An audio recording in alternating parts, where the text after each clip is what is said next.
龙国钱江市一座奢华无比的豪宅中，一名样貌英俊、身材高大、五官如雕塑般精致的青年陡然睁开双眼，瞳孔带着一抹惊疑之色，警惕地看向四周。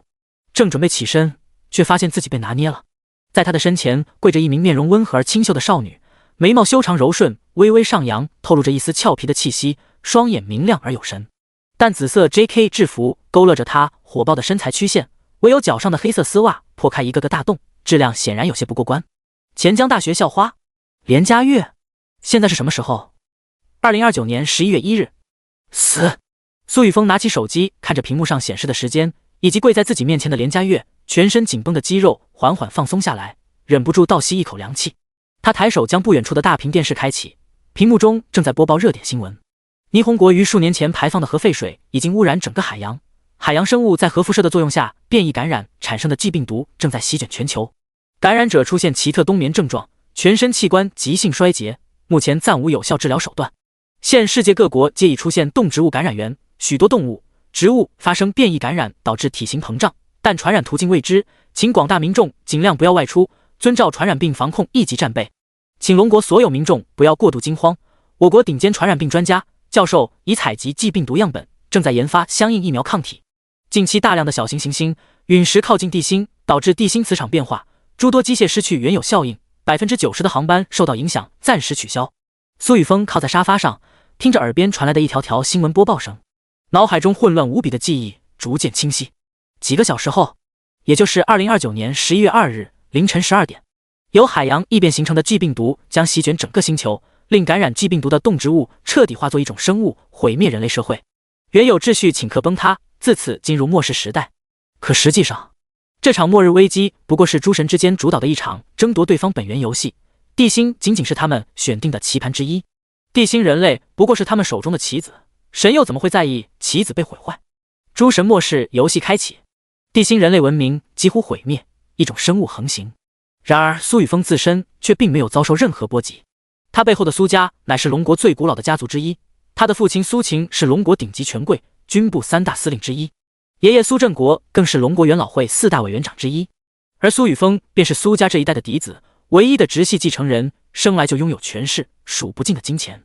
诸神末世游戏开启后，没有被转化为一种生物的人类，最低只需要斩杀10头普通形似丧尸一般的一种生物，进而获得地心意识本源给予人类的馈赠，抽取人族末世生存天赋，开启末世游戏面板，进而迈入超凡之路。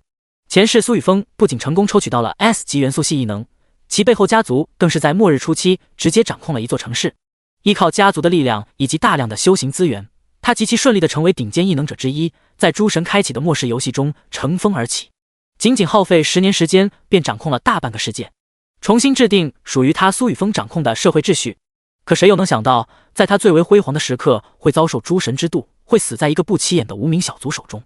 这个无名小卒就是自己身前的这个钱江玉女校花连佳月，现在的绿帽男友秦风。苏雨峰深邃的双眸中闪过一丝暴虐，这个秦风在末日刚刚来临的时候抽取的生存天赋不过是 C 级器械改装，可在末世游戏降临后，却因为混乱阵营弑神的青睐，获得了神话级异能。这个神话级异能似乎可以轻易吞噬他人的力量，并借助他人的力量来快速进阶。这个秦风成为了弑神的地心代理人后，为了杀死苏雨峰，暗中吞噬数亿人类和数不胜数的一种生物，成就伪神境，将惨死于他自己手中的数亿人类来捏造谣言，嫁祸苏雨峰惨无人道的压榨和屠杀人类，性格扭曲，坠入魔道，甚至准备毁灭整个地心。苏雨峰包括整个苏家在地心幸存者的眼中，逐渐成为了人人喊打的存在，仿佛真的成为了灭世反派怪物。秦风以此来煽动联合世界各国顶尖的异能者以及其他神之代理人，一同讨伐灭杀苏雨峰，瓜分整个苏家占据的庞大资源。全世界顶尖强者联手，加上秦风那恐怖的神话异能，即便是苏雨峰自身极其强大，背后的家族底蕴深厚，最终也没能挡住他们的围猎。一场场大战导致苏家强者接二连三的陨落，包括强盛的苏家彻底破灭，曾拥有的资源甚至是幸存的妇孺孩子全部都被重强瓜分。秦风依靠其诡异的异能吞噬了苏雨峰所有的本源，并拿着一柄小刀对其进行凌迟，将他身上的血肉一寸寸剥离，看着他身上的血液干涸而死。那奸计得逞且戏谑冷漠的目光被苏雨峰深深地刻在心底，永世难忘。他仿佛真的成为了秦风口中捏造的灭世反派，如小说画本中老掉牙般的剧情，被正义的主角斩尽杀绝。叮！检测到超出认知的怨种之力。弑神大反派系统欣喜绑定中。您是否在为自己身为反派配角的生命安全担忧？您是否想要拳打气运之子，脚踩主角大脸，在他们的耳边说出那几个字：昨晚真 run？ 您是否想要灭杀那些妒忌你的神灵，灭杀不服从你意志的一切生灵？现在弑神大反派系统已成功绑定，快立即完成新手任务，获取新手大礼包，愉快成就真实反派人生。新手任务：气运之子秦风正在焦急地寻找连嘉悦，你是不是应该告诉他，连嘉悦就在你的面前？助人为乐是大反派的第一美德，不是吗？一连串的电子机械声在他的脑海中浮现。弑神大反派系统新手任务。苏雨峰看着眼前浮现的一行行字幕，脸上的表情逐渐变化，越发邪魅。上一世穿越至这个世界开始，他就一直等待着自己的金手指出现，没想到现在死亡重生后才来。第一个新手任务就如此对位。反派。对，我以后就是反派。当反派有什么不好？苏雨峰很快就进入了角色。嗡嗡。就在这时，连嘉悦脚边的手机突然开始震动，亮起的屏幕上正好显示着秦风2个大字。连嘉悦眉宇之间带着一丝慌乱，正想要将秦风电话挂断，苏雨峰却把手机直接夺了过去。喂，第2章超神级天赋弑神掠夺，无尽天赋栏。他要接起来，这可是秦风的电话啊！苏雨峰想要干什么？连嘉悦抬头震惊地看着苏雨峰，瞳孔巨震，喉咙一时发不出声，心头更是十分慌乱。我接起来，告诉他现在正在理发店做头发。嘉悦，你也不想看到你父亲被那群放高利贷的家伙砍下手脚吧？你也不想让你母亲知道你父亲是一个骗子，是一个烂赌鬼，输得倾家荡产，还骗了一屁股债吧？只是骗秦风，让他知道你正在做头发，也不是什么大问题，对吧？苏雨峰勾起连嘉悦的下巴，不容置疑道，话语中带着7分蛊惑，3分威胁，令连嘉悦有些不知所措。苏雨峰看着连嘉悦的表情，嘴角微微勾起一丝不屑。这个连嘉悦表面上看起来清纯无比，实际上却是一个高段位绿茶。一开始见秦风长得高大帅气，便主动的与他成了情侣。知道秦风无父无母，来自番茄孤儿院后，直接将其当作长期饭票。两人在一起3年时间，最亲近的举动竟然只是牵手。他的父亲连横前不久找到连嘉悦，告诉他自己欠了数千万赌债，甚至还借了2000万高利贷，原有的房产全部被他用来抵债。知道这件事之后，连嘉悦便把自己包装成纯洁玉女，进而靠近追求苏雨峰，想要成为他的女人。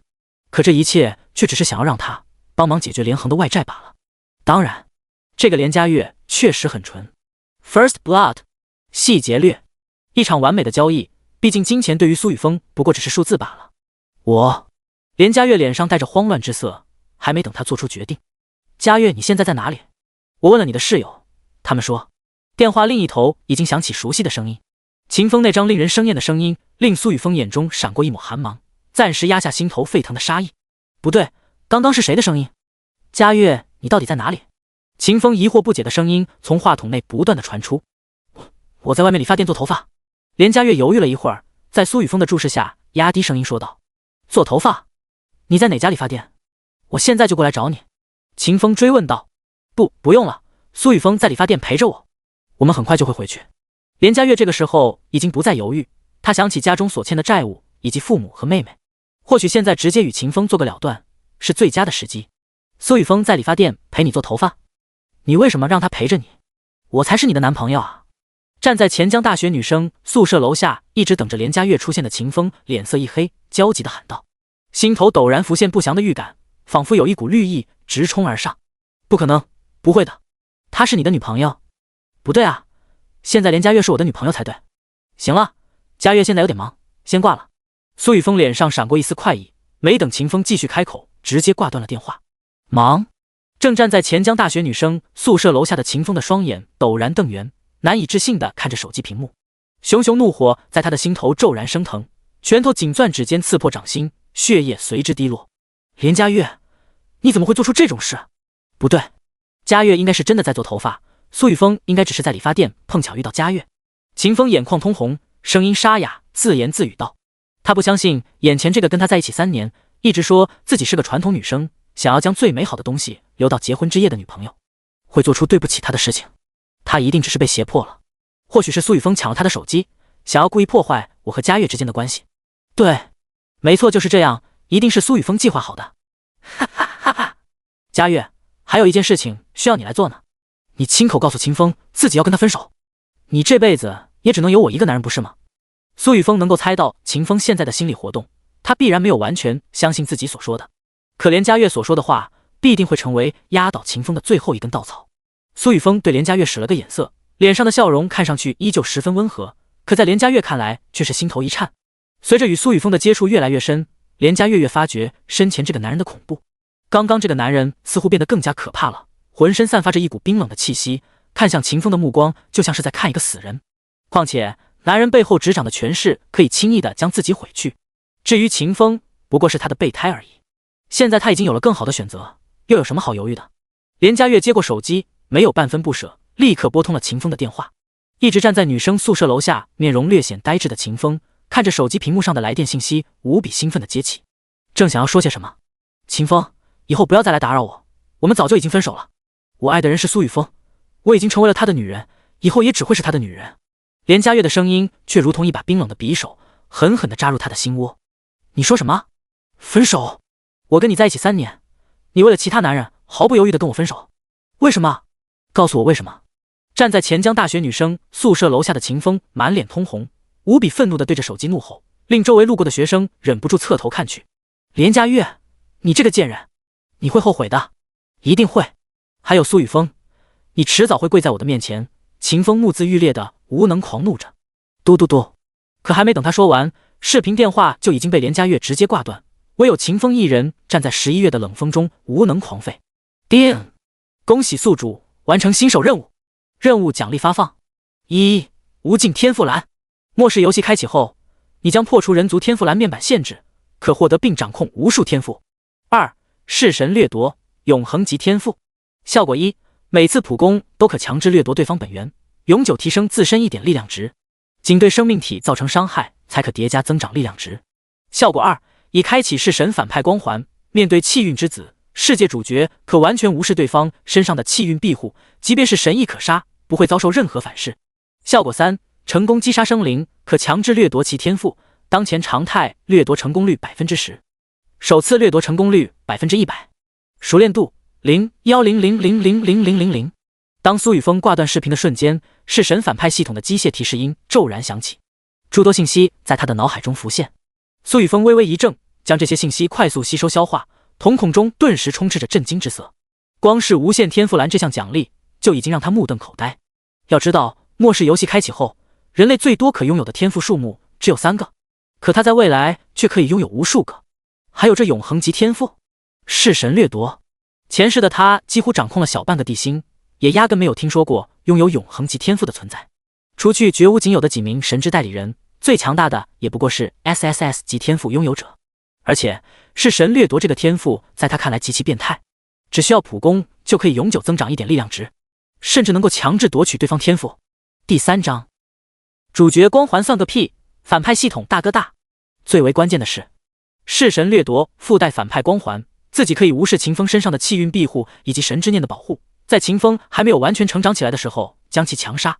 作为顶尖权贵，前世自己有无数手段机会可以将秦风轻易斩杀，可秦风就像是小说中的主角，每一次都会像打不死的小强一样逃脱，过上一段时间实力翻倍再度出现，犹如幸运庇护的主角光环展现的淋漓尽致。原本以为自家这个是神大反派系统会跟隔壁家系统一样，非要整什么削弱气运之子的气运的戏码才能将其斩杀，用脚趾头想想，都他妈是反派系统了，磨磨唧唧的干什么？杀伐果决才是王道好吗？瞧瞧，还得是自家这个反派系统给力，完全称得上反派系统圈子里的大哥大。丁鉴于宿主对于本系统的高度好评，任务模块自动激活，现发布高额奖励任务，斩杀弑神代理人秦风。任务内容：亲爱的宿主，请不要压抑你心头的怨气，这些怨恨早已在你的心头点燃，唯有一个方法才能抒发，那就是杀杀杀。一个神的代理人又如何？无论是歪嘴战神还是龙王赘婿，诸天所有开挂的存在，只要你的力量足够强大，即便是神也得陨落。任务奖励：随机抽取诸天万界一件无主神话级物品。机械提示音伴随着一行行字幕在他的眼前浮现。苏雨峰快速扫过这条全新的任务，脸上的笑容越发灿烂。他的心头现在确实有一团火正在燃烧沸腾。上一世所有参与灭亡苏家的异能者，以及那些背弃人类成为神之放牧者的叛徒，全部都要被这团火焚烧殆尽。秦风会是第一个。诸神末世游戏凌晨12点开启，而秦风会在末世游戏开启前就成为弑神的代理人，获得那特殊的神话及天赋。弑神掠夺可以强制掠夺他人天赋，首次掠夺的成功率100%，所以秦风不仅得死，那神话及天赋也将成为我的战利品。苏雨峰将重生前的记忆梳理了一遍，确定没什么纰漏后，拿起自己的手机轻轻一按，卧室的房门开启，门外走进一名身材高挑、长相英气、气质却无比冰冷的美女。这位正是苏雨峰的贴身保镖子琼，由苏家附属守护家族子家从小培养，专门服务于苏家嫡系成员。守护家族子家传承了龙国最古老的国术型一拳与八卦掌。子琼为了从家族中脱颖而出，手中不知沾染了多少血腥。她是苏雨峰极少数的心腹之一，上一世的子琼为了保护她，被秦风生生扭断了咽喉。少主，子琼目不斜视地来到苏雨峰的身前，微微躬身道：“子琼，立刻发布家主令，启动1级战备状态，通知家族所有成员在最短的时间内全部回到魔都族地，并且所有流动资金购买、收集、囤积大量的食物。命令武装人员掌控封锁魔都进出口，强行控制所有军工厂以及重工业工厂。凌晨12点后遭遇异变丧尸，一种生物，杀无赦。”苏雨峰此刻的神情无比严肃，他或许是目前唯一一个知晓末世游戏即将开启的人。他作为苏家唯一的嫡子，才获得了一块家主令牌。这块令牌可以命令苏家完成一次行动，无论这行动有多么难、多么诡异，也必须去做、去完成。这是他正式成为苏家家主前唯一的一次机会，现在正是发挥作用的时候。是，少主。紫琼棕黑色瞳孔倒映着苏雨峰的面容，沉默了几秒钟的时间，确认他并没有说笑后，平静地回答道：“另外，帮我买下钱江市最大屠宰场，在接下来的几个小时汇聚不限种类的牲畜，并且召集目前留在钱江的所有家族武备队成员，监控钱江大学名为秦风的学生，尽快告诉我他的位置。”苏雨峰眼中闪过一道寒芒，再度开口说道：“这个男人难道真的要弄死秦风？”坐在地毯上刚刚吃完所有牛奶糖的连佳月闻言娇躯一颤，也不知是害怕还是庆幸。“是，少主。”子琼点了点头，默默地退出房门，从怀中取出一部特制的银色手机。银色手机的表面镶嵌着古老的纹路，微微闪烁着荧光。银色手机屏幕逐渐亮起，子琼小心翼翼地输入一串特殊的字符代码，开始编辑家主令的内容，随后发出。正在这时，苏雨峰的手机响起。刚刚将连佳月拉入怀中的准备继续的苏雨峰看了眼来电人，脑海中顿时浮现出一个威严无比的身影，正是他的父亲苏晴。上一世，父亲苏晴为了守护母亲姬水云，惨死在另一名神之代理人雷傲天的手中，就连母亲也。苏雨峰心头熊熊燃烧的那一团火，在此刻越发旺盛。小峰，你刚刚让子琼发的家主令已经开始实行，我和你的母亲、爷爷现在已经在去机场的路上，其他家族成员也会立刻回到魔都族地。粮食的问题你不用担心，自古以来我们苏家就一直维持储备可供正常消耗100年的粮食。只是你呢？你准备什么时候从钱江回来？另外，你是从哪里得到消息，凌晨12点后会出现由G病毒感染者转化而来的一种生物？苏晴的声音十分低沉。苏雨峰将怀中的连佳月轻轻推开，站起身子走到窗边，一轮弯月挂在天穹，散发着淡淡红光。爸，回到魔都之后，利用一切力量将G病毒感染者全部集中在一块地方，凌晨12点后你们就知道一切了。苏雨峰没有正面回答苏晴的疑问，诸神末世游戏、地心本源意识觉醒这些东西没法三言两语解释清楚。现在苏家以及附属的家族已经开始按照自己的指令开始运作就可以了，他还有更重要的事情要去做。电话那头的苏晴闻言沉吟了一阵儿：“你自己注意安全，必要时可以动用枪械。”苏雨峰心头一暖，在和平时期动用枪械，即便是父亲也会遭受极大的压力。不过很快就有秩序就会被撕碎。电话挂断。与此同时，一条信息于手机屏幕上弹出：“子琼，少主，武备队已经找到秦风，位置就在钱江大学的男生宿舍中，只不过此刻的秦风状态十分古怪。”视频。苏雨峰目光一凝，将子琼发来的几个简短视频全部打开。视频中的秦风满脸通红，眼神中透露出无比强烈的痛楚，额头布满了黑红色纹路，这些纹路正逐步蔓延至全身。天赋暗纹，看来秦风正在与弑神签订契约，成为他的神奇代理人。按照图片中的速度，恐怕只需要1个小时不到的时间，便能提前获得神话级天赋异能。很好，他该死了。苏雨峰冷冷一笑，转头看向正在脱下破洞黑色丝袜的连佳月：“走吧，我们一起去看看秦风。”啊，第4章，首次掠夺。秦风，我 XXXX。钱江大学男生宿舍201寝室内，秦风一人躺在自己的床上，意识却不知被什么东西吸引，落入奇特的空间之中。这片空间内飘荡着无边无际的黑雾，这是什么地方？我不是应该在寝室吗？秦风看着眼前的黑雾，一脸茫然，可心头依旧忘不了之前的画面，连佳悦与苏雨峰这一对狗男女，竟然当着他的面干出那种事，他们该死啊！恋爱3年的时间，他还从未碰过连佳悦，现在他却跪在别人的身前，甚至还给自己视频直播。秦风满脑子充斥着愤怒，毫无章法地挥舞着双拳，朝着面前的黑雾打去。愚昧的人类，无能够感受到辱的情绪，被背叛的滋味，那难以抑制的怒火。陡然间，一道神秘而恢宏的声音在这片黑雾空间内响起，空中弥漫的黑雾瞬间朝着秦风身前汇聚，形成一座无比庞大的黑色神座。神座之上浮现出一双猩红的双眸，猩红双眸中倒映着秦风的面容，一股难以抵抗的威压将其全身笼罩，令秦风不由自主地跪伏地面。弑神的恐怖威压让秦风感觉到身上仿佛压了一座大山，令他几乎喘不上气。该死的，眼前双眼眸是什么东西？你是谁？我为什么会出现在这里？秦风死死咬牙，有些恐惧地问道。汝是无选中的代理人。弑神的眼中闪过一丝不屑，低沉的声音再度响起。若不是整个地心只有这个废物的体质能够承受他的本源力量，他绝对不会选择这个人类。容易被情绪支配的存在，只会成为情绪的奴隶。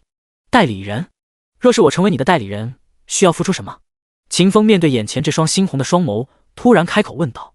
此刻的秦风暂时压下了恐惧，他发现自己根本无力与眼前这个存在对抗，不如老老实实的听话，说不定还能获得意外的收获。能够考上钱江大学的学生，他也并不是完全没有脑子。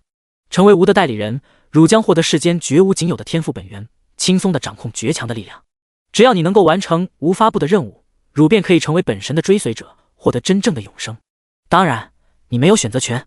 是神显化出的猩红双眸显得十分不耐烦，无比恐怖的气息充斥黑雾空间。其身下的神座溃散，幻化成漫天黑雾，朝着跪伏在地的秦风冲去，瞬间钻入他的体内。干！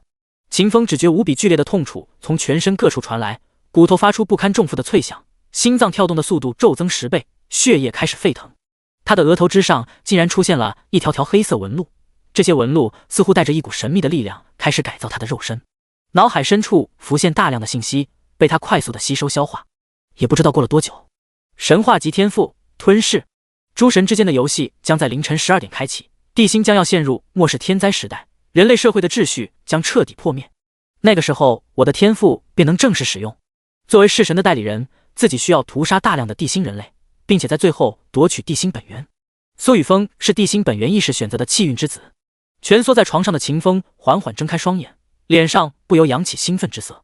他猛然坐起身，摊开自己的右手，看向掌心内由天赋暗纹汇聚形成的2道本源符文。秦风发现自己已经能够感觉到天地间越发浓郁的能量，这些能量正在不断地涌入他的体内。果然不是梦，什么气运之子，在神的力量下也不过只是蝼蚁罢了。诸神已经预定了你的死亡。哈哈哈哈！苏雨峰，连佳悦，再过几个小时，你们这对狗男女全部都得死。秦风右手五指并拢握拳，他感受着体内逐渐增长的力量，不由放声大笑。他的脑海中已经有了脚踩苏雨峰，世界臣服在他面前的画面。就在这时，砰！一声重响，201寝室大门被一脚踹开，数名身黑色紧身战斗服的高大壮汉快步冲入其中，将正在大笑的秦风从床上一把拽下，所有的幻想在这一瞬间破灭。你们干什么？啊！秦风还没能有所反应，突然发出一声惨叫。隶属于苏家的5倍队成员已经无比粗暴地将他的双手生生折断，并将其脑袋死死地按在地面。哪怕秦风现在已经成功获得了弑神的神话级天赋，可毕竟只是刚刚觉醒，还没有吞噬任何生物的力量。身躯强化了不少的秦风，面对数名退役雇佣兵王，依旧无法有效地做出抵抗。你们是苏雨峰派来的？你们知不知道杀人是犯法的？秦风因为双臂折断的痛楚导致额头青筋暴起，他低着头，掩藏着眼中的怨恨之色，挣扎着喊道。他第一时间就想到了苏雨峰，也只有这个人能够驱使他们来对付自己。苏雨峰，只要我现在能够活着，你迟早会死。你的家族，你的亲朋好友，全部都会被我生生折磨致死。自己只要拖延一段时间，等到12点1过，世界大变，就可以寻找机会，依靠神话级天赋，让自己快速的变强。我绝对不能死在这里，必须拖延时间。只要12点1过，自己便能逾越龙门，成为真正的神之代理人。踏踏踏，地面轻轻震动，脚步声越来越近。秦风以为是自己的声音将宿舍楼内的其他学生吸引，他抬起头正准备呼喊求救，却发现来人是苏雨峰，还有那个该死的婊子连佳月。秦风心头一沉，无奈的低下头。秦风，你应该已经知道末世游戏马上就要开启了吧？为什么你还是那么天真？苏雨峰平淡的声音在秦风的耳边响起。他低头看着头破血流的秦风，忍不住摇了摇头。自己前世居然会被这个废物折磨致死，多么讽刺！连佳月，苏雨峰，你刚刚在说什么东西？什么末世游戏？我已经报警了，警察马上就会到。救命！秦风低垂的双眼带着惊慌之色，抬起头，色厉内荏地朝着寝室走廊外大喊，想要吸引寝室外其他人的注意力。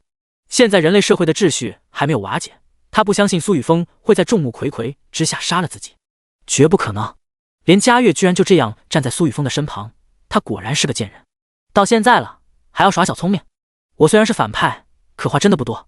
苏雨峰抽出身旁一名武备队队员腰间别着的尼泊尔军刀，蓦然蹲下身子，朝着秦风的咽喉轻轻划过。他不想再浪费一点时间，来这里不过是想要得到秦风身上得神话级天赋罢了。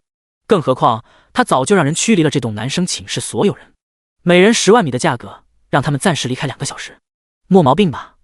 至于2个小时后末世来临，他们是死是活与自己又有什么关系？只是可惜，若不是时间不够，他真的很想先把秦风的4肢斩断，割下他的金针菇，再一刀一刀的剥离他身上的所有血肉，看着他血液干涸，炮制成白骨标本，再碾成粉末。我不甘心！秦风只觉咽喉处传来剧痛，眼前的视野瞬间鲜红。噗！下一秒，大量的血液从他的脖颈处喷涌而出，他能够感觉到自己的意识正在溃散，可心头却是怨气丛生。凭什么苏雨峰生来能够拥有权势、金钱，而他却只是社会的底层？现在好不容易拥有了改变命运的机会，却被生生扼杀。秦风满脸不甘的拼着最后的力气，张开嘴想要从苏雨峰的手上撕下一块血肉。砰！可还没等他挪动一丝，一直盯着秦风的一名武备队成员便已经将他的身躯直接踹飞，重重的砸在书桌上，失去声息。不甘吗？前世我也是这么不甘的死去的，不是吗？你只是第一个。苏雨峰平静地盯着秦风，烙印在掌心的4道本源符文开始闪烁，漆黑的天赋暗纹开始蔓延，将秦风的身躯笼罩。永恒级天赋弑神掠夺骤然发动。叮！第5章神话掠夺。吞噬印记，宿主成功对一名人类造成伤害，力量永久提升1点。叮！恭喜宿主成功击杀目标，永恒级天赋弑神掠夺正在发挥作用，强行掠夺目标秦风身上的本源天赋。叮！成功掠夺目标身上最具价值的本源天赋，恭喜宿主获得神话级天赋吞噬。叮！无尽天赋栏提前发挥作用，神话级天赋吞噬已成功装配。叮！装配神话级天赋吞噬将于脑海深处凝聚神话规则，吞噬之种并强化肉身，或许会产生剧烈的痛楚，请宿主做好准备。吞噬之种凝结后，可立刻使用该天赋，无需等待诸神游戏开启。吞噬神话级天赋效果1，可吞噬死亡生命体身上的本源，强制提升自身各方面属性以及修炼资质。当前吞噬转化率仅为 10%。效果2，凝聚出一道吞噬漩涡，将攻击自己的能量瞬间吞噬大半，并通过吞噬漩涡逆转方向或转化为自身能量。效果3，修炼时吞噬天地能量的速度提升10倍。熟练度零200000000。恭喜宿主成功斩杀弑神代理人秦风，任务完成。任务奖励：随机抽取诸天万界1件无主神话级物品，已发放，可随时进入系统界面进行抽取。叮！成功斩杀弑神代理人小主角之一，恭喜宿主获得弑神点100点。叮！系统商城正式激活，客官，快来消费吧！一连串的系统提示音在苏雨峰的耳边响起，他正准备查看这些系统信息，突然感觉到全身各处传来撕心裂肺的疼痛，似乎有一股强横的力量正在粗暴地强化他的身躯，全身各处的经脉、骨骼，甚至是血液、细胞都在扭曲，让苏雨峰一时间无法控制身体，跌倒在地。额头出现一条条黑色线条，勾勒着特殊的本源符文。靠！难道每一次掠夺天赋都要疼上一次？宿主放心，人的第一次都会疼点，你懂得。苏雨峰，不要让任何人靠近我。苏雨峰还没来得及吐槽，只能对着身旁的武备队成员留下一句话，便感觉到灵魂深处传来一阵撕裂的痛楚，有什么东西正在凝聚。他的意识全部沉寂于自己的身体，一小部分灵魂像是被生生撕碎了一般，与一团团漆黑漩涡相融。很快，一枚拳头大小的漆黑圆球出现在他的灵魂深处。这枚漆黑圆球出现的瞬间，骤然爆发出强大的吞噬之力，顺着经脉涌向苏雨峰全身各处，令骨骼密度快速增长，变得更加坚硬。经脉亦是被强行拓宽数倍，血液流动的速度提升数倍。他能够感觉到自己的身体素质正在被强化。苏雨峰，你怎么了？一直站在苏雨峰身旁的连佳月见到他此刻的模样，不由吓了一跳。苏雨峰不是出了什么事吧？他额头的那些黑色纹路又是什么？人类，你想要获得改变命运的力量？去吧，杀了你面前的这个人类，只要杀了他，你就能成为这个世界唯一的女王，获得吞噬一切的强大力量，便能成为无吞噬之神的人间代理人。连佳月的脑海中陡然响起蛊惑之音，一抹猩红之色瞬间布满他的双眼，神色开始涣散。改变命运，杀了他就能获得力量。连佳月口中喃喃着，突然转身抓向苏雨峰的咽喉，略显猩红眼眸死死地盯着苏雨峰。连小姐，你想要做什么？控制住他！几名守护着苏雨峰的武备队成员第一时间挡在他的身前，将连佳月的双臂反扣按倒在地，并且取出银手铐，将其双手、双腿全部铐在一旁床栏之上，限制住他的动作。这时，苏雨峰额头之上的天赋暗纹彻底勾勒完成，他缓缓睁开双眼，骇人的气势从他的身上散发而出，一眼就看出了附身于连佳月身上的幕后之人，强大的神灵之一，是神。你现在应该无法投影自己的力量吧？地心唯一可以承受吞噬之力的代理人死了，你气不气？苏雨峰对着双眸呈现猩红色的连佳月冷笑道。前世秦风可以一次次逃过他的追杀，就是因为他背后的是神。这一世，他果断了结了秦风，使得是神唯一可以动用的棋子被毁坏。他倒是很想知道，这高高在上的神会不会跟人一样愤怒？在他看来，什么狗屁代理人，无非是这些外神的狗罢了，背叛人类种族，成为别人的狗，死不足惜。人类，吾倒是很好奇，你是怎么知道这个星球将会被本源规则覆盖的？另外，哪怕本座的棋子已毁，亦会有其他替代品出现。你的命运早已注定。被铐在床栏上的连佳月露出诡异的笑容，低沉无比的声音在他的口中发出，一双猩红的眼眸轮廓在他的头顶浮现，微弱的神力从中迸发而出，形成一道赤红色眼球印记，瞬间冲向苏雨峰。吞噬！苏雨峰眉头一皱，一团漆黑的吞噬漩涡在他的身前凝聚，强大的吞噬之力涌现，想要将这道赤红色眼球印记吞噬。可这道赤红色印记却没有被影响，直接落在了他的右臂之上。灼痛感从右臂传来。人类，你已经被我标记，当你迈出这颗星球的瞬间，便是你的死期。弑神的狂笑声在空间之中回荡，漂浮在连佳月头顶的那双猩红双眸消失，连佳月顿时失去意识，瘫倒在地。少主，你没事吧？刚刚那是什么东西？苏家武备队小队长苏丽担忧问道。刚刚那一双眼眸之中充斥着强大至极的杀意，令他的身躯根本无法动弹，否则他会第一时间挡下那一道古怪的印记。诸神末世游戏又是什么东西？怎么感觉少主跟之前不太一样了？没事，你们处理一下尸体，安排好车子，准备离开这里，去子琼刚刚买下的屠宰场。苏雨峰摇了摇头，不过是一道标记而已，迟早他会去屠了这个所谓的神。现在既然已经杀了这秦风，也该去试验一下自己的天赋了。凭 A 就能提升永久自身力量，并且没有上限，力量大到一定极限的时候，定能屠神。是，少爷。苏丽见苏雨峰面色如常，他直接取出早已准备好的麻袋，将秦风的尸体装入其中，并让一人抬起昏厥过去的连佳月，跟在苏雨峰的身后离开。对于苏家这样的顶尖世家财阀来说，秦风的死根本算不上什么，只是不知道为什么少爷会一直带着这个连佳月一起走，像之前不都是品尝之后就抛弃的吗？第6章杀猪狂魔，变态。钱江市西郊盛旺屠宰场大门前。钱先生，不好意思，这么晚了还来打扰您，这里是我们在电话里谈好的合同，我的老板会议价2亿买下你这座屠宰场，并且你要帮助我们联系其他屠宰场，尽可能多的送来牲畜，不限种类，不限数目，但是必须是存活的。一身青蓝色运动服的子琼十分干练地拿出早已准备好的合同，递给身前一名大腹便便的中年男子。好的，子小姐，我们先检查一下合同内容。钱盛旺有些迟疑地接过子琼手中的合同，与其身旁早已准备好的律师一同开始检查上面的条款，发现并没有什么漏洞和陷阱。眼前这个不过20几岁，居然真的要用2亿元来买下自己这个不过几千万价值的屠宰场，而且现在已经是晚上10点多钟，还非要人送各种牲畜过来。现在的年轻孩子都玩得这么花了吗？我是不是已经跟不上时代了？不过这合同，这价格，傻子才不签。子小姐，合作愉快。钱盛旺擦了擦额头的细汗，没有丝毫犹豫，直接抽出胸前别着的钢笔，在合同上签下了自己的名字。合作愉快。你可以查看一下自己的银行账户，应该已经到账了。子琼微微一笑说道。钱盛旺微微一怔，在这个时间，这么庞大的资金转账，速度居然可以这么快。他们是早就准备好了，笃定自己会选择出售屠宰场。钱盛旺拿起手机查看自己的银行账户，账户余额果然多了数位。他的嘴角难以压抑的扬起，奋斗这么多年，他终于彻底实现财务自由。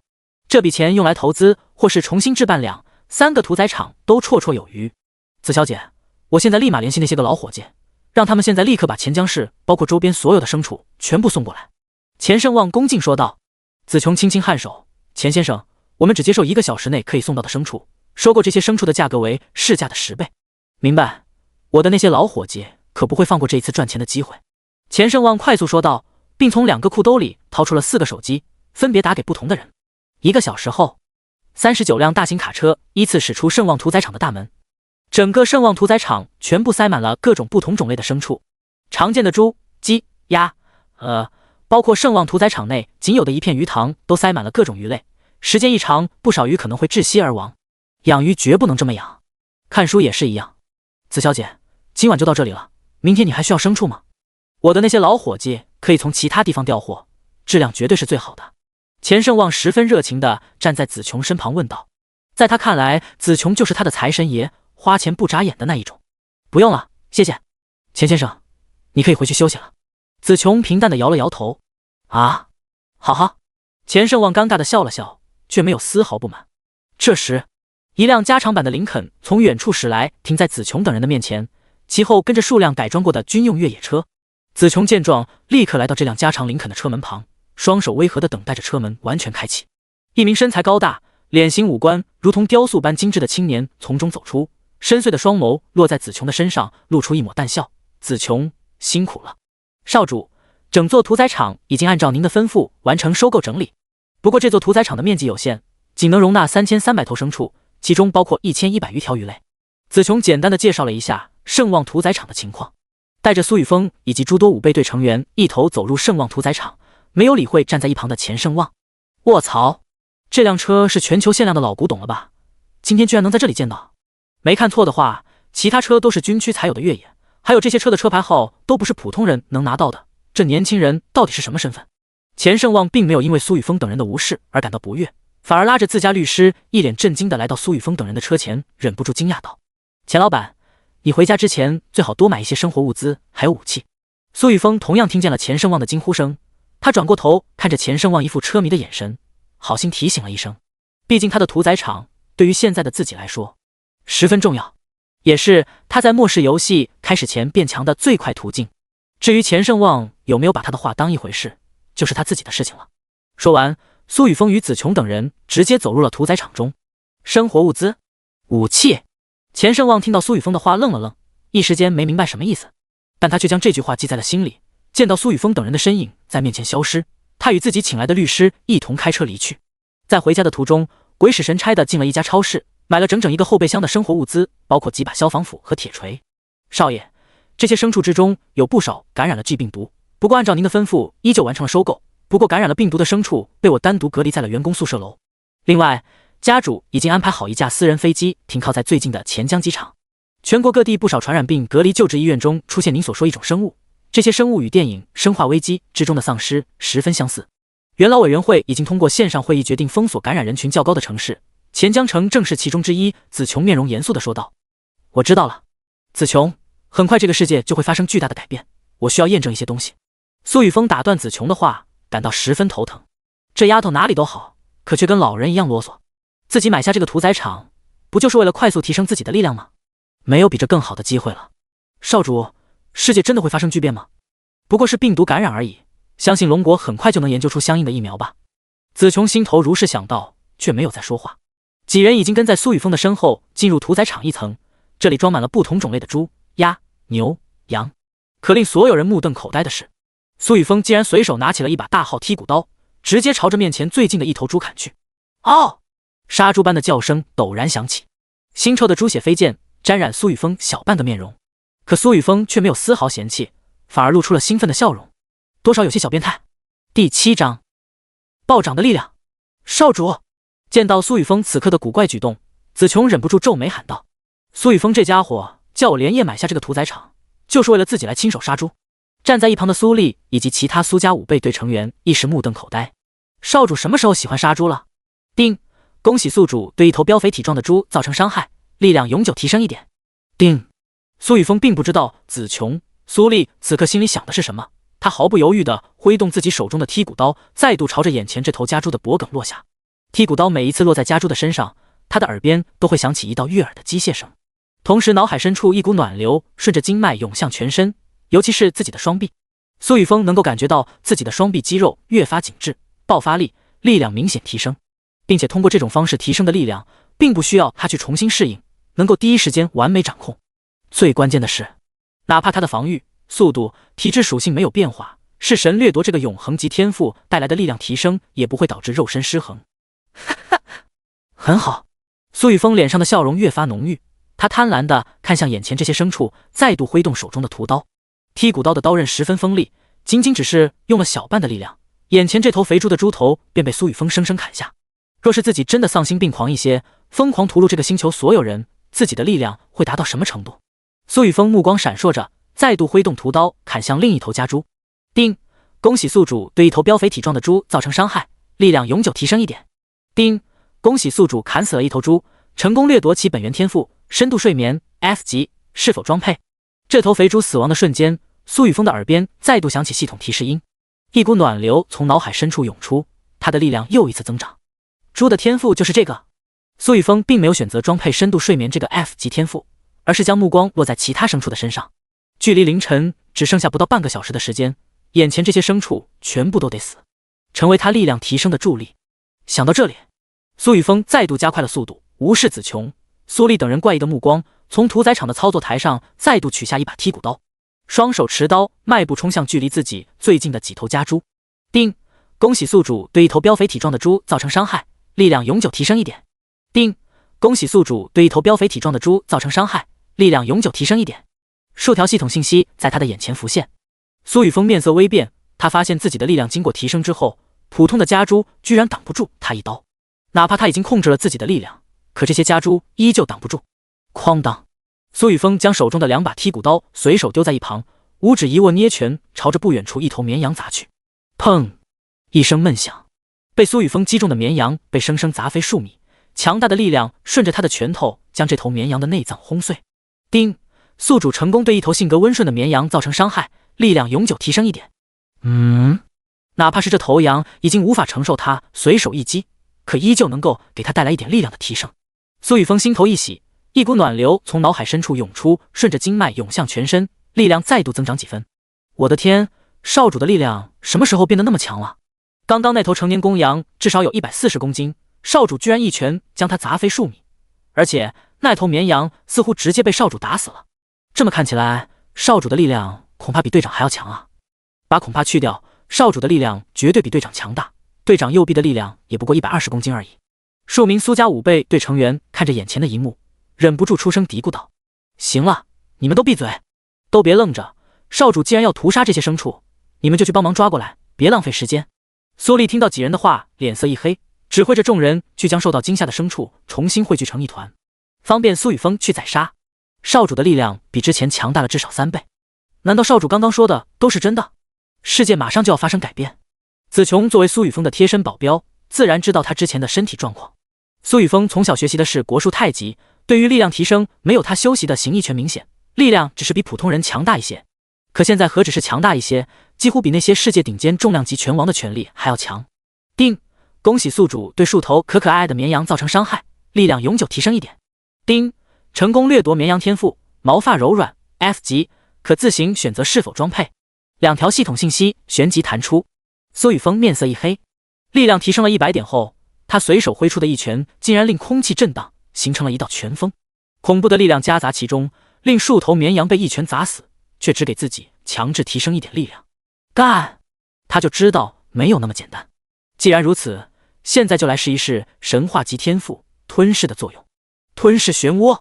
苏雨峰抬手一招，体内积蓄的少量元气顺着经脉开始运转，一道直径1米的黑色漩涡陡然出现在众人的眼前，将屠宰场一层的小部分牲畜笼罩其中。强大的吸力从中爆发，将数头家猪、绵羊、10余头鸡鸭瞬间吞噬。这些牲畜的血肉被瞬间粉碎，淡淡的血腥味从黑色漩涡之中弥漫而出。丁，恭喜宿主吞噬少量本源之力，防御+1，元力加 0.1。一条系统信息在苏雨峰的眼前浮现，紧接着，一股细小的暖流从脑海深处涌出，皮肤表层肌肉被瞬间强化，普通针管已然无法扎破他的肌肤。丹田内涌现一缕缕灰色元气，顺着苏雨峰的经脉缓慢流转。近20头牲畜只是炼化出这点本源吗？与弑神掠夺相比，果然差了不少，但却可以通过吞噬来弥补自己的短板。防御、体质、速度、元力，这些属性完全可以通过神话天赋吞噬来生灵增长。苏雨峰对比自己拥有的2个天赋后，脑海中立刻形成了几套不同的修炼计划。他未来要面对的不仅仅只是那些异种生灵，他需要一直变强，快速的变强。那一道黑色漩涡是什么？少主难道真的掌控了超凡的力量？苏丽瞪大双眼愣神道。子琼神采奕奕地看着半空中一闪而逝的漩涡，轻笑道：再过10几分钟就是凌晨12点，我现在有点期待世界发生的变化了。只有10几分钟了吗？子琼、苏丽，你们都别愣着，将屠宰场内的牲畜全部朝着我这边赶。苏雨峰看了眼时间，心头突然有了些许紧迫感，立刻对着众人喊道，手下的动作骤然加快，每一拳落下都会有几头牲畜倒地死亡。丁，恭喜宿主对数头可可爱爱的绵羊造成伤害，力量永久提升1点。丁，恭喜宿主对数头公鸡、母鸭造成伤害，力量永久提升+1+1+1。丁，恭喜宿主成功掠夺天赋。短短10几分钟的时间，苏雨峰疯狂地屠杀1800余头牲畜，并且吞噬了1000余条活鱼，力量刚刚好提升至2000点。正常人的力量极限顶多不过100点，而现在的苏雨峰却是他们的20倍，全身散发着狂暴无比的气势。苏丽、子琼两人目瞪口呆地看着刚刚苏雨峰吞噬屠戮牲畜的画面，亲眼见到自己的少主随手一拳将地面打出数米深坑，迎面的牲畜全部化作血雾。就在这时，天穹之上的圆月不再皎白，而是充斥着诡异血红之色。凌晨12点终于抵达，一道冰冷至极的声音在地心所有生灵的脑海中响彻：末世诸神游戏开启。第8章诸神游戏开始，末世面板加载。末世诸神游戏是什么东西？老公，刚刚是你在我耳边说话吗？一间昏暗的卧室之中，女人被刚刚响起的冰冷声音惊醒，她以为是自己老公说的话，她身旁也只有老公一个人。女人轻轻地推了推身旁的男人，却发现男人的身子无比滚烫，像是烧开的蒸汽一般，令她的手心一阵灼痛。老公，你怎么？啊！女人正准备查看男人的情况，却发现男人的面容凹陷，脸上的血肉惨白，嘴边2根尖利的獠牙正在快速的生长。下一秒，面容诡异的男人将惊慌失措的女人瞬间扑倒，刚刚生长出的獠牙洞穿女人的咽喉，撕咬着她脖颈上的血肉，场面极其血腥。街道上飞驰的轿车开始接二连三的相撞，砰！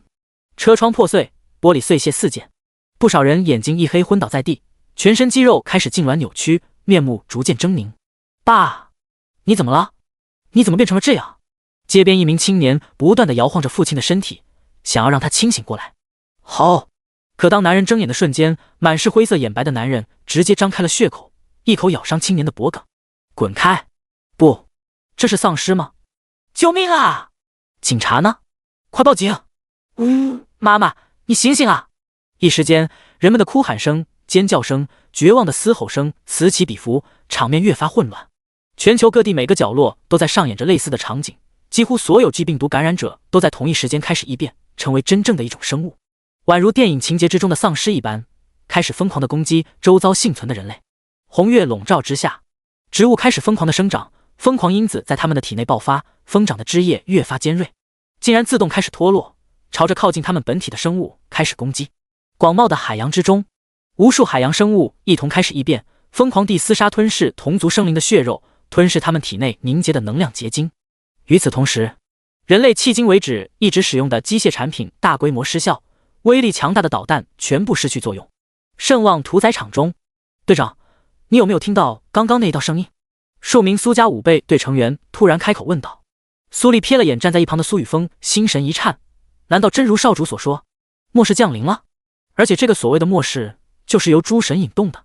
之前少主为了斩杀秦风，就是因为那所谓的神明，可在短短10几分钟的时间内疯狂屠戮牲畜，又是为了什么？少主，你在看什么？子琼心头同样不平静，他顺着苏雨峰的目光看向窗外，一轮血红的弯月摇挂天穹。马上你们就会知道了。苏雨峰平静地望着天穹上鲜红的血月，等待着地心本源意识苏醒。诸神之间的争端使得地心发生变化，孕育了人类的地心本源自然不会看着自己的子民彻底消失在宇宙之中，故而人类地心的人类才有了那一抹希望。这时，一道无比亲切的女声在所有人的耳边响起。地心所有幸存人类的身上开始闪烁着柔和的荧光，虚拟的光幕在他们的视网膜上浮现。物竞天择，人定胜天。诸神末世降临，游戏面板开始加载。游戏面板加载成功，本源商城开启，所有地心生灵可斩杀面前出现的一种生物，剥离他们眉心镶嵌的一晶，可觉醒末世生存天赋，促使自身踏入超凡。本源商城内存在各职业卷轴，世界各地将出现职业传承柱。努力生存，活下去。小心 Shen。 温和无比的女生的声音在最后变得断断续续，似乎有什么力量正在阻止她想要说的话。游戏面板，面板上的各项属性数值居然跟我之前测试得到的数值一模一样。一名苏家武备队陡然惊呼：这就是少主所画的变化吗？苏丽眼中闪烁着异彩。叮，地心本源成功复苏，属性面板已加载。终于来了。苏雨峰轻声一叹，意识一凝，看向自己的属性面板。目标：苏雨峰。境界：天醒静一心一阶。天赋：弑神掠夺永恒级吞噬神话级天赋3待抽取。职业：暂无。根骨99，满值100。力量2000点，已破线，一阶力量极限1000点。你真的是个莽夫。防御122点，你要时刻记住自己是个脆皮。体质130点，气血不足，一夜7次你做不到的。速度103点，干，速度这么慢，这可不代表你持久。原力100点，是神点100点。装备无尽天赋蓝，特殊装备。剩余自由属性点0，原力提升至满值，可选择提升自身等级，每提升1星可获得50点自由属性点。上一世自己的根骨值不过只有89而已，这一世居然提升到了99，只差1点就达到满值，而且自己居然还可以抽取一个末世天赋。若是能够再度抽取到一个强大的末世天赋，那么在末世初期应该没有人可以抵挡自己。不对，就算是现在也没有人可以阻挡自己的力量。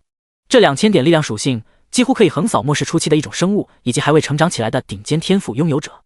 看来得抓紧时间回到魔都了，倒是可以试试驯服魔都动物园中那一头觉醒 SSS 级天赋的变异白虎。上一世这头变异白虎似乎激发了体内的神话血脉，甚至屠戮了一尊伪神。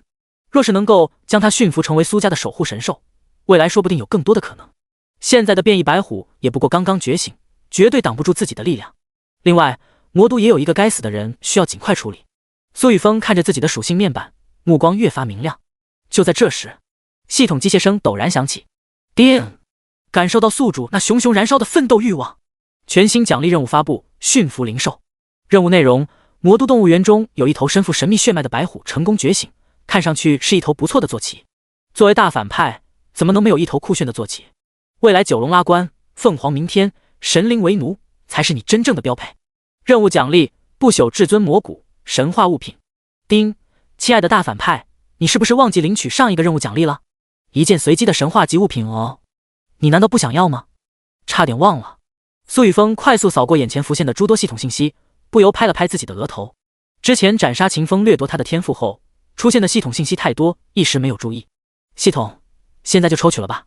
第9章，首件神话级特殊装备逆元神域。叮，神话抽奖次数已使用，正在抽奖中。抽奖成功，恭喜宿主获得神话级物品逆元神域，已存放至系统空间。伴随着冰冷的机械音，苏雨峰的脑海中陡然出现逆元神域的信息。逆元神域神话级特殊装备，功效1：每日可主动祭献自身任意50点属性，逆转本源化作自由属性点。功效2：逆元神域可扭转天地元气，为佩戴者提供自由属性点，自由属性点数目伴随佩戴者境界提升而增长。当前每日可提供10点自由属性点。功效3：当你受到致命攻击之时，逆元神域将自动形成一道神境屏障，为你强制挡下致命一击，冷却时间30自然日。功效4：当前等阶过低，待佩戴者等级提升后自行浮现。备注：该特殊装备无佩戴要求，以灵魂绑定。好，没想到神话级装备的效果居然如此强大，这逆元神域几乎完美契合我的弑神掠夺天赋，光是第一个功效就补足了自己的短板，更何况这逆元神域每日都能产生自由属性点。要知道一阶天醒境每提升一个小境界，也只能获得50点自由属性点，有了它就相当于我每天提升了一个小境界。除此之外，这逆元神域更是一件保命神器，前世自己费尽千辛万苦得到的那一件史诗级辅助装备都没有这么强大的功效。苏雨峰盯着系统空间内的逆元神域，心念一动，直接佩戴至装备栏。一条闪烁着幽光的古老玉坠凭空出现在他的脖颈之上，天地间中弥漫的天地元气被逆元神域快速的抽取，凝结成一滴滴闪烁着彩光的晶莹液滴，融入苏雨峰的肌肤。同时，他的属性面板最下端剩余自由属性点一栏开始变化，数值快速的增长，短短几秒钟的时间便提升至50点。苏雨峰没有犹豫，将这些自由属性点全部分配至速度，同时将每天只能使用一次的逆元次数使用点献祭50点力量同样叠加在速度上。他顿时感觉到自己的肉身轻盈了许多，不再像之前那样笨重。天下武功，唯快不破，这句话他在前世深有体会。末世游戏开始后，有不少人因为怕死，将属性点全部堆积在防御与体质上，这明显是最蠢的做法。力量不足，没法斩杀一种生物，并且一旦被一种生物包围，没有足够的速度与力量，如何活下去？防御和体质再强，也只是一个活靶子。因为是神掠夺这个永恒级天赋的作用，自己最不缺的就是力量，那么敏攻系加点自然最适合自己。当然，世界巨变同样使得地心出现了不少珍贵的天地元果，以及随机出现的遗迹投影，这些地方都存在提升各方面属性的天地财宝。只要有足够的资源和时间，无论是体质还是防御，自然也能提升。砰砰轰，猛烈的冲撞声不停地响起，不远处隔离封锁着G病毒感染牲畜的员工宿舍轰然倒塌。在红色月光笼罩下，这些牲畜全部异化，一头头体型膨胀了2-3倍，眉心镶嵌着白色晶石的狰狞家猪，以及其后紧跟的数百头异阶异种生物陡然冲出。好！数百头异阶异星异种生物的灰白瞳孔死死地盯着苏雨峰、子琼、苏丽等人的身影，发出震耳欲聋的咆哮声。在这些异种生物的眼中，人类就像是新鲜的食物，充满了诱惑力。最关键的是，吞噬人类的血肉还能提升自身。子小姐，快带少主离开这里，我们来断后。防御阵型，准备开火。苏丽见状，反应速度极快，从腰间拔出一柄手枪，立刻上膛，并对着其他武备队成员大吼道：10余名武备队成员拔出手枪，组成一个半圆阵型，前排半蹲，率先扣动扳机。砰砰，数十发子弹骤然洞穿领头一只异阶异种的肉身，可这头由家猪异变而来的一种生物却没有死亡。原本肥硕的脂肪被异化坚硬，成为了它的保护壳。子弹虽然破开了这头异化家猪的表皮，却被牢牢地阻隔在肌肉中。普通的枪械已然无法对其造成致命的伤害，剧烈的疼痛反而令这头异种生物更加狂暴。灰白的眼球中亮起一抹血光，速度再度加快了几分。与苏丽等人之间的距离不过2米，不出意外的话，下一秒就能将苏丽等人扑倒。少主，快走！子琼看着眼前的一幕，下意识地想要拉着苏雨峰撤离。为什么撤离？子琼，你们要尽快适应这个新的世界。你们的属性面板中，难道没有提示你们获得10枚易经便可抽取末世生存天赋吗？巨大的声响将苏雨峰惊醒，他平静地转过身，看着眼前冲来的数十头异阶异种生物，对着众人说道：易经？子琼微微一怔，这些异种生物眉心镶嵌的晶石就是易经，可是眼前异种生物展现出的力量根本不是普通人可以杀死的啊！若是单独遇到1头或是2头还好，数百头异种生物对于他们现在确实是一场灾难吧。少主，你要干什么？苏丽的惊呼声令子琼心头一惊，苏雨峰竟然已经不在他的身旁。面对数百头异种生物的冲击，他不仅没有离开，反而赤手空拳的迎面而上。少主，不要！子琼与苏丽拼命地朝着苏雨峰跑去，想要将他拦下，可两人却根本追不上他的身影。刷刷！苏雨峰的速度极快，在逆元神域的作用下，他的速度已经达到203点，几乎堪比天醒境2型。在场没有人能够跟上他的脚步，只能眼睁睁看着他朝着一种生物越来越近。不过1秒钟的时间，便出现在数百头一种生物面前。看着眼前的这些刚刚异化的牲畜，苏雨峰的双眸中闪过一丝暴虐，无比恐怖的力量在他的双臂之中爆发，五指一握，蓦然捏拳，对着迎面来的狰狞家猪骤然挥出。砰！一声闷响，恐怖无比的力量顺着苏雨峰的拳头轰入这头异种家猪的体内，将其体内的所有器官瞬间碾碎，全身血肉在这等力量下崩碎，令这头异种家猪的躯体爆裂成数百块。第10章 SSS 级神圣守护。腥臭的血液四溅，苏雨峰挥出的一拳令空气震荡，形成一道刚劲的拳风，将这头异种家猪碾碎之后威势不减，将其身后紧跟着的10余头一同笼罩。恐怖的力量瞬间震碎他们的躯体，一时间血肉横飞。死！苏雨峰的双眸充斥着暴虐，没有停下自己的身形，体内强大的力量涌动，双腿用力一蹬，如同离弦的弓箭冲入数百头异种牲畜群内，霸道无比的力量在他的拳头上爆发。这些刚刚异化的异阶异星异种就像是弱小的蝼蚁，被苏雨峰轻松屠戮。定，恭喜宿主成功凭 A1 头异化家猪并造成伤害，力量永久提升1点。定，恭喜宿主成功凭 A1 头异化牦牛并造成伤害，力量永久提升1点。整整数十条系统信息飞速弹出。苏雨峰刚刚通过逆元神域献祭消耗的50点力量属性，在这一瞬间被完全补回。越发强大的力量令他身上散发的气势更加恐怖，就像是一个不讲道理的莽夫，在一种群内横冲直撞，没有一头异种可以挡下他一拳。血肉在他的身旁横飞，地面像是被挖土机碾过一般，凹凸不平，出现了上百个坑洼。这些坑洼被一种生物四溅的血液填满，形成一个个血泊。苏雨峰全身染血，站在血泊中，将最后几头异阶异星异种生物打爆。血雾在他的周身弥漫，数百颗闪烁着荧光的白色已经散落。叮！恭喜宿主成功造成伤害，力量+1+1+1。又是数道系统信息弹出。苏雨峰目光微凝，快速地扫了眼属性面板，发现自己的力量属性已然提升至2188点。这等恐怖的力量，完全可以越级打爆2阶异种。少主的力量简直恐怖！刚刚那一头身中数十颗子弹都没有死亡的异种家猪，居然被少主一拳打爆。不仅仅如此，少主通过崩拳的技巧，使得空气震荡形成罡风，令自身力量扩散的范围几乎笼罩周遭2米。进入这个范围的一种生物被瞬间击杀。按照这个角度看，少主从小修炼的太极拳经至少也是出神入化。苏家武备队的众多壮汉眼冒金光，不断的感叹道。苏丽轻咳2声，老脸微微一红，你们特娘的都是马屁精，少主这等存在，哪里是我们这些凡人能够理解的？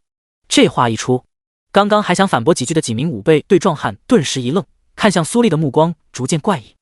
难怪力哥能成为队长，觉悟比我们高了不知道多少。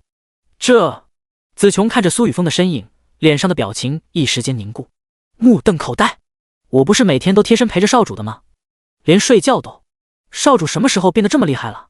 我怎么不知道？别浪费时间，你们把地上的所有易经全部收集起来，每人都拿10枚易经，打开属性面板，抽取自己的第一个末世生存天赋。苏雨峰见苏丽、子琼等人愣在原地，稍稍收敛了自身的气势，大喊道：在刚刚的战斗中，他发现自己哪怕没有使用任何技能，打出的拳头居然也能令空气震爆。明明是普通的一个平 A， 在恐怖的力量下，仿佛成为了一发炮弹，能够轻松碾爆面前的敌人。诸神游戏导致的地心末世才刚刚开始，结局到底会是谁的末日？只要力量足够，那些所谓的神算什么东西？苏雨峰嘴角微微勾起，从地面上捡起10枚易经。刚刚还在发愣的子琼、苏丽等人同样开始快速地收集地面上四处散落的易经。没过多久，一共387枚易经堆积在苏雨峰的面前。子琼、苏丽等人的手中各自握着10枚易经，准备抽取末世天赋。少主，我们现在就开始抽取末世天赋吗？这些易经其实全部交给你来使用比较合适。本源商城中，子琼握着数枚易经，有些迟疑地说道：不需要，我说过，你们需要尽快适应这个世界。第一个末世生存天赋对你们十分重要。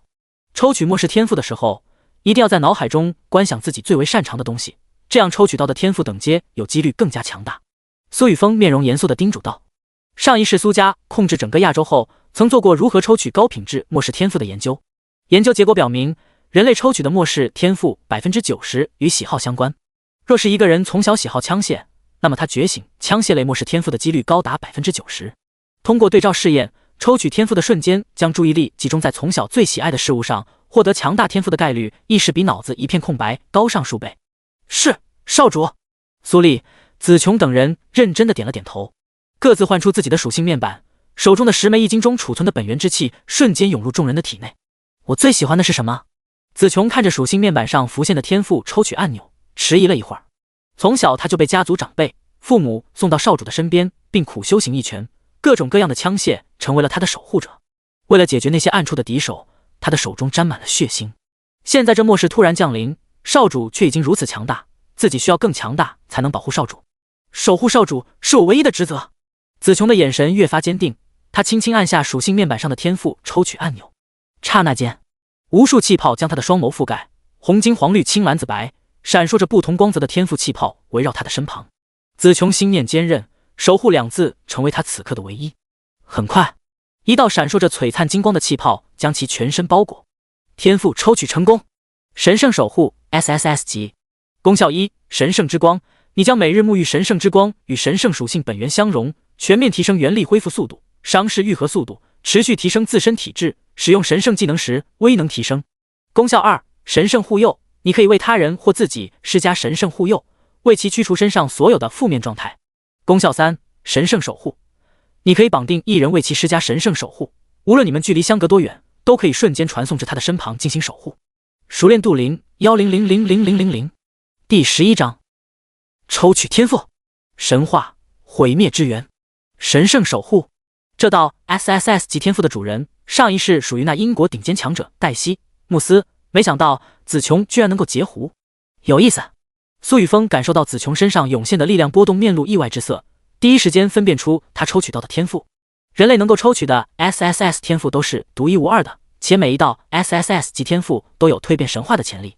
如今子琼获得了神圣守护这个天赋，那么黛西·穆斯便与之无缘了。获得了神圣守护这个天赋，便可以通过试炼转职圣光系独一无二的隐藏职业圣光天幕。圣光天幕不仅能奶、能控，甚至还很能打。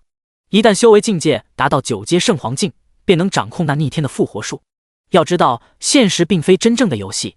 地心人类虽然拥有游戏面板，可游戏面板上却没有什么血量标识，更没有无限复活的能力。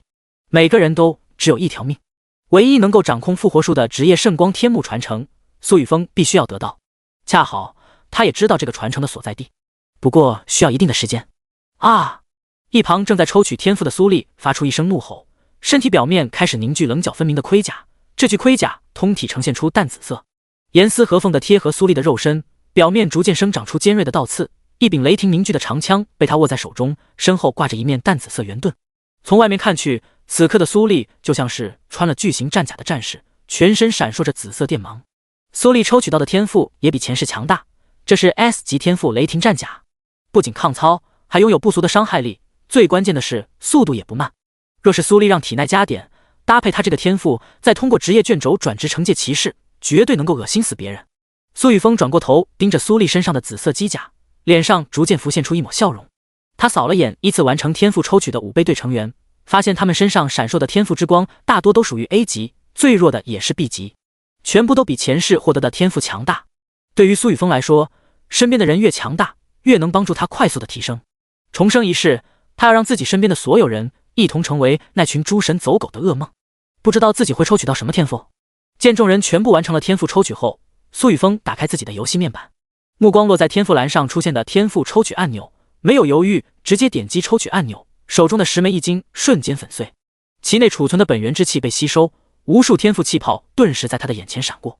此刻的苏雨峰开始探视自己的内心。陡然间，前世自己惨死的一幕在眼前浮现，苏家被无数面容狰狞的强者破灭，亲朋好友一个接着一个死在他的眼前，血淋淋的一幕不断地刺激着他的心神，隐约间亦有诸神的嗤笑声在耳边回荡。一股暴虐的情绪顿时涌现，令他的双眸一片赤红，全身心只剩下一个念头，那就是毁灭，杀尽一切与自己作对的敌人，屠灭那高高在上的诸神，让天地一片寂静。这一道念头浮现的瞬间，苏雨峰眼前闪烁的无数天赋气泡顿时溃散，唯有一道血红色天赋气泡留存。这道天赋气泡附带着恐怖至极的杀意，无穷无尽的湮灭之力，令苏雨峰感到眼前一片血红，仿佛进入了一片鲜血灌溉而成的世界。这个世界内没有一丝生机，有的只是无尽的毁灭。下一秒，血红色天赋气泡与苏雨峰彻底融合。叮！成功抽取神话级天赋毁灭之源。毁灭之源，神话级，你的身心充斥着无尽的毁灭欲望，你将成为真正的毁灭之源。功效一，你发动的所有攻击附带毁灭之力，毁灭之力可以轻易地洞开他人防御，从根源毁灭敌人的生机。功效二，你将拥有毁灭之瞳，更加轻易地掌控毁灭世界的规则。功效三，怨气、愤怒、不甘等欲望将成为催动毁灭之炎的燃料，身为毁灭之源的你将掌控毁灭之炎燃烧一切。功效四，毁灭越加强大的存在，毁灭之力、毁灭之瞳、毁灭之炎将越发强大，作为毁灭之源的亦将得到蜕变。熟练度零80000000，数条信息凭空出现在他的脑海深处，血红色天赋暗纹在他的眉心弥漫，逐渐形成4道充斥着毁天灭地之力的铭文，隐于苏雨峰的右手掌心。深邃黝黑，宛如黑洞一般的双瞳之上浮起血光，似有尸山血海于其中沉浮。无形的黝黑色火焰在他的身上燃烧，恐怖的毁灭之力一闪而逝，令其周围刚刚掌控自身天赋的子琼、苏丽等人感到心惊肉跳，仿佛下一秒自己的身体就会被毁灭。少主抽取到的天赋好可怕。是啊，尤其是少主身上燃烧的黑色火焰，若是我们不小心碰到那簇火焰，怕是一瞬间就会化为灰烬。我们是少主手下的嫡系队伍，不得不说我们太幸运了，其他小队抽取到的天赋品质绝对比我们弱。10余名武辈对壮汉乐呵呵地讨论道，每个人看向苏雨峰的眼神都带着敬畏。你们有这个想法就好，我们要紧跟少主的脚步。这一次少主为了帮助我们抽取天赋，亲手斩杀如此多的一种生物，将来我们要更好地报答少主恩情。苏丽目光凌冽地扫过众人，为众人进行思想教育。世界在一瞬之间发生改变，这样的世界革新还有天赋的抽取，会让不少人的心态发生改变。暴涨的力量会让人无法认清自己，产生逆反心理，越发膨胀。苏丽最怕的就是手下这些兄弟会这样，现在看来他最担忧的事情没有出现。少主，我们该回去了。家主、主母还有个附属家族的成员已经全部回到魔都，魔都的所有军工厂以及之前驻扎的军队都已经被家族掌控。苏家所有成员按照少主的方法抽取到的天赋全部都在 A 级之上，各大附属家族并没有选择脱离，但难免人心浮动。子琼见苏雨峰睁开双眼，第一时间开口汇报道：爹，全新任务发布，执掌苏家。任务内容第12章，全新任务，隐藏职业传承卷轴。任务内容，末世唯一的秩序就是弱肉强食，弱小的蝼蚁获得不属于自己的强大力量，而心态失衡，想要挑战霸主的地位，他们都将成为你最高王座下的尸骸。作为顶尖的大反派，怎么能不亲手掌控强大的家族势力？去吧，彻底执掌苏家，成为苏家之主，这是你成就完美反派人生的第一步。任务奖励：隐藏职业传承卷轴为1。子琼的话音刚落，苏雨峰的脑海中响起系统机械声，他面不改色地扫过系统信息，心中顿时有了打算。为了任务奖励中的隐藏职业传承卷轴，他也需要提前执掌整个苏家。末世游戏之中即将孕育的许多机缘，他都需要人手去获取。苏家以及附属家族的人相比外人更适合。上一世，苏家以及旗下的附属家族，哪怕到了山穷水尽的时刻，也仅有极少数人选择背叛，其余人全部战斗到了最后的时刻。都觉醒成功了吗？苏雨峰控制着体内的元力，将身上的毁灭之炎隐去，目光扫过在场众人。成功了！少主，我们需要抓紧时间离开钱江。钱江市的秩序已经被打破，钱江机场等待我们的飞机恐怕要不了多久便会被一种生物毁坏，时间不多了。苏丽面色凝重，她收到了机场留守人员传来的消息。走吧。苏雨峰点了点头，在其余人的拥簇下，快速地朝着屠宰场外走去。他没想到自己居然能够抽取到神话级天赋，而且这个神话级天赋竟然还与毁灭之力有关。现在他能感觉到自己的丹田内汇聚的元力充斥着极致的毁灭，再加上那恐怖的力量属性，当前阶段异化的一种生物对自己应该没有任何威胁。如今秦风已经解决，钱江市目前也不会出现什么有价值的东西，是时候离开了。少主，车里那个昏迷的女人怎么办？苏丽突然问道。将她一起带着，连佳月被某个存在临时附身过，应该能抽取到特殊的天赋，或许对我还有一些用处。苏雨峰沉吟了一会儿说道。前世苏家执掌的地界极大，也出现过被诸神临时附身的存在，这些人大多拥有特殊的体质或天赋。若是他并没有什么价值，那就只能让这个钱江校花成为自己的暖床丫鬟了。我记得没错的话，连佳月还有一个双胞胎妹妹就读于魔都大学，收集一对姐妹花似乎也不错。是，少主。苏丽应了一声，没有多想，开始驱使着车辆朝着钱江国际机场奔驰而去。钱江市的街道上已有不少一阶一种丧尸出现，数量伴随着时间的推移正在直线上升。哪怕人类已经在地心本源意识的帮助下激活游戏面板，可一直生活在和平社会的人们却根本不能快速适应如今的世界。敢于拼杀一种丧尸的人极少，更多的人们只敢躲藏在家中，寄希望于他人，并等着被人救援。轰！苏丽猛踩脚下油门，令车速狂飙至近200码，发动机引擎的轰鸣声越发狂躁。沿途遭遇的一接一种丧尸，无疑不被苏雨峰等人驾驶的特制车辆狠狠撞碎。带上我们，我们是人类，我们没有被感染异化。更有不少幸存者见到苏雨峰等人的车辆，站在马路中间拼命的拦截，想要让他们带上自己一同离去。可苏丽、子琼两人却没有丝毫怜悯，那些不依不饶的幸存者被急速行驶的汽车冲撞，结果可想而知。末世最不该存在的就是圣母星。钱江国际机场，末世开启后，钱江通往外地的高铁、动车、火车，甚至是诸多高速公路早已拥堵瘫痪，越来越多的一种丧尸占据这些通往外界的通道。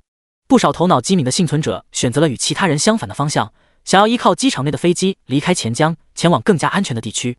最重要的是，每一个城市的机场都存在强大的守备力量，相比其他地方更加安全。可是龙国的人口基数实在庞大，现在的钱江国际机场外已经聚集了上百万人，密密麻麻的车辆将进入机场的几条必经之路完全堵死。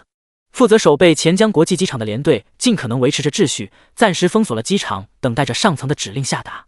我们还要等到什么时候？你难道没有看到外面的情况吗？那些异种丧尸的数量越来越多，很快就会蔓延到这个机场，甚至我们这些人之中还有感染者，随时可能异化成为丧尸。快让我们进去！只要你们让我进去，这一张1000万支票就是你们的。我是联通集团的董事长，我出5000万，你们让我先进去。挤在机场入口的人群越发混乱，整个机场已经被彻底封闭，只留下这个入口以及一条隐秘通道。被拦在外界的众人看着机场内仅剩的几架飞机，越发的愤怒焦急。能够在这个时候赶到这里的人都不傻，机场内就这么几架飞机，能够凭借这几架飞机离开钱江，顶多只有几百人。他们不相信还会有其他飞机飞回来。见场面即将失控的，站在一旁维持秩序的众多战士立刻将手中的枪械上膛，全身充斥着冰冷的杀气，对准人群。这个连的连长张强冷冷地看着人群，现在我们接到的命令便是暂时等待，请大家不要惊慌。现在属于特殊时期，若是有人敢冲击这条封锁线，必将严惩。听到张强的话，人群中的大部分人一时间闭上了自己的嘴。可人群中不少企业集团总裁、高层却急得骂娘，在这里安心等死吗？机场内，数名权贵通过机场的隐秘通道进入登机口，其中一名国字脸中年人身后跟着几名随从，身上流露着些许威严，显然是久居高位的高官权贵。在这个特殊的时期，有钱人根本无法与掌权者相比。权贵二字全居首位，更何况这名中年人是龙国人力资源部副部长胡敏文，故而这名中年人才能越过外界的上百万人，率先进入机场内。他前天才来到钱江参加一个国际会议，谁能想到会碰到这档事？最关键的是，他得到了帝都完全陷落的消息，龙国元老会中的4大元老在暴乱中陨落了3名，各部门高层几乎损失大半，内阁各大机构完全瘫痪，事态的严重性可想而知。现在唯有黑龙市所在的省份相对安全，所以他准备利用手中的特权，立刻离开钱江，先赶往黑龙市再做打算。说不定他能够依靠一些力量，在这个时代成为一方霸主也说不定。就在这时，前面传来杂乱的声响。你在说什么？那几架飞机全部出现了故障，现在已经没有能够起飞的飞机了。怎么可能？早早就已经到达机场的钱江市权贵们对着面前的几名卫级军官怒吼道。军官们面不改色，冷声道：诸位在这里继续等待下一班飞机便是。现在哪里还有下一班飞机？钱江市感染的 G 病毒人数排名全国前10，根本不可能会有飞机回来。在场的权贵们惊慌失措，不少人瘫倒在沙发上，不断的拨打电话，想要寻求其他人的帮助。这时，一名市长秘书透过窗户看到了一架大型私人飞机。市长，那不是还有一架私人飞机吗？我们可以坐这一架飞机，快，我们快走！听到此人的声音，其余权贵顿时站起身，仿佛看到了救命稻草，不停地喊道。可站在几人面前的军官却摇了摇头，不行，这架飞机暂时不能起飞。暂时不能起飞？你的意思是这架飞机其实可以起飞？特么现在都是什么时候了，还不离开钱江市？还不起飞，在这里等死吗？这位同志，这架飞机为什么暂时不能起飞？这时胡敏文一行人上前问道。几名军官瞥了几人一眼，并没有说话。站在胡敏文身后的一名秘书皱了皱眉，平静介绍道：这位是胡敏文部长，内阁人力资源部副部长。人力资源部副部长。在场的权贵心头一震，这位部长级人物居然会出现在这里，怎么之前都没有收到什么消息？为首的那名军官闻言，稍稍犹豫片刻，是上头下达的命令，让我们等一个人。等一个人？胡敏文以及在场的所有权贵心中惊愕，哪怕是他们都没有能力调动飞机过来。这个人会是什么身份？外界的情况越发混乱，这个人现在在哪还是个未知数。若是继续等下去，说不定……胡敏文思量许久，沉吟道：“这位同志，我们等的时间已经够久了，外界的情况你也清楚，要不然我们先走吧。你必须顾全大局，若是我们在这里出现了什么意外，可是国家重大的损失。”呵呵，当我们几个人是傻子吗？能够让一架飞机在这里等待这么久的人，身份地位绝对比眼前这些权贵还要高。让你们这些权贵离开后，我们几个小兵该怎么办？背黑锅？就在这时，一道嗤笑声响起：“龙国的损失？你们算什么东西？”在场的权贵闻言，顿时回头看去，一名高大冷峻的青年正被10余名荷枪实弹武装的壮汉护卫着，出现在登机口通道中。第13章，混乱末世，解除封印。这就是那架飞机要等的人，一个这么年轻的猖狂小儿。听着苏雨峰的讥笑声，在场的所有权贵不由感到愤怒，尤其是这个猖狂小儿看向他们的眼神，仿佛就像是在看一群死人。胡敏文盯着苏雨峰年轻的面容，心头同样泛着不满。自从他进入内阁任职以外，哪有人敢对自己这么说话？他主管的部门可是人力资源，多少人需要经过他的分派进入指定的岗位。胡敏文想到如今特殊的环境，表面不动声色，将心头的不甘快速压下。不知为何总感觉这个年轻人的面容如此熟悉。小同志，你是不是姓苏？胡敏文惊疑不定地问道。苏雨峰没有隐瞒，已经认出了胡敏文。苏秦是我的父亲，苏振国是我的爷爷。胡部长还有什么想问的吗？在场众人闻言顿时愣在原地。胡敏文亦是第一时间明白苏雨峰的身份，他是龙国元老会如今唯一一位幸存元老的亲孙子，是军部3大司令之一苏秦的嫡子。苏家少主。胡敏文心头的不满完全消失，他虽然是人力资源部的副部长，可根本不能与苏家相提并论。更何况人力资源部的副部长不止他一人，他掌控的更是一些虚职，相对来说没有太大权限。胡敏文脸上带着一丝讨好的笑容：“苏少，当初您在帝都游玩时，还是我给您安排的。您看这一次能不能带着我一起离开钱江市？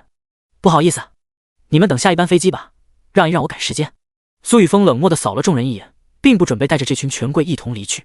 在他的眼中，这些人没有半点培养的价值，即便是给他们抽取天赋机会，也绝不可能抽取到高品质天赋。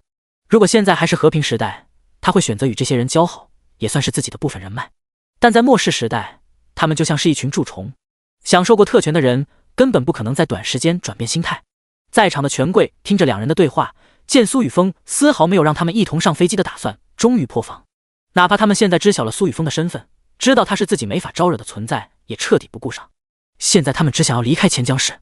苏大少，让我们一起上飞机吧，一起离开这里。这架大型飞机我们全部上去都坐得下，对您来说不过是举手之劳而已。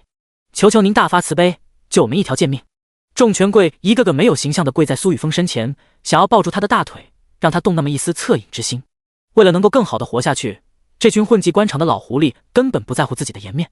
哪怕胡敏文是部长级的人物亦是如此，他第一时间抱住了苏雨峰的大腿。苏丽，将这些人全部杀了。聒噪！苏雨峰冷漠道，同时一脚将身下的胡敏文踹飞，恐怖的力量瞬间爆发，将其体内的器官碾碎，一股毁灭之力充斥其中，令他的肉身在空中湮灭，没有留下一丝痕迹。丁，你成功凭 A 对一名普通人类造成伤害，力量永久提升1点。人类果然也能成为自己提升的动力。苏雨峰双眸闪过一抹锋芒，西方的那群宗教势力以及海洋内庞大数量的一种生物，都将成为自己提升的助力。等回到魔都后，他要尽快借助家族的力量得到工会凭证，利用游戏面板开启第一个工会。要不了多久，手机、电话、飞机这些科技物品就将失效。是少主。苏丽全身闪烁着电芒，随手召来数道拇指粗细的淡紫色闪电，将在场的所有权贵笼罩。啊！凄惨的嚎叫声陡然响起，地面上顿时出现数具焦黑的尸体。不错，阿丽，你对原力的掌控越来越熟练了。苏雨峰平静地看着眼前的一幕，赞扬了一声，迈过这些焦黑尸体，带着众人进入登机通道。一路上碾杀了不知道多少一种丧尸的苏家众人，皆是冷漠地跟上苏雨峰的脚步。一群人不清楚形势的权贵死了也就死了，难道还能指望着他们去斩杀丧尸吗？行了，你们几个小子别看了，一起上飞机离开钱江。我们的任务是护送苏少安全抵达魔都，点燃机场入口的燃烧弹，在5分钟内有序撤退进入客机。张强不知何时从机场入口来到登机通道，见这几个傻小子站在原地傻愣，没好气地说道。同时在他的命令下，驻守钱江国际机场入口的数十名战士立刻抛射燃烧弹，随后快速撤离，冲向登机通道。张强所在的这个连队本就隶属于苏秦手下，张强更是苏家从福利院从小领养的孤儿，按照苏家的安排进入参军，本人对于苏家亦是忠心耿耿。连长，那外面的那些人就不管了吗？一个士兵看着机场外混乱无比的景象，忍不住开口问道。张强脸上的笑容逐渐消失，目光阴翳地盯着刚刚说话的小子。时代已经变了，末世危机已经爆发，你想要留在这里等死，我没有意见，但是在你做这个决定之前，最好想想你身在魔都的亲人和朋友。说完，张强直接带着其他人进入登机通道，其余人只是摇了摇头，并没有多说一句，默默地跟上自家脸上的脚步。刚刚说话的士兵林依依愣在原地，看着众人离去的背影，他发现自己似乎很天真，连往日要好的战友都没有为他说一句话，只是多看了他几眼，选择离去。这就是末世吗？林依依咬了咬牙，不再去看机场外混乱的场景，快步跟上整个连队。待苏雨峰带着子琼进入豪华包厢落座后，飞机机舱开始关闭，发动机引擎开始转动，脱离机场跑道飞上天空，成为夜幕下除却诡异红月的唯一一道亮光。红色月光笼罩下的钱江市充斥着人类的绝望与无助，四通八达的街道上到处布满丧尸，这些丧尸通过发达的听觉、嗅觉，疯狂的袭击没有被G病毒感染的生物。不少执掌枪械的军人为了救助遇难者，将自己仅剩的弹药清空，被他们救下的遇难者却没有丝毫感激，反而抱怨着他们的无能，眼睁睁站在这些军人的身后，看着他们被密密麻麻的丧尸淹没。要不了多久，整个钱江市就会彻底沦陷，成为一种生物的乐园。少主，未来还会发生什么？坐在苏雨峰身旁的子琼卸下面对外人时的冰霜，眉宇之间带着一丝忧虑，轻声问道。他将头轻轻靠在苏雨峰厚实的肩膀上，注视着这个男人俊逸的面庞，微微夹紧双腿，不知道在想些什么。苏雨峰收回目光，见到子琼这副模样，心头一软，放心吧，一切有我。正说着，苏雨峰将其一把揽入怀中，毫不犹豫地堵上他的樱桃小嘴。不知不觉间，子琼翻身而起，下一秒落下，如是置身于大草原上的海阔天空，疑似银河落九天，奔腾不息的畅快。这一次的长途旅行必然是顺风而行。第14章，这个城市是苏家的。魔都苏园外枫叶机场，一架大型飞机缓缓降落，子琼俏脸微红地从卫生间走出，全身上下的装扮焕然一新。近2个小时的行程竟然过得如此之快，飞机在云霄之上不断沉浮翱翔的感觉不由让人沉迷。苏雨峰嘴角勾起，这幅度比 AK47 还要难压。终于，飞机停落在枫叶机场，与早已准备好的接驳通道相连。枫叶机场乃是苏家独立建设的私有机场，距离苏家祖宅的位置不过3公里距离。现如今整个机场都被荷枪实弹的军队封锁，防止一种生物或是陌生人进入。此刻，机场通道上停满了防弹越野车，这种特殊材质的越野车防护力极强，哪怕是一阶3重境界的丧尸也很难正面冲破这些越野车的防弹玻璃。在先前的和平时代，能够搭配这种车辆的权贵，至少也得在帝都那个任职才行。少主，我们到了，福伯已经在下面等您。子琼感受到苏雨峰充满侵略性的目光，有些慌乱地开口说道：“一切等晚上再说。接下来你的重心是尽可能提升自己的实力。”苏雨峰的手掌轻轻拂过子琼的脸颊，将浮躁的欲望暂时压下，还是要干正事才行。以老爸的手段，魔都应该已经被苏家彻底掌控。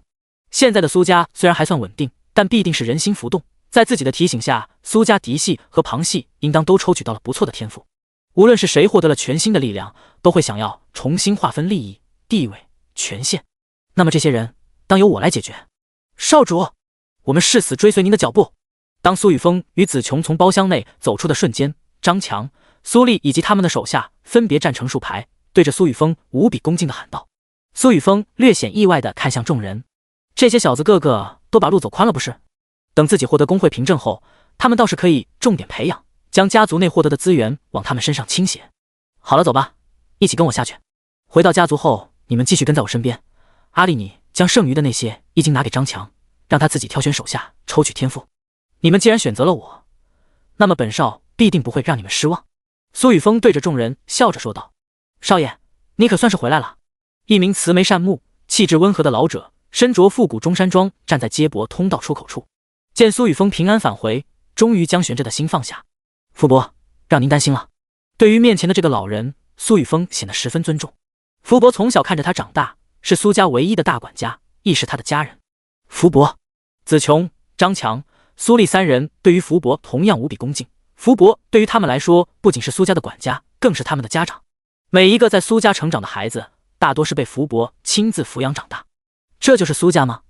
数个小时的时间，一直处在昏迷状态下的连佳悦早已苏醒，默默地跟在苏丽等人身后走下飞机。他看着眼前这一幕，这才明白现实世界的豪门远比电视剧中上演的情节还要夸张。周围数千人组成的军队，专门服务于苏家的管家，甚至苏雨峰这个少主，还有自己的武装小队、贴身女仆，这才是真正豪门才能有的排场。自己未来说不定真的有可能成为苏家的女主人。连佳悦眼中带着浓浓的野心，目光逐渐变化。这个女人若是继续这样下去，少主恐怕会第一时间将她抛弃。一旁的苏丽第一时间察觉到了连佳悦的变化，眼中闪过一丝不屑。福伯，现在魔都的情况如何？我让你们做的事情全部完成了吗？苏雨峰同样感受到了连佳悦的变化，但他并没有在意，而是率先向福伯了解魔都的情况。福伯不紧不慢地打开车门，少爷，得益于您的命令，在昨日下午家族内所有人都从各地回到了魔都。家主第一时间调动了魔都周围所有军区的兵力，将整个魔都的出入口封堵，并且将魔都市内所有感染者强制隔离于相对荒凉的西区。凌晨12点，您所说的末世危机来临，各区出现零星的一种丧尸，第一时间被驻扎的军队利用枪械灭杀。唯有西区的丧尸数量庞大，无奈之下只能利用仅剩的那些高剂量炸弹轰炸，彻底几乎夷平了整个西区，但也获得了大量一阶下品一金。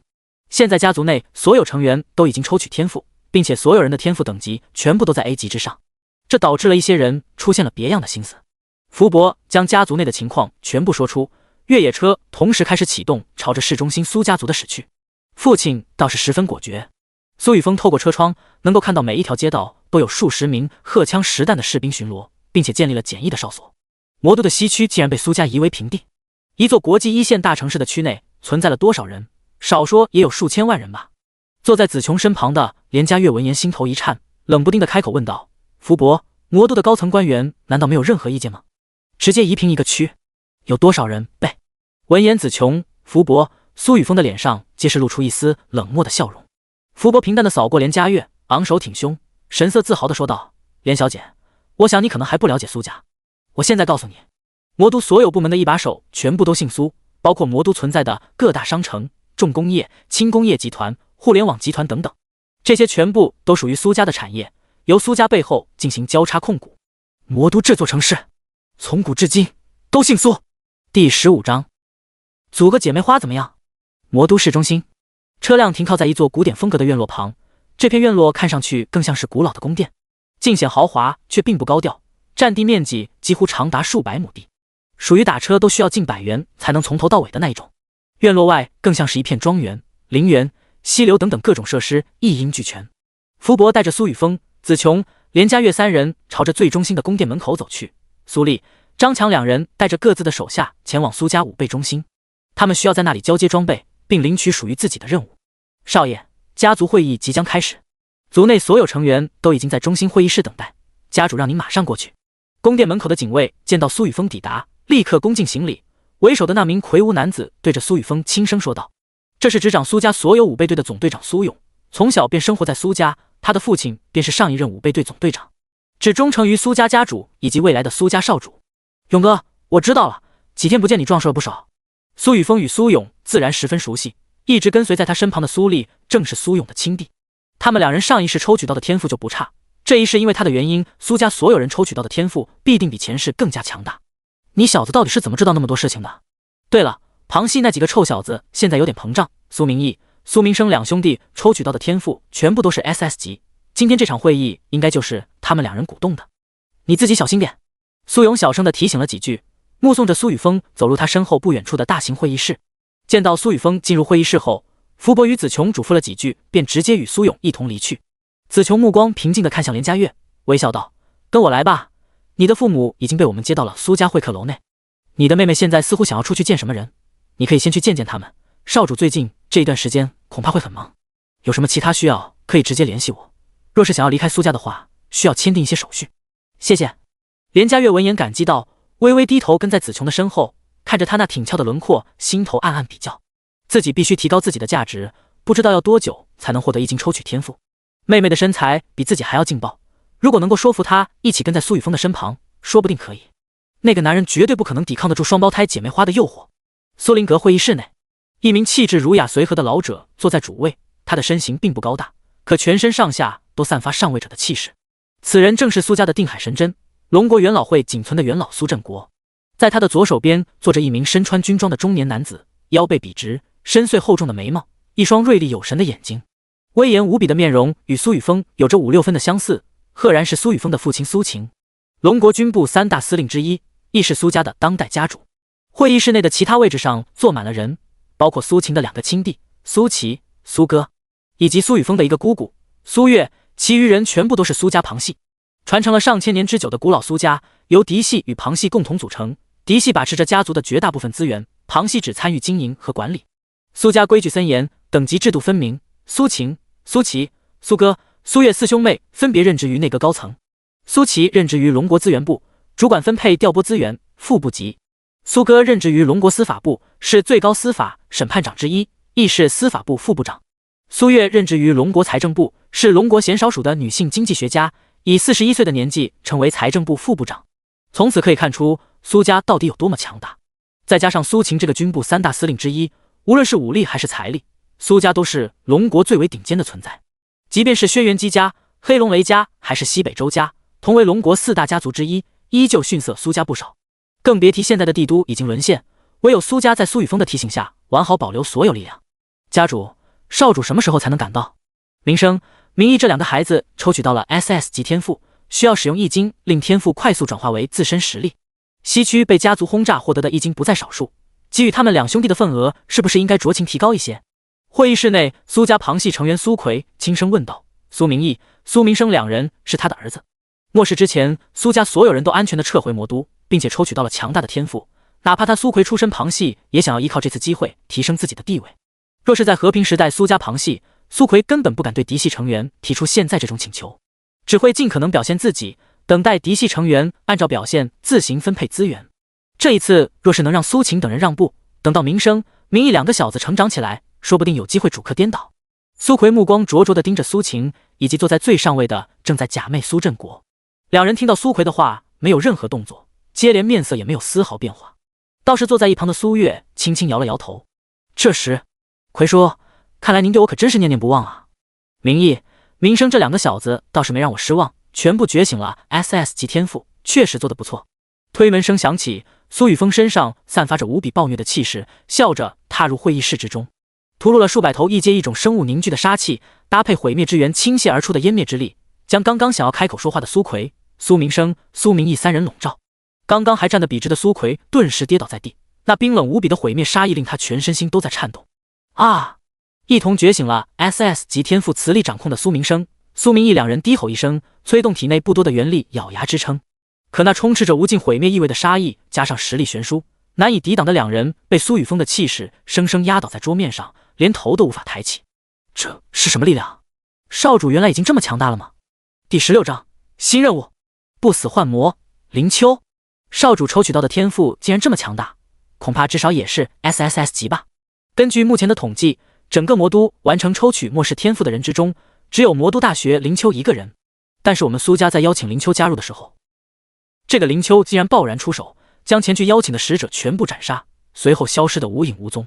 少主若是同样觉醒了 SSS 级天赋，奎哥他刚刚说的话必定是要受到惩罚。会议室中的诸多苏家子弟轻声地议论着，丝毫没有为苏奎说话的意思，反而更亲近苏雨峰。毕竟苏雨峰从小到大的表现都完美符合继承人的身份，而现在的苏奎不过是一个乘势而起的小人，借的还是自己孩子的事，根本上不了任何台面。他们感觉苏奎已经有些膨胀的忘记了自己的身份，少主现在的处理方式，他们一时觉得满意。末世降临的时代，苏家必须团结一心，展现自己拥有的力量，雷霆镇压一切，才是苏家未来继承者该做的。林秋，苏雨峰被诸多神话及天赋层层强化后的体质，让他能够轻而易举地听清众人所讨论的内容。林秋这个名字对于他来说无比熟悉，前世秦风之所以可以那么快瓦解苏家，其中少不了林秋的帮助。只不过林秋这个人无比神秘，根本没有人知道他的天赋是什么，有什么作用和能力。前世苏家强者众多，曾经数次击溃林秋的肉身，可过上一段时间，这个人就会再度出现在众人面前，仿佛拥有不死之身一般，十分的难缠。最关键的是，这个林秋在未来还会获得无相魔君的传承卷轴，转职极其特殊的隐藏职业。这个职业最恶心的便是千幻无面这个特殊技能，可以依照使用者的个人心意轻松变换身形面容，并且伪装他人职业身份。前世的林秋利用这一点，一次次捣毁苏家各地的据点，使得苏家鹤唳风声，互相怀疑，生怕身旁的人就是林秋伪装的存在，并在数年后获得了一个称号“不死幻魔”。而林秋获得这个称号的背后，是上千名苏家强者的尸体。林秋居然是魔都大学的学生，刚刚觉醒天赋就悍然击杀了数名苏家派去招揽的人，他是在找死。苏雨峰体内的毁灭之源开始涌动，是神般的杀意呼之欲出。在前世，他的二叔苏琪就死在这个林秋的手中。现在的林秋不过是刚刚觉醒天赋，甚至连职业都还没能成功转职，正是将其扼杀的最好时机。趁人之危是他的美好品德。丁，发布任务，趁他若干死他。任务内容：暗中偷袭的小人竟然也能叫做不死幻魔，是不是瞧不起咱们反派的无耻程度？反派的真正奥义就是看他强，暗中阴死他，趁他弱，率先干死他。去吧，宰了这个卑鄙小人林秋，顺便让连家月的妹妹连嘉欣死心，将这对双胞胎姐妹花一同收入囊中。任务奖励：通天魔星，特殊神话物品3万枚2阶上品1斤。正当苏雨峰心头杀意萦绕的同时，系统提示音蓦然响起。系统倒是懂事。苏雨峰哑然失笑，一直笼罩苏奎、苏明义、苏明生，气势散去。苏奎这个人很现实，只要自己一直保持着强大，他根本不会有什么心思。看在苏明义与苏明生这两兄弟的面子上，饶过他这一次。这两兄弟在前世可是帮了他不少忙，对于苏家更是忠心耿耿。不过这个林秋到底是不是诸神的走狗？诸神在地心到底想要得到什么？好了，雨峰你先坐下，这一次让你尽快回来，主要还是针对现在的局势制定接下来家族该走的方向。我刚刚得到了最新的消息，末世降临开始至今，全球已有 90% 的城市被一种生物完全毁灭，几乎所有国家都陷入了无政府的状态。粗略统计下，数十亿人类在这短短的几个小时内彻底死亡。而我们龙国同样有 90% 的城市被毁灭，帝都更是首当其冲彻底沦陷，保存相对完好的仅有轩辕姬家、黑龙雷家、西北周家。坐在苏振国左手边的苏秦沉声道。话音刚落，会议室内所有人的脸色皆变，没想到这一次的危机竟然如此恐怖。如果不是苏雨峰提前预警，苏家即便没有灭亡，也会被彻底重创。想到这里，众人看向苏雨峰的眼神越发柔和，甚至带着一丝敬佩。苏雨峰听到全球死亡的人数没有丝毫意外，父亲刚刚得到的数据与真实情况相比，亦是相差甚远。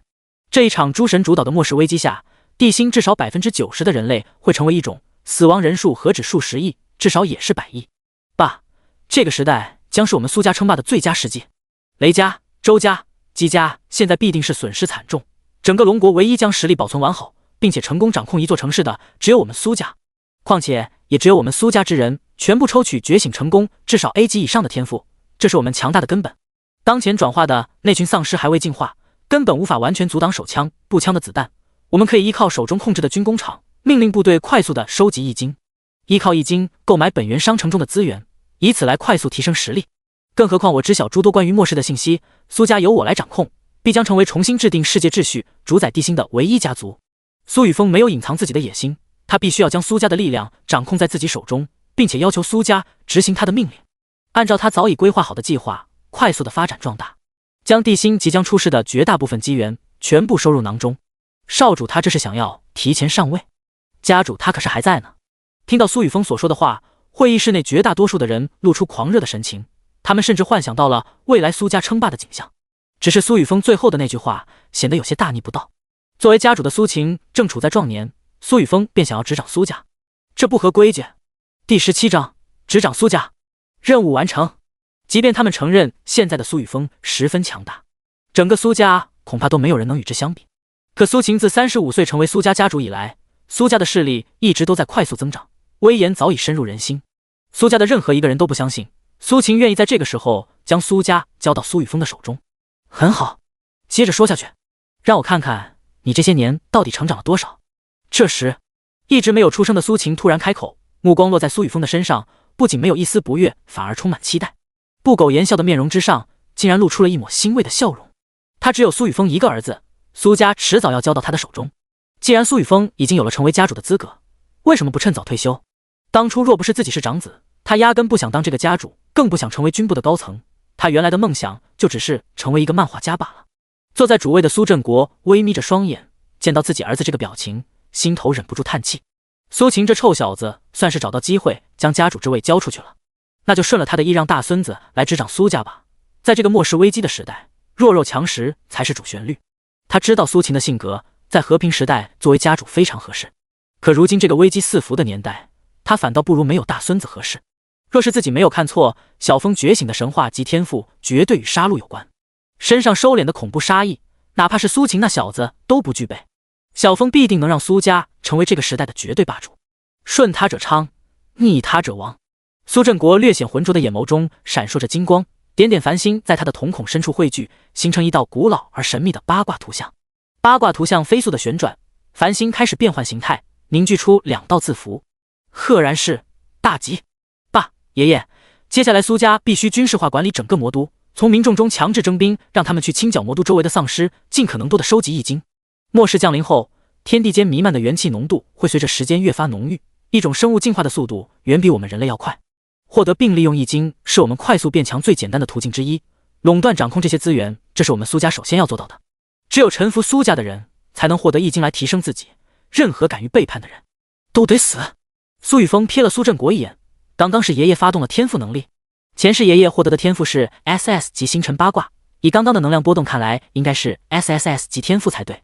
这一世苏家的起点比前世强了数倍。苏雨峰话音一顿，接着说道：大姑，接下来由您来为魔都制定一套贡献制度，这套制度将成为魔都人们接下来按劳务分配资源的标准，并且之前的货币也已经失去了效用，将来的货币将被易经取代。二叔，您还是主管苏家的资源调配，包括整个魔都不同地方即将孕育而出的资源，我都会提前告知您。三叔，您需要为魔都重新制定一套法律，现在已经不是人人平等的和平时代，我们需要约束那些外来的强者，亦要稳定我们苏家未来的秩序。至于其他人，我都已经做好了分配，这份是每个人需要做的事情以及自己的职权范围。苏雨峰拿出早已准备好的计划书，将其投影至会议室的大屏幕上，包括游戏面板内置的社交系统中，苏家早已组建好的群聊内同样发送了一份详尽的计划书。先前在飞机上，他可不只是在品尝海鲜，根据前世苏家每个人的特点，他早就为他们做好了安排。无论是法律、政治、经济，苏家都有极其擅长的人，苏琪、苏哥、苏月他们先前治理偌大的龙国都没有问题，光是治理一个魔都自然不在话下。会议室内一时间鸦雀无声，所有人都通过意识查看游戏面板上的计划书，越来越多的人露出惊讶的神情。他们没有想到自己的性格特点全部都被苏雨峰了解得一清二楚，分配到的位置都是他们最擅长的、最拿手的。不错。苏振国将苏雨峰所做的计划书仔细看完，忍不住夸赞道：现在他可以肯定苏雨峰能够带领苏家持续辉煌。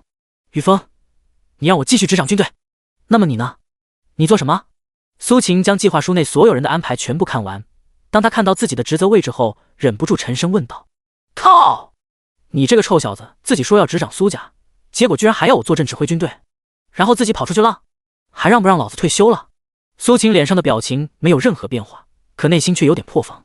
爸，我需要快速的提升实力，虽然我觉醒的是神话级天赋，可我们将来需要面对的敌人实力会越来越强大，苏家必须有顶尖的强者坐镇才能稳定发展，所以苏家的军队必须由你继续执掌。爷爷，你说是吧？苏雨峰正色道。见苏晴的脸色越发不善，立刻扭头看向苏振国，跑到他的身旁，坐在他右手边的位置上。老爹你才多大，就想着摸鱼大业，这让我怎么好好当个大反派？苏雨峰心头一笑，嘴角微微勾起。不错，阿晴，接下来你就按小峰安排的做。苏振国看着苏雨峰还像小时候见势不妙找爷爷的模样，忍不住一乐，顺着苏雨峰的话直接打消了苏晴想要摸鱼的念头。难怪卦象显示的结果为大吉，小峰竟然觉醒了神话级天赋。苏振国的双眼越发明亮，小峰必须成为新一任的家主，能够觉醒神话级天赋，他的根骨值必定异于常人。苏雨峰听到苏振国的话，嘴角再度上扬几分，他知道自己的计划已经被苏振国认可。嘿，老爸呀，有种人叫做你爹，知道不？看着苏雨峰此刻得意洋洋的模样，苏晴默默地将拳头捏紧。这个臭小子！苏晴想到他为苏家所做的计划，重新恢复平静，无奈点了点头。爸，我知道了。一旁围观的众人听着爷孙两人的对话，心头一震。神话级天赋，整个魔都近1人都没有出现一个神话级天赋，结果少主居然拥有。他们知道苏家恐怕真的要让少主接手了。在末世时代，强大的天赋几乎代表着一切。下一秒，苏晴突然站起身，将苏雨峰拉到自己的身前，锐利的目光扫过会议室内的所有人。从现在开始，苏家第884代子孙苏雨峰便是苏家的新任家主。会议室内所有人闻言，一同起身弯腰大喊：参见家主！叮！第18章隐藏职业传承卷轴唯一。叮！任务内容：执掌苏家，已完成。任务奖励：隐藏职业传承卷轴唯一，已发放至系统仓库。当苏晴宣布苏雨峰成为苏家新任家主的那一刹那，系统提示音陡然响彻，系统仓库之中顿时出现一卷闪烁着彩光的隐藏职业传承卷轴。这是战斗系职业卷轴。苏雨峰分出部分意识进入系统仓库，打量着这份隐藏职业传承卷轴。隐藏职业传承卷轴主要分为战斗类与非战斗类，这份卷轴刚刚好是苏雨峰最需要的战斗类隐藏职业卷轴。只不过从表面上看去，根本没法看出这份卷轴中的传承来自于谁，又是什么品质的隐藏职业。叮！温馨提醒：该职业卷轴属于特殊试炼传承卷轴，其中蕴含试炼空间，可通过试炼获得最适合自身的隐藏职业。该卷轴承载的所有职业传承品质等阶绝不低于史诗级。本书职业装备品质划分皆为凡品、精良、稀有、极品、超凡、史诗、传说、神话。正当苏雨峰感到疑惑之时，系统信息再度浮现：试炼传承卷轴。前世似乎没有人得到过这种类型的卷轴，唯有特殊遗迹内存在的试炼空间与其相像。不过由试炼结果自行匹配职业，这一点倒是非常不错。明白这个隐藏职业传承卷轴的作用后，苏雨峰的意识退出系统空间。家主，这是轰炸整个西区获得的易经数目，其中一部分被我们用来抽取末世天赋，现在还剩下数十万枚。苏琪面带笑容对着苏雨峰说道，称呼上已经发生了变化。二叔，将这些易经层层下发，率先让家族武备队以及军队中高层领导者完成天赋抽取。另外，这几日最需要做的是让将魔都打造成堡垒，必须竖起古代城墙。再过一段时间，汽车、坦克、电脑这些机械化程度较高的器械都会失去作用，我们手下的重工业园区需要开始转型，安排从事这些产业的人员，让他们选择转职本源商城内的辅助职业，锻造师、炼药师、元阵师等等。转职初级职业需要100枚一阶下品易经，目前尽可能投资培养天赋合适的人选，绝大部分易经尽可能用来培养战斗、情报人员。仅有白板天赋的人没有什么培养价值，便让他们安心种田生子，负责后勤吧。苏雨峰见到家族当前拥有的易经数目，并没有意外，立刻对这些易经做出相应分配，仅留下5万枚易经用来快速提升自己的修为境界。只要苏家的实力不断提升，掠夺资源的速度便会越来越快，他作为家主自然能够获得最多的资源。至于那些仅仅只觉醒了 E、F 级天赋的人，能够在末世安稳活下去，已经是苏家对他们最大的恩赐。若是能够为人类繁衍出优秀的后代，他们自然可以改变生活。永远要记住，现在是末世时代。明白。苏琪了然，对于苏雨峰的安排没有任何意见。若是由他来选择，同样会这样做。另外，还有一件事情，魔都动物园所处的辖区内应该出现了一头特殊的白虎，这头白虎的皮毛表面带有复杂的暗金色纹路，可以轻易地挥出金色爪影，口中可以凝聚金色能量球，且带有异瞳。替我找到这头特殊的白虎，第一时间通知我，绝不允许擅自出手。苏雨峰突然想到系统发布的任务，现在那头深含神话血脉的白虎应该已经成功初步觉醒，身上的暗金色纹路便是他觉醒的 SSS 天赋破甲庚金，带有绝强的破坏力，几乎可以无视对方防御，轰杀敌人。至于那个灵丘，苏雨峰心头一笑，想到了另一个对付他的办法。如果没记错的话，魔都大学校花莲嘉欣就是灵丘这个主角的女朋友，一个带有女主模板的女人。据说某个遗迹之中会产出双修技能，这一世倒是不容错过。嘿，你说的那头特殊白虎由我来寻找。苏晴见苏雨峰如此郑重其事，决定亲自来处理这件事。家主，魔都建造城墙这件事由我来负责吧。抱歉，刚刚对您有所冒犯。苏奎小心翼翼地说道。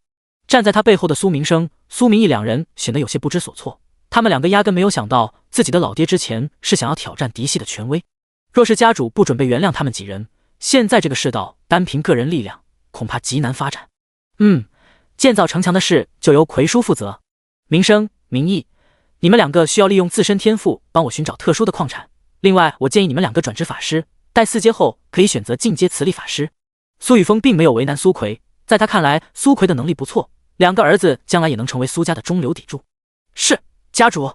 苏奎拉着苏明生、苏明义2人一同躬身道。苏琪、苏哥、苏月、苏秦4人见状对视一眼，皆是看出了对方眼中的欣慰之色。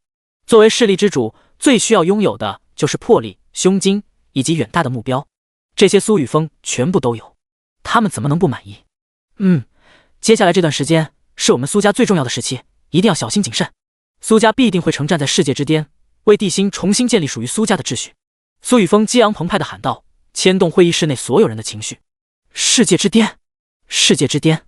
苏明义、苏明生、苏奎等人全部都被苏雨峰带动，忍不住振臂挥舞着大喊。压根没有人感觉到这句话十分中二，他们打从心底认为苏家能够在末世成为世界顶尖的势力。入夜，一间豪华的卧室之中，末世第一天获得数万一阶一金，这应该是大反派才有的待遇吧。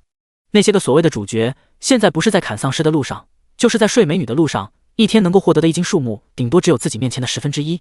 苏雨峰盘膝坐在紫檀木床榻之上，周围堆积着一座座一金堆积而成的小山丘，忍不住笑道，希望那些主角的主角光环给力，不然自己弄死他们的时候真的会找不到爽感。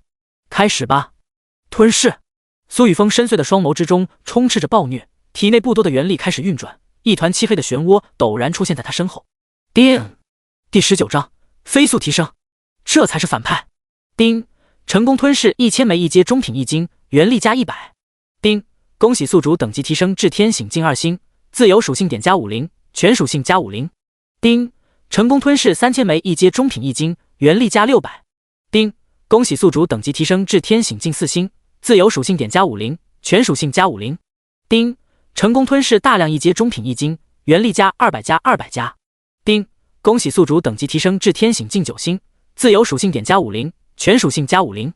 一连串的系统信息在眼前浮现，苏雨峰无视这些信息，全身心投入修炼之中，周遭堆积的易经在他的吞噬漩涡下飞速消耗，大量的元力从脑海深处的吞噬之种内涌出，顺着经脉流向丹田之中，一块虚幻的圆球在大量元力的涌入下逐渐凝聚成型。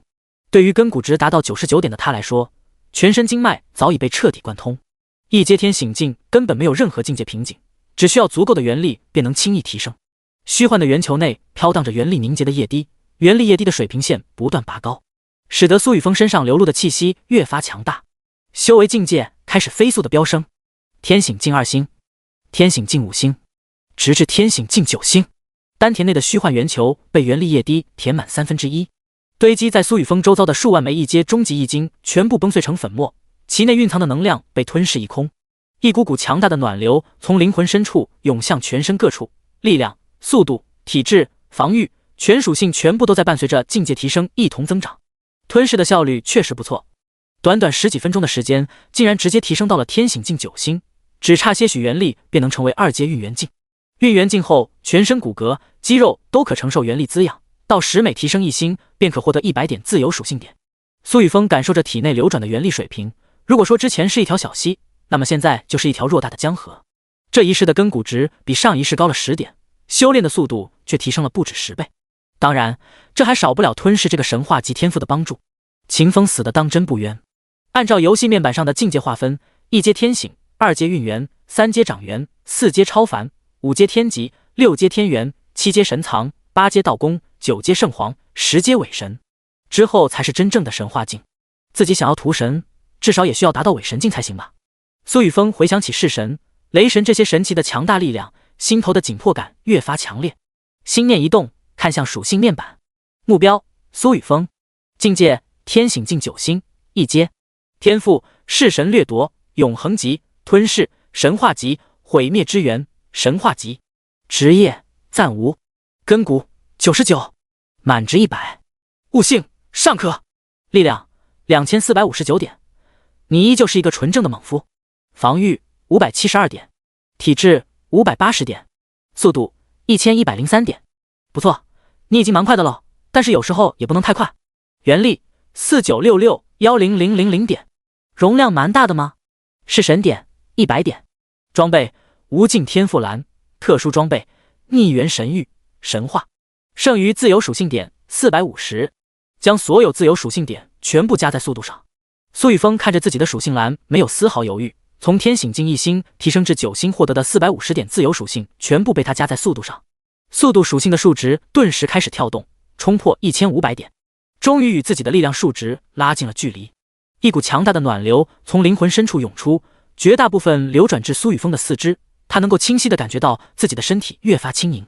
先前每秒钟顶多只能挥出3拳，可现在却至少能够在1秒内挥出5、6拳。速度的提升显然能够带动隐藏属性攻速的提升。凭借现在的速度，除了特殊天赋的拥有者，其他人在1阶之内不可能跟得上我的速度。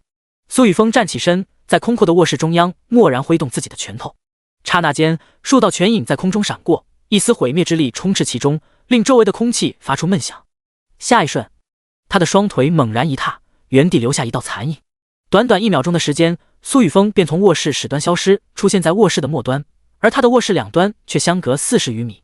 这还不是他的极限速度，在前世破千的速度数值，唯有突破到运元境才能达到。自己或许应该去寻找一些增长体质、防御的天地元果，尝试一下前世流传的极限突破法。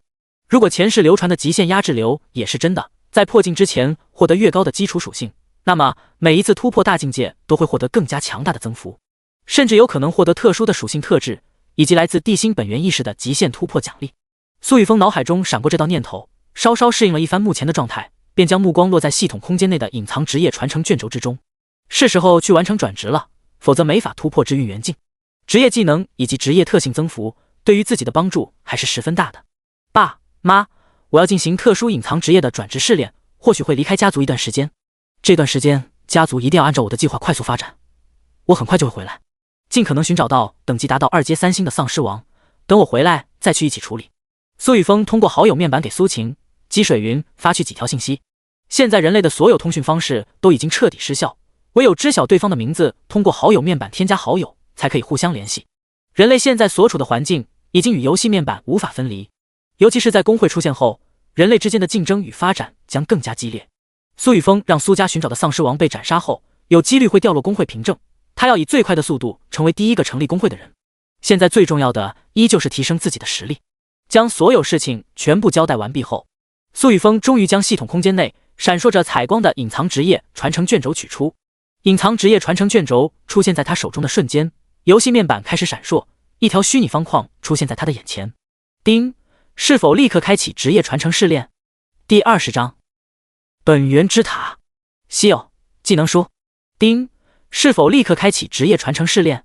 备注：职业传承试炼将进入本源之地，具备一定危险性，请尽可能展现自己的所有力量，你的表现将与最终传承息息相关。立刻开始试炼。苏雨峰自然没有犹豫，原本他还计划着3天后前往龙国将要出现的第一个本源遗迹，从中尝试获得隐藏职业的传承。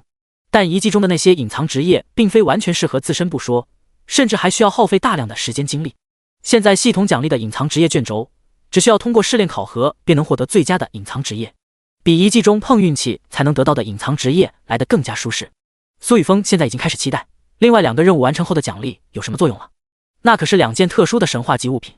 叮，试炼空间传送开始。当苏雨峰的确认选择后，手中的隐藏职业传承卷轴顿时绽放出绚丽的彩光，形成一道特殊的光门落在他的身前。这道光门爆发出一股强大的吸力，将苏雨峰吸入其中。悬空感一闪而逝，苏雨峰周遭的环境已然发生变化。他快速地扫过四周，发现自己目前身处一片特殊的彩色空间内，一道道色彩斑斓的光圈在他的头顶飘荡，其中流露着不同的本源之力。不远处还有一座直入云霄的巨塔，塔身表面镶嵌着复杂的原纹，在无数光圈的笼罩下闪烁着荧光。圆塔，为什么传承试炼会在这里进行？圆塔又是什么？苏雨峰盯着这座巨塔底端的古老石碑，石碑上似乎刻着不少符文，可他根本无法理解这些符文的含义。在进入这个特殊空间之后，他便感到无比的惬意，仿佛回到了孕育生命的母胎之中。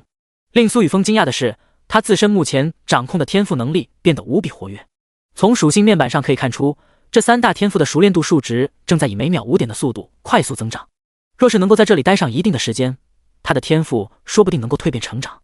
传承试炼即将开始，请顺着本源光圈的指引进入圆塔，通通过的圆塔层数越高，最终职业的品质越强大。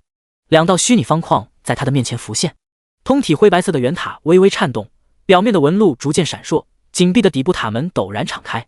苏雨峰没有丝毫犹豫，快速地踏入圆塔第一层。嗡！圆塔大门伴随着他的进入陡然闭合，数道白色光圈从半空中落下，快速地凝聚成人形。狰狞的面容、灰白的眼瞳以及锋利的獠牙，在这三道人形身影上演化而出，一阶巅峰的气势他们身上爆发。一阶巅峰敏捷型丧尸。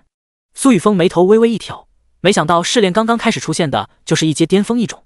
凭借自己如今的力量属性，加上三大神话天赋的加持，不知道能够闯到哪里。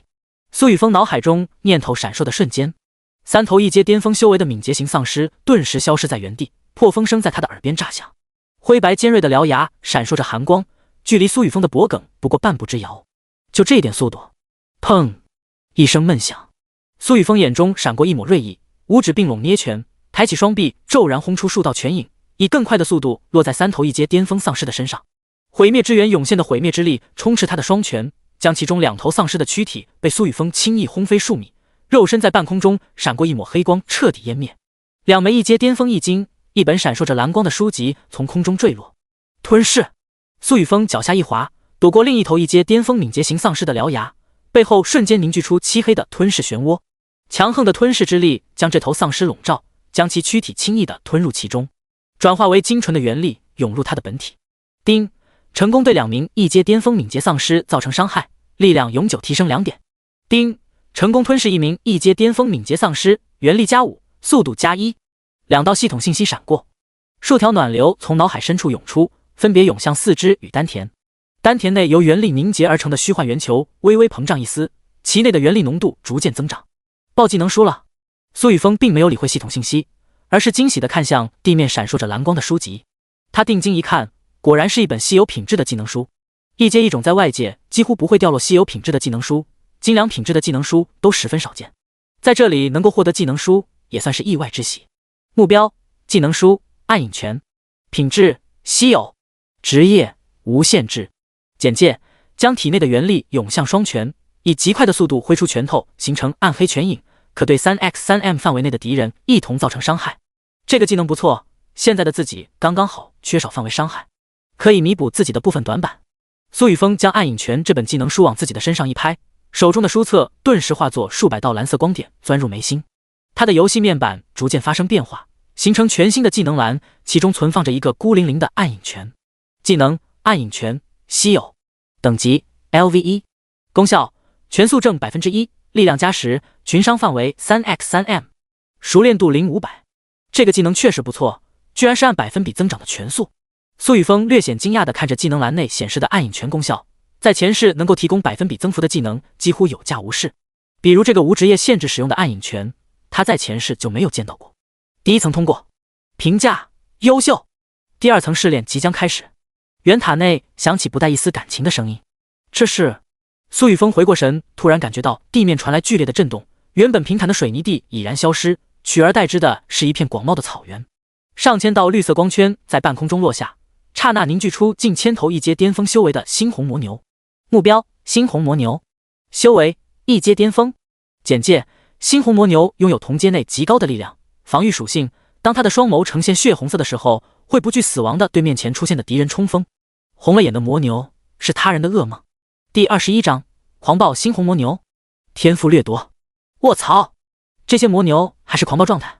苏雨峰见到这些猩红魔牛，眼眸赤红，脸色陡然变得无比凝重，忍不住爆了句粗口。这1000头猩红魔牛一旦进入狂暴状态，就会疯狂地冲击面前所见的敌人，不死不休。并且这些猩红魔牛根本不会感到害怕、恐惧，体质、力量、防御在一阶巅峰一种中处在顶尖的层次。按照人类游戏面板来换算，猩红魔牛的力量、体质、防御差不多全部都能够达到1200左右，唯有速度相对拉胯，顶多只有其他属性的一半。但是拥有这个速度的猩红魔牛丝毫不比普通的一阶巅峰人类强者弱，毕竟并不是所有人会选择将自由属性点全部加在速度上。这等强度的试炼居然只是第2关。苏雨峰越来越好奇自己完成试炼后可以获得的隐藏职业到底会有多强。现在他的短板十分明显，那便是缺少远程攻击的技能，防御与体质并不像力量与速度那么强大。希望自己获得的隐藏职业特性可以增幅这些方面，弥补短板。哞！近千头猩红魔牛发出雄浑如钟般的怒吼声，比普通牦牛庞大了2倍的体型，赤红的魔纹在它们的脊背之上亮起，让它们身上的气势更加骇人，犹如一辆辆疾驰的卡车，狠狠地顶起头顶黑色牛角，朝着苏雨峰顶去。暗影拳！苏雨峰脚下重重一踏，整个人飞跃而起，体内元力涌入双拳之间，黑色暗影在他的拳头之上呈现。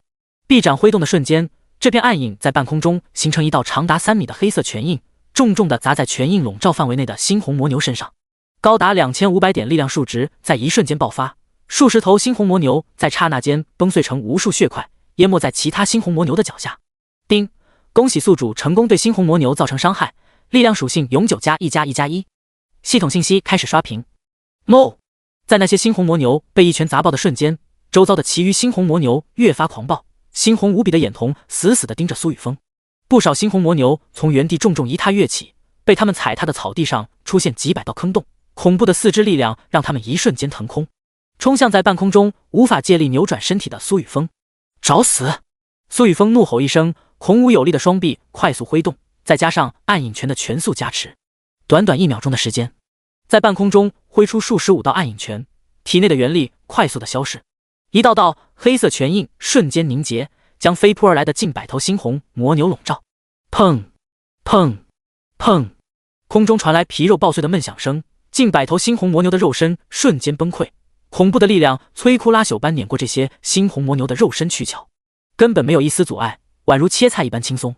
大量的已经从空中坠落，同时还有几道闪烁着绿色光泽的物品掉落。猩红魔牛鲜红滚烫的血液四溅，沾染苏雨峰半侧面容，让他显得十分狰狞。叮叮叮！恭喜宿主成功对猩红魔牛造成伤害，力量永久提升+1+1+1。叮！恭喜宿主斩杀猩红魔牛，成功掠夺其天赋狂暴之力 C 级。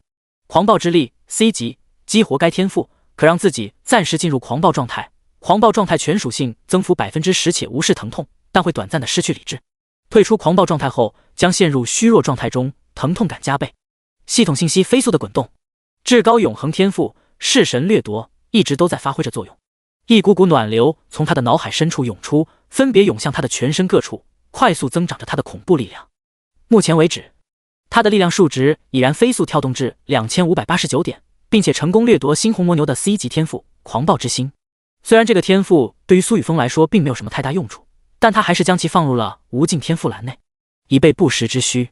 哞！100余头猩红魔牛被他的拳头轻松锤爆，可他却早已被越来越多的猩红魔牛围困，一眼望去只能看到一双双猩红无比的眼眸，以及愤怒的嘶吼声。双拳难敌4掌，乱拳打死英雄。猩红魔牛的牛角刺穿苏雨峰的肌肤，剧烈的痛楚从背后传来。噗！苏雨峰闷哼一声，短短半秒钟的时间，他的全身各处出现近100道刮痕，数十个血口，一时间全身血肉模糊。他奋力地挥动拳头，巨大的黑色暗影拳印碾爆身前一片片猩红魔牛。可每当一头猩红魔牛死去，那一片空地就被其他猩红魔牛填充，让苏雨峰一时间难以喘息。既然躲不掉，那就全部吞掉。即便是此刻的苏雨峰面对密密麻麻将自己包围的猩红魔牛，也没有什么特别好的办法，只有杀。吞噬！苏雨峰满脸充斥着暴虐，脑海深处的黑色菱形吞噬之种开始跳动，体内小半的元力顿时消耗一空。一道直径长达5米的漆黑吞噬漩涡在他的头顶浮现。当苏雨峰的修为境界提升至1阶巅峰之后，神话级天赋吞噬的威能终于能够彰显一些。不仅仅是吞噬漩涡笼罩的范围增长，其中能够爆发的吞噬之力亦是增长数倍。唯一的缺点便是元力消耗过大。哞！刚刚还在疯狂攻击苏雨峰的猩红魔牛，在这道吞噬漩涡的恐怖吸力下，被一个个吸上天空。猩红魔牛拼命的挣扎，却根本无法逃离吞噬漩涡的掌控，只能狂暴嚎叫着，被吞噬漩涡生生吞噬全身上下所有的血肉能量。其余陷入狂暴状态之中的猩红魔牛，见到同伴被吞噬，丝毫没有感到畏惧，反而死死地盯着苏雨峰，一个接着一个冲入吞噬漩涡的笼罩范围之中。结果显而易见，叮！成功吞噬数十头猩红魔牛，元力+3+3+2。叮！成功吞噬大量猩红魔牛，防御体质+2+2+1+，又是大量的系统信息闪过。呼！苏雨峰喘着粗气，脑海深处的吞噬之种快速旋转，一股股强大的暖流从中涌出。游戏面板之上防御体质元力3道数值正在快速的跳动。第22章，装备掉落。6边形战士的野望，这个吞噬天赋与弑神掠夺搭配，似乎能够让我成为6边形战士。虽然吞噬其他一种增长属性的速度并没有弑神掠夺那么快，可至少能够弥补自身的短板。苏雨峰分出部分意识看向自己的游戏面板，吞噬猩红魔牛获得的属性大多来自体质、防御以及元力，只不过吞噬的同种类生物数量越多，获得的属性本源增长会逐渐减少。可来自猩红魔牛的属性本源却十分可观。若是将面前剩余的所有猩红魔牛全部吞噬一空，体质、防御这2大属性的数值应该可以直接增长至650点左右。结，苏雨峰稍稍计算了一番，看向猩红魔牛的表情变得更加狰狞，令人毛骨悚然的怪笑声从他的口中发出。猩红魔牛，某，谁在笑？苏雨峰催动体内剩余的元力，继续维持着吞噬漩涡的运转，不再被动的等待着面前这些猩红魔牛朝着自己冲来，而是看向猩红魔牛最繁密的方位，直接迎了上去。吞噬漩涡在他的头顶快速转动，将迎面出现的猩红魔牛瞬间吞噬。此刻吞噬漩涡爆发出来的吞噬力，即便是属性俱佳的2阶异星生灵都无法抵挡，1阶巅峰修为的猩红魔牛根本无力抵抗。丁，成功吞噬大量猩红魔牛，元力加 1+1+0.5。丁，成功吞噬大量猩红魔牛，体质、防御加 0.5 加 0.5 加 0.3。苏雨峰全力爆发出自己的速度，靠近剩余的200余头猩红魔牛，吞噬漩涡将迎面来的20余头猩红魔牛率先吞噬。眼前再度浮现出大量的系统信息，他快速的扫了一眼，越来越少了。苏雨峰见系统信息中已然出现小数点的数值增长，心念微动，立刻散去吞噬漩涡，转而五指并拢捏拳，朝着面前的数头猩红魔牛狠狠砸去。每一拳轰出形成的暗影拳印，都能瞬间碾碎猩红魔牛的肉身，血肉淋漓的洒落，场面极度血腥。砰砰，数量不过100余头的猩红魔牛在苏雨峰的面前，只不过是他用来增长力量的工具。有了挪移的空间之后，这些猩红魔牛连他的衣角都无法碰触，便被暗影拳凝聚出的黑色拳印刹那间轰碎。丁，成功对大量猩红魔牛造成伤害，力量永久提升加1+1+1+。半分钟后，所有1阶巅峰猩红魔牛全部死亡，浓郁的血腥味在空中弥漫。苏雨峰全身浴血，站在原地，快速恢复着自身体力，看向此刻的游戏面板，脑海深处一道道暖流顺着经脉涌向全身各处，他能够明显的感觉到力量增长带来的快感，全身肌肉蕴含的爆发力越发强大，五脏六腑包括表层皮肤伴随着防御、体质的增长越发坚韧，血液在血管内流淌，发出一声声雷鸣般的闷响。目标：苏雨峰，境界：天醒境9星，1阶，天赋：弑神掠夺，永恒级，吞噬，神话级，毁灭之源，神话级。职业：暂无。根骨99，满值100。力量2766点。你现在好像还是一个纯正的莽夫。防御709点，体质718点，速度1533点。不错，你已经蛮快的了，但是有时候也不能太快。元力52661000点，容量蛮大的吗？是神点100点。装备无尽天赋蓝，特殊装备逆元神域，神话。技能 LV2 暗影拳01500，剩余自由属性点0。力量距离3000点已经不远了，若是力量能够冲破3000，即便是2星巅峰异种被自己打上一拳，恐怕也要身受重创。苏雨峰盯着游戏面板上显示的力量属性数值，露出满意的笑容。暗影拳的等级亦是提升。技能暗影拳，等级 LV2， 功效全速正 2%， 力量加15%，消耗体力、元力，熟练度01500。除此之外，体质、力量一同增长至700有余，在1阶层次已然处于顶尖水平。即便是有人将所有自由属性点全部加在防御之上，也不过比现在的苏雨峰高上200点，根本遭不住他一个大逼斗。第2关试炼通关，第3关试炼考核即将开始，请做好准备。圆塔内陡然响起冰冷的声音。这考核到底有多少关？居然连恢复的时间都不给。苏雨峰面容凝重的自言自语着，同时将地面上散落的近千枚1阶巅峰易经全部收集起来，握在掌心，快速吸收其内储存的纯净元力，弥补自身刚刚的消耗。收集易经的同时，他还发现了几件闪烁着蓝光的装备，以及一本闪烁着紫光的极品技能书。目标：魔牛盔甲，等阶1阶，品质稀有，职业男性无限制，属性防御加99，体质加20，特性：被动反震，承受伤害的同时，可返还部分伤害于敌人本体。备注：这是一件拥有稀有特性的盔甲，是猩红魔牛一族从某个人族身上拔下的遗产，希望没有什么异味。目标：风魔全套。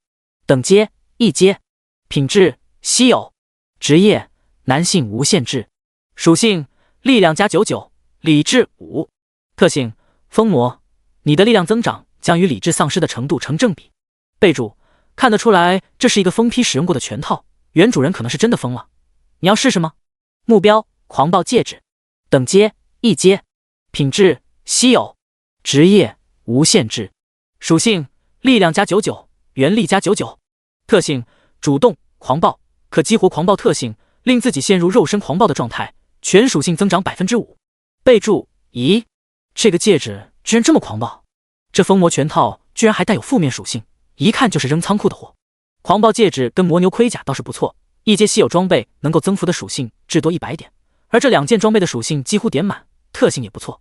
苏雨峰快速地扫过手中3件1阶稀有品质的装备，将狂暴戒指与魔牛盔甲直接穿戴上身。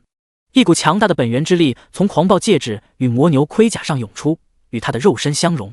魔牛盔甲的被动特性立即生效。第23章极品技能排山掌。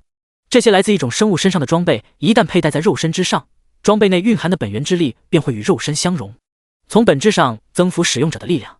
不过这些装备同样存在耐久度这个隐藏属性，除非是拥有永不磨损特性的装备，否则终究会有彻底损坏的一天。尤其是遇到非同寻常的攻击，像是苏雨峰自身拥有的神话及天赋毁灭之源，恐怕一拳就能让其彻底报废。目标：排山掌。品质：极品。技能书。职业：无限制。介绍：将体内的元力按照特殊的路线运转，涌向双掌，脑海中想象山崩之化，长出可排山。这技能书居然是排山掌，我难道真的要往格斗莽夫发展？怎么掉落的全部都是近战型技能？苏雨峰盯着手中的极品技能书，有些无语地说道。可身体却十分诚实，毫不犹豫地往身上一拍，技能书化作数千道紫色光点钻入苏雨峰的脑海中。大量的信息在他的脑海中涌现，同时还有一道看不清面容的身影在他的眼前凝聚。这道身影穿着一袭白衣，一条条经脉闪烁着荧光，其内运转着强大的元力。这些元力顺着排山掌所需的路线流转，一副山崩地裂般的之意在他的身上爆发。白衣身影轻轻迈步，双掌猛然排向前方，一座巍峨山脉的缩影于空中凝聚，顺着他的掌印轰出。一座虚幻的高大山脉被白衣身影的排山掌瞬间拍碎，无数碎石崩裂四溅。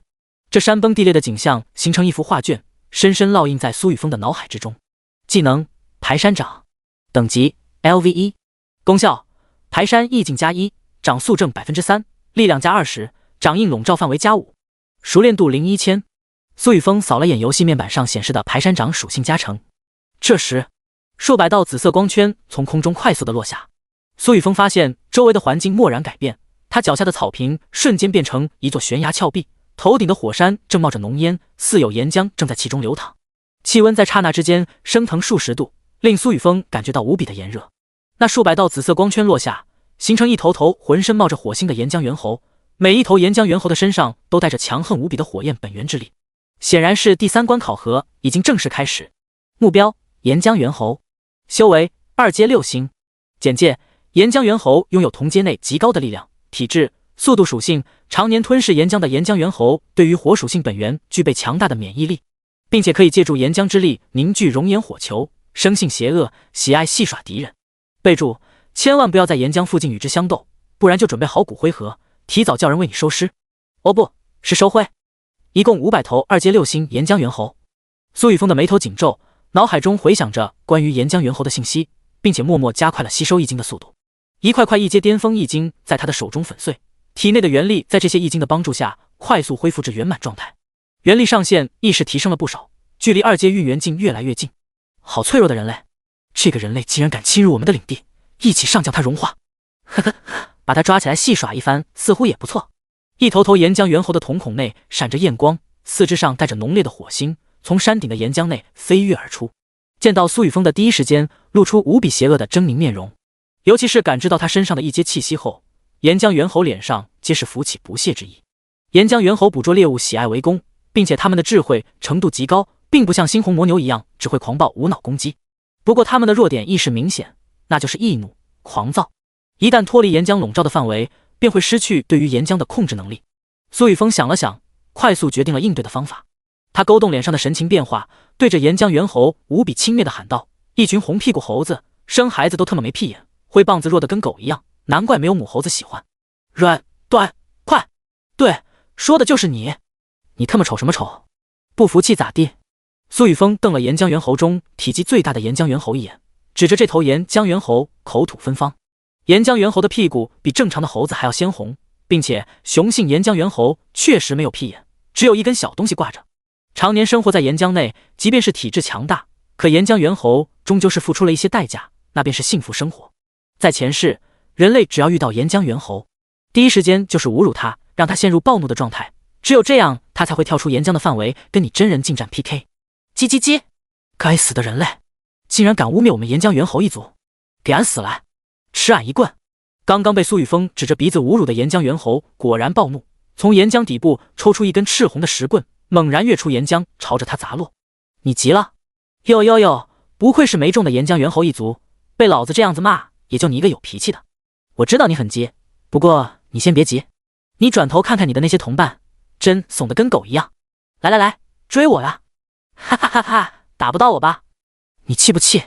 苏雨峰变本加厉，嘴巴如同机关枪一般，不断地挑动不远处那些岩浆猿猴的神经，同时脚下的动作丝毫不慢。他此刻达到1100加的速度，哪怕没有任何技能加持，这些从岩浆中不断冲出的2阶6星岩浆猿猴也没那么容易击中他。在岩浆笼罩范围内，岩浆猿猴的速度极快，可以时刻利用岩浆内浓郁的火属性本源之力。可出了岩浆笼罩的范围，他们的速度最高不过1000加，与苏雨峰依旧有着不小的差距。他在找死！一起上！一个1阶巅峰修为的人类而已，即便我们失去岩浆的加持，也不会有任何问题。原本还准备直接借助岩浆凝聚熔岩火球的岩浆猿猴，在苏雨峰的不断刺激之下，一个个变得无比愤怒。他们还是第一次遇到这么脏的人类，没有半点素质，直接就是问候他们的幸福功能，还是指着鼻子问候的那一种。最关键的是，这个人类只是一个1阶蝼蚁，这特么能忍吗？第24章掠夺 B 级天赋本源。数百头岩浆猿猴陡然冲出火山中部，与率先冲出岩浆的那几头岩浆猿猴一同朝着苏雨峰追杀而去。蝼蚁一般的人类，你难道只会逃跑吗？刚刚骂我的嚣张劲在哪里？你敢不敢停下来？领头的那名岩浆猿猴每每感觉自己将要追上这个该死的人类，可每一次又让他在身前逃离。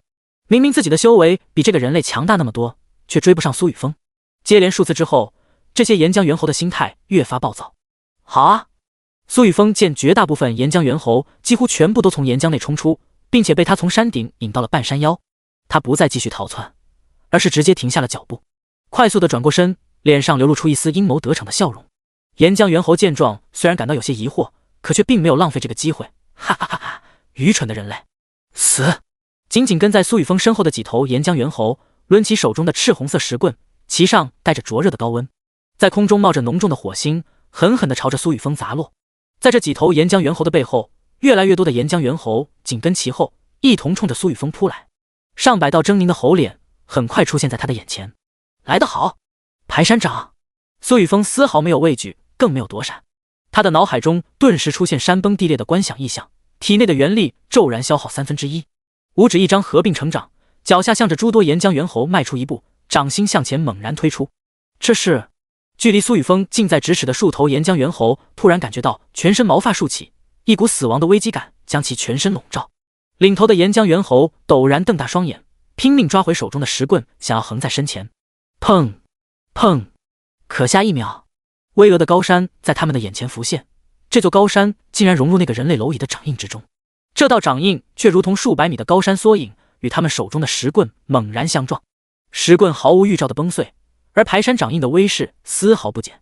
刹那间，上百头岩浆猿猴被排山掌印生生拍碎身躯，苏雨峰无比恐怖的力量在此刻展现得淋漓尽致。哪怕这些岩浆猿猴的修为比他强大数倍，可依旧阻挡不了他的力量渗透，再加上排山掌的增幅，数不清的血肉残片在半山腰爆裂开来，浓郁的血腥味弥漫。大量的异晶从岩浆猿猴的身上掉落，还有数道闪烁着紫色流光的物品混杂其中。这是什么？他不过是一个1阶的人类，怎么可能拥有这么强大的力量？不对，肯定是他身上的本源装备搞的鬼。我们不能离开岩浆太久，这是那个人类的计谋。他刚刚是在故意激怒我们。冲出岩浆不久，落后于人的其他岩浆猿猴一脸呆滞地看着面前残暴的一幕，他们根本想象不到他们的那些同伴刚刚到底经历了些什么。这么恐怖的力量，怎么可能会在一个人类身上？不行，我们快回去！诸多岩浆猿猴终于反应过来，他们的智商并不低，冷静状态下立刻选择放弃追击。不少岩浆猿猴连手中的赤红石棍都直接丢弃，就为了快速地回到岩浆内。只要能够回到岩浆之中，借助其内的浓郁的火属性本源，完全可以将面前这个人类轻松灭杀。想走？结，想的倒是很美。苏雨峰冷笑着，从四处散落的血雾中冲出，再度打出2道排山掌印。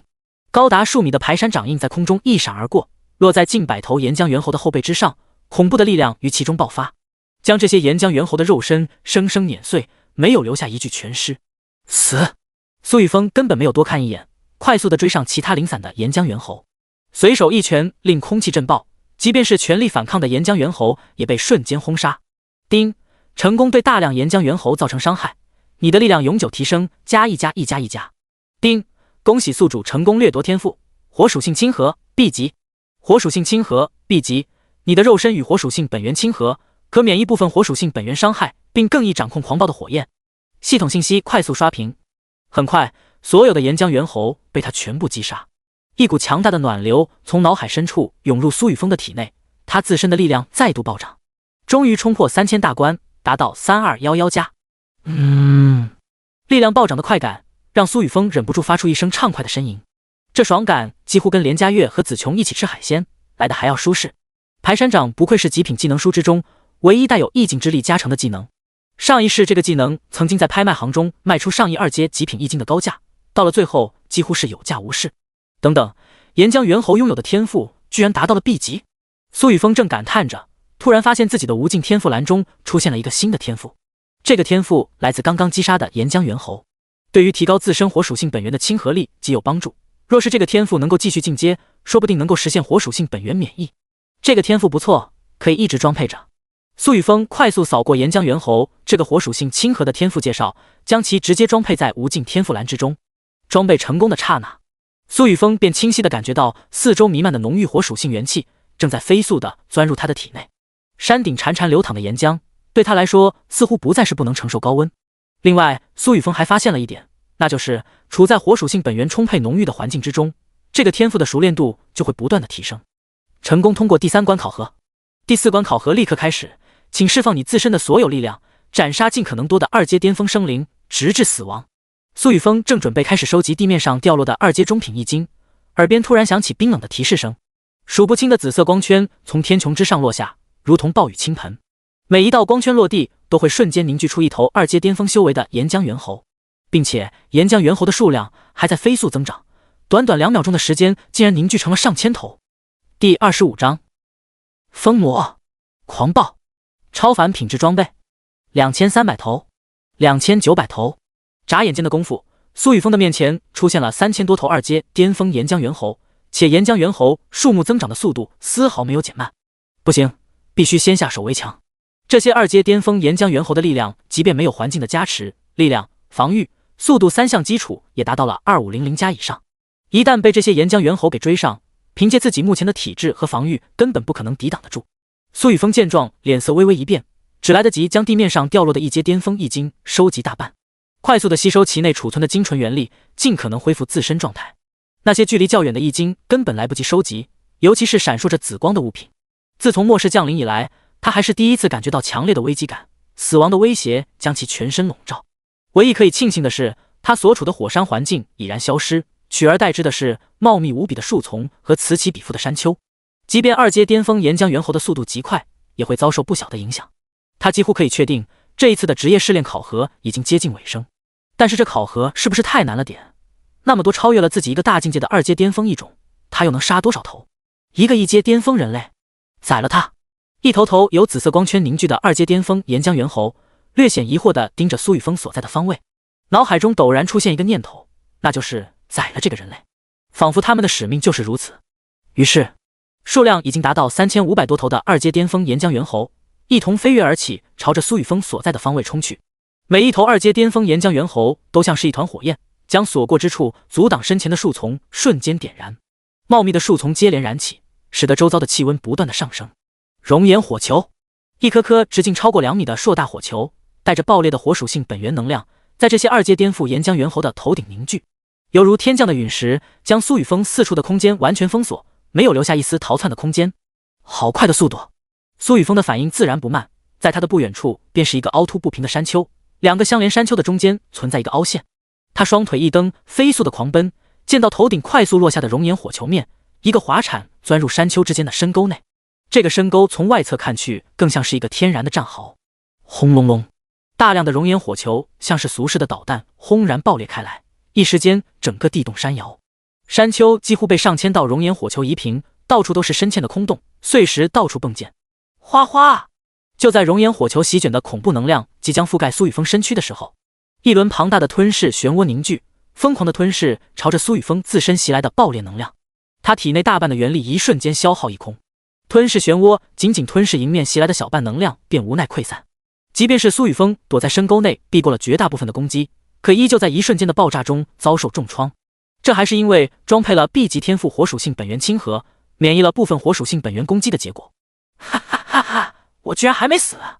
这次的考核要求是在死前击杀尽可能多的二阶巅峰岩浆猿猴，那么自己也不需要留存什么理智了。杀！苏雨峰看着自己的皮肤开裂，全身各处传来剧烈的疼痛，血肉模糊的肉身令他的双眸逐渐血红，充满戾气，心头的一团疯狂火焰正在升腾。心念微动，封魔拳套被他佩戴在掌心， C 级天赋狂暴之力激活。 C 级天赋狂暴之力激活该天赋，可让自己暂时进入狂暴状态，狂暴状态全属性增幅 10%， 且无视疼痛，但会短暂的失去理智。封魔拳套的装备特性：封魔，你的力量增长将与理智丧失的程度成正比。狂暴之力激活的瞬间，苏雨峰便感觉全身各处传来的疼痛感完全消失，力量、速度、体质、防御在原有基础上节节攀升。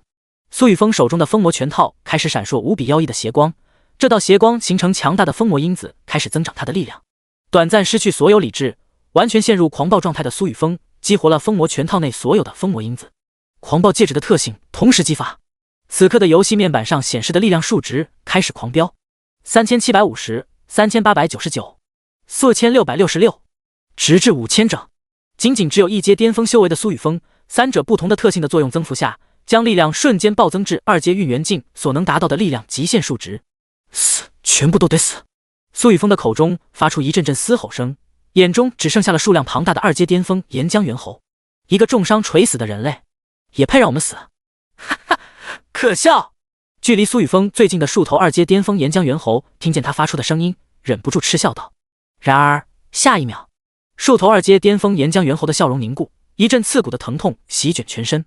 苏雨峰不知何时已然出现在他们的身前，仅仅只是一个眼神，他们的肉身便被一团漆黑的火焰吞没。不，这几头二阶巅峰岩浆猿猴只来及发出一声哀嚎，全身血肉便被毁灭之炎彻底湮灭在空气中。死都得死！沙哑的喃喃声从苏雨峰的口中响起。让谁死？装神弄鬼！附近的上百头二阶巅峰岩浆猿猴刚刚听到他的声音，正准备朝着他扑来，却见苏雨峰毫不犹豫地挥动双拳，一道巨大的黑色拳印蓦然凝聚，可以湮灭一切防御的毁灭之力夹杂其中，加上那几乎超越二阶极限数值的力量，在一瞬间爆发。被拳印笼罩的数十头二阶巅峰岩浆猿猴还没能有所防御，便感觉到一股死亡的气息将他们笼罩。轰！这些二阶巅峰岩浆猿猴的肉身被暗影拳印击中，血肉瞬间爆裂开来。苏雨峰犹如虎入羊群一般，疯狂无比地屠戮着这些二阶巅峰岩浆猿猴。在极致力量的加持之下，几乎没有任何一头二阶巅峰岩浆猿猴可以抵挡得住他的攻击。天空中零星落下的熔岩火球竟然被他一拳打爆，散作火星四溅。丁，宿主成功伤害大量二阶巅峰岩浆猿猴，力量永久提升+1+1+1+。恭喜宿主成功掠夺天赋火属性亲和 B 级。检测到宿主已掠夺同种天赋，该天赋将暂时留存于系统空间内。系统提示信息疯狂的闪过，可陷入狂暴状态之中的苏雨峰根本没有理会，他现在满脑子只有一个念头，那就是将面前的所有活物全部宰杀。短短半分钟的时间内，500余头二阶巅峰岩浆猿猴在他的手中暴毙。苏雨峰的力量数值再度暴涨，恐怖的力量已然完全超越二阶极限，步入三阶的范畴之中。尤其是在狂暴之力的增幅之下，他的基础属性但凡有了增长，力量还会直线拔高。轰！苏雨峰每挥动一拳，空气中都会传出一道音爆声，令其周围的空间微微掀起一阵涟漪。面前出现的二阶巅峰岩浆猿猴旋即爆碎成无数残片，成为推动苏雨峰力量增长的助力。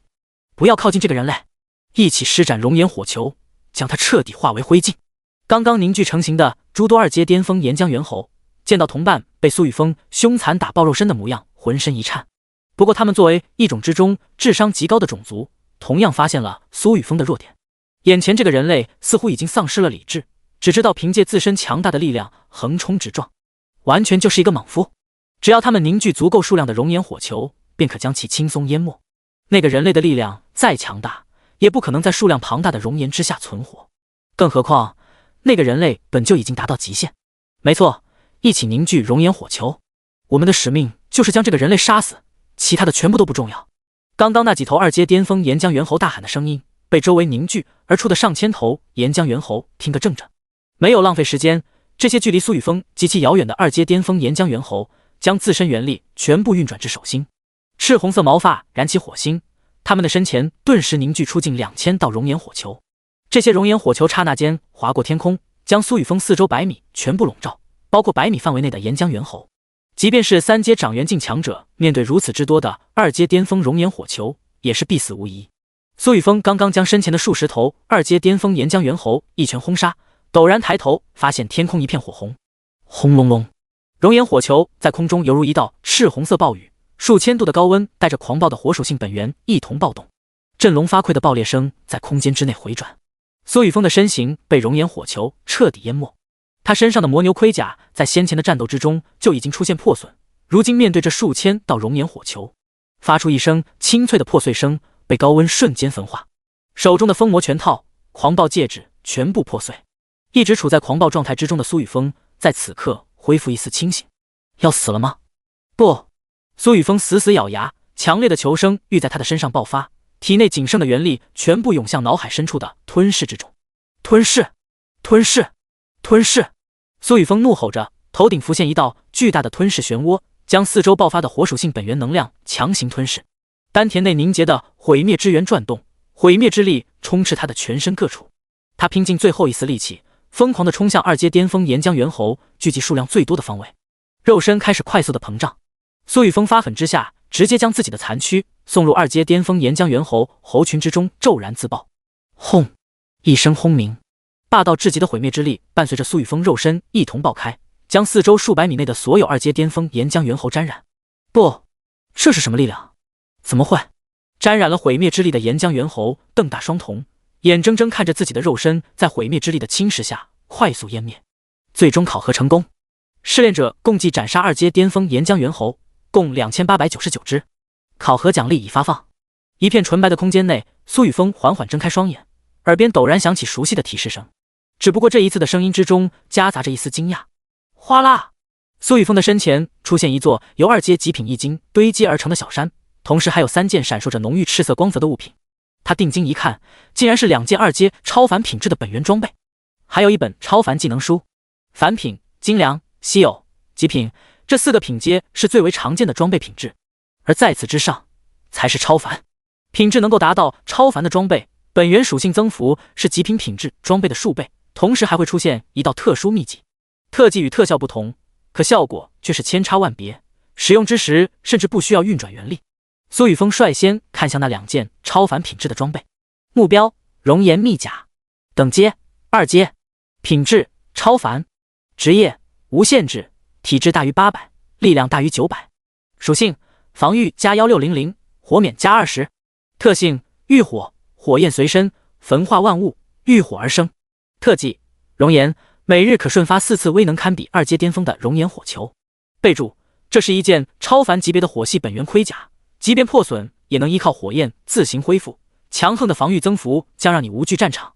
但想要穿上这件重甲，你恐怕还不够格。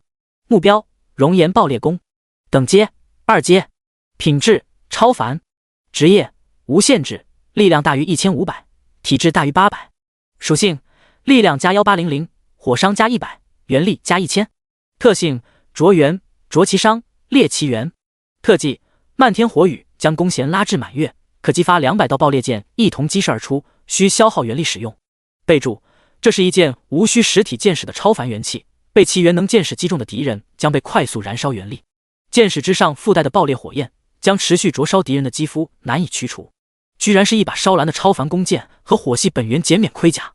苏雨峰快速扫过2件超凡装备的属性，两眼顿时一亮。第26章超凡双修技能阴阳交泰。末世时代，衡量实力强弱的标杆之一便是对方的元力数值。根骨值越高的人，在同个境界内可以拥有更加雄厚的元力储备，无论是使用技能还是催动天赋能力，都需要元力的支持。这个时候，若是你拥有一件考蓝的超凡装备，会怎样？你仅仅只是随手射出了几箭，对面的元力直接被你烤干大半。威力强大的职业技能放不出来，强大的天赋技能没法催动，对方拿头跟你打吗？更何况一个普通2阶运元境强者，想要将自身单个基础属性增长至2000点都无比困难。可现在单凭这一件超凡装备熔岩爆裂弓的属性增幅，就能轻易的让那个任何一个人突破2000大关。这2件超凡装备落在苏雨峰的手中，让他那原本还是短板的防御属性瞬间超越其他属性的数值。先前那些2阶巅峰岩浆猿猴，在佩戴了这2件超凡装备的苏雨峰面前，恐怕连防御都没法攻破。他甚至可以站在原地只管射箭，只需要体力支撑得住。苏雨峰将手中的2件超凡装备暂时收入乾坤戒中。他目前的体质未超过800点，还不能满足佩戴要求。他手中的灰白色2阶中品乾坤戒具备100平方米的储存空间，是在第3次考核时捡到的紫色极品空间戒指。现在倒是刚刚好用来存放装备，以及地面上那近3000枚2阶极品易经。没想到是这个技能，这个地方是不是有点不太正经？苏雨峰低头看着手中最后一样图册模样的超凡技能书，面容有些古怪。目标：技能书阴阳交泰，品质超凡，职业无限制，需双人配合。介绍：这是一本极其罕见的双修功法，其内共记载108页不同姿势以及玄奥无比的技巧口诀，可令修炼者体会到水乳般交融的特殊体验，并且在修炼状态中放大敏感神经，可令阴阳而气交泰快速提升。潺潺流水，直取一身。妖孽，吃我一棍！居然比某经还要热火，这描绘的也太细致了些吧？前世某夸浏览器能看到的都没有这个多。苏雨峰有些好奇地打开图册，带着欣赏的目光，忍不住赞道。直到将所有图像全部看完之后，才恋恋不舍地将这本特殊的技能书拍在自己身上。九浅一深，龙战于野，提纲运气，日久天长。寥寥几字的口诀瞬间刻印在他的脑海深处，还有无数知识伴随着这道口诀一同涌入，被苏雨峰快速地吸收消化。这时，整个空间内陡然响起冰冷的提示声。最终考核即将试炼开始，请进入一块本源石碑空间，借助本源石碑自创功法。半个小时后，无论是否成功创造功法，你都将会与最适合自身的职业进行匹配。刚刚将脑海中信息全部整理归纳完毕的苏雨峰，突然发现自己的身前不知何时多了一块烙印着无数符文的古老石碑。这块古老石碑出现的那一刻，他明显的感觉到脑海深处由3大天赋凝结而成的核心传出兴奋雀跃的情绪，一丝丝淡淡的灰白烟气萦绕，被苏雨峰吸入口鼻。游戏面板之上是神掠夺、吞噬、毁灭之源的熟练度，正在以每秒20点的速度飞速刷新。无尽装备栏中装备的2个天赋狂暴之力和火属性亲和亦是如此。这块本源石碑是什么级别的物品？居然能够让超越神话的永恒级天赋都为之转动。苏雨峰惊讶地盯着面前的古老石碑，自言自语道。面前突然浮现出一个虚拟方框，上面标注着剩余时间29分钟。他这才想起来，这个最终的这个考核存在时间限制，可他的根骨值虽然强大，悟性却只比一般水平，让他自行创造功法是不是太为难了些？苏雨峰有些无奈地想着，快步走到本源石碑面前，仔细地打量着石碑之上所显示的那些符文，脑海中陡然闪过数道灵光，可却只是一闪而逝，根本抓不住。在前世，他也修炼过不少功法，依靠苏家强大的资源以及游戏面板，将功法修炼至圆满的程度根本不是问题。可那个过程根本不需要动脑子，有钱有势的费那个脑子干嘛？有游戏面板在，根本不需要自己领悟，只需要靠那些能够自创功法的人具现技能书就完事。我的悟性有这么差吗？苏雨峰揉了揉发酸的眼睛，整整5分钟过去，他竟然看着石碑上的符文差点睡着，这让他不由怀疑自己的悟性是不是真的极差。我就不信了。苏雨峰不信邪地盯着本源石碑上的符文，强迫自己集中精神。20分钟后，他只觉自己头晕目眩，石碑上的符文像极了扭曲的蝌蚪，根本没有任何意义。不远处悬浮的虚拟方框内显示的时间只剩下不到5分钟。这块石碑怎么跟《侠客行》里面的记载太玄镜的石壁一样？只要不是有缘人，就完全看不明白是吧？苏雨峰显得有些烦躁，匮乏的精神让他十分不耐。原本以为凭借他的天赋和尚可的悟性，可以顺利的创造功法，现在看来完全不可能。更何况时间已经不多，是不是打开方式不对？苏雨峰脑海中突然灵光一闪，脸上露出狰狞的笑容。这个试炼空间就是为了匹配职业存在的地方而已，他一个完全可以靠面板点满功法技能的人需要创造功法，我去你妈！苏雨峰毫不犹豫地激活无尽天赋栏内的天赋狂暴之力，以及自身拥有的毁灭之源，雄壮的手臂蓦然抬起，无比恐怖的力量在他的身上暴动，毁灭之力充斥他的双拳，他竟然直接朝着面前的本源石碑一拳轰出。轰！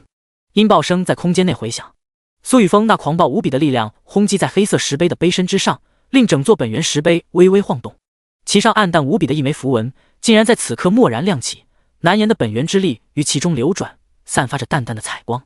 住手！第27章唯一隐藏职业，转职成功，不可攻击本源石碑。熟悉而迫切的稚嫩声音陡然响彻，笼罩在淡淡彩光之下的苏雨峰发现自己的游戏面板之上竟然出现了一行特殊的纹路。这行纹路无比细微，若不是他一直关注着自身变化，还真不一定能够发现。功法未知，暴力夺取中，进度 0.1%。 苏雨峰见状，脸上的笑容越发灿烂，丝毫没有停止攻击的趋势，反而再度加快了速度。他催动体内所有的元力，充斥着湮灭一切力量的毁灭之源骤然爆发，极其消耗元力的毁灭之炎顺着他的拳头落在本源石碑之上，身上的气息越发狂暴，蛮横无理，像极了一个混世魔王。嗡！本源石碑发出一声嗡鸣，碑身上凝聚的诸多符文竟然在毁灭之炎的灼烧下逐渐亮起。同时，游戏面板之上的进度条快速增长， 0.2%、0.8%、1.3%、2.9%、5%、10%。果然对于我来说，这才是真正的打开方式。莽夫就莽夫吧，力量才是男人该有的浪漫。哈哈哈哈！苏雨峰盯着狂飙的进度条，压根没有压抑自己的情绪，发出无比畅快的笑声。什么没有悟性？力量就是真正的悟性，管你悟性多高，被我一拳打死，悟性有用吗？刚刚似乎有谁在喊什么？难道我听错了？砰砰砰！苏雨峰没有多想，音爆声此起彼伏的响彻空间。他不再满足于单单挥动自己的双拳，暗影拳、排山掌在他的手中不断的变换打出，全部落在本源石碑之上。本源石碑上亮起的符文数目越来越多，并随着苏雨峰的轰击快速增长。短短1分钟的时间，本源石碑就被轰击了近200下，毁灭之炎更是在其上快速蔓延，上千道符文被毁灭之炎点亮。功法未知，暴力夺取中，进度 90%。 苏雨峰的游戏面板之上，功法获取的进度条狂飙，只差最后的 10% 就可以彻底获得这门未知功法。呜，别打了，我错了，我不该屏蔽符文本源，我知道错了。突然，不知哪里传出了悲怆的哭泣声，这道声音显得无比稚嫩，可却近在咫尺。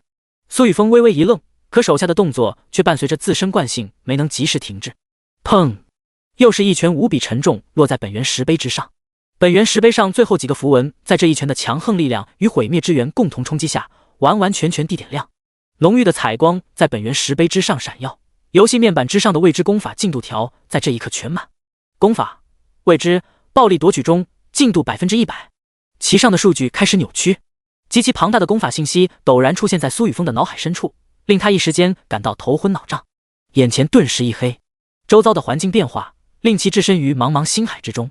一道伟岸而恐怖的身影落在他眼前，这道身影流露出的气息比他前世所见的伪神境强者还要恐怖无数倍，而这道身影的面前竟然还有数千名流露着同样气息的存在。这些存在面露忌惮地盯着那道伟岸身影，并一同朝着那道身影围攻而去。血海、星河，大大小小的世界在这些存在的身后沉浮，空间被他们轻易的操控，物质在空中扭曲，连同光线都被吞噬。恐怖至极的攻击倾覆那道伟岸身影，却没有撼动他一丝一毫，连最表层的衣袍都没能磨灭。苏雨峰瞪大双眼，双方之间那的战斗余波竟让数千座星河消逝，可那道伟岸身影竟然连皮都没有被蹭破。紧接着，那道身影平静地扫过面前的诸多存在，仅仅只是抬起手打出简简单单的一拳。这一拳竟让天地失色，无数同等级的恐怖大能面露惊骇，欲要操控空间逃窜，却被简单到极致的一拳生生碾爆。这一拳之中似乎包含了天地极致之力，3000大道尽皆融汇于其中。轰！无比耀眼的湮灭之光充斥苏雨峰的双眼，将他的意识一时间回到体内。游戏面板上一直扭曲的功法栏在此刻恢复正常。功法：混沌极道魔神诀。未入门，极道魔神诀完成第一转即可令所有属性全部提升1000点，完成第二转所有属性提升5000点，3转所有属性提升10000点。这门功法是混沌级，这是什么级别的功法？苏雨峰快速吸收消化着脑海中浮现的所有功法信息，他终于明白刚刚那道幻象之中的伟岸身影为什么会那么强大。这门极道魔神诀只要每完成1转，便能让自身基础属性轻易地突破境界极限，并且没有丝毫短板。9转之后更是可以强制依靠力量掠夺那天地间弥漫的规则，让其从无形之力转化有形，极其霸道的让这些本该靠悟性才能领悟掌控的规则成为自己的所有物。就在功法栏完全成型的那一刻，苏雨峰所处的纯白色空间顶端陡然落下一道灰白色光柱，将他的身形笼罩。他的游戏面板再度发生变化，系统提示音蓦然响起：叮，职业匹配传承中，职业匹配成功，恭喜宿主获得唯一隐藏职业极道帝君，混沌级，正在加载职业技能树。灰白色光柱将其全身笼罩的刹那，越发庞大的信息从中涌入苏雨峰的脑海之中。职业转职成功，极道帝君，唯一可掌控极道之力，抵挡力量所能抵达的极限，甚至超越其极限。只要力量足够强大，便可能碾压一切生灵。职业特性：一阶天醒境每提升1星，可额外获得100点全属性增长，100点自由分配属性点。二阶运元境每提升1星，可获得额外200点全属性增长，200点自由属性点。七阶神藏境全属性增长，无需领悟天地规则，可强行掠夺规则，熔炼极道之力，缔造极道神藏。八阶道宫境全属性增长，可无需领悟完整天地规则，强行熔炼极道规则道宫。第28章极道帝君职业技能极道。19任何职业技能、职业装备对于极道帝君都将失去使用限制。20去挑战、去杀戮、去作死，任何战斗都将让你获得更加强大的极道之力。21作为天妒之人，你将承受更加强大的劫难。28苏雨峰满脸震惊地盯着游戏面板上显示的职业栏，职业栏内关于极道帝君的职业特性整整有28条之多。他快速地扫过极道帝君这个隐藏职业的相关特性，大致可以总结为几点：其一，极道帝君可以无视任何等阶限制，修为提升所获的自由属性点、全属性点增长都会随着修为增长而层层递增。其二，极道帝君完全可以无视悟性的限制，只需要拥有足够的力量，便可轻易掠夺天地规则、本源法则。其三，极道帝君可以使用任何职业的功法、装备、技能，不会遭受任何限制。其四，极道帝君这个职业就是个战斗狂魔，莽夫中的莽夫，只要死不了就往死里做，越做死越强大。其五，极道帝君跟他自身极其匹配，完完全全就是大反派模板，容易被雷劈的那一种。这个职业的职业技能也太变态了吧！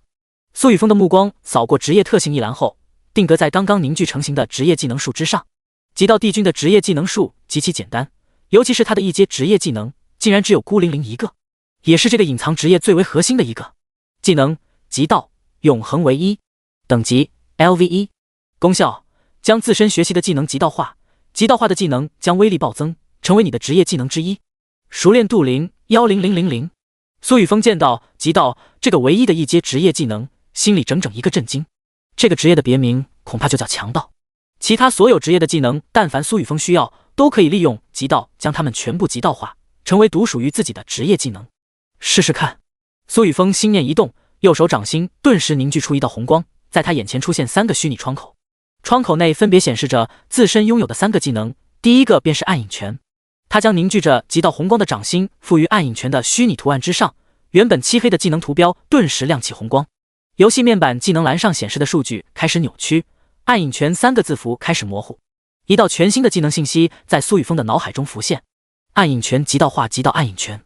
技能极道暗影拳，等级 LV2， 功效全速正 200%， 力量加15000，杀伤范围 300x300m， 熟练度0，15000。苏雨峰盯着全新的极道暗影拳，忍不住发出一声惊呼。他已经不知道今天这是第几次被震惊。最初的暗影拳被极道化之后，无论是拳速还是力量增幅都增长了整整100倍。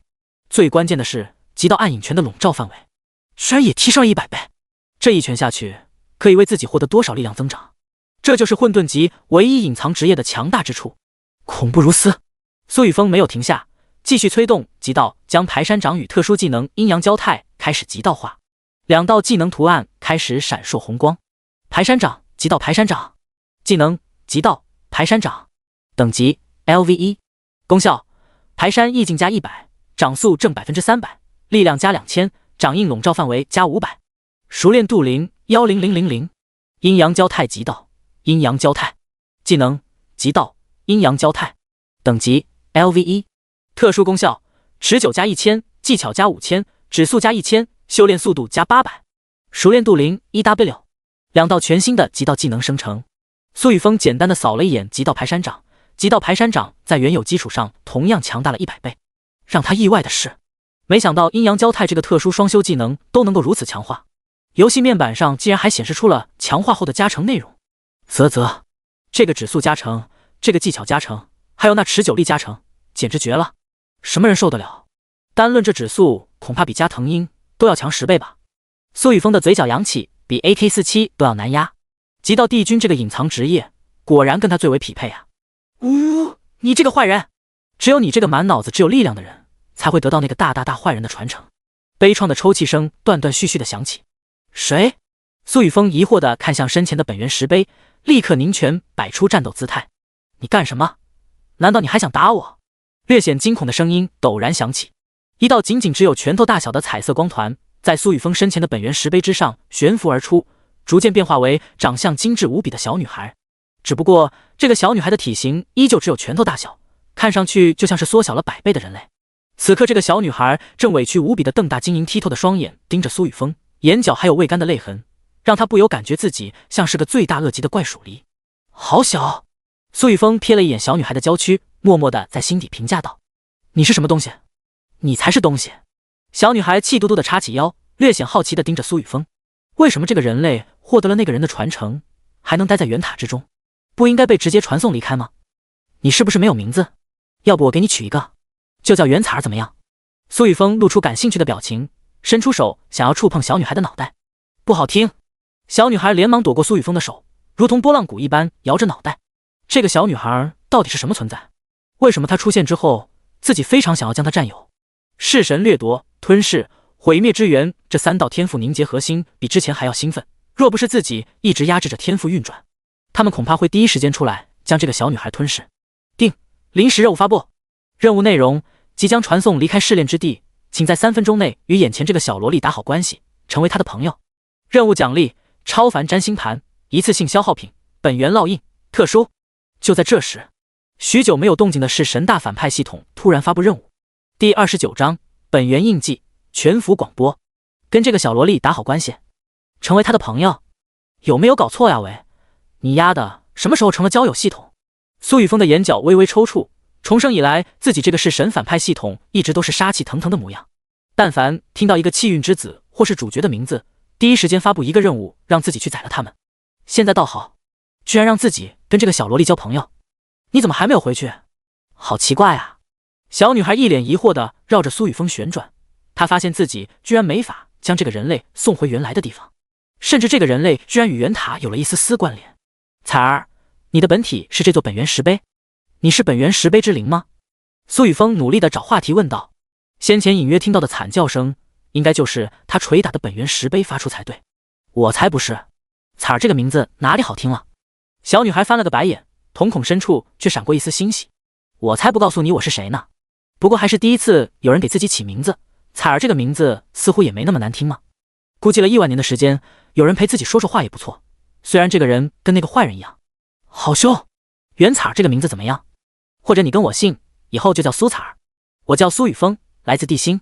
苏雨峰能够感觉到小萝莉的情绪变化，他甚至能体会到她身上有一股难言的孤寂感，忍不住继续说道：那还是圆彩儿好听些。小萝莉声若蚊蝇的应了一声，她似乎不知道接下来该说些什么，捂着脸站在苏雨峰的肩膀上，微红的脸颊显得十分可爱。那我们以后就是朋友了，不过我应该很快就会被传送离开。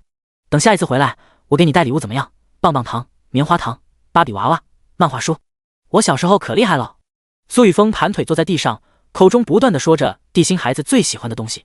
彩儿坐在苏雨峰的肩头，安安静静地听着。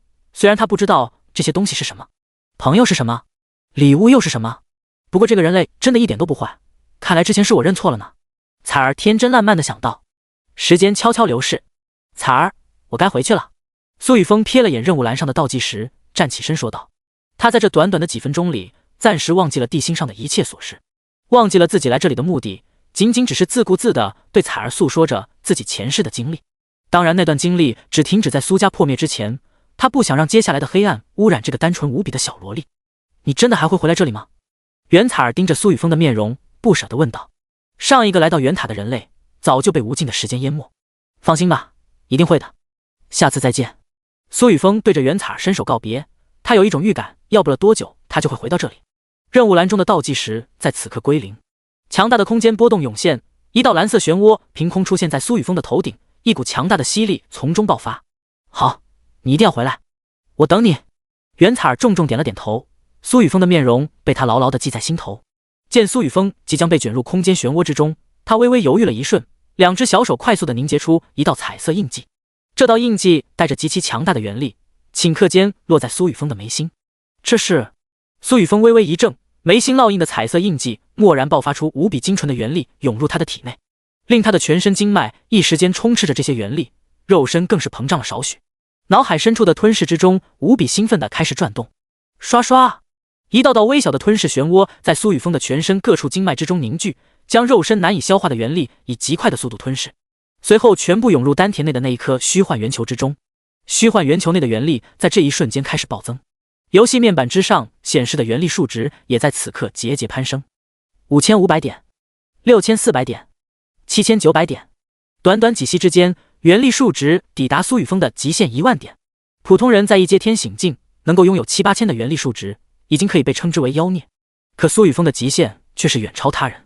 他眉心的彩色印记还在源源不断地涌出精纯原力，与苏雨峰的肉身快速融为一体，同时还有一股绝强的力量开始强化他的肉身，让他的经脉、骨骼、血液、细胞变得更加完美。刚刚抵达极限10000点的原力数值刹那间扭曲，11300点，13200点，直至14900点。苏雨峰的原力数值终于不再跳动，身上的气息却在不断的增长。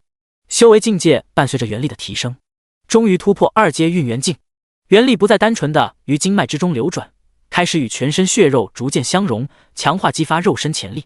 力量暴增的快感让苏雨峰逐渐沉浸其中，最直观的表现便是游戏面板上的变化，属性栏上的各项数值开始飞速的跳动。成功突破2阶运元境，全属性提升左元括号100加200右元括号点，获得左元括号100加200右元括号自由属性点。备注：2阶运元境每提升一星全属性加100，同时获得100点自由属性点。恭喜你成为第一位突破2阶运元境的人类，即将进行全服公告广播，激励更多的人类努力在末世生存下去。是否立即播报？是否需要隐藏姓名？丁，任务朋友完成。任务奖励：超凡占星盘，一次性消耗品，已存入系统空间，本源印记已与宿主本体融合。苏雨峰修为突破2阶的瞬间，数条信息于游戏面板之上浮现，彼时还有系统机械声同时响起。他仅仅是粗略地瞥了一眼，还没来得及选择隐藏姓名，一股强大的空间之力顿时将他的肉身笼罩，纯白色圆塔空间在他的眼前消失，唯有眉心的彩色印记还在不断地涌出纯净原力。第30章，全服聊天面板开启，幸存者聚居地。丁，全服广播：恭喜苏雨峰成功突破2阶运元境，成为地心第一个突破者。地心星火传承将永不断绝，愿所有人相信希望。全服聊天面板在此刻彻底激活，地心所有开启优秀面板的幸存人类，在这一瞬间收到游戏面板上弹出的虚拟方框。这条全服广播连续播报了整整3遍，地心的所有人都能清清楚楚地看到苏雨峰的大名出现在游戏面板之上。李小天，全服，我滴个神呐！膜拜全服广播内出现的苏大佬。02时，全服，卧槽！在这个全服聊天频道发言，居然需要消耗一点原力。许散，全服，古老网游既视感有没有？另外先打个广告，渠氏幸存者聚居地招收强力队友，目前暂时只招收战斗职业，最好是成功转职的法师和战士、弓箭手。胡向东，全服，胡氏集团招收战斗人员，待遇从优，装备从优，只需战斗人员，可直接私聊联系。雷傲天、全福、黑龙市雷家诚心招收大量战斗人员，成功转职锻造师、炼药师、元阵师等辅助职业的人，同样可以来黑龙市。雷家诚将为你们的孩子、亲人提供庇护、教育场所，可私信联系 ID 雷虎星。苏雨林、全福、魔都市苏家招收所有职业人员，只需要成功转职，便可成为魔都苏家的一员。苏家将为你们提供教育、娱乐场所以及强有力的庇护。全福率先突破2阶运元境的苏雨峰，便是我苏家家主。所有人可来魔都市仅剩的3大门户报到申请，详情请私聊联系 ID 苏某某、苏某某、苏某某。苏雨峰，这个人是谁？他抽取到的天赋等级又是什么？这根骨值得多高才能将修为提升的那么快？我们几乎每天都在猎杀1阶丧尸，钱大哥拥有 B 级天赋，根骨值达到了72，到现在也才天醒境4星而已。你们看到游戏面板上刚刚开启的全服聊天频道了吗？现在全国各地好像都出现了幸存者聚居地，我们是不是考虑去跟他们一起？你瞧这个黑龙市雷家，还有那个苏雨峰所在的魔都市苏家，他们好像凭借自身家族的力量，直接掌控了一座大型城市。钱江市郊外，几名幸存的人类躲在一个废弃的烂尾楼内，抽着不知从哪里搜刮到的香烟，各自看着眼前凝聚的游戏面板议论道。刚刚开启的全服聊天频道正在快速的刷新信息，越来越多的招收人员广告发布，其中不少实力强劲的群体抱团占领了一个个小县城，将这个小县城当成人们的聚居地，更有实力不俗的家族直接掌控一座城市，不仅保有和平秩序，还有余力招收零散职业者，无论是安全性还是稳定性，后者都比前者要强得多。苏雨峰，这是1周前那个买下我那屠宰场的青年，当初也是他提醒我准备好生活物资和试手的武器，若不是他的提醒，自己和圆圆已经死在了钱江市。他的家族难道在末世之前就做好了准备？恐怕也只有这样才能够在短短几天内控制一座国际大都市。先前苏雨峰见过一面的中年男人钱胜旺，在这几人当中，他的怀中抱着一名6岁小女孩，脸上带着震惊之色。苏雨峰的修为提升得这么快，他背后的势力必定十分恐怖，同时他还是苏家的家主。钱胜旺低头看着一脸憔悴的钱圆圆，眼神逐渐坚定。不行，为了圆圆，自己必须找到一个幸存者组织的势力加入进去。越来越多的人类成功转职，迟早会出现那种古老网游中的洞察类技能，到时候圆圆拥有的天赋和隐藏职业一定会暴露出去。现在可是末世，为了圆圆必须得加入强大的势力才行，否则他根本保不住自己和自己的女儿。这个势力也必须十分强大。当初苏雨峰与自己签下的合同以及转账的公司全部来自魔都，并且有过一面之缘。钱江市距离魔都市仅仅只有200多千米的距离，或许自己可以选择去魔都市。钱胜旺脑海中闪过诸多念头，他看了眼怀中的钱圆圆，很快便下定决心去魔都。钱大哥，你这是要往哪里去？现在外面还冒着大雪呢，很容易迷失方向啊。要不等雪停了我们再出发吧，到时候也好有个照应。烂尾楼那几人见钱胜旺抱着钱圆圆准备离开，纷纷劝阻说道。其中一人的眼神略显诡异，默默地盯着他怀中的钱圆圆，瞳孔之中带着些许兴奋。钱胜旺摇了摇头，不用了，我要去给圆圆找些药吃，隔4、5条街就有一个药店，我过一会儿就回来。钱大哥，你带着圆圆也不方便战斗，这样你把圆圆交给我们照看，你快去快回就行，或者我们跟着你一起去怎么样？那名眼神诡异的青年见钱胜旺铁了心要离开，语气冰冷地说道。其余人同样露出不怀好意的神情，默默地将钱胜旺团团包围。老大，前几天那个女人被我们玩死了，现在好不容易遇到一个小女孩，应该够我们玩几天的吧？脸上长满青春痘的老二对着那名身穿白色羽绒服的老大说道。青年不再压抑自己的变态欲望，我先来爽一下，你们再接着来，反正有好几个口可以上。说完，青年对着其余4人使了个眼色，5道天醒境3星的气势陡然爆发。唰！钱胜旺背后4人各自拿着一根铁棍，对准他的头颅狠狠砸去。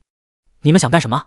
钱胜旺怒吼一声，单手抱着怀中的钱圆圆，随手从一旁抄起一根木棍，想要冲出几人的包围圈。想走？哥几个都是天醒境3星，你不过是比我们强了些许罢了，连职业技能都没有一个。你看看我手里的东西，你想怎么走？胡安作阴冷一笑，竟然从腰间拔出一把1阶精良级弓弩，对准钱胜旺怀中的钱圆圆。第31章恋童。一群畜生！你！钱胜旺瞳孔一缩，当胡安作将1阶精良级弓弩对准自己与圆圆的瞬间，他便停下了所有动作。他没法确信这个变态青年到底会不会真的开枪。若是他真的开枪，自己或许不会死亡，可他怀中的圆圆一定会。老东西识相点，把你的女儿交出来。你放心，我们是不会把她弄死的，只要她听话就行。胡安作盯着钱圆圆那精致小巧的五官，只觉自己的小腹传来一阵火热。在和平时代，他就有着特殊的恋童癖，但是他必须压抑着这个癖好，不被任何人发现。可现在是末世，我就算有这个癖好又怎么样？在这个没有秩序形成的黑暗时期，把人打死了都不会有任何处罚。他手里的一阶精良级弓弩可以轻易破开钱圣望的防御。你做梦！钱圣望听到胡安作所说的话，决定不再坐以待毙，手中的木棍被他用力甩出，紧接着猛然下蹲，想要躲过背后4人的铁棒。可4人攻击的角度根本没法全部闪躲，尤其是他的怀中还抱着1人。哼！2根铁棒重重地落在钱圣望的后背之上，强大的力量让自由属性点主要加在防御之上的钱圣望闷哼一声，他的拼命地护住钱圆圆，朝着面前最近的一名瘦小青年撞去。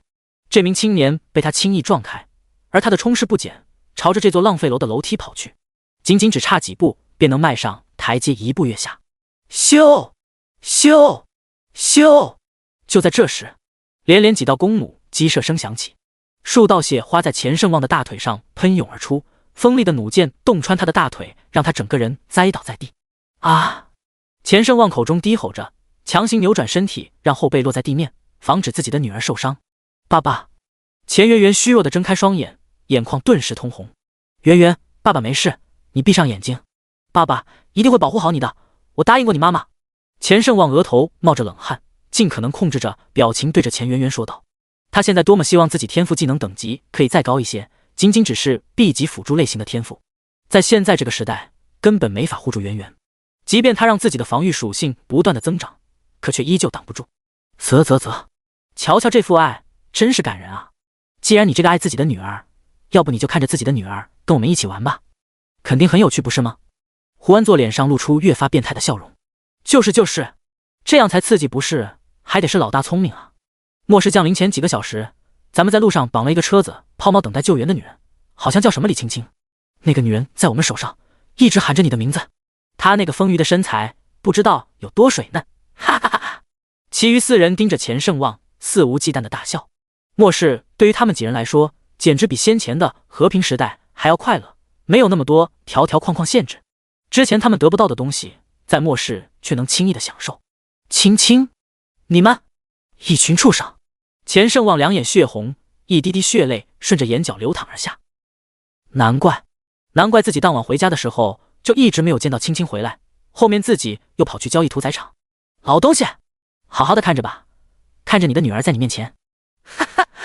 胡安作等人看着钱圣望此刻痛苦无比的模样，只觉无比的畅快。钱圆圆被他从钱圣望的怀中生生夺出，胡安作正准备撕碎钱圆圆身上的衣物，陡然发现自己的胸口传来一阵剧烈的疼痛。他低下头，竟发现自己的胸膛出现了一个拳头大小的血洞，一颗正在跳动的心脏被一只大手握在掌心，骤然捏爆，滚烫的血液迸溅。不！胡安作满脸惊恐，耳边传来冰冷至极的声音。他缓缓地扭过头，却发现刚刚还站在自己身后的其他几人，已经全部成为了无头尸体。他们的脑袋似乎被生生捏爆，满地都是鲜红的血液。只有一个陌生的青年冷漠地盯着自己。几个人渣！老子这个大反派都还没有干过这种事。死！苏雨峰将胡安作手中的钱圆圆抱在怀中，简简单单地挥出一拳。砰！一声闷响，胡安作的肉身在苏雨峰恐怖的力量之下被瞬间碾碎，化作血雾。血雾落在苏雨峰身前几厘米处，便被熔岩密甲形成的淡红色原力屏障焚烧一空。小妹妹，没事吧？苏雨峰脸上的冰霜一时间散去，温和地对着怀中的钱圆圆问道：大哥哥，我没事，可我爸爸他受伤了，你能不能帮帮他？只要你帮我让爸爸好起来，圆圆我呀就能帮你练好多药。钱圆圆眼眶湿润地指着瘫倒在地的钱圣望，口齿清楚地说道：妈妈已经不在了，爸爸是他唯一的亲人，爸爸绝不能死。炼药！苏雨峰的眼中闪过一丝惊讶之色。未满12岁的孩子虽然能够开启游戏面板，可并不能抽取天赋，除非这个天赋是孩子本身具备的，才可以通过游戏面板来觉醒。也唯有觉醒了天赋，才能获得转职的机会。自己怀里这个小女孩竟然是一个炼药师。那个空间通道没有把自己准确地传送回卧室，反而传送到了这里。本以为自己有点水逆，没想到还有意外之喜。能够自行觉醒天赋的孩子，根骨之与天赋等级绝对不差。更何况这孩子是故人之子，与我有缘啊。钱老板，好久不见。苏雨峰将钱圆圆从怀中放下，取出一颗一阶极品止血丹，塞入钱盛旺的口中。在圆塔的试炼中，除了易经和那几件装备外，掉落最多的就是一阶止血丹与一阶回元丹，还有不少一阶丹方、铸造书。第32章隐藏职业。乾坤药神。苏手。钱盛旺脸色苍白地看着眼前的苏雨峰，见钱圆圆毫发无损地站在身旁，终于放下心来。大腿上的血口也在一阶极品回血丹的作用下快速愈合，体力逐渐开始恢复。谢谢大哥哥，以后圆圆一定会给你炼好多好多药的。钱圆圆见钱盛旺的伤口正在快速愈合，终于露出了笑脸。苏手，你怎么会在这里？钱盛旺缓缓站起身，将钱圆圆紧紧抱在怀中，疑惑地问道。在全服聊天频道中的内容来看，苏雨峰现在应该在魔都市才对。作为一个势力的主人，绝不可能单独一人离开苏家，这也是他先前一时没有认出苏雨峰的原因。出了点意外。现在钱江市是什么情况？苏雨峰轻轻摇了摇头问道。空间传送出现偏差，或许是因为彩儿给自己留下的本源印记。不过那一道本源印记给了自己太大的好处，其中庞大的元力更是让他直接从天醒境9星连连突破数个境界，达到运元境3星。突破2阶运元境之后，普通人每提升一个境界可以获得100点全属性增长，100点自由属性点。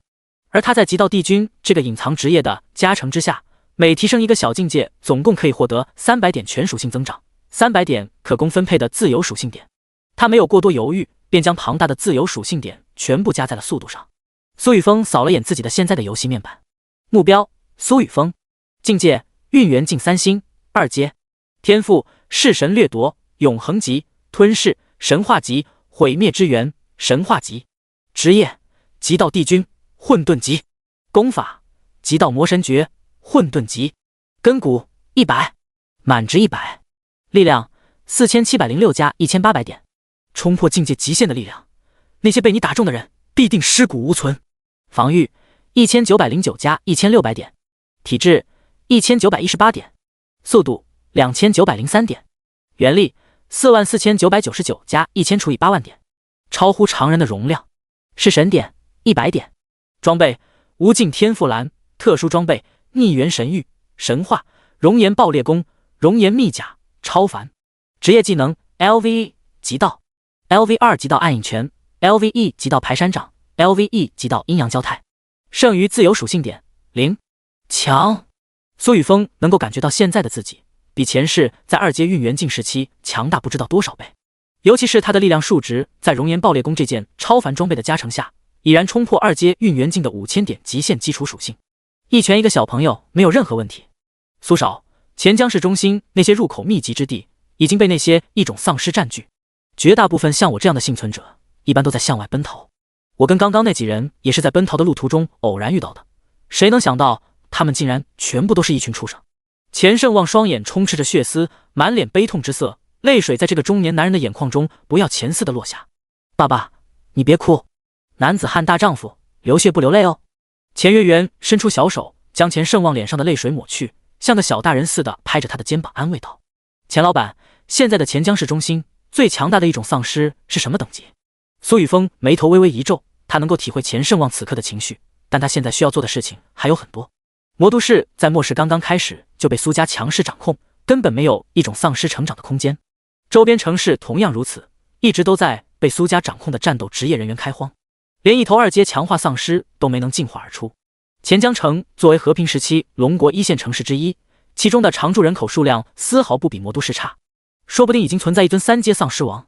我听那几个畜生说过，钱江市中心似乎已经出现了带有智慧的高阶丧尸，那一头丧尸可以辨别人类设置的陷阱，甚至能够指挥其他一种丧尸为他进行战斗，为他去搜刮那些大型超市仓库中存放的血肉。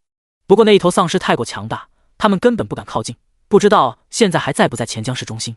听到苏雨峰的询问，钱盛旺将心头情绪强行压下，回想着先前那几个畜生的聊天内容，声音沙哑地说道：能够指挥其他丧尸行动，居然还有了智慧，主动去搜寻血肉之物。苏雨峰心头一喜，脑海中回想着前世自己击杀的数头3阶丧尸王，发现两者之间的特征十分相似。3阶丧尸王已经可以将自己体内特殊的元力离体强行控制低于自身等级的同类，还能够聚集大量的丧尸，吞吐吸收其他丧尸身上散逸的尸气，来加快修炼进化速度。钱江市中心这一头异种丧尸，90%的概率就是3阶丧尸王。钱老板，你知不知道这头丧尸的具体位置？苏雨峰平静地问道。这个苏少，他竟然想要孤身一人进入钱江市中心。钱胜旺看着苏雨峰此刻的表情，心头一颤。他好不容易才带着圆圆逃离最危险的地方，现在难道真的要带着他再回去？钱胜旺沉默了几秒，咬牙说道：苏少，我知道那头丧尸的具体位置，我愿意带你去找他。我只有一个要求，那就是必须保护圆圆的安全。圆圆她只是碰巧握住了几块1阶低品易经，便意外觉醒了 SSS 级天赋天香药神体，并且获得了隐藏职业乾坤药神。他的天赋对您还有您执掌的苏家来说都有极大的价值。钱胜旺盯着苏雨峰的双眼，一字一句地说道。苏雨峰闻言，脸上露出惊讶之色。他当然能够发现钱圆圆身上的奇特之处，只是没想到他获得隐藏职业居然是乾坤药神，这可是神话级别的隐藏职业啊！钱胜旺刚刚所说的话，无非是想要让他庇护他们父女俩。好，我本来就想要邀请你们父女加入我苏家。另外，你们可以放心，现在的钱江市对我来说没有吧任何危险。苏雨峰自信说道。突然，一道声音从几人的背后响起。真能吹！第33章诡异黑影。不过是刚刚突破2阶运元境，竟然敢说钱江市没有任何能够威胁你的东西！哈哈哈哈！你想笑死谁？小妹妹，你要不要跟我走？我一样可以保护你。一道漆黑的影子从众人的身后浮现，趁着苏雨峰回头的瞬间，出现在钱圆圆的身后。啊！钱圆圆发出一声尖叫，只觉身体陡然腾空，一道黑影所化的双手将她快速地带离所处的楼层。爸爸，救！呜呜！钱圆圆正想要求救，嘴巴便被一道全黑的大手封死，几乎不能发出声响。圆圆！钱胜旺在见到女儿被掳走的瞬间，就想要冲到她的身旁，可影子的速度太快，他甚至看不清那道影子是怎么掳走的钱圆圆。苏少！钱胜旺连忙喊道。苏雨峰不慌不忙地看向那道黑色影子，这个黑影刚刚那几句轻佻无比的话，不过是想要吸引他们的注意力而已。不过这个人居然敢在他的面前掳走钱圆圆，他可是前世职业排行榜上被幸存者们敬畏的白衣药神啊！找死！苏雨峰冷哼一声，比黑影还要快的速度陡然爆发，整个人化作一道流光，瞬息之间出现在那道黑影身前，简简单单的握紧拳头，将那道黑影的头颅洞穿。恐怖的力量伴随着他体内涌动的毁灭之力，刹那之间碾碎这道黑影体内储存的元力。好快的速度！你就是如今的苏家家主，第一个成为2阶运元境的存在。你要小心，小心你们苏家的人一个个悄无声息的死去！哈哈！黑影被毁灭之力即将碾爆的瞬间，无比仇恨的声音从他的口中发出，没有五官的黑色面孔悬浮在苏雨峰身前，逐渐溃散，类似影子一般的天赋。这个人是谁？苏雨峰盯着半空中逐渐消散的黑影，伸出手将一丝丝黑色残影牵扯到身前，可这些黑色残影似乎无形无质，很快便从他的指缝中消失得无影无踪。圆圆，你没事吧？钱胜旺焦急地来到苏雨峰身前，将钱圆圆抱在怀中。爸爸，我们跟着大哥哥吧，大哥哥很厉害，一定能好好的保护我们。我以后长大了也要像大哥哥一样厉害。钱圆圆一脸崇拜地看向苏雨峰，此刻在他的心中，苏雨峰就是他的偶像。哈哈，以后你一定会跟哥哥一样厉害，不，你说不定比我还要厉害。苏雨峰收回目光，忍不住笑道。钱老板，事不宜迟，我们该出发了。那个黑影的真实境界不过只是天醒境6星左右，不用太过担心。苏雨峰顿了顿，突然感觉到一丝轻微的元力波动，蓦然抬头看向东南方。烂尾楼外下着鹅毛大雪，白茫一片之中似乎什么都没有。苏少，走吧。楼下还有一辆越野车，不过里面剩的油并不多，越野车发动机的声响也会吸引一种丧尸靠近。钱胜旺抱着钱圆圆跃下台阶，边走边说道。没事，加快速度。苏雨峰收回目光，跟在钱胜旺的身后，几人一同上了烂尾楼外停着的黑色越野车。嗡！发动机启动，他们的黑色越野车成为大学之中的一条黑线，笔直地朝着钱江市中心疾驰而去。钱江市东区，一座废弃的居民楼中，这就是2阶运元境，实力竟然这么强大，自己居然完全跟不上他的速度。苏雨峰为什么能够修炼得那么快？我的神话级天赋魔影分身现在已经可以分化6道分身，其中4道24小时不间歇的猎杀丧尸，另外2道在不停的修炼，自己的实力从末世开启以来从未停止增长，居然还没有他提升的快。难道就因为他是那什么苏家的家主？一名黑眼圈浓重的瘦削青年一脸疑惑地从床上坐起，揉了揉发酸的腰间。自从他冒险砍死10头异种丧尸，抽取到神话级天赋以来，高明朗一直觉得自己就是网络小说中的男主角。他分散出的魔影分身不仅不惧死亡，还可以辅助自己修炼提升。而他作为控制者，只需要享受，即便是夜夜笙歌，亦是可以轻松提升实力。高明明依靠自己的实力，强行霸占了这栋居民楼内最具姿色的2名女护主，不让他们解除易经，强化自身，控制他们每天的食物份额，调教他们成为自己独有的性奴。本以为他即将轻松地走上人生巅峰，借助神话级天赋无敌于末世，可今天他的魔影分身居然被苏雨峰轻松打杀，这让高明明突然有了强烈的危机感。不行，苏雨峰冒险进入钱江市中心，一定是那里有什么东西他想要得到，能够被他看中的东西一定具备强大的价值，我必须要抢下来。高明明脸上露出阴险的笑容，背后凭空浮现出2道漆黑的魔影分身，在他的精神操控下瞬间出现在钱江市郊外的烂尾楼中。任何一个暗影分身死亡都会在原地留下标记，他可以借助其他暗影分身快速地出现在那里。越野车，他们果然是往市中心去了。市中心同样存在其他分身，倒是可以让他们躲藏在阴影之中，盯着苏雨峰几人。不对，钱江市中心已经成为了那头3阶2星丧尸王的领地，难道苏雨峰想要去挑战击杀丧尸王？高明明的意识落在烂尾楼中的2道暗影分身之上，远远盯着那辆越野车的前行路线，随后诡异般的消失。苏雨峰的实力强大，不能正面应敌，自己完全可以通过苏雨峰的手去斩杀那3阶丧尸王，再借助魔影分身快速夺得3阶丧尸王身上可能掉落的那些装备物品。只要魔影分身能够碰触得到，便能瞬间传送回自己身旁，到时候将这发生的一切全部录下来，自己倒是可以出名了。什么狗屁苏家，占据了一个魔都市又怎么样？第34章，高明明神话天赋魔影分身。哈哈哈哈！高明明操控着2道魔影分身再度回到居民楼内，同时切换视角至正在猎杀丧尸的另外3道魔影分身身上，心头盘算着如何截胡苏雨峰想要得到的东西，忍不住放声大笑。主人，你怎么醒了？乐乐帮你。一名身姿丰腴、穿着一件红色蕾丝吊带的眼镜少妇被高明明的笑声惊醒，眼神迷离地看向高明明，极具诱惑的粉色舌头舔了舔嘴唇，靠在高明明的怀中，抱起高明明的手臂塞入胸前撒娇道。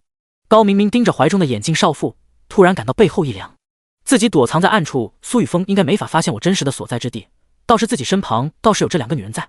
虽然想要通过游戏面板与其他人联系必须要原力支撑，他们2人连天赋都还没能抽取阴，可终究是2个安全隐患，要不要把他们2个直接？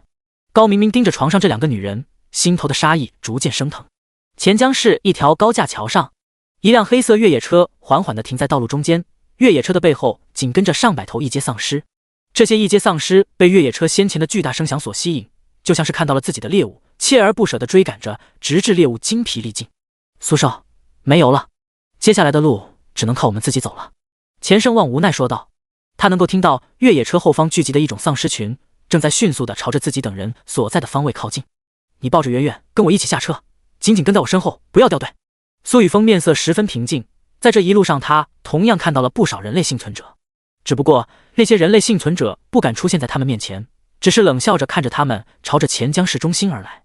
现在这个位置除了极少数的人类能够达到外，其他人应当全部被异化成为了丧尸。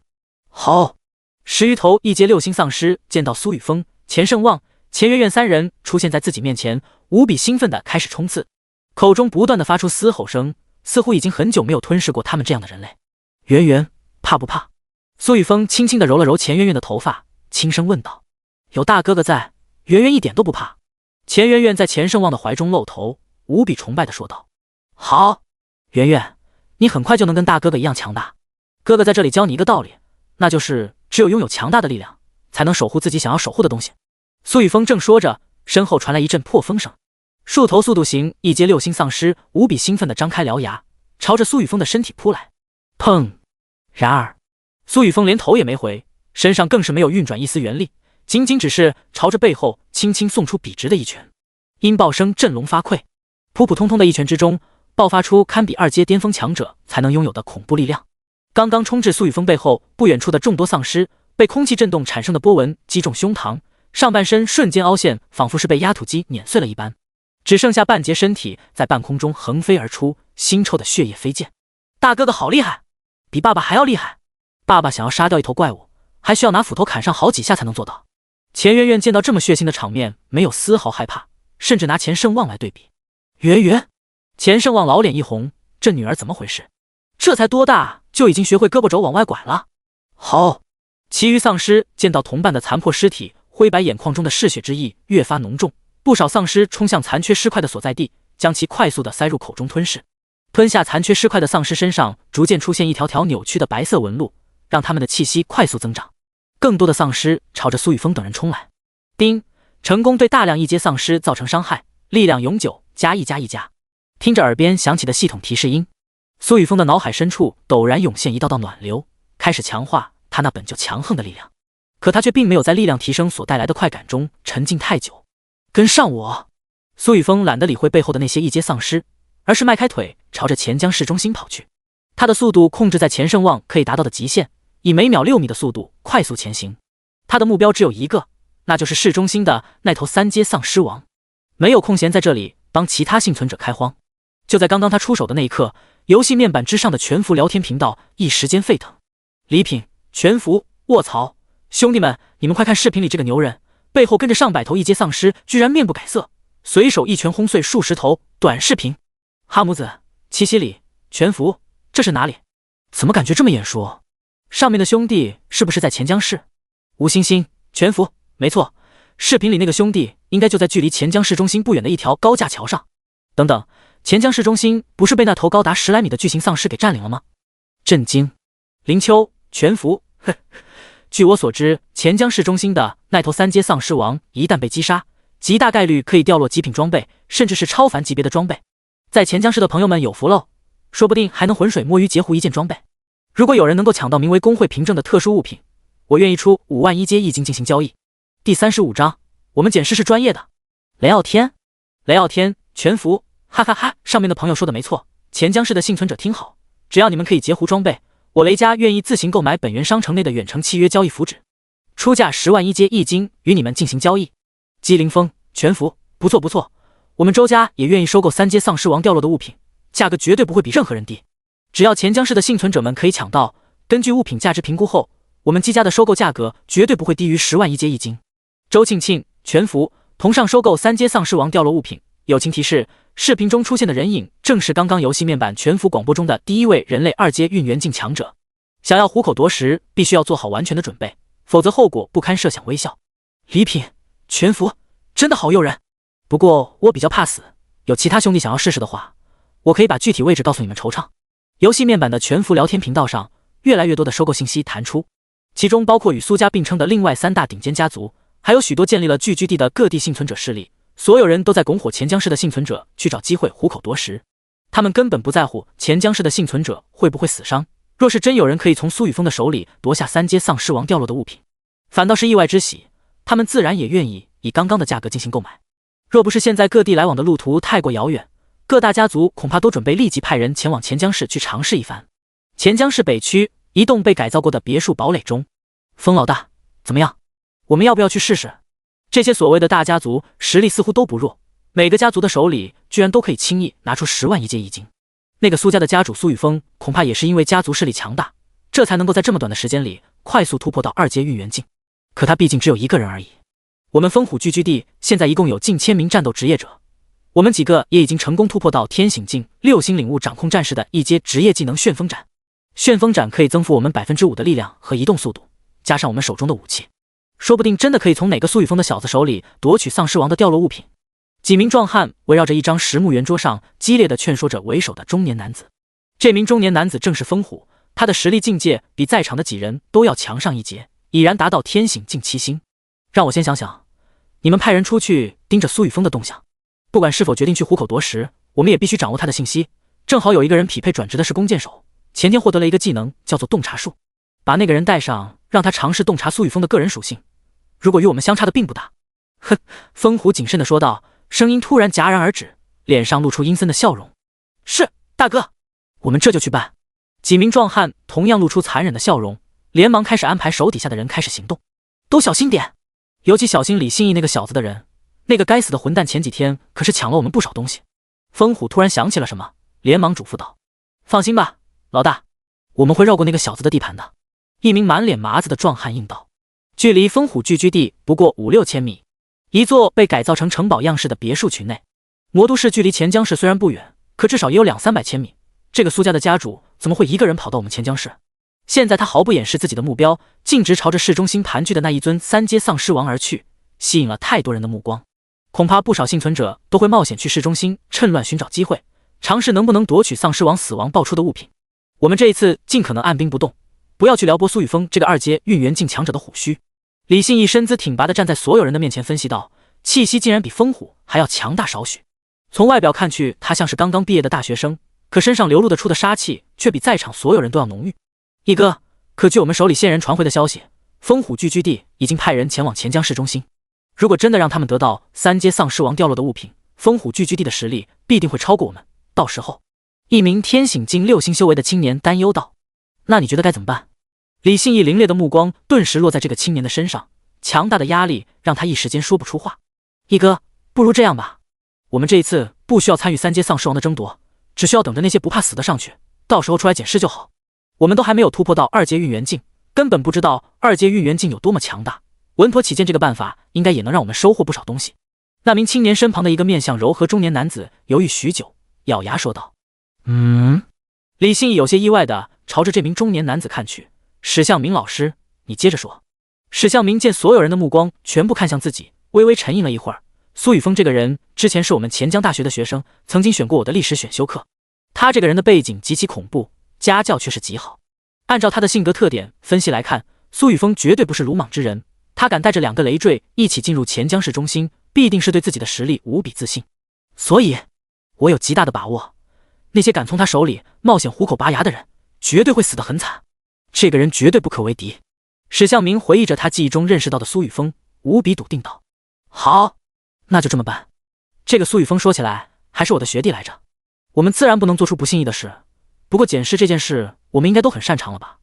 李信义脸上露出笑容：“是，义哥。”在场的所有人会心一笑，尤其是捡风虎聚居地那群混蛋的尸体，咱们都是专业的。第36章 BOSS 3阶4星丧尸王。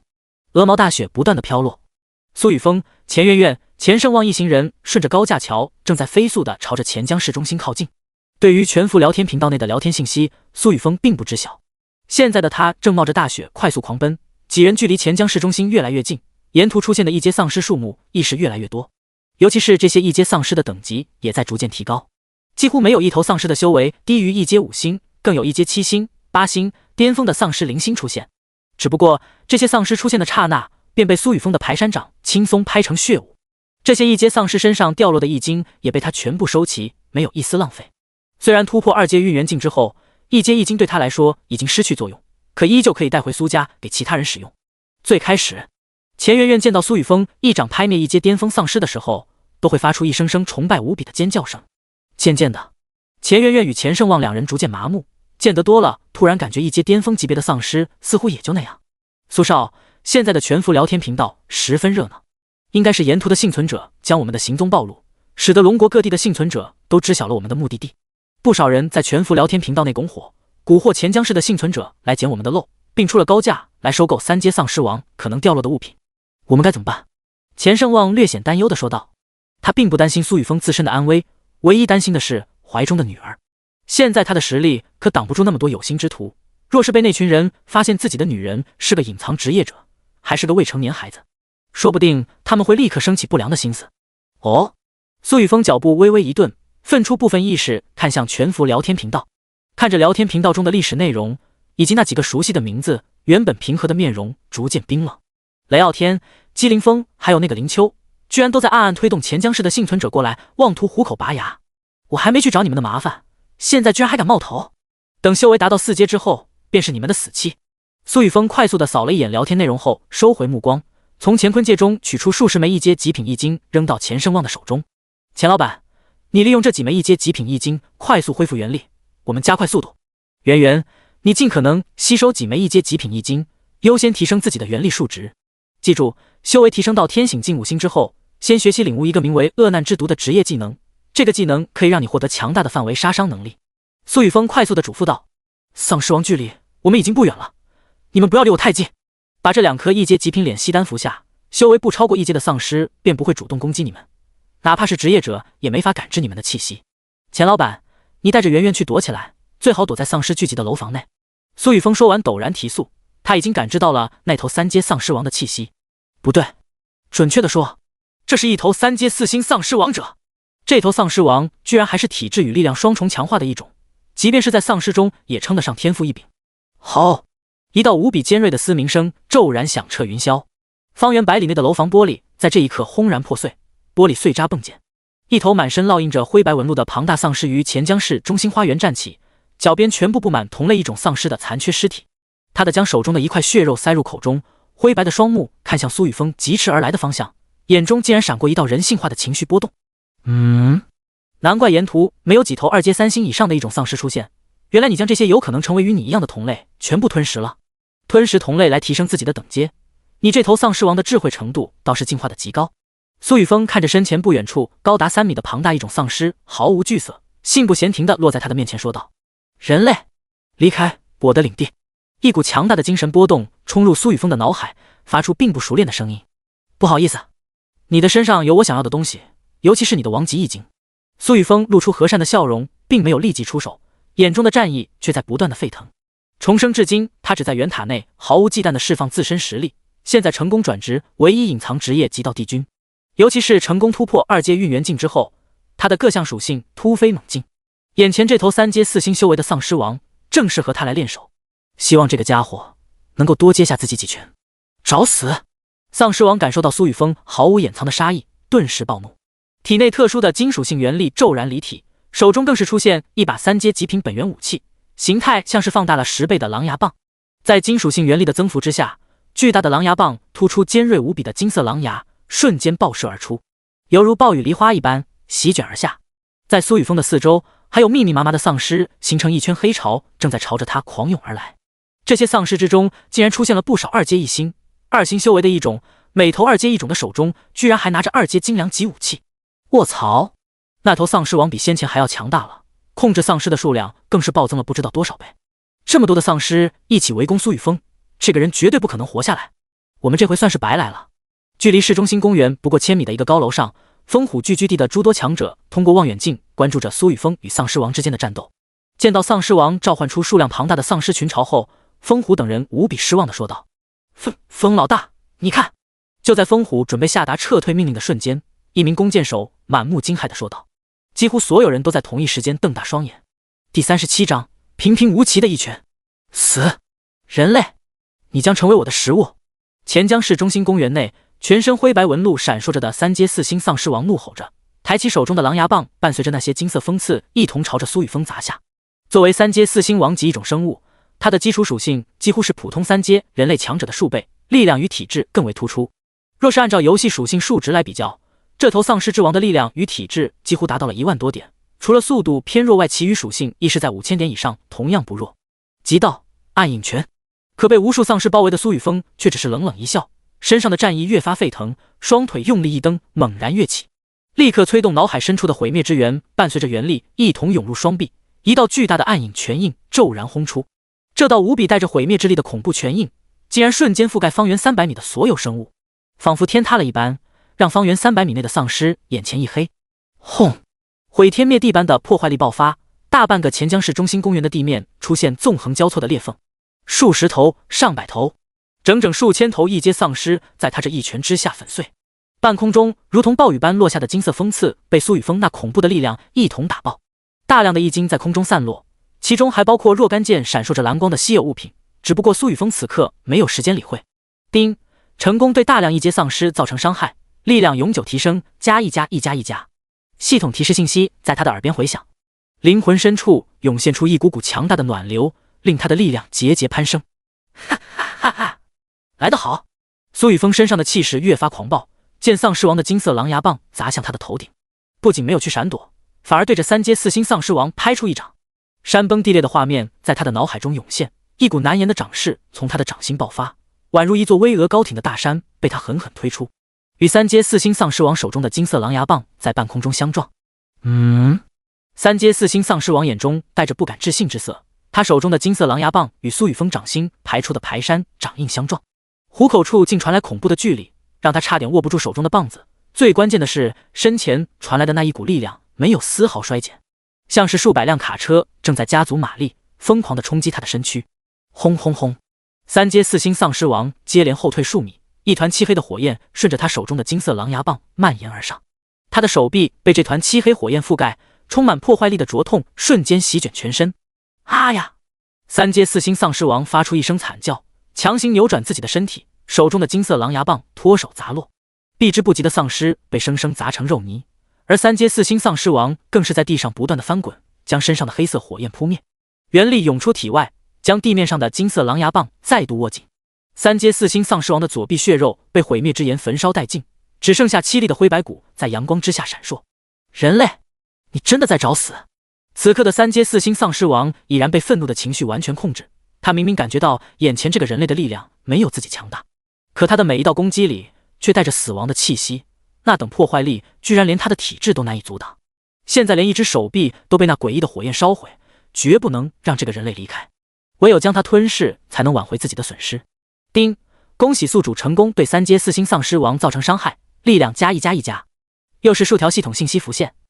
你就只有这点程度吗？速度太慢了，连反应都跟不上，想怎么杀了我？苏雨峰一脸不屑，感受到自己的力量还在不断的增长，体内的元力陡然运转，闪烁着火光的熔岩密甲在他的身上浮现，令他身上的气息再度增强，防御属性在这件超凡装备的加持下暴增1800点。他的身影顿时在原地消失，出现在三阶四星丧尸王的面前。极道暗影拳，苏雨峰的双拳在空中划过残影，一道道巨大的暗影拳印与毁灭之力相融在空中打出，落在三阶四星丧尸王的各个方向，封锁他每一丝空间。他的基础力量属性在此刻已然突破5000余点，打出的极道暗影拳威能再度增长，在毁灭之力的加持下，几乎可以无视三阶四星丧尸王的体表防御。即便是这头三阶四星丧尸王体质再强，也不可能在他快速的攻击下支撑太久。轰轰轰！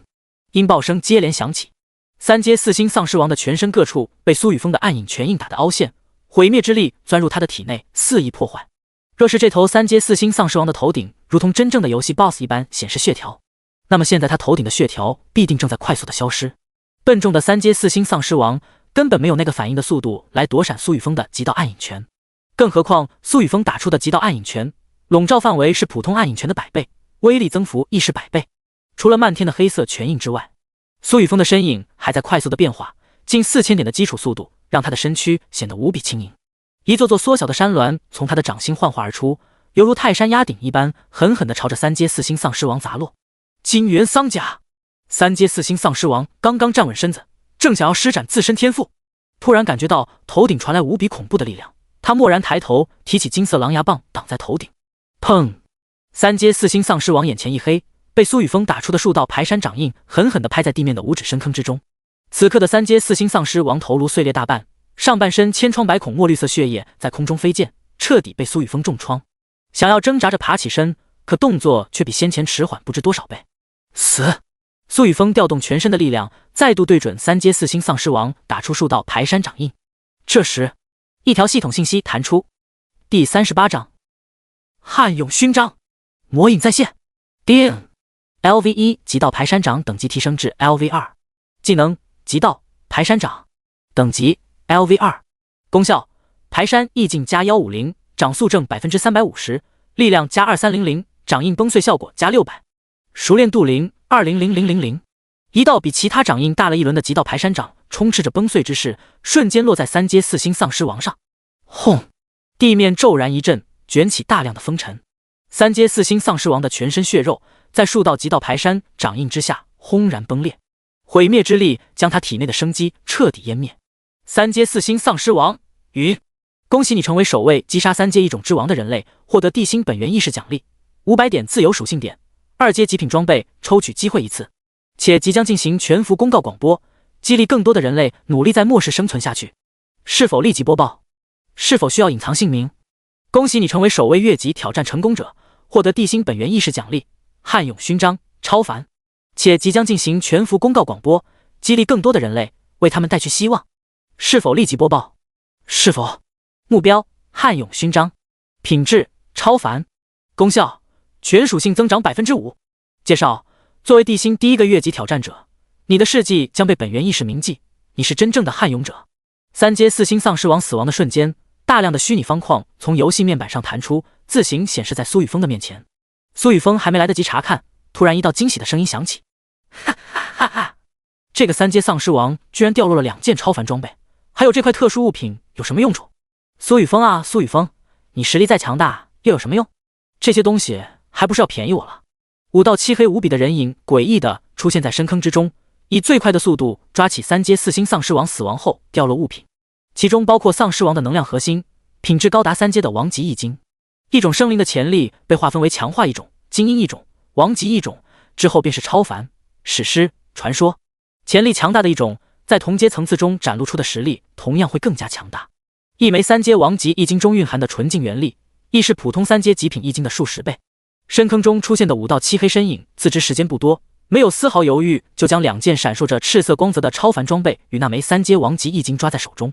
钱江市的朋友们，我这个人也不贪心，有好东西大家一起赚，这些东西就送你们了，你们自己各凭本事，我先走了。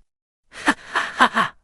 其中一道黑色身影将几样不知作用的特殊物品分别朝着不同的方向用力丢出。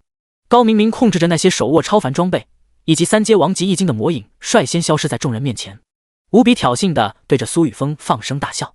好机会，快抢！早在苏雨峰即将击杀那头3阶4星丧尸王之前，风虎带着聚居地内的数百名战斗职业者就已做好准备，尤其是侧重于速度加点的弓箭手、游侠，第一时间冲向魔影分身抛出的特殊物品。这些特殊物品之中，就包括苏雨峰最需要的工会凭证。快，把那些东西全部收起来交给我！李信义那群人就在外围，小心他们对我们出手！风虎在人群中大吼，锐利的目光盯着那些抓起3阶4星丧尸王掉落物品的人，防止这些人趁乱逃走。他们建立的聚居地可没有那么强的纪律性，不少人只是为了抱团取暖，现在有了足够的利益，背叛这种事情并不稀奇。距离钱江市中心公园数千米外的，李信义带着众多战斗职业者站在一座大厦的楼顶，通过望远镜观看苏雨峰与3阶4星丧尸王之间的大战。第一次发现自己居然这么弱，若是他与苏雨峰正面相对，现在的他恐怕一拳都接不下来。老大，风虎那群人是疯了吗？居然敢去抢苏雨峰的东西！苏雨峰随手一拳都能将他打爆吧？一名手腕缠着绷带的格斗家吞了口唾沫，一脸古怪地问道：呵，风虎可不傻，他距离苏雨峰少说也有2000米，甚至没敢再靠近一点点，完全指挥着手下去抢夺丧尸王掉落的物品。风虎一旦拿到丧尸王掉落的物品，第一时间就会催动他的天赋，抛弃所有人逃走。李信义冷笑道：接着看吧，我们等着检视就是，苏雨峰这样的人绝不可能会放过他们，尤其是刚刚抢了他东西逃走的几道黑影。史向明穿着厚实的羽绒服，在一旁打着哆嗦说道：快快快，拿到东西之后立刻交给我，弓箭手随时准备对苏雨峰发动攻击，只要你们拖延一段时间，我便能将这几样东西卖上一个好的价格，到时候每个人至少也能分到1000枚1阶极品异晶。风虎见不远处的几名弓箭手顺利得到丧尸王掉落的物品，眯着眼睛略显焦急地喊道。好在这些弓箭手并没有想要自己脱逃的念头，而是按照风虎的指令将3样特殊物品全部交给了他。走，快离开这里！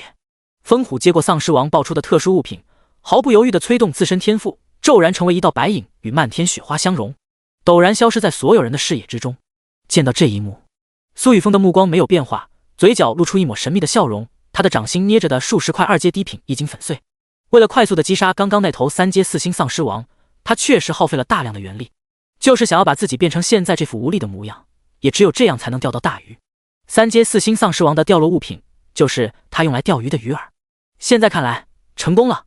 呵，那几道黑夜背后的人，我们很快就会见面。在此之前，面前这些敢触碰自己东西的，全部都得死。漫天火雨，苏雨峰从将熔岩爆裂弓从乾坤界中取出，周围的温度伴随着熔岩爆裂弓的出现开始暴增，他脚边的积雪瞬间消融，并且以他为中心朝着四周扩散。熔岩爆裂弓的弓弦在他的手中被拉至满月状，一条赤色圆纹在熔岩爆裂弓的弓身上闪烁，爆裂的火属性能量顿时幻化为数百柄赤色剑矢。第39章吞天噬地，既然敢来，那就全部都死在这里。苏雨峰冰冷的声音在空中回响，松开弓弦的刹那，数百道剑矢呼啸而去，爆裂的火星升腾。这是他得到熔岩爆裂弓以来第一次使用他的特技，这特技的第一次使用不需要消耗任何元力，威力却在苏雨峰自身基础力量与熔岩爆裂弓本身的力量加成下显得无比的恐怖。数百道赤色箭矢犹如燃烧的熔岩火球，快速地划过天空，牢牢地锁定风虎聚居地众多强者所在的方位。好热，好烫，我的手，我的腿好像融化了。不，饶命！放过我！这是箭矢！惨叫声此起彼伏地响起，数十名速度较慢的职业者被赤色箭矢瞬间洞穿头颅。熔岩箭矢之上闪烁的火星将他们的肉身点燃，看上去就像是一团燃烧的火球摔倒地面。哗啦！越来越多的熔岩箭矢后发制人，将风虎聚居地赶来捡便宜的人类强者穿透。数百道熔岩箭矢一同落下，时不时传出火球爆裂之声。不，我不能死！风虎那个王八蛋自己拿走了那头3阶4星丧尸王掉落的东西，把我们丢在这里当炮灰。该死！该死！他该死啊！几名风虎聚居地的天醒境6星强者怒目圆瞪，盯着自己胸膛的熔岩箭矢，蓦然感觉到全身各处传来剧痛。熔岩箭矢插入他们的体内，其中蕴含的恐怖力量在此刻轰然爆发，整根箭矢爆碎，连带着他们的肉身在原地消融。在这漫天火雨之下，风虎聚居地的强者几乎全部灭绝。不行，再快点，再快点！融入白茫冰雪世界之中的风虎感觉到背后传来的热浪，以及耳边不断的响起的痛嚎，拼命催动自身原力加速。他从没有想过距离苏雨峰那么远，居然还能被那箭矢差点击中。若不是他的天赋是 B 级风花雪月，可以短暂的融入冰雪世界，并且增幅自身速度 15%， 现在的他恐怕已经与其他人一样死无全尸。风虎全服，急！本人抢到了3阶丧尸王掉落的特殊物品，需要的现在立刻联系我进行交易。要快！图片！风虎分出部分意识落入游戏面板中，并且消耗自身原力在全服聊天频道内发言。他必须将手里的烫手山芋以最快的速度卖掉，否则自己还真不一定能够保住手里的东西。雷傲天全服，行啊！以私聊，快速进行交易。雷傲天，陌生人，其他东西我不要，一口价20万1阶1金，我只要其中一样名为工会凭证的特殊物品。姬凌风，陌生人，3样物品我都要了，一口价30万1阶1金。周庆庆，陌生人，40万一口价。现在立刻进行交易，我这边会对你发起交易契约。你现在找一个无人能够打扰的位置，只需要30秒的时间，咱们就能够顺利完成交易。操！老子现在在被人追杀，去哪找一个安静的位置？还需要30秒的时间。继续这样下去，我的原力恐怕没法维持天赋力量，只要10秒就完了。风虎的神情极其抓狂，他能够感觉到苏雨峰距离他所在的位置越来越近，可自己剩余的原力却已经不多。这人的天赋倒是不错，可惜苏雨峰从容不迫地出现在风虎身后不过50米处，他自身没有一道追踪型的技能，也没有任何洞察技能，唯一可以使用的毁灭之瞳只具备毁灭性的力量。那几件超凡装备对于他来说根本不重要，唯一重要的是工会凭证。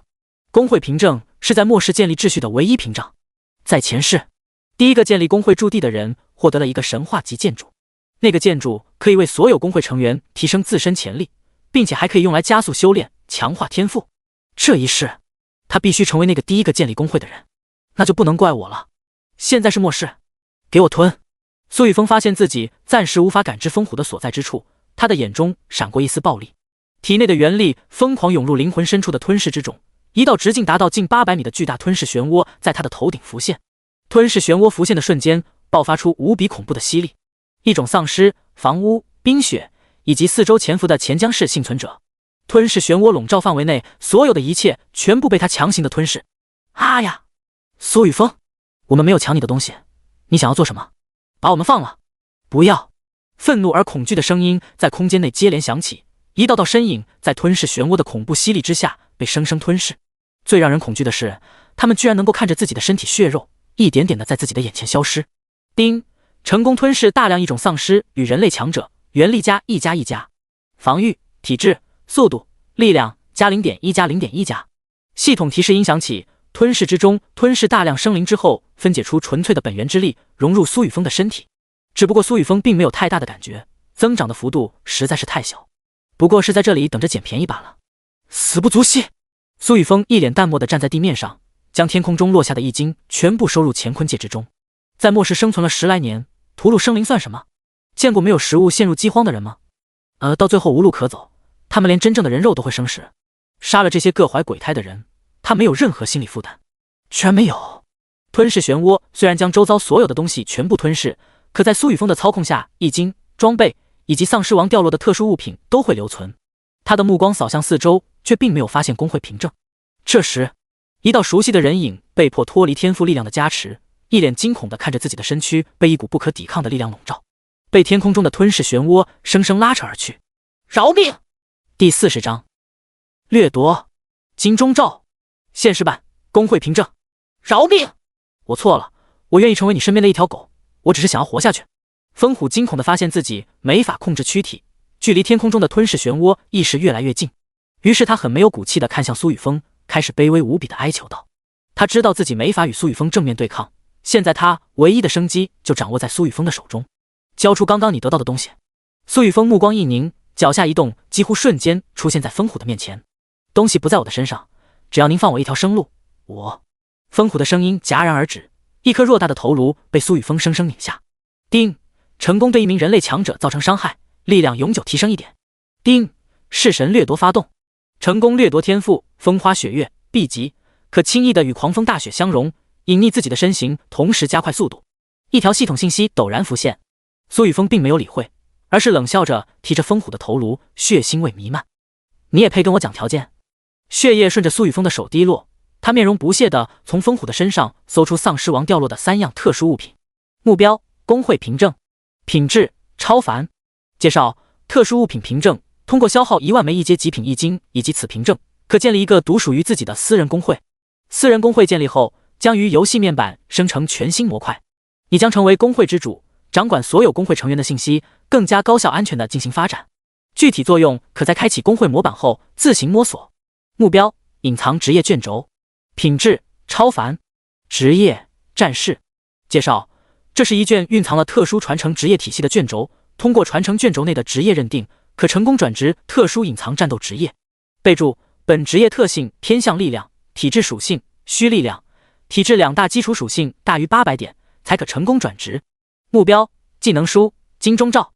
品质：超凡，3阶后可学习。职业：战士。介绍：凝聚自身部分原力离体形成金色中体，可吸收外界的攻击，并且通过钟声反震他人。终于到手了。苏雨峰看着手中的3样东西，心头稍稍松了口气，将头顶庞大的吞噬漩涡彻底散去。他亲自来钱江市的中心斩杀丧尸王，就是为了获得工会凭证。现在得到这样东西，这次的行动也算是圆满。只不过，居然有人敢抢他的东西。家主！一辆辆军用越野车从不远处疾驰而来，在距离苏雨峰不远的位置紧急刹车，加了防滑链的轮胎与地面摩擦，发出刺耳的声响。军用越野车上跃下一名身穿黑色紧身战斗服的英气女子，担忧地看着站在大片废墟之地上的苏雨峰，连忙跑到他的身前。家主，你没事吧？苏雨峰微微一怔，旋即苦笑道：不是让你不用过来吗？子琼像是犯了错的孩子，默默地低下头，哪有让家主一个人在外面奔波的道理？我们是不是来得太迟了？钱江市的这群幸存者居然敢对您出手！冰冷至极的杀意在子琼的身上爆发。其他军用越野车上走下近100名战斗职业者，他们的前身就是职业军人，其中弓箭手20名，法师10名，战士70名，形成2个防御军阵，将苏雨峰拱卫其中。且这上百名职业者的修为全部都达到了天醒境8星，基础的职业技能意识完全掌控。为了尽快地赶到苏雨峰身旁，不知道斩杀了多少异种丧尸，他们的身上还泛着浓浓的煞气。在这些人身后，还有数百名衣衫褴褛的钱江市幸存人类，他们全部都是职业者，可现在却被沉重的银白色锁链牢牢锁死，没法操纵一丝元力，宛如一个普通人一般。全身肌肉越发雄壮的苏丽快步跑到苏雨峰的面前，微微躬身：家主，请指示。这些人全部都是靠近外围，私自捡取家主战利品的人，是否立即格杀？话音刚落，嘈杂的吵闹声顿时响起。不要，我们压根就没想要对付苏家家主，仅仅只是想要为苏家家主收集散落的易经而已。只有风虎聚居地的那群人，才是真正想要从苏家家主的手中夺取战利品。我们说的都是真的。史向明老师，你说话啊！苏家家主不是你之前的学生吗？在死亡的威胁下，不少人的情绪一时间崩溃，开始七嘴八舌地喊道：史向明！苏雨峰眉头一挑，看向人群中那名围着围巾的中年男子，他身上的羽绒服似乎是被暴力牵扯，只剩下小半，看上去有些凄惨。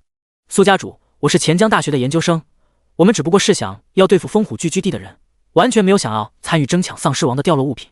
李信义见使向明哆嗦着说不出话，有些无奈地说道：“大哥哥。”钱盛望见苏家的战斗职业者一一出现，小心翼翼地从躲藏的高楼上走出，带着钱圆圆以最快的速度来到苏雨峰的身旁。“小丫头，你不害怕吗？”苏雨峰将风虎的头颅随手丢到一旁，接过子琼递来的手帕，擦去沾染的血液，对着钱圆圆笑着问道：“圆圆一点都不怕，圆圆我呀胆子可大喽。大哥哥，你说的那个职业技能我已经学会了，下一次就能帮大哥哥打怪物喽。”钱圆圆脸上的笑容十分灿烂，仿佛没有看到刚刚血腥的一幕。“哇，大姐姐好漂亮！”钱圆圆从钱盛望的怀中钻出，看了看苏雨峰，再看看子琼，目光越发的明亮。小小的脑袋里不知道在想些什么。“家主，那这些人？”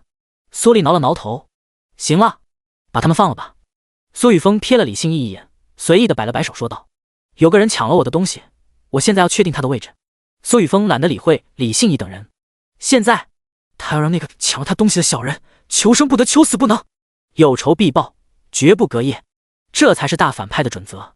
第41章占星盘。家主，咱们苏家拥有魔都附近所有城市的人员档案信息，目前埋藏在咱们苏家地底的智能服务器还能够运转，只需要知道那个人的面容和声音，我们很快就能够知道他的居住地址。现在钱江市还有不少摄像头保持着正常运转，需要的话我现在就可以通知后勤为您查询。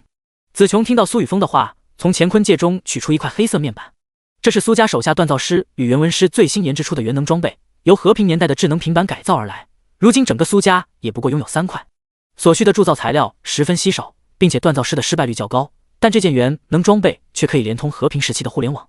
按照苏家诸多锻造师与原文师的设想，他们说不定在元能装备的基础上创造出末世时代的互联网世界，让末世中幸存的所有人成为他们苏家的互联网用户，可以通过这种手段监听他们所有人的信息，再不济也能重现和平时期的天网，让苏家可以轻而易举地找到想要找到的人。不用了，我不知道那个人的面容，声音应该也做过处理。苏雨峰眼中闪过一丝惊讶之色，没想到这才几天的时间，苏家居然已经有人开始研制元能装备。前世苏家能够快速地梳理掌控大片地域，便得益于天网系列元能装备连通的监控系统，以及自动搜索和机械制裁者。李信义等人身上的银白色手铐被苏丽等人拆下，重新感受到体内的元力开始运转。苏家居然这么强大，不仅掌控着魔都周边城市所有人的档案信息，还创造出了全新的智能装备。他们驾驶的那些军用越野车似乎也做过处理，天地间蔓延的奇特能量似乎正在缓缓地融入其中。刚刚将我们捆绑的银白色手铐居然能够封锁职业者体内的元力运转，让我们失去所有的力量。苏雨峰与子琼等人的对话让在场的所有人心头震惊，这让他们一时间感觉到了世界的参差，人与人之间的差距竟然在短短的10几日之间拉得如此之大。这是什么？李信义正感叹顶尖家族的雄厚底蕴，身前不远处苏雨峰的身前竟然出现了一个八卦阵盘，这个阵盘的表面符现出2条太极阴阳鱼，同时闪烁着点点星光，神秘的力量正在其中流转。目标：占星盘，品质：超凡，材质：一次性消耗物品。介绍：这是一件拥有玄妙力量的本源法器，使用者可通过发动占星盘寻找自身命运轨迹中出现的一切因果，因果可以通过物品交换等手段加深，以便占星盘快速定位，并通过占星盘的力量与想要寻找的痕迹或生物强行产生联系。根据占星盘的指引，众生迷惘终究会消散。这件超凡物品来自上一次完成的任务，在元塔之中与彩儿结下友谊，获得了他赠予的本源印记，使得自身实力突飞猛进。系统也将这件占星盘发放至系统空间，一直存放到现在。原本苏雨峰想要利用占星盘为子琼寻找那个特殊而强大的隐藏职业传承，那个传承出现在龙国东海的一处角落，并且随时都会移动方位，若是没有精准定位的手段，根本不可能找得到。可现在他在见到那道黑影的时候，便彻底改变了主意。因为占星盘的使用存在限制，苏雨峰便主动以丧尸王掉落的装备作为饵料，让他成为自己与高明明之间的因果。这个人必须死，若是幸运的话，说不定还能掠夺这个人觉醒的天赋，能够一直隐藏在他身旁，让他都难以察觉的天赋，品质等级必定极高，尤其是那抢夺物品的手段，应该全部都是天赋的作用。占星，苏雨峰心念一动，身前的占星盘开始缓缓转动，乾、坎、艮、震、巽、离、坤、兑，8道符文在占星盘的顶端一一浮现，一抹浓郁而璀璨的星光在太极阴阳鱼的中心闪过，刹那没入苏雨峰的脑海之中。他的脑海中顿时浮现出先前的那几道黑影，本来完全漆黑的面容逐渐清晰，显露出正常的五官体态。最后一名两眼发黑，面容略显憔悴，身穿破旧汽修工制服，身高不过1.75米的青年在苏雨峰的眼前呈现。占星盘上漂浮的8道符文扭曲，汇聚成一道光标悬浮在他的身前，为其指引着道路。丁，检测到气运之子高明明，现发布猎杀任务。任务内容：气运之子高明明竟然挑衅身为反派的你，这能忍？反正我是忍不了。去吧，宰了他，让他认清谁是大小王。任务奖励：特殊技能生死符，小型巨猿阵阵图。系统提示音陡然响起。子琼、苏丽，按照占星盘的指示行动。我们走。苏雨峰蓦然睁开双眼，略显暴力的目光一闪，冷笑道：高明明，你还能得意多久？钱江市东区淮南里小区3栋613室一座废弃的居民楼中。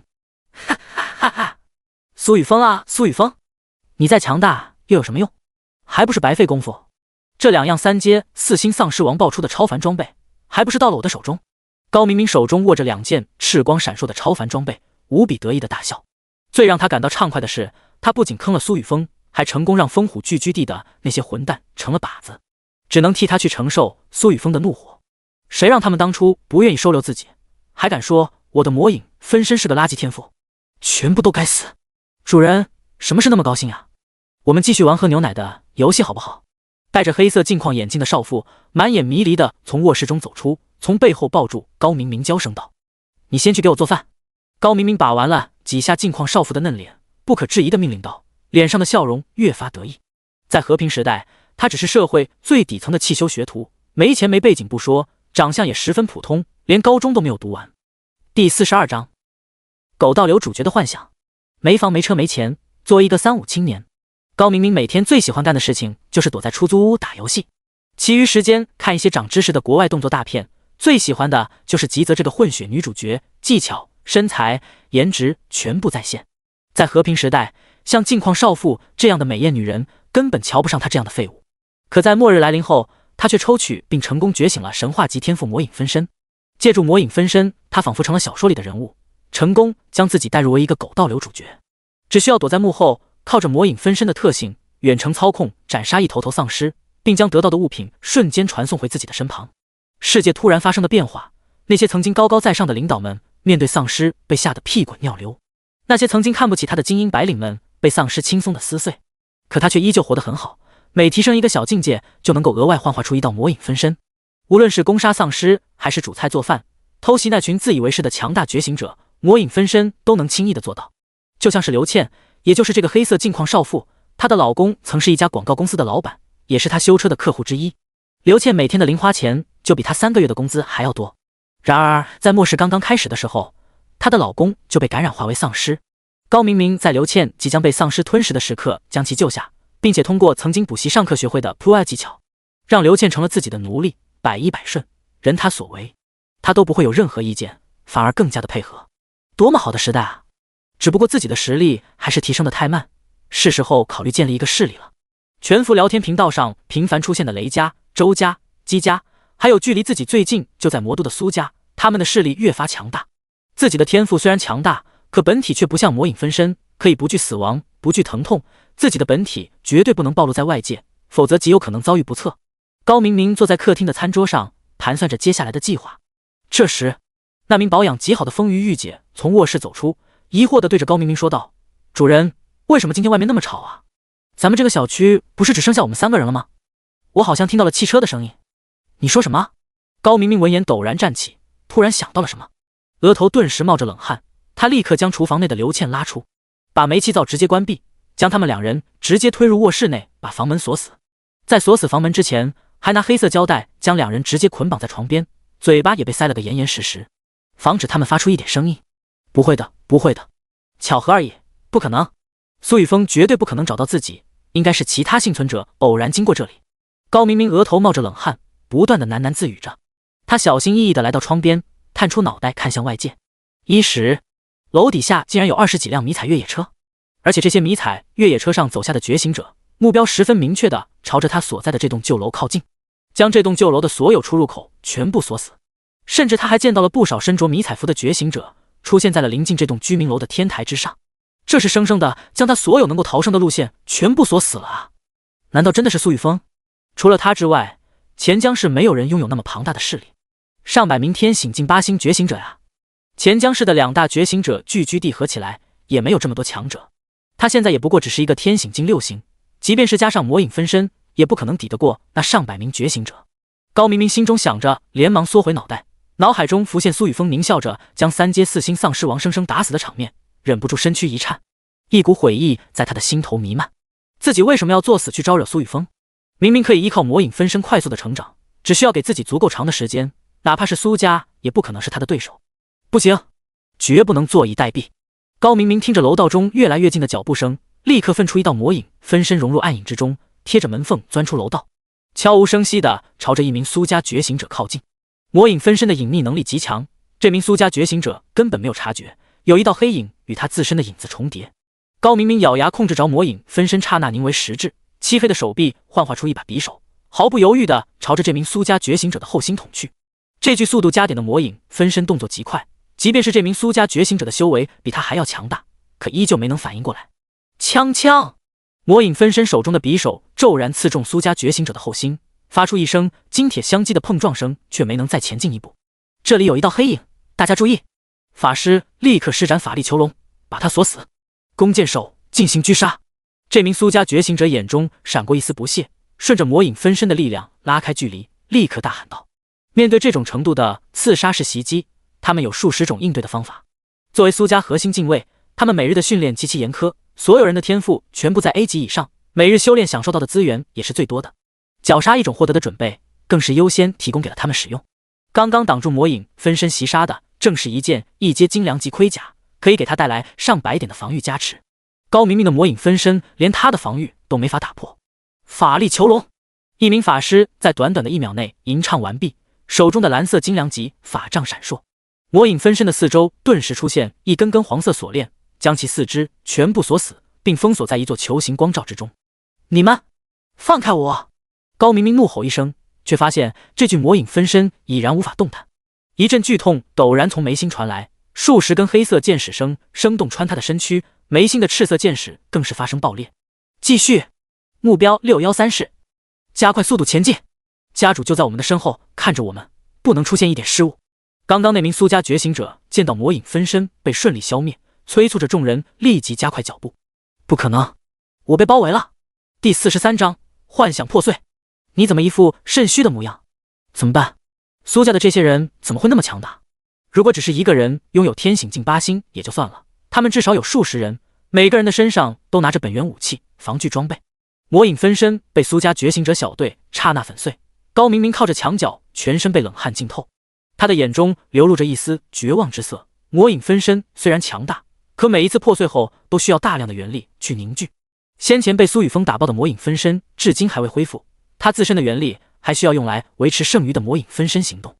要不了多久他们就要到了。他们到底是怎么知道自己的具体位置的？我这个住址明明只有屋里的2个女人知道，既然没法正面对抗，那就将他们全部引走。高明明慌忙召唤出剩余的4道魔影分身，体内的元力涌入这4道魔影分身内。魔影分身上的漆黑之色逐渐褪去，面容、体型、气息变化与本体没有任何区别，摸上去甚至有正常的体温。这是魔影分身的另一个作用，几乎能够以假乱真。只可惜他错过了自己的实力，一定可以成功。高明明满眼血丝，分出大部分意识进入4道魔影分身之中。4道与本体一模一样的魔影分身打开房门，分别冲向楼道外的不同方向。这个时候，几支苏家觉醒者小队已然出现在楼道口，入眼便是高明明的4道魔影分身，一时间难以分辨他们之间的区别。每一个高明明似乎都是本体。不过面对这种情况，训练有素的苏家觉醒者小队没有丝毫慌乱。每一支小队的队长沉稳地指挥道：困杀，法师进行束缚，弓箭手进行困杀。家主说过这个人还拥有4个分身，他的分身即便能够伪装成本体，但却不会受伤流血。若是没有迸溅血液，那便不用留情，直接将其狙杀。各个小队的队长沉着冷静地喊道：延缓术。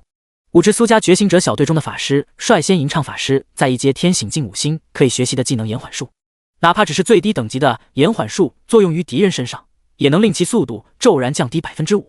这是法师用来保护本体并限制对手的强力手段之一。伴随着5名法师吟唱结束，他们手中的精良级法杖顿时骤然亮起，一道浅蓝色光束激射而出，刹那间落在那4道魔影分身之上。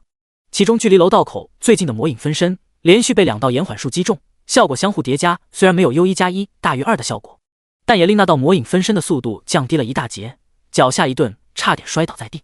不好！高明明正准备趁着魔影分身吸引苏家众人的注意力，利用这个间隙逃走。可没想到的是，计划还没开始执行，便即将流产。他能够感觉到那4道魔影分身变得迟钝，双腿像是被灌了铅一样沉重。冰剑术！各个小队的队长见延缓术顺利击中目标，再度对着弓箭手指挥道。每个小队中的2名弓箭手将手中的精良级弓弦装备拉至圆满，一支泛着寒意的冰箭凭空凝成。4名天醒镜8星苏家弓箭手射出的冰箭化作流光在空中划过。不！高明明正想要操纵着魔影分身翻滚下楼，可他没能想到苏家弓箭手的实力仅仅只是比他高了2个境界，速度居然是他的1倍。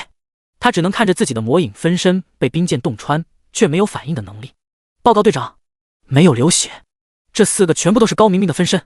小队中的弓箭手个个眼尖，见冰箭顺利击中魔影分身，并没有血液流出，立刻汇报道：全部杀了。各个小队的队长互相对视一眼，哑然失笑。他们没想到家主要找的人居然那么弱，不仅弱，智商还不高。就这种局势，还敢散出自己所有的分身来引开他们，把他们全部当成傻子了吗？这么弱的人竟然也敢抢家主的东西，真是老寿星吃砒霜，活得不耐烦了。旋风斩！听到队长的命令，各个小队中的战士狞笑一声，手中的长刀泛起淡金色光芒，身躯顺着4道魔影分身的方位开始旋转。旋转的同时爆发出强横的力量，令4周的空间卷起一层层涟漪。4道魔影分身被一阵漩涡卷入其中，肉身被轻易的碾碎。高明明只觉脑海传来一阵刺痛，4道魔影分身便与他失去了联系。不！一声绝望的怒吼声从6层613室中响起。高明明捂着脑袋，双目通红，心乱如麻。他所有的魔影分身都已经被苏家觉醒者摧毁，体内的元力更是所剩无几。他的实力实在是太弱，居然连一个普通的苏家觉醒者都没法击杀。门外的脚步声就像是死亡的倒计时，令他感到自己难以呼吸，完全陷入绝望的境地之中。这些日子，他明明没有浪费一点点的时间，每时每刻都在依靠魔影分身辅助修炼。为什么？为什么自己还是比其他人弱？他本来以为自己可以建立一座属于他自己的城市，校花、警花、少妇、姐妹花，甚至是母女花等等，各式各样的美女都将成为他的所有物，成为他的痉挛。可现在所有的幻想都被戳破。就在这时，他所处的套房大门被一名全身肌肉爆炸的苏家觉醒者一脚踹烂。你就是高明明？怎么一副肾虚的样子？苏丽冷冷地看了高明明一眼，二话不说直接冲到他的面前，捏住他的脖子，将他生生拎起。随后其余的苏家觉醒者一一出现，每个人都以看死人的眼神盯着他颤动的身躯，眼中露出浓浓的鄙夷之色。随后一道熟悉的身影走到高明明的面前。当这个身影出现的瞬间，所有苏家觉醒者全部露出崇敬的目光，默默地低下头，不敢直视苏雨峰的面容。抢我的东西后悔吗？苏雨峰脸上带着彻骨的冰冷，轻轻拍了拍高明明的脑袋。第44章弑神商城，史诗级物品幸运之水。现在是不是感到很绝望？是不是在想为什么我会那么强？为什么苏家会有那么多强大的觉醒者？苏雨峰看着浑身颤抖、满脸懊悔的高明明，冷漠地讥讽道。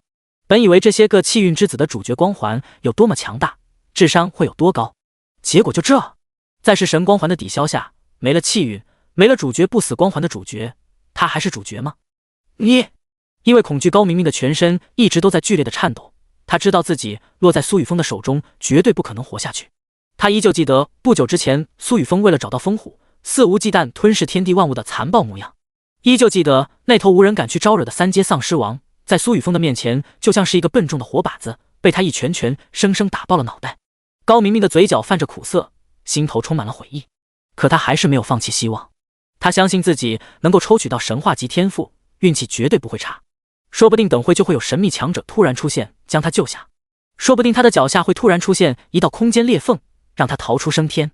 也说不定他能够在死亡的瞬间爆种，将眼前这个面目可憎的家伙秒杀。你到底是怎么知道我在这里的？高明明硬着头皮问出自己心头的疑惑。他想要拖延时间，等待着极有可能会出现的意外。他不相信自己这种完全符合网游小说主角设定的存在会这么憋屈的死在苏雨峰的手上。我为什么要告诉你？苏雨峰看着面前的高明明，一眼就看透了他心头所想，顿时感到一阵无趣。这所谓的气运之子都是这样，非要让反派解答他心中的疑惑，然后等待着时机，想要逆风翻盘。自己是他爹还是他妈？为什么要替敌人解答他心头的疑惑？苏雨峰懒得再废话，陡然间伸手挥拳，恐怖的力量令四周的空间为之一震，霸道冰冷的杀意死死地锁定高明明的身躯。啊呀，我是不死的！高明明面对死亡的威胁，体内的潜力一时间爆发，所有的元力消耗一空，竟然凝聚出一道全新的魔影分身。这道魔影分身并没有完全成型，而是直接钻入了高明明的体内，与他的本体相互融合。有什么用？苏雨峰冷哼一声，平平无奇的一拳猛然砸在高明明的胸膛。砰！一声诡异的闷响，高明明的胸膛瞬间凹陷，血肉被苏雨峰的恐怖力量生生碾爆，心脏更是瞬间爆开。可他依旧没有死亡，一抹漆黑魔影在其中闪烁，居然将刚刚被碾爆的血肉重新聚集，连同心脏一同开始重塑。在生死关头，高明明竟然真的爆中了，一个天醒境6星居然可以挡住他一拳。要知道他此刻的基础力量属性已经超过5000点，即便是2阶巅峰的人类强者都不可能阻挡他的力量。这个天赋居然跟林秋的天赋有些类似。苏雨峰眼中闪过一道金光，他现在对高明明拥有的神话级天赋越来越感兴趣了。毕竟有很大的概率他的天赋就会变成自己的。系统耗费100点是神点，兑换物品幸运之水。苏雨峰心念微动，叮，弑神商城物品幸运之水兑换成功，目标幸运之水，品质史诗，功效在短暂的30秒内小幅度提升自身幸运。介绍：这是来自某位强大女性神奇的神水，带着奇特而神秘的力量，将其喝下之后的30秒内极有可能心想事成。你最好不要去深究这是什么水，不然容易触怒他人。看破不说破，文明你我他。商城售价100是神点。让开！高明明接下苏雨峰一击之后，并没有与苏雨峰继续硬碰硬，而是顺着苏雨峰的力量冲向门外，想要借此脱逃。他坚信自己一定可以逃出升天，就像现在他能够突然爆种一样。在即将冲出门外的瞬间，高明明忍不住讥讽道：苏雨峰，要不是你出生在一个强大的家族之中，现在的你就是个废物。苏家还有你，都给我等着！只要有我高明明在的一天，你们苏家永远鸡犬不宁，最终血脉灭绝。高明明狂笑着冲出房门，却突然发现房门外站着的众多苏家觉醒者，个个都以鄙夷的眼神注视着自己。你们特么着？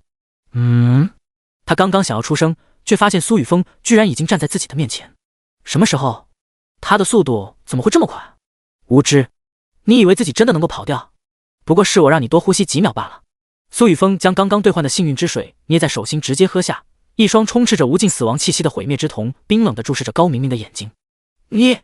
高明明微微一怔，只觉身躯无比的冰冷。他从来没有见过这么一双眼睛，充满了死亡、毁灭，没有一丝生息，而他却在这双眼瞳之中看到了自己的身影。死！苏雨峰面无表情地挥出平平无奇的一拳，毁灭之力充斥拳间，轻而易举地将高明明的头颅打爆。他体内闪烁的魔影疯狂地想要重新聚集他的头颅，可在毁灭之力的作用下，一切都是徒劳。高明明体内所有的生机都在刹那之间湮灭，连同那一道特殊的魔影分身一同毁灭。丁，成功对一名人类强者造成伤害，力量永久加1。丁，检测到宿主成功击杀气运之子高明明，猎杀任务完成。任务奖励：特殊技能生死符，小型巨猿阵布置阵图，已发放至系统空间。击杀气运之子高明明，额外获得是神点200点。丁，弑神掠夺开始发动，掠夺开始。buff 幸运之水剩余时间28秒。苏雨峰的耳边陡然响起诸多系统提示音，他并没有理会那些系统信息，而是全神贯注地催动自身永恒级天赋弑神掠夺，去强行掠夺高明明身上拥有的神话级天赋魔影分身。有了高明明身上这个神话级天赋，他便可以放开手脚去冒险，去提前获取记忆中的那些机缘。第45章，以凡人之身屠神。只要获得高明明的天赋，再将神邸代理人林秋的天赋一同掠夺，自己说不定可以获得更加恐怖的不死天赋。到时候以凡人之身屠戮神明将不再是妄想。苏雨峰仔细感受着体内弑神掠夺之力的爆发，这股力量从灵魂深处涌动冲出，散发着猩红的彩光。在他的感知下，这股掠夺之力直接侵入高明明即将溃散的灵魂之中，不断地寻找着他的天赋核心。只不过，这股掠夺之力同样受到了神秘力量的阻碍，这股力量导致掠夺之力不断的衰弱，却一直没能寻找到魔影分身这个神话级天赋的核心。像是之前击杀其他生命体一般，每一次将生命体击杀，都会有一股弑神掠夺之力冲入他们的灵魂之中。灵魂是每个生命体全身最神秘的地方，每个个体隐藏天赋核心的方位同样不同。掠夺天赋的力量进入他们的灵魂，会随机的选择一个方向去掠夺，一旦掠夺之力被消耗一空，就表明掠夺失败。要失败了吗？苏雨峰微微皱眉，他感觉到侵入高明明灵魂的掠夺之力越发稀薄，继续这么下去，恐怕真的会失败。神话级天赋可遇而不可求，难得碰到一个野生的气运之子，居然没能将他的天赋掠夺。渐渐的，侵入高明明灵魂的掠夺之力几乎消散。就在苏雨峰以为这一次掠夺即将彻底失败的时候，一滴闪烁着金光的晶莹液珠出现在他的灵魂之中。这滴晶莹液珠顿时爆发出强大的能量，令原本即将消散的掠夺之力重新汇聚，并且引导着这道掠夺之力朝着高明明灵魂的另一处冲去。那一处方位，有一枚散发着彩光的神话级天赋种子正闪烁着璀璨光华，伴随着高明明的灵魂溃散而逐渐变得虚幻。就在这时，那股掠夺之力陡然出现在这枚神话级天赋种子旁，将其瞬间包裹成一团，生拉硬拽地朝着苏雨峰而去。成功了！苏雨峰心头一喜。叮 ，buff 幸运之水剩余时间归零。叮，恭喜宿主成功掠夺天赋魔影分身神话级。天赋魔影分身神话级，功效一魔身，伴随着境界增长，可分散出不同形态的魔影分身。魔影分身具备不死特性，拥有足够的元力即可恢复所有伤势。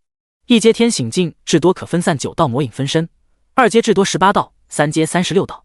功效2传送，不同的魔影分身所处方位不同，可通过两者之间的联系瞬间传送，手中物品、装备将一同传送。功效3同源，魔影分身可自行变化为本体形态，拥有同样的血肉外观、气息、样貌。此类分身可辅助本体加快修炼速度，但无法拥有血液特征。功效4抵命，伴随着魔影分身的凝聚，有概率凝聚替死魔身，可为本体抵抗一次强制死亡的攻击。功效5待开发，熟练度0 900000000，居然是2星神话天赋。高明明在临死前的爆种，让他的天赋同样提升。这个神话级天赋的力量当真奇特，不过与自己所想的不死之身差得太远。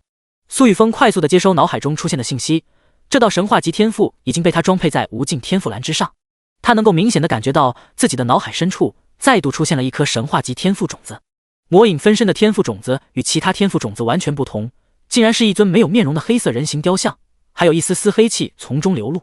流露出的黑气被一旁形似磨盘的毁灭之源吸收，缓缓地增长着毁灭之源的力量。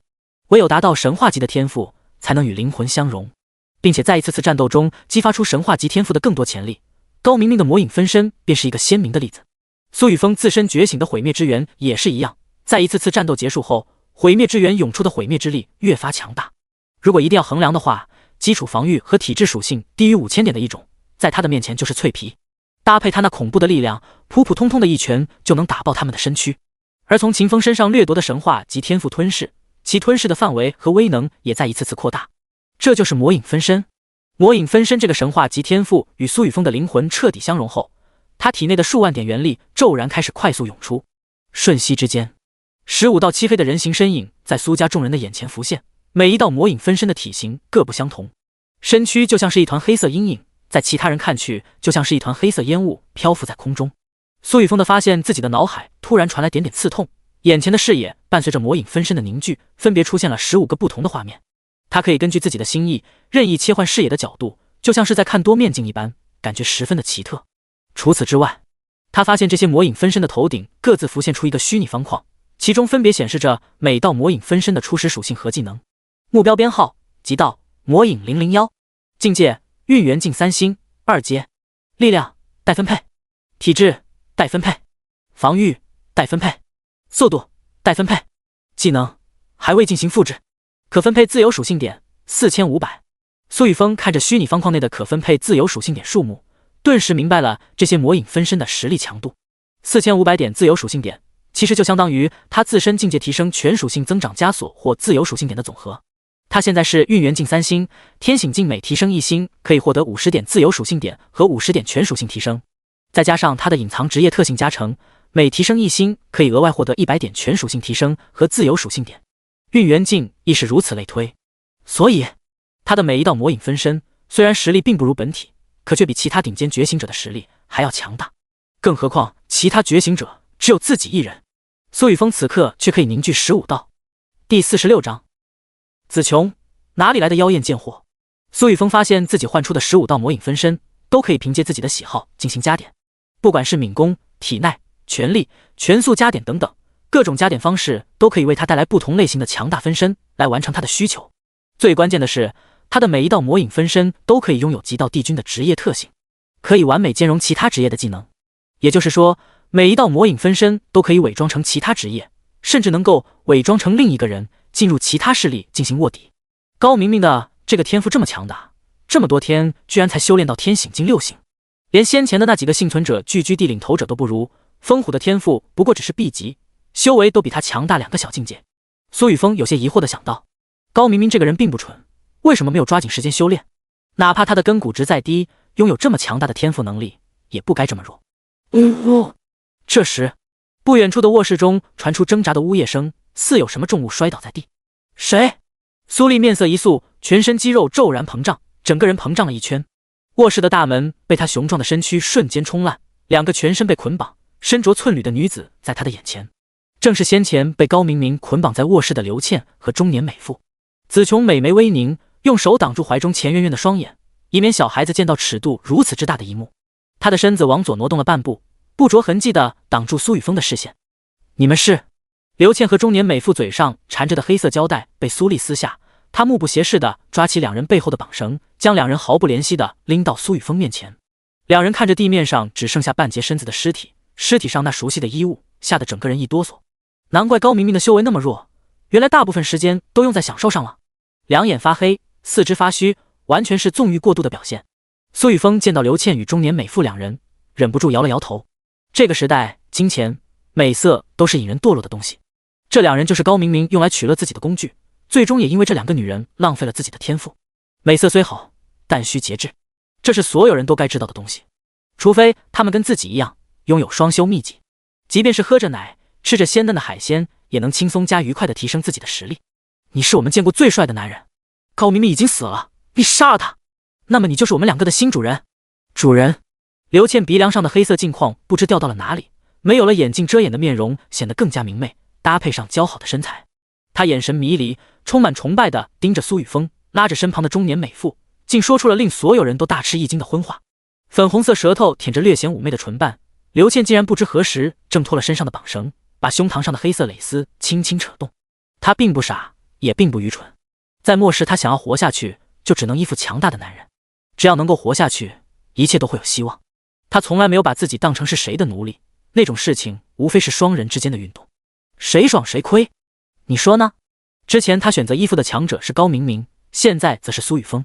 在他眼中，苏雨峰比高明明年轻、帅气且无比高贵。苏家众多觉醒者见到这一幕，忍不住吞了吞口水，默默地低下头，一时间不敢直视。谁知道家主接下来会不会对这个女人动手？有些东西他们是绝对不能看的。家主。子琼压抑着心头的怒气，轻轻地喊了一声：“哪来的妖艳贱货，居然如此不要脸面！”苏雨峰微微一笑，摇着头，没有看刘倩与那中年美妇一眼，毫不犹豫地回头，只是默默地留下一句话：“这2个女人全部处理掉。从今天开始，谁要是因为享乐而使得自己的修为境界停滞，那就全部给我滚出苏家！我苏雨峰不收废物！”此言一出，正想要靠近苏雨峰的刘倩顿时愣在原地，瞳孔中的迷离，脸上的妩媚在这一刻凝固。这个男人竟然要杀了我，这种要求他居然也会拒绝，他还是不是一个男人？惊恐的神情充斥着刘倩的面容，他拼命的想要推开身前的壮汉，想要离开这个可怕的地方。下一秒便被一个面容英气的女子掐住咽喉。你以为家主是高明明那个只会用下半身思考的废物？我知道你只是想要活下去，可你不该如此侮辱自己，也不该如此侮辱家主。子琼的落在他身上的目光好像是在看一个死人。他将手中的刘倩随手丢给一旁的苏丽，重新抱起钱月月，跟上苏雨峰的脚步。处理掉！从今天开始，谁要是敢耽误修炼，后果你们自己清楚。苏丽冷冷地扫了在场的苏家觉醒者一眼，刘倩被他重重地摔在地面。他同样不想脏了自己的手。这两个女人就是家主给他们的一个警醒。这1周的时间，苏家的觉醒者除了固定的训练时间外，恐怕其他时间都浪费在了女人的身上。否则的话，享受着苏家最顶尖的资源供给，肯定比现在更强。苏丽回想起苏雨峰刚刚那冰冷的眼神，忍不住心头一颤。以他对苏雨峰的了解，他这一回定然是真的生气了。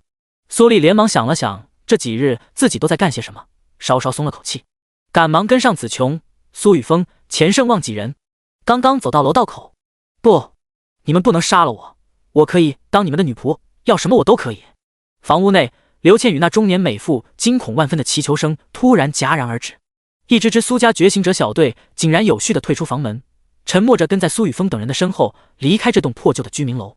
苏雨峰刚刚对他们所说的话被众人深深地刻在脑海当中。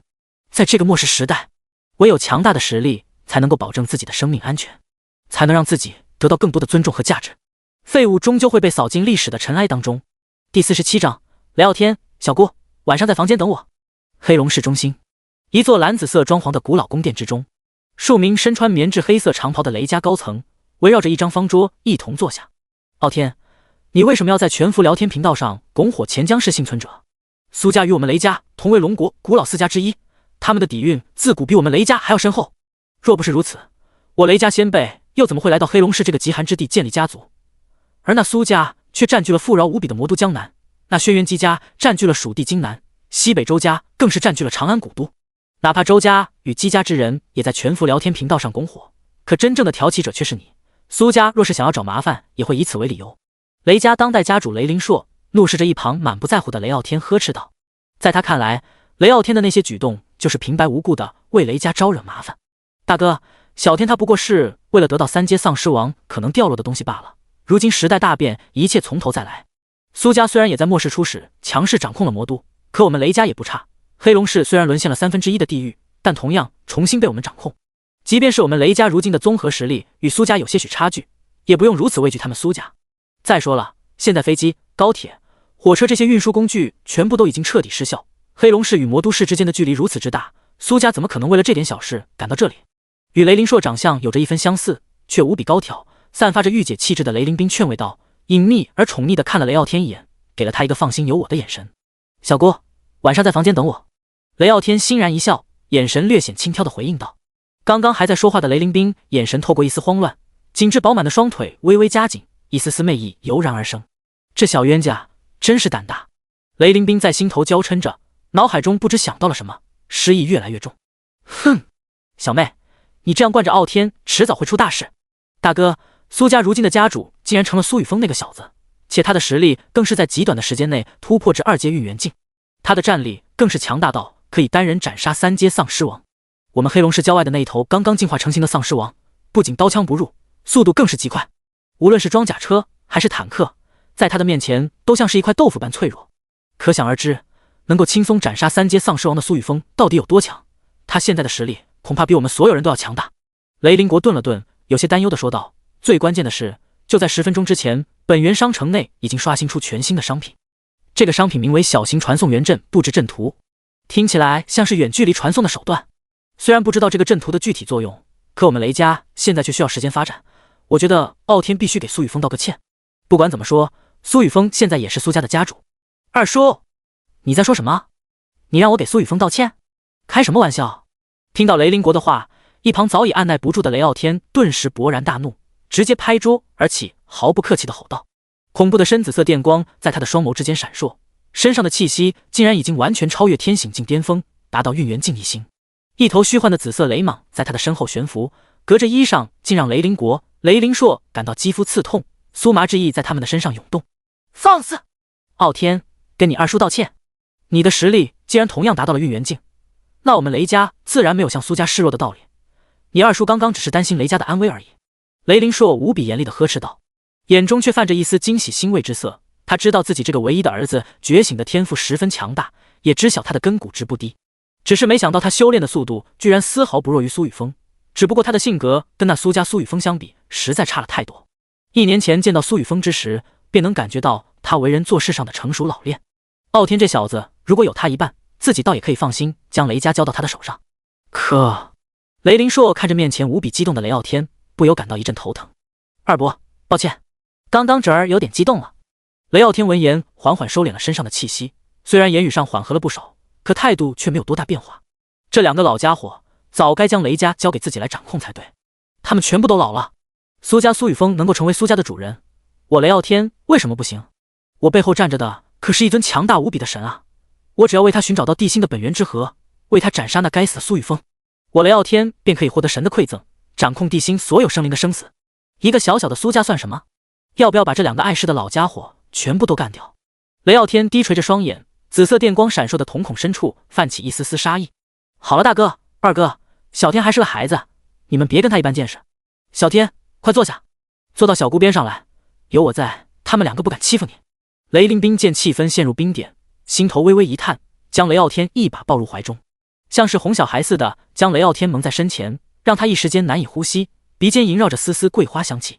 雷傲天眼中的杀意一闪而逝，顺势抱住雷凌冰的后背，感受着他身上的温度，坐到他的身旁，不再抬头。小妹你……雷凌硕、雷凌国两人对视一眼，忍不住苦笑。雷傲天这个小子从小被雷凌冰这样宠着，两人之间亲密的举动倒是没有引起他们的怀疑。唯一让他们无奈的是，这样的雷傲天怎么能撑起整个雷家？现在的雷家需要执掌上百万人的生活，想要作为雷家的掌舵人，必须学会控制自己的情绪，打开自己的格局。第48章奖励，随机获取一座神话级特殊建筑，工会成立。唉，雷凌硕、雷凌国两人一同叹了口气，不再看雷凌冰与雷傲天两人，选择转身离去。眼不见心不烦，这两个老家伙。雷傲天将头从雷凌冰身前抬起，听到两人的叹气声，不由感到烦躁，眼中闪过一道厉芒。他到底哪里比不上苏雨峰？这两个老家伙，一个是自己的亲爹，一个是自己的二叔，居然不相信他们的亲人。自己必须得找机会宰了黑龙市外的那头三阶丧尸王，以此来证明自己。只要自己能够获得工会凭证，第一个建立地心本源意识认可的人类星火工会，便有机会探查地心本源的位置。那个伟大的雷霆之神所述，人类建立的工会无非是地心本源的巨限，只要工会等级不断的提升，地心本源距现实的本源波动就会被雷霆之神锁定，到时整个地心都将成为我的领地。雷傲天的肌肤之上闪耀着一丝丝深紫色电光，精神奕奕地看向身前的雷凌冰，嘴角泛着一丝邪意。啊，小天，不要！雷凌冰惊呼一声，整个人被雷傲天拉到他的怀中，坐在他的大腿之上。不知道是什么东西抵住了他的咽喉，传来滚烫无比的热炙热，令其呼吸逐渐变得沉重。这股热意灼烧着他的心灵，却有一番别样的刺激。小姨，放心吧，他们已经走远了。这个会议室的隔音效果很不错，这张桌子跟你的美腿很配，不是吗？雷傲天凑到雷凌冰的耳畔吹着热气，让雷凌冰全身泛起鸡皮疙瘩，仅有的理智不知何时消失得无影无踪。你这个冤家！雷凌冰娇嗔一声，略100万字。龙国长安市，长安乃是龙国历史上的13朝古都，周家自古以来便扎根于此，历经无数王朝更替，却始终屹立不倒。此刻的周家祖宅内灯火通明，一名肤如凝脂、面容吹弹可破、身材妖娆的柳眉女子跪坐在一名中年男子的身前。庆庆，你为什么要在全服聊天频道上跟着雷家那个小混蛋胡闹？给我一个合理的解释。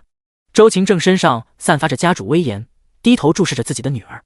在他的印象里，周庆庆一直是个知书达理、理智至上的好女儿，无论做什么事情都会提前跟他打好招呼。可今早却擅自在全服聊天频道上跟风，那苏家可不是什么打交道的家族。与自己只差了一个字的苏晴，跟他一同入伍进入龙国军部，可最后却是苏晴率先成了龙国军部的3大司令之一，而他却比苏晴整整晚了5年。5年的时间，使得苏晴在军部彻底立足，不知道发展了多少亲信。他相信这一次的末世危机绝对没有影响到苏家分毫，也就是说，如今的苏家至少掌控了龙国和平时期东南军区的武力。和平时期那么多只手尽职的军队，都成了现在苏家令行禁止的觉醒者。此刻的苏家得有多么可怕？父亲，3阶丧尸王可能掉落一样特殊物品，名为工会凭证。这工会凭证可以让我们周家成为长安真正的主人。只要建立了工会，将周家所有人加入其中，我们便可以将长安当成我们的所有驻地。这是末世的一种特殊规则，也是保护人类不灭的根源法则。第一个建立工会的人将获得这个世界的赠礼。周庆庆目不斜视地看着周晴正愤怒的双眼，有些遗憾地开口解释道：他本以为那个名叫风虎的人可以给自己带来想要的东西，也不知是苏雨峰太过强大，还是风虎此人太过弱小，他正准备使用交易契约与风虎缔结交易，便没有了后续。从全服聊天频道上得出的信息，钱江市的那些幸存者为苏雨峰如喂虎，显然是被苏雨峰强行镇压。至于苏家会不会来找麻烦，长安与魔都相隔的距离近万千米，短期内根本不可能。平行世界地心与现实不同，城市之间的距离也不同，大家不要纠结。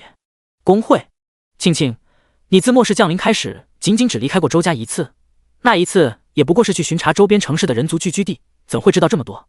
周勤正是个多疑的人，他不解地看向周庆庆，继续问道。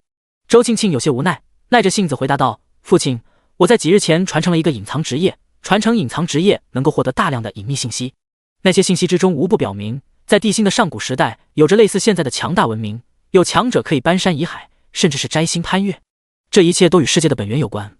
现在我们能够觉醒变强，也是因为本源之气的作用。末世的突然来临，背后必定有其他隐秘。周庆庆无比睿智地说道。他知道自己这个父亲是个占有欲极强的人，自己现在若是不解释清楚，未来必定寸步难行。快了，父亲，你已经老了，周家必须由我来掌控，才能保证周家继续留存。苏雨峰这个人，好想跟他见一面，他一定知道些什么。此人的实力提升得如此迅速，根骨值到底有多高？周庆庆低下头，眼中眸光闪烁。苏雨峰的想法恐怕跟我差不多吧，不过他的速度真快，竟然直接坐上了苏家家主之位，自己已经弱人一步，看来计划的执行要加快了。三阶丧尸王啊，实力代表了一切。庆庆，起来吧，你知道的，我所做的一切都是为了周家，并没有想要责怪你的意思。周勤正闻言眉宇逐渐舒展，露出难看笑容，将跪在面前的周庆庆扶起。父亲，我明白的。周庆庆莞尔一笑，没有露出任何异样。然而就在这时，两人的表情一时间凝固，游戏面板陡然在他们的面前浮现。全服广播，恭喜地心人族苏雨峰成立第一个本源工会，建立起人类生存的第一堡垒，为人类生存延续、薪火传承迈出了里程碑的一步。璀璨星河、世间寰宇都将在人族独有的领地重新绽放。作为首位成立本源工会之人，特有奖励，随机获取一座神话级特殊建筑。第49章神秘女影，建筑传承。全世界所有人的游戏面板都在此刻凝聚，浮现在他们身前。这一次的全服广播连连播报了整整10次，苏雨峰这3个大字几乎出现在世界所有人的眼帘。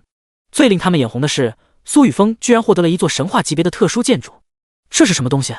哈吉、雷曼、全服，有没有龙国的朋友告诉我，这什么本源工会是什么东西？苏雨峰是你们龙国的吗？朴正义、全服，苏雨峰、思密达当然是我们的棒子国的，他是我们棒子国第一强者，更是世界第一强者。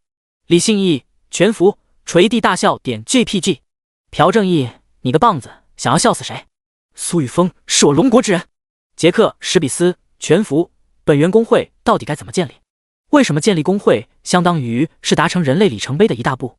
苏雨峰先生，我是漂亮国史比斯财团的总裁，想和您交个朋友，麻烦通过我的好友申请。吴水水、全服，你个外国佬求什么求？什么狗屁财团？我们龙国人都还没加上苏老大的好友呢。雷傲天、全服，苏雨峰怎么不说话？来无私分享一下本源工会这个东西吧，为人类的延续做出贡献。为大家科普一下，苏家前家主可是龙国军部3大司令之一，苏雨峰的爷爷还是如今硕果仅存的唯一龙国元老。苏家更是掌控了庞大的军队，定然会无私分享给大家，推动人类进步的。姬凌峰、全服，没错，雨峰兄，请出来为我们解惑。我们应该一起为人类的繁荣昌盛而努力，在这个时候切勿敝帚自珍。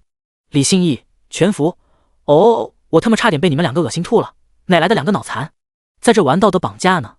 苏家家主愿不愿意分享都是他自己的事，用得着你们在这里逼逼叨叨？也没见你们2个做了什么事推动人类的繁荣昌盛啊。雷家中心会议室内，李信义，你算什么东西，也敢羞辱我雷傲天？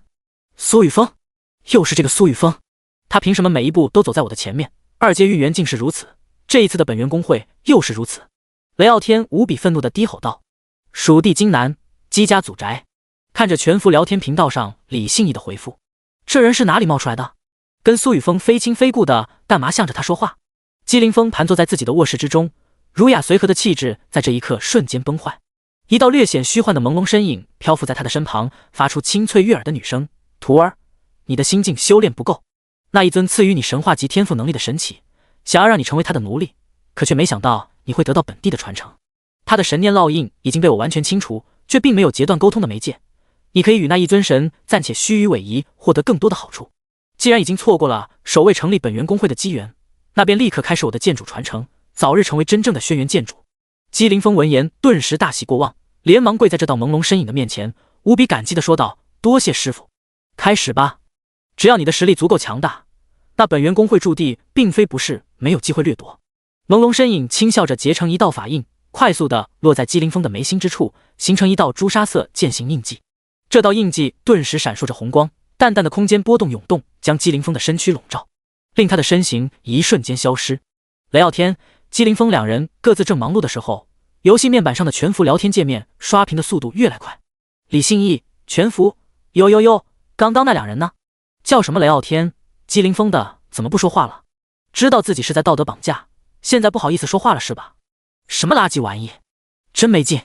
林秋、全服他们当然不会继续说话了，浪费时间跟苏家这种恶心的家族讨要，也不想想他们怎么可能会把这些东西无私分享。苏家强制性压迫魔都市所有人为他们工作，管控所有人得到的易经，让底层人没有了独立生存的希望。这就是苏家一直的所作所为。李信义、全服，阿优吼，你他妈知道个屁！苏丽、全服，林秋，你还敢冒头？伤好完全了。老子上一次要不是想要抓活的，现在你的头都碎了。不过你现在应该成太监了吧？烦恼跟被我捏爆了，现在没烦恼的感觉怎么样？魔都市外，一座废弃的乡村小镇中，一名体型佝偻、满头白发的老大爷无比愤怒地将身前的一头一阶巅峰丧尸砍碎了脑袋。他不仅没有停下动作，反而将手插入了这头一阶丧尸的心脏，同时拿出一样样特殊的装备，开始提取一滴滴这头一阶丧尸的心头血。将丧尸的心头血提取完毕后，他拿出了一块无脸面具，右手拿着割片小刀，将丧尸脸上的灰白血肉一片片割下，印在无脸面具之上，同时将刚刚汲取到的丧尸心头血滴在无脸面具的眉心凹槽之中，再捏碎一块一阶巅峰易经，把粉末均匀地撒在无脸面具的各处。很快，这个无脸面具便开始发生奇特的变化，原本空白的五官竟然在逐渐扭曲成型，天地间弥漫的一丝丝天地元气竟同时与这块面具相融。没过多久，一张惟妙惟肖的人形面容印在这张原本无脸的面具之上，从外看去，竟然与苏丽长得一模一样，连脸上的细腻眼纹都是一清二楚。呵呵呵，苏家，苏雨峰，苏丽。第50章，长期工会任务，神话建筑，你们全部都给我等着，我迟早会把你们苏家彻底毁灭，所有人都得死。这名老大爷发出沙哑的冷笑声，手中刚刚制作好的面具也被他按在自己的脸上。这时，诡异的一幕发生，他原本佝偻的身材竟然开始变化，全身肌肉横向膨胀，身高亦是开始节节拔高，全身各处的肌肤亦是变得十分粗糙，与脸上的面具完全一样，看不出任何违和差异之处。面具与脖颈之间严丝合缝，没有任何间隙。他赫然成了另一个苏丽，包括他的声音也已经与苏丽一模一样。可惜了，自己并没有见过真正的苏雨峰，否则自己的计划将更加完美。苏丽叹了口气，稍稍舒展一番自己这副膨胀的肉身，显得十分的不适应。他正是苏家寻找了近半月的林秋。林秋本是魔都大学的学生，更是魔都校花连嘉欣的男朋友，两人的成绩十分优异，在魔都大学可谓是郎才女貌。可在末世来临的前一天，一群苏家的人来到魔都大学，不顾他与连嘉欣的反抗，竟然在他的眼前将连嘉欣硬生生带走。苏家，我恨啊！林秋咬牙切齿地看向魔都市所在的方向，他永远忘不了末世前一天苏家那伙人无比冰冷的眼神，他们的眼神之中带着蔑视、鄙夷，似乎在嘲笑他一个无权无势的普通学生。其中一人更是用膝盖生生地压住他的脖颈，让他差点窒息而亡。就是苏家的人让他看着泪眼如花的连嘉欣被带走，却无能为力的绝望。从那时候开始，他就暗自发誓，必须灭掉这所谓的苏家。可当林秋为了救回连嘉欣而去深入了解苏家的时候，才发现苏家到底有多么恐怖。在普通人眼中的魔都首富、龙国首富，在苏家面前就是一只稍微大点的蝼蚁。军、法、政、财，无论哪一个领域，苏家都是绝对顶尖的存在。可他林秋却只是一个还没有毕业的大学生，更是一个无父无母的孤儿，从小在福利院长大。一个普通人怎么可能与龙国顶尖的家族对抗？即便是运用舆论、法律，也不可能撼动这样的一个家族。这让林秋一时难以接受，那令人生厌的无力感再次蒙上他的心头。他甚至一度以为自己再也没有任何机会可以报仇雪恨。可就在这个时候，末世降临，那无上的神明给了自己一次报仇的机会，更是赐予了他几乎不死的神话级天赋，并指引他寻找到了幻魔至尊的职业传承。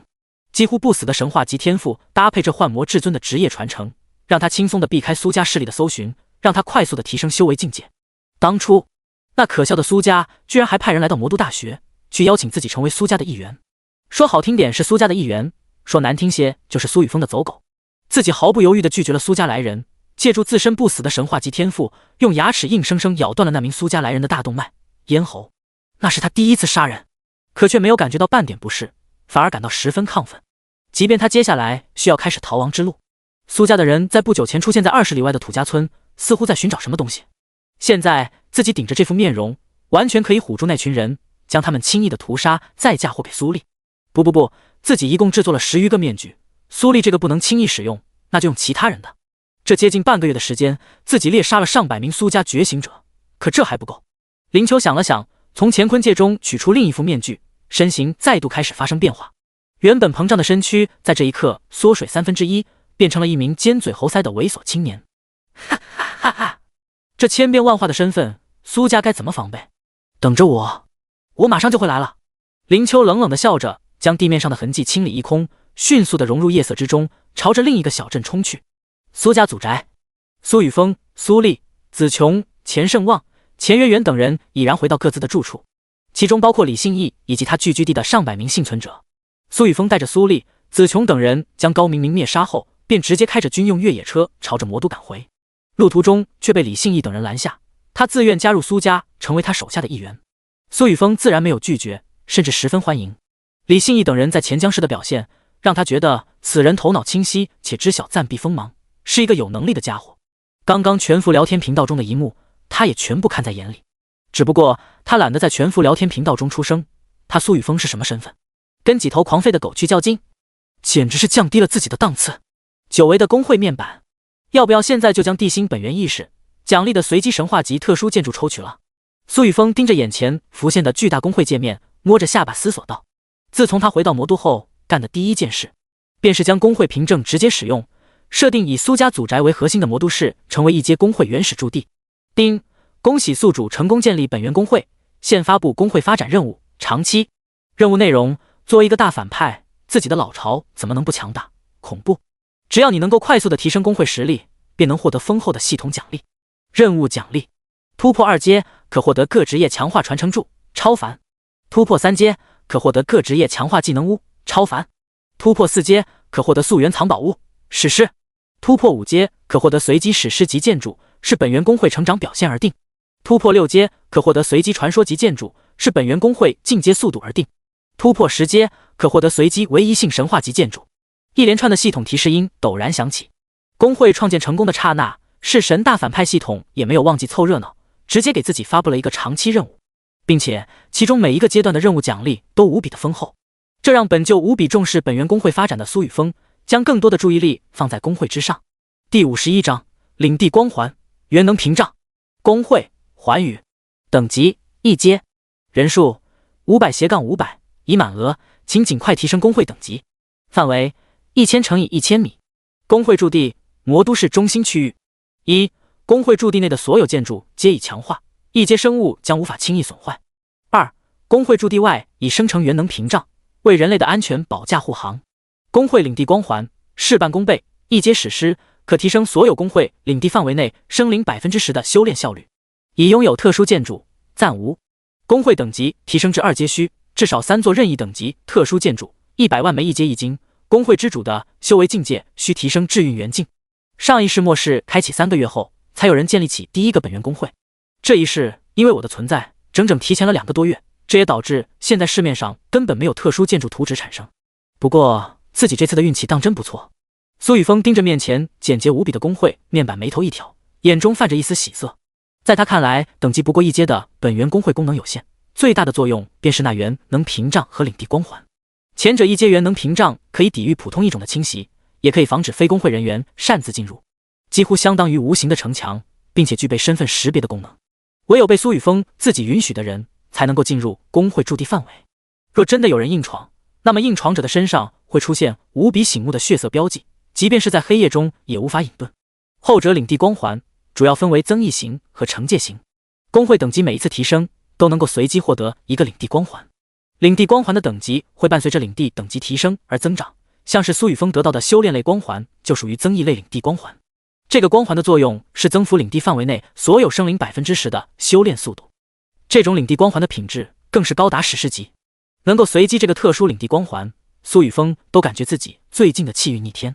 原本苏家的觉醒者就十分强大，再加上这个光环的增幅，必定会与其他势力远远的拉开差距。未来这个史诗级领地光环的等阶不断提升，修炼速度的增长将越发强大。到时候，即便是一头猪一直待在领地范围内，也能成为觉醒者。而工会的另外一项强大功能，便是先前提到过的人员信息。作为工会的会长，他可以掌控所有成员的个人信息，其中包括他自身4维属性、身上佩戴的装备、职业、当前所处方位等等。他可以给苏家高层设立权限，让他们依靠工会面板内详尽的个人信息，更好的实现资源分配，组织行动计划。苏雨峰伸出手，在面前的工会面板内调出苏丽与子琼2人的个人信息。工会成员：子琼，境界天醒境9星，1阶，天赋神圣守护 SSS 级，职业牧师，功法基础炼元诀，根骨82，满值100，力量769点，防御521点，体质1243点，速度650点，原力68878000点，装备异灵法杖，1阶稀有，坚固软甲，1阶极品，水蓝长靴，1阶稀有，职业技能 LV 2成界 LV 1元疗术，剩余自由属性点0，目标苏丽，境界天醒境9星，1阶，天赋爆裂泰坦 SS 级，职业战士，功法基础炼元诀，根骨76，满值100，力量1489点，防御896点，体质683点，速度568点，原力35897600点，装备黄豹拳套，1阶极品，坚固重甲，1阶稀有，铃兰战靴，1阶稀有，黄蜂战斧，1阶稀有，职业技能 LV 3旋风斩 LV 1斩击，剩余自由属性点0。子琼居然选择转职牧师。苏雨峰扫过苏丽与子琼2人的个人信息，微微一怔。苏丽的职业信息倒是没有让他意外，反倒是子琼的职业选择让他忍不住苦笑。看来必须尽快找到那个深海遗迹才行。一个暴力妹子居然选择了娇滴滴的牧师，虽然2阶可以朝着惩戒牧师的方向转职，可终究不如一个正经的战斗职业来的强大。像是苏丽的天赋能力与职业就十分匹配，加点也是一贯选择了力防双加，虽然速度差了点，可普通觉醒者与他正面相撞，恐怕根本挡不住他一击。子琼这丫头是怕我受伤吗？苏雨峰轻轻摇了摇头，若不是他今晚需要处理一些要紧事，必定要让子琼过来跟自己试试那双修技能的强大之处。可惜了，这些个人信息中没有忠诚度这一栏。末世时代除了苏家核心成员可信外，那些中途加入的觉醒者是否真心诚意，实在是难以分辨。苏雨峰大致查看了所有苏家核心成员的信息后，将面前的工会面板直接关闭，轻轻摇头自语道，目光看向游戏面板最下端，那里漂浮着一张散发着彩光的抽奖券，这张抽奖券便代表着一座神话级特殊建筑。开始抽取神话级特殊建筑。苏雨峰没有再继续纠结，原本他想要留着这个神话级特殊建筑的抽取机会，等到工会等级提升至2阶后再进行抽取，如此一来，神话级特殊建筑的初始等阶也将是2阶，这样就可以省下一大批资源，用来继续提升苏家觉醒者的实力。只不过他没想到一开始就被特殊建筑的图纸给难住了。既然如此，不如直接抽取神话级特殊建筑，先用先享受。叮，神话级特殊建筑抽取马上就要开始。亲爱的宿主，请在心头默念自己想要的建筑类型，说不定真的被你念到了呢。滚！赶紧的抽出能够提升天赋等级和先天根骨值的神话建筑。你一个大反派系统不帮我抽出来，我实名看不起你。苏雨峰看着系统弹出的信息，没好气的说道。他总感觉游戏面板与这系统之间有什么特殊的联系。话音刚落，游戏面板下端的神话级建筑抽奖券顿时绽放璀璨光华。下一秒，他的面前出现无数形态各异的建筑，每一座建筑之上都散发着强横无比的古老气息。叮！第52章神话无限异魔塔无限淬体池。叮！神话级特殊建筑抽奖完成，恭喜宿主获得唯一神话建筑无限异魔塔。系统提示音在苏雨峰的耳边响起。刚刚关闭不久的工会界面再一次弹出，其上的数值开始扭曲，越来越多的特殊建筑在他的眼前晃过。突然，一道散发着浓重黑暗之气的通天巨塔停滞在他的面前。通天巨塔的塔身之上，无数圆纹闪烁着神光，恐怖无比的威压将苏雨峰笼罩。这座巨塔陡然间缩小，钻入他的眉心。特殊建筑：无限异魔塔。当前等级一阶，品质神话为1，功能1，无限淬体池，神话规则凝聚的产物。觉醒者每突破一大境界，可进入无限淬体池进行淬体一次。淬体完成后，所有基础属性将大幅度提升，较小概率提升先天根骨值，极小概率直接提升天赋等阶。2xxxx 3。简介：这是来自莽荒时代的神话产物，某位无上存在为了荡平黑暗，铸造了这座通天巨塔。这座通天巨塔内蕴含无限空间，每个空间具备不同的功效，其内镇压了无数黑暗异魔，并伴随着神话规则化作某种特殊本源物品，击杀他们或许能够获得惊喜之物。据说远古时代无限异魔塔还有另一个名字，叫做镇魔传承塔。无限异魔塔，苏雨峰震惊地看着眼前刚刚弹出的系统信息，这个无限异魔塔在前世根本没有出现过。上一世率先成立工会的是黑龙氏雷加雷傲天，雷傲天得到的地心本源意识奖励虽然也是一座神话级特殊建筑，可效果却十分单一，类似于无限异魔塔当前开启的无限淬体池，但一人一生只能使用一次，且每一次使用都需要耗费大量的易经。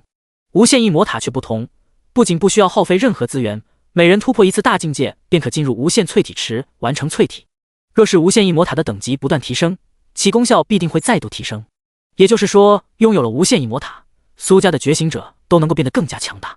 这种强大可以持续的影响他们一生。苏雨峰心神澎湃的想到，再一次将无限异魔塔的介绍仔仔细细的看了一遍。他突然又有了新的发现：无限空间，黑暗异魔。苏雨峰的双眸越发明亮。这座无限异魔塔不仅仅只有无限淬体池，甚至还包含了被无上存在镇压的无数黑暗异魔。只要斩杀黑暗异魔，就能够获得本源物品或是装备奖励。不愧是神话级特殊建筑。如此一来，他苏家几乎多了一处历练之地，甚至这个历练之地还不会使人死亡，至多只是令觉醒者的精神受到创伤，只需休养半月便能恢复。今天的运气不错，那就把地心本源意识奖励的2阶随机本源装备抽奖券一起用了。苏雨峰将无限异魔塔的功效作用了然于心后，并没有立即将其放置在工会驻地内，而是看向游戏面板右下方的另一张抽奖券。现在已经是3更半夜，特殊建筑具现化会造成巨大的动静，没必要着急。抽取2阶本源装备。苏雨峰点击游戏面板左下方的抽取按钮，眼前的画面骤然变化，一个巨大的转盘出现在他的眼前。转盘的区域之上散布着大量闪烁着白、绿、蓝、紫色光芒方格，赤色、金色、红色方格的数目逐次减少，彩色方格只有一根发丝般纤细。苏雨峰简单的看了一眼抽奖转盘，并没有多少意外。泛着彩光的物品等级几乎代表神话物品，闪着红光的物品一般是传奇品质，金光则为史诗级物品。品质越高的物品，数量当然极其稀少。凡品：白、金良、绿、稀有、蓝；极品：紫、超凡、赤、史诗、金、传说、红、神话、彩。嗡！一根纤细的黑色指针出现在转盘中心，整个转盘在这个时候开始旋转，指针快速地划过白色、绿色、蓝色区域，在大量的紫色区域之中缓缓减慢速度。没过多久，指针的速度越来越慢，紫色区域被彻底掠过，进入赤色区域之中。赤色区域已然代表超凡品质的装备，在其之后便是金色史诗。可指针的动力似乎已经不剩多少，转动的速度竟然越来越慢，想要进入金色区域还差了许多，最差也得来个史诗吧。苏雨峰搓了搓手，他发现这种抽奖式的转盘真的会勾起贪婪的情绪，尤其是一件史诗级本源装备，在现在的地心几乎难以遇到，能够获得一件超凡级别的装备都算是走了狗屎运的。他盯着指针在转盘上一点点挪动，黑色指针龟速的移动，缓缓地落在赤色区域与金色区域的中间，似乎马上就要停止，只差一点点。苏雨峰愣了愣，刚刚将要彻底停止的黑色指针竟然微微一晃，彻底落在金色区域之中。璀璨的金色光华无比耀眼，一枚纯净无比的玉色戒指虚影凝为实质，落在苏雨峰的手中。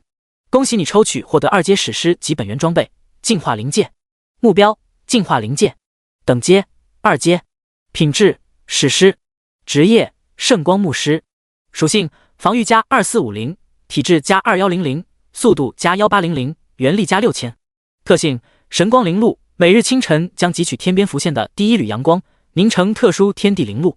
服用神光灵露可增强自身体质，并与神圣本源更加亲和。特技净化，每日至多使用3次特技，可净化全身所有不超过3阶的负面状态。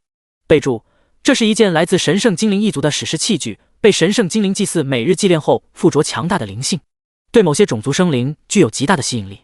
希望你的世界没有性格暴躁的精灵。净化灵戒落在苏雨峰手中的一瞬间，大量的信息从游戏面板上浮现，直接涌入他的脑海中。这史诗级戒指的属性居然这么恐怖！解控戒指第53章恐怖击到生死符。这枚2阶史诗级戒指不仅增长4大基础属性防御、体质、元力和速度，其元力增幅更是突破了2阶装备的极限值整整1000点。不管是它的特技还是特效，都十分罕见，至少短期内不用再担心有什么控制性手段能够对自己造成伤害。苏雨峰脸上露出满意的笑容，这枚2阶史诗级无论是对属性的增长还是功效特技方面都无比顶级。虽然净化灵戒具备职业使用限制，可它作为隐藏职业极道帝君，职业特性完全无视任何限制，可以将这枚唯有神圣牧师才可佩戴的戒指直接装配在自己的身上。苏雨峰将这枚净化灵戒戴在左手无名指上，一股强大的本源之气从中涌出，落在他的全身各处。游戏面板上的各项数值骤然跳动。随后，苏雨峰从系统空间中取出一本书面鲜红的技能书，以及小型巨猿阵布置阵图。这2样东西是斩杀气运之子高明明后得到的任务奖励。从钱江市回到苏家的路上，他一直没有机会查看2样任务奖励，现在其他事情都已经处理完毕，终于轮到了他们。目标：技能书生死符，品质传奇，职业隐藏黑暗咒印师。介绍：这是一本来自莽荒黑暗时代的特殊技能书，拥有操控他人生死的力量，唯有深陷黑暗、欲望冲天的生灵才能掌控。想要使用这个生死符烙印他人，自身也要付出代价。黑暗终将笼罩世间，没有人可以阻挡。黑暗咒印师咒奴，目标阵图小型巨猿阵，品质超凡，职业元阵师，功效汇聚10乘以10米范围内弥漫的天地元气，使得天地元气的浓度不断的提升。介绍：使用该阵图后，可学习如何布置小型巨猿阵，麻烦请有基础的元阵师进行学习，否则失败概率极高。苏雨峰定睛一看，手中的这本红色书册居然是一个传奇品质的技能书。只不过这本传奇品质技能书看起来十分的诡异，似乎有一股极其不祥的力量萦绕其中。尤其是系统给出的介绍中，竟然又一次出现了莽荒黑暗时代这几个字眼。如果他没有记错的话，先前那无限异魔塔的介绍中同样出现过。这本技能书居然来自那个年代，完全是一道黑暗生灵才可使用的技能。自己的职业特性同样可以无视技能书的职业限制，要不要试试看？苏雨峰眉头微微一皱，稍稍犹豫了几秒，蓦然将手中的红色技能书拍在自己身上。死吧，你必须死！融入黑暗，与我们融为一体，去毁灭这个可悲的世界。这个世界早已病入膏肓。红色技能书化作数百道黑红色光电漂浮在空中，无比邪恶的黑暗力量陡然充斥整个卧室，令室内的白炽灯忽明忽暗。充满蛊惑性的声音在他的耳边回响，一股阴冷至极的力量涌入他的体内，居然想要占据他的灵魂。只可惜这股神秘力量刚刚冲入其脑海中的一瞬间，便被吞噬之种、毁灭之源、魔影分身3大神话核心瞬间吞噬。刷刷，一道道魔影分身在苏雨峰身旁凝聚，头顶悬浮的虚拟方框中剩余可分配的自由属性点居然暴涨了上百点。吞噬之种、毁灭之源、魔影分身3大神话核心的熟练度亦是提升近1000点。那股阴冷至极的力量刹那消失，转化为一则技能信息浮现。技能黑暗生死符，品质传奇，等级 Max， 功效消耗自身1点气运，可凝聚出一道黑暗生死符。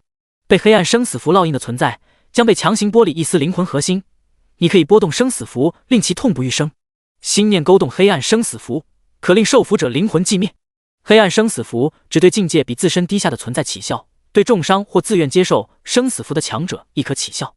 这技能真他妈的适合我！苏雨峰将脑海中浮现的信息完全吸收，顿时惊讶道：作为一个大反派，他最需要的不就是这个技能？之前他还在担心那些加入苏家的陌生觉醒者会对苏家留下大量的隐患，现在有了这个黑暗生死符，只需要凝聚足够数量的生死符，便可将所有加入苏家的觉醒者全部控制。允其生则生，欲其羽则羽，生死一念全部都在他的掌控之中。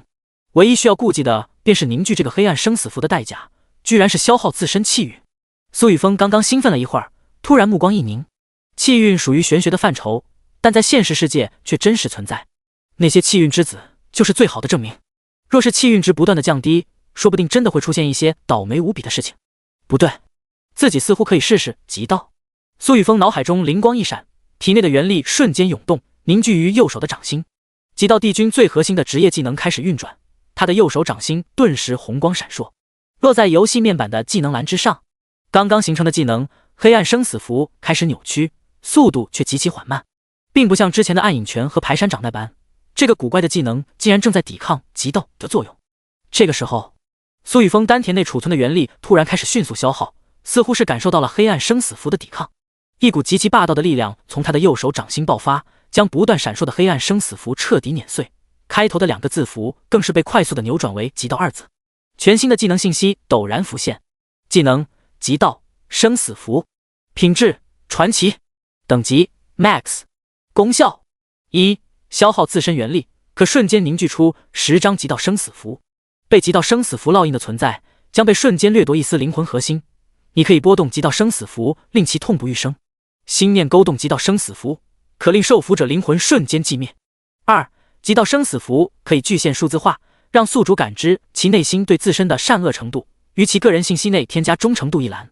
忠诚度低于负值者，极道生死符将强行扭转他的灵魂，有 20% 的概率令其成为你忠实无比的奴仆，有 30% 的概率令其神志不清，有 50% 的概率令其直接死亡。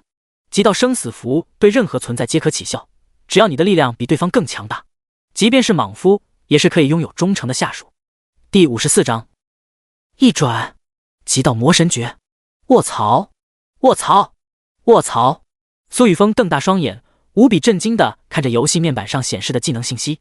极道生死符仅仅只是与黑暗生死符相差2个字符，效果竟然完全发生了变化。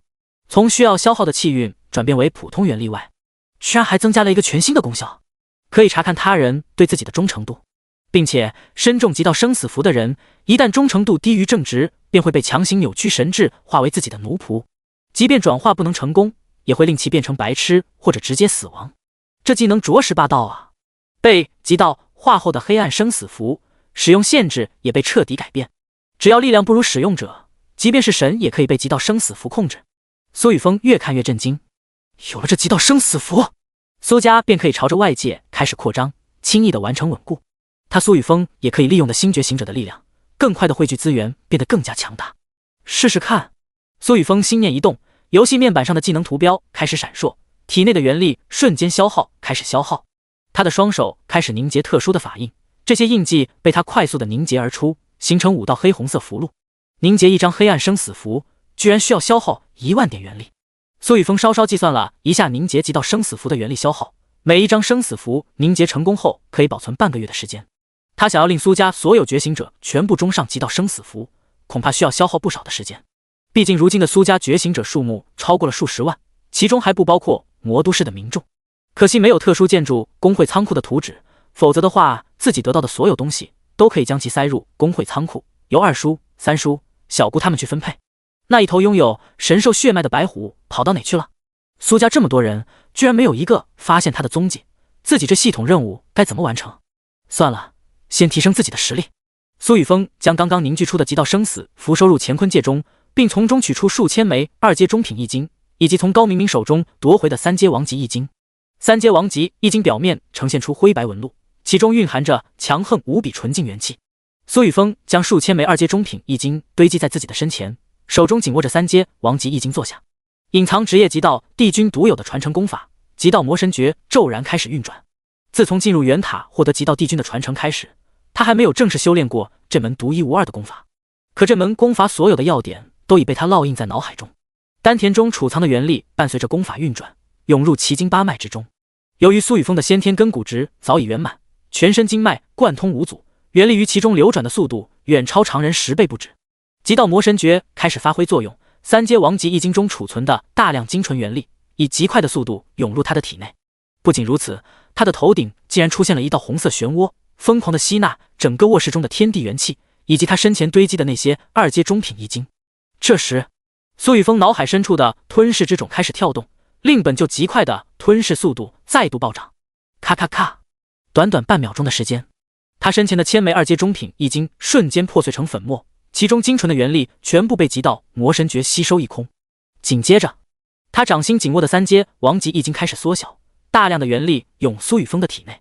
极道魔神诀将这些元力全部收纳一空，按照特定的路线开始绕着全身经脉运转。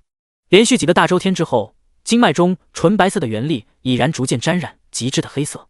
这些黑色元力出现的刹那，苏雨峰顿时感觉到全身各处传来灼热感，似乎有什么东西正在他的体内燃烧，让他感觉到自己的肉身更加轻盈，像是褪去了一道枷锁一般。同时还有一道黑色极光在他的丹田内诞生，这道光芒的中心隐隐浮动着一道符文，看上去像是无比古老的文字集。越来越多的元力从三阶王级易经内涌入苏雨峰的体内，被极道魔神诀瞬间炼化，其体内流转的纯白色元力逐渐被黑色元力替代。苏雨峰忍不住发出一声痛呼。纯黑色元力比普通的元力显得更加厚重，并且充满了狂暴、毁灭、死亡的气息。但诡异的是，在暴力的气息之中，却又掺杂着一丝生机。两种完全不同的特性在黑色元力之中交织，令他全身的经脉不断的断裂，却又一次次被修复，以此往复，不知道多少次。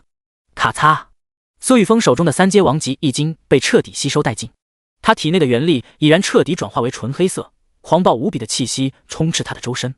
丹田内出现的那道黑色极光中心，一枚神秘无比的符文彻底凝成，即自符文凝聚的瞬间，一股伟岸的力量从中爆发，席卷苏雨峰的全身各处，连同刚刚转化为纯黑色的极道元力一同沸腾。游戏面板上的四维属性元力数值开始扭曲，似乎在疯狂的跳动，包括修为一栏显示的文字同样开始扭曲。苏雨峰身上的气息骤然开始攀升，轰！运元境4星，运元境5星，一直到运元境6星。游戏面板上的元力数值终于减缓了提升的速度，但依旧没有停滞。几秒钟后，苏雨峰身上的气息再度攀升，进入运元境7星，运元境8星，元力数值才停止增长。你成功提升至运元境4星，全属性加300，自由属性点加300，职业特性加成。你成功提升至运元境6星，你成功提升至运元境8星，全属性加300，自由属性点加300，职业特性加成。你的修为境界成功突破至运元境8星，隐藏职业极道帝君2阶职业技能极道地区已激活。你吸纳了大量纯净元力，极道魔神诀。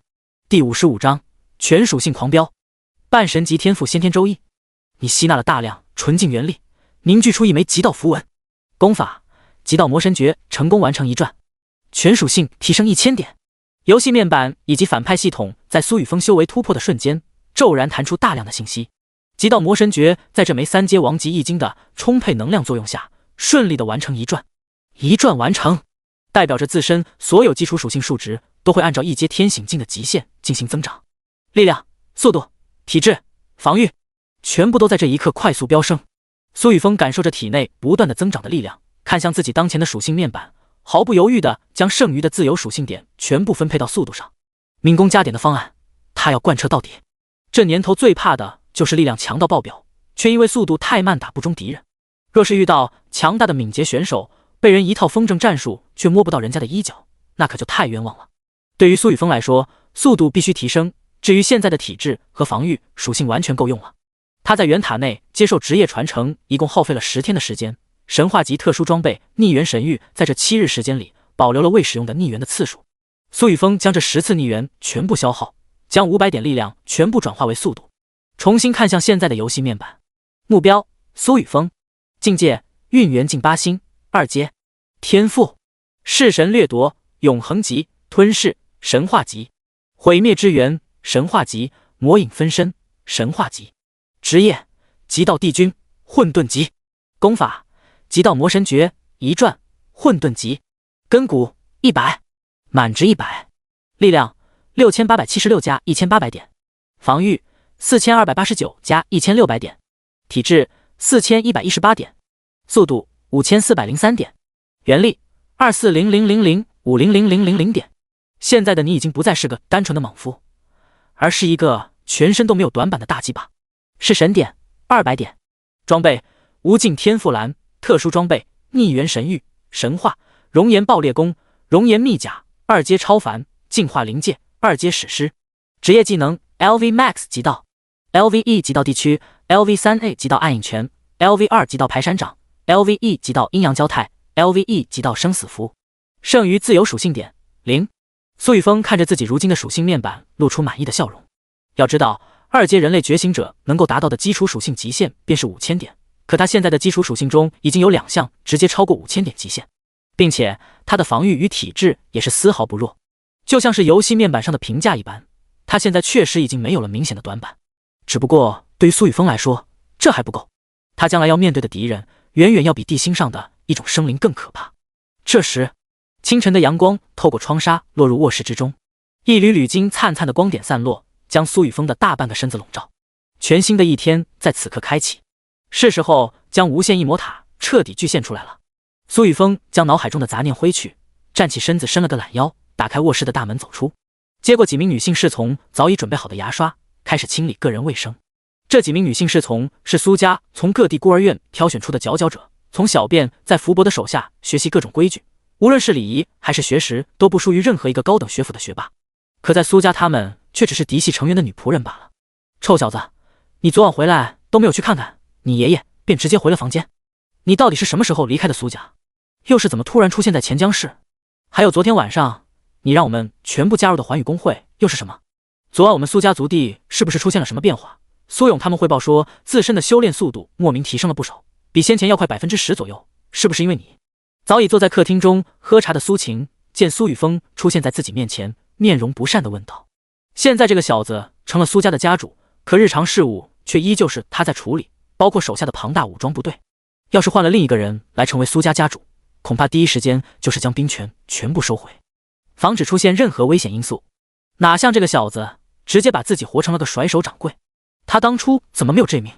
苏晴感觉自己现在仿佛就是个10万个为什么，只能找自家儿子来解答自己的疑惑。小峰，起来了。苏振国坐在一旁，露出慈祥的笑容，略显浑浊的双眸之间闪烁着点点星光，身上流露着天行境巅峰的气息。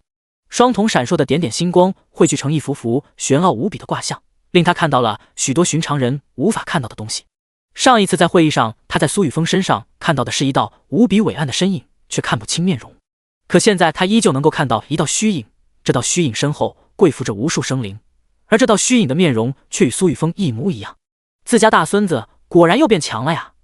卦象大吉，爷爷，您最好不要经常使用您的天赋能力，您可以学习元阵师的手段，将自由属性点加在体质和防御之上，只有体质和防御得到增强，爷爷您才能肆无忌惮地使用自身天赋。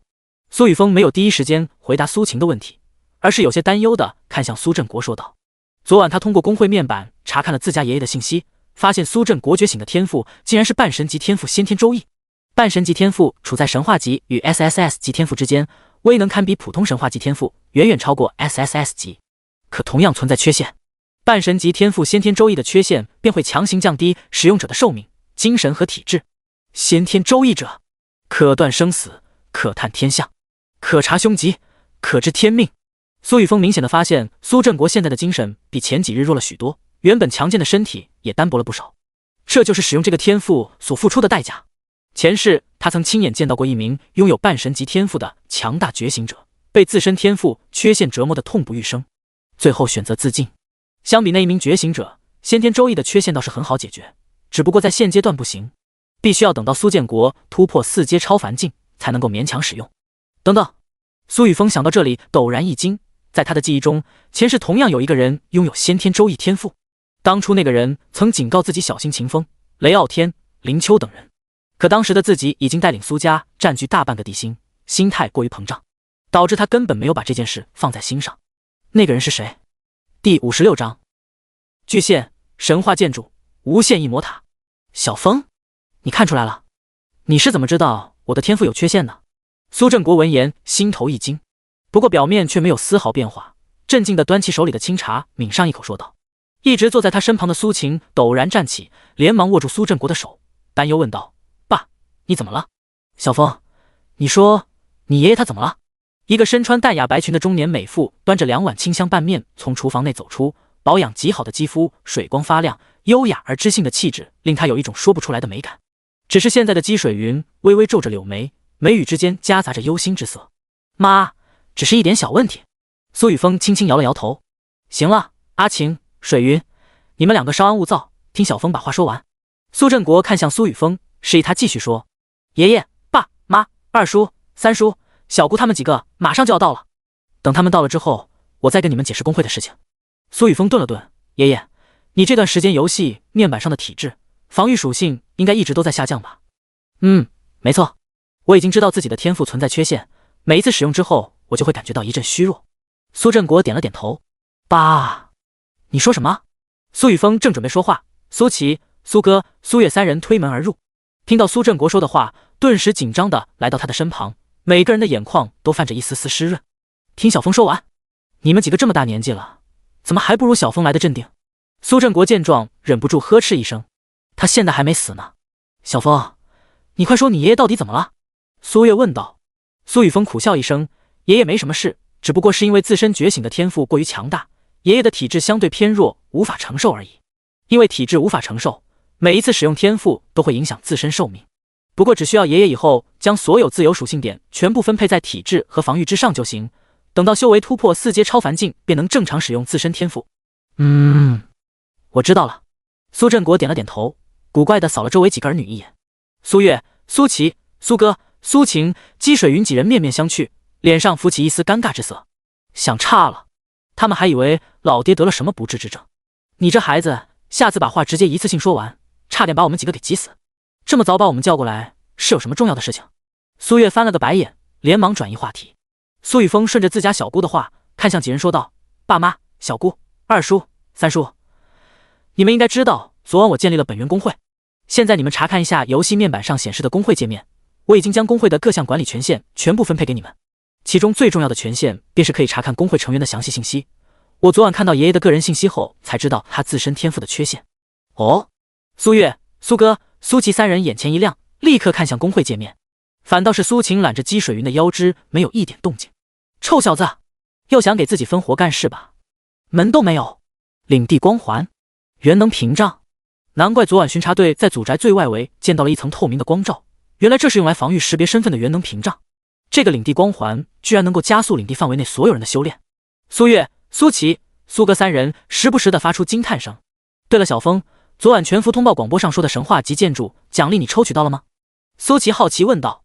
他主管苏家的资源分配，这段时间苏家获得了不少1阶、2阶装备，这些装备增幅的属性数值几乎相当于自身提升几个小境界。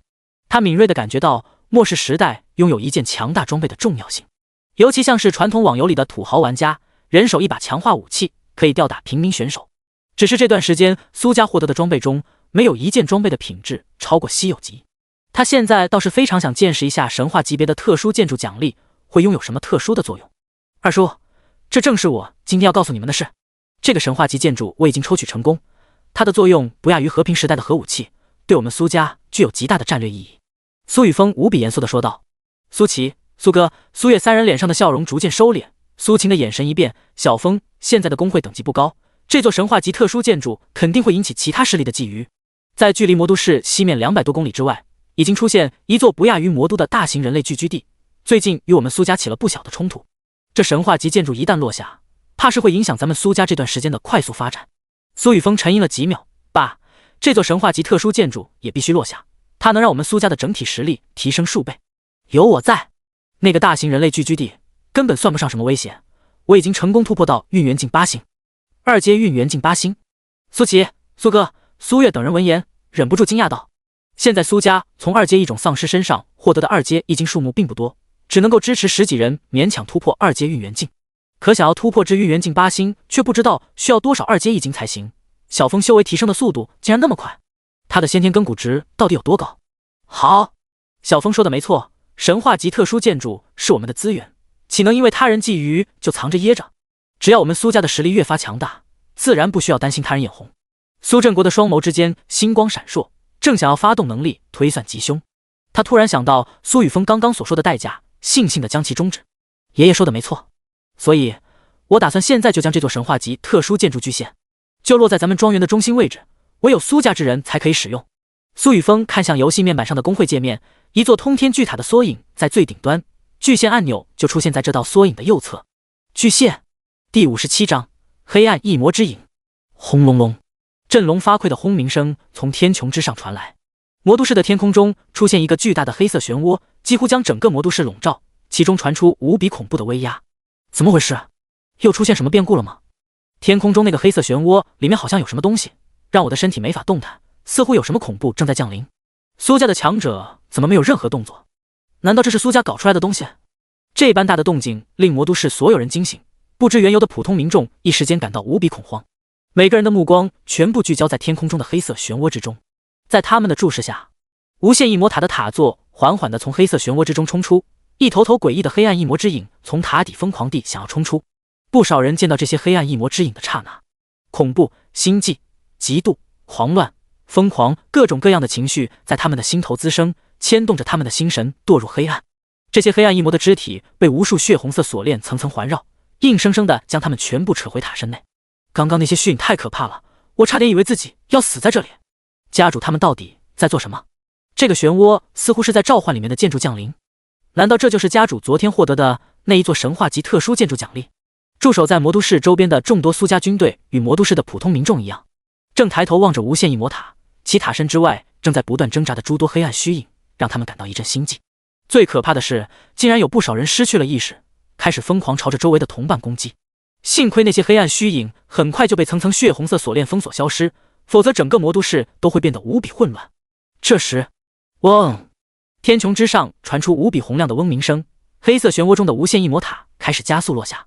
整座无限异魔塔通体呈现黝黑色，塔身上烙印着无数血红色奇异纹路，将整个塔身分割出数不清的方格。每一个方格中存在不知名的字符，正若隐若现，整体外观像极了龙国楼阁式古塔，唯一的区别就是这座无限异魔塔实在是太大，几乎遮天蔽日，根本望不到它的边际所在，承载无限异魔塔的空间似乎被重叠了一般。整整半分钟过去，魔都市的上空几乎都被这座通天巨塔遮蔽。这座巨塔竟然直入云霄之间，只能看到它的小半截塔身，却不能看见塔顶。好大的一座塔！这座塔若是直接落到地面，恐怕咱们都要被碾压吧。就在众人惊奇的时刻，一道平静的声音在魔都市所有人的耳边陡然响起：小！正在不断落下的无限异魔塔，在这道声音响起的刹那，竟然迅速地开始缩小，从没有边际的通天巨塔缩小成为一座高达666米的古塔，快速地朝着魔都市中心疾驰而去。此刻游戏面板上的全服聊天界面同样无比热闹。无限异魔塔巨现的动静实在是太大，魔都市周围的觉醒者全部都看到了一座通天巨塔正在魔都市上空落下。吴可可、全服，你们看见了吗？东南方向的天空之上出现了一座巨塔，这座巨塔的气息好恐怖。胡向东、全服，人在钱江。那一座巨塔差点让钱江市里的丧尸暴动，不少丧尸因为这座巨塔出现突然开始狂暴，太恐怖了。李明珠、全服，人在无锡，是个眼神贼好的弓箭手。那一座巨塔出现在魔都市方向的天空，现在正在不断的缩小，朝着魔都市落下。雷傲天、全服，呵呵，恭喜魔都市，包括魔都市周围的朋友获得了一座神话级特殊建筑。你们尽快去体验一下这座神话级特殊建筑的作用，必定能够让你们脱胎换骨。要我说，苏家必定会将这座建筑公共开放，毕竟苏家的高层曾经都是龙国的上层领导人，大家可要抓紧机会哦。李信义、全服、马德，一大早就听见我家这头叫傲天的哈士奇在狗叫。兄弟们，我是不是应该多喂他吃几斤米田共？这狗太纯了，脑子实在不好使，大家见谅。雷傲天、全服、草，李信义，老子记住你了。等我雷家建立了传送元阵，你必死无疑。李信义、全服，沃日。完了，我家狗癫痫了，居然开始说胡话。林秋、全服，哈哈哈哈。苏家。苏雨峰，你们不是很厉害吗？老子已经宰了上百个苏家觉醒者，你们怎么就是抓不住我？我劝你们立刻把我想要的人交出来，并且满足我的要求，否则我会将你们苏家所有人一个一个的杀死。雷傲天、全服，哟，苏家这是光天化日抢人了。苏雨峰老弟，你要不还是把人给放了吧，不要仗着自身势力欺负弱小。李信义、全服，抱歉，狗没拴住，我先把它牵回去吃米田共。抱拳。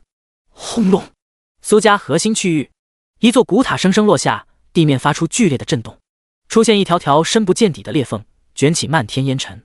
这座古塔就是神话级特殊建筑，竟然是从天外而来，简直就是一场神迹。这座名为无限异魔塔的神话建筑将让我们苏家更快的崛起。没错，这座无限异魔塔可以供给苏家所有人去挑战，并且每提升一大境界，还能进入淬体池进行淬体。这还只是一阶层次，若是继续提升等级，还会出现其他的强大作用。这座神话建筑对于外人的吸引力更是极强，咱们可以招募更多的强大天赋觉醒者。有小峰的极道生死符进行控制，根本不用担心忠诚度的问题。经过一段时间的实力爆发增长后，咱们就可以开始对外扩张。苏晴、苏振国、苏琪、苏哥、苏月、姬水云等人遥遥望着天边快速落下的无限异魔塔落在自己面前，不由感叹道：这座神话建筑对于苏家的作用十分巨大，意义更是非凡。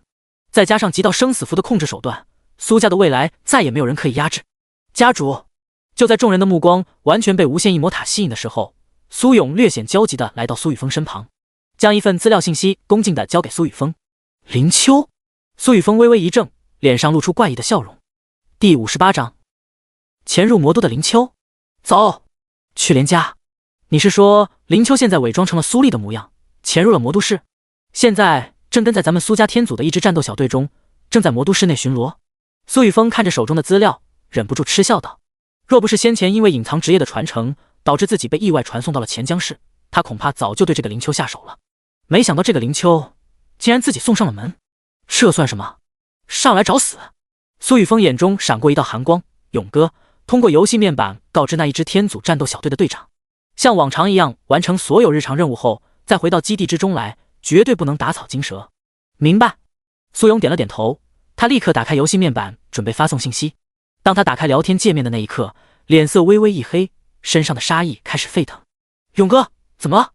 苏雨峰对于杀意波动十分敏锐，尤其是苏勇刚刚打开游戏面板，发生了什么事让他有这么大的情绪变化？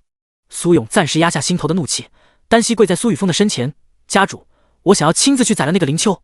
他竟然敢在全服聊天频道上公然挑衅我苏家。除了林秋之外，就是那黑龙氏雷家少主雷傲天，他竟然一次次在全服面板上撺掇苏家放开资源，并且想要道德绑架我们苏家。若非我们魔都市距离黑龙氏路途过于遥远，这个人早该……苏勇咬牙切齿地说道。苏雨峰闻言，打开游戏面板，上翻全服聊天频道内的信息。当他看到林秋所说的话之后，冰冷彻骨的杀意顿时从苏雨峰的身上弥漫出。林秋杀了苏家上百名觉醒者，这不可能！苏家的核心觉醒者有着严格的编制，按照自身天赋能力、先天根骨值、悟性以及实战各方的综合实力进行评定，划分为天、地、玄、黄四大战斗小组。每一个战斗小组都存在自己的特殊性。天组的实力最为强大，擅长各种形式的一线战斗，所有成员个个都是苏家的核心拥护者。地组的实力次之，较为擅长特种形式的战斗手段，一般隐藏阴影之中，替天组去解决一切安全隐患，辅助天组进行战斗。玄组的实力难以评价，大多由其能意识组成，每一个人都拥有自己的特殊能力。至于黄组，大多由辅助职业组成，日常增配至天、地、玄三大战斗组中，像是一块砖头，哪里需要去哪里。苏家四大战斗组，每个成员之间相互熟知，无论是行为品行还是个人性格。据苏雨峰所知，目前所有成员没有一个死亡。勇哥，这跟你没有什么关系。这个林秋所说的苏家觉醒者，只不过是刚刚加入我苏家外围势力的幸存者而已。他们大多能够领取的任务，就只是朝着魔都四周进行开荒，对于我苏家的忠诚度并没有多高，死就死了。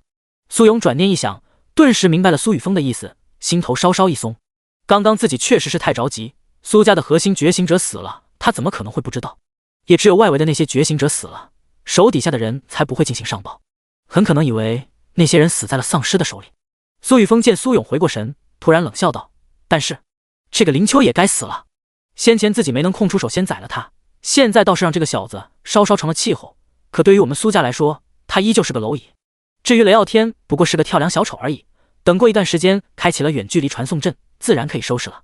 他转过身看向苏振国、苏晴等人：爷爷、爸妈、二叔，我先去处理一些事情，这座无限异魔塔的使用权限已经授权，刚刚所说的那些事必须要尽快落实，尤其是极道生死符，遇到天赋等级较高的觉醒者，必须让他们配上生死符，包括苏家所有的战斗觉醒者。我们知道了。苏晴、苏琪、苏哥、苏月四人点了点头。你去忙你的吧，那个林秋确实该死了。苏振国拍了拍苏雨峰的肩膀，笑着说道。苏雨峰点了点头。勇哥，我们走。叫上子琼，我们一起去连家。苏勇愣了愣，不是要去宰了林秋吗？怎么突然要去连家？等等，连家姐妹？家主他这是要……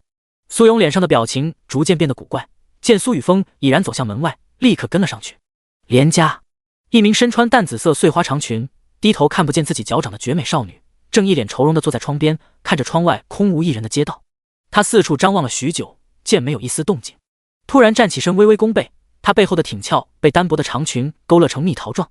她想要爬上书桌，从面前的窗户钻出去，逃离这个犹如囚牢一样的家。可就当她刚刚踩上书桌的那一刻，一道熟悉的声音从她的身后传来：“连嘉欣，你给我下来！”身材同样无比火爆，五官精致，面容却略显媚态的连嘉悦站在连嘉欣的身后，看着这个与自己几乎长得一模一样的妹妹，怒斥道：“自从回到魔都之后，他便一直对自己的亲妹妹灌输魔都苏家的强大之处。在这个属于苏家的城市，他们连家想要成为人上人，只有一条路，那就是成为苏家的人。除此之外，还有另一条路，那就是他和自己的妹妹一起成为苏雨峰的人。可他不知道连嘉欣的脑子到底抽了什么风，居然为了一个一穷二白的男大学生，拒绝苏雨峰这个神秘而强大的苏家家主，为了那个叫做林秋，已经成为苏家通缉犯的男人，居然想要抛弃生他养他的父母，想要抛弃他这个亲姐姐，去找这个叫做林秋的废物。他绝不允许自己的妹妹干出如此蠢的事情，尤其是这个林秋早就得罪了苏家，连嘉欣想要这样做，必定会连累他和父母。他连嘉悦绝不允许。连嘉悦，你为什么要拦着我？我说过这是我自己的选择，我已经是个成年人了，难道我还没有选择自己生活的权利吗？连嘉欣看着一脸怒容的连嘉悦，没有丝毫客气，毫不犹豫地回怼道。第59章，连家姐妹花。名气，自己选择生活的权利。连嘉欣，你以为你现在只是一个和平时代的大学生吗？现在是末世时代，末世，末世，末世！你如果不是我连嘉悦的妹妹，那我绝对不会管你死活，随便你去哪里，哪怕你要去找那个野男人。可你是我们连家的二女儿，是我连嘉悦的亲妹妹，我绝不能看着你自己往火坑里面跳。你要知道，现在的魔都是苏家的魔都，你不要再抱什么幻想。连嘉悦见自己的亲妹妹毫不客气地吼了回来，血压顿时飙升。原本就十分火大的他，现在是真的不再顾及其他，直接将林秋叫做野男人。以前没看出来，现在他发现连嘉欣真的是个恋爱脑。林秋都已经自身难保了，居然还要奋不顾身地去找他。林秋不是你说的野男人。连嘉悦，我知道你在钱江都干了些什么，赌鬼老爸的欠的那些钱是你用自己的身体换来的。我不要跟你一样去侍奉那个所谓的苏家家主，你太脏了。连嘉欣听到连嘉悦对林秋的称呼，彻底与连嘉悦撕破脸皮。在他看来，自己的姐姐就是一个出卖自己身体换取钱财的拜金女，现在甚至要把他的亲生妹妹也一起打包送给那个所谓的苏家家主。他不喜欢，也不愿意，绝不妥协。连嘉欣，你到底在说些什么？连嘉悦双眼一红，他没想到自己付出那么多，在自己妹妹的眼里居然是这种形象。如果不是他，现在的连家早就家破人亡。那些追债的亡命之徒可不管3721，他们这对姐妹花不知道会被多少人糟蹋。可现在自己的妹妹居然这么说自己，连嘉悦彻底破防。啪！这时，一道鲜红的五指映落在连嘉欣皎白的脸颊上，发出清脆的响声。连嘉欣，跟你姐姐道歉！愤怒的低吼声从身前不远处传来，一个有些发福、五官却十分有型的中年男子，脸色难看地出现在两人眼前。显然是听到了连嘉欣、连嘉悦两姐妹的对话。这个中年男人正是两人的亲生父亲，看得出来年轻时候也是个颜值极高的男人。我不！连嘉欣的眼眶通红，泪珠正在其中打转，可他依旧十分倔强地抬着头。他现在一点都不想继续在这个家待着，他想要去找林秋，哪怕是跟他一起流浪。爸，你怎么上来了？连嘉悦勉强控制住自己的情绪问道。连府稍稍压低声音，快去收拾一下自己，苏家家主就在楼下，要见你们两个。你是姐姐，教会妹妹该怎么讲话，咱们家现在就靠你们两姐妹了。把你妹妹打扮得漂亮点再下来，脸上的掌印必须遮掉，不准让她流一点眼泪。连嘉悦闻言愣了愣神，苏雨峰来了？他怎么会突然来找自己？自从苏雨峰带着自己等人回到魔都后，整整半个月的时间没有联系过一次自己。苏家大管家福伯给他和连父、连母都安排了十分清闲的岗位，包括住在这片区域的各个军官都对连家无比的热忱。可他知道，这些都是因为她是苏雨峰的女人，如果她不是，那些军官根本不会有这么好的态度。所以，苏雨峰来连家绝对不是因为自己，他一定是因为连嘉欣来的。刚刚那个该死的林秋还在全服聊天界面威胁苏家，让苏雨峰交出连嘉欣。连家月想到这里，脸颊微微一白。若是让苏雨峰知道自己的妹妹现在一心想要逃出魔都，去跟那个该死的林秋私奔，苏雨峰他会怎么想？苏雨峰，苏家家主，连家月就是他通缉了林秋是吗？连家欣捂着脸颊，听到苏雨峰这个名字，两眼一亮，突然对着连家月问道。他此刻一时间忘却了脸颊上火辣辣的疼痛，反而在想如何说动苏雨峰，让他不要继续通缉林秋。林秋不过是以为自己被苏家给囚禁了而已，可这都是一个误会。只要把误会解开，林秋和苏家一定能够和平相处。连家欣不由想到，可他却根本不知道林秋这段时间做了些什么，他想要做的都只是一厢情愿罢了。没错，苏雨峰就是苏家家主，苏家现在由他来掌控。我劝你等会不要乱讲话，我们连家在苏雨峰的眼中根本不算什么，甚至我们还需要依靠苏家生活。连家月警告道。他稍稍整理了一下自己的妆容，并从一旁的衣帽间里拿出2双丝滑无比的黑色丝袜，其中一双递给了连家欣，另外一双则被他套在了自己的美腿上。连家月的腿笔直修长，仿佛2次元世界中的漫画女主腿，穿上一双字母黑丝搭配身上的蓝白紧身 JK， 顿时有了校园女主的直视感。这段时间他并没有浪费时间，每天都会去专门锻炼自己的形体，挺翘的蜜桃臀和高耸的丰峦就是他最好的成果。再加上他那魅力十足的面容，哪个男的在他面前不起立致敬？赶紧把这个穿上，身上这裙子就不用换了，我给你补个妆。连家月解决完自己的妆造后，立刻开始指挥连家欣。连家欣呆呆的接过连家月递来的黑丝，愣在原地许久。为什么要穿丝袜？不就是见苏家的家主吗？怎么跟要见皇帝一样？快动起来啊！算了，你换白丝吧，比较配你身上的衣服。赶紧把脸凑过来，我给你化一个淡妆。连家月见连家欣愣在原地，直接将他按在床上，拿起蕾丝点缀的白色丝袜套在连家欣的腿上，捏着连家欣紧致而充满弹性的双腿，他不由有些嫉妒。哪怕没有经过任何后天训练，自己这个妹妹的身材却比她还要火爆。她的腿更像是男生口中的名器，无论是从哪个角度看去，腿型都无比的完美。尤其是套上这双白丝之后，即便是她看去都像是个艺术品。那个该死的林秋到底是有什么魔力，能让自己的妹妹如此倾心？今天必须让苏雨峰收了她，让连家欣彻底断了对林秋的念想。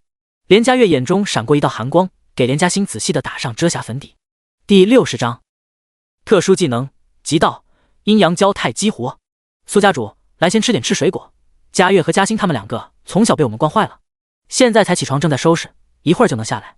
连母围着淡粉色围裙，端着2盘水果拼盘从厨房中走出，热情地招呼着苏雨峰等人吃水果。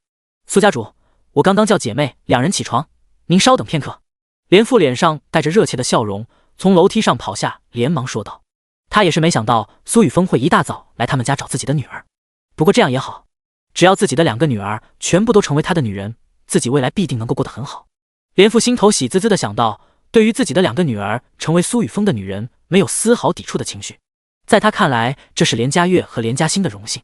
若是自己的女儿嫁给了秦风和林秋那2个赔钱货，他说不定真的会被活活气死。一边是高富帅，一边是落魄户，你说选谁？正常人都会做出正确的选择。伯父，我能直接上去找家月他们吗？我有点要紧事要处理。苏雨峰微微一笑，语气不容置疑的说道。虽然他的表情并不严肃，可却有一股上位者的威势将连父连母2人笼罩，让他们的额头顿时渗出冷汗。当然可以，苏家主你直接上去吧。家月、家欣2人现在已经起来了，只不过还在化妆。连父有些结巴的陪笑道，他自然不敢拒绝苏雨峰的要求。他可是知道苏家现在的情况，如今不单单只是一个魔都市，连魔都市周边都属于苏家的势力范围。连母张了张嘴想要说话，却不知为何开不了口，只能看着苏雨峰带着子琼2人上了楼。唯有苏永面无表情地站在楼梯口，高大雄壮的身躯像是一堵高墙，阻拦着想要跟上去的连父连母。走，别在这待着，我们去厨房。连父见到这阵仗，突然想到苏雨峰可能想要做什么，暗道一声心急，只能将连母往厨房的方向拉去，省得他听到些不该听到的声音。倒是识趣。苏永微微眯着眼，见连家父母离开自己的视线，没有多说什么，默默地打开好友界面，联系苏家觉醒者组成的天地玄黄4组，让他们守护好苏家，防备有人偷袭，同时调动近1000人赶往连家周边，做好战斗准备。苏雨峰是苏家的家主，他们是苏雨峰的臣子，自然不能什么事情都由苏雨峰出手。连家兴，动作快一点，把这个换上。连家月手里拿着一套无比性感的黑色蕾丝内衣，想要让连家兴全部换上。他是一个聪明人，自然知道苏雨峰来连家的目的。无论如何，他也要让连家兴与自己一起共同服务好苏雨峰。这些装备必不可少啊！若不是时间紧迫，他现在甚至想要拉着连嘉欣一起去洗个澡，玩一手双胞胎姐妹花出浴的画面。他就不信苏雨峰那个 LSP 能忍得住。不换，我只是想要让苏雨峰跟林秋解决矛盾，又不是要去勾引人，干嘛穿这个东西？连嘉欣红着脸，根本没眼看连嘉悦手中的一小寸布料。这一小块布料什么都不住，他怎么可能穿得上？再说了，他到现在还是个黄花大闺女，虽然跟林秋谈了1年时间，可最大的接触都只局限于拥抱和牵手的阶段。穿衣风格十分传统，连一条丝袜都没穿过，平时都是穿比较宽松的衣服，把身材封印的死死的。苏雨峰又不是她男朋友，干嘛要打扮的那么好给她看？解决矛盾？嘉悦，你妹妹她刚刚说要让我跟谁解决矛盾？就在连嘉悦准备强行让连嘉欣换装的时候，一道冰冷的声音在两人的身后响起。他怎么上来了？连嘉悦心头一沉，暗道不妙，连忙将手上的黑色布料压在被子底下，拉着连嘉欣一起来到苏雨峰的身前，脸上露出迷人的笑容。家主，我妹妹刚刚只是在说胡话而已，她根本不知道林秋干了些什么。您，行了，你给我闭嘴，让你妹妹自己来说。苏雨峰直接打断连嘉悦的话，将其一把拉入自己的怀中。一直没有使用过的技能极道阴阳交泰被激活，令手指直接突破原有限制，开始动作。连嘉悦瞪大双眼，无比酥麻的感觉陡然传遍全身各处，让他的娇躯酥软无力，却因为自己的妹妹就在身前，根本不敢发出一丝声音。他的手指怎么会这么快啊？我不行了啊，这样会死的。连嘉悦眸光如水，俏生生地盯着苏雨峰，想要求饶。你们！连嘉欣瞪大双眼，满脸通红，他还是第一次见到这种场面，如同冥器般的玉腿微微收紧，只觉皮肤滚烫无比。你知不知道林秋到底做了什么？他是一个罪犯，整整杀了我苏家上百人。你刚刚是想要为了一个罪犯跟我求情，还想要让我就这样放过他？苏雨峰脸上扬起一抹冷笑，暂时放过怀中的连嘉悦，一步步逼近与连嘉悦长得一模一样的连嘉欣。连嘉欣与相对妩媚的连嘉悦不同，更是传统的清纯玉女校花，可身材却完完全全是一个御姐模样，可甜可欲的风格在她的身上融合为一，再加上她那软糯的声音，让男人充满了保护欲。这种风格令见惯了美女的苏雨峰眼前一亮，对于这对姐妹花产生了浓厚无比的兴趣。当然，他也没有忘记正事。苏雨峰将连嘉欣逼入墙角，右手勾起连嘉欣的下巴，盯着她皎白无瑕的脸庞，默默地低下头。一旁的子琼平静地打开游戏面板，开启聊天界面中的照相功能，将这亲密一幕拍下。啊！连嘉欣脑海中还在回想着苏雨峰刚刚所说的话，却发现自己张不了口。苏雨峰的鼻息无比火热，让他一时间没能反应到他的动作，一直到他感觉自己嘴被生生撬开，他终于意识到，初吻就这样没了。你！连嘉欣用力的想要将苏雨峰推开，可他的力量哪里是苏雨峰的对手？苏雨峰仿佛一座大山稳固的竖立在他的身前，纹丝不动。子琼、嘉悦把门锁上，你们过来帮我。我想要跟嘉欣一起修炼一个特殊的技能，先跟他修炼完，再跟你们两个修炼。苏雨峰脸上露出神秘的笑容。第61章，苏雨峰、连嘉欣，你也不。窗外蝉鸣一夜未息，蒙蒙细雨淅淅沥沥。连家姐妹闺房中，苏雨峰光着膀子站在窗边，指尖夹着一根莫氏稀缺的雪茄，口中吐出一道道烟圈，一道道魔影分身从各方隔空传输而来的能量，与极道阴阳交泰获得的能量，让他体内的元力值不断的增长。丹田内的元力由小溪逐渐增长至宽厚的大河，水平线不断的拔高，一颗滚圆的虚幻元核若隐若现。他距离运元境9星已经不远了。这时，一条系统信息在他的面前弹出：丁，恭喜宿主掠夺占据一名正派主角的女主之一，成功获得100点式神值。苏雨峰看着眼前的系统信息，眼中露出一抹惊讶之色。他没想到自己这里刚刚完成极道阴阳交泰的修炼，竟然还能获得是神值。要知道是神值可是能够兑换幸运之水的东西，对于他掠夺强大天赋具备极其重大的作用。如果他没有记错的话，地心上拥有女主模板的女人并不少，除了龙国本土的，还有不同国家的，她们这些女主皆是具备远超凡人的魅力，可以说是各有千秋。本来他对集邮这种事并没有什么兴趣，现在他有了。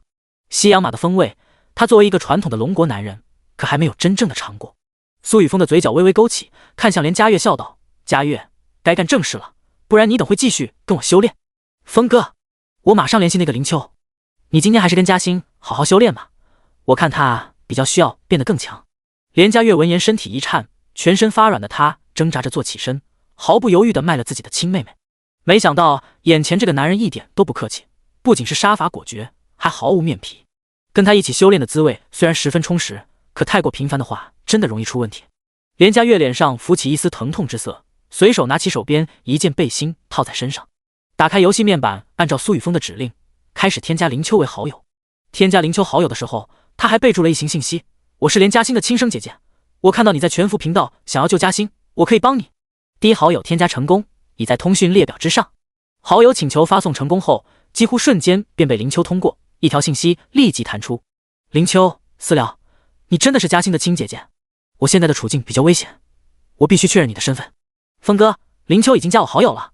见林秋如此简单就上了钩，连嘉欣忍不住抬了抬手，对着苏雨峰喊道：压根没有在意身上根本遮不住的雪白。继续按计划行事，这件事若是圆满完成，你跟你妹妹可以像子琼一样住进苏家核心区域。苏雨峰吐出一口烟圈，欣赏着连嘉月、连嘉欣这对姐妹花火爆无比的身材，回味着刚刚的美艳修炼，十分温和地笑着说道：不要，我不要去苏家生活。连嘉欣眼角一滴滴泪珠滑落，她到现在都还没从刚刚的冲击下缓过神来，只是听到了苏雨峰与连嘉月两人的对话，下意识的呜咽出声。乖，嘉欣，你也不想看着林秋就这样一步步迈入深渊，变成毫无底线的杀人狂魔，对吧？你也不想你的父母还有你的姐姐因为这样一个嗜杀成性的人，被那些失去了儿子女儿的家庭父母唾弃，对吗？苏雨峰将手中的雪茄掐灭，将连嘉欣拉到怀中，一字一句地说道，目光中夹杂着7分怜惜，2分贪婪，1分冰冷，盯着连嘉欣的双眼。他这个人没有太大的原则，自己就是地心最大的反派，他更不在意自己可不可以得到女人的心，毕竟这个女人没有任何机会背叛自己。急到生死符会发挥作用，身体是非常诚实的。至于林秋，本就该死罢了。连嘉欣紧紧地抱着被子，复杂地看着眼前这个可怕的男人，眼角的泪水无声滑落。林秋真的是苏雨峰口中那样的人吗？如果他真的成为了那样的人，自己还会像先前那般坚定吗？林秋他已经不再是你认识的林秋了，而我已经成为你的依靠，成为你一生最重要的男人。相信我，我不允许林秋继续这么错下去，彻底走入深渊之中，那样会有更多的无辜家庭因为他支离破碎。苏雨峰义正言辞地说道，同时将早已准备好的材料从乾坤界中取出，其中包括那些死在林秋手中的觉醒者家庭全家福，以及那些觉醒者死亡的现场照片，无比的真实和血腥，其中还有林秋在全服频道上的各种发言截图。苏雨峰早在一开始就准备好了所有东西，本就打算在这个时候拿给连嘉欣，让连嘉欣对林秋彻底死心。所有的一切都是精心策划过的，毕竟系统要求完成的任务十分苛刻。任务：趁他若干死他。任务内容：暗中偷袭的小人竟然也能叫做不死幻魔，是不是瞧不起咱们反派的无耻程度？反派的真正奥义就是看他强，暗中阴死他，趁他弱，率先干死他。去吧，宰了这个卑鄙小人林秋，顺便让连嘉月的妹妹连嘉欣死心，将这对双胞胎姐妹花一同收入囊中。苏雨峰可一直没有忘记系统发布的任务内容，否则他也不会专门来连家跟连嘉欣说这么多。连嘉欣双手颤抖着拿起苏雨峰手中的照片，看着照片内那血腥无比的场面，胃部开始翻涌，感到一阵恶心。怎么会这样？第62章，这特殊技能真的很适合培养感情啊！照片中的林秋竟然拿着一把小刀，将一个人的皮肤一点点剥离，贴在一个无脸面具之上，更是无比残忍的将这个人的心脏切开，挤出一滴滴鲜红的血液，将这鲜红的心脏生生捏爆。照片中的这个人，真的还是他认识的林秋吗？还是这个照片是假的？林秋他怎么会干出这么丧心病狂的事情？连嘉欣不敢相信地看向其他照片，当他看到林秋在全屏聊天频道上无比嚣张，承认自己斩杀了上百名觉醒者的时候，当他看到那上百张笑容洋溢的全家福的时候，当他看到那些满头白发、满脸皱纹的老人推着自家儿子棺材一路送葬的黑白照片之时，连嘉欣终于还是相信了苏雨峰的话，双手有些无力的垂落，遮挡着娇躯的被单也顺着他的身躯滑落，可他就并没有任何反应。林秋他怎么会变成这样？这绝不是他认识的那个林秋，他认识的那个林秋是个阳光灿烂的大男孩啊！现在你还觉得林秋没有变化吗？无论如何，他都不能在不清楚事实情况下去残杀我苏家的觉醒者吧？更何况在今日之前，我苏家根本没有囚禁过你，也没有虐待过你，对吗？苏雨峰循循善诱地说道。连嘉欣下意识地点了点头，他还没有从刚刚看到的那些照片中走出来。林秋在他心中的形象已经出现了裂痕，尤其是林秋斩杀苏家觉醒者之时，脸上露出的凶残与仇恨之色，取代了他原有的形象。更何况，苏雨峰就坐在他的面前，在不久前帮助他完成了少女到女人的转变。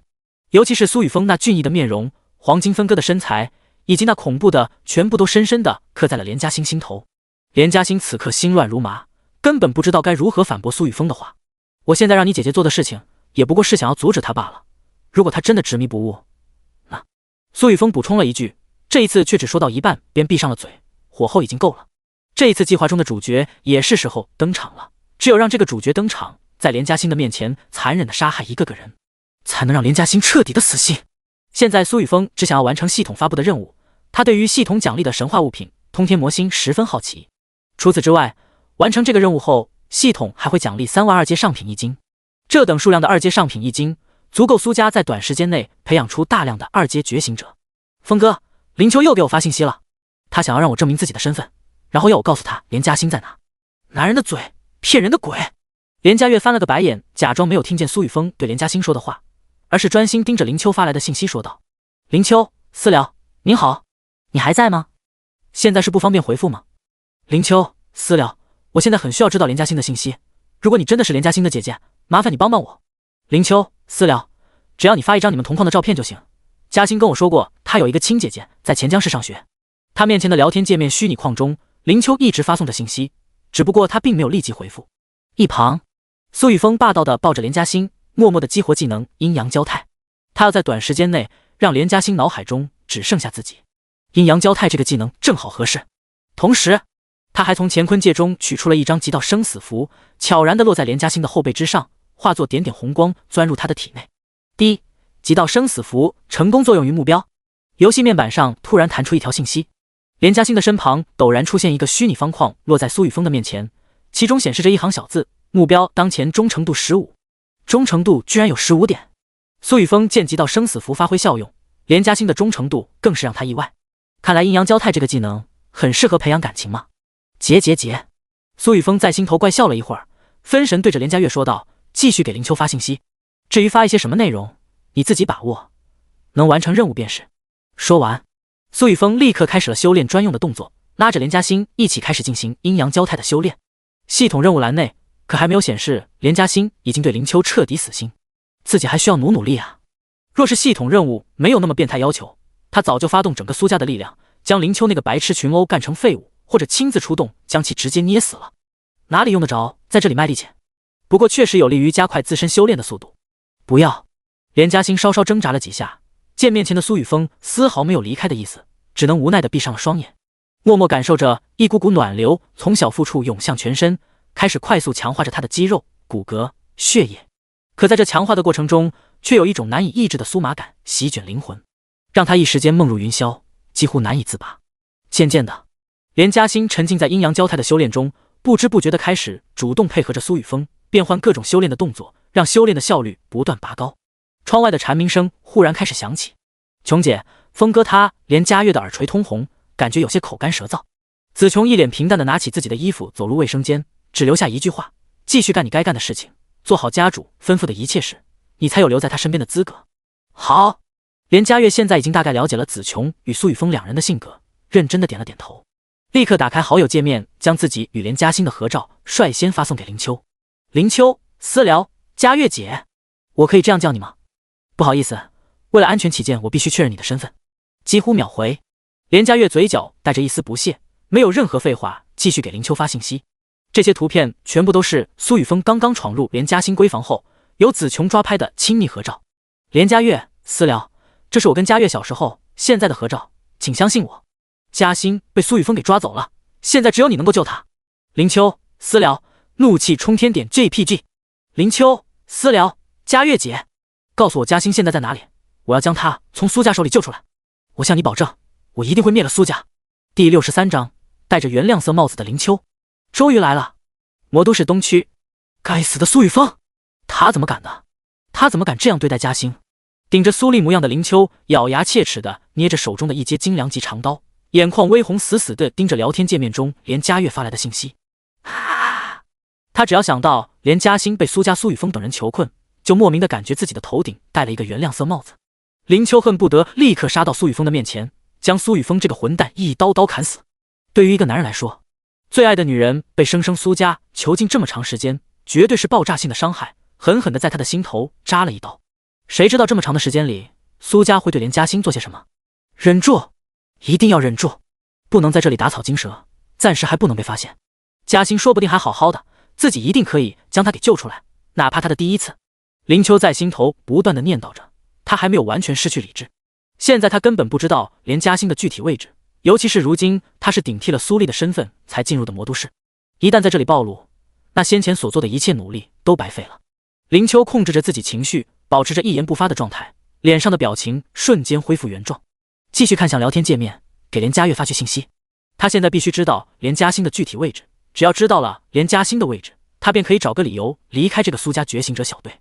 林秋，私聊，嘉悦姐，拜托了，尽快告诉我苏雨峰的位置，嘉欣现在需要我。我已经进入了魔都市，只要知道他的位置，我便能找到机会救他出来。我要让嘉欣亲眼看着苏雨峰这个混蛋死在我的手中。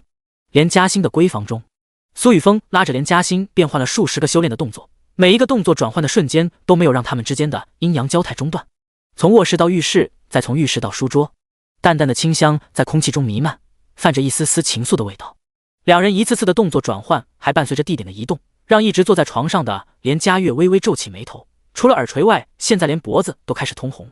这个时候，林秋的信息再一次发来，连嘉悦扫了眼信息内容，表情古怪的看向正在书桌上共同修炼的苏雨峰与连嘉欣两人。此刻连嘉欣的表情哪有半点痛苦，看上去简直是在享受修炼好吗？林秋这是想要救他去干嘛？去陪他当个流浪汉吗？不过苏雨峰确实是个混蛋，当真喜新厌旧，居然看都不看自己一眼。自己跟连嘉欣不是长得一模一样吗？也就是连嘉欣的腿比我好看些，胸围比我更大一些罢了。连嘉悦依旧没有忘记苏雨峰的计划，撇了撇嘴，将他们的位置直接发给了林秋。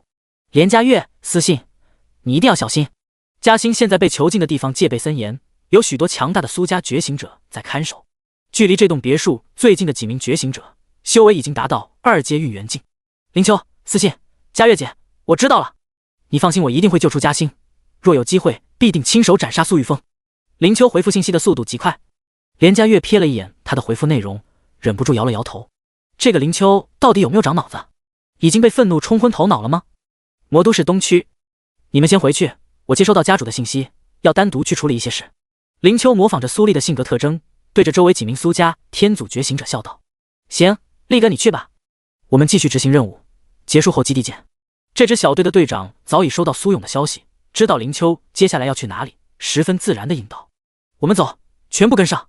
战斗小队队长对着身后的队员喊道，一行10人快速地朝着另一个方向前行。队长，为什么我们不直接把他给绑了？家主为什么要我们把他给放了？是啊，家主不是一直都在找这个人吗？一行人快速行军远离林秋的位置之后，这支小队的队员一个个疑惑地问道。他们都是苏家核心觉醒者之一，与苏丽更是从小认识。一开始他们没有发现异常，可林秋跟他们待了10几分钟的时间，他们还发现不了异常的话就是傻子了。都闭嘴！家主有什么打算不是我们该想的，继续执行我们的任务。我刚刚得到消息，有人在西面的大型聚居地之外发现了那头白虎的踪迹。我们若是能够抓住这一头白虎，或是准确的定位这头白虎方位，必定能够获得大量的资源。你们应该都看到了早上那一座通天巨塔落下的景象，那就是家主获得的神话及特殊建筑，据说可以大幅提升觉醒者的基础属性，还能够进入其中肆意的试炼，即便死亡也不是真正死亡，只需要休息半个月的时间就能重新挑战。一旦挑战成功，还能获得奖励。这支小队的队长止住了队员们的讨论，将话题直接转到神秘白虎与无限异魔塔的身上。白虎，队长，走，咱们加快速度，不能让其他小队抢了。队员们闻言一个个开始激动，相比林秋他们现在更想要得到进入无限异魔塔的资格。整支小队的行军速度顿时提升数倍，快速地朝着魔都市西面而去。倒是顺利，林秋从一座商业大厦的地下室之中走出，他的面容已经变化成一个身高只有1.75米的瘦弱青年。这个身份的主人是个魔都交大的学生，是他在大厦地下室中遇到的觉醒者，目睹了他变化形体的过程。算是他倒霉，本来自己就准备找一个距离定位较近的人来变化身份。苏家对于魔都市的管控严苛，几乎每个路口都有苏家的觉醒者在执勤，防止出现什么意外暴乱。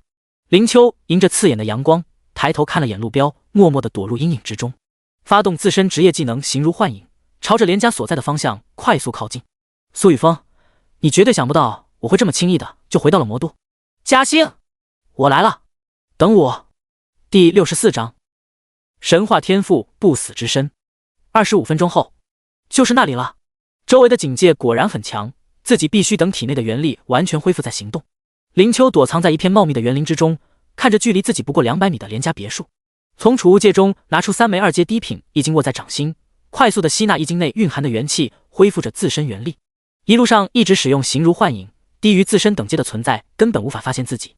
不过这个职业技能消耗的元力极大。林秋遥遥打量着连家别墅的构造，他已经发现了8名身上流露着强大气息的觉醒者。这8名觉醒者竟然全部都是2阶强者，虽然最强的只是2阶运元境3星，且只有1名，可其他7名觉醒者的修为都处在2阶运元境2星。也不知道这几个2阶觉醒者的能力是什么。苏家居然在这么短的时间内就出现了这么多的强者，实力果然可怕，难怪能够牢牢地掌控魔都这个城市。可苏家最不该做的就是将连嘉欣从我的身边带走，自己是不死的存在，打不死我的，终究会让自己变得更强大。苏雨峰，我来了。林秋在心头冷笑一声，手中的数枚易经骤然化作粉末，其体内的元力也已经恢复到最佳状态。对于连家别墅之下的那些2阶强者，没有任何惧怕的情绪。作为被无所不能的神明选中的人，与这个星球上那些原住民土著早已不在同一个层次。更何况他的神话级天赋正是不死之身，只需要体内存在一丝元力，他都可以依靠魔都室外隐藏好的诸多血液复活。形如幻影，林秋激活自身突破至2阶获得的强大职业技能，整个人化作一道无形的幻影，在空气中掠过，仿佛就像是在空中飞行一般。他与连家别墅之间的距离在飞速的拉近，几乎悄无声息地出现在连家别墅前。正当林秋想要通过这个职业技能直接通过厨房的窗户进入室内之时，阴阳相融，元能共济。别墅2楼传出苏雨峰无比深沉的声音，强大的元能波动正在流转，仿佛是修炼到了关键的时刻。只是在苏雨峰的声音之中，还夹杂着另一个人的声音，而这道声音对于林秋来说，岂止是无比的熟悉。嘉兴，林秋本来还算镇静的心绪被瞬间打破，一直压抑的愤怒在这一刻剧烈爆发，这也导致他那无形无知的职业技能形如幻影被中断，身形顿时在连家别墅外。嫡喜，距离林秋最近的一名运元境2星觉醒者立刻大喊道。周围几名运元境2星觉醒者的反应极其迅速，他们的速度更是不慢，立即将林秋包围在心中。法力囚牢，其中一名法师站在远处，手中握着一柄1阶精良级法杖，开始吟唱。旋风斩。刚刚发现林秋的那名运元境2星觉醒者身上已经浮现出一身蓝色甲胄，手中握着一把1阶极品长刀，宛如旋风一般冲向林秋。其余运元境2星觉醒者立刻摆出阵型，阻拦林秋离开。弓箭手来到法师的身旁，早已拉开弓弦，数道黑色箭矢凌空而去。滚开！林秋没心思跟这些苏家觉醒者在底下纠缠，他现在满脑子都环绕着刚刚听到的声音。嘉兴他难道真的被……全部都给我滚开！林秋根本没有理会周围这些苏家觉醒者，自顾自地迎着面前这个施展旋风斩的运元境2星觉醒者冲去。噗！刀刃入肉的声音蓦然响起，滚烫鲜红的血液在空中飞溅，同时还有一块血肉残片被这名运元境2星觉醒者砍下。可林秋的速度居然丝毫没有减慢，脸上更是没有表露出一丝痛苦之色，像是没事人一样跨越这名运元境2星觉醒者的阻拦。其身后飞掠而来的数根黑色箭矢在空中开始燃烧，灼热无比的箭头瞬间穿透林秋的胸膛，并从其面前洞穿而出。数个血洞在林秋的胸膛之上洞开，却依旧没有让他减慢速度，反而借着箭矢上携带的强大力量加快速度，神奇地躲过了另一名运元境2星法师的法术囚牢。他身上被洞开的一个个血洞居然在快速的愈合，连一丝瘢痕都没有留下。怎么可能？这个小子难道已经丧失痛觉了吗？他的恢复能力好强。几名苏家觉醒者微微一怔，不可思议地看着眼前的场面，惊讶道：苏雨峰，我来了！林秋借着这些苏家觉醒者愣神的瞬间，抓住机会，终于冲入连家别墅。啊！一直待在厨房中的连父连母突然看到玻璃橱窗破碎，顿时被吓了一跳。令人奇怪的是，连家别墅外的那些苏家运元境觉醒者居然并没有追上来。原本守在别墅之中的苏勇也不知道去了哪里。林秋并没有在意这些细节，他眼中的疯狂之色越来越浓重，压根没有理会一旁的连父连母，畅通无阻地冲上别墅的2层。谁竟敢袭击我们苏家家主？找死！在林秋即将冲上别墅2楼的瞬间，9名流露着预言境气息的2阶觉醒者突然出现在他的面前。幻魔之影！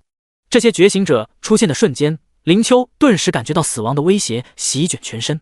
他毫无保留地施展自身职业技能，一共8道与林秋长相一模一样的影子凝聚成型，每一道影子的手中都握着一把匕首，速度极快地消失在9人的视野之中，陡然从他们的背后出现。林秋作为隐藏职业无香魔君的传承者，不仅可以将自己的肉身变化为无形无质的存在，还能够肆意地变换形态面容。更关键的是，他的力量同样十分强大。这个隐藏职业几乎就是强化了无数倍的刺客，再加上他那相当于不死之身的恐怖天赋搭配，让其全身几乎没有短板。除非自己想要暴露，否则其他人很难抓住他。现在的林秋满腔怒火，这才正面出现在苏家众人的眼前。啊！林秋出现在9名面容各异的苏家觉醒者身后，手中的匕首竟然无比顺利地洞穿他们的后心。诡异的是，这9名居然没有丝毫躲闪的动作，便直接倒在了地上。每一个人的胸膛、脖颈之上皆是血花飞溅，一片片血皮从他们的脸上脱落，像是被活活剥离了人脸一般。怎么？林秋看着眼前的一幕不由一愣，手里的匕首同样被血液飞溅，脸上亦是染得一片血红。林秋，没想到你竟然真的变成了这个样子。第65章，大胆的想法。连嘉欣，一道熟悉无比的声音从林秋的面前传来。嘉欣，是你吗？嘉欣，我终于找到你了。林秋没来得多想，陡然抬头看到了他这段日子魂牵梦绕的身影，脸上不由露出笑容。你！站在卧室门口的连嘉欣被眼前的林秋吓了一跳。此刻的林秋满脸是血，脸上浮起的笑容在鲜红血液的衬托下显得无比狰狞，脚下还躺着9具鲜血淋漓的尸体。这些尸体没有一处完好，脸上的人皮已经被割下，脖颈、胸膛、后背几乎没有一处完好。林秋就这样笑着站在这些尸体的身前，看上去就像是索人性命的无常鬼一般。嘉欣，是我呀，我是林秋啊，我来救你了。林秋惊喜地看着连嘉欣一步步靠近，此刻他的眼中再无其他。不，你不再是我认识的那个林秋了，你怎么会变得这么残忍？不仅杀了那么多人，还破坏了那么多无辜的家庭。苏家根本没有囚禁我，他们会出现在这里，完全是因为我的姐姐是苏雨峰的女人，是他们救了我们连家。连嘉欣眼中含泪，见林秋不断地朝他靠近，连连后退了几步，似乎踩到了谁的衣物，脚踝一扭，朝着一旁跌去，撞入了一个结实而温暖的怀抱当中。小心！苏雨峰温柔地搂住连嘉欣细腰，让她靠在自己的胸膛上，玩味地看向门外的林秋。这个被明神选中的代理人终于来了，没想到你这么配合我的戏，这个主角是特么的死恋爱脑吗？连嘉欣听到苏雨峰的声音，一时间感觉有了依靠，不知不觉间，身后这个男人竟然早已在自己的心里留下了浓重的痕迹。嘉欣，你……林秋刚刚有多欣喜，现在就有多么愤怒。原本听到那一声尖叫之时，他就知道自己的女朋友很可能成了别人的女人，他一直都在心里念叨着不可能，不可能这3个字。可现在林秋亲眼见到眼前的一幕，他突然感觉自己的心被无数柄小刀凌迟，那种痛彻心扉的感觉让他最后的理智被彻底燃烧殆尽。连嘉欣，你怎么敢这样？你居然敢当着我的面背叛我！你是不是已经跟这个男人做了那种事？你当初跟我说你是个传统的女人，要将最宝贵的东西留到新婚之夜，现在呢？你现在呢？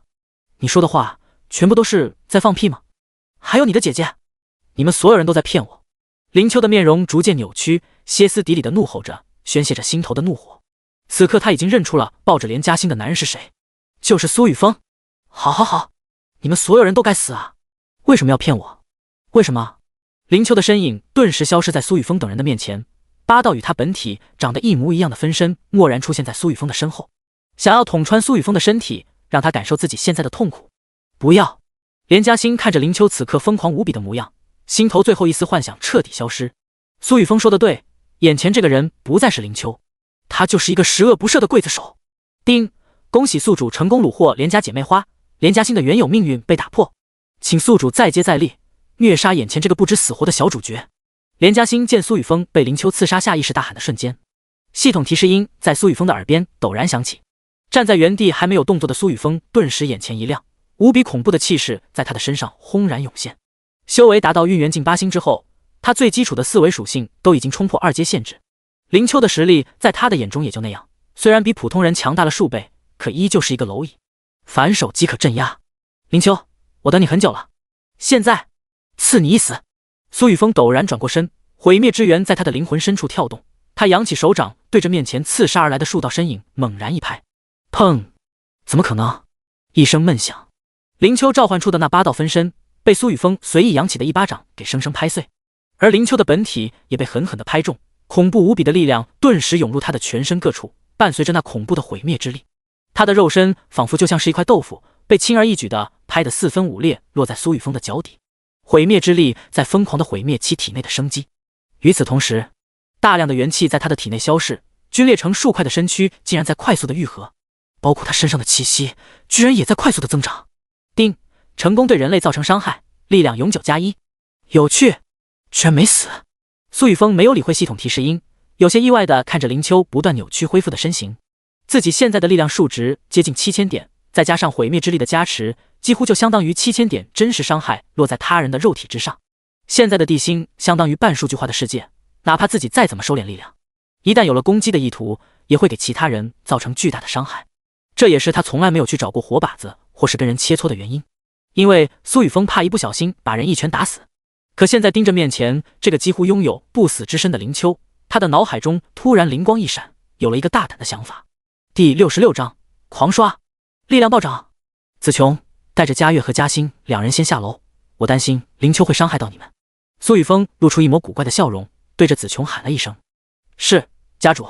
子琼顿时明白了苏雨峰的意思，毫不犹豫地拉起连佳悦与连嘉欣两人，朝着门外走去，很是贴心地将卧室房门关闭。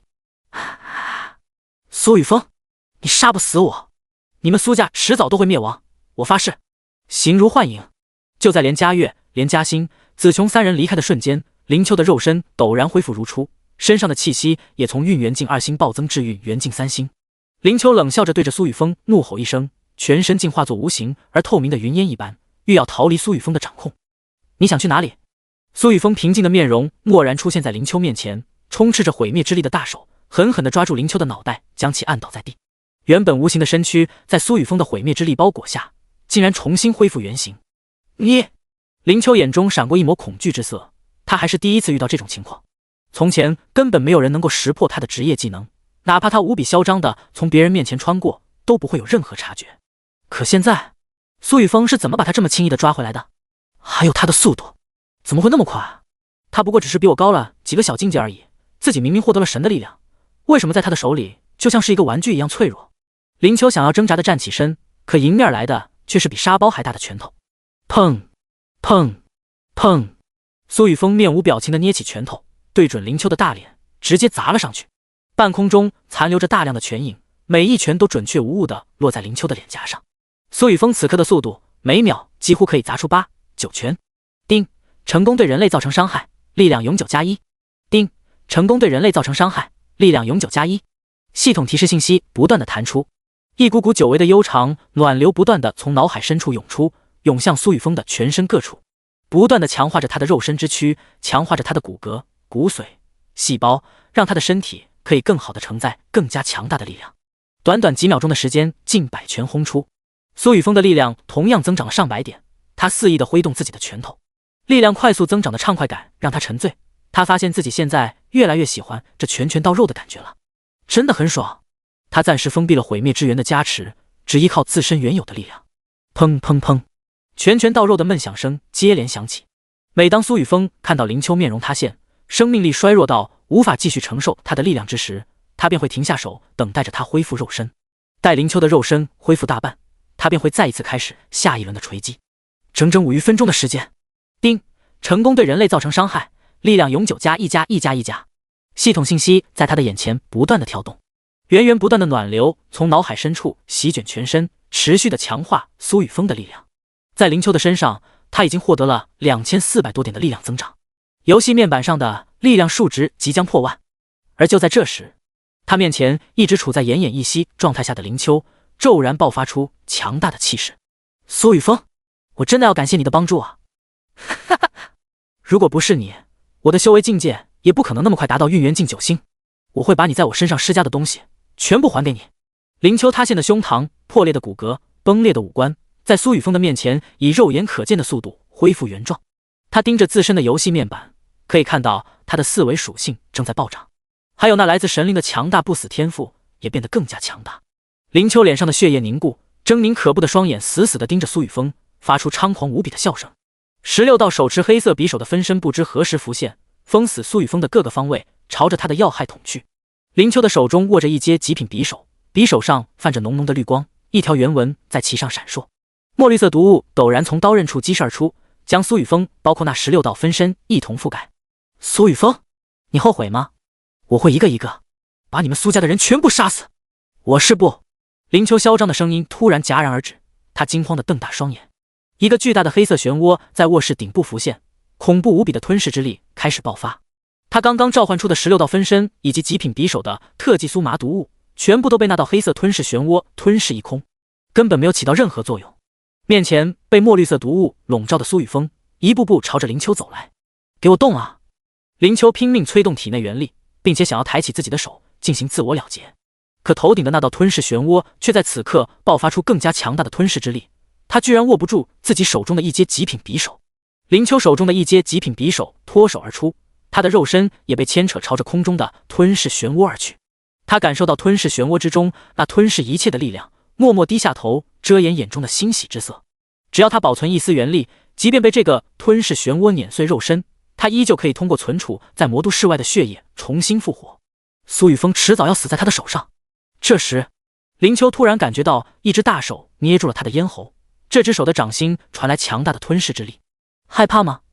你以为你的天赋很神秘？你是想要自杀后利用外界的血肉进行复生，对吧？你觉得你还有机会吗？不可能。你怎么会？苏雨峰的冷笑声令林秋面色巨变，惊骇之色充斥他的双眼。眼前这个男人是怎么知道他的天赋能力的？自己从来没有告诉过任何人。你的能力倒是奇特，只要肉身能够抵抗我的力量，便能不断的吸收能量，快速的提升自己，是吧？只要拥有足够的元力，就能快速恢复肉身。只要存在一丝带有灵魂的特殊血液，并且本体拥有少量元力，就能将本源转移，从而不断的吸纳天地元气，就能够重新复生，是吧？可是你现在什么都没有。苏雨峰的话音刚落，背后出现了7道漆黑的魔影分身，每一道魔影分身的手中都捏着一个玻璃瓶，玻璃瓶中存放的正是林秋的本源精血。是个死渣男，在跟子琼、连佳月、连嘉欣3人一起阴阳交泰的时候，也没有忘记时间管理。借助魔影分身的特殊性以及苏家的恐怖能量，搜索了魔都市周边所有的隐秘之地，终于在刚刚找到了林秋掩藏的本源精血。前世还未破灭前的苏家对林秋的研究十分彻底，他获得的神话天赋到底有什么能力，苏雨峰自然一清二楚。林秋现在的修为不可能离开本源精血过长的距离，否则本源精血便会失效。你以为之前苏雨峰为什么不直接锤死林秋？还不是怕他依靠天赋重新复活？不。林秋的面色逐渐绝望，这些本源精血之间的距离天差地别，苏雨峰是怎么找到的？好了，今天我的心情不错，话倒是有点多了。你对我已经没有任何利用价值，死吧！第67章，冥神降临，掠夺，刷刷！苏雨峰的掌心顿时爆发出无比恐怖的吞噬之力，开始疯狂地吞噬林秋体内的元力。林秋的所有本源精血都已经找到，现在将他体内的元力吞噬一空，林秋便再也无法依靠任何手段复生。现在的他不过只是运元境，不死之身的天赋根本没有发挥到极致。前世修为抵达7阶神藏境的林秋才是真正的可怕。不要！林秋感受到体内本就不多的元力正在快速流逝，死亡的威胁距离他越来越近，心头的恐惧意识越发浓郁。他从没有感受到过死亡的滋味，尤其是他得到了神奇的青睐，获得了不死之身后，死亡对他来说几乎是不可能的事情。可林秋现在才发现，死亡已经近在咫尺，他体内最后一丝元力被苏雨峰彻底吞噬。苏雨峰，你不要杀了我，我可以加入苏家，成为你的手下，我只求活下去。林秋终于放弃了所有尊严，卑微无比的哀求道：呵，林秋，我倒是有一个秘密要告诉你。苏雨峰神秘一笑，眼中带着一丝回味之色。林秋以为自己有了生的机会，顿时竖起耳朵，怎想苏雨峰的下一句话让他再度破防。嘉欣，他真的很润。苏雨峰轻声道，掌心猛然用力。林秋的脖颈在苏雨峰那恐怖无比的力量之下瞬间断裂，充斥着死亡之气的毁灭之力冲入他的体内，肆意的摧毁他体内最后的一丝生机。你特么一定会死！冥神一定会让你跟我一起踏上死亡国度。林秋怒目圆瞪，拼着最后一口气诅咒道。苏雨峰冷冷一笑，压根没有在意林秋刚刚的诅咒。言语若是能够杀人，他现在不知道得死多少回。幼稚的主角，现在你的天赋是我的了。弑神掠夺。苏雨峰头顶的吞噬漩涡消散，掌心被一抹刺眼的红光覆盖，强横霸道的掠夺之力冲入林秋的灵魂深处。他分出部分意识进入系统商城，消耗100点式神点，买下一瓶幸运之水，随时准备喝下。愚昧的凡人！就在苏雨峰感受到自身掠夺之力冲入林秋灵魂的瞬间，他眼前的一切都被一团漆黑迷雾吞噬。无穷无尽的骷髅大军拱卫着一个漆黑神座，神座之上屹立着一道伟岸的身影。由各种生物尸骸组成的骷髅大军散发着浓烈死亡的气息，空洞的双眼遥遥望着苏雨峰，就像是在看一个同类。竟敢掠夺神的力量！神曰，你将迈入死亡国度，终生与死亡相伴，成为无法脱逃的残破骷髅。神座之上的那道恐怖身影浑身散发着死亡之气，仿佛这道身影就象征着死亡本身。宏大而虚渺的声音带着强大至极的威压，将苏雨峰笼罩，令其刚刚冲入林秋灵魂的掠夺之力骤然消散大半。同时，苏雨峰的灵魂传来一阵撕裂般的痛楚，一个通体漆黑的冥神镰刀出现在他的灵魂之中，散发着死亡的力量，快速地收割他的灵魂。冥神！苏雨峰不知道自己为什么会出现在这里，但他知道自己面前的这个恐怖存在绝对是一尊强大的神器，很有可能就是林秋背后的那名神智。该死的！当初末世还没有完全开始的时候，弑神就能够隔空降临，现在自己想要宰了这个林秋，冥神又一次降临，特么几个意思？老子的是神光环假的。叮！检测到神话级存在强行突破世界规则降临，是神光环等阶暂时提升至 LV Max。 对方对你造成的攻击将全部无效化，并且对方继续向你攻击将承受本源反噬，本源反噬的同时将小概率掉落其本体拥有的装备。请宿主无视这个煞，必神之，直接干死那个该死的小反派。好好好，一个狗屁神灵也配让我死？你他妈来打我啊！苏雨峰听着耳边响起的系统提示音，脸上露出猖狂的笑容，毫不犹豫地抬起左手，对着冥神竖起中指。这个诸天问候语，即便是冥神不知道这个手势，但也能清楚地领会它的含义。凡人，辱神，吾赐你死罪！冥神的声音之中带着一丝难言的意味，双眸深处炫映着2道死亡法则印记，眉心的曼陀罗花逐渐盛开。悬挂在苏雨峰头顶的那一柄冥神镰刀悄然划过，一抹死亡充斥的刀光在空中闪烁，骤然落在苏雨峰的脖颈之上，不断地侵袭着他体内的生机与灵魂。在古老的传说之中，冥神执掌死亡国度，灵魂是他手中的玩物，死亡是万物最终的归宿。死亡与灵魂2道本源法则让其成就了神话之位。苏雨峰在他的眼中不过是一个小小的蝼蚁，在2大顶尖法则的作用下，必死无疑。第68章掠夺成功。死亡法则碎片，好恐怖的力量！这就是神话级存在的真实实力。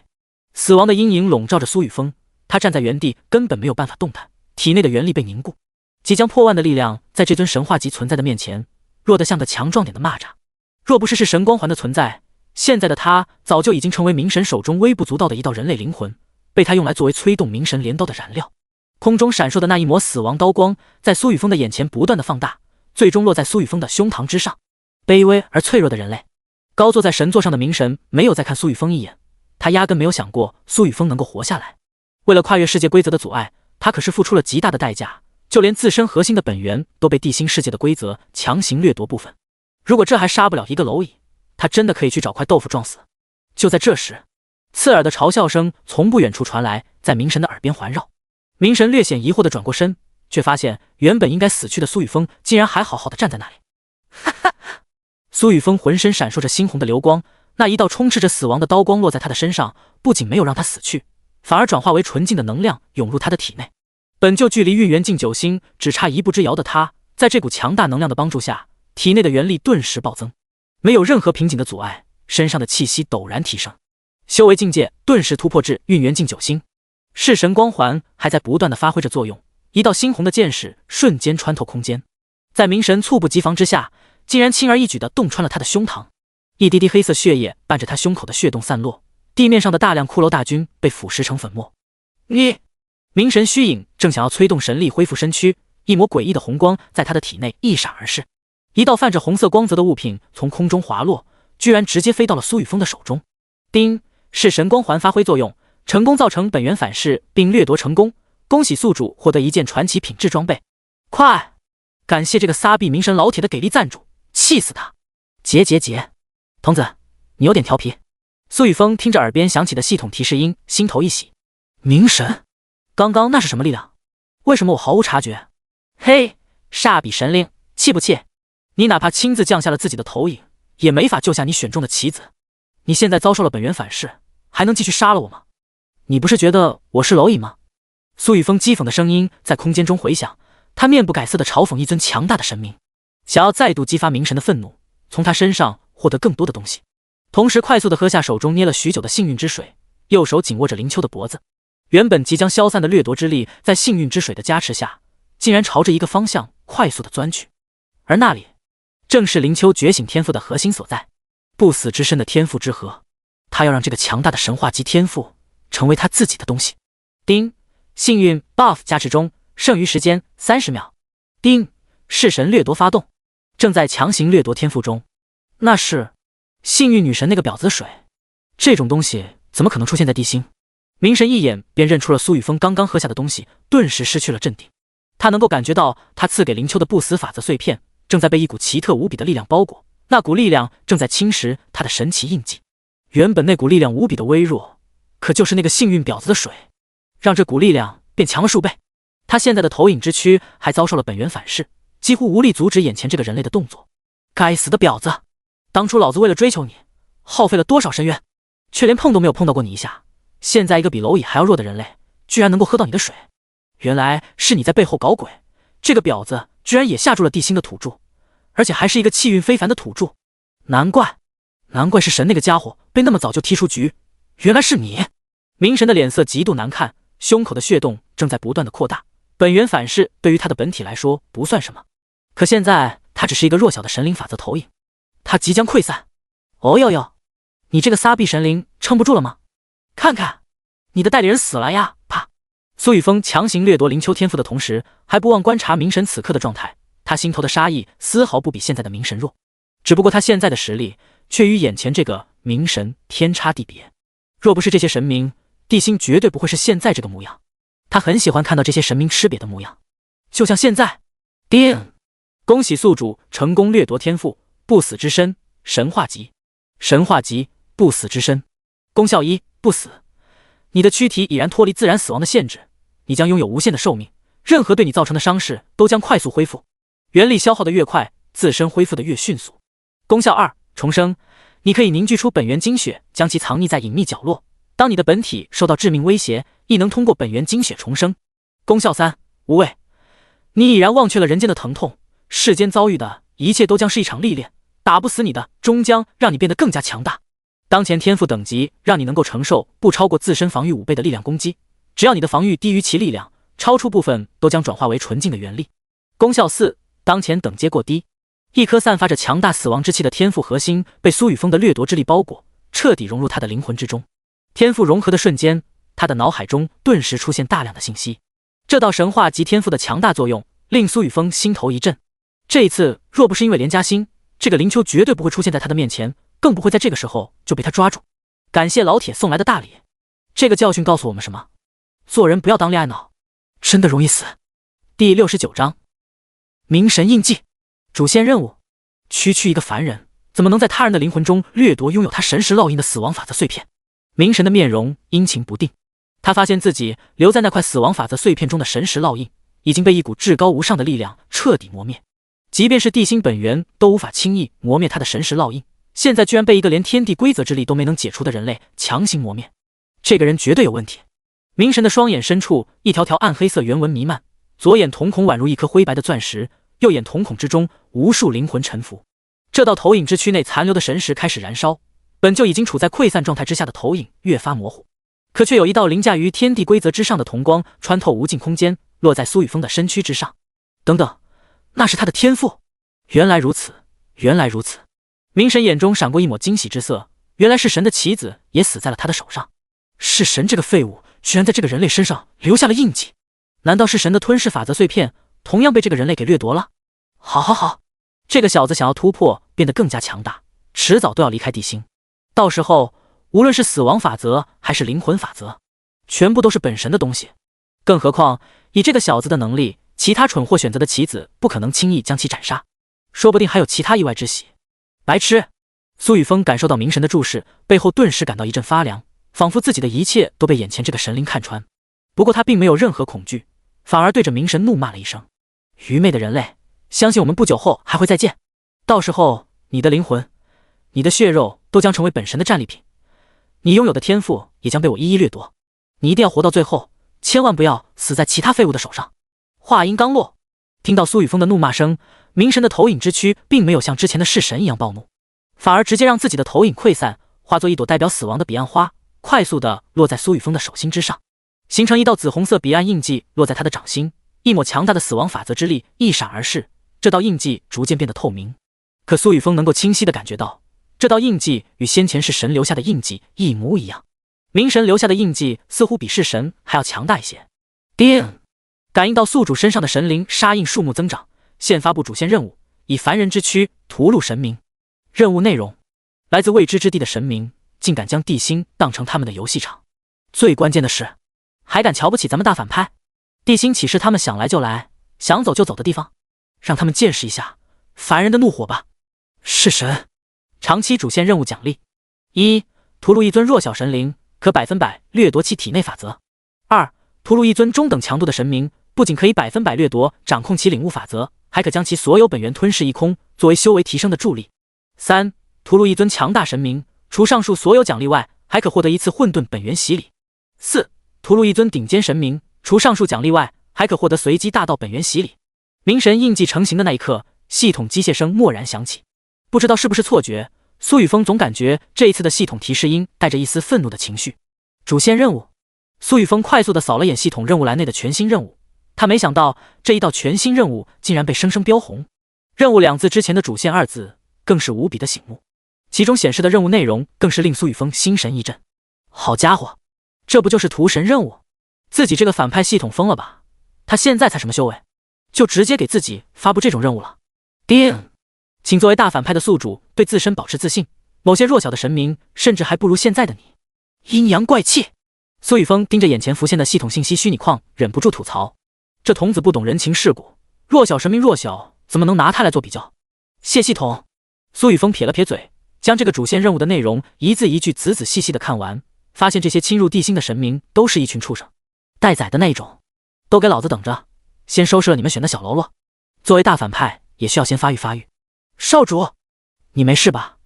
子琼一脸焦急地破门而入，身后竟站满了苏家觉醒者，每一个苏家觉醒者都做出了攻击的姿态。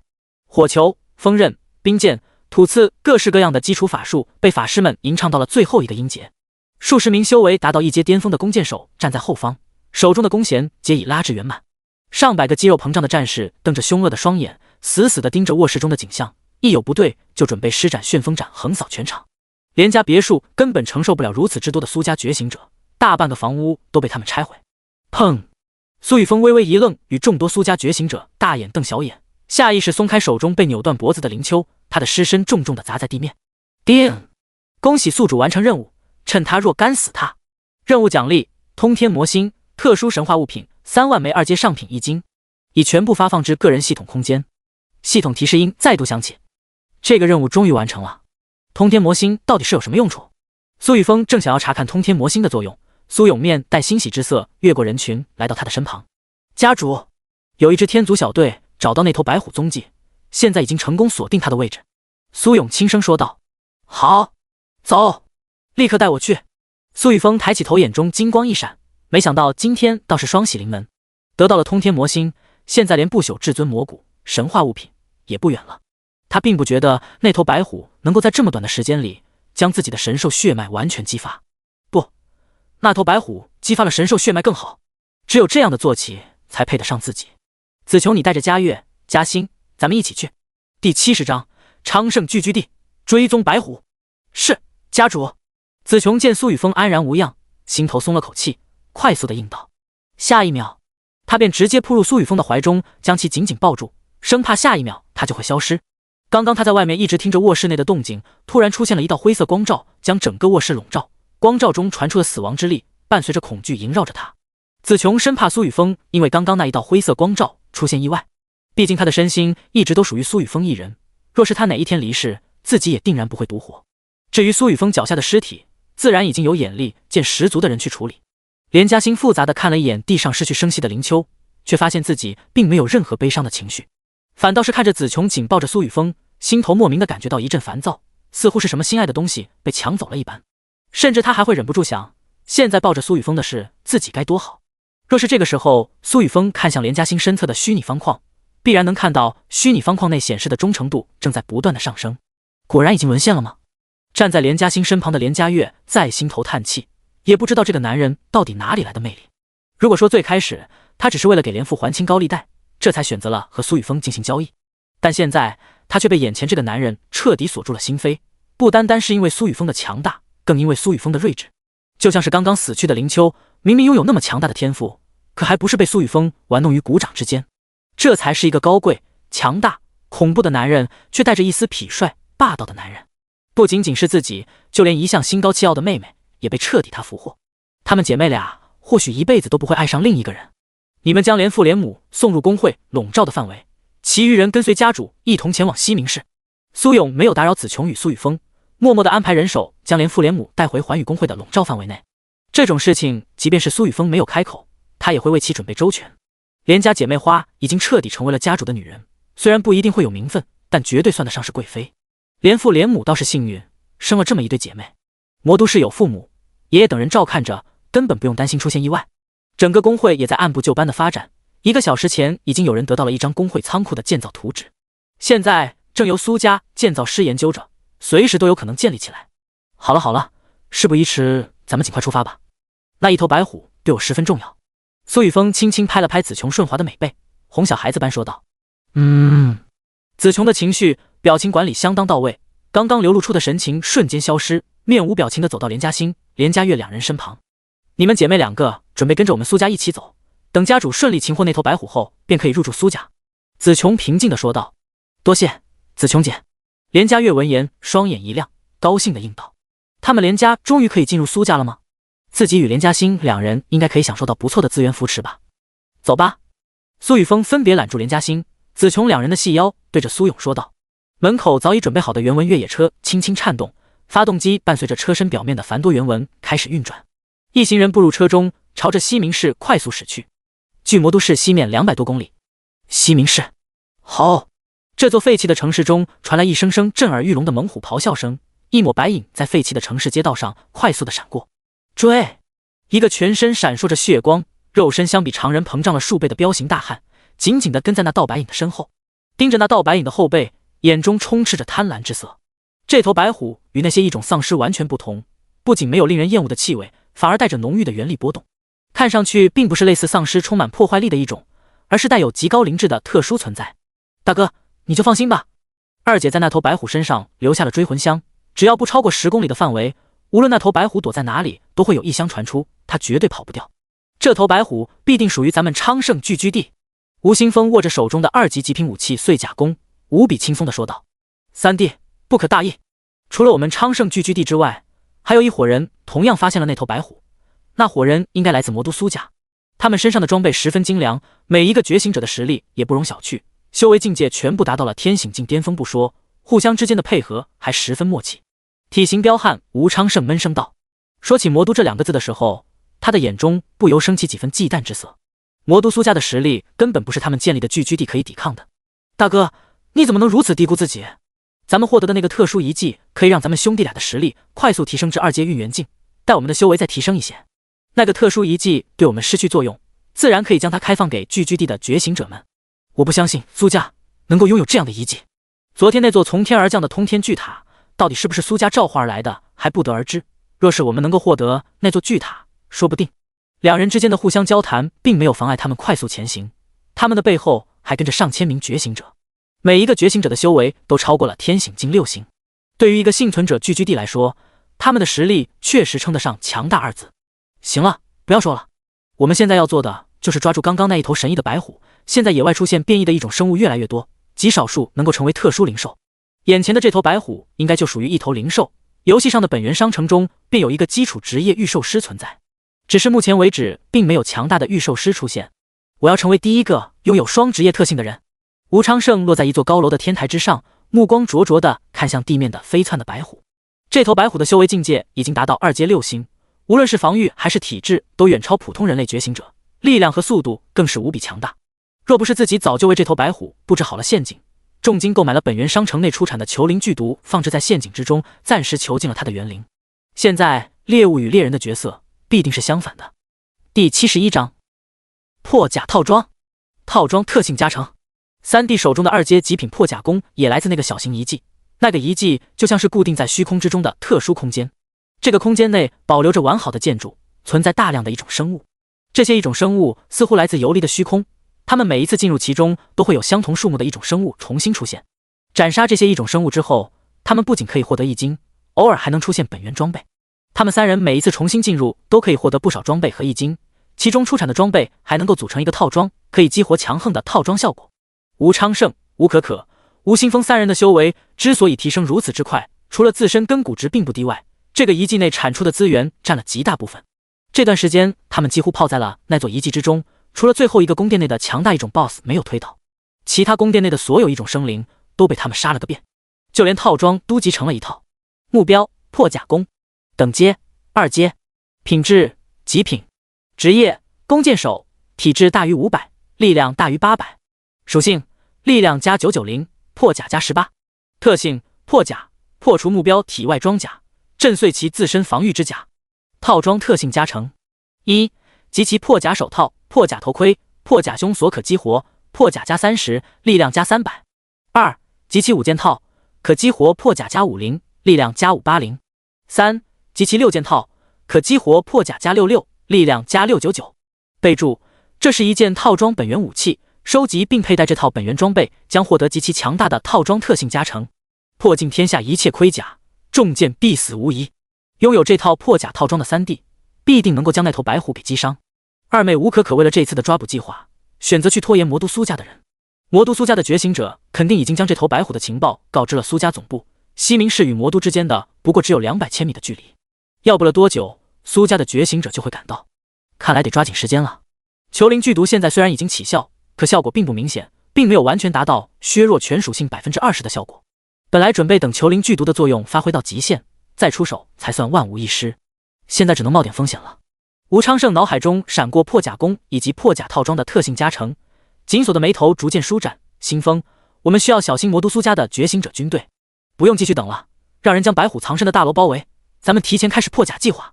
吴昌盛终于下定决心。好。吴新峰露出包牙，微微一笑，口齿并不清晰地朝着身后的诸多手下喊道：去将那座大楼包围，防止那头白虎逃窜。职业是弓箭手，并且学习了陷阱布置的人，快速的布置陷阱，咱们准备开始计划。是，三当家。众多觉醒者异口同声地喊道。听起来这个聚居地更像是一个古老盗匪山寨的头头一般。其余人跟我和大哥一起进去。法师率先吟唱施法，战士尽可能格挡那头白虎的攻击，骑士守卫我身边，防止白虎偷袭，其他的交给我。吴新峰很娴熟地指挥道。一行人跃下高台，紧盯着面前的那栋破旧写字楼一步步靠近。除了吴新峰与吴昌盛2人，其余觉醒者的等级大多都处在天醒境8星、9星，唯有3名刚刚突破运元境1星的强者。他们先前都与那头白虎打过照面，有不少同伴被那头白虎生生撞碎身躯，连反应都没反应过来。若不是吴昌盛、吴新峰2人的命令，并且那头白虎已经中了球灵剧毒，他们哪里敢一拥而上？踏踏，几名主点防御属性的战士拿着一柄柄1阶精良级盾牌挡在所有人面前，率先进入破旧写字楼的大门。元能格挡。这几名战士学习的正是战士职业1阶唯一的防御技能，一层透明单薄的元能光照顿时将其全身覆盖。都小心点！吴昌盛对着众人喊了一声，跟在几名举盾的战士身后，率先进入写字楼中。其余人略显紧张地跟在他们身后，不少正在吟唱法术的法师差点施法失败。轰！就在吴新峰、吴昌盛一行人刚刚走入一层写字楼的刹那，阴影笼罩下的楼道口一道白影闪过。啊！惨叫声接连响起，数名举盾的战士被这道白影一巴掌拍飞数米，重重地砸在墙壁上滑落。手中的1阶精良级盾牌4分5裂，这几名战士的胸膛凹陷，大量的血液从中狂涌而出。那道白影并没有停下脚步，一双暗金色虎瞳死死地盯着面前的人群，眉心的王字缓缓抖动，强大的气势冲天起，仿佛没有受到球灵剧毒的影响，再次消失在原地，飞速冲向最后排的法师。在他敏锐的感知下，那群法师对于自己的威胁最大。小心！法术囚牢！快！吴昌盛面色巨变，立刻对着所有人大吼道。他稳住自己不断颤抖的双手，咬牙开始激发旋风斩，紧握着手中的2阶极品破甲刀，朝着那头白虎冲去。他没有想到，这头白虎中了囚灵剧毒，竟然还有这么强大的力量。若是他还处在全盛时期，自己等人恐怕一个照面就会被这头白虎重创。好！振聋发聩的虎啸声从吴昌盛的后方响起，这道虎啸声之中充斥着强横的精神冲击，令所有人精神一振。刚刚即将完成法术吟唱的法师被这声虎啸打断施法。噗！白虎的速度极快，陡然出现数名法师的身旁，在他们惊恐的目光下，毫不犹豫地将他们一口吞入腹中。粘稠的血液在白虎的嘴角流下，伴随着血肉的咀嚼声，几名法师觉醒者竟然被他活活吞噬。在吞噬了这几名法师之后，他身上的气息陡然攀升一小截。找死！吴青峰将手中的破甲弓拉至满月状，一支支黑色破甲剑在空中击射。他的全身闪烁着黑色光芒，破甲套装的特性加成开始发挥作用，强大的力量加持让其信心加倍。白虎，是他的。第72章，大小自如，攻速无双。这个人类是白痴吗？白虎的暗金色虎瞳中闪过一抹鄙夷之色。空中飞掠而来的一支支箭矢对于他来说确实有不小的威胁，可凭借这个人类的速度根本摸不到自己的影子。若不是他被那古怪的毒液侵蚀，面前这些犹如蝼蚁一般的人类早就已经成为他的口粮。可白虎刚刚发现侵入体内的特殊毒素，只需要吞噬人类居然就可以削弱解除。刚刚仅仅只是吞噬了几个人类，现在的实力就已经恢复1/5。既然如此，也没必要再跑了，将他们全部吞噬后恢复自己的实力，再离开这个城市。魔都的觉醒者势力已经发现自己了，绝不能继续待下去。从末世刚刚开始，那群觉醒者势力就一直疯狂地寻找自己，他们到底想要找自己干什么？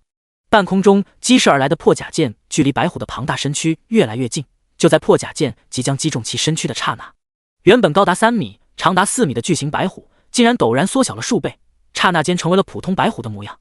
咻咻！原本即将击中白虎的数十根箭矢顿时失去了目标，在他的头顶呼啸而过。好！见这些对于自己有些威胁的破甲剑被躲过，白虎的口中发出振聋发聩的咆哮。缩小后的他显然更加敏捷，在原地留下一道残影，下一秒便出现在一个弓箭手的身旁。不要过来！那名弓箭手的反应并不慢，可他的身前并没有人帮忙阻拦。缩小后的白虎速度实在太快，快到他连自身天赋都没来得及释放。他瞪大双眼，只觉脖颈处传来剧痛，偌大的头颅被那头白虎生生咬断。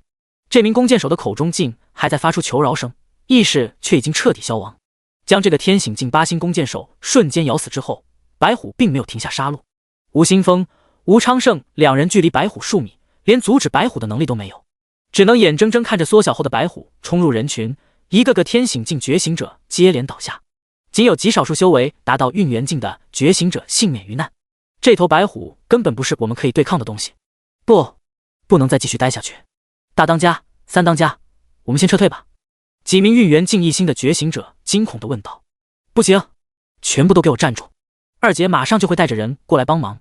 这头白虎只不过是速度快了一些，聚居地内的大部分法师都学会了迟缓术，只要利用迟缓术击中这头白虎，他就会成为瓮中之鳖。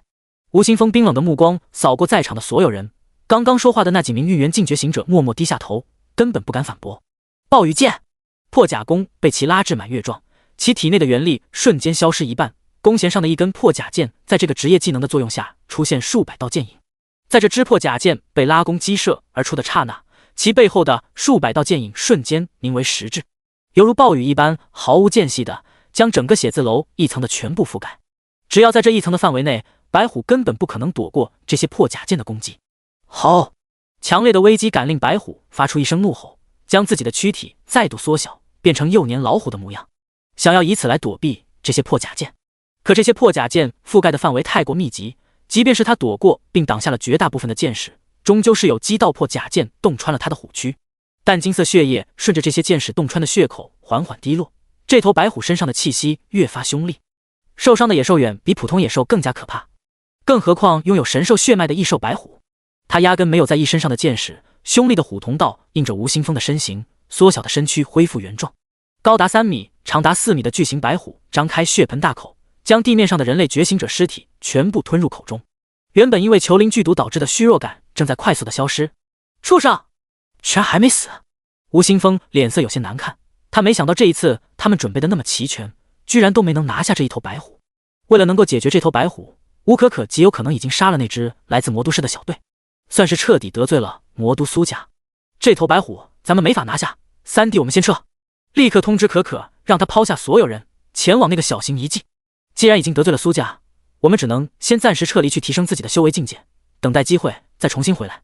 吴昌盛拉住了想要继续攻击的吴青峰，他觉醒的天赋是危险感知，现在他的天赋正在对他进行警示，并且频率越发紧促，显然是有什么危险正在快速的将其笼罩。这一头恐怖无比的白虎就留给苏家的人，他不相信苏家能够毫发无损的将这头白虎拿下。是，大哥。吴青峰有些不甘心地收回目光，打开游戏面板，立即向吴可可发送信息。吴青峰、私聊，二姐，快，我们去那座小型遗迹入口集合。操！狗日的吴青峰、吴昌盛，你们两个狗东西，竟然把我们留下来当炮灰！老子诅咒你们不得好死！两个该死的东西！不要，白虎老大，我们并不打算跟你作对啊，我们都是被逼的。刚刚那两个人才是真正想要对你动手的人，他们想要把你驯化为自己的受宠。不！发完信息，吴青峰便被吴昌盛带着直接破窗而出，两人在地面翻滚了几圈，还能够清晰地听见破旧写字楼内响起的惨叫声、怒骂声。很快这些声音便彻底消失，变成血肉被撕咬的咀嚼声。写字楼内的那头白虎将身上的球灵剧毒彻底驱散，霸道锐利的气息从中传出，且越发强大。快走！那头白虎似乎进阶了，球灵剧毒已经完全失效。吴昌盛瞥了眼游戏面板上弹出的信息，拉着吴青峰头也不回的狂奔远离写字楼。就在这时，一条内容断断续续的私聊信息在吴青峰的面前浮现。吴可可，私聊，去那座遗迹，不要来。第73章，被包围的苏家小队。吴青峰，私聊，二姐，你怎么了？发生了什么事？吴青峰，私聊，你快回话啊！我们捕获那头白虎的计划失败了，我获得的隐藏职业传承考核也失败了，现在需要立即撤离。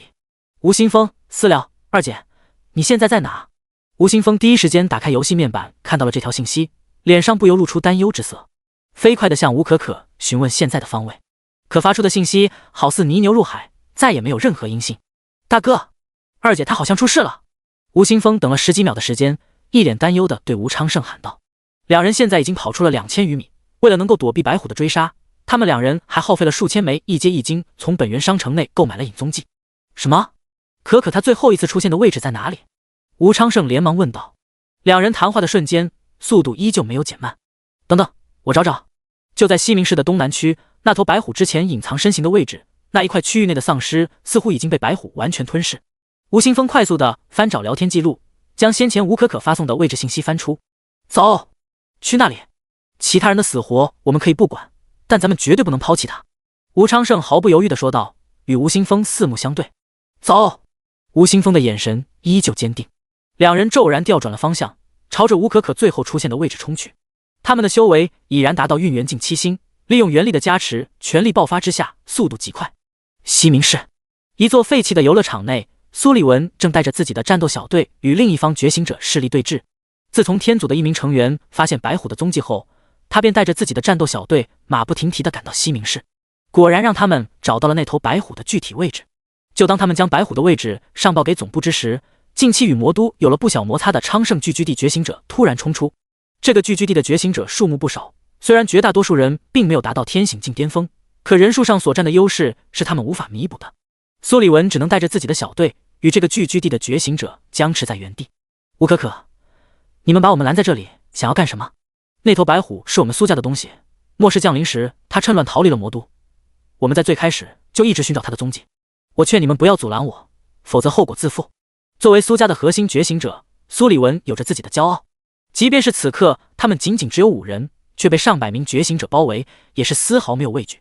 后果自负？你们苏家是不是太猖狂了一些？你说那头白虎是你们苏家的东西，它就是你们苏家的吗？那我说你现在手里拿的一阶极品装备是我的，那它也就是我的。一名天醒境9星战士一脸不屑地说道。 He2A 你们不过只有5个人，也敢到我们昌盛的地盘来，真是不知死活！现在把你们身上的装备全部脱下来，光着腚给老子趴着回去，我们可以考虑放你们一马，否则后果自负。一个运元境1星强者瞪着苏利文等人，侮辱性的啐了口唾沫。就是把身上的衣服全部给我们脱下来，脱下来！上百名觉醒者异口同声的对着苏利文5人大喊，声浪席卷中心的苏利文等人，让他们的面色越发难看。一名烫着渣女大波浪，穿着包臀裙、渔网袜，嘴里还叼着一根女士香烟的火辣女人站在众人中心，平淡的看着眼前的一幕，任由手下的人对着苏利文5人不断的放着嘴炮，只要能够把这几个人拖住就够了。苏家太过危险，不能跟他们结下死仇，但也不能丢了他们昌盛聚居地的面子。也不知道大哥、三弟他们那边现在是什么情况？队长，我们现在怎么办？我有点忍不了了，一群乌合之众竟敢看不起咱们苏家。是啊，队长，跟他们拼了，以我们的实力，说不定还能顺利突围，大不了就是一死而已。苏利文背后的几人听着昌盛聚居地那些觉醒者的话，心头的怒火被瞬间点燃。他们何尝被人如此侮辱过？这特么能忍！若是其他人知道他们现在的情况，说不定一个个都会指着他们的脑袋骂上一句怂包。好，动手！小丽，先动用你的天赋护住所有人，我们往左侧突围。法师、弓箭手，你们将自己的技能激活左侧的领头战士，那个人的嘴巴太臭。苏利文沉吟了几秒，眼中突然闪过一抹惊喜之色，他微微侧过脑袋，对其他人快速地说道。那名被称作小丽的青年骤然发动自己的天赋能力钢铁堡垒，一座由钢铁铸就而成的小型堡垒虚影骤然笼罩整个小队的成员。震荡波纹，苏利文手臂的肌肉开始膨胀，一根根青筋在他的手臂上暴起，他的手臂上蔓延着层层波纹，用力地砸在地面上。他拳头所砸的地面开始剧烈震动，地面上出现一道道裂纹，并且朝着左侧开始蔓延。昌盛聚居地的诸多觉醒者猝不及防之下，被那些裂纹爆开形成的深沟吞噬掉落其中。苏利文等人的战斗素养比这些半路出家的普通觉醒者强大不知道多少倍，他们趁着这个机会立刻开始突围。火球术、碎裂剑，小队中的一名法师和另一名弓箭手在几人开始突围的瞬间释放职业技能。一颗直径长达半米的火球将数名昌盛聚居地的觉醒者笼罩，将他们身上的血肉瞬间融化，只剩下一层骨灰在空中飞散。另一支带着爆裂之力的箭矢接连洞穿数名天醒境9星觉醒者，令这几名觉醒者的上半身骤然爆裂。5人快速的冲出，即将冲出昌盛聚居地觉醒者组成的包围圈。唰！那名无比火辣的女人以极快的速度出现在苏利文等人的面前。第74章2级反转。你们想往哪里走？杀了我昌盛聚居地那么多人，还想要离开？给老娘全部都留下！吴可可将香烟直接掐断，摘下高挺鼻梁上戴着的女士墨镜，充满愤怒地拦在苏利文等人面前。原本他并不打算得罪死魔都苏家的人，可这些人居然敢直接对着他们昌盛聚居地的觉醒者动手。他作为昌盛聚居地的2号人物，根本没法继续袖手旁观，否则将再无任何音信。只要大哥和三弟他们成功捕获白虎，他们难道还需要怕一个苏家？大不了离得远远的，本源商城内的传送源阵需要3亿一阶一金才能购买，短期内根本不可能有人买得起，苏家也不可能会追杀他们至千里之外。你想拦下我们？看看你们身后吧，你到底哪来的底气，敢招惹我们魔都苏家？苏利文等人压根没有停下脚步，在他们看来，眼前这个女人就是个白痴，自以为包围了他们几人就万无一失了。游戏面板内的好友界面是干什么用的？更何况我们苏家的强大，他根本无法理解。吴可可微微一怔，正准备追上苏利文几人，却被周围觉醒者发出的惊呼声吸引。二当家的，你快看，好多人！不好，那是魔都苏家独有的原文装备，据说是他们的锻造师特别打造的东西，现在整个龙国都只有他们苏家才具备这个条件。现在是说这个的时候吗？二当家的，我们好像被包围，都给我闭嘴！吴可可听着周围嘈杂的惊呼声，心绪越发烦躁。谁能告诉我，他们苏家是怎么会那么快就达到这里？轰隆隆，响亮的发动机轰鸣声在城市之中回响，数百辆原文越野车正在疾驰，朝着吴可可等人所在的方位迅速靠近。在距离吴可可、苏利文等人不到50米的距离，这些镶嵌着不少原文的军用越野车与地面发出尖锐的轮胎摩擦声。数百辆越野车骤然停在众人的面前，每一辆车上走下5名散发着天醒境巅峰气势的觉醒者。5人组成一支战斗小队，竟然将昌盛聚居地在场的所有人全部包围。每一个人的手中都握着一柄1阶极品武器，全身上下都佩戴着完整的一套装备，完全没有掩藏装备上的品质光泽。一排排象征着极品装备的淡紫色光芒，几乎闪瞎了昌盛聚居地所有觉醒者的双眼。他们这群完全由幸存者抱团而成的聚居地，哪里见过这场面，不由心生胆怯。苏家觉醒者在昌盛聚居地众人的眼中，井然有序地组成一道道战阵，将他们包围其中，无比冰冷的杀气笼罩所有人，简直就是现实版两极反转。但奇怪的是，这些人并没有立即动手，而是无比恭敬地看向身后不远处的一辆军用吉普车。这辆车的车门被一名肉身无比魁梧的觉醒者打开，一名俊逸无比的青年揽着2名绝美的女子从中缓缓走出。家主！这名青年走下吉普车的刹那，在场所有的苏家觉醒者顿时微微躬身致敬。苏礼文见到苏雨峰的瞬间，满脸充斥着惊喜之色。他没想到这一次家主居然亲自来了，将他们给抓住。只有把他们抓住，我们才有办法跟苏家的人谈判。吴可可见苏礼文等人朝着苏雨峰靠近，立刻对着身后的昌盛聚居地觉醒者们大喊道：“绝不能坐以待毙！”是二当家的。数名昌盛聚居地的天醒境9星觉醒者终于回过神，立刻朝着苏礼文等人杀去。惊鸿，其中一人觉醒的天赋可以增幅自身 30% 的速度，犹如一只惊鸿的游龙一般，搭配刺客这个本就拥有强大速度加成的职业特性，几乎刹那之间就出现在苏礼文的身后，手中的一阶精良级匕首闪烁绿光，狠狠地扎向他的后心。你们！苏礼文没想到昌盛聚居地的人居然有那么大的胆子，已经被他们苏家的觉醒者团团包围，竟然还敢对着他出手。猝不及防之下，他竟然只能听着耳边传来的破风声，来不及挡下这名刺客的攻击。胆子很大，可惜太弱。一道漆黑无比的魔影分身不知何时出现在苏礼文的身后，手中紧握着厚实无比的蓝色盾牌，将这名刺客的匕首挡下。这道魔影分身的所有自由属性全部都被苏雨峰分配在体质、防御之上，拥有强横的防御力。手中的一阶极品盾牌更是带着极其稀有的反震特效。刚刚那名刺客的匕首砸中这柄蓝色盾牌后，一股难以抵抗的巨力顺着他的匕首冲击其肉身。啊！一声惨叫骤然响起，这名匕首的手臂根本无法承受这么强大的反震，被生生震断，整个人都被撞飞不知道多少米。天刺，你没事吧？一名昌盛聚居地的觉醒者将他接住，却发现他的胸膛凹陷，七窍流血，已经彻底失去呼吸。二当家的，我们跟他们拼了！这名觉醒者与他怀中的这名刺客从小一起长大，见到他此刻凄惨淋漓的模样，忍不住怒吼道。其余人见到这名刺客凄惨的模样，脸上闪过一丝恐惧，但更多的还是愤怒。魔都苏家行事实在霸道，他们的人根本没有受伤，反而一直在斩杀他们昌盛聚居地的觉醒者。跟他们拼了，大不了就是一死。对，我的天赋是自爆毒物，就算是死我也能拉他们一群人垫背。我的天赋可以让我在短时间内元素化，不惧怕任何物理层面上的攻击。一起上！昌盛聚居地的众多觉醒者一一附和道。唯有吴可可脸色难看地站在原地，他眼角的余光一直打量着周围，似乎正在寻找着什么。家主，让您失望了。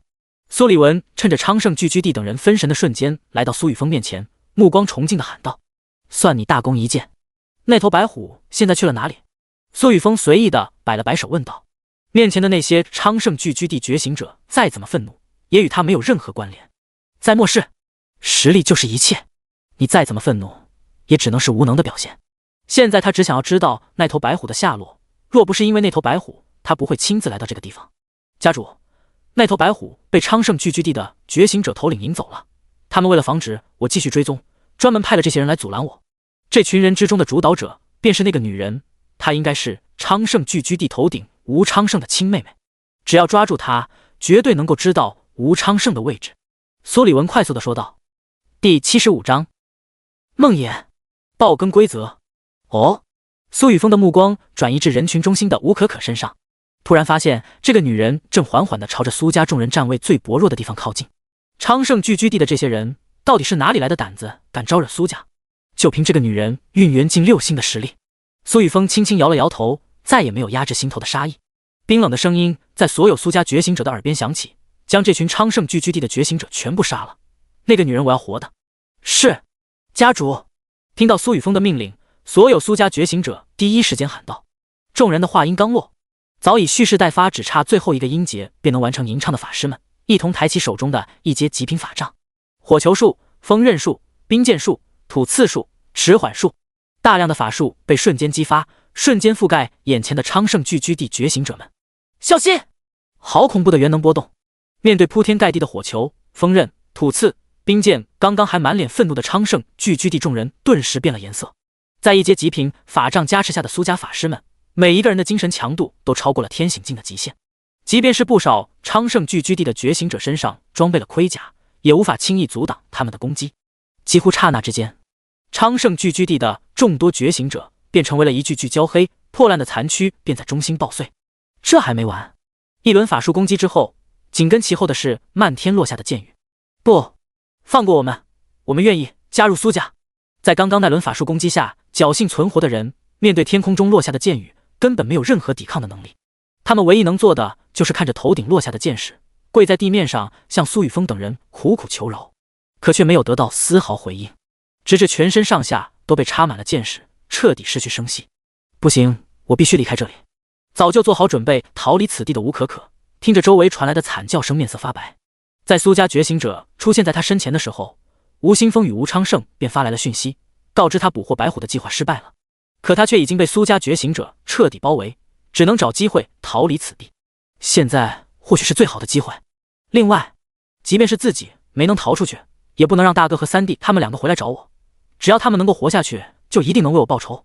想到这里，极光，吴可可给吴新峰快速地回复了一条讯息，同时激活了自身天赋，整个身躯化作洁白的光团，瞬间躲过众多法师打来的迟缓术，速度极快地飞掠而过。这就是他觉醒的 A 级天赋极光，可以在极短的时间内成为没有任何物质形态的光，以极为迅猛的速度飞掠天空，处在此状态之中可以无视任何伤害。只不过这个天赋持续的时间实在太短，吴可可刚刚飞掠苏家觉醒者众人的包围圈，便重新恢复成为人形。极速！刚刚落地的吴可可立刻激活了游侠的职业技能，双腿之上泛着一丝丝淡蓝色光华，整个人的速度提升 15%， 眨眼间冲出数十米，快速的与苏家众人拉开距离。正当他以为自己成功摆脱苏家觉醒者之时，一道诡异的漆黑身影不知何时出现在他的周围。想往哪里走？这道漆黑身影的身后传来淡淡的空间波动，原本站在千米之外的苏雨峰骤然传送至吴可可的面前，竟然一把抓住了吴可可的咽喉，将其整个人举在空中。好快！吴可可感觉到咽喉处传来的疼痛感，并没有坐以待毙。他陡然抬起饱满滚圆的双腿，强行夹住苏雨峰的上半身，想要凭借自身力量扭转他的身体。有用吗？苏雨峰只觉自己的腰部被一双美腿夹紧，身体却纹丝不动。他随手拍了吴可可的双腿一下，强大的力量让其全身一震，双腿被生生的震碎。这还是苏雨峰对其暂时没有杀意的结果。先前对拿灵丘不断的进行式神掠夺，疯狂的提升自己的力量。在提升的同时，他发现式神掠夺的力量提升其实是需要自身主观控制的，尤其与是这个字符有关。自己唯有对一个人具备强烈的主观杀意，再对其造成平 A 才能够提升自身力量。一旦对于那个人并没有杀意，自己便不能获得力量提升的效果，但是对目标造成的伤害却能够由自己控制，不至于一拳就把人彻底打爆。就像现在这样，只是废了这个女人的双腿，她却并没有死。说，那头白虎在哪里？对于手中的这个女人，苏雨峰没有半点怜香惜玉的想法，哪怕这个女人长得确实不错，身材一时火爆，可他从来不是用下半身思考的人。子琼、连佳月、连嘉欣他们哪个不比这个女人更美？更何况这个女人刚刚还在指使昌盛聚居地的觉醒者偷袭苏礼文等人，若不是自己的魔影分身可以快速的移动，他们恐怕会死在自己的面前，或是成为这个女人与自己谈判的筹码。你以为我会告诉你吗？做梦！吴可可冷笑道。苏明，交给你了。苏雨峰眉头微微一皱，将其随意的扔在地上，转头对着一名长相阴翳的青年说道。这名青年是从小便被苏家培养，如今觉醒的天赋名为梦魇，他可以将任何一个精神强度弱于自己的人强行拉入梦魇之境中。梦魇之境乃是苏明的精神领地，其内的一切都由他主宰，被拉入其中的任何一个人都会陷入半沉睡的状态中，任他随意摆布，自然也可以作为一项刑讯的手段。是，家主，请稍稍等待一会儿。苏明点了点头，他的掌心浮现一道道黑色天赋原文，落在吴可可的头顶。你们要做什么？休想！吴可可见状，眼中露出一丝绝望之色，他不再犹豫，狠狠地咬向自己的舌头，想要自我了结。住手！放过我妹妹，我告诉你们白虎的位置。就在这时，一道焦急而愤怒的声音在苏雨峰等人的身后传来。第76章小型遗迹。大哥！正要自尽的吴可可听到身后熟悉的声音，脸色骤然一变。大哥居然来了！我不是告诉三弟让他们不要过来寻他吗？苏家到此地的数百名觉醒者之中，一共有近50名2阶运元境，且大多都达到了2星、3星的境界。除了他们之外，自己面前这个青年应该就是那个苏家的家主苏雨峰，他的修为竟然达到了运元境巅峰。这么恐怖的实力境界，搭配他身上的本源装备，大哥和三弟根本不可能是他们苏家的对手。他们2人过来救他，这不是相当于跑到苏雨峰面前找死吗？苏雨峰，你放过我的妹妹，我们能够带你去找那头白虎。吴昌盛心急如焚地喊道。他当然看到了周围逐渐向他聚拢的苏家强者，可吴可可是他的亲生妹妹，他绝不能眼睁睁看着自己的妹妹死在这里。哪怕他不能成功救下吴可可，只要吴新峰还能活下去，迟早有一天他会为我们2个报仇。住手！苏雨峰看向身后不远处的吴昌盛，露出一抹不屑之色，没有一句废话，直接召唤出6道魔影分身，瞬间出现在吴昌盛的身后。2道全力加点的魔影分身一同对着吴昌盛打出几道暗影拳。咔！巨大的黑色拳印瞬间砸中吴昌盛的后背，清脆的骨裂声蓦然响彻。这是什么东西？吴昌盛身上浮现出一道紫光，一件2阶极品胸甲将其全身覆盖，手中握着破甲刀，扭转身形开始施展旋风斩。可还莫等他开始旋转，另外2道力速加点的魔影分身手中握着淬炼剧毒的2阶精良级匕首，狠狠地扎入他的心脏。噗！鲜红的血液从吴昌盛的胸膛处喷涌而出，被匕首扎中的窗口泛起绿光，血肉被剧毒快速的腐蚀，连带着周围的皮肤浮生脓肿。吴昌盛的嘴唇面容逐渐发紫。你有什么资格跟家主谈条件？苏勇全身流露着狂暴的气息，整个人膨胀数倍，成为高达3米的巨人，单手捏住吴昌盛的脑袋，将其当成棍子。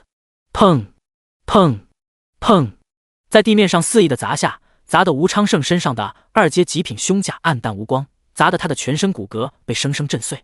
在场的所有苏家觉醒者见状，忍不住缩了缩脖子。这些日子他们可没少被苏勇当成沙包。苏勇这一世觉醒的天赋是法相天地，这是一个极为均衡的 SSS 级天赋。进入法相天地的状态后，他的4维属性会在短时间内暴涨数倍，其中力量、防御暴涨的倍数最高，同时还能拥有无痛、减伤、反震、狂暴等附加增益状态，几乎相当于一个无视疼痛的大鸡霸推土机。伴随着修为的增长，他维持状态的时间也在加长，还可以随时终止。家主连续狂砸了10几次后，苏勇重新化为人形，将手里血肉模糊的吴昌盛丢在苏明的身前，恭敬地回到苏雨峰的身后。大哥！吴可可见吴昌盛凄惨无比的模样，泪水不断地顺着眼角滑落。大哥，你原本就不该来的呀！苏雨峰这个人根本不会在意其他人的性命，任何敢在他面前进行威胁的存在，都会遭受他凌厉的手段。幸好还有三弟没有跟着过来，只要他还能活下去。苏雨峰，你永远找不到那一头白虎。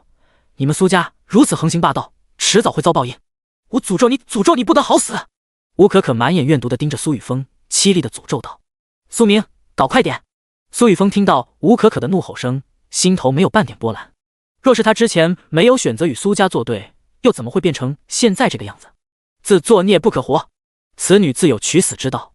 苏雨峰突然感觉自己越来越有反派的味道了，尤其像前世看到的一本小说《神界唐王》正经的唐三宇宙，那句已有取死之道可是他的口头禅。连嘉欣、子琼，连嘉悦看着面色冷漠的苏雨峰，压根没有理会地上血肉模糊的场景。他们已经越来越了解面前的这个男人，他就像是一个暴君，对待除苏家之外的人只有一个原则，那就是顺他者昌，逆他者亡。眼前两人若是在苏雨峰的面前俯首称臣，或许还有一条生路，可他们都选择了威胁这个男人。梦魇！苏明听到苏雨峰的命令，立刻开始发动自身天赋，一道漆黑的梦魇在其背后快速凝聚。这个梦魇的形体像是无脸的黑色面孔，空洞的眼眶内出现的是吴可可的面容。紧接着，这头梦魇张开了自己深渊似的无形巨口，朝着吴可可的脑袋冲去，将其肉身一同吞入口中。苏明与吴可可两人骤然在苏雨峰、苏勇等人的眼前消失，进入特殊的精神空间内。这个精神世界充斥着一条条黑色锁链，这些锁链将吴可可全身各处封锁。这是什么地方？吴可可刚刚想要了结自身，防止苏家众人从他的口中得到白虎的具体方位，可眼前的世界却在刹那间变换。这是全身笼罩在黑袍之下的苏明面无表情地悬浮在吴可可的面前，封锁着他全身各处的锁链陡然收紧。家主让我快一点，抱歉，不能让你感受快乐了。姐，本来像你这样的女人，我还是很怜惜的。我会将你的全身206根骨头一根根敲碎，全身肌肤一点点腐烂烧毁。苏明本就阴翳的面容逐渐狰狞，怪笑声从他的口中发出。可惜了，我不能让家主等太久。告诉我，那头白虎在哪里？苏明的话音陡然一转，冷漠地抬起手中法杖，一道无脸印记快速凝聚，落在吴可可的眉心。作为全精神加点的法师，在手中法杖的加持下，他的修为虽然只是2阶运元境3星，可精神却已经突破2000点。吴可可根本无法抵抗他的梦魇印记，眼神顿时进入呆滞的状态，脑海中的记忆顿时出现在苏明的脑海中。小型遗迹第77章，半神级天赋因果掌控，自行觉醒的女主模板。苏明忍不住发出一声惊呼，他只想要通过吴可可脑海中的记忆知晓那头白虎的下落，却没想到发现了更加珍贵的信息。西明市的中心区域内竟然存在一个隐秘无比的小型遗迹，那一座遗迹内存在着诸多一种生物，斩杀一种生物就会掉落一晶、丹方、建筑图纸和本源装备，其中掉落的本源装备基本都带有破甲效果，集齐这些本源装备后居然还能生成套装效果。最关键的是，这个小型遗迹似乎还能够重复探索，其内的一种生物数量每天都会恢复原状。苏家目前最需要的应该就是这个，毕竟魔都市周围的一种丧尸已经越来越少，除非他们继续往更远的地方开荒。只是去了更远的地方进行开荒，若是出现了什么变故，苏家总部很难在短时间内赶到。你可以去了，可惜我不能给你持久的快乐。苏明快速地吸收消化吴可可脑海中的记忆后，一脸遗憾地凑到吴可可的耳边叹气道。他不舍得欣赏了一番吴可可的火辣身材，再度抬起手中的法杖。梦魇吞。苏明手中的法杖开始闪烁淡淡的紫光，一道黑色无脸面孔顿时扑向吴可可脑海深处，吸食着他的灵魂和精神力。每一个觉醒者都属于优质的灵魂，精神力也会伴随着修为的增长更加强大。他的梦魇能够在精神世界内吞噬敌人的灵魂和精神力，快速的增长梦魇这个天赋的熟练度。眼前这个吴可可在苏明的眼中就是一个可口的食物。短短2秒钟的时间，吴可可的灵魂被那头黑色梦魇彻底吞噬，原本呆滞的瞳孔彻底涣散，梦魇世界伴随着目标的死亡开始消散。苏明重新出现在苏雨峰的面前，而吴可可已经成为一具尸体。家主，吴可可并不知道白虎的具体位置，但是他的脑海中存在一座小型遗迹的方位，那个遗迹内存在2阶资源，并且爆率极高。那座小型遗迹的具体方位在西明市的中心，一座西方教堂内。苏明简略的汇报道。小型遗迹。苏雨峰微微一怔，有些意外的看了一眼吴可可，难怪这个女人的修为能够这么快达到运元境6星，身上还带着2阶极品装备。刚刚他着急自尽，恐怕也是因为这座小型遗迹。自己倒是记不清那些小型遗迹的位置了，极少数特殊的中型遗迹倒是有些印象，所有出现过的大型遗迹的位置他倒是记忆犹新。现阶段能够拥有一座小型遗迹，可以令苏家的实力暴涨。没想到来追寻那头白虎，居然还有意外收获。去吸收那个男人的灵魂，只需要确定白虎的具体位置便可以。苏雨峰指着半死不活的吴昌盛说道。二妹。吴昌盛听到苏雨峰的声音，感受到全身各处传来的剧痛，双眼充斥着悲痛之意，一滴滴血泪滑落。他从没有想过苏雨峰会一句话都不说就直接开始攻击，也没想过这个苏家的觉醒者会那么强大。那几道黑色影子是什么？单单是站在苏雨峰身后的魁梧男人，自己就无法抵抗。三弟真的能替我们报仇吗？或许应该让他离苏家越远越好。吴昌盛忍着经脉传来的剧痛，意识凝聚游戏面板，向吴新峰传出最后一条信息。吴昌盛，私了，走，你走得越远越好，不要为我和可可2人报仇。苏家。梦魇。苏明的声音陡然响起。吴昌盛的面色一变，眼前的信息还未编辑完毕，他只能凭借最后一丝意识仓促的中指发出，那漆黑的无脸面孔将其全身吞下。苏明与吴昌盛再次消失在苏雨峰的面前。苏勇，带人去西明市中心，把那一座教堂给围住，将那一片区域的丧尸全部清扫。如果有丧尸王存在的话，不要轻举妄动，等我收服那一头白虎之后再亲自来解决。如果有挑衅咱们的人，直接全部杀了。苏雨峰见苏明消失后，对着身后的苏勇快速说道。是，家主。苏勇应了一声，立刻带着身前的数百名苏家觉醒者一同离去。西明市的中心还存在着庞大的丧尸群，若是需要清理这些丧尸，自然需要大量的人手。少主，我们就在这里等着苏明吗？那头白虎恐怕早已变换了位置吧？子琼见状，轻声问道。苏雨峰摇了摇头，他不会那么快离开西明市，即便离开，也不可能脱离掌控。我早就将分身散到了西明市的各个方位，那些分身感知能力可以笼罩附近500米，他只要敢出现，便会被我瞬间发现。那头白虎的灵智堪比人类，他绝不会在这个时候暴露在外界，而是选择安静地躲藏在一处角落。你小时候应该看过动物世界吧？老虎作为动物世界顶尖的猎食者之一，最擅长的就是隐秘在丛林中。子琼若有所思地点了点头，脸上浮起一丝笑意。家主，嘉欣他在跟你修炼之后，没有依靠易经，却自行觉醒了一个天赋，他的天赋或许可以帮到你。哦，苏雨峰闻言有些意外地看向连嘉欣。一般来说，拥有女主模板的存在天赋都不差，上一世的连嘉欣拥有的天赋似乎是 SS 级天生福源，这个天赋比其他天赋都要特殊，加持的是自身运气。前世林秋能够一直躲过苏家的追杀，一部分原因也与连嘉欣的天赋有关系，只是从没有听说过他还有其他天赋存在。可现在连嘉欣是自己的女人，她的天赋越强大，对于自己也有帮助。63，苏雨峰瞥了一眼连嘉欣头顶显示的忠诚度，将其一把搂入自己的怀中，温柔地说道：嘉欣，你自行觉醒了什么天赋？连嘉欣象征性地挣扎了几下，倒在他的怀中，软糯声音响起：我觉醒了一个叫做因果掌控的天赋，只要2个目标之间有关联，便可通过因果掌控来确定他们之间的方位，甚至可以通过因果隔空击杀他人。不过我还从来没有使用过，不知道能不能帮上你。8击第78章因果相连，寻踪。木啊！苏雨峰低下头吻住连嘉欣美艳的薄唇，贪婪地吸吮着。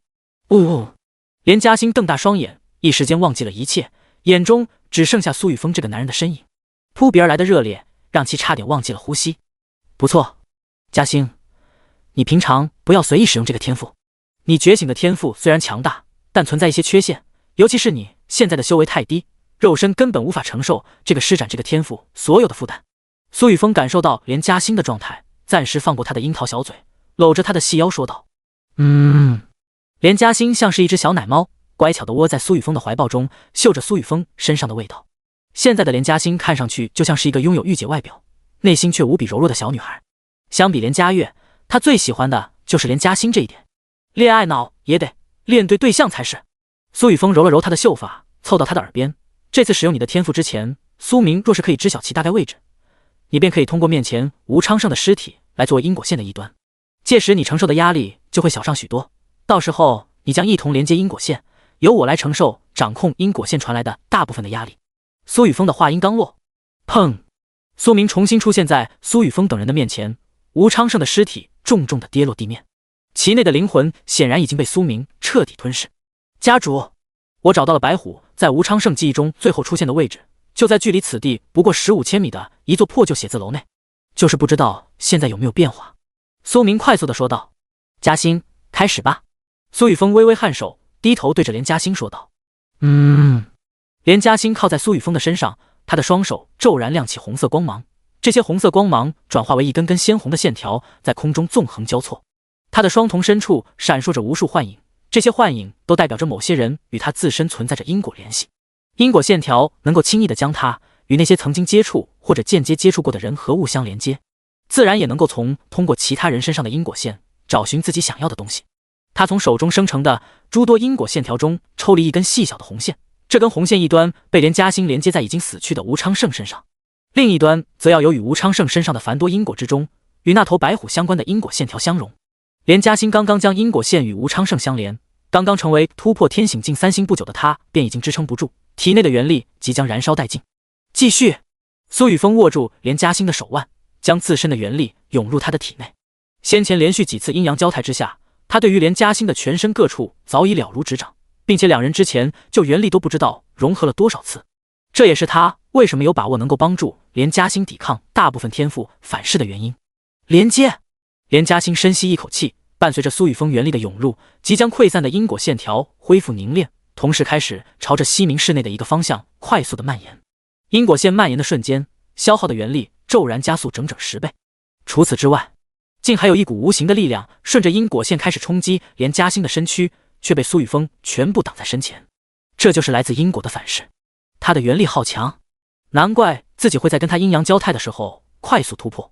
连家兴见苏雨峰轻松地挡下那足以将其一击重创的冲击，心头忍不住想到，也不知想到了些什么，致使他的俏脸微微一红，手里紧握的因果线却逐渐发散，仿佛一时间失去了目标。凝神！苏雨峰眉头一皱，用手指轻轻弹了下连家兴的脑门。呜！连家兴吃痛之下，连忙将脑海中的杂念全部驱除，手中的因果线重新交融为一，跨越空间，与一头缩小成幼年状态的白虎相连。这头缩小了身形的白虎，竟然躲到了西明市的废弃下水道之中，周边全是异化老鼠、蟑螂的尸身。当连家兴手中的因果线与白虎连接的刹那，处在沉睡状态之中的白虎蓦然惊醒，他突然感觉到一股强烈的窥视感正落在他的身上。吼！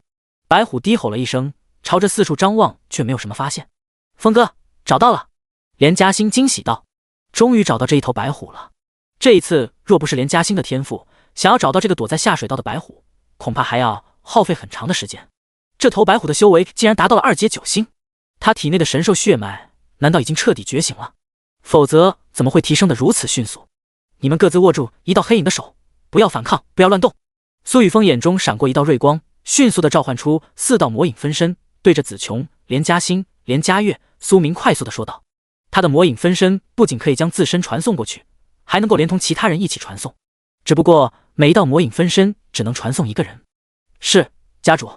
苏明好奇地打量了一眼苏雨峰的魔影分身，老老实实地握住魔影分身的手。连家兴、连家月、子琼也不例外。苏雨峰分出部分意识落在距离白虎最近的一道魔影分身之上，控制着魔影分身进入阴影之中，飞速的移动。处在阴影状态之下的魔影分身可以无视任何强体，并且速度几乎相当于苏雨峰本体的2倍。这道魔影分身与那头白虎所在的方位直线距离最多不过20公里。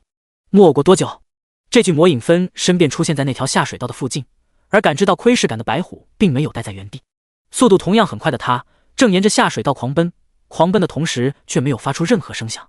苏雨峰的这具魔影分身恰好见到这头白虎的身影在他的头顶一闪，立刻朝着那头白虎所在的方位追了上去。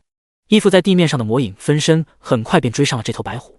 走，定位，转移。当苏雨峰控制着一头的魔影分身追上白虎的瞬间，突然立刻操控着神话级天赋魔影分身开始发挥作用，强烈的空间波动产生，黑光一闪，所有人在原地消失。第79章，未来的旭日剑神逆命阁。西明市外围的一座废弃大厦天台上，手持破甲弓的吴新峰两眼通红地看着眼前的古朴镜子，镜面的顶端烙印着神秘的2枚符文，其中似乎流露着极为玄妙的力量，与龙国古文中的窥天2字极为相像。2枚符文在吴新峰的眼中旋转，镜面上泛起一丝丝流光，流光覆盖下的镜面开始浮现出诸多身影。这些身影的脚下躺着2具尸身，一男一女的面容有着几分相似，正是吴昌盛、吴可2人。大哥、二姐，我一定会给你们报仇的，一定！吴新峰死死地盯着画面中的2具尸身，心头对于苏雨峰以及整个苏家的恨意越发深厚。吴昌盛死前给他发送的最后一条信息，还显示在他的游戏面板聊天界面中，可吴昌盛的头像却已经彻底变成黑白色，再也不会跳动。谁能想到这一条信息竟成了大哥的绝笔？不要报仇，绝无可能！吴新峰在心头喃喃着。这就是苏雨峰的实力，寻常的2阶运元境在他的面前就像蝼蚁一般。你现在肯定很想要杀了他，对吗？但我劝你最好不要冲动，我来这里不是看你去送死的。一名身穿白色长袍，眼角点着一颗泪痣，背后黑发如瀑，宛如古代贵公子一般的神秘青年站在吴新峰的身旁，手中的窥天镜陡然消失，一把铁扇被其握在手中，淡然地对着吴新峰说道：“你到底是谁？为什么要跟我说这些？或者说，你为什么要我加入你的逆命阁？”吴新峰将心头的恨意暂时压下，忌惮地看着身旁的青年问道。自从他被吴昌盛分开之后，这个男人便诡异地出现在他的身后，想要劝说自己加入他成立的势力逆命阁。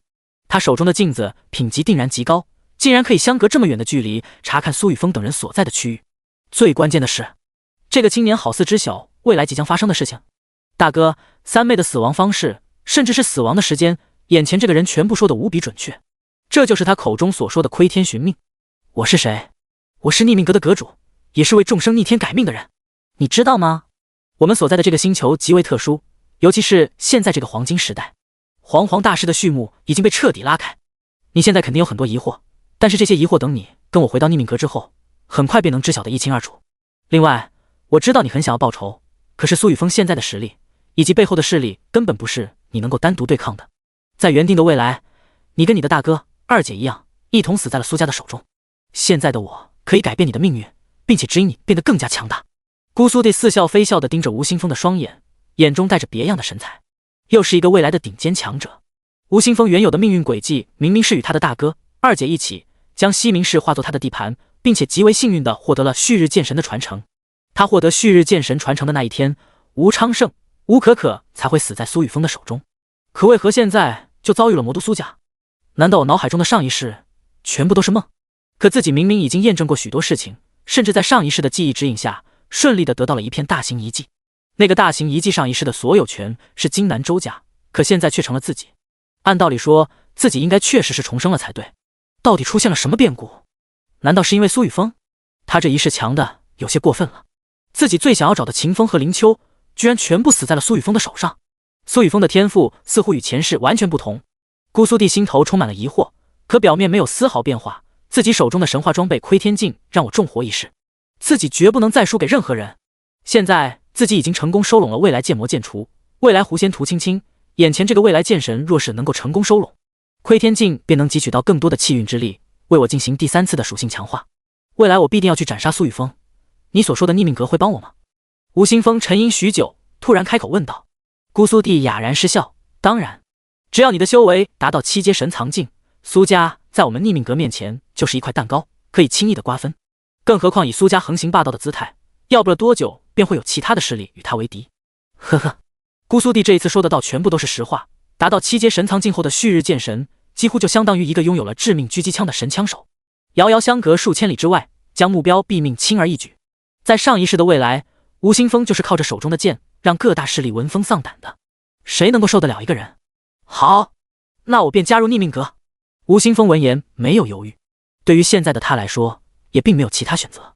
好，姑苏的心头一喜，在吴青峰同意加入逆命阁的瞬间，大量的气运从他的身上蔓延而出，被其体内的窥天镜快速吸收，转化为无比纯净的能量涌入他的体内。这是逆命阁的据点传送符，你可以先回去，我还要去为其他人逆转命运。姑苏帝强忍着就地修炼的冲动，将一块不规则的黑色符石扔给吴青峰。窥天镜陡然出现在他的身前，其上闪烁的彩光将其全身包裹，瞬间消失在吴青峰的身前。神神秘秘的家伙！吴青峰见状微微皱眉，将手中的不规则符石收起。他并没有立刻激活这颗符石前往那所谓的逆命阁，而是看向西南方向，露出惊疑不定的神情。那里好像有东西在吸引着自己，去看看。第80章4阶超凡元术，3阶王级丧尸。西明市下水道中，正在朝着一个方向飞速狂奔的白虎，突然感觉到一股强烈的危机感从眼前传来。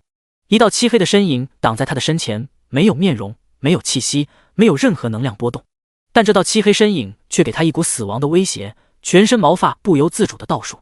吼！白虎发出示威式的低吼，肉身从幼年状态恢复成为普通老虎的成年状态。刚刚通过沉睡快速吸收了诸多昌盛聚居地觉醒者的能量后，他的修为境界已然成功突破至2阶9星。速度本就极快的他，现在犹如一道幻影，快速地绕过那道漆黑魔影分身，有意识地改变了方向，朝着极道强大气息存在的方位快速靠近。你跑得了吗？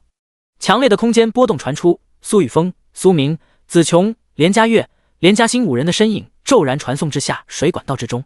地下管道四通八达，空气中飘荡着恶臭的气味。可苏雨峰的面色没有任何改变，在传送至下水道内的瞬间，再度通过魔影分身不断的变换身为。魔影分身速度比现在的白虎还要快上数倍，他根本没法摆脱苏雨峰的追踪，但却丝毫没有放弃的念头，拼命的朝着一个方向暴掠而去。没过多久，这头白虎突然停下了脚步，一双暗金色虎瞳盯着身后穷追不舍的苏雨峰。人类，你继续跟下去会死。略显稚嫩的声音在苏雨峰的耳边响彻，这道声音的来源正是他眼前的那头白虎。这就是你想出的办法？地面上的3头3阶8星异种丧尸王。苏雨峰平静地看着眼前的白虎，没有露出一丝意外。这么近的距离，在他的感知下，外界的情况他知晓得一清二楚。这头白虎之所以一直朝着这个方向靠近，就是因为头顶存在的3头异种丧尸王。除了那3头异种丧尸王之外，还有数量庞大的2阶丧尸，数不胜数的1阶丧尸，整个西明市周边的异种丧尸似乎都聚集在此地。另外，他还听到了些许熟悉怒吼声。应该是苏勇以及其他苏家强者正在清理头顶这一片聚集的丧尸群。不对，他还感受到一股奇特的力量，似乎是有人在影响头顶的这群丧尸。苏雨峰脸色一沉，二话不说消失在原地。白虎见到苏雨峰的身影在身前消失，死亡的威胁顿时将自身笼罩。作为一头拥有神兽血脉的白虎，他的感知无比敏锐，眼前这个人类比他见过的任何生物都要恐怖。自己在面对这个人类的时候，全身的皮毛都在轻微战栗，可他同样不想被人类再一次圈养，成为令人观赏的宠物。他想要自由。吼！振聋发聩的虎啸声在下水管道中回荡，声波形成一阵阵涟漪，令空气剧烈的震荡。下水管道在白虎的笑声下陡然出现一条条裂缝，正朝着四周快速的蔓延。给我跪下！苏雨峰陡然出现在白虎的身后，在下水管道即将彻底破碎的瞬间，一拳砸中他的脊背。这一拳并没有附带弑神掠夺之力，仅仅充斥着一丝毁灭之力以及他70%的力量。砰！嗷呜！白虎发出一声呜鸣，只觉自己的脊背被陨石砸中一般，撕心裂肺的痛楚从他的背部传来，还有一股毁灭性的力量伴随着那个人类的攻击，不断的钻入他的躯体之中，破坏力极其强大，令他背后的血肉刹那间失去生机。最关键的是，他居然看不清楚这个人类的动作，他的速度居然比自己还要快，他的力量比他的速度还要可怕。仅仅一拳就让自己差点失去了战斗能力。白虎已经感觉到自己的脊背断裂，内脏更像是被数十辆人类卡车碾压过一般，那狂暴无比的力量在他的体内横冲直撞。不过下水管道就要塌陷了，自己在混乱之中绝对能够逃走。白虎面容痛楚地瞥了一眼头顶即将破碎的管道，暗金色虎瞳中充满了睿智。轰隆隆！谁？是谁在我等的脚下捣鬼？给本王死！地面塌陷的轰鸣声伴随着3道愤怒无比的精神波动一同响起。下水管道破裂的瞬间，令地面一同开始坍塌。原本站在地面之上的3头3阶8星丧尸王一时间失去平衡，落入深坑之中。这3头3阶8星丧尸王的躯体各不相同，其中一头3阶8星丧尸王全身泛红，全身肌肉相比其他2头膨胀了数倍，身躯之上竟然还披着厚重无比的铠甲，手里握着赤色光泽闪烁的长刀。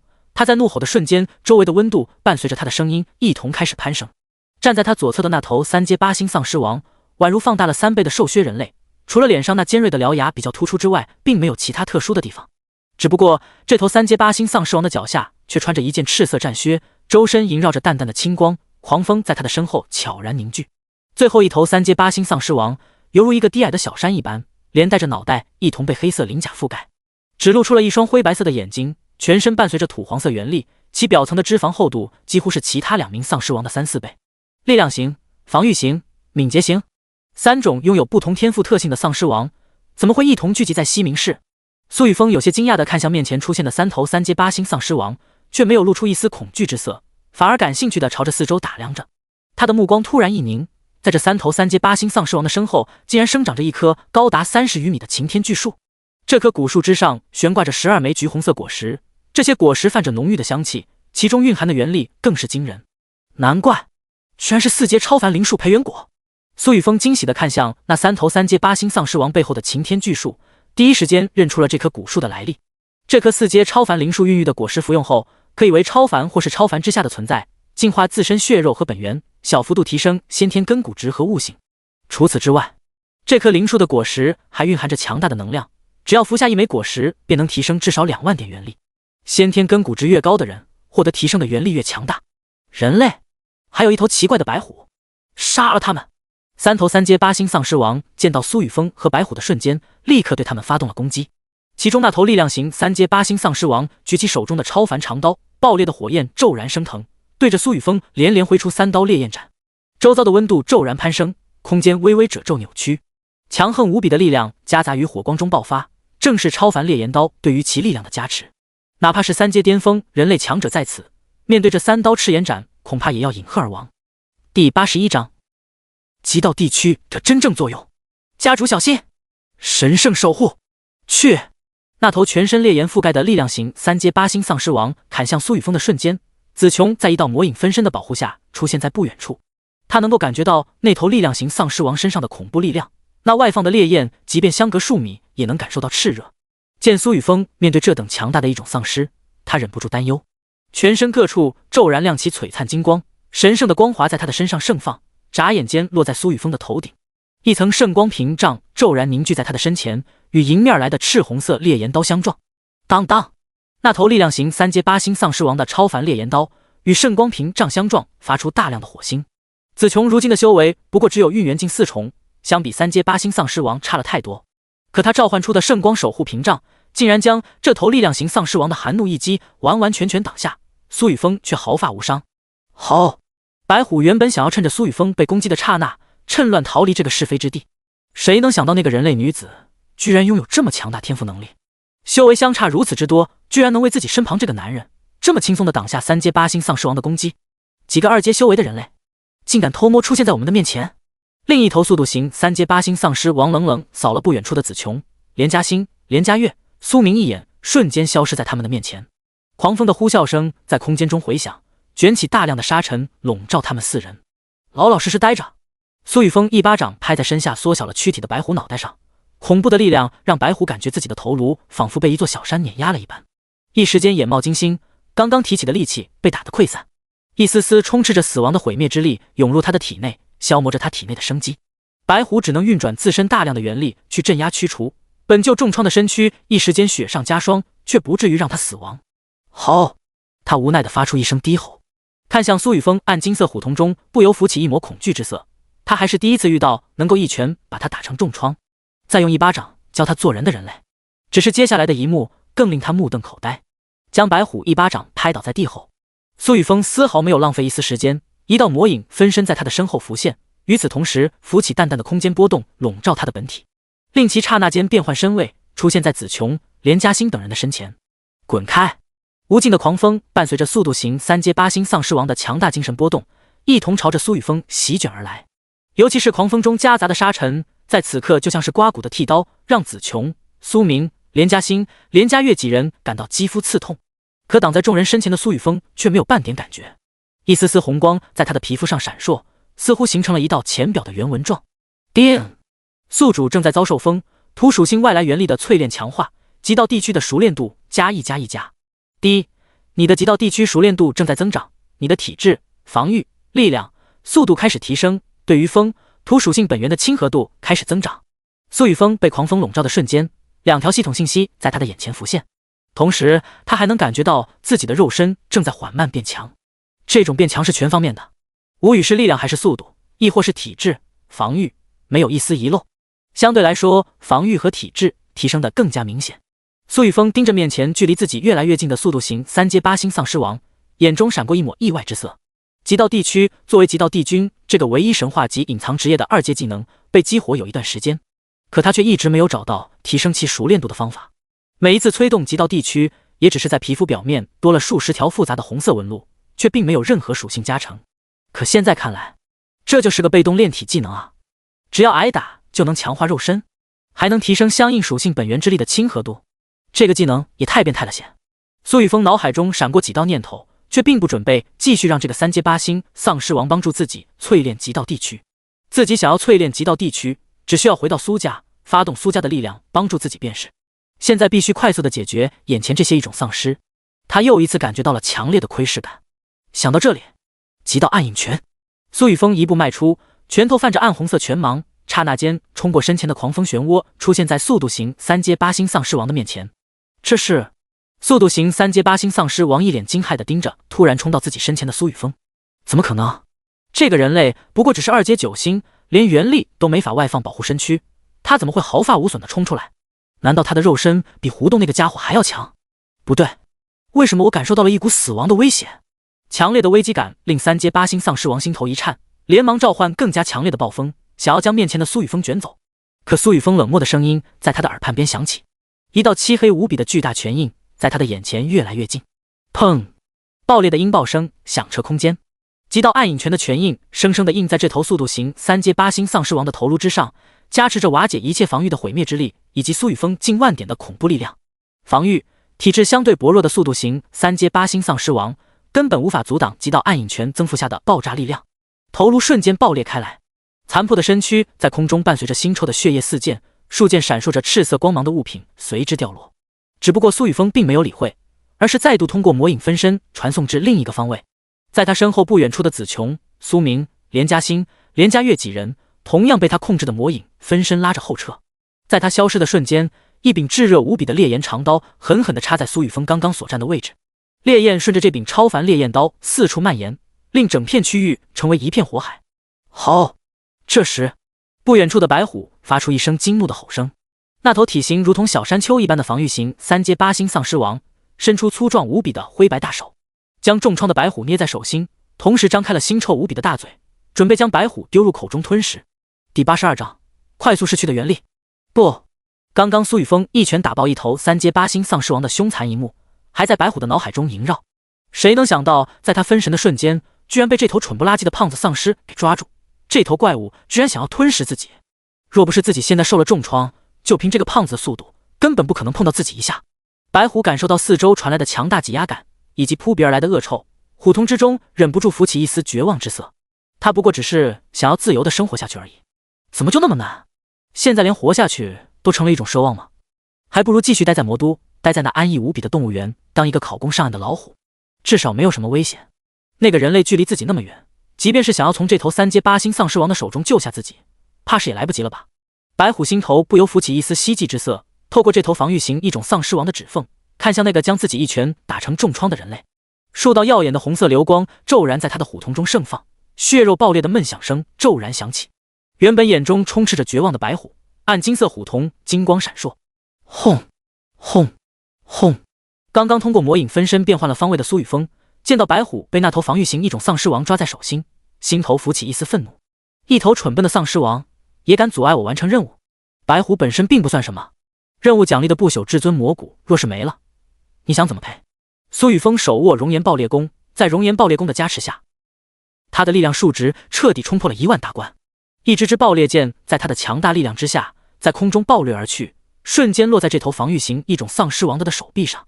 爆裂剑的箭头刹那洞穿他的表皮，钻入他的肌肉之中，发出剧烈的轰鸣声。四处飞溅的爆裂剑碎片夹杂着苏雨峰强横的毁灭之力以及其强大的灼元特性，令防御型一种丧尸王感到无比剧烈的痛楚从手臂上传来。吃痛之下，这头防御型3阶8星丧尸王松开了手中的白虎，任由其在空中坠落。体内的元力居然诡异的开始燃烧，一时间打乱了他体内的元力运转，竟一时间没法驱逐侵入体内的毁灭之力。别反抗，老老实实的待着，你就不会有什么事。一道漆黑的魔影分身悄无声息地出现在半空中，将奄奄一息的白虎抓在手中，快速的变换方位，落到子琼、苏明等人身旁，将这头白虎丢到连嘉欣的脚边后，冷冷的警告了一声，魔影分身又一次诡异的消失。在苏雨峰的手中，这些魔影分身就像是一个个定位旗，被他用来快速的变换身躯，或是辅助救援他人。这些魔影分身虽然强大，可与自己的本体相比却弱的一匹。最关键的是，他们并不能共享他的强大天赋。胡动，召唤丧尸群，围杀这几个人类。那一头全身燃烧着烈焰的力量型3阶8星丧尸王发出一声无比尖锐的声波，大量的2阶丧尸在他的声波下快速的朝着苏雨峰、苏明、子琼等人所在的范围包围而来。痛！刘强，我来挡住他的剑，你来杀了他，我用我的属性本源辅助增长你的力量。这两头3阶8星丧尸王似乎都知晓各自的姓名，相比先前那一头死去的速度型一种丧尸王，这两头丧尸王的灵智显然更高一些。3阶长元镜相比2阶运元镜，除了4大属性的上限相比拔高了4倍之外，还有一个区别，那就是元力可以离体外放。不同属性的本源之力外放后，会产生截然不同的功效。例如，眼前这头防御型丧尸王拥有土、木双属性元力，其中木属性本源之力便可以加持力量型丧尸王的火属性本源，两者本源相生之下，任何技能的威力都会成倍增长。更何况现在他们还召唤了西明市所有的一种丧尸，正在不断的朝着苏雨峰等人所在的方位靠近。这两头王级丧尸的灵智倒是不差，可惜有什么用？拥有了不死之身和魔影分身这两道神话级天赋之后，来多少一种丧尸也没法阻拦我。漫天火雨，见白虎被成功救下，苏雨峰无视四周席卷而来的丧尸群，直接调转剑使所指的方位，将手中的弓弦拉至圆满，对着那头力量型丧尸直接激发超凡装备独有的特技漫天火雨。大半的元力在他的体内消耗一空，他松开指尖凝聚的爆裂剑矢，这根爆裂剑矢的背后骤然浮现出数千道剑矢虚影，这数千道虚影伴随着这支剑矢凌空而行，刹那之间由虚影转化为实质，每一支剑矢之上都燃烧着炙热的火焰，相比那头力量型丧尸王身上的本源烈焰丝毫不差，甚至更加爆裂。这些箭矢宛如一颗颗熔岩火球一般，快速地从半空中落下，将那2头3阶8星丧尸王瞬间覆盖。并不擅长速度的2头丧尸王根本无法逃脱漫天火雨的覆盖范围。胡动！刘强微微瞪大灰白的眼眸，对着身前的胡动低吼一声：“异灵盾，挡住！”胡动奋力举起手中的超凡异灵盾，异灵盾的表层顿时形成数米厚的土木色墙体，将他与刘强2人一同覆盖。至于那些被他们召唤而来的丧尸群，他们根本没有时间理会。2人从头顶的这些爆裂箭矢上感受到了死亡的威胁。轰！啪嚓啪嚓！上千道箭矢爆裂的声音轰然响起，充斥他们无比灵敏的双耳，让他们一时失去了听觉。异灵盾表层的厚重异灵墙被这些爆裂箭矢炸得4分5裂，根本没能阻挡漫天火雨的盛放。一支支熔岩一般的箭矢破开那土木色厚墙，砸在他手中的异灵盾上，发出噼里啪啦的炸裂声。炙热无比的高温令防御型丧尸王的额头冒出冷汗，表层更是被彻底灼伤。最令他感到奇怪的是，他发现自己的体内的元力再度开始快速流逝，元力流逝居然还无法阻止。继续这么下去，他恐怕都没法维持手中的异灵盾。第83章弓箭也算平 A。 流动深厚的力量型一种丧尸王刘强也没好到哪去，尤其是体质防御比胡动都要薄弱的他，体内的元力竟然被灼烧的只剩下1/3。原本灰白的肌肤已经出现一片片焦黑之色。若是他们自身的体质防御跟先前的那头速度型丧尸王一样，现在恐怕已经被焚烧致死了啊！而他们周围聚集而来的更是无比凄惨，在漫天火雨的笼罩范围内，无论是2阶9星丧尸还是1阶9星丧尸，一旦被熔岩一般的爆裂箭矢击中，他们的躯体便会瞬间爆炸开来，其上附着的烈焰将他们4分5裂的残躯灼烧成灰，在空中飘散。咻咻咻！一支支赤红色箭矢在空中激射，苏雨峰不知疲倦地拉着熔岩爆裂弓，朝着面前的丧尸群疯狂地射出箭矢。每一支箭矢都没有附带任何技能，只有附加了他自身强大的力量。即便如此，每一支箭矢依旧能够轻易地洞穿数头丧尸，将他们的肉身完全炸裂，毁灭他们的体内所有的生机。与此同时，苏雨峰的耳边系统提示音狂响：叮，成功对一头1阶9星丧尸平 A 造成伤害，力量永久提升1点。叮，成功对一头2阶9星丧尸平 A 造成伤害，力量永久提升1点。一道道久违的暖流从脑海深处狂涌而出，令苏雨峰的力量不断的攀升，短短数秒钟的时间就攀升了数百点。如今苏雨峰的力量已经彻底破开10000点大关，并且还在飞速的提升。力量的增长带给他无与伦比的快感，几乎可以与阴阳交泰时的九浅一深有得一拼，甚至更加畅快。周围聚集而来的丧尸群在苏雨峰的箭矢下，竟然一时间没能靠近子琼、苏明、连嘉欣、连嘉悦4人，没有使用任何元力，单纯射出箭矢，竟然也算是平 A。这么看来，7日后出世的那座特殊中型遗迹，其内留存的旭日剑神传承绝对不能错过，旭日神功必须入手。苏雨峰沉浸在力量攀升的快感之中，突然想到了一座位于西南方位不过300千里的一座小镇。速度数值本就极快的他，对应的攻速自然也是极快，每秒钟他都能射出10箭。这10支爆裂箭矢在他的力量加持之下，只要一种丧尸的修为没能达到3阶，根本挡不住他一箭。熔岩爆裂弓附着在爆裂箭矢上的特性，能够在穿透数只丧尸的身躯之后，瞬间爆裂出无数箭头碎片。这些碎片上附着的火焰，令修为境界稍弱的1阶丧尸发出惨嚎。没过多久，全身的血肉就被彻底焚烧殆尽。叮，成功对一种丧尸平 A 造成伤害，力量永久提升+1+1+。脑海深处狂涌而出的暖流一直没有中断，游戏面板上的力量属性数值还在飞速的跳动。10123 10254 10998。西明市中心已然被血色笼罩，一种丧尸的断臂残肢堆积成一座座小山。苏雨峰身上的煞气几乎凝为实质，站在他们身后不远处的子琼、苏明、连嘉悦、连嘉欣4人只觉苏雨峰的气势越发凌厉。这就是家主的实力，你们若是想要继续跟在家主的身边，就必须让自己变得更加强大。子琼的美目之中只剩下苏雨峰一个人的身影，悠悠地对着身旁几人说道。连嘉悦眉头微锁，一股紧迫感在他的心头浮起。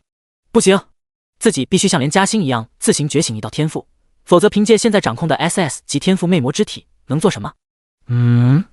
不对，自己的天赋是魅魔之体，和平时代那些网络小说之中的 LSP 们对于魅魔似乎完全开发一下自己的天赋。千变万化，女仆装、教师装、猫女装，只要苏雨峰想要，我什么给不了。连嘉悦紧皱的眉头逐渐舒张，果然没有一个天赋是没用的，没用的是人。站在连家月身旁的连家欣一脸崇拜地看着苏雨峰的背影，心头对于变强的念头越发强烈，自己在未来一定能够帮到他。等战斗结束后，只需要10枚一阶一金，便能够从游戏面板上再抽取一个天赋。家主，声如洪钟般的声音在空中响彻。苏雨峰并没有停下手里的动作，一支支燃烧着火焰的箭矢还在不断的射出，眼角的余光瞥见了一群身影正在朝着他们所在的位置迅速靠近。这群身影形成品字阵型，站在中心的弓箭手、法师从容不迫地激发自身掌控的职业技能。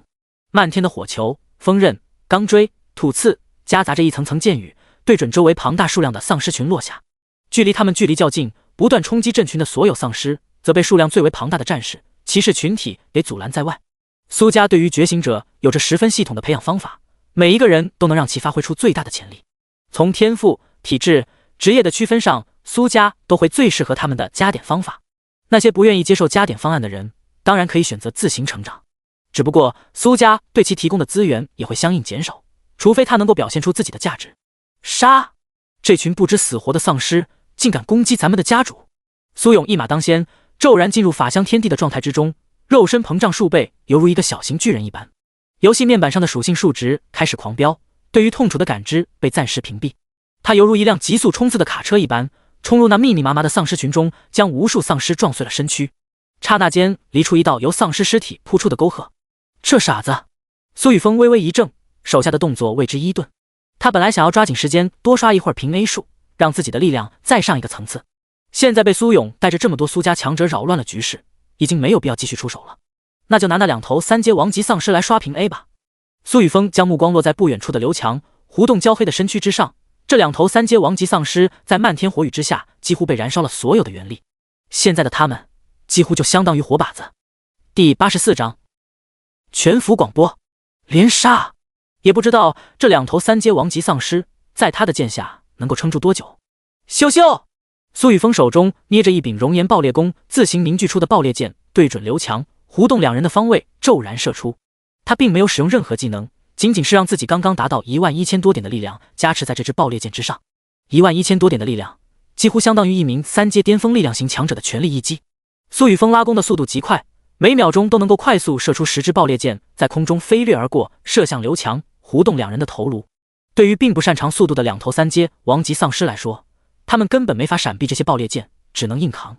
胡动，你一定要扛住！我尽可能的恢复元力，只要能够恢复元力，就有机会杀了那个该死的人类。刘强的灰白色瞳孔中凶光毕露，他躲在胡动的身后，发出低沉的怒吼声。我尽量。胡动费力地举起手中的异灵盾，身上的赤色盔甲已然暗淡无光，失去元力的他现在显得十分虚弱。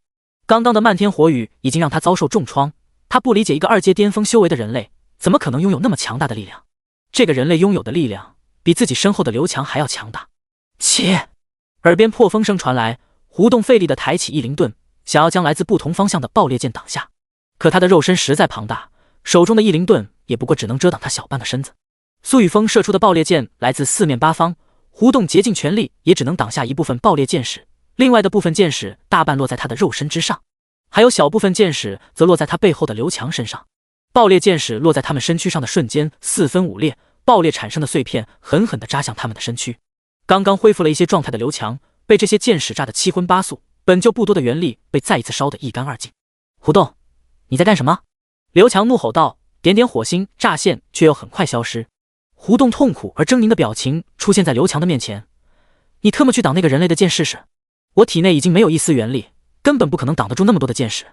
哪怕这些剑矢上没有一丝元力附着，可那个人的力量比你都要强大，还有一股死亡的破坏力不断的冲击我的肉身。你若是再敢吼老子，你就给老子自生自灭去！胡动比刘强还要愤怒，他甚至想要抛下刘强自己离开此地。继续这么下去，他绝对会死在这里。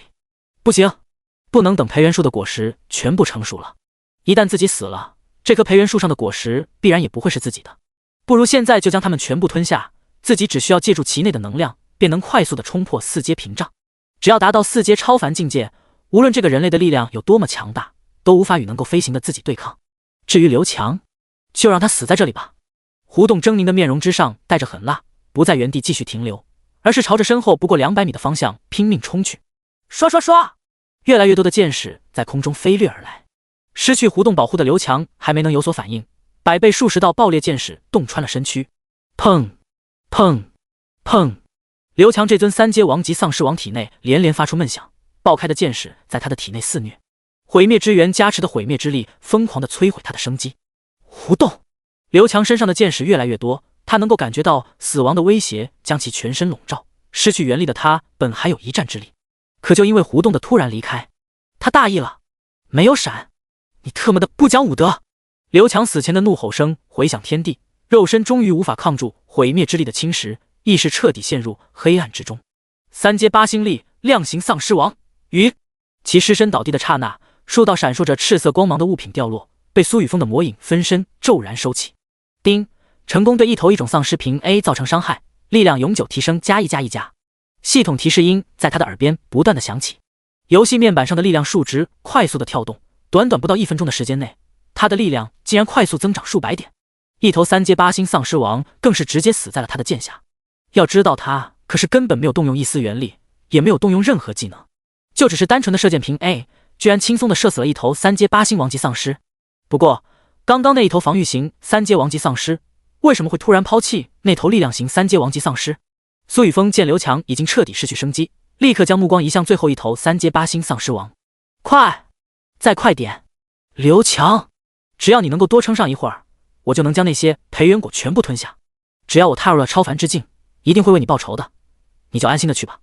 胡动在心头不断的念叨，拼命的拔动自己的双腿，距离那一棵4阶培元果树越来越近。这一棵培元果树本就是他自己一人守护的超凡之物，可不知道刘强还有那头速度型丧尸王哪里得到的消息，突然来到西明市。现在他们两个死了也好，哈哈哈，找死！苏雨峰面色微微一变，他没想到这最后一头防御型丧尸王居然是为了吞食即将成熟的培元果，这才突然放弃了另一头王级丧尸。一道魔影分身骤然出现在他的身后，另一道魔影分身一直守护在4阶培元树下，从未离开半步。胡动距离4阶培元树越来越近，他甚至已经兴奋地张开大嘴，想要将树枝上悬挂的培元果直接吞入口中。可就在这时，一道熟悉的身影蓦然出现在他的面前。极道排山掌，冰冷而充满杀气的声音在他的耳边骤响。胡动脸上的笑容在此刻彻底凝固，他的眼前竟然出现了一座巍峨大山。这座巍峨大山转瞬间融为一道巨大的掌印，这道掌印之中流露着无比恐怖的力量，正在他的面前不断的放大。那是毁灭！轰！几道排山掌落在防御型王级丧尸的肉身之上，难言的天地意境覆盖他的全身。胡动感觉自己好像是一座大山，被那恐怖的一掌从中心生生排列，狂暴无比的力量碾碎了他体内的一切。全服广播第85章3阶超凡装备烈焰刀异灵盾。全服广播，恭喜无畏勇者苏雨峰成功跨越1大境界，在极短的时间内接连斩杀3尊3阶8星王级丧尸。作为首位跨越1大境界连续斩杀王级一种生物 BOSS 级别的存在，成功获得本源奖励，可分配自由属性点500点。让我们为他勇敢无畏的行为点赞，地心人类的星火将得以长存。全服广播，苏雨峰将防御型3阶8星丧尸王斩杀的瞬间，所有人的游戏面板上的全服聊天频道接连弹出3条信息：李峰全服，卧槽卧槽卧槽！奈何我没文化，唯有一句卧槽能够表达我现在的心情。哥们才刚刚突破2阶运元境，连一头精英级的2阶丧尸都不一定干得过，现在都已经有牛人轻松干死王级丧尸了。咱们在的是同一个世界不？黛西、慕斯、全服，我想要认识一下这位强大的龙国男人，只有这样的男人才配得上拥有我。吴瑶瑶、全服，楼上几个菜啊，喝成这样，一个外国娘们还搞得满普信。周天风、全服，只有我注意到全服广播里说的跨越1个大境界吗？苏雨峰现在可还只是2阶运元境，就可以轻易斩杀3阶8星王级丧尸了。你们知道普通丧尸和精英丧尸之间的实力差距多大吧？动动你们的脑子，再想想王级丧尸的实力有多强。李峰、全服，这么说来苏雨峰绝对是大神级人物啊！惊讶！雷傲天、全服，苏家主，你应该把自己快速提升修为的方法公布给龙国所有人，只有这样才能让龙国更加强大。凯莉、杜邦、全服，不，苏是一个伟大人，为了全体人类的延续，他一定会将方法公布给世界人民。现在是我们最苦难的时候。李信义、全服，哎呦喂，怎么大中午的就有狗叫。苏家主是你爹还是你妈？得一把屎一把尿喂你，你才能知道怎么修炼。雷傲天、全福、李信义，你等着，等传送阵开启，老子第一个宰了你。李信义、全福，呦呦呦，我好怕怕哦，你来，你赶紧来干死我。安田小丽、全福、苏桑，我们安田家族想要与你们苏家合作，共同执掌这个时代。李在石、全福，安田监次那个家伙是死了吗？怎么现在连一个私生女都出来说话了？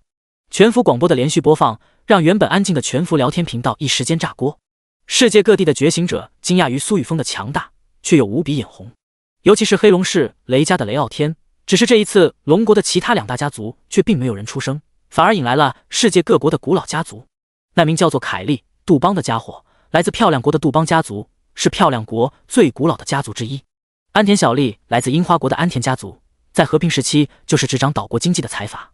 李在石则来自棒子国的三星集团，现在看来他们三星集团并没有出什么事，依旧执掌着棒子国半岛的话语权。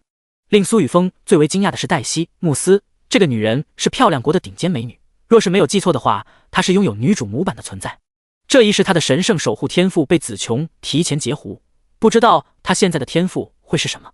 一群跳梁小丑。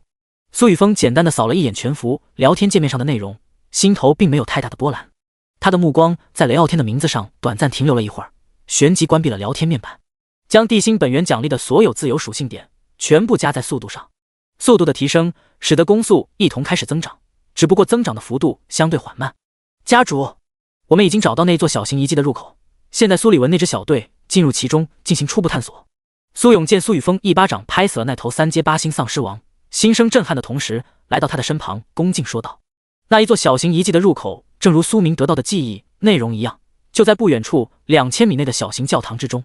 那里存在着一道黑色裂缝，散发着淡淡的空间之力，只要靠近那一道裂缝，便会感受到一股吸力笼罩身躯，不去抵抗那一股吸力，便能顺利的进入小型遗迹之中。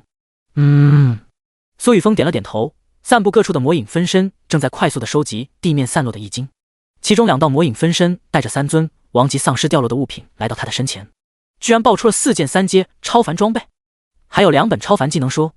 目标烈焰刀，等阶3阶，品质超凡，职业战士，虚2转且拥有火属性原力，力量大于1800，体质大于1000，属性力量加3900，火伤加140，原力加900。特性赤炎，拥有极高温度的赤色烈焰，将伴随着攻击一同蔓延。特技赤炎斩，通过蓄力体内的火属性原力与烈焰刀上的原文共鸣，斩出一道融化万物的刀光。备注：这是一件强大的或火属性超凡元器，其上的烈焰不仅带有强大的破坏力，还附带淬炼体质的效果。长期与这柄超凡武器相伴，你的肉身必将更加强大。目标异灵盾，等阶3阶，品质超凡，职业战士，骑士，虚2转，力量大于1200，体质大于1200，属性防御加4800，减伤正 15%， 坚韧正 18%。特性一转，遭遇强大的攻击，可转移部分伤害于异灵空间。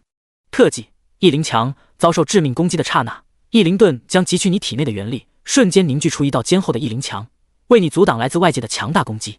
备注：这是一件来自异界的防御性超凡元器，属于骑士、战士职业的极品盾牌，拥有了它即可为自己的生命保驾护航。但麻烦你一定不要去招惹不该招惹的存在，否则盾牌会存在破碎的风险。第86章狂风战靴，超凡技能书荣风，目标异灵盔甲，等阶3阶，品质超凡，职业战士，骑士，虚2转，力量大于1200，体质大于1200，属性防御加4899，减伤正 20%， 反震正 20%。特性异阵，遭遇强大的攻击，可反击1/5的伤害至敌人，并且转移部分伤害至异灵空间。特技异灵复原，遭受致命攻击的刹那，异灵盔甲将强行吸收来自异灵空间的能量，强行恢复你的伤势，让你在短时间内免疫痛楚。备注：这是一件来自异界的防御性超凡元器，属于骑士、战士职业的极品盔甲，拥有了它即可为自己的生命保驾护航。但麻烦你一定不要去招惹不该招惹的存在，否则盾牌会存在破碎的风险。目标狂风战靴，等阶3阶，品质超凡，职业游侠，刺客，虚2转且拥有风属性本源，体质大于1000，防御大于1000。属性：速度加4999，容风正 15%， 神经反应正 8%。特性：随风，周身盘旋风属性原力，在你动身的时刻，风将助你前行。特技：狂风席卷，战靴会吸纳天地之间的风属性原力，在你需要帮助的时候瞬间爆发，席卷眼前所见的一切敌人，让他们螺旋升天。备注：风随心动，神随灵隐。佩戴这双战靴，你将拥有快人一步的反应速度，让你冲破自身速度的极限。这4件超凡装备之中，属性最佳的竟然是那头速度型3阶8星丧尸王掉落的狂风战靴。苏雨峰盯着狂风战靴的信息，眼前一亮，3阶超凡装备的属性增长极限是5000点，其他3件超凡装备的属性唯有翼灵盔甲差之一线，而这一件3阶超凡战靴竟然几乎达到了极限。最关键的是，这件装备居然还能提升神经反应速度。神经反应速度属于隐形属性，唯有每一次的修为境界提升，才能连带着自身的神经反应速度提升。这狂风战靴若是放在市场上，绝对是有价无市的装备。自己要不了多久就能进入3阶，到时候可以直接佩戴。看完这些超凡装备后，苏雨峰看向另外2本超凡技能书。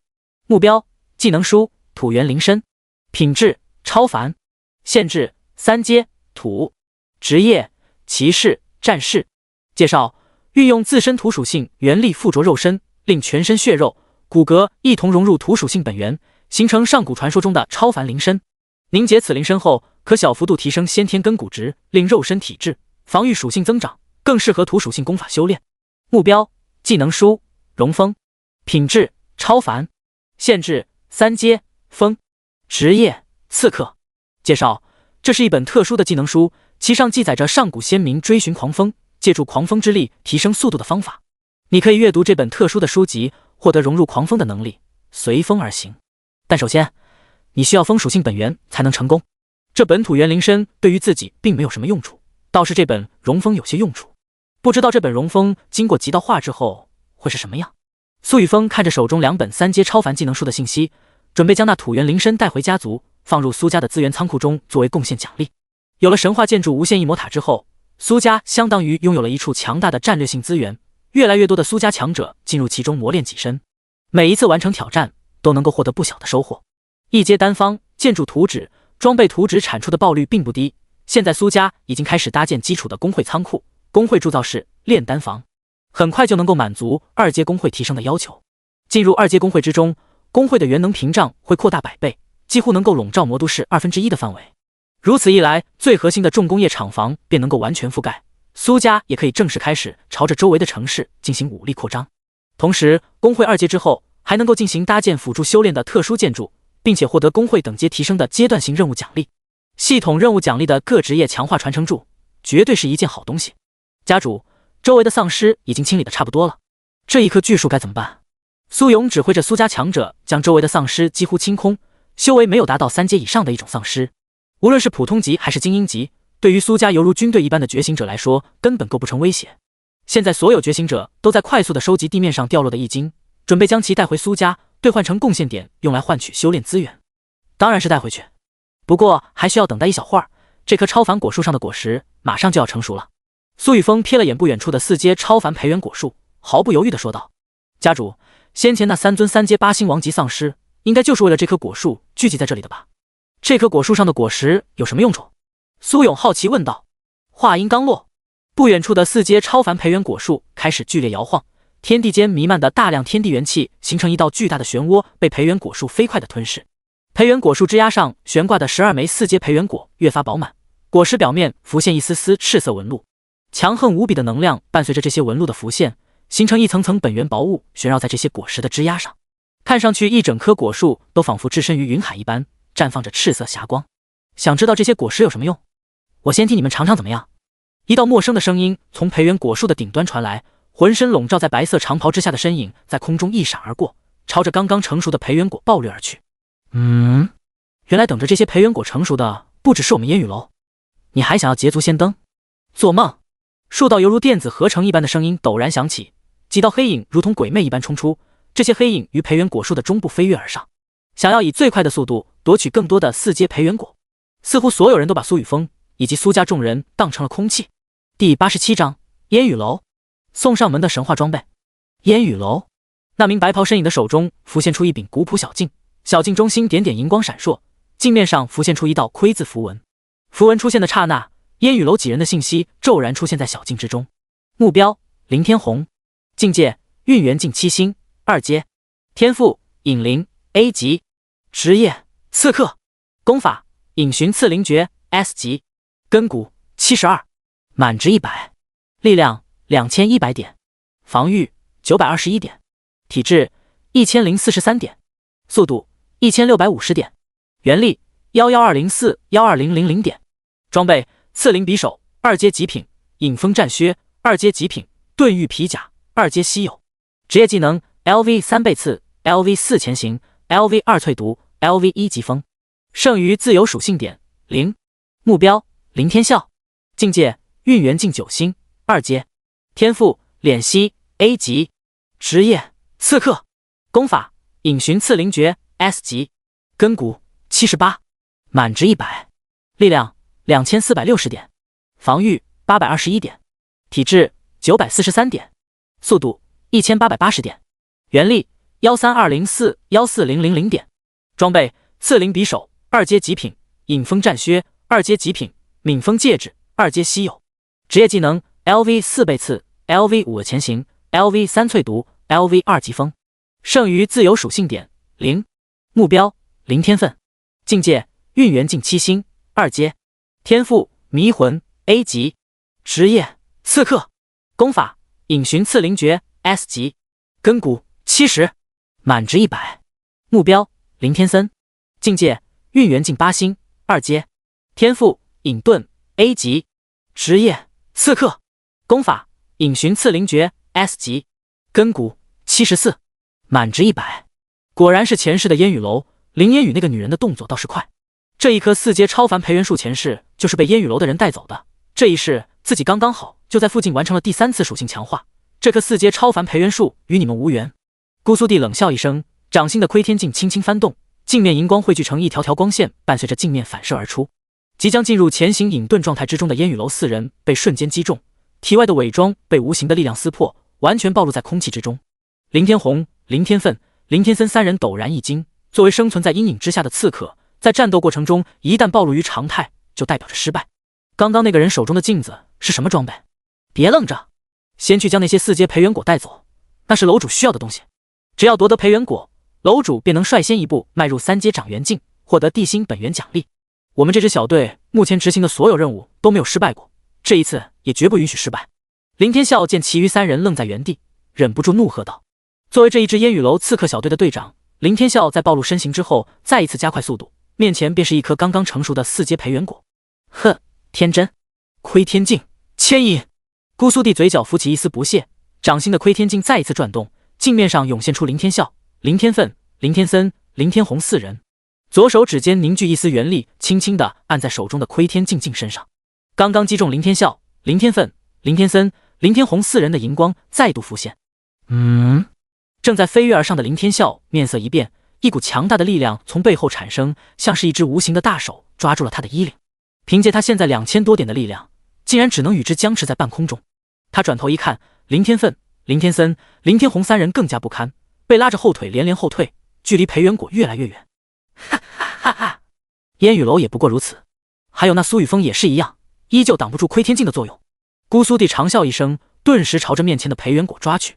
家主！4阶超凡培元树下，苏勇焦急地对着苏雨峰喊道，却发现苏雨峰站在原地，没有半点反应，唯有一面古朴小镜的虚影悬于他的头顶，小镜中心的闪烁着2道古老符文，神异的力量充斥他的灵魂，将其灵魂拉入特殊的空间之中。这是窥天空间。一片漆黑没有一丝光亮的空间中，苏雨峰信步闲庭地朝着四周打量着。之前在下水道中，他便感知到了姑苏帝的存在，只不过一直没有办法确定他的位置。他本以为是此人的天赋强大，没想到居然是这窥天镜的作用。没想到这特殊的神话装备窥天镜竟然这么早就现世了。前世掌控窥天镜的那个家伙，似乎一直是个躲在暗处的老硬币。这个人与前世那个人应该是同一人，他现在是哪里来的信心，敢这样出现在自己面前？即便是他掌控了神话级装备，也不过只是一个2阶运元镜而已，根本发挥不出神话装备的力量。刷刷！苏雨峰心头疑惑的同时，耳边突然响起破风声。他敏锐地侧过身，一面细小的棱形镜面陡然穿过，紧接着，越来越多的棱形镜面从四面八方而来，每一道镜面都带着特殊的力量，令苏雨峰都感到一丝的威胁。这个空间应该是虚幻的才对，那个家伙想要夺取培元果，利用这个空间将自己暂时控制。苏雨峰依靠自身极快的速度，轻松地躲避着空间内不断闪烁过的棱形镜面，自然知晓那个家伙的打算，也知道这个空间不可能伤害到自己。他对于窥天镜并不是十分了解，只知晓这面镜子轻易窥探任何一个想要窥探的存在，只需要拥有足够的原力和境界。至于这面镜子的其他功效，除了这枚镜子的掌控者，应该没有其他人知晓。只是神话皆有灵，这个白痴为了暂时困住我，竟然将我进入了这窥天镜的核心空间。一个辅助器具的神话装备，力量能高到哪里去？顶多就是材质特殊罢了。这就不能怪我了，自己把神话级装备送上门，哪有不收的道理？苏雨峰的嘴角微微勾起，将体内大半的元力瞬间消耗一空，手中凝聚出10几张血红符箓。第88章，强行让你忠诚，极道生死符。苏雨峰将手中的10几张红色符纸瞬间拍向这片空间的各个方向。神话装备的核心便是掌控这件装备的中枢，他手中的极道生死符对于任何生灵都有效果，而神话级别的装备同样有自身的气灵，从某种意义上来说，其实也在极道生死符作用的范围之中。只要他的极道生死符能够发挥作用，他自然能够强行拥有这件神话装备窥天镜的掌控权。刷刷，苏雨峰将极道生死符扔出的瞬间，原本漆黑一片的空间骤然开始颤动，在空中穿梭飞驰的棱形镜片开始扭曲，大量的棱形镜片朝着一个方位汇聚，形成一道半人高的古镜虚影，而这道虚影之上正好贴着数道极道生死符。这些极道生死符闪烁着红光，与古镜虚影上浮现的窥天2字符文不断的进行融合。叮！极道生死符正在发挥作用，力量属性正在判定中。目标：窥天镜。目标：窥天镜，力量低于宿主本身。极道生死符开始发挥作用。一行行系统信息在苏雨峰的面前浮现，四处散落的其他极道生死符竟然同时亮起红光，与窥天空间开始融合。极为特殊却霸道无比的力量，正在强行掠夺窥天空间的掌控权。只不过窥天镜气灵的反抗十分剧烈，两者现在正在僵持的状态之中。丁，该目标抵抗意志较强，请宿主尽快添加极道生死符数目。又一条系统信息弹出，看来还不够，那便继续。外界的那些培元果，哪有这一件神话装备来的香？自从苏雨峰完成极道魔神诀一转后，自身的恢复速度并不慢，感受到体内的灵力恢复大半，一直盯着面前这道古镜虚影的苏雨峰，又一次凝聚出10张极道生死符，朝着面前的古镜虚影拍去。嗡！10道极道生死符瞬间落在古镜虚影之上。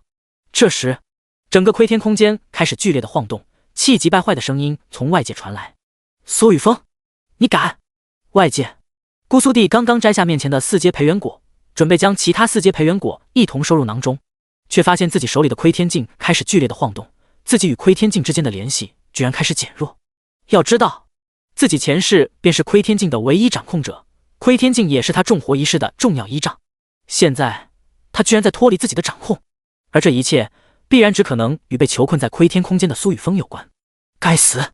姑苏弟立刻放弃了继续摘取4阶培元果的念头，将所有注意力全部集中在自己的窥天镜之上。4阶培元果顶多只是让他率先步入3阶掌元镜，可窥天镜却不同。自己现在的4维属性之所以能够超越2阶运元镜的极限，依靠的便是手里的窥天镜。窥天镜绝不能出现任何意外。他的身形顿时在4阶超凡培元果树上消失，出现在窥天空间内。只见一道窥天空间中心悬浮着一面巨大化的窥天古镜虚影，这面虚影之上悬浮的2道符文竟然被一抹猩红的光芒不断的侵蚀。原本呈现彩光的窥字符文已然被红色光芒侵蚀了大半区域。滚出去！姑苏弟怒目圆瞪，数百道细小镜片在他的手中凝聚，朝着苏雨峰爆射而去，速度竟然比刚刚在窥天空间内自行穿梭的镜片快了100倍，还有一股强大的驱逐力量降临。你就是窥天镜的掌控者？苏雨峰好奇地看了姑苏弟一眼，发现此人的扮相当真骚包。现在都什么年代了，居然还在玩 cos， 真当自己来自古代呢？苏雨峰随手挥出一拳，将面前激射而来的镜片一拳崩碎，并且强行抵抗窥天空间的驱逐之力。9道魔影分身骤然浮现，分别出现在姑苏弟的身旁，而他则是拿出熔岩爆裂弓，对着姑苏弟直接拉弓射箭。刹那间，10支爆裂箭矢发出音爆轰鸣声，直射姑苏弟的面门。与此同时，苏雨峰的身影随之消失，与正处在姑苏弟身后的一道魔影分身互换位置。极道排山掌！面对这个窥天境的真实掌控者，苏雨峰根本没有隐藏自身实力，若是能够在这里直接弄死这个人，窥天境便能彻底的掌控在自己手中。眼前这个人的四维属性同样已经超越了2阶极限，且四维属性十分均衡，应该差不多都在9000点左右。这一点十分恐怖，若非遇到他的是自己，目前苏家的其他人没有一个人是这个人的对手。想到这里，死！苏雨峰眼中的杀意越发浓重，脑海中的毁灭之源感受到他的杀意，一条条充斥着毁天灭地之力的原纹在他的手臂上浮现，一道巨大的吞噬漩涡悬挂于姑苏地的头顶，还有数道魔影分身分别朝着姑苏队一同挥出几道暗影拳，数道庞大的拳印与苏雨峰本体拍出的排山掌印相合，下一秒落在姑苏地刚刚所处的方位，只为了让其陨灭。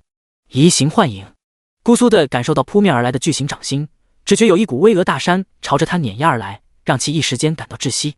死亡的威胁将其全身笼罩，他脸上的怒容一时间消散，取而代之的是惊骇之色，立刻激发了自身觉醒的 SSS 级天赋移形幻影，与一道破碎的镜片骤然转换了方位。被转换方位的镜片被苏雨峰的排山掌印瞬间碾爆，一个巨型深坑出现在刚刚的位置，这道深坑之中充斥着无尽的毁灭之力，搅碎周围的一切生机。整个窥天空间都在剧烈的颤动，中心古镜虚影上悬浮的一道符文竟然散发出浓郁的红光，好可怕的力量！苏雨峰这个家伙的力量怎么会这么强大？上一世他觉醒的能力明明是磁力掌控，转职的隐藏职业也与他的天赋有关，可现在他的力量跟自己一样超越了2阶极限，比经过3次属性强化的自己还要强大。他到底是怎么办到的？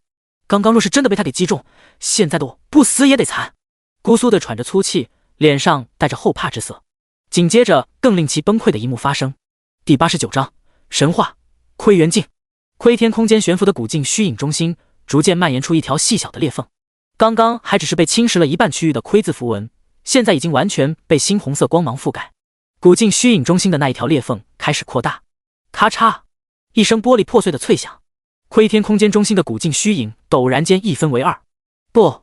刚刚移形幻影完毕的姑苏队发出一声怒吼，掌心自行浮现一道古朴小镜，这面古镜在他的面前陡然变大数10倍，镜面中心同样出现一道巨大的黑色裂痕，这道裂痕将古镜直接分成2半。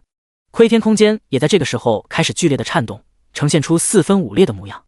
这2半古镜分别在空中闪烁着暗淡的彩光，在强大本源之力的凝结下，竟然化作2面一模一样的小镜。这2面小镜的背后分别烙印着窥、天2道符文，其中一枚烙印着窥字符文的小镜顿时朝着苏雨峰的方向冲去，十分自然地落在他的手心，与其产生紧密的联系。而另一枚烙印着天字符文的小镜重新回到姑苏地的手中。此时整个窥天空间彻底破碎，苏雨峰与姑苏地被一股无法抵抗的力量强行踢出窥天空间，而破碎后的窥天空间同样一分为二，化作2道黑色流光，分别融入苏雨峰、姑苏地手中的古镜中。叮！几道生死符成功判定，并彻底掌控部分窥天镜本源核心。恭喜宿主获得神话装备窥天镜残缺，目标窥元镜残缺窥天镜，等阶无级别限制，品质神话，职业无限制，先天根骨值高于88点才可使用，属性防御加5000，体质加5000，幸运加10。当前残缺状态仅能加持完整窥天镜分裂时获取的部分本源，请主人尽快获取另一部分本源。特性窥元，使用者可轻易地窥视自己想要知晓的人或物，但需要足够的元力与体质进行支撑，防止某些禁忌存在的反噬。特技1轨迹，你可以通过窥元镜知晓目标在未来即将遭遇的机缘轨迹或是短期命运，这些轨迹将呈现为剧本的形式。需要注意，这些轨迹并非一成不变，极有可能发生改变，仅供参考。2窥元印记，你可以通过窥元镜给目标留下印记，该印记难以清除，且最长可保留30天。通过窥元印记，你可以轻松定位目标的位置，若你拥有空间传送的能力，可通过此印记瞬间出现在目标身旁。注意，当前印记通过强大的精神力可强行清除。3显形剑元，你可以激活窥元镜照射周围，任何前行、隐藏状态下的目标都将自行脱离隐藏状态，同时你的脑海中会自行浮现对方的信息。注意，当前仅可鉴定破除不超过自身修为3个大境界的存在，且修为差距越大，所获信息越简单。4逆命强化，通过轨迹窥探知晓他人命运，并将其强行逆转。若对方自身携带气运强大，你将得到大量的本源反馈。这些本源反馈获得的能量将强化你的全身属性，让你获得超越极限的能力。注意，当前处在残缺状态，仅能获得截取部分本源反馈，用于强化窥元镜本身。5. 当前残缺状态，无法正常使用该特技。6. 备注：这是来自远古时代的一件强大神话装备，曾被无数人族供养，尊其为大夏神朝的镇运国器。拥有它的存在，可以尝试逆转他人命运，并获得天地的本源反馈。在这面古镜上存在着悠久无比的历史底蕴，或许它会给你带来惊喜。警告：本装备处在残缺状态，核心器灵已失去完整灵智，仅能依靠本能维持器具运转。窥天镜已汲取3名气运之子命运，已为使用者强化3次属性，本源正在缓慢流逝，请你尽快令其恢复原状。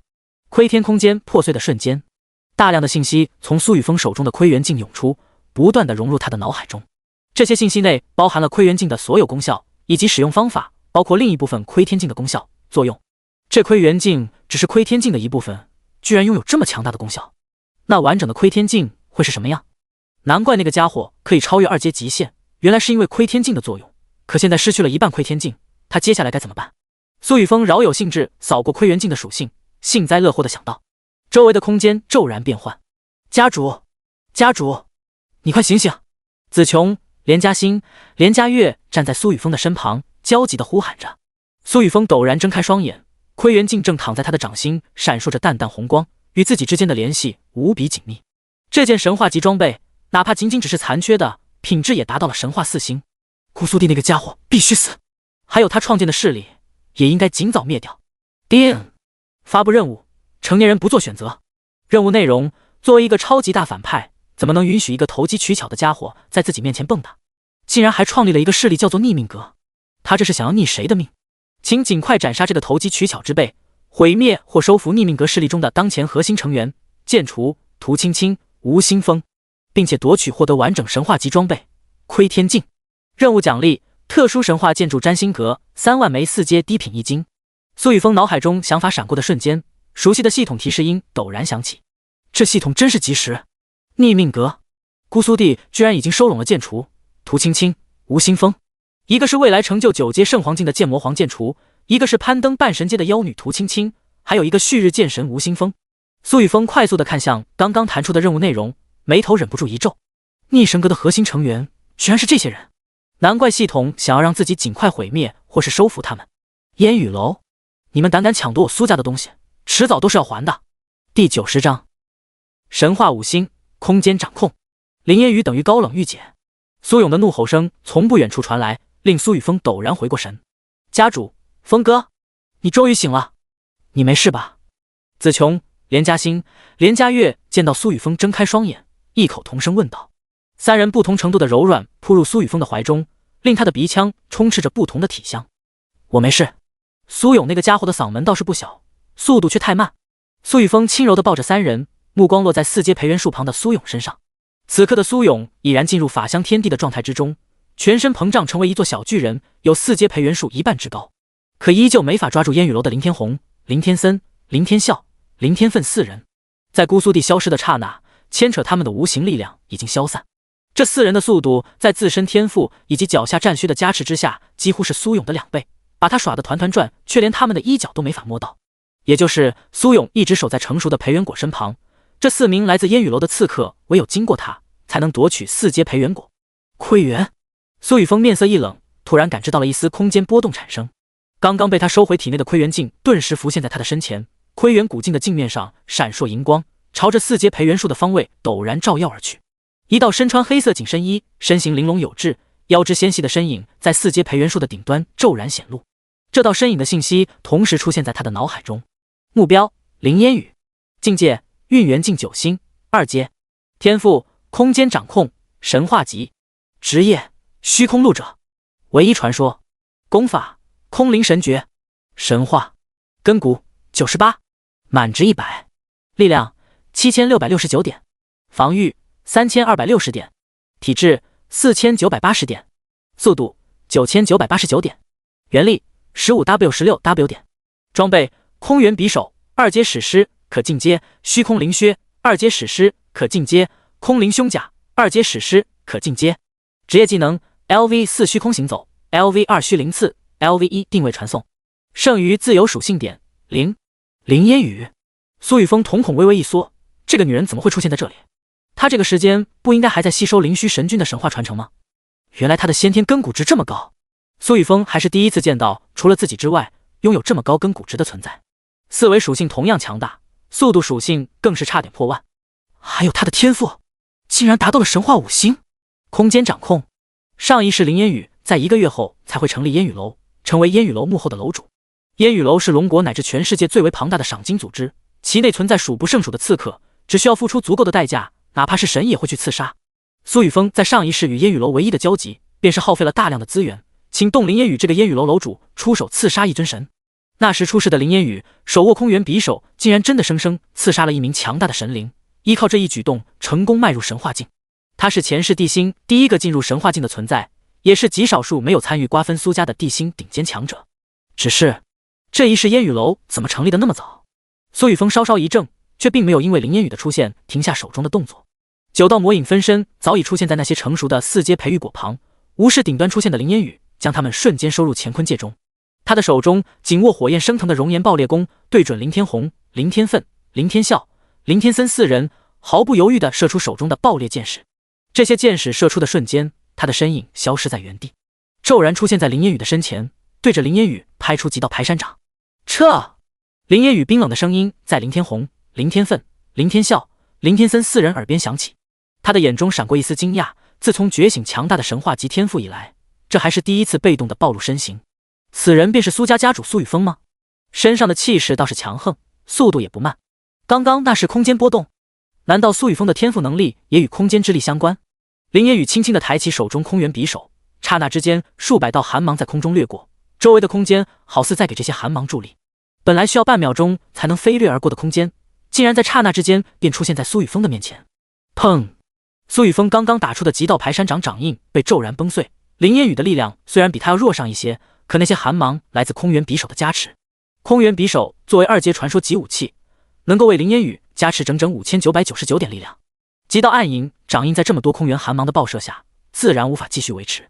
他们走不了。我们苏家并不想与烟雨楼作对，但想要染指我苏家的东西，无论如何都要付出代价。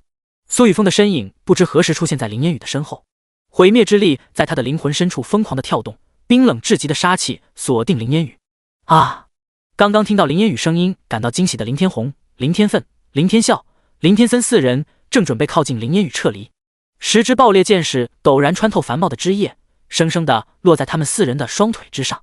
林天笑双腿上插着的爆裂箭矢是另外3人2倍，一声声闷响从他们的双腿上传出，爆裂箭矢瞬间爆开，令他们的下半身血肉模糊，连同烦恼根一同爆裂开来。剧烈的痛楚让4人差点昏厥，那一声声痛呼在空中回转。听得一旁的苏勇身形一颤，只觉自己的小老弟抖了抖。苏雨峰，林烟雨黑发如瀑，肤白如雪，眼神中透出一丝冷冽。苏雨峰目不斜视地盯着林烟雨，发现这个女人的相貌亦是绝色，精致的下颌角线条与小巧的鼻尖搭配的恰到好处。1.72米的身高，最关键的是她居然还穿着一双黑色高跟鞋，脚上搭配着字母丝袜，一双美腿竟然比连嘉欣的还要长。第91章，春天到了，这是花开的季节。苏雨峰他们擅自主张来此，既然已经付出了代价，我便带他们走了。烟雨楼永远都是中立的一方，我们不参与你们这些势力的交锋，但是会接受势力的雇佣。另外再附赠你一条信息，黑龙雷家已经购买了本源商城中的远距离传送源阵，并且很快就会构建出第1道远距离传送源阵。林烟雨感受到苏雨峰那火热的目光，眉头微微一皱，忽然感觉背后一凉，一股强烈的威胁从背后传来。传送！林烟雨心念微动，一丝空间之力萦绕他的身躯，悄无声息地来到林天红、林天笑、林天森、林天愤身前，随手甩出一根麻绳，将4人捆成一团，留下一句话，便瞬间消失在苏雨峰身前。哪怕是苏雨峰都没能反应过来。中立？你一个掌控了这么强大传承天赋的人，为什么要中立？雷家居然已经建立传送源阵。苏雨峰不动声色地收起双手指缝中夹着的数张极道生死符，突然想到了雷傲天那一家子。呵呵，传送源阵建立的那么快，这小子真是着急来送死啊！据说雷傲天的小姑有点润，还有刚刚那个林烟雨，高冷御姐谁不爱？苏雨峰莫名的想到。叮！春天到了，花儿盛开的季节来临。发布任务：执掌烟雨花，翻云覆雨，谈笑间。任务内容：神秘的烟雨楼中，林烟雨是绝对的主宰。他拥有强大而特殊的空间天赋，先天根骨值更是远超他人。若将烟雨阁收服，或许是极大的助力。你作为大反派，自然也可以选择覆灭烟雨阁，将烟雨阁吞噬，绝不能让烟雨阁落入那些主角的手中。备注：让林烟雨主动将烟雨阁送给苏家，可获得更加丰厚的奖励。任务奖励：空间本源、神话级特殊物品、空间玉璧、空间魔石、神话级材料。叮！发布任务：雷霆毁灭者。任务内容：去吧，亲爱的大反派，毁灭那不知死活的雷家。烧、杀、抢，让雷家的人知晓谁才是真正的王者。让那毁灭的火焰在地心之上重现，与其背后的雷霆之神宣战。任务奖励：特殊建筑雷霆剑池、传说级、雷霆神石、神话级材料，10万枚5阶极品1金。叮！恭喜宿主完成任务，驯服灵兽。任务奖励：不朽至尊魔骨、神话物品，已发放至系统空间。3道系统提示音在苏雨峰的脑海中陡然响起。童子，你最近出场的频率有点高啊。苏雨峰吐槽了一句，快速地看向系统任务栏，将刚刚发布的任务内容仔仔细细地看了一遍。他脸上的表情变得越发古怪。这个系统真会来事，毁灭雷家，与雷霆之神宣战，认真的吗？现在的他还没完全发育吧？叮，不怂，只管干。苏雨峰选择性无视了眼前陡然浮现的这条虚拟方框，继续看向另一道任务的内容。刚刚把林烟雨给得罪了，还想要自己去收服他们烟雨阁，或许直接把烟雨阁给吞噬回来的更加简单。想要让林烟雨这个女人主动加入苏家，恐怕没那么简单。叮，你懂我懂，大家懂，都懂。好好好，你说的都对。懂什么懂？大不了灭了烟雨阁。苏雨峰翻了个白眼，任务奖励都给那么丰厚了，没办法，就勉为其难一童子一次吧。先尝试招安烟雨阁。宿主，请不要那么无耻，我太爱了，容易黑化。你黑化给我看看，能不能跟隔壁家的系统一样，让我一剑无敌？苏雨峰饶有兴致的在心头打趣道。说完，系统再也没了声音，看来是腻了。谢系统。家主，你在说什么？什么都对。苏勇站在苏雨峰身前，挠着脑袋疑惑问道。没什么，你找几个力量强些的，把这棵4阶培元果树移栽带回魔都市。那一座小型遗迹怎么样了？苏雨峰将所有任务内容了然于心后，回过神问道。苏勇顿时正色道，苏立文他们那一支小队进入其中后，与我们暂时失去了联系。目前小型遗迹的入口空间裂缝被无形的力量封闭，现在还不知晓其中的情况，或许还要等一段时间。那头白虎呢？苏雨峰点了点头，突然想起被自己打个半死的白虎，自己的任务已经完成了，现在是时候让这头白虎恢复伤势，顺便为其激活自身的神兽血脉。当然前提是先贴上极道生死符再说。家主，白虎在子琼那里。苏勇快速地回答道。一直在一旁关注着苏雨峰的子琼听到他们两人的对话，平静地低下头，看着自己脚下踩着的白虎，沉吟了半秒，默默地捏住他的脖子拎起，拍了拍白虎身上的脚印。没死就好，难怪刚刚突然感觉自己脚软，原来是不小心踩到了这家伙。吼！白虎有气无力地发出一声低吼，暗金色虎瞳流露着幽怨之色。你们清高，我要爬得更高，把你们全部踩在脚。白虎心头恶狠狠地想到，突然感觉到一道凌厉的目光落在他的身上，令他的脖子变得无比僵硬。他努力地扭过头，发现那个恐怖的男人就站在他的身后。喵！白虎灰扑扑的脸上挤出一丝讨好的笑容，生怕苏雨峰给他一巴掌拍死。别抵抗，以后你跟着我，包吃包住。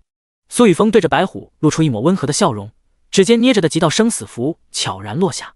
我虎童永不为奴。白虎瞪着双眼，心念一时间被打断，一抹猩红的光芒将其全身笼罩。暗金色虎瞳顿时陷入呆滞的状态之中。苏雨峰比沙包还大的拳头，比泰山还要重的巴掌，在他的脑海中不断的回放，恐惧将其全身心填满。叮！极道生死符击中目标。力量判定中。第92章史诗血缘丹。史诗图腾契约。叮！力量判定成功，目标力量属性低于宿主。极道生死符开始生效。当前忠诚度9。你的名字叫什么？苏雨峰极道生死符成功生效，瞥了眼白虎头顶的虚拟方框问道。他原本以为这头白虎对自己的忠诚度应该是0。刚刚还在心头怒吼永不为奴的白虎，突然感觉眼前这个人类开出的条件还不错。原本面目可憎的苏雨峰竟然让他感到一丝亲切。难道是因为这个人类刚刚救了自己吗？可若不是他把自己打成重创，现在自己应该已经去自由飞翔了才对。不过，虽然咱永不为奴，可苏雨峰说的包吃包住，真的很香啊。白虎迟疑了一会儿，缓缓地开口回答道：“先前在魔都动物园，他们都叫我虎童。”略带奶音的精神波动传入苏雨峰的脑海中。虎童，苏雨峰口中念叨着，意识进入视神空间之中。他快速地搜索与血脉相关的商品，很快一个商品出现在他的眼前。除此之外，还有一道特殊的本源契约。目标：血元丹，品质：史诗，功效：使用本商品后，可迅速挖掘出自身潜藏的强大血脉之力，并且极大概率初步激活自身血脉。介绍：这是来自混沌血海最外围的本源血水，某些变态的存在将这些本源血水炼制成了一颗颗丹药。谁知道混沌血海中流出的血液来自什么存在？据说混沌血海每月会狂涌一次，也不知道是为何。警告：本品任何生灵仅可使用一次，否则肉身会出现异变，性别特征极易遭受改变。商城售价120是神点。目标：图腾契约，品质：史诗，功效：使用者可与拥有强大血脉、气运的异灵兽签订契约，让其成为长生家族的图腾象征，与家族生死与共，命运勾结。异灵兽将分化出自身的天赋力量，加持每一位长生家族的成员。异灵兽亦将伴随着长生家族的兴旺，加快自身成长，增强自身潜力，并激发更多家族成员的先天天赋。介绍：这是来自远古蛮荒时代图腾修炼体系的产物，面对异灵兽的选择必须慎重，异灵兽的气运强弱都将影响家族兴衰。当然，若家族存在顶尖强者，请随意的使用，毕竟你不可能只抓一头异灵兽作为自家的图腾。阿祖，我知道你不会收手的。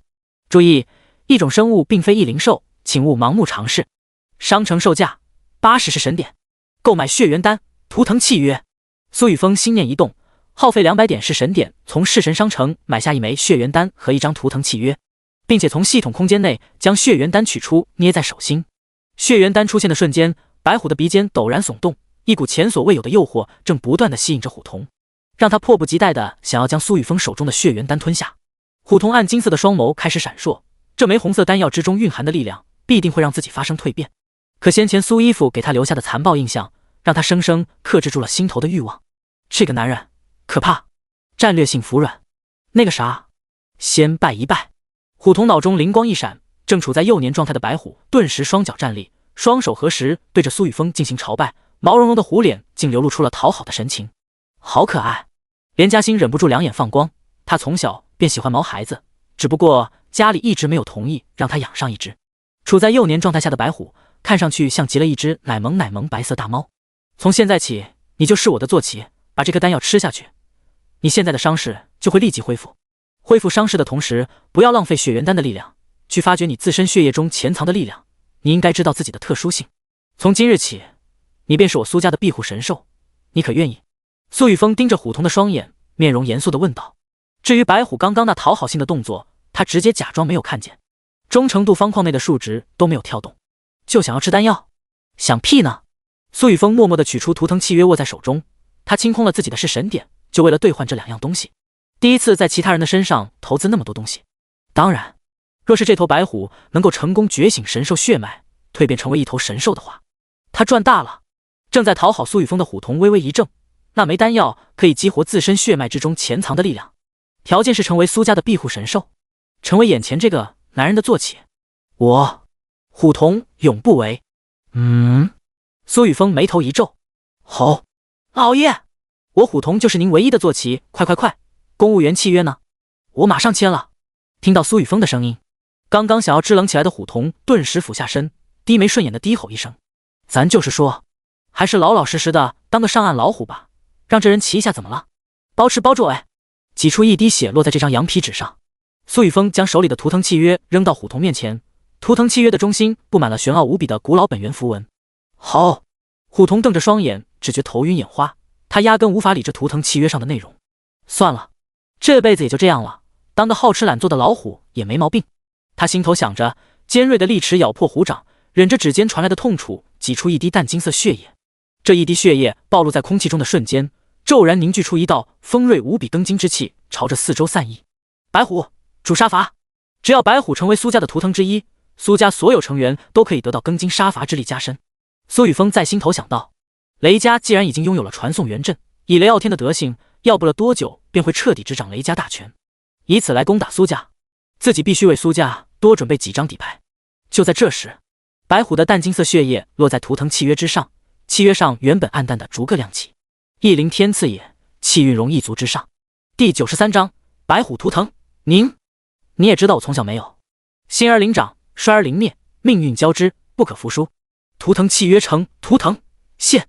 一行行本源符文从图腾契约之中浮现，围绕着虎童的身躯跳动。苏雨峰与虎童的耳边能够听到一道朦胧的声音正在低语，他们似乎在吟唱着些玄奥的文字。在话音彻底终止的刹那，苏雨峰的头顶骤然出现一幅朦胧无比的图腾画面，图腾画面之中闪烁着暗金色光芒，伴随着一道道本源符文的融入，这道图腾逐渐开始变化的越发清晰，彻底凝为一头威风凛凛的白虎图案。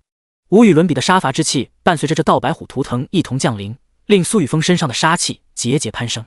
与此同时，子琼、苏勇、连嘉欣、连嘉悦、苏明，包括在场的所有苏家强者头顶，一道小了大半的白虎图腾正在凝聚。包括远在魔都的所有苏家成员，此刻耳边陡然响起游戏面板的声音。无畏勇者苏雨峰成功为家族凝聚白虎图腾，目标白虎图腾，等阶1阶，品质超凡，属性主杀伐，当前特性庚金之气。任何拥有白虎图腾的苏家成员都将获得庚金之气的加持，可以更加轻易地破开敌人防御。图腾 buff 1锋锐，所有苏家成员附着破防属性，破防加20。2杀戮，斩杀生灵后身上将积攒更加强大的杀气，增长自身力量威势，令敌人胆战心惊。备注：这是远古蛮荒时代才能诞生的部落图腾，异灵兽白虎将伴随着你们的杀戮而更加强大。若异灵兽本身进阶蜕变，图腾将展现出更加恐怖的力量。白虎图腾，刚刚家主与那头白虎之间完成的契约，竟然可以作用于我们所有人，你们感觉到了吗？这道白虎图腾凝聚之后，我的力量似乎提升了不少，并且身上的杀意好像实质化了一般。没错，这道金色的气流好像就是庚金之气。卧槽，我手里的1阶极品盾牌在这庚金之气面前像豆腐一样，稍稍一碰就裂开了。我的天，这庚金之气居然还能跟我的法术融合，不仅仅是法术，剑矢之上也能附着着庚金之气。诸多苏家强者感受着自身的变化，发出一阵阵惊呼声。家主，原来你为了找这头白虎是为了凝聚图腾？苏勇同样感受到了自身的变化，无比惊喜地说道：有了这白虎图腾的加持，自己应该可以挑战无限异魔塔更高的层数了。好，虎童的暗金色双眸微微闪烁，屁颠屁颠地来到苏雨峰身旁，蹭着他的裤腿卖萌。唬唬我呀，现在可是苏家的图腾了喂，是不是可以吃饭了？只能算是原因之一吧。这家伙可没那么简单，只有服下这枚丹药，他才会展现出自己真正的模样。苏雨峰随口回应了一声，将脚边的虎童捏住后脖子轻轻捏起。对于他卖萌的行为没有半点感觉，换连嘉欣或是连嘉悦来还差不多，自己好歹能够来一手爆炒海鲜，这头功的白虎卖萌算怎么回事？吼！虎童感受着苏雨峰淡漠的目光，心头微微一颤。玩鸟，这老爷可真难伺候啊，这都不给我一口饭吃吗？生活不易，虎虎叹气。唉，行了，别在这装可怜，跟我一起进去，准备闭关修炼。苏雨峰轻轻地拍了拍虎童的小脑斧，捏着他的后脖子朝着不远处的教堂走去。这是附近唯一一座没有坍塌的建筑。苏勇，守护好家主，我带着其他人去收集易经，并且清扫剩余的丧尸。子琼见状，对着苏勇喊了一声，见苏雨峰进入教堂后，立即恢复成干练无比的工作状态。你这丫头倒是好强，家主又不需要你替他去战斗。苏勇摇了摇头说道。子琼看着苏雨峰所在的方向，悠悠说道：只有让自己变得强大、优秀，才是有价值的人。家主就喜欢有价值的人，而不是花瓶。点我呢？连家月闻言面色微变，同样看了一眼苏雨峰所在的方向。子琼姐说的没错，必须变强。连嘉欣默默地捏紧拳头，他现在要为了苏雨峰变得更强，只有这样才能在苏雨峰的心里占据一席之地。行了行了，说不过你，你们自己看着办吧，留下50人跟我一同给家主护法，你们自己小心点。苏勇苦笑一声，不再多说，他知道自己说什么都没有用，现在整个苏家都已经卷起来了。破旧教堂中，苏雨峰随处找了一个相对干净些的角落，盘膝坐下，将虎童随手丢到一旁。教堂中心有一条黑色裂缝，正散发着淡淡的空间波动。只不过现在这条裂缝似乎被一道无形的力量给封锁了一般。虎童，自己抓紧时间，我苏家不养废物。若是你不能成功觉醒血脉之力，我会换一种方式为你激活血脉，比如生死之间的淬炼。苏雨峰瞥了教堂中心的黑色裂缝一眼，很快收回目光，对着虎童威胁道。下一秒，屈指一弹，将手中的血元丹送入虎童的口中。好！虎童陡然瞪大双眼，没想到这老爷还要威胁我这个可怜的小老虎。你也知道，我从小就没有爸爸，没有妈妈。啊！就在虎童脑海充满杂念的同时，血元丹顿时没入了他的口中。幸福来得这么突然。血元丹入口即化，虎童还没能尝出血元丹的味道，一股无比庞大的神秘能量从他的经脉之中爆发，顺着全身经脉开始流转。紧接着，撕心裂肺的剧痛从全身各处传来，那股强横无比的能量竟然将他全身的经脉、骨骼、血肉全部溶解。虎童全身透白的毛发在此刻被血色浸染，完完全全成为一头血色老虎。我敲！唬唬我呀，要被毒死了。第94章，接连响起的全服广播。好！全身骨骼、血肉、经脉溶解带来的痛楚越发强烈，像是被一座座重大万钧的山脉碾碎了一遍又一遍。紧随其后的是被无数虫蚁噬咬的酥麻瘙痒，他甚至能够感觉到自己体内的器官被生生咬碎。虎童控制不住自己的身躯，在教堂内不断的翻滚，一丝丝红色血液滴落。控制住自己，你现在的身躯正在蜕变，只需要集中精神去寻找自身血脉中的力量，就可以彻底激活神兽白虎血脉。当然，你若是一直这样摆烂，要不了多久你就会化为一滩血水。苏雨峰见虎童无法忍受血元丹的痛楚，无比冰冷地说道：这头白虎若是敢浪费他的血元丹，即便是死了也得将灵魂彻底成为苏家的图腾，只是他这一波投资便会彻底白费。200点是神点，可相当于一个气运之子的价格。好！正在满地打滚的虎童听到苏雨峰的声音，身躯忍不住一颤。他知道苏雨峰刚刚说的全部都是真的，若是自己真的蜕变失败，哪怕自己吞服的这枚丹药没有把自己化为血水，自己这个新任的主人也会毫不犹豫地将自己打爆。好！虎童的发出一声怒吼，必须激活血脉，自己还没有找到母老虎，怎么能在这里死了？一股信念之力在他的心头爆发，求生的意志让他暂时压下了肉体层面的痛楚。虎童集中自身意识看向自己的肉身，发现体内的血液已经将所有的一切包裹，并且从淡金色完全转化为金色。这些金色的血液之中带着无比锋锐的极致庚金之力，让他的意识感到刺痛，却又感觉无比亲切。这股力量似乎是他与生俱来的能力，只是至今都还没能彻底觉醒，或者说他还没能将其掌控。现在自己只需要依靠血元丹的力量，掌控血液之中潜藏的极致庚金之力，就可以完成蜕变。刚刚感到的痛楚以及身上不断渗出的血液，全部都是血元丹的力量，他正在帮助自己提纯血液。好！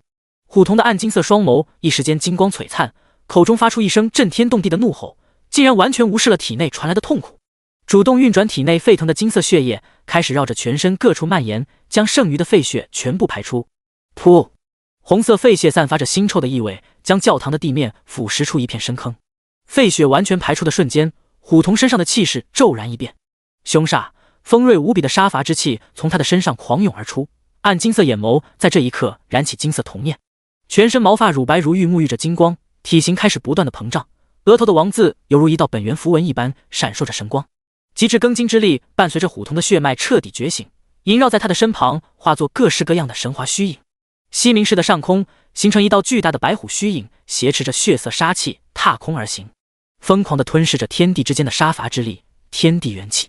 虎童身上的气息飞速攀升，2阶巅峰，3阶一星，瞬息之间冲破3阶桎梏。这还没有停止，下一秒，虎童的修为境界再度增长，金色元力从他的体内冲出，将其全身包裹在一道金色光茧之中。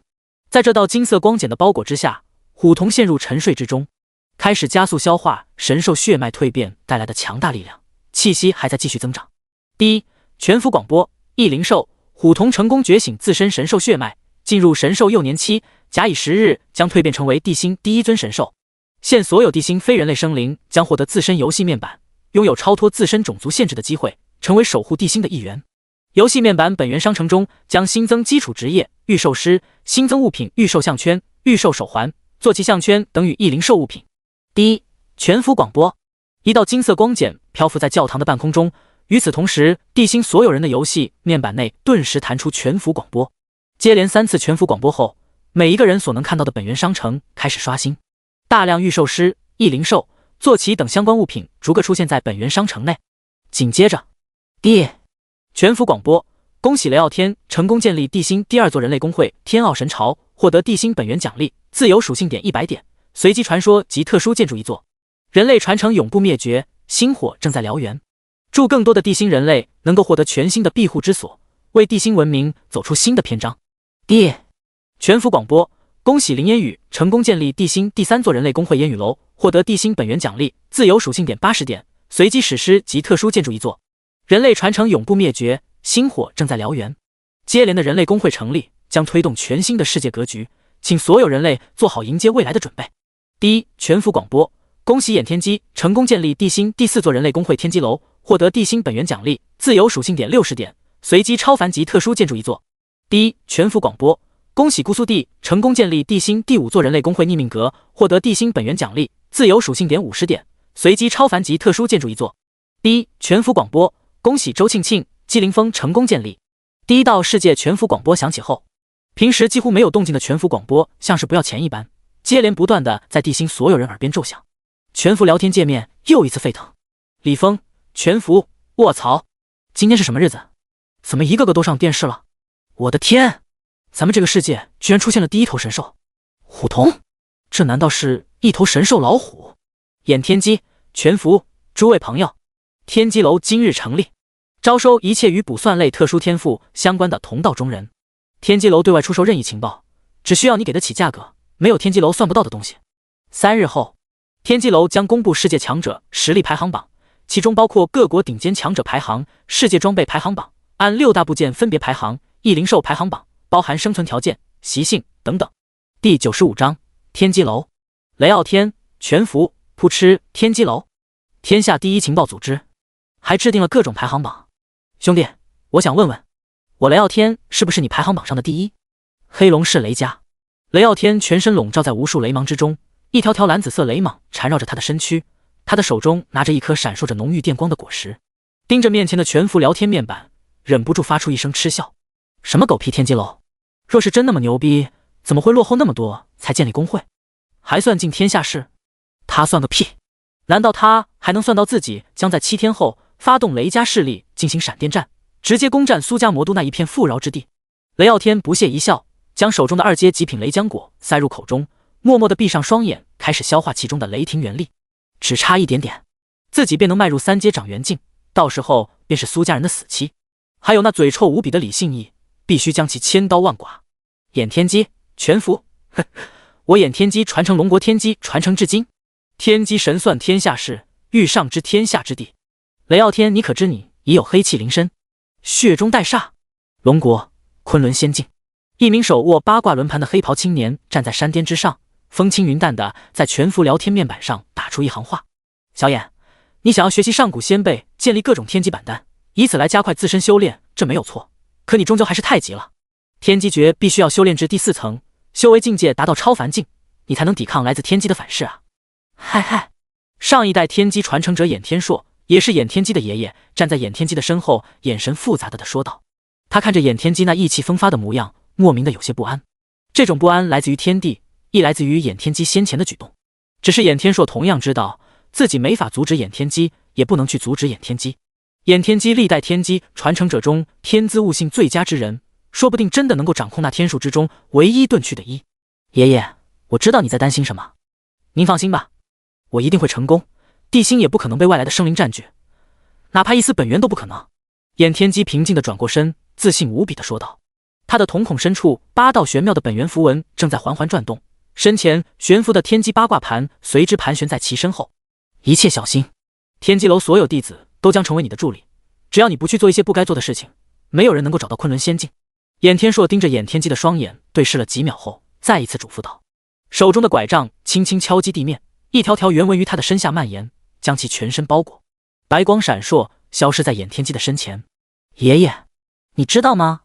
我已经找到了那个一，那唯一的变数，所以我绝不会失败。眼天机在心头轻声呢喃着，目光深邃地眺望远方。全服聊天界面。刘田七，全服，卧槽！天机楼是真的假的呀？什么叫雪中带煞？话说，你们有人去试过天机楼的业务吗？什么收费标准？李峰，全服，嘿嘿，这年头去打探情报，谁会在这里说啊？楼上的兄弟是想要干什么？准备算计谁？刘田七，全服，别误会，单纯好奇而已。除了雷家建立的傲天神朝外，还有逆命阁和烟雨楼呢，怎么不见他们冒泡？林烟峰，全服，烟雨楼对外招收所有职业强者，刺客、盗贼相关职业优先。另烟雨楼承接一切任务委托，通过签署本源商城的契约进行委托任务，包括刺杀斩首、雇佣、寻宝等等。凡烟雨楼承接的任务必定完成，若任务失败，将按照任务交易金额的3倍进行赔偿。吴天福，全服，我敲！现在都已经有人建立杀手组织了，大佬们，工会凭证到底从哪里搞来的？我想要成立个商行。刘田七，全服，林烟雨这个名字不应该是个女生的名字吗？烟雨楼居然是赏金组织，好家伙，我也得去找一块工会凭证，看来只有成立工会才算是有了根据地。杰瑞，呵呵，全服，龙国的朋友们，你们有没有发现一种丧尸现在已经可以在夜晚自行出现？我所在的城市里，一旦进入黑夜之中，便会有全新的一种丧尸在城市内凭空生成。是否只有建立你们所说的工会，才能遏制这个现象？姑苏地，全服，杰瑞家主，本源工会本就是末世庇护所，唯有建立的工会才算是有了安全的根据地。要不了多久，末世降临之时，出现的那轮红月便会重临，到时候会出现丧尸狂潮，席卷每个大陆，海洋中的一种生物也将登上大陆，尽快做好准备吧。另外告诉所有人一个消息，那一头幼年神兽属于龙国魔都苏家，现在应该还处在蜕变的状态之中，想要获得这头神兽的朋友们可以抓准这个机会。杰瑞，科赫，全服，震惊！神兽！李峰，全服，震惊！卧槽，卧槽，又是苏家！吴天福，全服，震惊！西明市教堂中，苏雨峰盯着游戏面板上的全服聊天界面上的内容，忍不住皱起眉头。姑苏地那个家伙躲到了哪里？竟然屏蔽了窥元镜与窥天镜之间的联系，让他没法依靠窥元镜去寻找吴新峰、剑厨、涂青青等人定位逆命阁的所在之处。眼天机又是谁？上一世似乎同样存在天机楼这个组织，只不过并不是眼天机建立的，而是一名叫做眼天硕的人建立的才对。那个时候地心的第一批对强者都已经成功突破6阶天元境，这一世的变化竟然如此之多，看来自己必须回一趟魔都，优先提升工会的等阶才行。这一座小型遗迹也必须尽快通关，获得其本源核心，才能将这座小型遗迹挪回魔都。只是不知道虎瞳需要蜕变多长时间。苏雨峰能够感受到金色光茧中的虎瞳还在快速的变强，神兽血脉果然非同凡响，只是没想到那些贪心之人居然来得那么快。交出神兽。第96章偷袭。道圣李峰，交出神兽，你们找死吗？竟敢对我苏家动手，全部都杀了！苏永生如洪钟般的怒吼声在空中回荡，数名黑影进入前行的状态之中，想要绕开苏永，直接进入教堂内。与此同时，越来越多的身影出现在西明市之中，全部都在朝着教堂所在的方位快速靠近。格斗家、游侠、骑士、战士，不同职业的人类觉醒者分别出现在西明市的各个方向，他们都是周围城市的幸存觉醒者。这些觉醒者共同抱团，组成了一个个强大的觉醒者聚居地联盟，并且掌控着上千万普通人的命运。在这里，普通人的定义为抽取生存天赋失败或天赋等级低于地级，以及未满12岁的孩子等。白虎神兽血脉觉醒之时产生的异象，让天狼联盟在相隔数十千米都能看得一清二楚。而姑苏地在全服聊天面板上留下的话，更是促使以最快的速度赶到此地。除了他们这些人之外，还有数千名觉醒者紧随其后。这上千名觉醒者中，存在数百名2阶强者，甚至还有隐藏职业存在。呵呵，苏家再强大又怎样？我们不过是来打个秋风，你们难道还能在茫茫人海中寻到我们不成？卧槽！李峰，你特么竟然抛下老子先前进去了！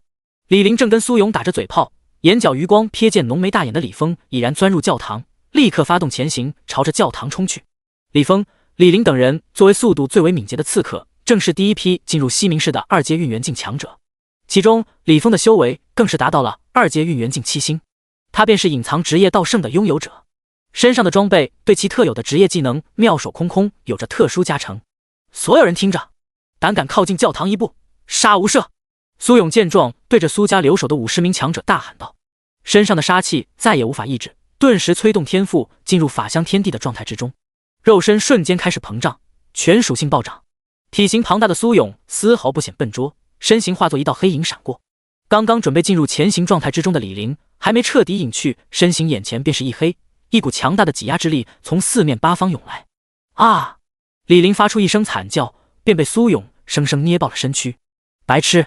苏勇不屑地丢下李林的残躯，一个脆皮加点的刺客也敢在他的面前挑衅，修为比自己强上一个小境界又能怎样？不还是一个废物？将李林亲手捏爆之后，浓郁无比煞气环绕其身，苏勇的头顶自行凝聚出白虎图腾虚影。这道白虎图腾虚影出现的瞬间，张开虎口，将其身上弥漫的煞气吞噬。其中部分煞气转化为一股强大的力量加持在苏勇的身上，同时还有一道庚金之气盘旋在他的腰间。另一部分煞气则朝着教堂之中蔓延而去。杀！苏勇感受到身体的变化，并没有在原地停留，快速的杀向距离自己最近的敌人。旋风斩、背刺、火球术、疾风剑、法术、剑矢在空中飞速的划过。留守的50名苏家强者从容不迫的开始反击，他们曾经都是和平时代经历过血与火的老兵。刚刚冒头的不少袭击者被瞬间击中身躯，但也有几名刺客趁机潜入了苏家强者的战阵之中。数名防御相对薄弱的法师与弓箭手猝不及防之下被重创，若非身上穿着2阶极品装备，现在的他们恐怕就已经死了。不要在这里浪费时间，老大需要的是那一头神兽，我们天狼联盟只要有了那一头神兽，必定能够将周围的血狐聚居地直接灭掉。快！几名刺客一击得手之后，立刻进入前行状态，脱离众人的视线，朝着教堂所在的方位快速冲去。拦住他们！一名苏家天祖战斗小队的队长怒吼道。羞羞！他身后的队员刚刚准备拦截，头顶突然出现一片黑影。那名队长抬头一看，瞳孔陡然一缩，小心，是火焰剑雨！他立刻推开周围的几名队员，举起手中的2阶精良大盾挡在众人的身前。当当当！整面大盾被数量庞大的箭雨不断的轰击。这名苏家强者为了保护身后的几名队员，咬牙支撑着手里的盾牌，但他知道，他手里的盾牌绝对挡不住那么多2阶弓箭手的箭矢，尤其是那滚烫无比的火焰正在席卷。炙热的高温充斥下，他能够听到盾牌发出了不堪重负的声音。砰！短暂的支撑了几秒时间，这名苏家强者手中的盾牌轰然破碎，天空中落下的箭矢骤然洞穿他的头颅。队长！被他护在身后的几名队员目眦欲裂，双目通红的看着自己的队长重重的倒在他们身前。在末世来临之前，他们的队长曾经就是他们的老班长。自从他们成为一名龙国新兵开始，就一直教导呵护着他们几人不断成长。刚刚几人还在讨论着回到魔都之后去班长的家里见见嫂子，让他们的大嫂给介绍对象。可现在班长死了，全部都去死！头顶的箭雨刚刚停歇，一名满脸横肉的2阶运元境4星战士在这一刻杀出，狞笑着抬起手中的长刀，斩向其中一名眼眶通红的法师。死的是你！家主必定会带领苏家灭了你们这群不知死活的东西。一名运元境3星苏家强者举起一双短剑，与这名战士短兵相接，两人狠狠地撞在一起。短剑与那名战士手中的长刀在空中接连碰撞，擦出一道道火花。疾风！苏家强者运转体内元力，在右手短剑与支长刀碰撞的一瞬间消失在他的眼前，手中另一柄短剑骤然出现在那名战士的身后，洞穿他的后心。这柄剑怎么会如此锋利？那名战士突然感觉到胸口传来一阵绞痛，他缓缓地低下头，发现一柄染血的剑刃透过胸膛而出。我死了！他的意识逐渐陷入黑暗。杀！第97章天狼联盟中行一计，替班长报仇！刚刚斩杀那名战士的苏家强者双眼通红着怒吼，没有半点停歇，瞬间冲向另一名目标。头顶悬挂白虎图腾虚影，吞吐着杀伐之气，加持在这些苏家强者的身躯之上，令所有人心头的悲愤瞬间转化为无比浓郁的杀气，分别寻上不同的目标，开始杀戮。所有人全速前进！就在这时，子琼、连家月、连家兴、苏明等人带着数百名苏家强者一路朝着教堂所在的方位靠近。远远便看见了教堂外无比激烈的战斗，他立刻对着众人命令道：是！在苏家强者的眼中，子琼便是苏雨峰最为信任的人之一，他的命令有时候比苏勇都要有效。他们在收集屠戮丧尸的时候，就已经斩杀了不少来自天狼联盟的觉醒者，只是没想到天狼联盟觉醒者的数量如此之多，尤其是刺客的数目。在3阶之前，唯一能够破除前行状态的技能便是法师的光焰术。光焰术在本源商城中没有售卖，只能靠斩杀一种生物碰运气爆出，或是等到转职牧师、游侠、骑士等职业能够进入3阶完成2转，能够从本源商城购买学习各个职业破影技能，如自然牧师的洞察术、游侠的真实之眼、骑士的破幻咒等等。所有非苏家觉醒者，杀无赦！紫琼冰冷地盯着面前出现的那群天狼联盟觉醒者，一柄2阶极品法杖出现在他的手中，法杖顶端镶刻的玛瑙晶石闪烁着黑色光芒，伴随着他体内元力的涌入，瞬间亮起棕红色光芒。这道光芒在空中掠过，形成2道本源字符惩戒，陡然落在面前一名天狼联盟的战士头顶。啊！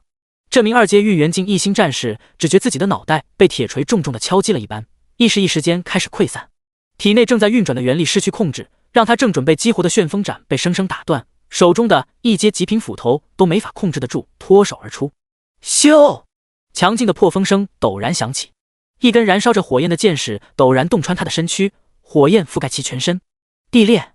站在紫琼身后的苏明同样举起手中的法杖，他是一名拥有黑暗、土双本源属性的法师。黑暗属性的法师技能几乎难见，现在他手中掌控的全部都是土系法术，而他刚刚激活的地裂却是2阶品质极品的土系法术，可以轻易地改变敌人脚下的地形，并形成数百道半米宽的裂缝纵横。苏明头顶白虎图腾，抬起法杖轻点地面，原本平滑稳固的地面陡然开始晃动。与苏家强者组成的战团越来越近的天狼联盟觉醒者突然感到脚下一空，一股坠空感蒙上心头，原本完整的地面竟然在一刹那4分5裂，并且还在不断的向外蔓延。陷入裂缝之中的天狼联盟觉醒者还感觉到一股强横无比的锋锐之力割裂了他们的肌肤，让他们全身传来一阵刺痛，甚至难以凝聚自身体内的元力。啊！救我！快救我！躲开！操！别他妈拉着老子，救不了！真的救不了！场面一时间混乱无比。火焰剑雨，给我灭了他们那群弓箭手！法师施展迟缓术，敢攻击我们苏家，这群人全部都得死！紫琼见状，命令所有人乘胜追击，连家月、连家兴紧紧地跟在他的身后。是。接收到命令的苏家强者犹如杀戮机器一般令行禁止，数十名弓箭手骤然射出火焰升腾的箭矢。这些弓箭手之中，绝大多数都已经将修为提升至2阶运元境4星、5星，比天狼联盟的那群弓箭手强了不止一筹。他们手中射出的火焰箭雨拥有更快的速度，更强大的威力。不好！走！快走！与紫琼等人相隔千米的天狼联盟陡然一惊，其中一名2阶运元境7星战士立刻命令他手下的弓箭手们朝着后方撤退。来不及了！那群弓箭手正兴奋地拉着弓弦，准备继续屠杀教堂周围的苏家觉醒者。可就在这时，面色巨变，空中飞掠而来的火焰箭矢实在是太快，已然将他们完全覆盖，几乎所有人的脸上都露出了绝望之色。下一秒，火焰箭雨在他们的眼前绽放，一具具燃烧着火焰的焦黑尸体接连倒地，唯有那名率先逃跑的2阶运元境7星战士侥幸逃过一劫，只是他身上衣衫同样被焚烧殆尽，浓郁无比的煞气在这些尸身死亡的瞬间蔓延，从他们的体内不断的涌出，被苏家觉醒者头顶悬挂的白虎图腾吞吸消逝。操！要不是老子身上穿了一件2阶精良级盔甲，现在已经死了。不行，苏家这些觉醒者的实力实在太强了，不仅有着强大的凝聚力、行动力，就整体修为境界都比天狼联盟的觉醒者要强。那神兽根本不是天狼那个家伙可以染指的，我必须离开这里。老子没有暴露天狼联盟的核心位置，已经是对天狼不错了。这名2阶运元境7星战士一脸后怕，头也不回地朝着远离西明市的方向夺命狂奔。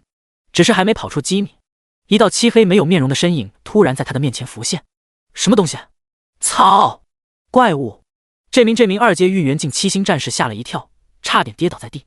这时，他面前的漆黑身影动了，咽喉处蓦然传来一阵剧痛，窒息感蒙上他的心头。敢对我苏家出手，我允许你走了吗？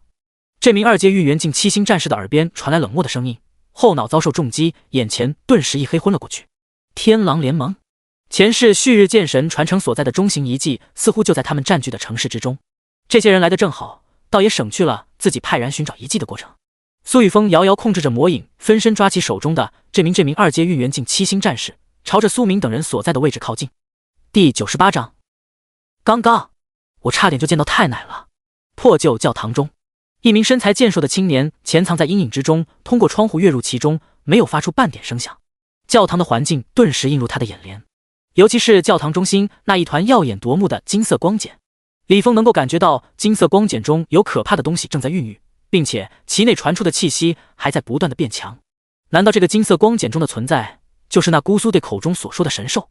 这头神兽现在应该还处在蜕变的状态之中。若是这个时候对他使用商城内的坐骑项圈或是御兽项圈，会不会直接令这头神兽认自己为主？李峰，你这个家伙跑得倒是够快，不过你就别想染指这一头神兽了，把之前从我们身上偷走的易经和装备全部还给我们，否则你今日就得死在这里。上一次你偷走了老子的2阶极品匕首，老子还没跟你算账呢。数名来自天狼联盟的刺客、盗贼在这个时候潜入教堂之中，第一眼便见到了刚刚显露身形的李峰。正所谓冤家路窄，他们没能想到自己找了那么久的狗贼，居然这妖巧的出现在自己面前。最关键的是，那一团金色光茧中似乎就是那头引起全服广播的神兽。一旦拥有了神兽，哪怕他们现在只是天狼联盟的底层，也能瞬间成为顶尖强者吧。所有进入教堂的刺客、盗贼皆是露出了贪婪的眼神，互相之间暗自相隔了几步距离，防止身边的同伴忽然偷袭。哟，各位老爷们，你们都是为了这头神兽来的吧？我只是来凑个热闹，这头神兽就交给你们处理了，我先走了哈。至于你们刚刚说的那些东西，下一次一定还给你们。李峰见到眼前几人暗道晦气，恋恋不舍地看了教堂中央的金色光茧一眼，毫不犹豫地踏入前行的状态之中。他可不是天狼联盟的人，只不过是刚刚好距离西明市不远，过来找机会浑水摸鱼的。自从自己获得了道圣的职业传承之后，对于危险的感知或者说直觉早已蜕变。在刚刚进入这个教堂的瞬间，李峰就感觉到了一股大祸临头的威胁，一时间让他头皮发麻。最开始他以为是眼前这些天狼联盟的家伙导致的，可谁能想到，在这些天狼联盟的家伙进来之后，那一股死亡的威胁居然弱了不少。以他行走江湖多年的经验，这里面绝对有问题。为了自己的生命安全着想，此地不宜久留。撤！李峰立刻朝着刚刚那一扇破裂大半的天窗跃去，准备离开这个不祥之地。想跑？你特娘的可是偷了我们老大的藏宝图，你现在居然想跑？好不容易见到你这个赫赫有名的道王，怎地不跟我在这里叙叙旧？天狼联盟的几名刺客见状，对着李峰的背影气得怒吼。这时数道漆黑的身影一闪而过，砰砰砰，重物倒地的声音接连响起。刚刚那几名天狼联盟的刺客的声音突然消失，唯有一股浓郁无比的煞气在教堂中弥漫。中央悬浮的金色光茧微微晃动，将空中弥漫的煞气瞬间吞噬一空。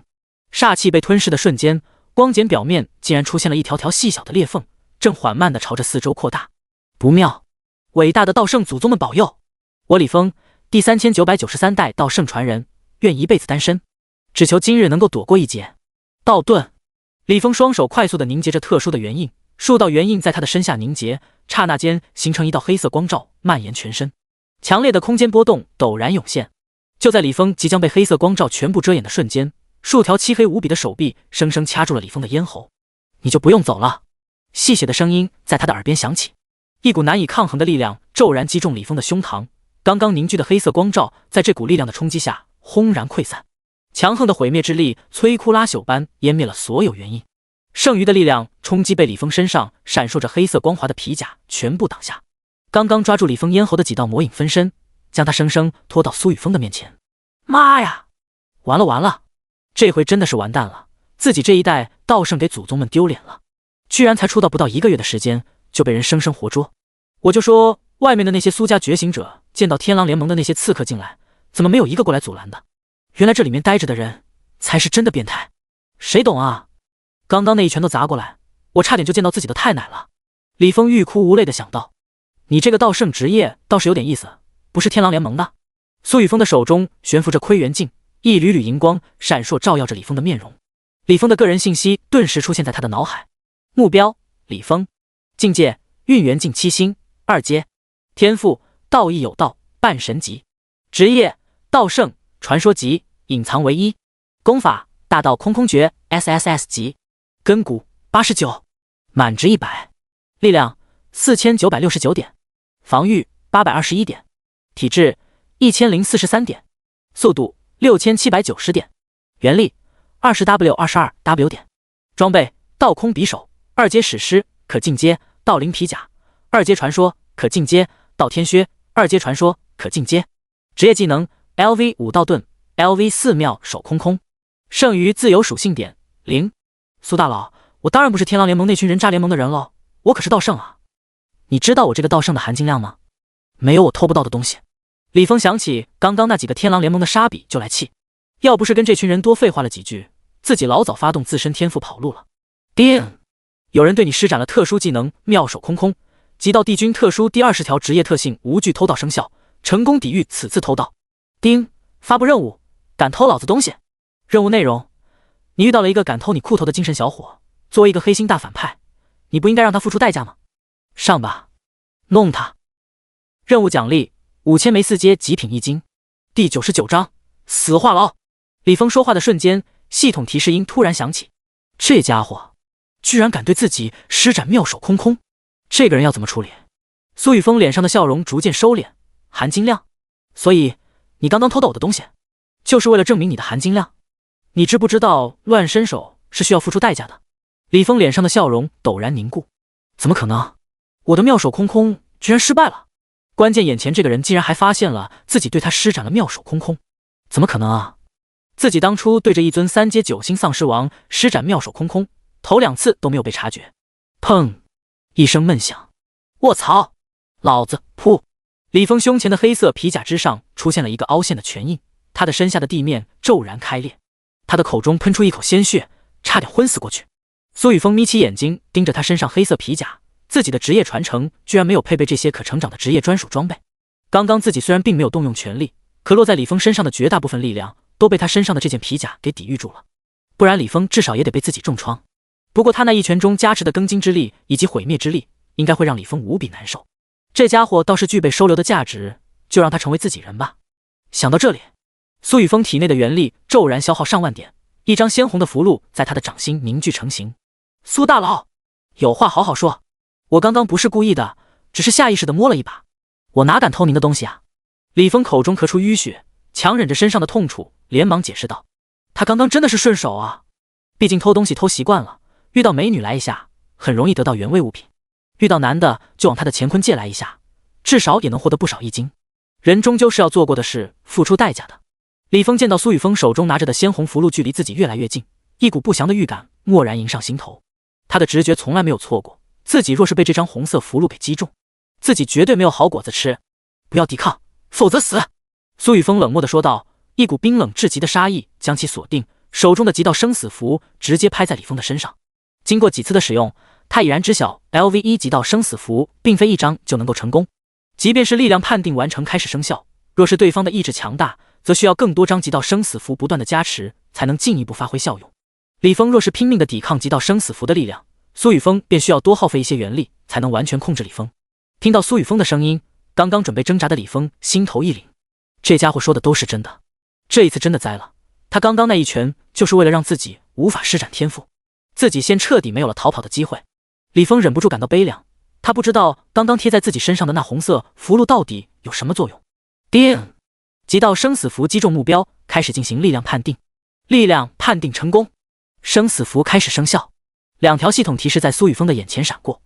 这时，刚刚落在李峰身上的极道生死符开始亮起浓郁的红光，这道红光迅速地透过他的肌肤冲入他的体内，令其清晰的意识陡然模糊，灵魂似乎遭受了什么东西的侵袭，缓缓地改变着某些东西。原本想要快速离开此地的念头逐渐消散。李峰突然感觉自己与苏雨峰之间产生了些许联系，不知道为什么感到苏雨峰十分亲切。叮！任务完成，5000枚4阶一金已发放至个人空间。叮！极道生死符生效成功。目标：李峰，当前忠诚度3。又是2条系统信息在苏雨峰的眼前浮现。这个任务倒是简单，奖励也还凑合。行了，把这颗回疗丹吞下，别在地上装死。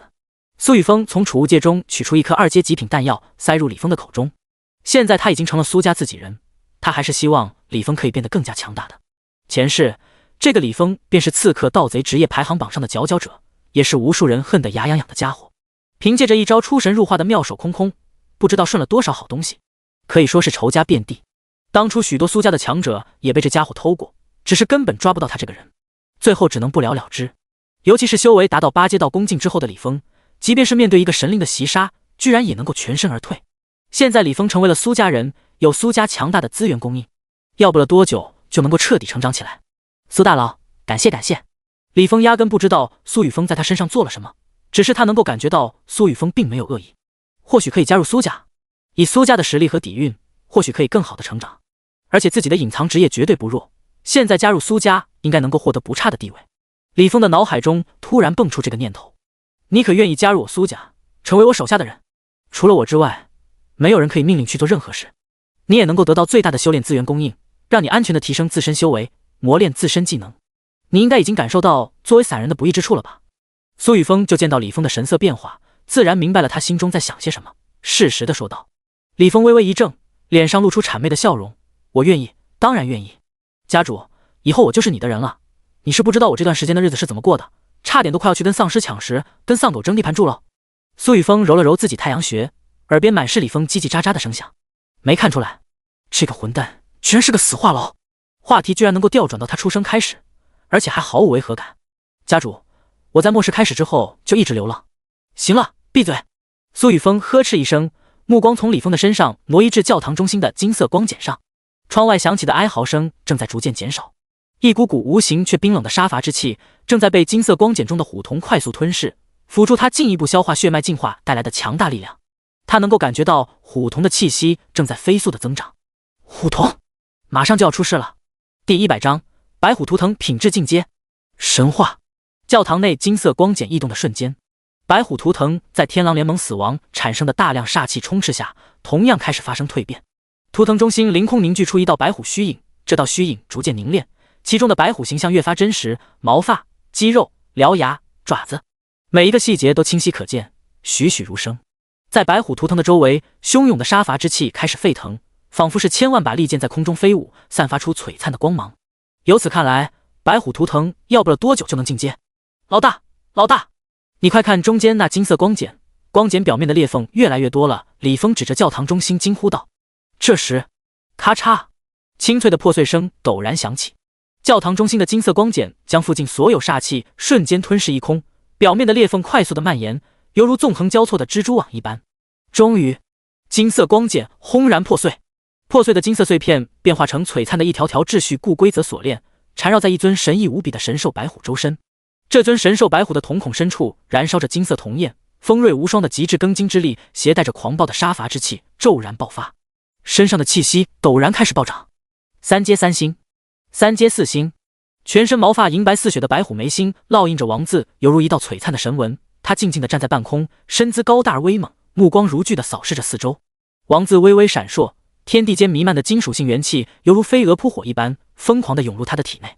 整个西明市之中蔓延的煞气伴随着白虎的呼吸轻轻吞吐，刚刚减缓增长的气息又一次开始攀升，瞬间冲破3阶4星、3阶5星，直至3阶6星。好！震天动地的虎啸声从虎瞳的空中发出，一尊白虎揽月的异象于天穹之上凝聚，整个西明市，包括西明市周围的强者都能看得一清二楚。家主他成功了！虎瞳那头白色老虎居然真的是神兽血脉，现在家主为他完成了血脉觉醒。要知道，白虎可是龙国古老神话中的4方神兽之一。据传，白虎是由天地间的煞气所化，一身银白，眼似铜铃，主杀伐，镇西方。这何止啊！龙国古老传说中，当世界被黑暗所笼罩，煞气云集，白虎便会应运而生。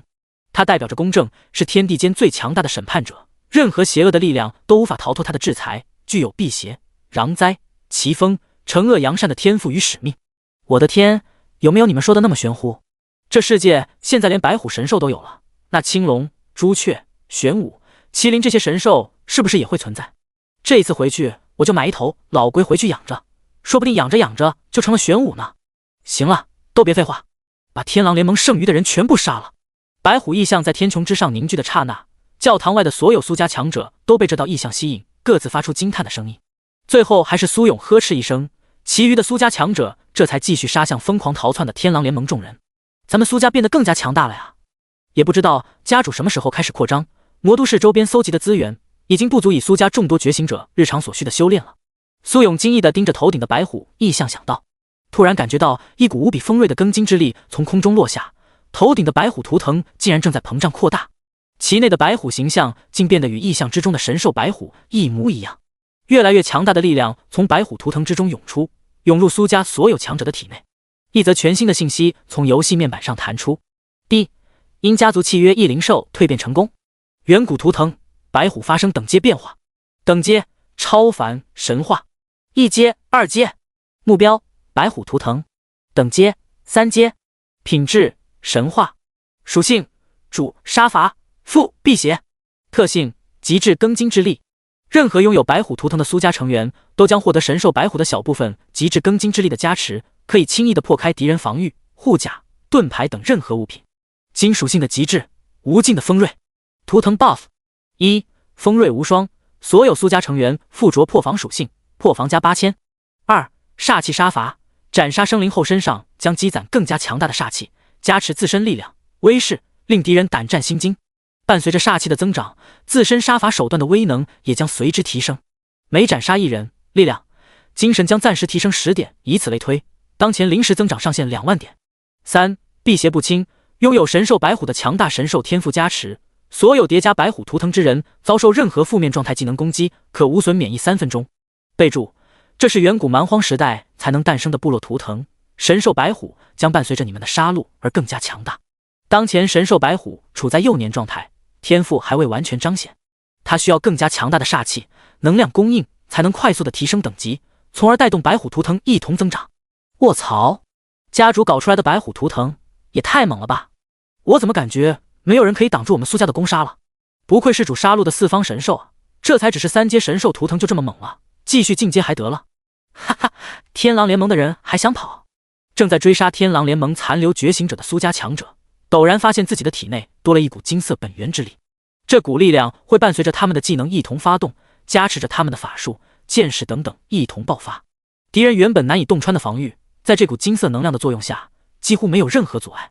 刚刚还在顽强逃窜的天狼联盟觉醒者，现在就像是死狗一般躺在他们的面前，不少人的身躯残破不堪，根本挡不住苏家觉醒者在神话级白虎图腾加持下的冰封。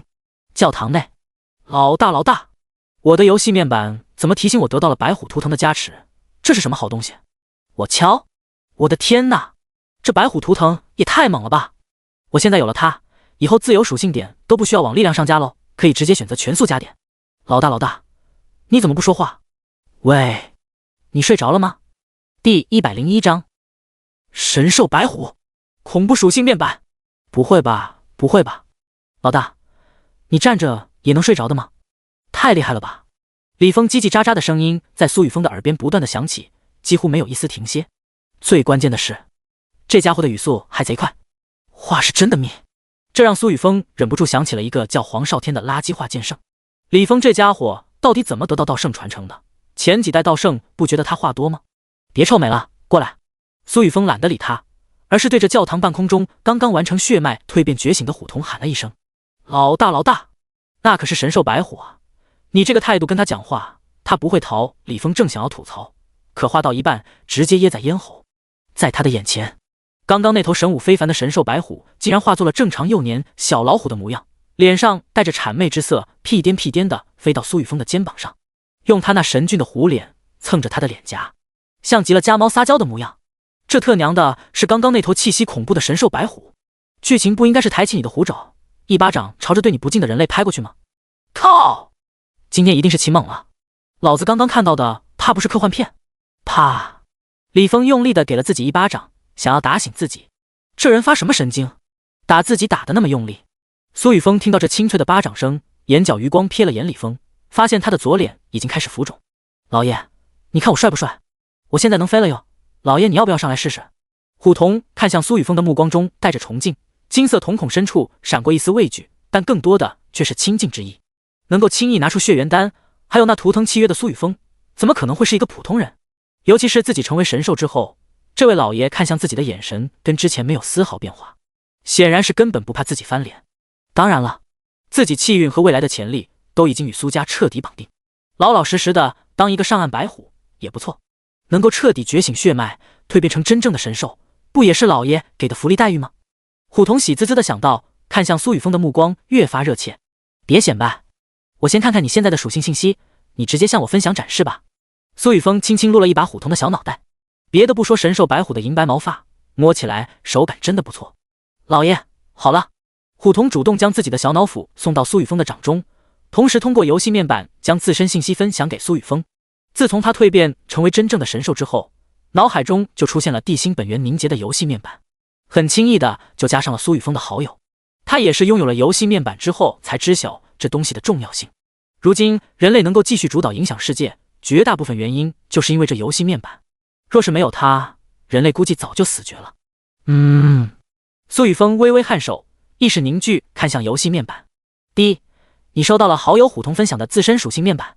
目标：虎童，幼年期，种族：白虎神兽，境界：长元境6星，3阶，天赋：极致庚金，神话级，杀伐辟邪，神话级，功法：白虎神元诀，根骨94，满值100，力量33514点，精神25820点，防御22987点，体质23955点，速度24531点，原力 120W140W 点，装备无，技能 LV3 虎啸山林， LV1 猎天虎爪， LV1 是灵炼源，剩余自由属性点0。这就是杀伐神兽白虎的属性面板，它的力量属性竟然高达3万。要知道3阶巅峰人类强者的极限属性也不过只有2万点，现在虎童的力量属性却比3阶巅峰人类强者的极限还要超出一大半。除此之外，无论是防御、体质还是速度属性的数值，无一不超过3阶人类的极限。可以说，现在的虎童在任何地方都可以乱杀，可他却只是自己的坐骑，也是苏家的守护神兽。苏雨峰盯着虎童此刻的属性信息，不由惊讶，可表面却没有任何变化。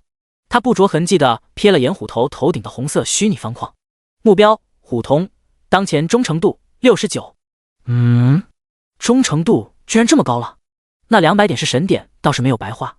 苏雨峰十分满意地赞了一声：“老大，你看那边那条黑色裂缝，里面有空间波动正在产生，好像有东西正在传送过来，要不要顺他们一波？出了好东西，我绝不私藏。”李峰两眼放光地盯着教堂后方的黑色空间裂缝说道。就在李峰说话的瞬间，一抹黑光闪烁，进入这座教堂内部小型遗迹的苏利文小队出现在苏雨峰的面前。这支小队此刻显得十分狼狈，几乎每个人身上携带的装备都出现了破碎。看上去最为凄惨的就是苏利文，他的左臂无力地耷拉着，手指都少了2根。家主，苏利文见到苏雨峰，羞愧地低下头。他们这一次差点死在这座小型遗迹之中，也并没有完成苏勇交代的任务。老大，这也是咱们苏家的人啊，这黑色裂缝把他们传送到了哪里？要不要我们一起下去看看？李峰好奇地问道。面前这个模样凄惨的苏利文，在他的感知下也有2阶运元境3星的修为，他身后的几人也不弱，都是2阶运元境1星，这是遭遇了什么把自己搞成这样？李文，你们先把这些丹药吃了，这虽然只是一座小型遗迹，可最后的镇守者修为必然达到了3阶或是3阶巅峰修为，你们没法成功实属正常。苏雨峰选择性无视了李峰的话，从乾坤界中取出数瓶专门用于疗伤的2阶极品丹药，直接扔到苏利文等人的手中，顺带宽慰了几句。这些家伙还是需要多练，知道自己不敌，居然还想要强上，当真是违背了妇女。不对，是过于冒进。第102章地心历史4大时代，断层的历史。家主，是我低估了这座遗迹之中的强大一种生灵实力。苏利文低下头羞愧地说道。行了，赶紧服药，这座遗迹让虎童来解决，走吧，给我们带路。苏雨峰微微一笑，并没有责备几人。李峰闻言眼前一亮，他本来就是个闲不住的人，现在能进这个遗迹去探索一番，对他来说十分有吸引力，说不定还能从那头强大一种 BOSS 身上偷点东西。是，家主。苏利文等人见苏雨峰并没有怪罪，立刻将手中的丹药一股脑塞入口中。丹药入口即化，强大的药力立即开始发挥作用。刚刚还耷拉着的手臂发出几声鼓响，原有的疼痛感顿时消失，同时恢复了知觉。家主，这个小型遗迹之中一共有5个空间，每一个空间中的一种生物数目都是恒定的。第一个空间存在50名1阶6星一种生灵，这类一种生灵的外形酷似巨化的野鸡，它们的弱点十分明显，就是惧怕火焰。第二个空间存在100名1阶8星一种生灵。苏利文简单的介绍了一番小型遗迹内会出现的一种生物，以及每一个空间内会出现的一种生物数量、特征和弱点，并且这个小型遗迹一次性只容纳最多5人通过。家主，只要站在这条黑色裂缝旁，就会感受到一股强大的吸力，随后我们便能进入遗迹之中。苏利文对着2名队员交代了几句，带着苏雨峰、李峰以及其他2名苏家觉醒者一同走到空间裂缝旁。虎童乖巧地趴在苏雨峰的肩膀上，盯着地面的黑色裂缝，能够清晰地感觉到一道不同空间被折叠在其中，自己似乎可以直接飞进去。算了，还是跟着老爷一起吧，也不知道老爷还有没有先前那种丹药，现在自己虽然已经成功蜕变血脉，可血脉开发的程度连2%都没有。若是有之前的丹药辅助，应该可以加快血脉开发的速度。放心吧，该有的都会有。老老实实当我们苏家的守护神兽，苏家必然也不会让你失望。苏雨峰作为与其签订图腾契约的主人，自然能够感受到虎童心中的想法，十分平静的画禀道：等他什么时候再宰杀几个所谓的气运之子再说。李信义一直在自己的指示下挑衅雷家所有人，雷傲天那个家伙应该已经忍不住了吧？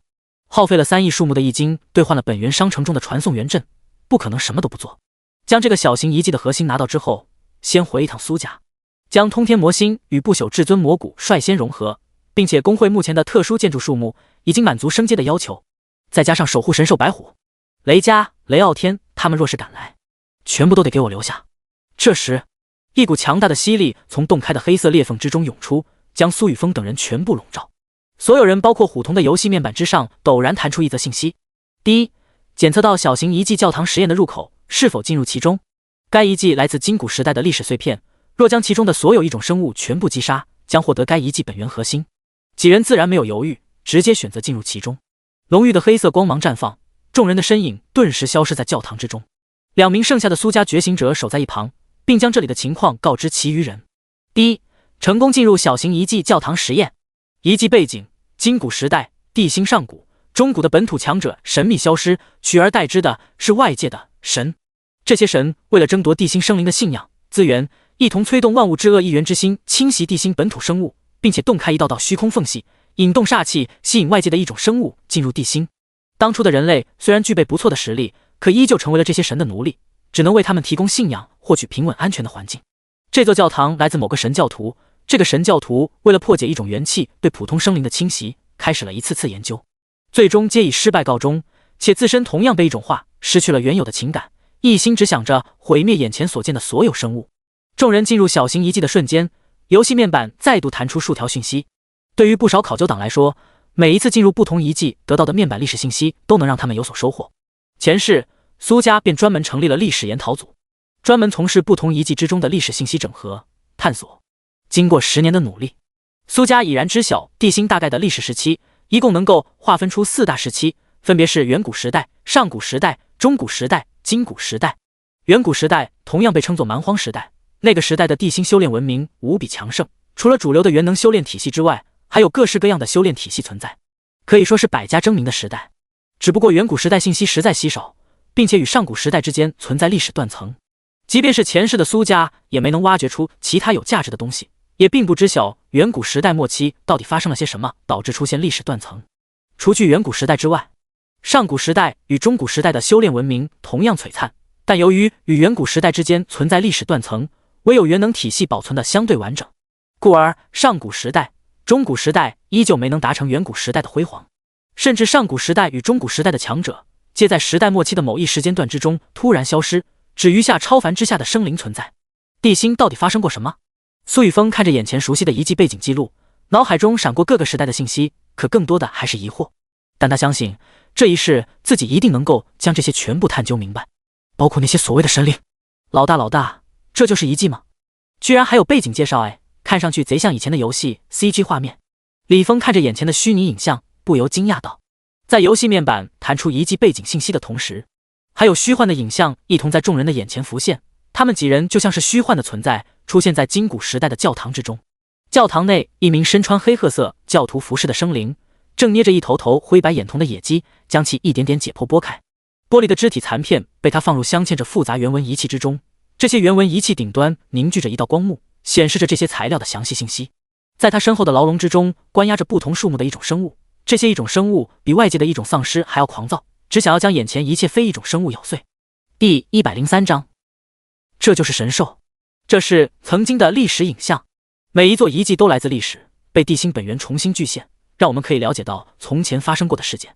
这次回到家族后，将专门成立一个部门机构来研究这些历史之间存在的信息。苏雨峰解释了几句，等待着眼前的历史影像彻底消失。第一次进入一个遗迹是没法跳过这些历史影像的，只能被动的等待它们消失，之后再进入同一个遗迹，便可以直接选择跳过。老大，你说这里面有没有什么值得我偷的东西？我帮你偷出来。李峰在历史影像之中四处打量着，似乎在看有什么东西比较值钱。没过多久，众人面前的历史影像逐渐消散，一座规模不算太大的黑色教堂大门出现在他们的眼前。叽叽叽，嘈杂暴躁的尖锐叫声从门内传出。你没偷的机会。苏雨峰微笑着摇了摇头，轻轻拍了拍虎童的脑袋，交给你了，让我看看你现在的实力。李峰微微一怔，下一秒，黑色教堂的大门骤然洞开，随之响起的是一声振聋发聩的虎啸声。好！这道虎啸声中夹杂着无比锋锐的庚金之力，在空中卷起金色波纹，将黑色教堂大门开启后准备冲出的巨化一种野鸡模样的生灵瞬间笼罩。叽叽，尖锐而凄惨的声音响彻空间。巨化一种野鸡模样的生灵在接触到金色波纹的瞬间，身上的所有血肉都被瞬间撕裂。这些金色波纹像是没有任何缝隙的绞肉机，将他们的肉身瞬间嚼碎，只剩下一丝丝血色气雾在空中弥漫。神兽白虎作为龙国上古神兽，身负最为强大的杀伐之力以及辟邪之力，这些异种几乎像是遇到了自己的克星一般，被瞬杀。卧槽，这么恐怖！这就是神兽，这就是我们苏家的守护神兽，这也太强大了吧！李峰、苏礼文以及其他2名苏家强者看着眼前的一幕，皆是露出惊骇之色。他们虽然也能够轻易斩杀面前的这些异种生物，可绝对做不到那么轻松的瞬杀。继续，苏雨峰平静地说道：“老爷，上来！”虎童闻言飞到苏雨峰的身前，将自身形态变化，一头毛发银白如雪，神华金光萦绕其身，威武非凡的神兽白虎真身出现在众人眼前，随之鼻息吞吐的杀伐之气充斥空间。除苏雨峰之外的所有人都感觉到一股强横的威压将他们笼罩。走！苏雨峰轻轻一跃，坐到虎童宽厚的脊背之上。老大，老大，我也想上来！李峰双眼放光的喊道，正想要跟着苏雨峰一跃而上，却被一道恐怖的杀气瞬间锁定，死亡的威胁骤然将其笼罩。虎童那金色眼眸扫了李峰一眼，似乎在说：“你敢动一下试试？我还就不上了。切，一头公老虎有什么好骑的？老子过几天就去骑母老虎，左边一头，右边一头，上面再来一头，经典4人同行。”李峰从心的站在原地想到。苏礼文与其他2名苏家觉醒者强忍着笑意站在一旁。老爷，咱们走了。话音刚落，虎童与苏雨峰2人骤然化作一道金色闪电，瞬间消失在李峰、苏礼文几人面前。2人进入教堂之中，很快就被一道空间之力笼罩。一座充满囚牢的空间出现在他们面前，与历史影像之中囚困一种生物的铁牢极其相似。只不过现在空间内存在上百座特殊材质制成的囚牢，早已被全部打开。叽叽，尖锐的声音从虎童与苏雨峰的背后传来。100头巨化野鸡外形的一种生物再度出现，只不过这一次他们的修为境界达到了1阶8星，且比上一个空间之中的一种生物灵智更加强大，已经有了偷袭的意识，而不像先前的那些巨化野鸡一般，只知道直愣愣地冲向苏雨峰。好！虎童毫不犹豫地发出一声怒吼，虎啸声震天动地，席卷金色波纹，朝着这些1阶8星巨化野鸡席卷而去。锋锐无比的极致庚金之力充斥天地，将这些异种生物瞬间化作血雾，大量的异晶物品从这些异种生物的身上爆出，四处散落。苏雨峰没有多看那些东西一眼，后面的李峰、苏礼文几人自然会将这些东西收起来。加快速度！苏雨峰盘坐在虎童的脊背上，命令道：“是，老爷。”斩杀这个空间内的所有异种生物之后，空间末端浮现出一根蓝色光柱，强烈的空间波动从中弥漫出。破风声骤然响起，虎童带着苏雨峰再度化作一道金色光影冲去蓝色光柱。叽叽，空间瞬间变换，第3个教堂空间出现在2人眼前。150尊2阶3重异种生物从中出现，这些异种生物的体型比之前还要庞大1倍，灰白色眼瞳中已然有了些许灵光。好！只是在虎童的虎啸声下，没有任何意外，直接化作血雾。一道金色光影骤然掠过天空，冲入传送光柱之中。第4个教堂，300头2阶6重异种生物从中出现，每一头异种生物手中居然都拿着一柄长矛，并且这些生物还组成了一道防御阵型，目光警惕地看着面前突然出现的蓝色光柱。一道金色光影从中冲出，伴随着振聋发聩的虎啸声响彻空间。距离苏雨峰、虎童最近的数十头异种生物被瞬间化作血雾，站在后方的其他异种生物身上闪烁着灰白光芒，居然只是重创，并没有彻底死亡。嗖嗖，这些巨化野鸡异种生物没有丝毫犹豫，将手中的长矛对准苏雨峰、虎童，全力投掷而出。找死！极致庚金！虎童怒吼一声，一直萦绕着其身的神华金光瞬间化作无数金色虎影，这些金色虎影朝着四周飞来的长矛抬起虎爪猛然一拍，砰！所有长矛骤然破碎成粉末，四处飞溅。第104章黑色丝线。将那些异变长矛全部拍碎之后，虎瞳释放的金色虎影继续朝着四周的一种生物冲杀而去，如同一道道金色闪电，瞬间撕裂周围出现的2阶6星巨化野鸡异种。大量的异晶在空中散落，还有不少闪烁着紫光的物品爆出。那些金色虎影将所有异种重新幻化成金色神华，萦绕在虎瞳的身旁。这些金色神华其实就是虎瞳自身神化及天赋极致庚金之力的巨献，可以任凭心意凝结着不同形态的武器，杀伐敌人。吼！虎瞳轻声低吼，身上散发的金色神华如同燃烧的火焰一般，将他的身体包裹在其中，令他的每一个动作都带着无与伦比的力量，仿佛可以轻易地撕裂周遭薄弱的一技空间。教堂空间内所有的异种生物全部陨灭的同时，一丝丝煞气从这些异种生物的体内涌出，融入虎瞳的体内，缓慢增长着他自身的极致庚金之力，并推动血脉之中的力量逐渐增长。不错，走吧，直接去灭了这个小型遗迹的最后一头 BOSS。你尽全力施展自身的力量，不用特意压制，让我看看你真正的实力。苏雨峰对虎瞳的表现十分满意，不愧是神兽血脉的变异白虎。上一世这头变异白虎一直到了6阶才将自身血脉觉醒，刚刚觉醒血脉就能轻易的虐杀7阶存在。现在提早觉醒数年的白虎必将更加可怕。他现在也想要知道白虎到底有多强，这样他才能更好的安排苏家下一步的发展计划，或者说提前开始猎杀他所熟知的那些主角。老爷，你做好了，走了。虎瞳听到苏雨峰的话，再也没有压制自身的速度。如果说先前他们两人的速度跟坐飞机一般，现在就像是坐了火箭，数千米的距离只需一息便能跨越。两人再度进入传送光柱之中，在两人被传送光柱笼罩的刹那，李峰的身影出现在第4个教堂空间内，只能看到虎瞳与苏雨峰留在半空中的残影。这就是神兽吗？这速度也太快了吧，自己居然连他们的影子都追不上。按照苏立文所说的，这第4个空间可是存在300余头2阶6星巨化野鸡，可在一头神兽的面前，这些真的就是普通野鸡一样脆弱。李峰喘着粗气，看着地面上散落的一片2阶中品异晶以及大量的2阶装备，这些东西要是在外界，早就被末世幸存的觉醒者们疯抢了。末世降临之后，他一直都是一名散人，没有加入任何聚居地，每日都在荒野之中躲避着城市丧尸的追杀。他曾经见过许多长相极好的女人，为了那一口饭吃，甘愿献出自己的身体。这些女人在和平时代绝对属于白富美级别的存在，哪里是普通屌丝可以觊觎的，可现在却不如一条狗。他也见过跟自己一样的散人，为了夺得大量的异晶，将普通人当作诱饵来吸引丧尸。现在他才刚刚加入苏家，却可以随意的拾取地面上的异晶，在外界难见的2阶极品装备、2阶精良级装备，这些在苏雨峰的眼里好像就是一堆垃圾。世界的参差在这里体现无疑。不行，这些东西让苏立文他们来收拾，我一定要见识一下神兽到底有多强大。李峰心头感慨了几句，目光落在前方距离自己近1000米的传送光柱，骤然激活脚下的道天靴，一股神秘而强大的本源之力从他的靴子中汹涌而出，周围的空气发出一声轰鸣。李峰的身体变得无比轻盈，像是一只展翅飞行在天空中的鸟儿，可以自由自在地翱翔在天地之间。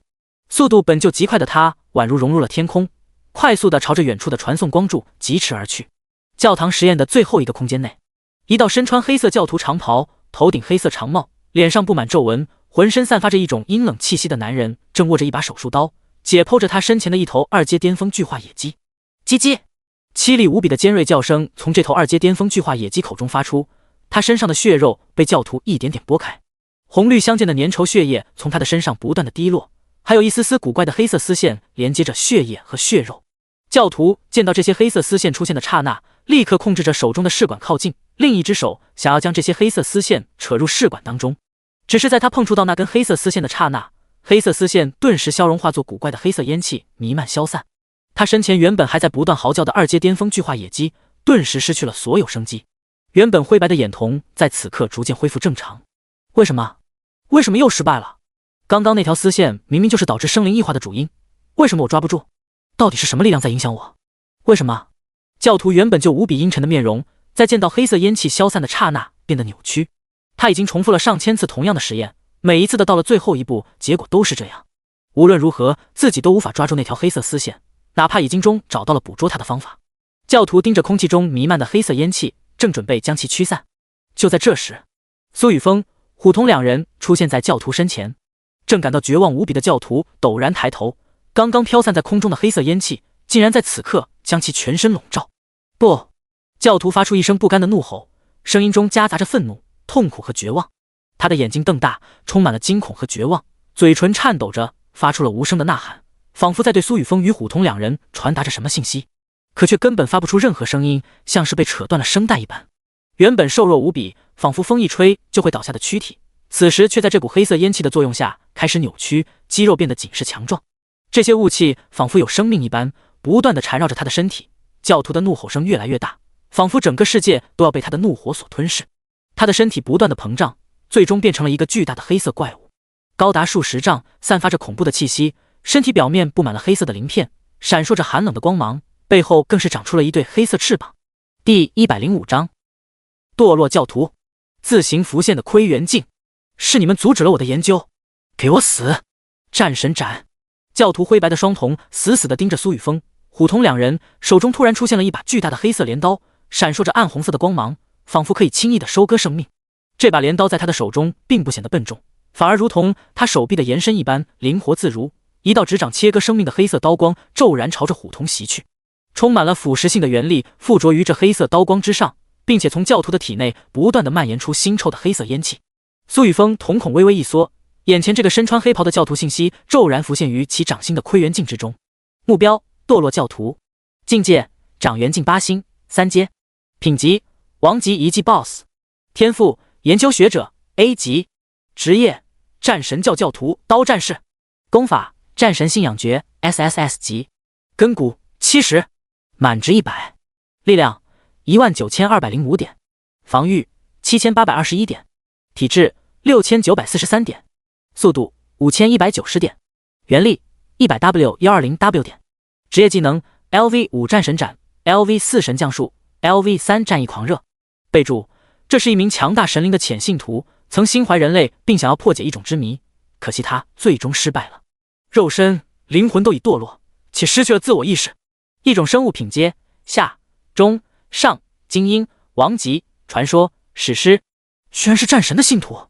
前世这尊神灵似乎将自己的棋子下在了西方漂亮国。原来在几千年前，那些所谓的生灵就曾经侵袭过蓝星。那之间到底发生了什么，又让那群神灵的力量被驱逐了出去？刚刚还没有异变完成的教徒是想要跟自己说什么？苏雨峰心头的疑惑越来越多。这时，虎童的声音在其耳边响起：“老爷，我给你表演一下，记得给奖励哦。”烈天虎爪！虎童体内的金色血液开始沸腾，发出令人心悸的雷浆迸射声，响彻整个空间。全身萦绕的金色光华越发耀眼，每一根毛发都竖立起来，闪烁着金属般的光泽，极致庚金之力全部汇聚于他的手掌之上。他猛然自己的虎爪与迎面来的黑色刀光骤然相碰，咔！空中的黑色刀光瞬间被粉碎，而虎童的身躯却没有丝毫停滞，犹如一道金色闪光在空中飞掠而过。庞大而厚重的虎爪之上爆发出锋锐无双的力量，高达3万多点的力量已然超越了3阶强者的属性极限，已然堪比4阶超凡才能拥有的强大力量。这种力量是如此的强大，以至于周围的空气都被撕裂成了碎片。上古神兽的威压令教徒全身难以动弹，手中的黑色镰刀被生生凝固在原地。哪怕他是一尊王级异种，可力量实力上的差距根本无法弥补。死！虎爪身上的每一寸毛发都闪烁着金色的光芒，令直面与他的教徒几乎难以睁开双眼。死亡的危机感骤然充斥他的全身，一股无比的力量狠狠地击中教徒的庞大躯体。砰！锋锐无双的恐怖庚金之力轻易地撕碎教徒身上的黑色信徒长袍，漫天金光闪烁着，犹如手术刀一般，切割着教徒身上的血肉。强大的力量在他的体内爆发，令其体内所有的生机都在刹那间消亡，所有的血肉都被这股强横的力量碾碎。一尊3阶8星的一种 BOSS 云，他竟然挡不住虎童一击之力，被一巴掌直接拍成了粉末。刷刷，一枚偌大的3阶王级一经爆出，同时还有2道闪烁着赤色光泽的物品一同坠落。全服广播，恭喜无畏勇者苏雨峰带领队员虎童、苏礼文、李峰成功剿灭小型历史遗迹教堂实验内的所有异种源，彻底净化遗留异化之力。作为首次通关者，所有人获得地心意志奖励自由属性点300点，随机2阶极品技能书1本。世界巨变之下，大量的历史遗迹将在未来随机现世，每一座历史遗迹中埋藏着不同的资源，且存在侵害世界的异种源。请大家更好地守护人类传承，守护自身赖以生存的家园。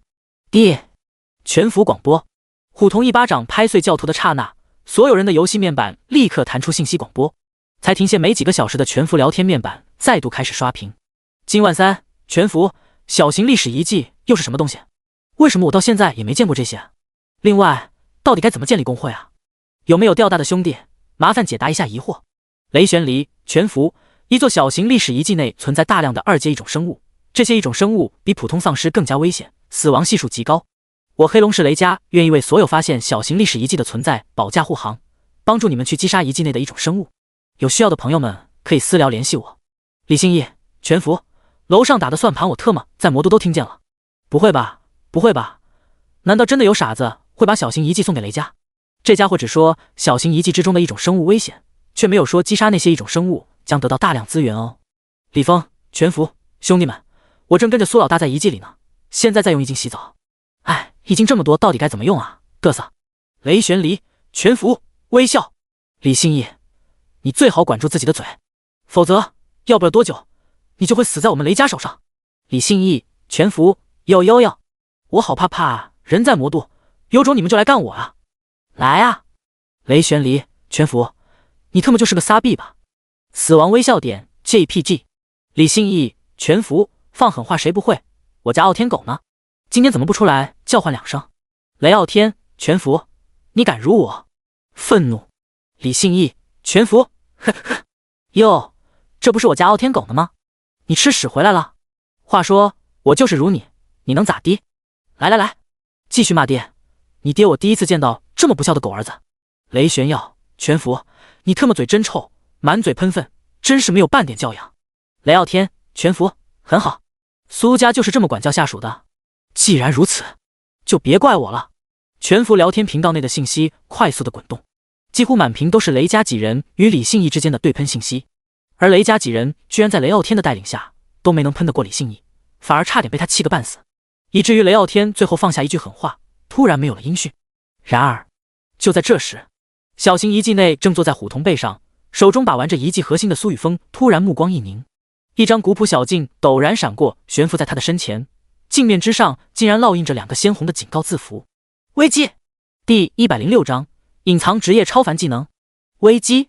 哪里来的危机？苏雨峰盯着面前的窥源镜，眉头忍不住紧锁。窥源镜镜面之上的2枚字符开始变化，一缕缕红光闪烁，竟自行流转出一道血色影像。影像之中出现密密麻麻的朦胧身影，他们全身穿戴着流露着紫色光泽的装备套装，散发着神秘而强大的气息，眼神专注地盯着他们身前的数十名元阵师布置着传送元阵。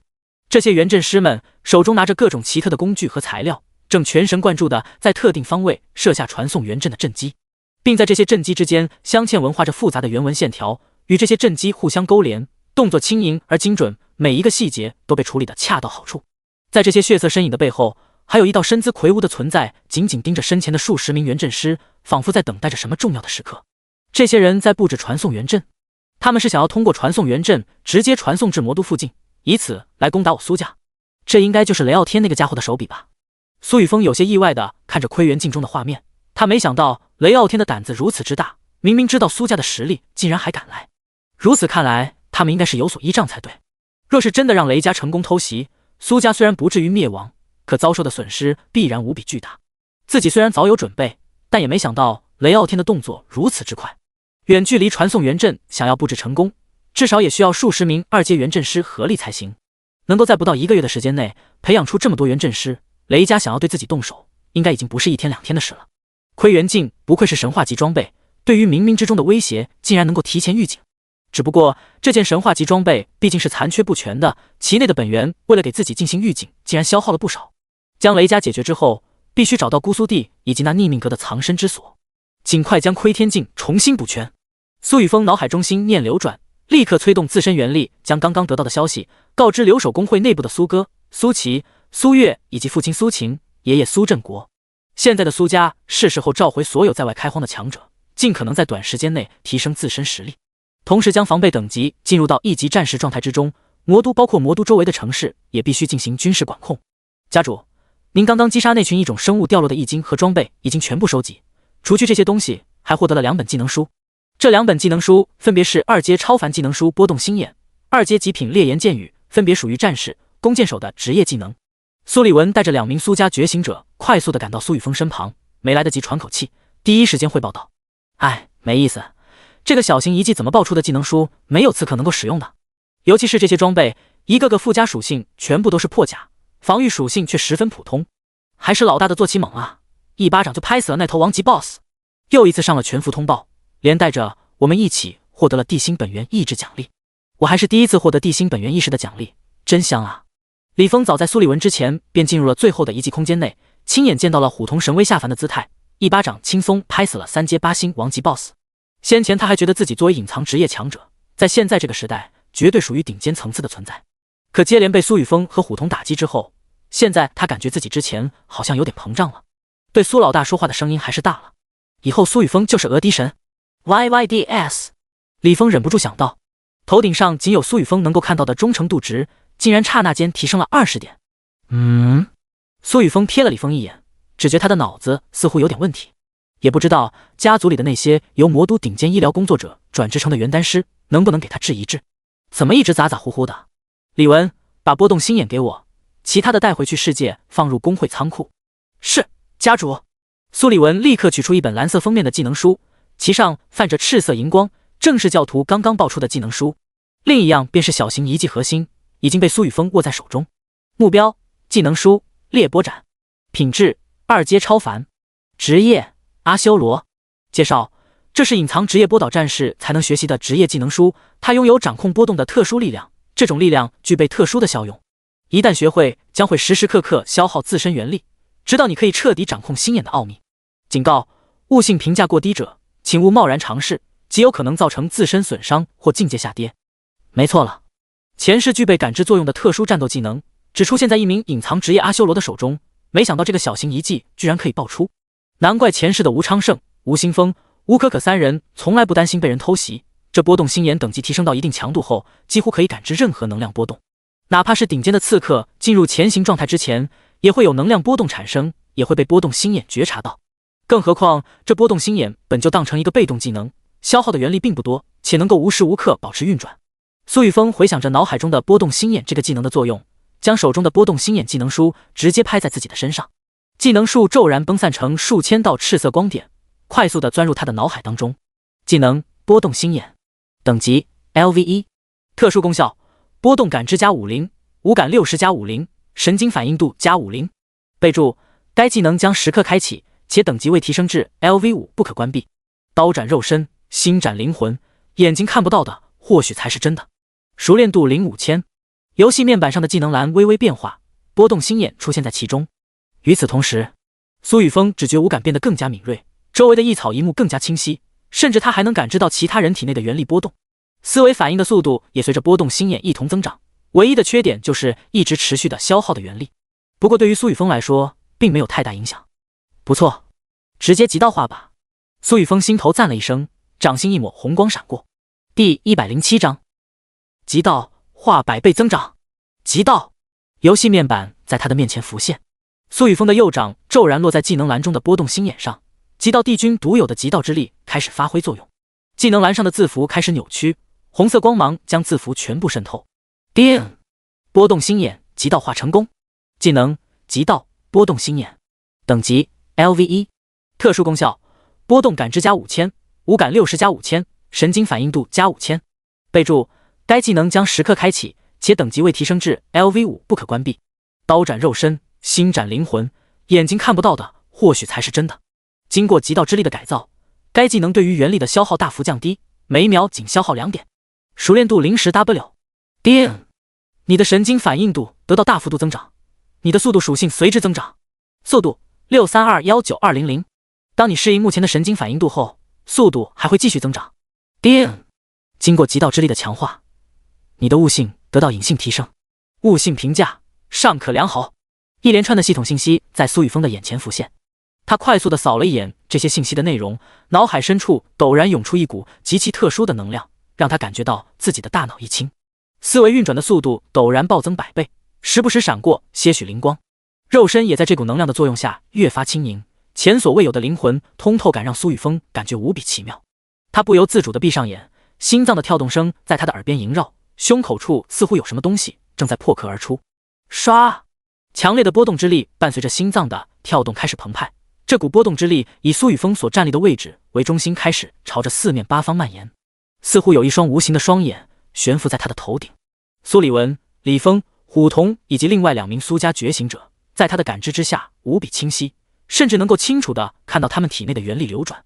在极道波动心眼的状态下，他不仅能够看见地面上的事物，还能利用波动之力朝着地下、天空、湖泊而去。一草一木、沙尘，哪怕是微小无比的生物，在波动心眼的视野下也能看得一清二楚。苏雨峰大致估算了一下，目前 LVE 极道波动心眼几乎可以笼罩直径1000米范围。这个范围内的所有事物都在他的脑海中形成了一个类似 3D 模型的真实场景。他可以凭借极快的神经反应切换想要看到的画面，并且快速地做出相应的措施反应。不错，这个技能极道化之后居然能够提升悟性，隐藏职业的核心技能极道化之后果然不错。回去就让二叔尽可能收集隐藏职业技能书，也不知道自己修炼法师的技能书会是什么效果。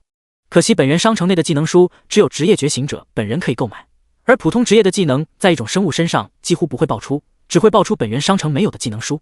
苏雨峰睁开双眼，波动心眼依旧保持着运转状态，有些可惜的想到。不过他对于极道化之后的波动心眼却是无比满意，不仅为自己额外增长了速度，还提升了悟性。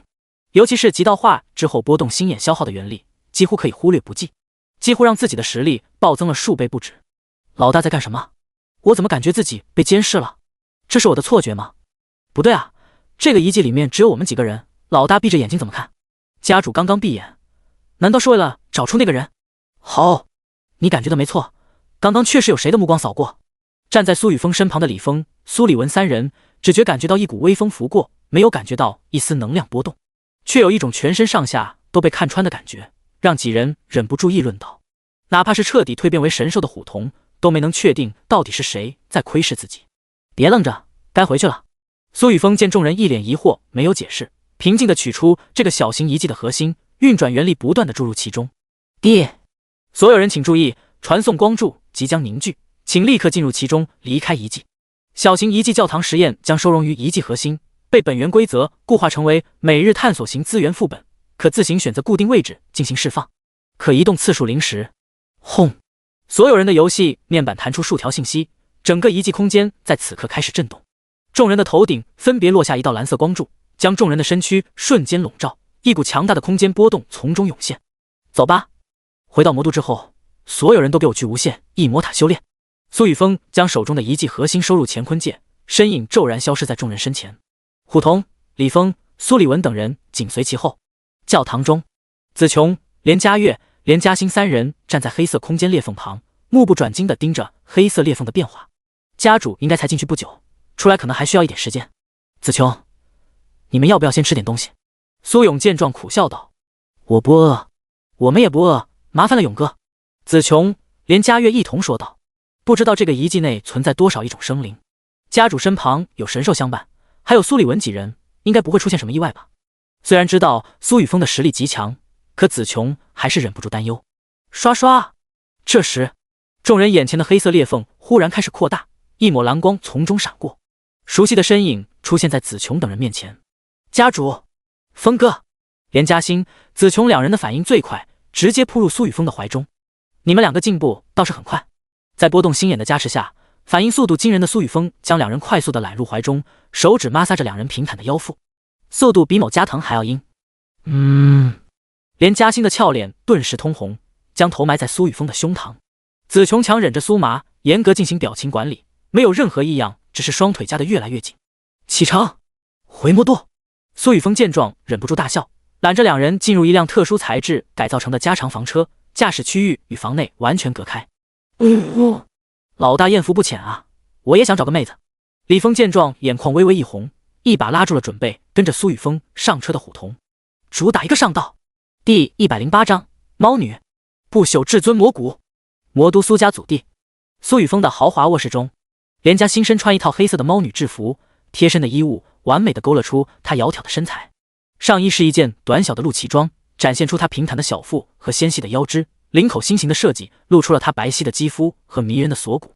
只是这件衣服承受的压力巨大，雪白的2块馒头差点从中跌出。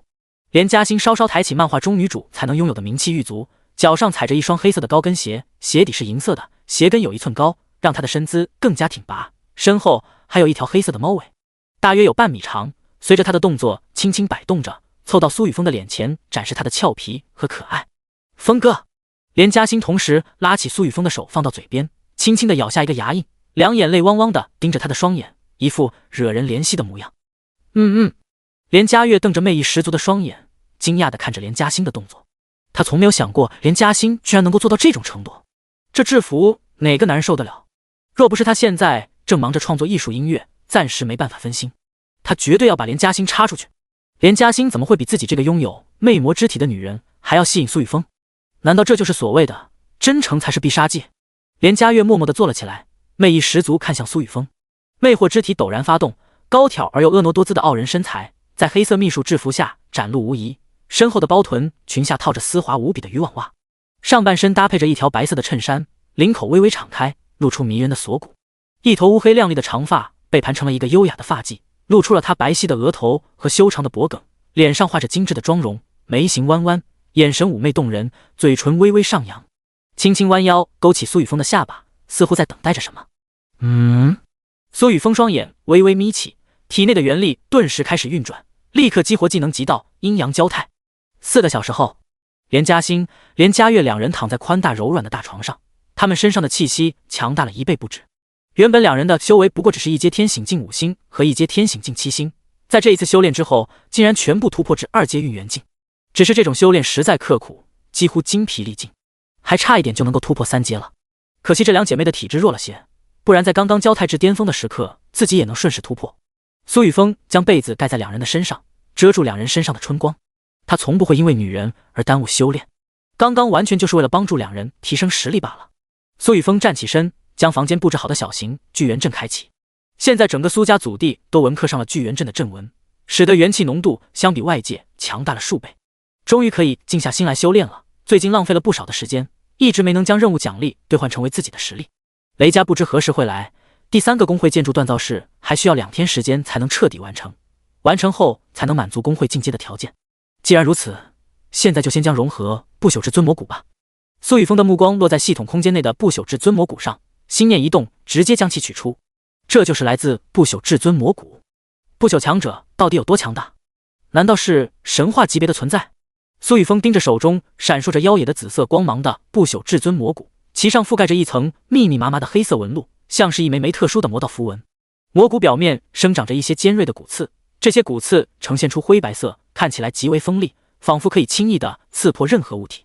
顶端是一个巨大的黑色头骨，头骨上有2个深邃的眼眶，闪烁着红色的光芒，仿佛是2颗燃烧的火焰。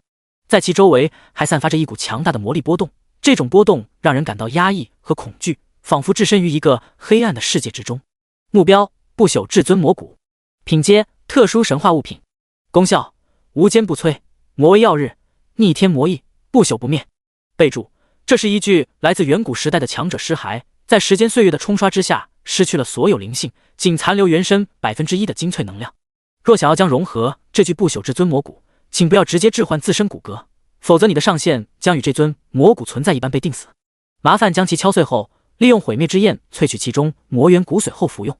服用过程中将承受非人的痛楚，请做好心理准备，并处在极其隔音的房间内，否则有损自身形象。这魔骨居然不是自己融合的，还要敲碎了拿火烧裂开喝骨髓。苏雨峰脸上的表情越发古怪，当他看到系统弹出的最后一行小字提醒之后，他默默地朝着门外走去。形象这个东西他还是要的。工会内只有一个地方完全隔音，并且还具备特殊功效，那就是无限异魔塔。苏雨峰心念一动，一道魔影分身快速地穿透墙壁，直奔无限异魔塔而去。当这具魔影分身到达无限异魔塔后，一抹黑光闪烁，苏雨峰直接出现在无限异魔塔外，一步迈入无限异魔塔的底层大门。空间骤然变换，苏雨峰的身影陡然出现在无限淬体池当中。无限淬体池拥有无数个平行空间，每个人进入其中进行淬体都不会被人打扰。淬体池中氤氲之气萦绕，池面上水汽蒸腾，形成一层薄薄的雾气，将整个池子笼罩在其中。在雾气的掩映下，池底的石头和池水都显得模糊不清，给人一种神秘而深邃的感觉。这就是无限淬体池，环境倒是不错。自己作为无限异魔塔之主，来这里闭关倒是没有任何限制，只是2阶运元境淬体的效果只有2次。子琼、嘉悦、嘉欣倒是还没有进来过，等解决了雷家之后，倒是可以拉着他们来这里开个海鲜盛宴。苏雨峰脱去身上的衣物，迈入氤氲之气萦绕的淬体池中，温热的池水漫过身躯。淬体池内神秘的池水透过皮肤毛孔与他的身躯逐渐相融，让他感觉到无比的舒爽，像是上百只柔嫩小手在他的身上揉捏，让其身心得到了极大的放松和恢复。与此同时，社调系统信息响起，叮，检测到强大的淬体能量正在与肉身快速融合，全属性+1+1+1+1+。叮，极道地区正在吸纳池水中的能量，熟练度正在快速提升，体质、防御、速度、力量正在快速增长。第109章，熔炼不朽魔骨，凝练肉身天赋。叮，你的极道地区等级提升至 LV2， 你的属性再度暴增，力量+1000，防御+2000，体质+2000，速度+1500。极道地区等级提升，正在孕育强大肉身天赋。叮，极道地区肉身天赋孕育成功。技能：极道地区，等级 LV2， 已孕育天赋。1. 不灭，所有击中本体的攻击，若不能一击毙命，那么其能量可转化为熟练度，增强肉身相应属性。2. 削减，所有击中本体的攻击，无论力量多么强大，强制削减 20%， 熟练度010W。一连串的系统信息在他的眼前浮现。肉身神通，这或许才是极道地区最强大的地方。无论是什么攻击落在自己身上，都能强制削减 20% 的效用。这极道地区与神话级天赋不死之身相合，还有什么能够打死我？苏雨峰心头澎湃地想到，脑海深处中陡然涌出一股强大的暖流，顺着经脉涌向全身各处。浓郁的红光在苏雨峰肌肤表面凝聚，红光之下蔓延着一条条特殊图案的圆纹，在他的胸膛上凝结出2道金色极道符文。淬体池上萦绕的氤氲之气被染得一片金红，令苏雨峰的气息充斥着极致的霸道。不灭，削减这2道极道符文，彻底烙印在肉身之上，时时刻刻发挥着作用。同时，淬体池内还在不断的涌出大量的神秘能量，不断的淬炼苏雨峰的肉身。进入到无限淬体池之后，他的实力便在飞速的提升，没有丝毫停歇。开始熔炼不朽至尊魔骨。苏雨峰将通体闪烁着妖冶的紫色光芒的不朽至尊魔骨再度取出，一团毁灭之炎从在他的操控下与掌心升腾。这团毁灭之炎落在不朽至尊魔骨之上，瞬间爆发出耀眼的光芒。魔骨顶部表层的尖锐骨刺被逐渐软化破裂，形成黑色雾气，被毁灭之炎瞬间蒸发，露出了里面晶莹剔透的骨骼。可燃烧的进度却十分缓慢，这需要烧多久？苏雨峰眉头一皱，默默地加大了体内元力的涌出，手中的毁灭之炎骤然升腾数米，将整具不朽至尊魔骨包裹其中。魔骨表层的细小骨刺在毁灭之炎的燃烧下全部化作黑色雾气散去，一条条细小的裂缝在不朽至尊魔骨的表面缓慢浮现。毁灭之炎继续燃烧，魔骨上的裂缝越来越多，缝隙也开始扩大。这些缝隙之中竟蔓延出一滴滴深紫色骨髓，漂浮在毁灭之炎的中心。时间一分一秒的流逝，在毁灭之炎的灼烧之下，不朽至尊魔骨终于承受不住压力，彻底崩溃。无数碎片飞溅而出，被充斥着湮灭之力的毁灭之炎瞬间消融，魔骨中蕴藏的深紫色骨髓全部涌出。这时，苏雨峰周遭的空间蓦然凝结，一道充斥着无尽魔威的伟岸身影从深紫色骨髓之中幻化而出。他的双眸闪烁着冷酷的光芒，仿佛能透过一切障碍物看到内心的深处，背后的头发如烈焰般飞舞，气势磅礴，仿佛整个世界都在他的掌控之中。人类，是你唤醒了吾，为了报答你，便由我来控制你的身躯吧。等等，这是你？这道身影缓缓站了起来，双眼之中透露出无尽的杀意，正想要控制着自身不朽执念，控制住苏雨峰的意识与灵魂，并且将其肉身夺舍。陡然间面色一变，一股死亡的危机感将其全身笼罩。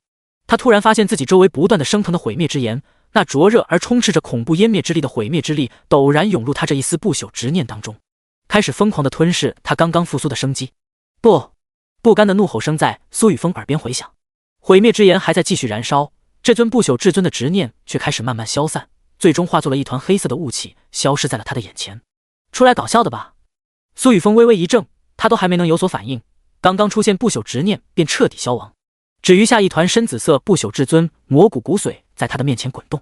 难怪系统刚刚给这具不朽至尊魔骨的加了备注事项，这些曾经不死的强者果然都死不干净。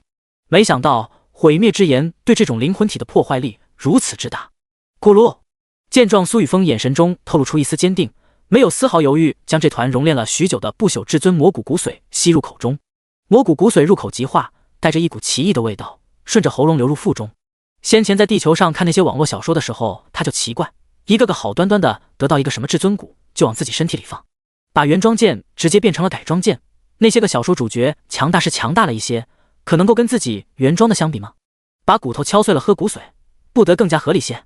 苏雨峰静静地站着，心头闪过几道念头，感受着魔骨骨髓在自己体内的变化。他能够清晰地感觉到一股强大的力量正在自己的身体中蔓延开来，这股力量所过之处，他的肉身不断地发出渴求的欲望。在这股力量的作用下，他的皮肤变得更加坚韧，肌肉变得更加紧实，骨骼变得更加坚硬。他能让自己的身体变得越来越强大，仿佛有无穷的力量在身体中涌动。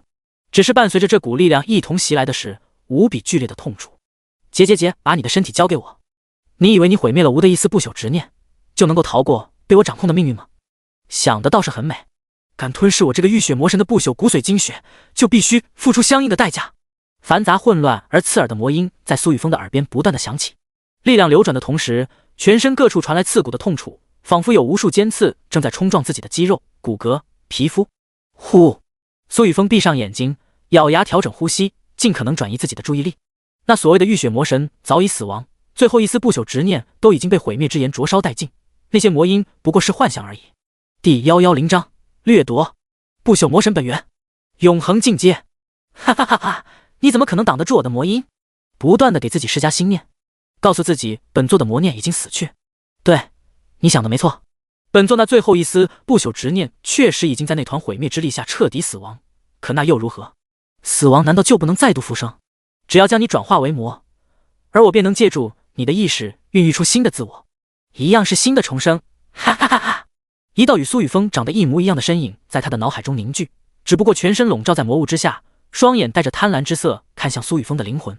贪婪的同时，他的瞳孔深处闪过一抹惊慌之色。本体在陨灭之前，明明将自己的不朽之躯布置在一座特大型的古老洞天之中，那座洞天之内留存着他的财富与传承，并且可以随机吸纳天赋强大的生灵进入其中。有朝一日，凭借那最后一丝执念夺舍资质绝佳的肉身，借助他人肉身恢复自身神识，再重新掌控不朽之躯出世。可诡异的是，自己的不朽至尊魔骨为什么会突然出现在这个弱小人类的手中，且本体那最后一丝意识居然没有半点察觉？这期间到底发生了什么？最关键的是，这个人类居然掌控了毁灭之力，且毫不犹豫地断烧不朽至尊魔骨，连同本体最后一丝执念直接毁灭。一个普通人类能够察觉到直接融合不朽之躯的危害，怎么可能？笼罩在魔雾之中的苏雨峰凝重地盯着苏雨峰，现在若是不能唬住这个人类，他这一丝意识将彻底寂灭，而他的魔骨精粹也将被这个人类彻底吞噬。吵死了！给我滚！一个残存的妄念也敢在我的脑海中聒噪！苏雨峰低吼一声，强行压制着肉身强化带来的痛楚，凝结自身意志，汇聚成一尊精神小人，一拳砸向脑海中回荡的魔神虚影。不过是一个死去的强者而已，生前再强大又怎么样？死了也敢出来作妖？苏雨峰的拳尖之上带着一抹死亡的红光，毁灭之源，吞噬不死之身，魔影分身代表的神话天赋本源符文在他的身后闪烁。不死之身与魔影分身的天赋本源符文相互重叠，苏雨峰刚刚挥出的拳头竟然出现了层层叠影，18道拳影加持在拳尖之上，伴随着一股毁灭之力和强横无比的吞噬之力一同轰鸣。这个小子怎么会掌控这么多大道法则碎片，而且全部都与他的灵魂完美融合了？不，魔影幻象凝成的苏雨峰脸色陡然巨变，正想要消耗本就不多的残念分散，那股强横的吞噬之力陡然将其全部笼罩。苏雨峰的拳头伴随着18道毁灭拳印猛然落在他的身上。这时4道萦绕着混沌之光的本源符文在苏雨峰的身后凝聚，弑神掠夺之力也在这一刻轰然爆发。死！苏雨峰冷漠地盯着眼前的魔影幻象，恐怖至极的诸多本源之力在其体内轰然爆发，原本清晰无比的魔影刹那间开始模糊。苏雨峰，你等着，本魔是不死的，终有一天，你掌控的世界会被血海沉沦，本魔神也将重临于汝的身前。凄厉的魔吼声在苏雨峰的脑海中回荡，魔影幻象根本无法承受他的力量，在弑神掠夺之力出现的瞬间便被捏爆，吞噬之力将其体内蕴含的所有精神力全部吞噬一空，部分转化纯净的精神力融入苏雨峰的体内。叮！恭喜宿主成功吞噬大量纯净精神力，极道帝君隐藏职业特性精神永固激活，你的精神属性开始凝聚，你获得强横的精神力量，吞噬而来的精神力量将彻底化作自身养料。当前力量属性数值13988，精神属性数值开始转化，精神属性数值转化成功。当前精神属性数值10000。叮！你的永恒级天赋成功掠夺不朽魔神本源，熟练度正在快速增长中。恭喜宿主，你的永恒天赋是神掠夺等级提升至弑神掠夺永恒级天赋。效果1，每次普攻都可强制掠夺对方本源，永久提升自身2点力量属性、1点精神属性，仅对生命体造成伤害才可叠加增长力量与精神。效果2，已开启弑神反派光环，面对气运之子，世界主角可完全无视对方身上的气运庇护，即便是神亦可杀，不会遭受任何反噬。效果3，成功击杀生灵，可强制掠夺其天赋，掠夺成功概率提升至 30%， 熟练度0、10亿。魔影幻象消失的同时，一连串的系统信息疯狂弹出。苏雨峰能够感觉到自己的灵魂正在纯净精神力不断的融入下，正以惊人的速度壮大。每一丝纯净精神力的注入，就像一股股清泉涌入他的灵魂深处，滋养着他的灵魂，让他变得更加充实。随着时间的推移，这种壮大的感觉越来越强烈，灵魂变得更加坚韧和强大。与此同时，不朽至尊魔骨骨髓带来剧烈痛楚逐渐削弱，一股更加强横的能量开始顺着苏雨峰的经脉席卷全身各个角落。这股能量如同洪流一般奔腾不息，冲刷着他的身体，将他的潜力一点点激发出来。力量、体质、速度、防御包括原力都在爆发式的增长攀升，每一块肌肉都充满了爆发力，仿佛随时都能够释放出惊天动地的一击。他的速度也在不断提升，仿佛他的身体已经超越了时间和空间的限制，能够在瞬间出现在任何地方，反应速度、思维更加敏捷。皮肤变得更加坚韧，骨骼更加坚硬，肉身仿佛变成了一个坚不可摧的堡垒。与此同时，他的元力也在不断增长，仿佛他的身体已经变成了一个源源不断的能量源泉。更加浓郁而纯净的元力在他的体内呼啸着，开始冲击3阶掌元境的瓶颈。对于先天根骨直满之的苏雨峰来说，在成就神话之前根本没有任何瓶颈之说。极道魔神诀自行开始运转，一丝丝黑红色元力挣脱肉身的限制冲出体外。嗡！第111章永恒凭 A 力量精神共长。这一缕缕黑红色元力极其霸道地朝着周围席卷而去，其中竟然散发着吞噬、掠夺、毁灭3重特性。在接触到无限淬体池的瞬间，居然开始掠夺其中的能量。无限淬体池中的能量对于任何一个生灵来说都是无上之宝，并且能够存在于无限异魔塔内的淬体池本身就是一件品阶极高的宝物。普通的元力探入无限淬体池中，只会被无限淬体池瞬间同化为其自身的本源。可现在这些从苏雨峰身上蔓延而出的黑红色元力，就像是一个入室抢劫的强盗一般，两眼放光且肆无忌惮的掠夺。从中掠夺而来的能量被苏雨峰体内的极道魔神诀蓦然炼化吞噬，融入其肉身之中，让正处在蜕变状态之中的肉身更加强大。嗡！一声清澈的嗡鸣声在无限淬体池之中回响，黑红色元力形成一道巨大的吞噬漩涡，悬浮在苏雨峰的头顶。无限异魔塔内无比浓郁的天地元气不断的涌入他的体内，让他的气息在此刻骤然攀升，修为境界也在此刻轰然提升。3阶掌元境1星，3阶掌元境2星，3阶掌元境3星。丹田中原本仅有湖泊大小的元力，在这一刻开始疯狂扩张，几乎刹那形成一条江流。大量的元力顺着极道魔神诀疯狂的运转。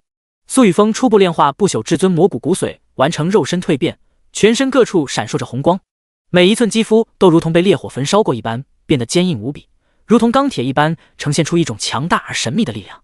苏雨峰的肉身蜕变不仅仅是外表的变化，更是内在的升华。他的身体变得更加纯净，没有一丝杂质，每一个细胞都充满了生命力，气血如同汪洋大海一般奔腾不息。强大的生命力让他的身体变得充满活力。游戏面板上的数值也在飞速的跳动，每一个属性数值都在以每秒100点的速度疯狂增长。黑红色元力漩涡还在疯狂吞噬着天地元气，苏雨峰修为的增长没有半点停滞。刚刚抵达3阶掌元境3星，不过短短3息时间，再度突破3阶掌元境4星，3阶掌元境5星，3阶掌元境6星。苏雨峰的境界在3阶掌元境停留不过2秒，又一次提升。3阶掌元境7星，黑红色元力凝成的吞噬漩涡几乎将这个空间内的天地元气吞噬一空，包括可以攻击普通3阶人类强者肆意提升的淬体池能量，也在霸道无比的掠夺之力下彻底消耗一空。苏雨峰丹田内的元力犹如浪江一般滚动沸腾，游戏面板上的元力数值更是直接抵达500万点。即便是普通的4阶超凡境巅峰强者，都不一定拥有这么雄厚的元力。全服广播，恭喜雷傲天以及无畏勇者苏雨峰共同达成守卫境界抵达3阶掌元境的先锋成就，获得地心本源意志奖励，自由属性点500点，获得人族先锋符文称号，修炼速度正 5%。愿更多的地心生灵能够为守护地心而战，为守护人类而战，一切外来的诱惑都是致命之因。苏雨峰修为突破的瞬间，地心所有人的全服聊天频道上自行弹出广播信息。只是这一次的全服广播与先前不同，不再只有苏雨峰一个人名字，反而多了一个雷家雷傲天。雷玄离全服，恭喜家主成为人族先锋，鼓掌。雷玄风全服，恭喜家主成就3阶掌元境，在超凡之路上更进一步，鼓掌。雷玄鸟全服，恭喜家主为全体人类迈出了勇敢的一步，末世终将会因你而终结，捧花。雷傲天全服，哈哈哈哈。李信义全服，草。一大早上就看见这么一群拍马屁的白痴，早餐都快给老子呕出来了，呕吐。李峰全服，雷家的人是不是眼瞎？看不见我们一直牛批到现在的苏大佬，人家苏大佬上了几次全服广播都没有出来炫耀过什么，你才上这么一次就在这里往死里装。虎童全服，吼。姑苏弟全服，哈哈哈哈。周庆庆全服，憋笑，我是受过专业训练的。姬凌风全服，哦，不过就是比我们快了几秒突破3阶掌元境而已，不知道你小子在装什么。笑哭。雷傲天全服，整个全服聊天频道快速的滚动，终于将不朽至尊魔骨的骨髓炼化了 1%。仅仅只是这 1% 的不朽至尊魔骨骨髓，竟让极道魔神诀直接完成2转和3转，就连永恒级天赋式神掠夺直接提升了1星级，将来凭 A 造成伤害一次，力量便可永久增长2点，甚至连精神属性也能永久增长1点。极道地区也凝聚出了新的肉身神通。苏雨峰于淬体池中忽然睁开双眼，眉宇之间带着一股威压，双眸明亮而锐利，仿佛能透过一切阻碍看到事物的本质。他没有理会游戏面板上的全服聊天频道，而是专注于刚刚再度弹出的大串系统信息。叮！恭喜宿主炼化不朽至尊魔骨 1% 的骨髓，其中蕴含的恐怖本源之力使得极道地区极道魔神诀同时完成3转，形成全新肉身天赋破望，全属性提升25000点。技能极道地区，等级 LV3， 已孕育天赋。1. 不灭，所有击中本体的攻击，若不能一击毙命，那么其能量可转化为熟练度增强肉身相应属性。2. 削减，所有击中本体的攻击，无论力量多么强大，强制削减 25%。3. 破望，现在的你将无视任何幻境、幻象以及精神层面上的迷惑，可破除一切虚妄。熟练度 030W。这个肉身神通的形成，难道是因为那一道自称浴血魔神执念的家伙？破除一切虚妄？怎么极道地区这个特殊技能更像是一种极其强大的体质，只不过是需要一步步激活的体质。第112章第3个核心职业技能极道本源。修为境界提升之后，连同第2个肉身神通也变强了吗？从之前强制削减 20%， 直接提升至 25%。苏雨峰翻看一条条系统信息，不由意外的想到，若是接下来每提升一个大境界，这些肉身神通都能更加强大的话，迟早有一天他的极道地区可以无视所有伤害，真正的达成不灭。苏雨峰稍稍适应了一番自己的身体，继续看向系统信息。叮！恭喜宿主成功突破3阶掌元境1星，获得左元括号500加500右元括号自由属性点，全属性提升左元括号500加500右元括号点。叮！恭喜宿主成功突破3阶掌元境7星，获得左元括号500加500右元括号自由属性点，全属性提升左元括号500加500右元括号点。叮！恭喜宿主成功突破3阶掌元境，全新职业技能极道本源激活。极道本源在强大不朽至尊魔骨骨髓的能量下快速壮大，等级开始提升。叮！你的核心职业技能极道本源等级提升至 LV2、LV3。职业技能极道本源，等级 LV3。功效：1. 极道本源之力可强行容纳任何等级的天地规则、天地法则、大道法则本源，并将它们的力量整合为一。你的随手一击都将携带极道本源之力。2. 极道解析，待极道本源等级提升后开启。3. 极道本源烘炉，待极道本源等级提升后开启。当前融合本源。1. 掠夺，来自永恒级本源是神掠夺的本源之力，已与极道本源相融合一。你的极道元力将拥有霸道至极的掠夺特性，当前可掠夺生命、能量、精神等非物质能量。极道本源加持下，是神掠夺的功效会得到相应增幅，掠夺他人天赋成功率小幅度提升。2. 吞噬，来自神话级本源吞噬的本源之力，以与极道本源相融合一。你的极道元力将具备无物不吞的吞噬特性，可强行吞噬炼化他人生命力、能量、精神等，转化为自身能量进行增幅。极道本源加持下，神话级天赋吞噬的功效将更加强大，吞噬转化比例小幅度提升。极道本源加持下的吞噬转化将无比纯净，不存在任何杂质。3. 毁灭，来自神话级本源毁灭之源的本源之力，以与极道本源相融合一。你的极道元力将拥有毁灭特性，可轻易摧毁他人肉身生机、精神。毁灭之瞳，毁灭之炎的威力将获得极道本源增幅。极道帝君这个混沌级职业的职业特性当真恐怖，融合了弑神掠夺本源之力、吞噬本源之力、毁灭之力的极道本源。难怪刚刚肉身上自行涌出的黑红色元力能够强行掠夺、吞噬无限淬体池中的能量精华，原来是融合了掠夺、吞噬特性。不仅如此，由极道本源之力运转的吞噬天赋威能竟然增长了10倍。吞噬而来的元力无比纯净，可以被极道魔神诀瞬间炼化。之前他一直没有使用吞噬天赋去效仿前世的秦风，强行吞噬大量的生灵血肉，快速提升自己，就是因为吞噬而来的能量精粹中存在杂质，虽然短期内不会对本体造成影响，可长久以往之下，必定会影响自己的根骨和修为提升。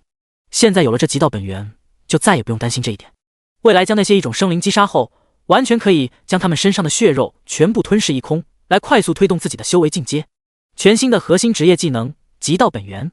极道帝君这个混沌级唯一隐藏职业，每提升一个大境界才激活一个职业核心技能，可每一个职业核心技能都强大到了极点。这个极道本源几乎让那个自己一身不同属性的本源之力融合为一，再也不需要再费心去切换。苏雨峰看着极道本源这个核心职业技能的介绍，不由感叹道：3阶掌元镜与2阶运元、1阶天醒最大的区别，其实就在于能否彻底掌控自身本源之力，让其脱离肉身束缚，冲出体外。如此一来，战斗时即便是没有激活任何技能，也能造成极其强大的破坏力。元力本质属性的强大，可以让格斗家、战士、刺客等相对缺乏远程攻击手段的职业焕发生机。当然，元力离体的范围与自身精神属性相关，每一个人抵达3阶掌元镜之后，自身游戏面板上都会自行浮现精神属性数值。这个精神属性数值大多与自身体质相关，有些人的灵魂天生强大，精神属性自然也会十分强大。这类人在本源商城内进行职业匹配，大多能够获得法师职业传承。现在的我到底有多强？苏雨峰把刚刚弹出的所有系统信息快速扫过后，将目光落在游戏面板之上。他毫不犹豫地将修为提升至3阶掌元镜7星，包括来自地心本源意识奖励的剩余自由属性点全部加在速度之上。目标：苏雨峰。境界：掌元镜7星，3阶。天赋：弑神掠夺，永恒级，吞噬，神话级。毁灭之源，神话级，魔影分身，神话级，不死之身，神话级。职业：极道帝君，混沌级。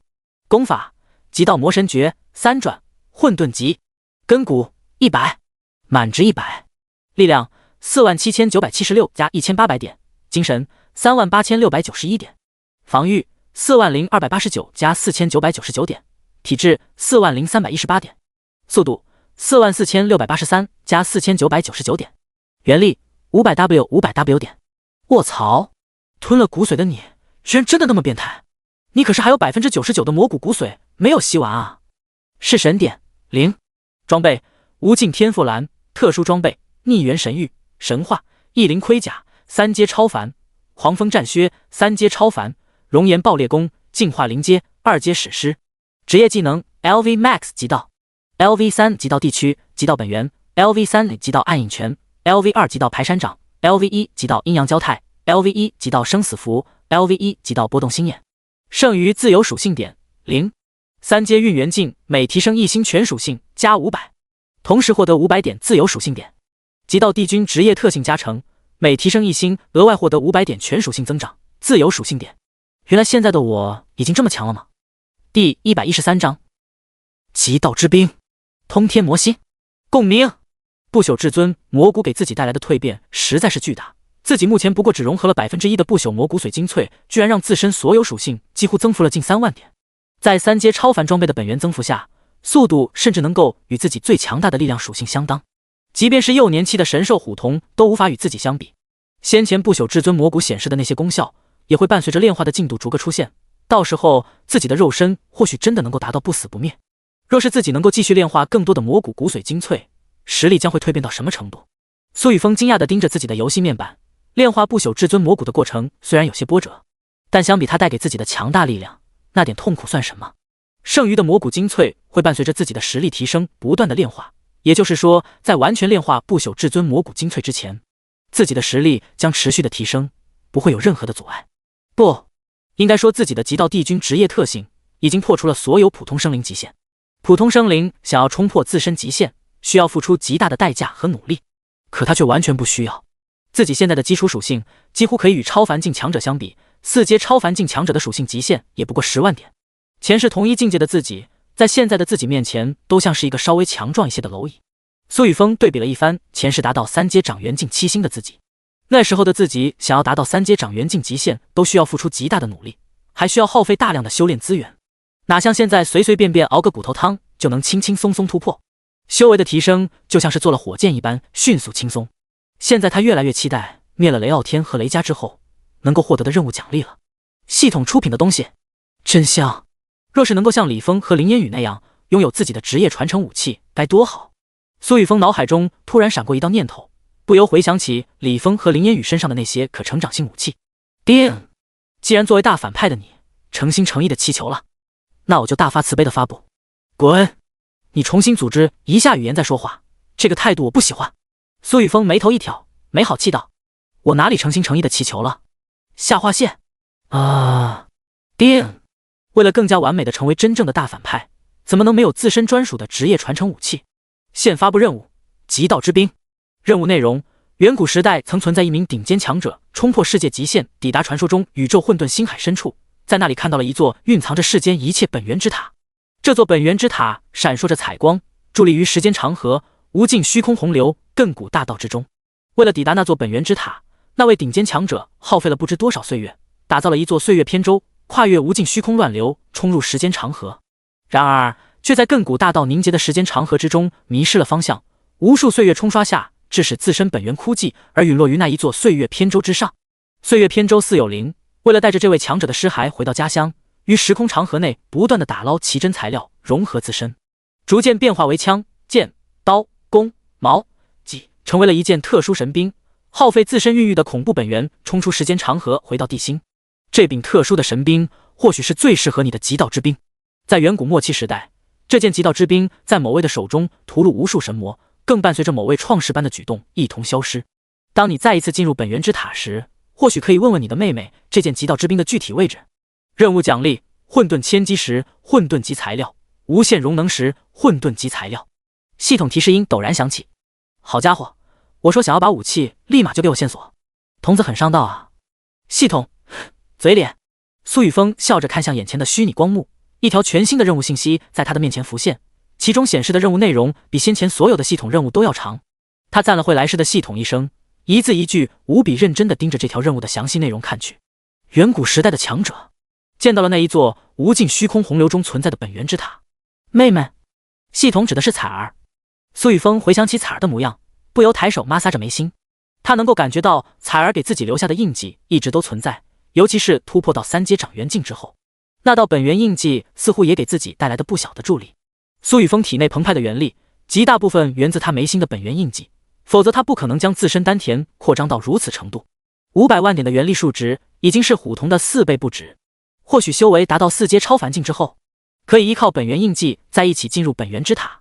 苏雨峰突然有种预感，也不知从何而来。算了，先不想这个。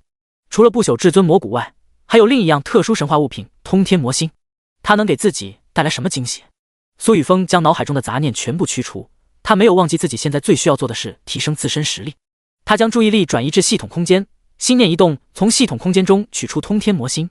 苏雨峰手中紧紧握着通天魔星，这颗通天魔星散发着幽深的光芒，仿佛是宇宙中的一颗黑暗星辰。它的形状并不规则，有点像一个被打磨过的黑曜石，表面布满了复杂的纹路和符号。在魔星的中心有一个小小的圆孔，从中散发出一丝奇异的能量波动。苏雨峰知道，这个圆孔就是通天魔星的本源核心，其中蕴含着无尽的力量。周围空间在通天魔星出现在无限淬体池的刹那，开始剧烈扭曲凹陷。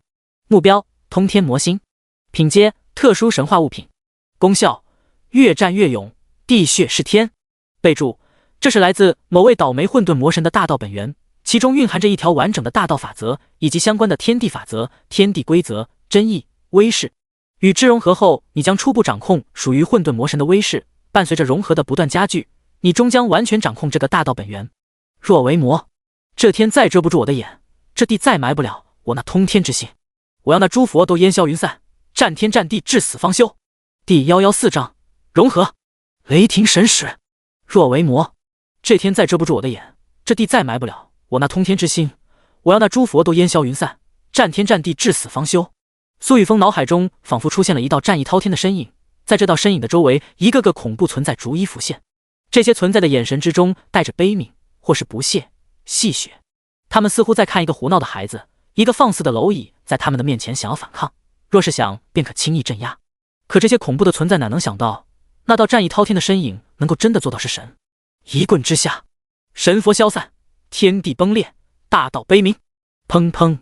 苏雨峰只觉自己手中的通天魔心正在疯狂的跳动，而他体内的气血竟然伴随着这颗魔心的跳动骤然沸腾，在宽厚无比的血管内狂涌，发出一阵阵擂鼓般的轰鸣声。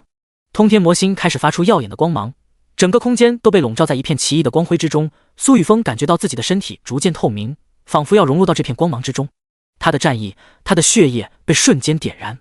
前世破灭苏家的那群主角，以及他们背后的神灵，多么像刚刚画面中的那些恐怖存在，而自己就像是那一道战意滔天的身影，想要碾碎身前的一切，让诸天神佛彻底消散。这颗心脏似乎与自己共鸣，不是其内蕴含的纯净大道本源想要与自身融合。那就开始吧。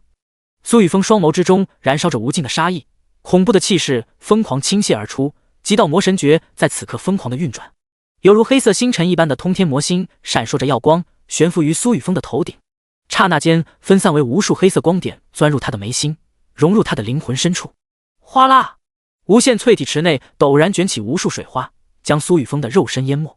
储存在乾坤界之中的所有易经全部到处在空中散落，黑红色极道本源之力自行涌出，形成数道黑色吞噬漩涡，掠夺其内的能量，疯狂融入他的肉身。3日后，黑龙市雷家祖地，一座古色古香的阁楼之中，这就是三阶掌元镜。现在的自己可以轻易捏死任何一个人，我拥有的可是神的力量。在神的赐福之下，自己刚刚突破3阶掌元镜，便跨越了数个小境界，瞬间逼近掌元镜巅峰。虽然自己使用了5年内唯一的一次神灵赐福，可足够自己再称霸整个龙国，甚至是整个地心。更何况自己还拥有雷霆之神赐予的强大本源装备加持。哈哈哈哈！雷傲天狂傲无比的大笑着，目光落在自身游戏面板之上。目标：雷傲天。境界：掌元镜8星，3阶。天赋：紫雷天罚，神话级。职业：雷霆神使，半神级。功法：天罚雷霆诀，神话级。根骨90，满值100。力量31005加14999点，精神19111加4999点，防御21566加9999点，体质22318加14999点，速度23003加9999点，原力 150W150W 点。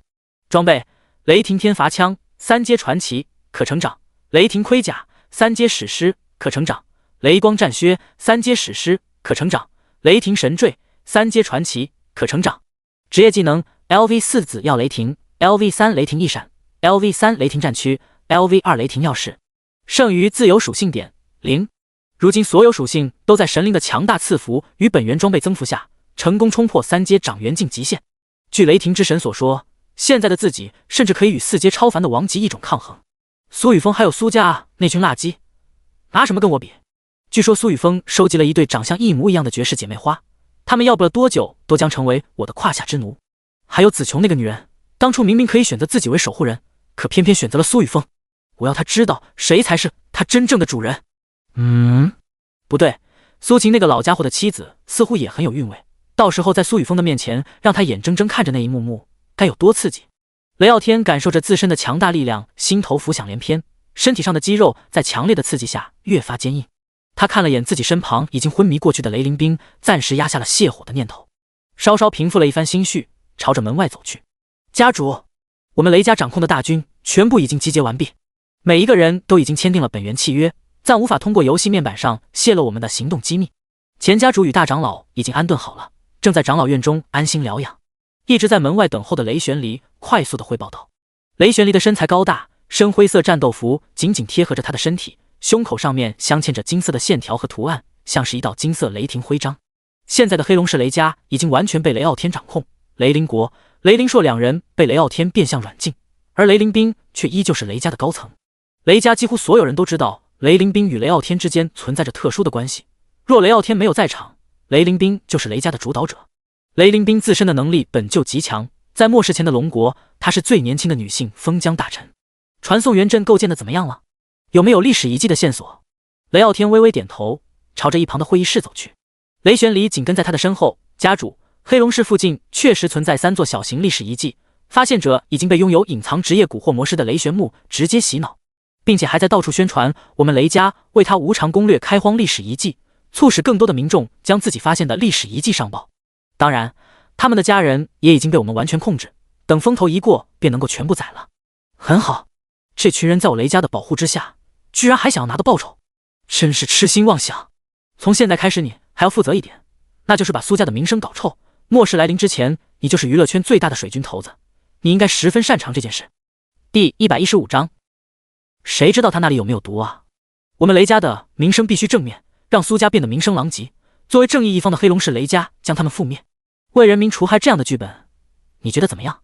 雷傲天嗤笑一声，十分快意地说道。雷玄离会心一笑，明白，放心吧，家主，保证完成任务。当初我执掌龙国最大的水军公司，到现在也没有解散，只需要您一声令下，数年来搜集到的苏家黑料都会立刻发出。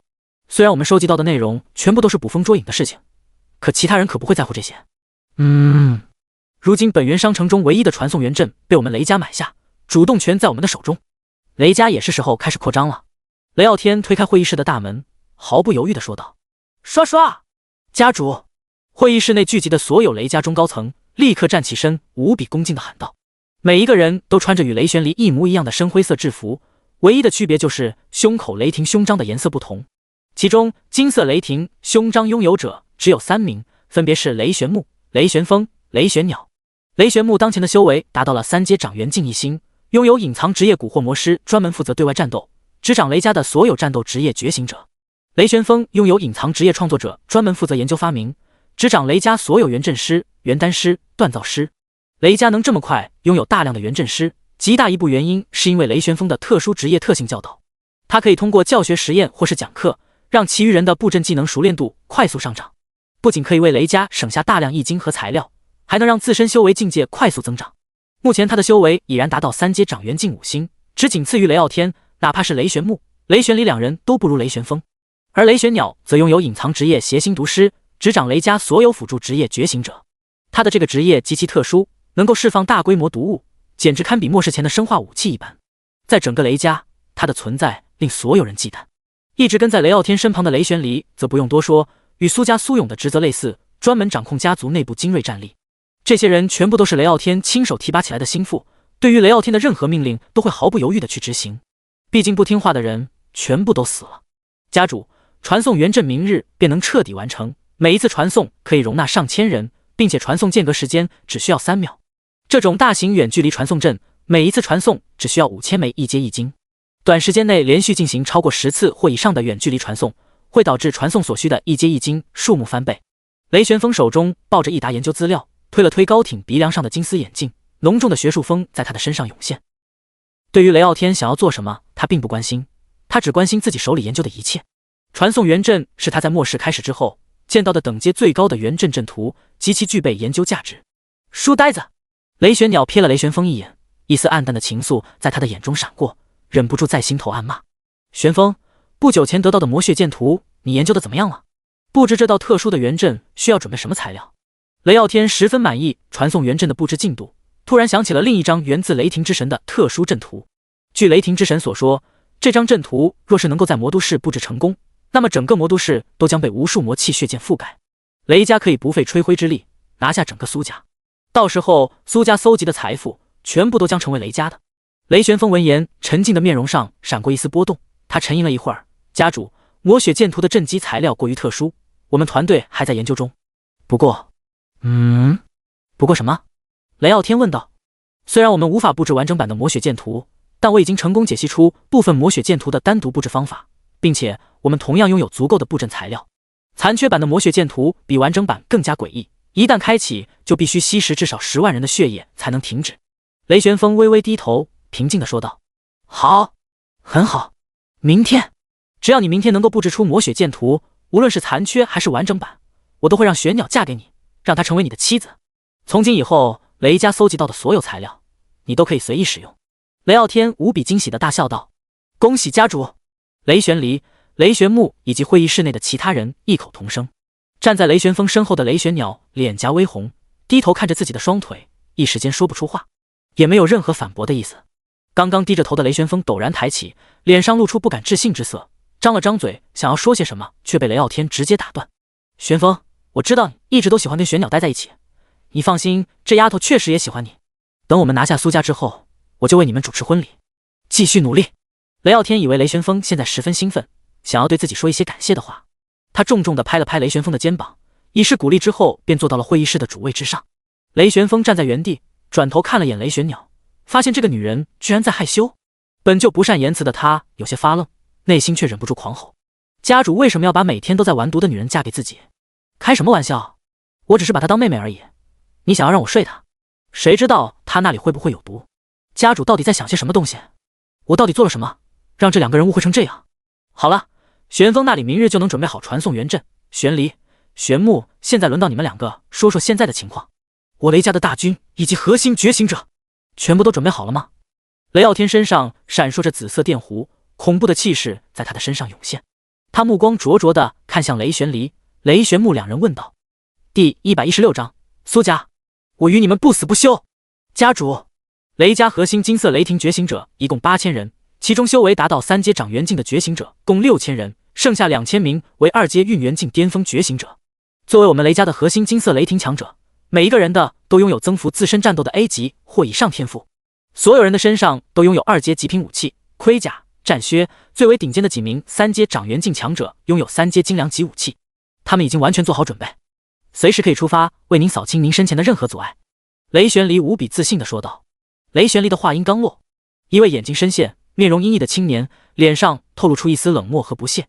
家主，我们雷家在末世前便掌管着黑龙军区以及所有治安小队，现在我们一共拥有35万名觉醒者军队，其中1阶天醒境巅峰共15万名，2阶运元境共19万名，还有1万名军队高层觉醒者修为刚刚突破3阶掌元境。据我所知，苏家在末世前执掌了国际都市魔都周边的所有军队，他们的觉醒者人数恐怕是我们的2倍，且他们的工会创建之时获得了一座神话级特殊建筑，这种特殊建筑绝对具备无比特殊的功效。我认为在传送元阵建立好后，应该第一时间偷袭苏家，覆灭苏家的有生力量，以闪电战的方式拿下苏家最重要的中心城市魔都。时间拖得越久，苏家通过那一座神话级建筑获得的提升就越大，拥有的历史遗迹数量就越多。雷玄木苍白的皮肤在昏黄的灯光下显得有些透明，仿佛可以看到皮肤下青色的血管。他的嘴角挂着一丝冷笑，无比冷静地说道：他在被提拔之前就已经是一名青年团长，正经从龙国顶尖军校毕业的优秀毕业生，他有着自己的骄傲。雷玄离在他的眼中不过只是一个依靠花言巧语上位的家伙，一个尸位素餐的家伙，也配知家族顶尖的觉醒者。那些觉醒者顶多就是充当特种部队的角色，在正面的觉醒者大军之下算什么？只有拥有家主这般强大力量的存在，才有可能以一敌万。很好，不愧是我雷傲天看中的军部领袖。你说的没有错，明日传送元阵一完成，我们就立即出发，讨伐苏家这样的邪恶组织。不需要有什么道义，只需要将他们彻底毁灭。砰！雷傲天的手猛地一拍桌子，陡然站起身，扫向会议室内的所有人。记住，这一次绝不允许心慈手软。魔都的人民早已被苏家腐化，成为了他们的帮凶。他们就是上个世纪2战时期的法西斯，我们这一次是为他们完成解脱的。在这个末世丧尸一种横行的时代，我们雷家注定要成为龙国之主，不是地心之主。雷傲天无比狂热地对着众人喊道。原本脸上还带着犹豫之色的雷家众人，在听到雷傲天这些话的时候，不由感到一阵向往。地心之主，我们若是让雷家成为了地心之主，那他们都将在历史书上留下自己的姓名。不对，在这个时代，或许他们可以真正永生，支配整个地心。现在还等什么？全部都去做好战斗的准备。原丹师炼制好的丹药，以及原符师炼制的符箓，原阵师炼制的小型攻杀阵盘，锻造师他们炼制的源流弹必须让所有人配备上。明日一早灭了苏家！雷傲天对着面前的所有人怒吼道：“只要灭了苏家，他就能再一次获得雷霆之神的奖励。到时候他的天赋等级会发生蜕变，自身实力也会以最快的速度步入超凡。现在这个时代是属于他雷傲天的。”是，家主。雷玄木、雷玄离、雷玄风、雷玄鸟以及所有雷家成员喊道。随后，所有人四散而去，整个黑龙市都如同一道战争机器，开始疯狂的运转。黑龙市的民众运送着各类物资，分发到参与此战的所有觉醒者手中。时间悄然流逝，翌日清晨，所有人的全服聊天面板上无数消息滚动。钱多利、全服、苏家，你们怎么敢这么欺负我的女儿？她不过只是一个8岁孩子啊！她到底做错了什么，要被你们家族的觉醒者如此欺辱，甚至让她一辈子只能带着粪袋生活，一辈子都没法像正常人一样。附件、图片、图片、图片。吴翔、全服、苏家，我吴翔发誓跟你们势不两立。我的爷爷在这一次的末世危机中幸运的活了下来，本以为这一次我可以安心的陪在他的身旁一直到老，可谁能想到我前些天出去斩杀一种生物，竟然掉落了一本2阶极品技能书。因为这本技能书的职业限制我没法学习，准备找个时间将这本技能书卖出去，便将这本技能书交给爷爷进行保管。今天一早我再一次出门狩猎，正准备将狩猎所得的物品收集后带回家中，可却收到了爷爷的信息。这条信息却成了他的绝笔。我拼命的赶回家，可看到的却是爷爷躺在了血泊中死不瞑目的场景。苏家觉醒者竟然为了一本技能书，就这样杀死了我唯一的亲人。附件、图片、图片、图片。苏家，我与你们势不两立，总有一天我会让你们付出代价。徐一、全服，原来你们都遭受过同样的经历吗？那我现在便说说自己的经历，虽然没有前面2位兄弟惨烈，可依旧让人气愤不已。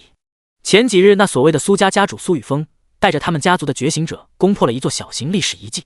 那一座小型历史遗迹明明是我们发现的地方，可苏雨峰见到那一座小型遗迹后，毫不犹豫地将他们赶了出去，并且威胁我们说要么滚要么死。这就是苏家，这才是苏家真正的嘴脸啊！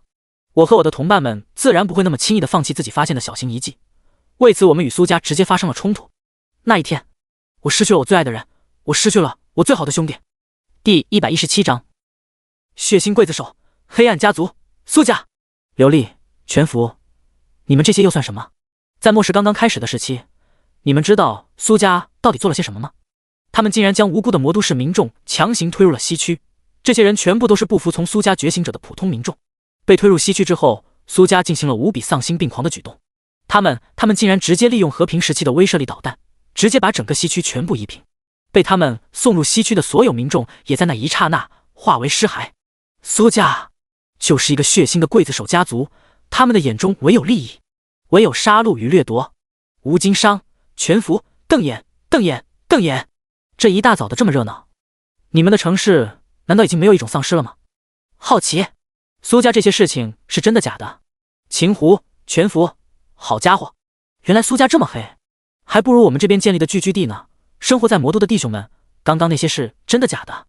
苏系、全服，人在魔都，刚刚那些兄弟说的全部都是真的。苏家就是那么霸道横行，我们甚至被要求强行签订了本源契约，一旦说出事情的真相就会横死。但是我不在乎，我就是要让全世界的人都知道苏家到底是一个什么样的家族。苏系、全服，苏家为了第一，人类幸存者苏系已死亡，无法继续在全服聊天频道发言。苏系那没有完整发出的一句消息在半途终结。正在关注全服聊天面板上消息的各地觉醒者愣了愣，下一秒游戏面板竟然直接弹出了一条信息：苏系死了。他刚刚说的那些事难道都是真的？他为了曝光苏家，强行违背了本源契约死了。姑苏地、全服，果然苏家就是这样的人。当初我们发现了一株4阶超凡果树，却被苏雨峰亲自带人强行夺走，现在终于有人愿意在这里曝光，那我也不能眼睁睁看着，必须顶一手。吴金商、全服，没想到苏家居然是这样的家族。瞪眼、李信义、全服，放尼玛狗屁！苏系那个狗东西明明死在黑龙市，跟我在这里装尼玛呢。雷傲天、雷玄离，2条狗怎么不说话了？放这些水军出来有意思吗？雷玄离、全服、李信义，你难道是苏家的人？不然你为什么每次都为苏家人进行辩解？你要是被威胁了，就在这里说出来，总有一天我们可以解救你。李峰、全福、雷家在末世前就养着的水军，居然还没有死完。吴翔、徐一、全福，我们有图有真相，一切都是事实。若不是，我们两人不得好死。野村晓、全福没有想到苏桑还有他的家族居然是这么残暴的存在。安田兼次、全福，我们岛国人民一向互帮互助，如果能够有机会遭遇苏雨峰他们的家族，我们定会为民除害。钱胜旺、全福，滚你妈的死倭寇，别他妈出来恶心人！整个全福聊天面板陷入混乱之中，关于苏家的黑料层出不穷。不知为何，整个苏家选择了沉默，仅只有钱胜旺、李峰、李信义三人在其中反驳怒斥，起到的作用自然是微乎其微。现在的苏家仿佛成了一个暴虐无比的恐怖组织形象，让不少路人感到无比的恐惧。越来越多的人在全服聊天面板上声讨苏雨峰以及他手下的苏家，这也导致本距离魔都不远的众多觉醒者势力选择远离，生怕被苏家这个恐怖而疯狂的黑暗家族给盯上。几个小时的时间，整个苏家像是过街老鼠一般，被人黑了个底朝天。甚至连漂亮国、霓虹国、棒子国、印国，世界各地的觉醒者也跟着雷家手下的水军团体一同声讨苏雨峰与苏家。这一刻，整个苏家似乎都站在了世界的对立面。黑龙市西侧偌大的黑龙广场之上，雷傲天手握一柄银白色长枪，枪身通体闪烁着雷光，仿佛一条蛟龙蜿蜒而行，枪尖锋利无比，散发出冰冷的气息，仿佛可以轻易地撕裂虚空。上半身的雷霆盔甲胸口处镶嵌着一颗闪耀着紫色电光的宝石，这颗宝石散发出强大的能量波动，并与紫色甲片紧密相连，形成了一道坚固的防线。身下的雷光战靴之上蔓延着密密麻麻的紫色圆纹，这些圆纹正不断地吞吐周遭风、雷、光三大属性元气，几乎让他的身躯与空间相融。此刻的雷傲天如同雷霆的化身，全身散发着暴虐的气息，站在黑龙广场中心的高台之上。家主，火候差不多了。现在的苏家已经被我们召集的水军围攻，同时带动了那些不明真相的路人。要不了多久，苏家的形象就会被我们彻底定死，到时候我们便可以占据大义，去为民除害。雷玄离从兴奋地来到雷傲天身旁，弓下身快速地汇报道：干得不错。雷傲天盯着全服聊天面板上有些气急败坏的李峰、李信义、钱胜旺等人，不由咧嘴大笑。今日便是这些家伙的死期，先前他们怎么敢那样对我说话，简直是找死！哈哈哈哈！玄风，传送元阵还需要多久？雷傲天转头看向刚刚来到高台的雷玄风，以及跟在他身后雷玄鸟。已经完成了，不过还需要进行调试传送坐标，尽可能精准地落在魔都内。经过我的实验，末世降临前的经纬度完全可以当成传送阵的坐标进行标注。家主，你想要直接落在魔都内部，还是出现在魔都之外？因为传送阵的人数限制，一次仅能传送3万人，我建议将传送坐标设置在魔都周边，防止传送之后遭受围攻。雷玄风暗自揉了揉有些发酸的腰间，手里拿着一本笔记本涂涂画画，其内标注着数个他准备好的传送点位。不，我们直接传送至魔都市内部的中外围区域，传送完成的一瞬间，精准打击魔都市所有苏家觉醒者。雷傲天看着身前数量庞大的觉醒者军队，心头豪气迸发。这一次，我要让苏家彻底消失。第118章，一起见证苏家灭亡。玄木、玄离据调动修为最为强大的雷家觉醒者，除了指挥军队的3阶之外，其他人率先与我一同传送。雷傲天毫不犹豫地说道：是。雷玄木、雷玄离意识一凝，立刻通过游戏面板开始下达雷傲天的命令。就在这时，黑龙广场的中央，数十名穿着白色研究实验制服的数十名元阵师将最后一块阵基安放在精准的阵图节点上。随着众人一同运转体内的元力，传送元阵的众多阵基开始嗡嗡作响。地面上纹刻的上万条复杂原纹在这一刻逐渐亮起，闪耀着璀璨的光芒，凝聚出一道庞大的白色光罩。白色光罩之中布满了传送原纹与大量的空间原纹。走，我们雷家的称霸之路将在这一刻开始。小姑，你可愿意跟我一起去见证这个场景？雷凌冰身着一袭剪裁合身的红色旗袍，旗袍裙摆在他的行动间摇曳生姿，露出了他修长的小腿。裙摆上绣着精美的花纹，犹如一幅艺术品，将他曼妙的身姿完美呈现。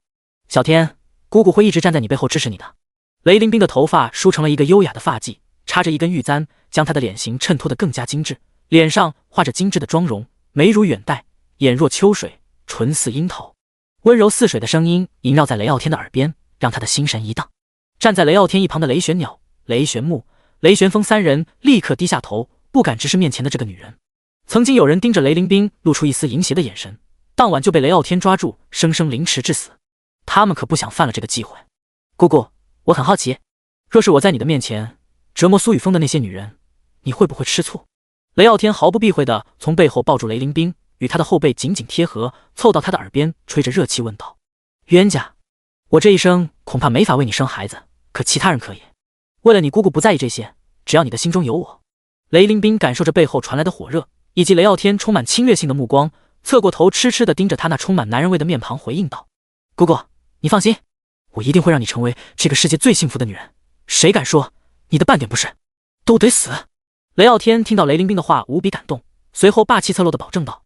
他抱着雷凌冰轻轻一跃，迈入传送元阵的范围内，胸口雷霆神坠中心镶嵌的紫色晶石闪烁着紫光，竟将雷凌冰直接收入其中。进入雷霆神坠的雷凌冰可以清晰地看到外界的景象，同时还有浓郁无比的雷属性元力不断地涌入他的体内。第一批，现在进入传送阵。雷玄木、雷玄离见状，对着早已挑选好的第一批雷家强者喊道。这一批跟着雷傲天进行传送的雷家强者，修为境界至少达到了2阶运元境巅峰，并且还有近万人的修为境界在大量资源的堆积下冲破3阶长元境。这些人当中不乏3阶长元境2星、3星的存在，甚至还有不少冲破了3阶长元境4星。这些日子从那些零散觉醒者手中夺取的小型遗迹起到了极大的作用。定位坐标，准备开始传送。雷玄风查看着传送元阵的运转状态，见一切正常，手中陡然凝聚出一丝白色元力，与传送元阵开始共鸣，将此次的传送目的地坐标输入其中，同时从储物戒内取出1万枚1阶易经。易经内储存的元力在半空中如同流水一般涌入阵基，顿时激活了传送元阵的所有元纹。整个传送元阵开始发出耀眼的光芒，光芒越来越强烈，最终将所有人都笼罩在其中。在这光芒的照耀下，雷傲天等人仿佛置身于一个神秘的空间之中，周围的一切都变得模糊起来。当光芒达到最强烈的时候，传送元阵突然发出一声沉闷的响声，整个地面都开始颤抖起来。紧接着，一道巨大的光柱从传送元阵中升起，直冲天际。光柱中蕴含着强大的空间波动，仿佛要将周围的空间全部撕裂开来。一个黑色的空洞逐渐浮现出来，将传送元阵内的所有人包裹，消失在传送阵外众人的眼前。第2批准备，第3批维持好秩序。雷家留守的高层对着广场上的众人喊道。传送光柱在3秒后重新恢复成透明光照的模样，一批又一批雷家强者接连迈入其中，消失在众人的眼前。魔都市南区，你们说这些人是不是有病？看不出是有人在污蔑我们苏家吗？我们苏家残暴，我擦！要不是上头不让我们在全服聊天频道上发言，我绝对喷死他们。在和平年代，我可是被誉为祖安剑神的喷王啊！你可得了吧，就你这个小处男，也就只会打嘴炮。姐姐我约你那么多次，连门都不出，等会结束了，咱们晚上去吃个夜宵怎么样？嗨嗨，姐姐，你看我怎么样？我也是处男，单身了38年，手速极快。滚滚滚，老娘要的是小奶狗，不是你这种油腻男。雷家那群人怎么还没来？队长，我们已经在这里守了快1个星期了，怎么没有一点动静？别废话，老老实实盯着。一条热闹嘈杂的集市上，男女老少有说有笑的唠着嗑，讨论着全服聊天面板上的信息。在他们看来，全服聊天频道上这群人就像是一个个跳梁小丑在表演。自从家主回到苏家之后，整个魔都市就已经进入了暂时管制状态。雷家获得的所有消息全部都是他们主动给出的。魔都市的每个角落都分散着一支支苏家觉醒者军队，只要有一点风吹草动，便会立刻拉响整个魔都市的警报。同时，他们每执勤24个小时都会进行一次轮换，相继回到工会总部之中挑战无限异魔塔。无限异魔塔巨献之后，他们每个人实力都处在爆发期。挑战无限异魔塔获得的装备、物品、易经都可以由自己进行支配，也能上交家族兑换相应贡献点数。贡献点数可以去兑换工会仓库内的超凡、极品装备，以及苏家研究院研究出的各种丹药、符箓等等。就在这时，南区集市顶端陡然出现强烈的空间波动，刚刚还在聊天的这支苏家觉醒者小队顿时站起，穿戴的本源装备骤然覆盖全身。报告，敌人出现在南区上空，数目至少3万名。第119章，活捉雷旋风，能量强度3阶。这支苏家觉醒者小队的队长第一时间向上层汇报此地发生的变故。苏勇、私聊、苏家天、地、玄、皇祖核心觉醒者立刻回到东明珠塔，准备集结战斗。苏晴、私聊，所有苏家战斗部队，按照第一攻坚法，各自组成战阵，弓箭手、法师准备攻击，战士于第一线。牧师、术士、圣骑士做好治疗准备。在这一支苏家觉醒者小队的快速汇报下，魔都各处纷纷涌现强大的元力波动，10万、25万、45万，整整55万觉醒者军队在刹那间涌现，出现在魔都市的各个方位。这55万觉醒者军队之中，竟然没有一名一阶天醒境，所有人的修为都在2阶运元境之上，甚至还有近2万名3阶长元境混杂其中。在魔都苏家，一阶天醒境多如牛毛，只配成为正规觉醒者部队的预备役。魔都市中心，一座古色古香的现代楼阁静静地矗立于苏家祖地的核心区域。整座楼阁高大气派，共3层，占地面积约500平方米，由2阶特殊材料新明石建造而成。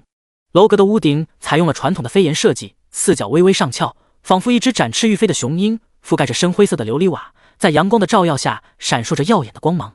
在楼阁的一层大门两侧摆放着一对石狮，上方悬挂着一块黑底金字的牌匾，上面写着环宇阁3个大字。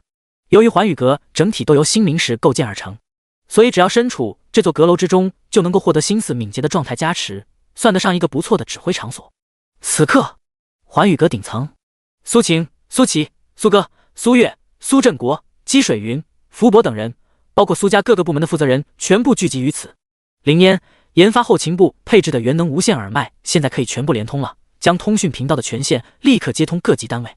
苏振国、苏晴两人坐在主位之上，盯着面前的光幕。苏晴没有半点犹豫的开口指挥道：“那个臭小子，老子明明已经退休了，结果现在还跟以前一样坐在指挥部指挥军队，反倒是他安安心心的在无限异魔塔内闭关，到现在还没有醒来。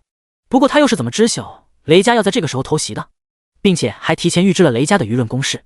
现在的苏家在苏雨峰的安排下，根本没有反驳雷家对自己的残暴描述，或者说，好像有些乐此不疲。就是因为雷家那群人的抹黑，他苏家倒是没有耗费任何代价，收获了魔都市周边数座城市的所有资源，包括隐藏在那些城市之中的小型历史遗迹。这就是那小子口中大反派家族的威慑力。不过现在本就是一个混乱的年代，名气这个东西似乎没有半点用处，增强自身实力才是硬道理。苏晴忍不住想到，他盯着眼前这个光幕，构建了一个缩小的3D 视图，魔都内所有苏家觉醒者小队的位置都在其中按蓝色标示显示，包括天空中突然出现的红色一方，也就是雷家那群人。这件作战沙盘是研发后勤部研制的最新元器之一。情书，所有通讯频道已开通，这个通讯器是研发部出产的最新产品，你只需要通过意念直接去寻找沟通目标即可，哪怕不用发出声音，对方也能接收到你的信息。其原理我们参照了游戏面板内的好友面板，只不过需要耗费的元力多上了一些，保证没有任何延时。并且这款元能耳机通过权限设置之后，权限低于自身的目标想要与您进行沟通，都需要经过您的同意，不会随意扰乱各个指挥的频道。林烟秀发如瀑布般垂落在肩头，身穿一件白色的研究服，眼睛明亮而深邃，宛如星辰般璀璨，闪烁着智慧的光芒。他是现任苏家研究部的部长，在末世来临前，他是龙国最年轻的博士后，拥有电子信息、工业设计、武装设计、计算机编程等数个博士学位。不过15岁之时就已经成为了龙国顶尖学府的硕士毕业生，直至现在也不过才24岁，仅仅只比苏雨峰大上1岁。从小便在苏家的福利院长大，是苏家从小培养的顶尖人才。现在的他成功转职 SSS 及隐藏职业天意元师，其职业特性让他在短短不到1个月的时间内，成功兼并3阶锻造师、3阶元阵师的所有知识和技巧。现在的他已经开始学习元符师的基础传承内容，故而整个苏家的研发后勤部都由林烟来掌控。很好。苏晴满意的点了点头，转头看向指挥室内的其他人，同时运转体内元力输入头戴式元能无线耳麦当中。元能无线耳麦上的数十条原文开始泛起蓝光，苏晴的声音伴随着无线元能耳机传达到魔都市各个指挥官的耳边。早在5日之前，我们苏家就已经做好了此次战斗的准备。雷家想要偷袭我们苏家，简直就是在做梦。现在我们要做的是将雷家的有生力量全部歼灭，并且获得雷家从本源商城内购买的传送元阵图。根据我们得到的消息，传送元阵的阵图在一名叫做雷旋风的男子手中，这个人我们必须要活的。这是雷旋风的照片，全部都记住，这个人必须活捉。几乎刹那，魔都市各地的苏家觉醒者小队同时接收到苏晴的命令。已然运转体内元力并蓄势待发的法师弓箭手闻言，立刻选择切换激活其他技能，将最为强大破坏性技能取消。第一轮攻击准备迟缓术，并且通过风刃术、冰缩术等精准型法术来锁定目标，防止雷旋风死在狂轰乱炸之中。孩子们，敌人出现了，他们都将成为你们的贡献点，成为推动你们修为增长的助力。苏家觉醒者部队中的诸多指挥官、老兵望着头顶出现的上万名雷家强者，口中发出兴奋而嗜血的咆哮声。杀！第120章雷霆要事。不好，被发现了！苏家对于魔都市的戒备怎么会如此森严？不对，魔都市内聚集了近50万觉醒者，这些觉醒者有秩序地组成了部队，他们绝对是早有准备。我们现在只有3万人，必须快速地分散开，否则会被他们的法师和弓箭手等职业觉醒者一网打尽。刚刚通过传送源阵出现在魔都市南区上空的3万名雷家强者，第一时间就感应到了无比强烈的元力涌动，更多的是死亡的威胁，那种冰冷、死寂之意将他们全身心笼罩。第一次传送仅仅只有3万人的雷家强者，已然发现这一次的战略失误。若是没有直接传送到魔都市上空的话，他们绝对不会在第一时间陷入如此险境。雷旋风，你不是说我们会直接传送至魔都市内吗？现在怎么会出现在魔都市的上空？虽然只有10几米，可我们这么多人，不就相当于给苏家当活靶子吗？雷玄离愤怒地看向雷旋风，面对如此场景，他真的没法忍受。他们明明是来剿灭苏家的，现在却是出师未捷，接下来的局势绝对没那么简单。不，我敢肯定，传送坐标没有出现偏差，绝对是出现了其他因素的影响。雷旋风不急不慢地推了推鼻梁上的金丝眼镜，笃定道：偏差？现在倒是开始找理由了。雷玄木对此嗤之以鼻，他一直都看雷旋风很不爽，只不过先前他的表现实在亮眼，导致他根本没有机会去找他麻烦。这是雷旋风第一次失误。旋风既然说了是意外，那肯定是有其他因素在影响。你们两个懂什么？懂布置传送阵吗？雷玄鸟挡在雷旋风身前，身上泛着墨绿色光华，同时还有一股迷人的清香从他的身上弥漫而出。雷玄离、雷玄木见状，纷纷后撤数米，控制原力将身上的皮肤毛孔瞬间封闭。够了，现在是你们几个内讧的时候吗？所有人将激活准备好的隐遁符立刻给我全部散开，先挡下迎面来的这一波攻势。既然苏家早有准备，我们就直接正面攻杀，这样也算是堂堂正正灭了苏家。玄鸟，你保护旋风去布置魔血剑阵，50名觉醒者军队又能怎么样？在绝对的实力面前，一切都是虚妄。雷傲天对着雷玄离、雷玄木怒斥一声，转过头向雷玄鸟、雷旋风发号施令，随后无比狂傲地看向下方魔都市内的数十万名苏家觉醒者。他现在已经没有时间去深究到底是哪个环节出了问题。明明在很早之前，他就已经通过雷霆之神交予的契约，让雷家、黑龙市内所有人签订了契约之神的契约。契约内容十分简单，就是无法透露任何关于雷家的动向。可没想到，依旧出现了问题。难道是那个所谓的天机楼？那个叫做眼天机的家伙，真的能够算尽天下事？这一次，我们雷家的行动恐怕就是此人透露的。等灭了苏家，这个叫做眼天机的家伙也没有什么存在的必要了。雷傲天的瞳孔深处闪烁着浓郁的紫色电光，双眸充斥着暴虐的雷霆之力，三阶掌元劲8星的气息毫无忌惮的释放。银白色雷霆天罚枪被他握在掌心，一条紫色雷霆蛟龙虚影盘旋在这柄长枪的枪身之上，近15000点的力量本源增幅加持其身。他仅仅是轻轻地挥动雷霆天罚枪，枪间凝聚出一抹紫色雷弧，在空中一闪而过。冰缩术、火球术、风刃术、迟缓术、冻结术、烈焰剑，漫天的技能闪烁，数万火球、风刃、冰缩以及密密麻麻的剑矢组成了一道恐怖的能量潮汐，与雷傲天等人已然近在咫尺。我来替你们挡住，立刻分散开来！雷霆要事，给我破！雷傲天怒吼一声，雷霆天罚枪上数条紫色原纹浮现，枪间凝聚的紫色雷弧瞬间炸开。魔都市的天空之上，竟然在此刻出现了一片乌黑，振聋发聩的雷霆轰鸣声接连响彻。轰！数千道直径长达5米的粗壮紫色雷柱从那片乌云之中乍然落下，宛如天罚将士将苏家觉醒者联手组成的技能剑矢光幕瞬间轰碎。将这些技能以及剑矢全部轰碎之后，这数千道紫色雷柱的威势压根没有减弱，继续朝着魔都市落下。其中流露出的恐怖破坏力，让魔都市内的苏家强者不由变色。雷傲天身后，所有雷家强者趁此机会取出一枚隐遁符，立刻拍在自己的身上，令身躯瞬间消失在半空中。唯有雷傲天一人在半空中，伴随着周遭的数千粗壮雷柱快速的落下。砰！轰隆隆！电闪雷鸣的轰鸣声响彻天地。就在那些雷柱即将冲刷魔都市西区的刹那，一层无比厚实的透明光幕将整个魔都市全部笼罩，近10万名战士站在魔都市的各个角落，体内的元力疯狂的涌出，涌入他们脚底的复杂阵纹之中。这些阵纹在地面上纵横交错，闪烁着蓝光，从上至下看去，像是一头偌大的蓝色龟甲一般。这正是灵烟研发出的2阶极品防御圆阵龟甲。刚刚凝聚而成的透明光幕，则由无数个细小龟甲接连组成。天空中落下的数千道雷柱与这道2阶极品圆阵骤然相撞，砰！巨大的轰鸣声伴着一层层空间波纹，朝着四面八方震荡而去。勉力维持着2阶龟甲圆阵的数万名战士，脸色骤然煞白一片，一股巨力从空中传来，令他们与脚下的圆纹瞬间脱离。失去原力支持的2阶龟甲，自然挡不住来自3阶掌元境8星强者的轰击。透明光罩表面浮现出蛛网般的裂痕，朝着四周迅速的蔓延而去。下一秒，彻底破裂，但也同样消耗了大半的紫色雷柱。与此同时，距离魔都市外围不远的各个方位，每隔3秒都会有一道白光伴随着一道传送光柱闪烁而来。第121章死亡标记。我们传送光柱整整闪烁了15次，每一次闪烁都会有3万名雷家强者出现在魔都市周边。早在雷旋风发现传送出现意外的第一时间，他便通知了驻守雷家总部的元阵师，按照预备坐标开始传送。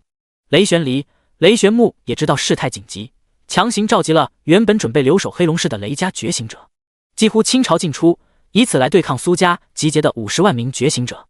尤其是刚刚雷傲天的恐怖实力展现，在他们看来，即便苏家有所准备，也不可能轻易的打败雷傲天。至于双方的觉醒者数目相差无几，无非就是比拼底蕴与消耗战。他们雷家与苏家同属曾经的龙国4大古老世家之一，在这一点上又怎么可能会输？雷玄鸟、雷玄离、雷玄木、雷玄风等人丝毫没有担忧，暂时的失利并不算什么，最终的胜利必定属于雷家。传送成功之后，快速集结。我们的任务目标就是杀死面前所见的一切活物，让魔都市只留下我们雷家的人。每一道传送白光落下之后，3万名传送而来的雷家觉醒者都会在各自的上级指挥下，迅速依靠隐遁符离开原有位置。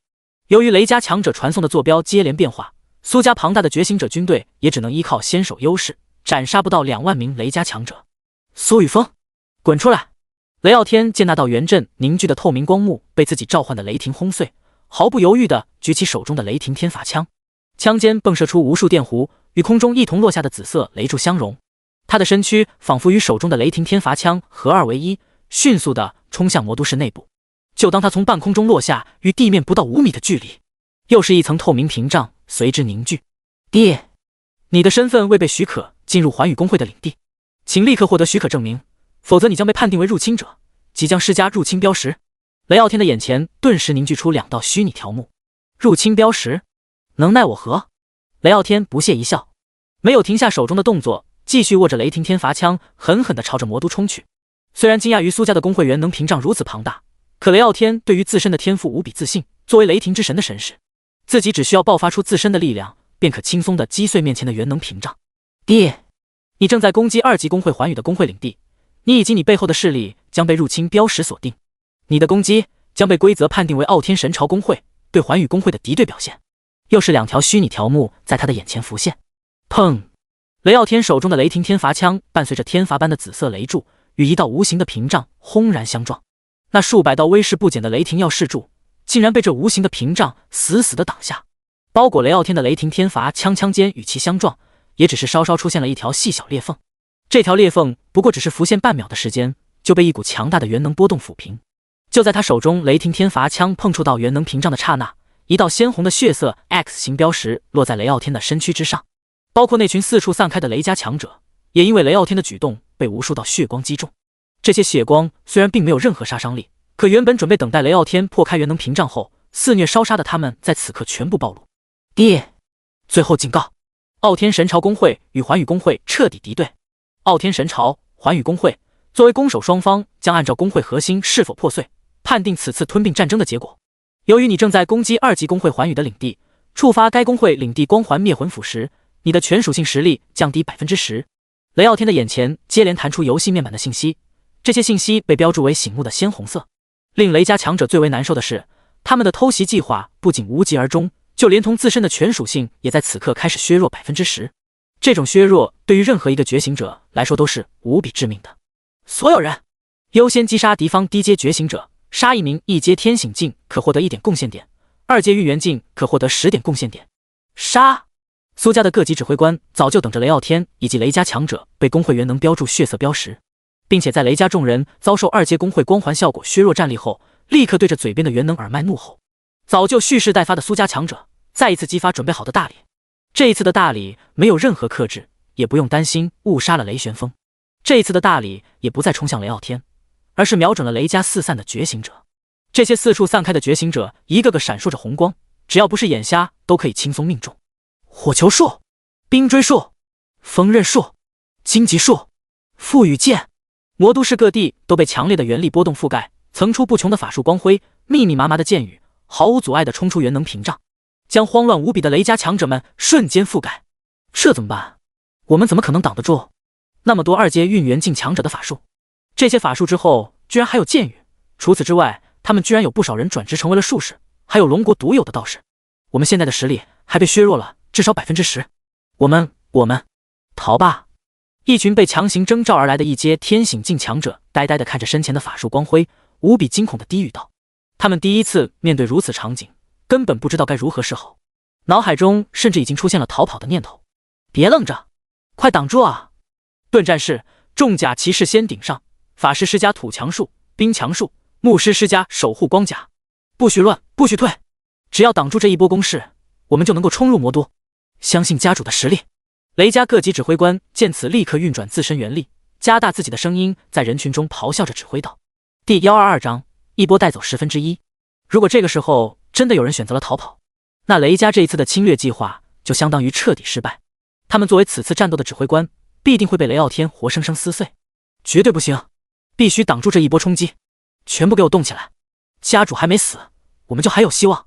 这就是真正的战争，只要我们坚持下去，胜利的必定是我们雷家。距离魔都市最近的雷家觉醒者们，在各级指挥官疯狂的咆哮声下，终于稳住了混乱的形势。众人的士气在此刻稍有提升，不再去想逃跑，而是奋力催动自身元力开始防御。一层层土属性元力凝结的坚厚石墙瞬间凝结在他们的身前，在石墙之后还有无数兵甲随之凝结。这两个技能是法师在4阶之下最为强大的防御性技能。石墙、兵甲挡在身前之后，雷家强者中转职成为重甲骑士与盾战士的觉醒者各自举起手中的盾牌，快速的结成一道防线，挡在身躯较弱的法师、弓箭手、术士面前。砰！轰隆！几乎刹那之间，石墙率先与无数火球、风刃、冰梭、荆棘相撞，破碎的轰鸣声接连响彻空间。雷家强者仓促凝结而出的石墙还没能完全稳固，就被那无数法术轰击破碎，一层层石墙几乎被火焰冲刷成为灰烬。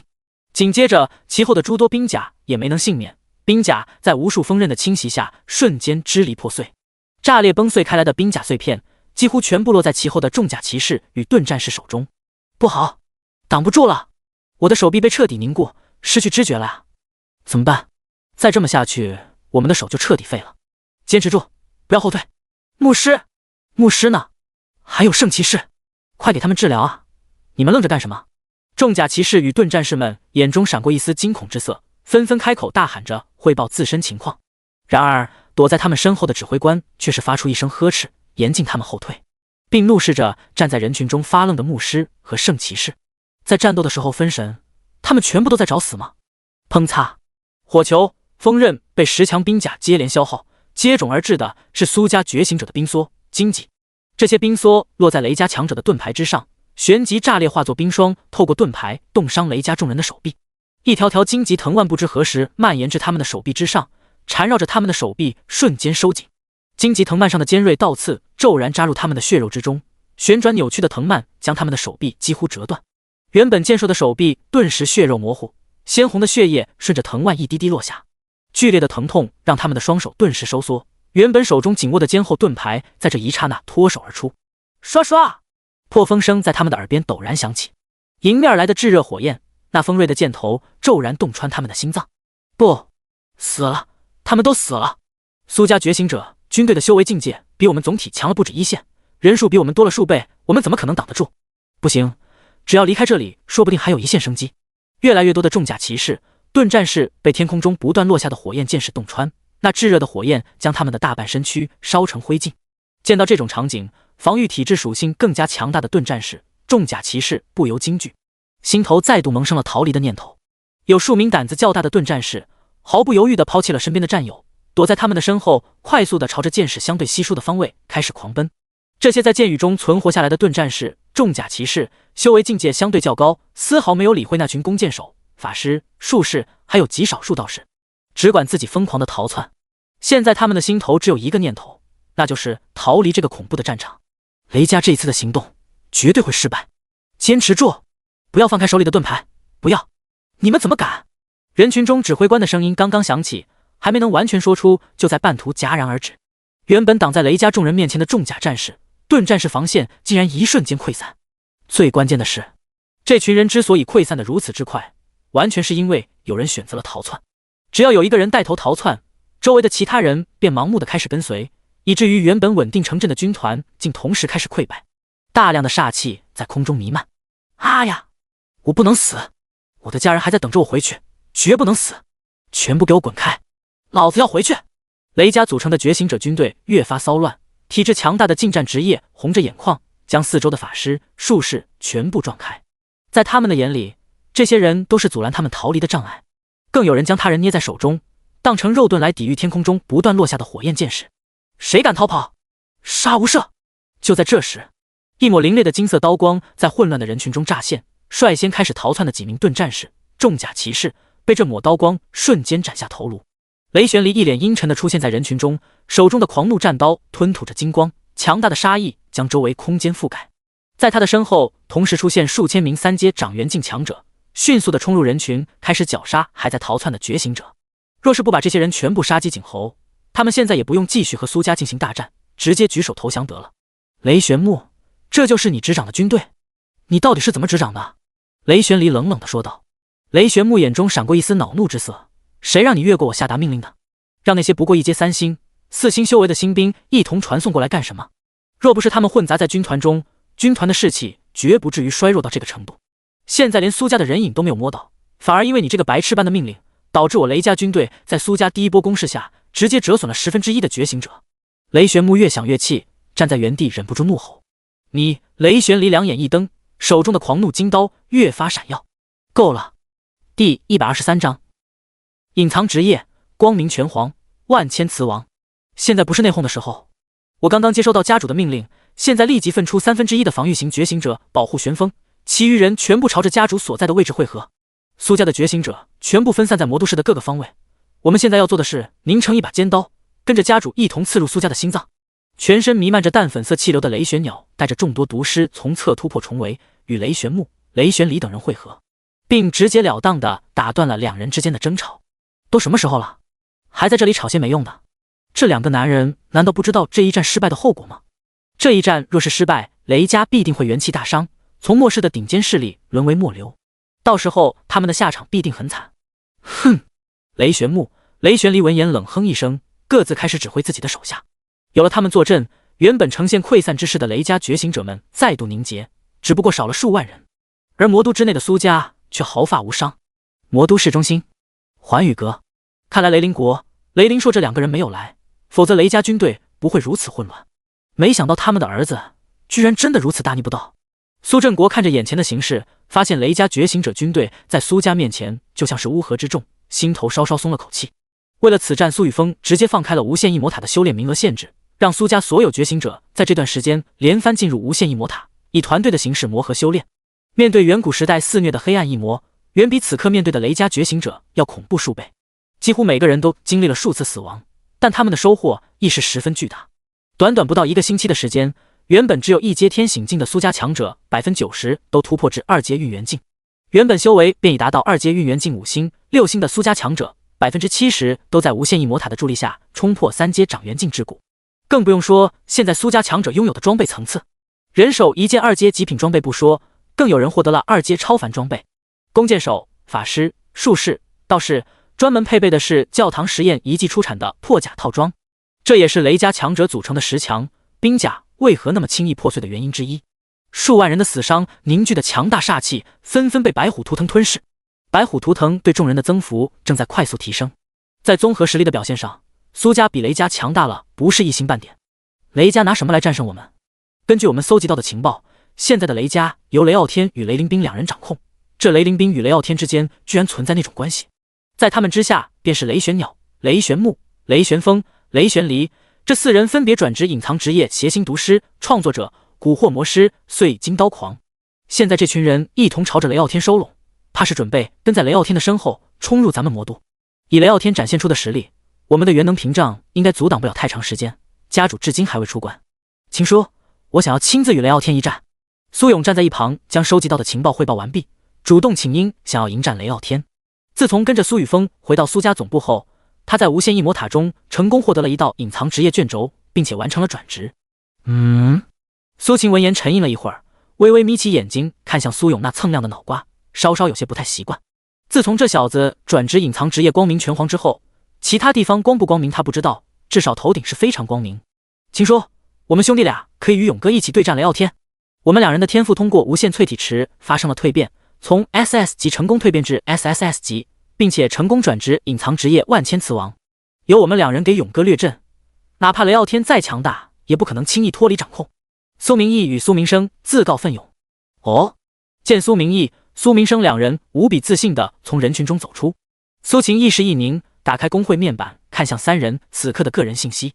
目标：苏勇，境界：掌元境6星3阶，天赋：法天象地 SSS 级，职业：光明拳皇半神级，功法：光能全神诀半神级，根骨81，满值100，力量23800加4999点，精神13258点，防御14566加3999点，体质15318加3999点，速度21003加3999点，原力50W点，装备光明拳套3阶超凡，可成长破风胸甲3阶极品，破甲战靴3阶极品，破甲头盔3阶极品，职业技能 LV4 光影重拳 LV3 光辉速拳 LV3.1 全灭神 LV2 拳皇武士，剩余自由属性点0。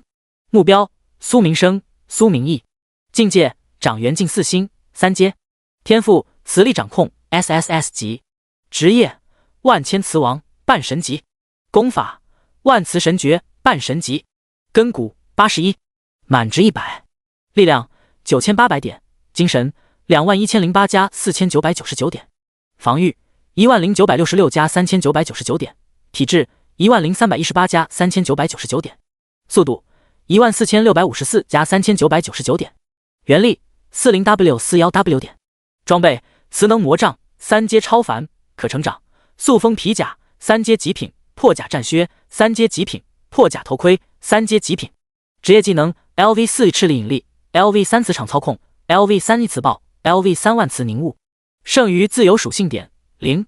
好，就由你们三人去迎战雷傲天。苏秦暗自计算了一番三人的实力，三人若是同时出手，由苏明生、苏明义进行远程辅助，凭借苏勇的现在的实力，应该能够拖上一段时间。那个臭小子不知道什么时候才能出关。现在的苏家总体实力不错，可顶尖强者还是比雷傲天差了一些。是，秦叔。苏明生、苏明义一喜，兴奋地喊道，跟在苏勇的身后冲出寰宇阁。苏明、苏琼天、苏武、苏烈，你们几人有没有信心将雷玄离、雷玄木、雷玄鸟等人斩杀？苏秦看向寰宇阁内的年轻一辈，苏明、苏琼天、苏武、苏烈四人的修为全部都已经突破掌元境。从个人属性信息上面看，无论是天赋还是实力，都只比苏勇弱上一筹。第124章，光头蹭亮的苏勇。四人的身上装备齐全，战斗经验也无比丰富。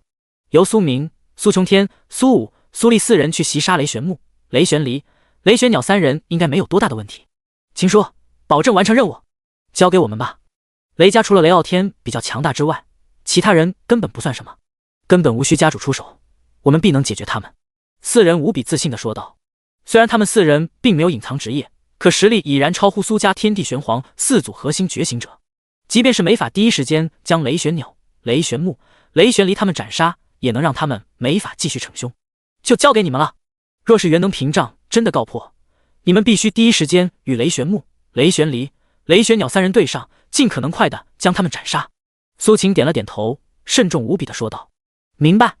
寰宇公会的元能屏障之外，雷家几乎所有觉醒者已然彻底汇合成一团的觉醒者军队，与苏家强者形成了拉锯战。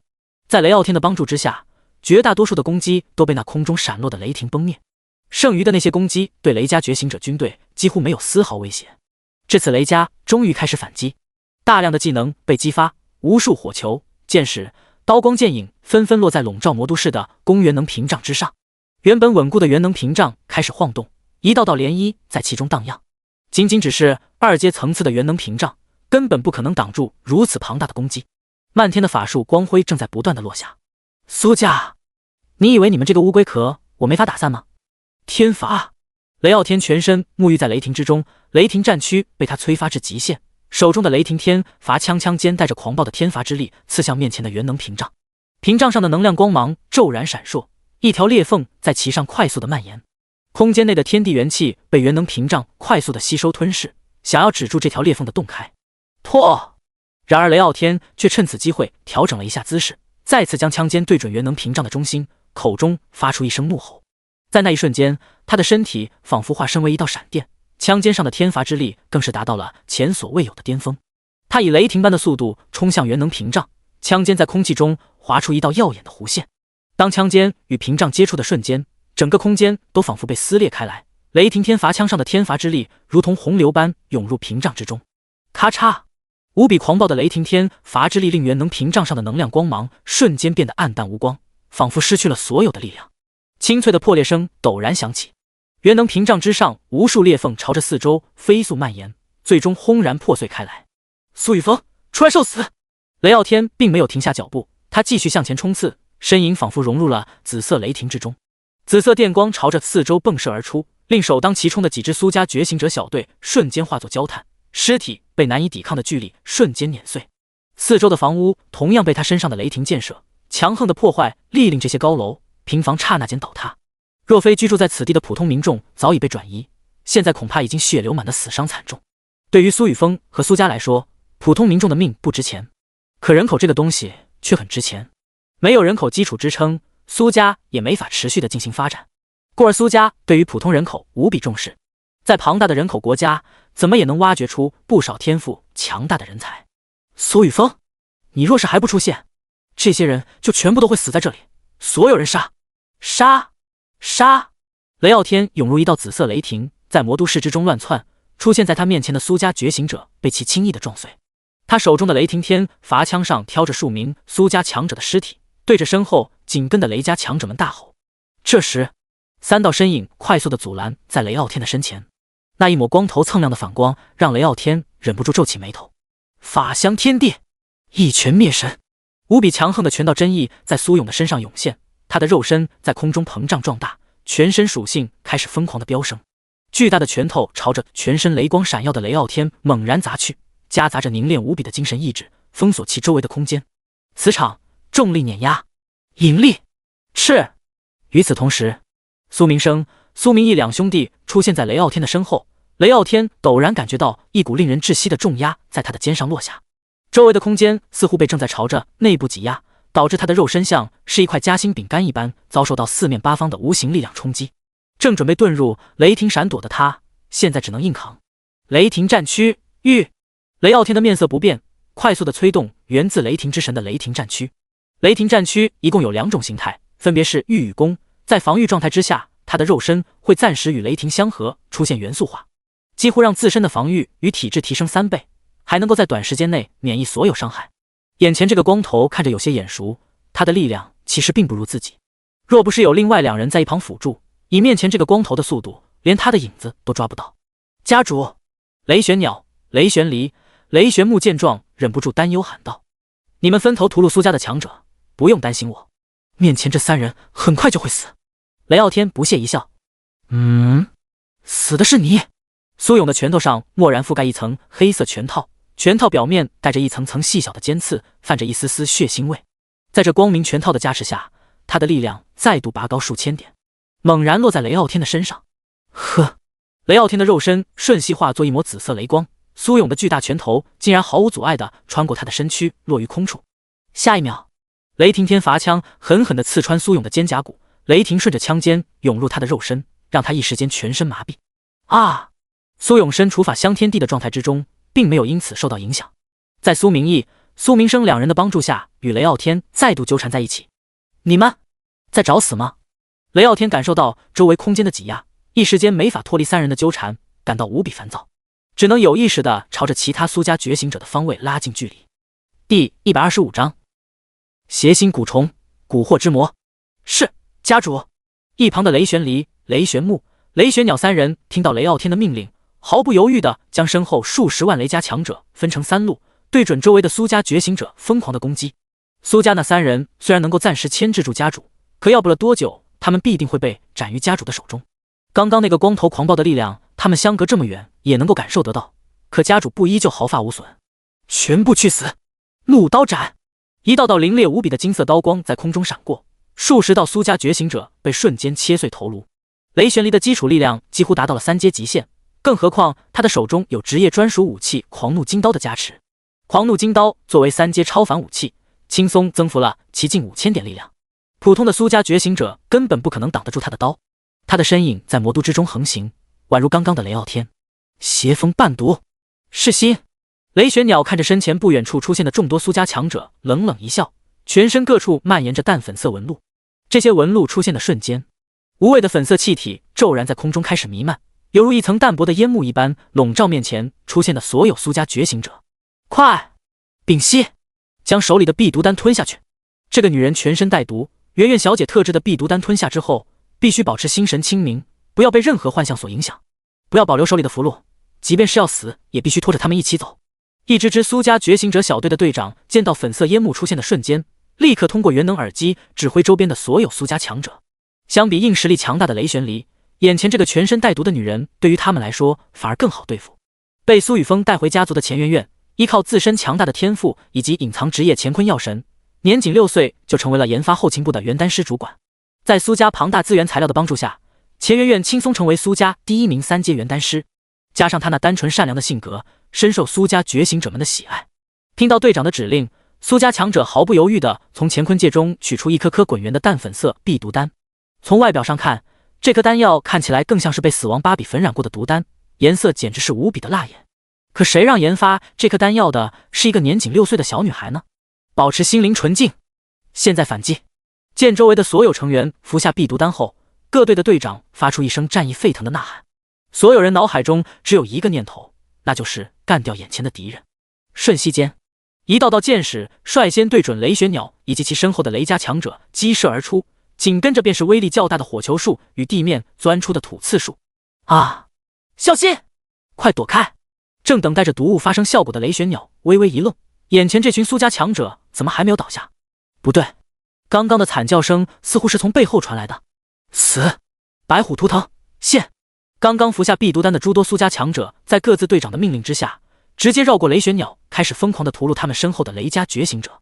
现在的魔都之内煞气无比浓郁，每一个苏家强者的神兽都浮现出朦胧模糊的白虎虚影。白虎虚影涌现的瞬间，锋锐无比的庚金之力顿时加持其身。这股锋锐无比的庚金之力叠加他们身上的破甲套装，几乎没有一个雷家觉醒者可以阻挡。眨眼间，数千人惨死在破甲箭矢之下。炙热的火焰，刺骨的冰霜同样在雷家觉醒者之中绽放，越来越多的雷家觉醒者成为一具尸体。怎么可能？我的毒物怎么会起不到任何作用？雷玄鸟站在原地，有些怀疑人生，一时间就不知如何是好。你愣着干什么？带人杀出去！雷玄木落到雷玄鸟的身旁，将其面前落下的数颗火球击溃，一巴掌拍在雷玄鸟的脸上。站在原地发愣的雷玄鸟顿时惊醒，感受着脸颊上传来火辣辣的疼痛，扫过周围惨死的雷家强者尸体，感到面红耳赤。邪心蛊虫，去！雷玄鸟发出一声尖锐的啼鸣，袖口、衣上、发间响起嗡鸣之声。一只只细小如麻的黑色甲虫张开银翅，如黑云一般向着苏家强者蜂拥而去。每一头黑色甲虫的身上都烙印着复杂的原纹图案，锐利而修长的口气发出诡异的频率声波。这是什么东西？苏家觉醒者正在疯狂地运转元力，施展自身技能，可下一秒突然发觉心脏传来一阵绞痛。一头头细小无比的黑色甲虫透过皮肤毛孔进入他们的体内，顺着血管爬入他们的心脏，开始不断的啃食。邪心蛊虫啃食大半心脏后，将自身的16根足翅刺入这些苏家觉醒者的心脏之中，像是一头寄生虫一般融合。一个个苏家觉醒者的面容之上出现诡异的纹路，这些纹路与邪心蛊虫甲靠之上的原纹相似。兄弟，没事吧？不对，你脸上是什么东西？怎么？噗！这些被邪心蛊虫附体的苏家觉醒者，趁着周围的同伴还没能有所反应，立刻举起手中的武器刺穿他们的心脏。原本井然有序的苏家觉醒者军队，在这一瞬间开始混乱。放弃抵抗吧，雷家是你们的归宿。只要放弃抵抗，你们便可以获得神灵的赐福，便可以获得无上的力量，成为世界之主。魔灵人间，雷玄木见雷玄鸟找回了自身状态，他激发自身特殊天赋蛊惑，开始在人群中游走，全身坠入幻影之中。迷离的蛊惑之音带着扭曲的魔意，伴随着他强大的精神力冲入苏家觉醒者的脑海当中。每一个听到他声音的苏家觉醒者只觉周围的场景突然发生变化，一道漆黑而伟岸的身影出现在他们的脑海之中，令他们心头埋藏的负面欲望越发旺盛，心理开始扭曲，逐渐失去自己的意识，被雷玄木生生操控。第126章苏明、梦魇、苏武、太极。去吧，他们正在阻止你成为真正的世界之主，阻挡你的存在必须铲除。杀了他们，将他们祭献成为自身养料，他们全部都是魔头。雷玄木的声音在这些苏家觉醒者的脑海中回绕，一丝丝魔意从他们的身上涌现，刚刚呆滞的眼神陡然一变，身上的杀气陡然调转方向，锁定己方觉醒者，与那些被邪心蛊虫控制的苏家强者一同袭杀猝不及防的苏家众人。醒醒，你们到底在干什么？快闪开，他们被雷家控制了！住手！苏家各个小队的队长拼命怒吼的声音在每个人的元能耳机中炸响。在任何一场战争之中，内部倒戈的一击都是极为严重的。许多苏家觉醒者的头像在刹那间从战友的游戏面板好友界面上消失。住嘴！局面刚刚开始出现变化的瞬间，浑身流露着狂暴气息的苏丽陡然出现在雷玄木的身前。苏丽头顶白虎图腾，金色庚金之力与其本身天赋狂血沸腾相结合，力量层层暴增，令雷玄木稍稍侧目。魔言定！雷玄木口中发出繁杂拗口的古老魔语，蛊惑魔师的核心技能被瞬间激活，漆黑而诡异的魔气从他的体内涌出，在他的头顶凝成一道魔眼。这颗魔眼微微睁开一条缝隙，难以抵抗的无形之力充斥空间，骤然锁定苏丽的身躯，让他一时间无法动弹。苏丽全身汗毛倒竖，他感觉自己就像是被一头凶恶的猛兽死死锁定，若是想要继续前行，他必定会付出不小的代价。那一颗魔眼怎么与无限异魔塔内的异魔之瞳那么像？杀！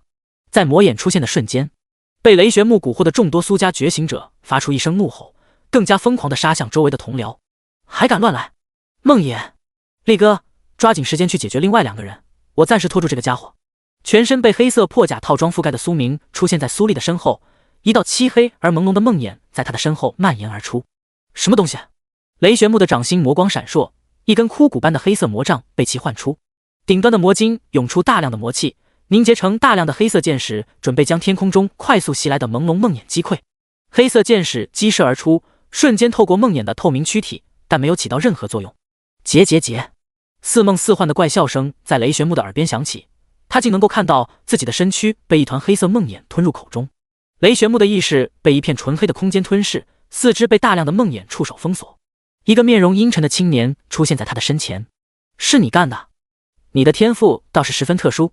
雷玄木并没有慌乱，现在的他虽然被限制了活动，可眼前这个人必定没有办法将自己杀死，否则他早就该死了。苏明瞥了雷玄木一眼，随手凝聚出一个懒人沙发躺了下去。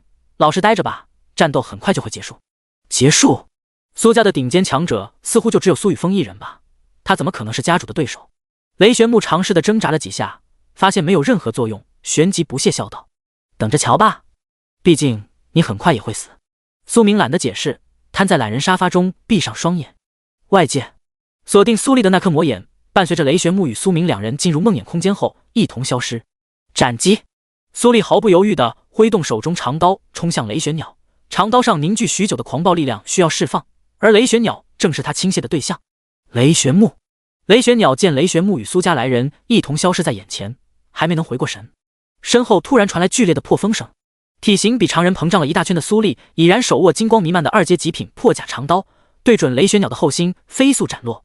战士的3阶单体攻击技能斩击，一旦击中敌方目标，将有 20% 的几率导致残疾， 50% 的几率进入出血状态，并且被斩击锁定的敌人速度将缩减 10%。 雷玄鸟正分心控制着邪心蛊虫操控苏家觉醒者，全属性本就因为环宇的工会光环被削弱了 10%， 现在被苏丽锁定之后，速度再度缩减，让他的动作变得迟缓许多，几乎没有办法躲开苏丽的破甲长刀。不好！雷玄鸟已经感受到身后肌肤传来的刺痛感，以及苏丽头顶那团白虎图腾虚影中充斥的煞气。若是真的被击中，自己将立刻失去战斗力。甚至很有可能被瞬间斩杀。小心！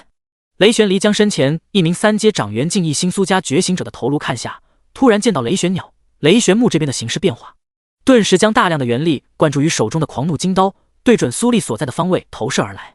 修为达到3阶掌元境4星的雷玄离，基础力量属性在狂怒金刀的加持下，比苏丽此刻的狂暴状态还要强大数千点。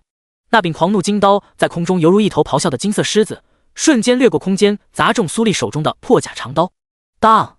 金属相击的轰鸣声蓦然响彻，苏丽手中的长刀竟出现了一道缺口，而雷玄鸟则趁此机会脱逃，他的速度比在场的几人都要快。脱逃的同时还带上了插在不远处的狂怒金刀。想走？太极引！穿着一身悟道练功服打扮的高大青年苏武似乎洞察到了雷玄鸟逃离的路线，不知何时已然出现在其必经的路线之上，双手抱圆，右掌朝着雷玄鸟轻轻推出，一股难以言喻的虚幻太极出现在半空中。太极图内的黑白阴阳鱼微微晃动，正要突出重围的雷玄鸟忽然感觉到一股强大的吸力从一侧传来，正在高速跑动，雷玄鸟一个踉跄，面前出现了一道沙包大的拳头，狠狠地印在他的那小脸之上。砰！一声闷响。第127章神话级武道通神。啊！雷玄鸟口中发出一声凄厉无比的惨叫声，面部在苏武的太极拳下遭受重击，颧骨、鼻梁瞬间塌陷，强横的力量让他的双眼被生生碾碎，身躯被苏武打飞数米后重重地砸在地面上。雷玄鸟手中紧握的狂怒金刀再一次脱手。你们找死！雷玄离站在远处，见到雷玄鸟此刻的惨状，心头的怒火熊熊燃烧。他猛然抬手一招，在半空中跌落的狂怒金刀顿时回到他的手中。滚开！雷玄离的 SS 级天赋暴怒在他的怒火燃烧下不断的闪烁，右手掌心凝聚出一条条天赋暗纹。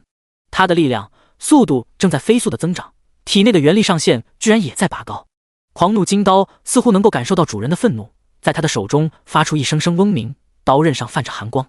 怒斩！当当当！雷玄离宛如狂魔一般，双眼闪烁着炽热的怒火，疯狂地挥舞着手中的狂怒金刀，与面前这个刚刚出现的持剑青年短兵相接。他的每一次挥刀都带着无尽的愤怒和决绝，仿佛要将整个世界都撕裂开来。苏琼天手持青色长剑，眼神坚定，游刃有余地迎上了雷玄离的狂怒金刀。两人的武器在空中相交，发出了刺耳的撞击声，火星四溅。让开！雷玄离发出一声怒吼，狂怒金刀如同一条金色的狂龙，在空中上下翻飞，左右盘旋，他的力量还在增长。只是不知道为何，眼前这个青年竟然每一剑都能将他的攻势巧妙瓦解，仿佛能够看穿一切。休想！有我们几人在，你不用想着去带领军队，眼睁睁看着他们在这里死去吧。苏琼天冷静地盯着雷玄离，手中长剑如同一道青色的闪电，在空中穿梭自如，每一次挥剑都带着凌厉的剑气。他自身的半神天赋剑道通神以及 SSS 天赋洞察之眼一直都在发挥着作用。作为苏家年轻一代之中的顶尖强者，苏琼天不仅通过游戏面板获得了半神级天赋，自身还成功觉醒了 SSS 级天赋。整个苏家自我觉醒天赋的存在只有苏武、苏琼天两人。雷玄离的力量虽然强大，可并没有达到他无法抵抗的地步，甚至他还能通过洞察之眼快速地找出雷玄离身上的每一处破绽，将其生生压制。无论雷玄离现在有多急，他都能让他再等等。琼天，干得漂亮！走，小五，我们继续屠戮雷家觉醒者。白虎图腾还需要大量的煞气才能进阶。苏丽见苏琼天信不闲停地压制住雷玄离，苏武轻松地将雷玄鸟一拳打得妈妈都不认识，扛着手中的破甲长刀，直接朝着最近的雷家觉醒者冲了过去。面对雷玄木时的苏丽没能完全发挥出自身实力，可面对这些普通的雷家觉醒者，苏丽就像是虎入羊群一般，手中的破甲长刀每一次落下都能带走数名防御相对低弱的雷家觉醒者。一颗颗狰狞的头颅在半空中翻腾，迸溅的鲜红血液染了苏丽一身，可他却没有丝毫在意，反而犹有余韵地用手抹了把脸上的鲜红血液，露出噬人的寒光，继续杀向雷家强者。杀戮营造的浓郁煞气被其头顶的白虎虚影吞噬，更加强大的庚金之力从白虎图腾内涌出，与苏丽的身躯相融。一旁的苏武没有理会瘫倒在地的雷玄鸟，而是看了不远处的苏琼天一眼。苏武是一个与生俱来的武学家，精通龙国所有传承下来的古武，更是苏家在和平时代重点培养的武道传人。在末世还未降临前，苏武一直都被苏家隐藏着。他还有着另一个称号，名为影，守护下一代苏家家主的影，永远站在苏家家主的背后，忠诚于苏家家主。苏武就是现在的苏家家主苏雨峰的影。他曾是末世乾隆国唯一的武学宗师。自从末世来临后，他也依旧展现出无比强大的实力，掌控的天赋为神话级武道通神，修为境界更是轻松达到了3阶掌元境5星，且所有技能皆为自创。八卦掌！听到苏丽的叫喊声，苏武面如止水般冲向雷家大部队，在极致庚金之力加持之下的元力激发八卦掌，几乎就像是如来神掌一般从天而降。你们看到了吗？空中好像有5根指头。闭嘴！那是巴掌！卧槽，快闪开！啊！数十名站在战士圣骑士身后不断的释放法术，剑使的弓箭手与法师突然感觉天黑了，正准备抬起头，啪！带着本源符文的八卦掌轰然落下，将他们的身躯瞬间碾碎。杀！苏丽见状怒吼一声，将长刀横在腹部施展旋风斩，冲入雷家人群之中。雷家觉醒者被瞬间拦腰斩断，跟着立刻杀！苏家觉醒者的士气骤然暴涨，头顶的白虎图腾似乎扩大了不少，伴随着杀戮而获得越来越强大增幅。原本综合实力就不如苏家的雷家觉醒者军队顿时损失惨重。短短半分钟的时间，雷家觉醒者的数目竟然从40万直接缩减到了32万人。8万人居然在苏家元能屏障破碎的瞬间死亡，他们可是来灭了苏家的呀！怎么现在连人家家门都还没彻底踏进去，就死伤了那么多人？如今雷玄木消失，雷玄鸟生死不知，雷玄离被一个持剑青年生生的拖到现在，几乎难以逃脱。去秘密布阵的雷玄风还不知进度如何。好，没想到苏家居然还有这么多天才。看到如今的局面如此变化，雷傲天怒不可遏。本来他还想将自己最强大的状态用来对付苏雨峰，现在却是不能了。既然苏雨峰不肯出来，那我便先宰了你们。雷傲天被苏明生、苏明义2人的磁场接连倒转，还没有成为4阶超凡的他不能够飞行，根本没法那么轻易的脱离。每当他想要冲向苏明生、苏明义2人的刹那，苏勇便会挡在他们的身前。虽然苏勇的实力比自己差得老远，可此刻居然能够承受他数十次攻击，却没有重创。现在就让他们全部去死！你想宰了谁？第128章特殊技能魔威浩世。苏家祖地无限异魔塔淬体池中，苏雨峰的身体被一团黑红色的光茧紧紧包裹着，面容痛苦扭曲，不断的颤抖着，仿佛在承受着巨大的痛苦。也不知道过了多长时间，突然光茧猛地炸裂开来，一股暴虐的魔意从中倾泻而出，如同一阵狂风般席卷了整个空间。这股魔意无比强大，充满了毁灭和邪恶的力量，让人不寒而栗。在这股魔意的作用下，他的身体逐渐融入了通天魔心之中，两者彻底融为一体。他的外貌也开始发生变化，变得更加妖异俊美，黑色双瞳深处血红，黑红色瞳孔显得无比深邃，皮肤表面布满了奇异的圆纹，黑发如瀑般飞舞着，周身环绕的毁灭之焰不断升腾，似有毁天灭地的力量在他的体内涌动。苏雨峰的气息伴随着通天魔心的初步融合，战意、魔意充斥他的灵魂，他的气息在此刻轰然暴增，瞬间冲破3阶掌元境7星，3阶掌元境8星，抵达3阶掌元境9星。强横的能量充斥他的全身各处，让其修为境界瞬间抵达3阶掌元境的巅峰，并且距离4阶只差一步之遥。与此同时，系统提示音在苏雨峰的耳边炸响：叮！恭喜宿主的修为提升至3阶掌元境9星，获得全属性增长左元括号500加500右元括号点，可分配自由属性左元括号500加500右元括号点。叮！恭喜宿主成功与特殊神话物品通天魔心完成初步融合，成功掌控 0.1% 魔道规则， 0.1% 战之规则。因与通天魔心融合，不朽至尊骨融合进度增长 1%， 你的各方面属性得以增长。叮！不朽至尊魔神骨与通天魔心具备同等功效，同时凝聚合成为特殊技能魔威浩世。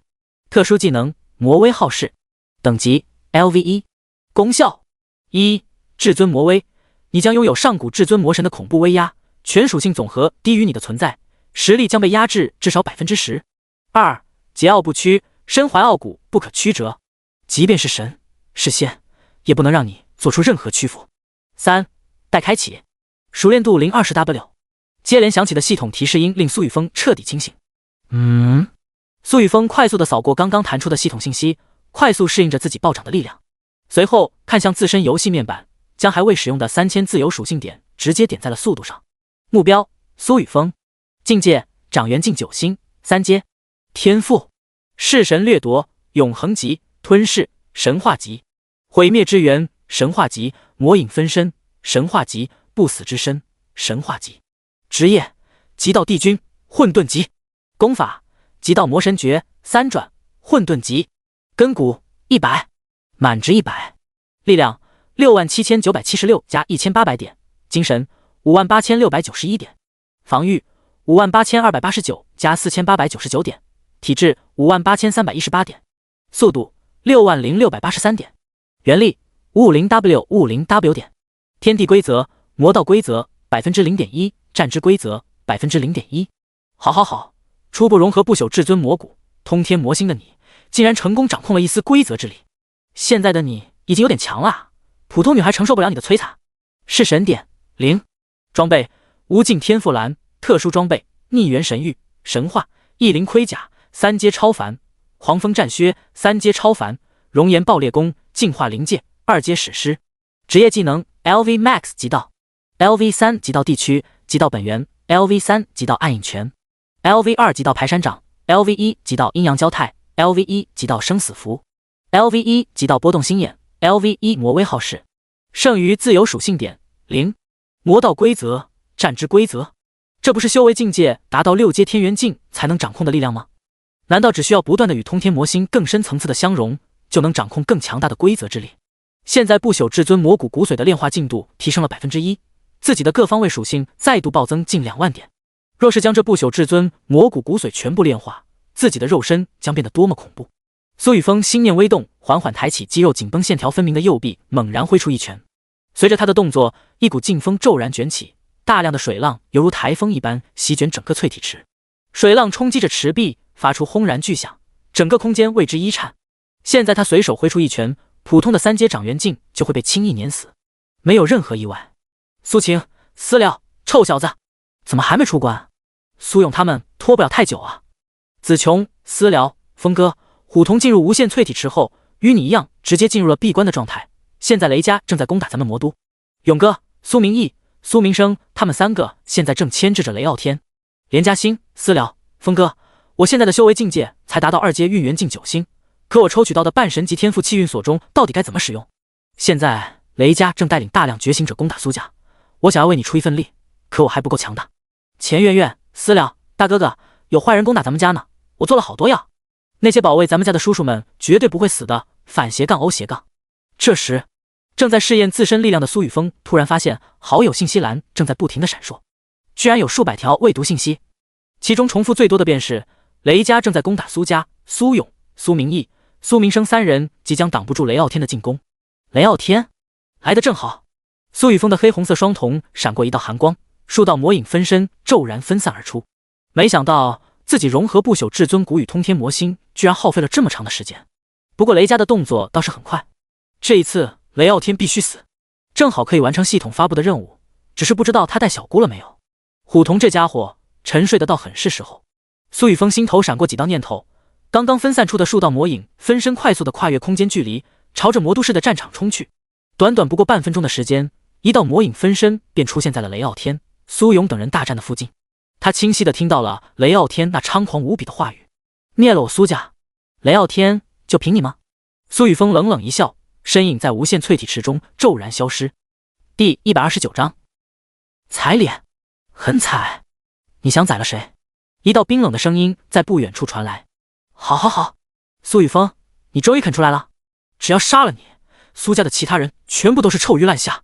深陷苏明义、苏明生引力磁场的雷傲天蓦然抬头，嘴角上扬，露出了一个极端扭曲的笑容，笑声低沉而沙哑，充满了狂妄和自信，让人不寒而栗，眼里闪烁着贪婪之色，正对前方仿佛看到了什么宝藏一般。雷傲天伸出舌头舔了舔略显干裂的嘴唇，脑海中回想着雷霆之神的神谕：灭杀苏雨峰。只要杀了苏雨峰，自己便可以获得神赐，获得更加强大的力量和地位。雷霆之神的催促以及一次次的重赏，让他更加清晰地认识到神灵的强大。这也是他为什么第一时间兑换出远距离传送元阵，并且第一时间布置完成就来攻打苏家的原因之一。最重要的是，时间拖得越久，苏家便会依靠庞大的人口基数以及魔都市周围的资源越发强大。他雷傲天也不是傻子，自然要选择最合适的时间。家主苏勇、苏明义、苏明生等人同样看到了不远处熟悉的身影，无比惊喜地看向苏雨峰。家主终于出关了，他们坚信雷傲天在家主面前就是一个蝼蚁。此药雷霆，天罚！苏雨峰啊，苏雨峰，本以为你准备一人独自苟活，没想到你居然还有胆子出现在我的面前。你知道吗？本来守卫建立公会的人应该是我，首个突破运元境的人也应该是我，你则怎么会那么阴魂不散？不过没关系，因为你马上就要死在我的手里。哈哈哈哈！雷傲天全身沐浴在紫色雷霆之中，无数电光充斥他的周围，并朝着四周蔓延。天空中更是出现了乌黑无比的结云，天空中的结云越来越厚，越来越黑，仿佛是一片黑色的海洋将大半个魔都笼罩。结云之中电闪雷鸣，一道道紫色雷柱犹如天罚将士一般，瞬间朝着苏雨峰劈去。刹那间，雷霆闪烁，电光飞舞，苏雨峰仿佛一片雷电，海洋吞没。雷霆的轰鸣声接连响起。也不过如此。雷傲天冷冷地看着被无数雷霆吞没的苏雨峰，一道闪电骤然击溃苏明义、苏明生两人的磁场。他体内的元力正在快速的流逝，没有办法保持这个状态太长时间，必须在短时间里将苏家的顶尖强者全部解决。苏雨峰就算是没有死，也一定会受伤。死！雷傲天犹如一道闪电，瞬间出现在苏勇的面前，正准备将其捏死，陡然感觉到一股劲风迎面袭来，胸前骤然传来撕心裂肺的疼痛，整个身躯腾空而起。咔嚓，清脆的骨头破裂声在空中回响。雷傲天的胸膛已然凹陷，恐怖的力量充斥着霸道绝伦的极道元力，透过雷霆盔甲冲入他的体内。即便是经过雷霆战甲的削弱，苏雨峰融合了永恒级天赋弑神掠夺、神话级天赋吞噬、神话级天赋毁灭之源的极道元力，依旧爆发出强横无比的力量，疯狂的掠夺雷傲天体内的生机，吞噬其体内的元力。大量的血液从他的胸膛上迸溅而出，在周围雷光的闪烁下被瞬间蒸发，可他的气息却在不断的萎缩。雷傲天想要将冲入体内的黑红色元力给驱散，拼命的催动雷霆元力冲了上去。可下一秒，刚刚杀上去的雷霆元力便被极道本源之力的强横吞噬特性给瞬间掠夺吞噬。啊！不可能！你怎么可能会拥有这么强大的力量？我不相信！雷傲天犹如一头受伤的凶兽，倒在一片废墟之中，捂着胸膛怒吼，嘴角泛着血沫，恶狠狠地看着身前出现的身影。他没想到自己居然连苏雨峰一拳都没能挡下来，怎么会这样？雷霆之神明明告诉我，现在自己的实力已经堪比4阶超凡。苏雨峰身上的气息明明还只是一个3阶掌元境，你的雷霆打在身上倒是蛮舒服的，可惜力道有点差劲。你就只有这点程度吗？苏雨峰疑惑地盯着雷傲天，不知道为什么雷傲天会这么弱，居然连他随手打出的一拳都没法承受。头顶那不断劈落的紫色雷霆，在他看来就跟挠痒一样。倒是耳边一直传来系统提示音：丁，你的极道地区熟练度正在增长，体质防御加 0.5 加 0.5 加 0.5。丁，恭喜宿主成功对雷傲天平 A 造成伤害，力量永久提升2点，精神永久提升1点。就这么点数值增长，对于现在的苏雨峰来说，感觉真的就在做 SPA 一样。只不过现在这个 SPA 技师的技术差了些，没以前那么爽了。雷傲天，我们也好久不见了。听说你这人喜欢带着小姑一起出门，那雷灵冰呢？是在你胸前的吊坠里吗？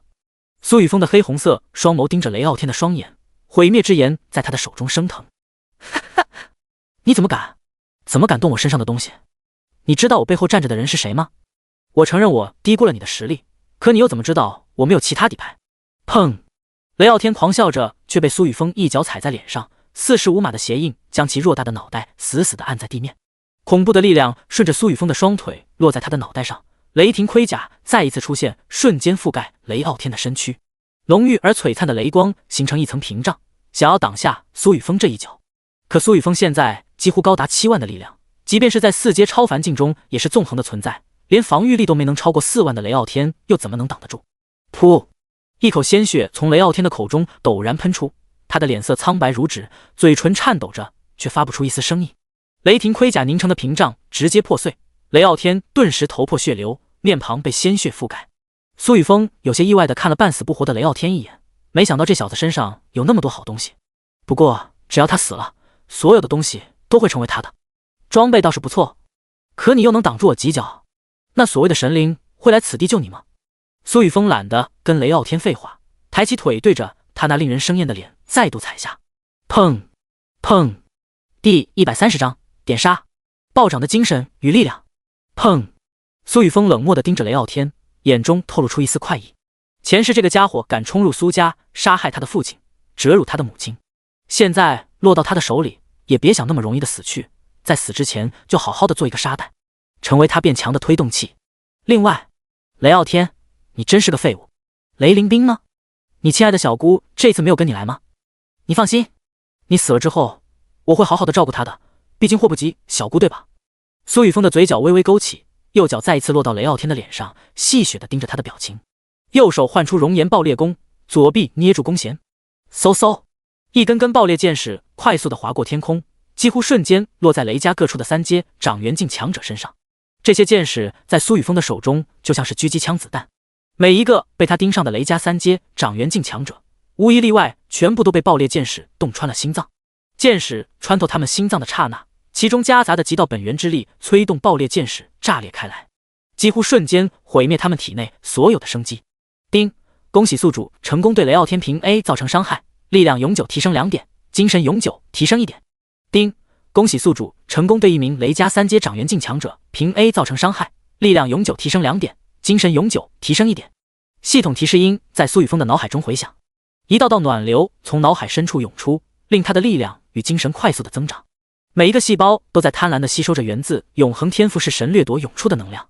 永恒天赋式神掠夺进阶到永恒2星之后，只需要平 A 就能提升2点力量，1点精神。苏雨峰原本还没有觉得有多么强大的提升，现在却实实在在地感受到了体内不断增长的力量。他甚至能够感觉到自己的精神力几乎凝为实质，犹如一股洪流在他的灵魂识海空间中奔腾不息。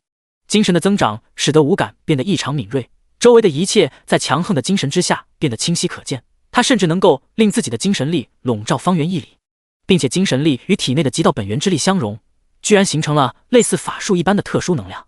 自己或许可以学一些法师，倒是术士的技能试试。苏雨峰心头忍不住想到，拉动弓弦的速度比先前还要快上不少。9道魔影分身犹如鬼魅般不断的袭杀雷家觉醒者，没有人能在他的手中活下去。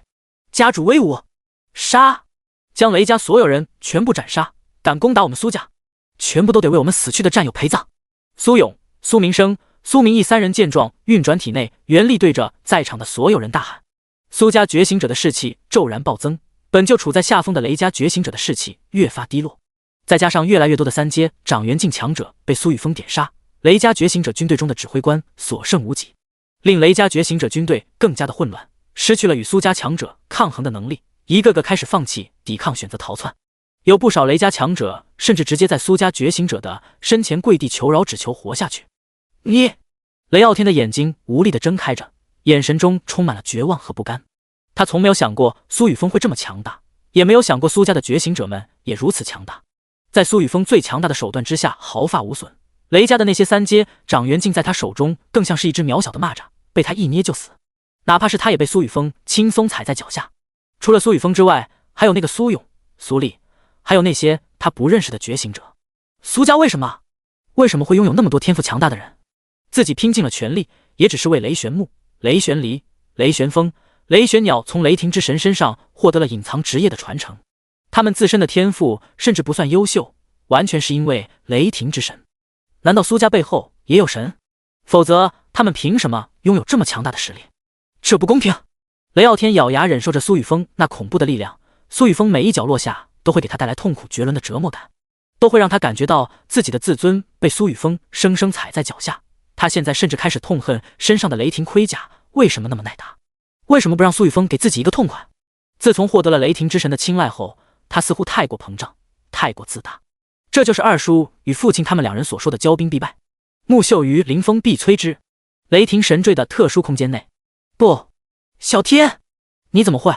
雷凌冰伤心欲绝，眼泪如决堤的洪水不断的从眼角滑落。他透过雷霆神坠可以清清楚楚的看到外界的景象。先前雷傲天轻松破开魔都元能屏障，霸气绝伦的轰杀一名名苏家觉醒者的场景更是让他无比兴奋。谁能想到苏雨峰会突然出现？一拳，仅仅只是一拳便让他眼中不可一世的雷傲天重创，将他狠狠地踩在脚下，将雷傲天的尊严视为无物。不能，小天绝不能死！雷凌冰泪流满面，在他的眼前，苏雨峰再一次抬起脚朝着雷傲天的脸踩去。雷傲天的脸已经被苏雨峰踩了整整99下，每一脚落下都让地面发出剧烈的摇晃。雷傲天身上的雷霆盔甲已然暗淡无光，雷霆神坠中储存的元力更是所剩无几，几乎无法继续支撑雷霆盔甲。正掩面哭泣的雷凌冰陡然发现头顶落下一道紫光，将其身躯笼罩其中，淡淡的空间之力泛起涟漪，雷凌冰的身躯顿时从雷霆神坠中消失。谁？苏雨峰正准备彻底了结雷傲天，并利用弑神掠夺之力将雷傲天体内得神话及天赋给强行掠夺。强大的精神力让他第一时间感知到了空间波动，毁灭之炎在他的身上蓦然升腾，三阶掌元境巅峰的恐怖气势充斥周遭。魔威浩世的至尊魔威令距离他较近的诸多雷家觉醒者瞬间跌倒在地，一抹鲜艳的红光带着丝丝清香落在苏雨峰的面前，令其微微一怔。第131章，突然出现的女人，雷凌冰，你是雷凌冰？苏雨峰瞪大双眼，下意识地伸手将面前出现的人影抓到身前。他的外貌身材绝佳，身穿一袭红色旗袍，将他的曼妙身姿展现得淋漓尽致。旗袍的剪裁巧妙地凸显了他纤细的腰部和修长的腿部线条，展现出他的优雅与风情。面容精致而美丽，五官轮廓分明，皮肤白皙如雪，仿佛吹弹可破，整个人散发出一种高贵典雅的气质。更令人瞩目的是，那沉甸甸的分量，对于苏雨峰来说单手难以掌握。所以现在的苏雨峰双手并用，将自己送到身前的雷凌冰死死地捏住，不让他有一丝逃脱的机会。这个女人，难怪会让雷傲天如此大逆不道。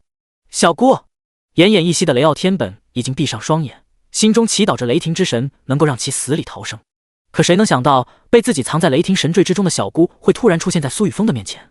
他收集过许多苏雨峰的资料，在那些资料中无一不是注明苏雨峰此人有魏武遗风，秉承着上古曹姓之姿。若是小姑落到了他的手中，下场会是什么？雷傲天，没想到你居然真的敢带着你的小姑前来。你放心，你的小姑不会有任何事，你带领雷家干的事情与他雷凌冰没有任何关系，我会好好照顾他的。苏雨峰腾出一只手勾起雷凌冰的下巴，他仔细地打量了一眼雷凌冰，发现这个女人的脸上居然没有留下一丝岁月的痕迹，保养的跟27、8岁的女人没有什么区别，只不过身上却带着一股成熟女子的风味。难怪这个雷傲天会如此大逆不道。没办法，今日只能替天行道了。我苏雨峰大好人，义不容辞。小峰，我们两家之间本就是故交，小天也是你从小就认识的朋友，现在他只是犯了错，你原谅他这一次，我保证我们雷家所有人都不会再踏入魔都一步。雷凌冰眼中闪过一丝惊慌，快速地收敛自身情绪，对着苏雨峰说道：可笑，行了，你好好看着你的侄儿。哦不，是你的男人死吧。苏雨峰不屑一笑，如果不是觉得雷傲天十分耐打，他早就一个排山掌拍死这个完蛋玩意儿了。谁会等到现在？失去存活价值的小主角，只配成为他的是神典和天赋收割机。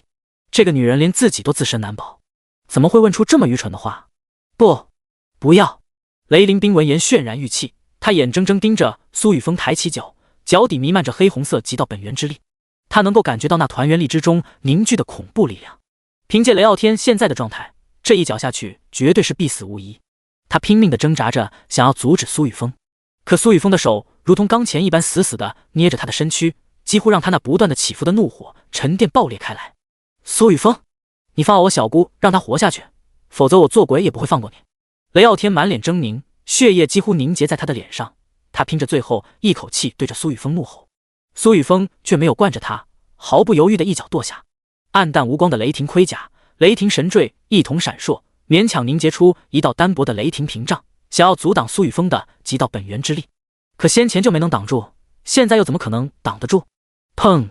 红白之物到处迸溅，雷傲天在苏雨峰的脚下成为一具无头男尸，体内的生机被苏雨峰的极道本源之力强行毁灭。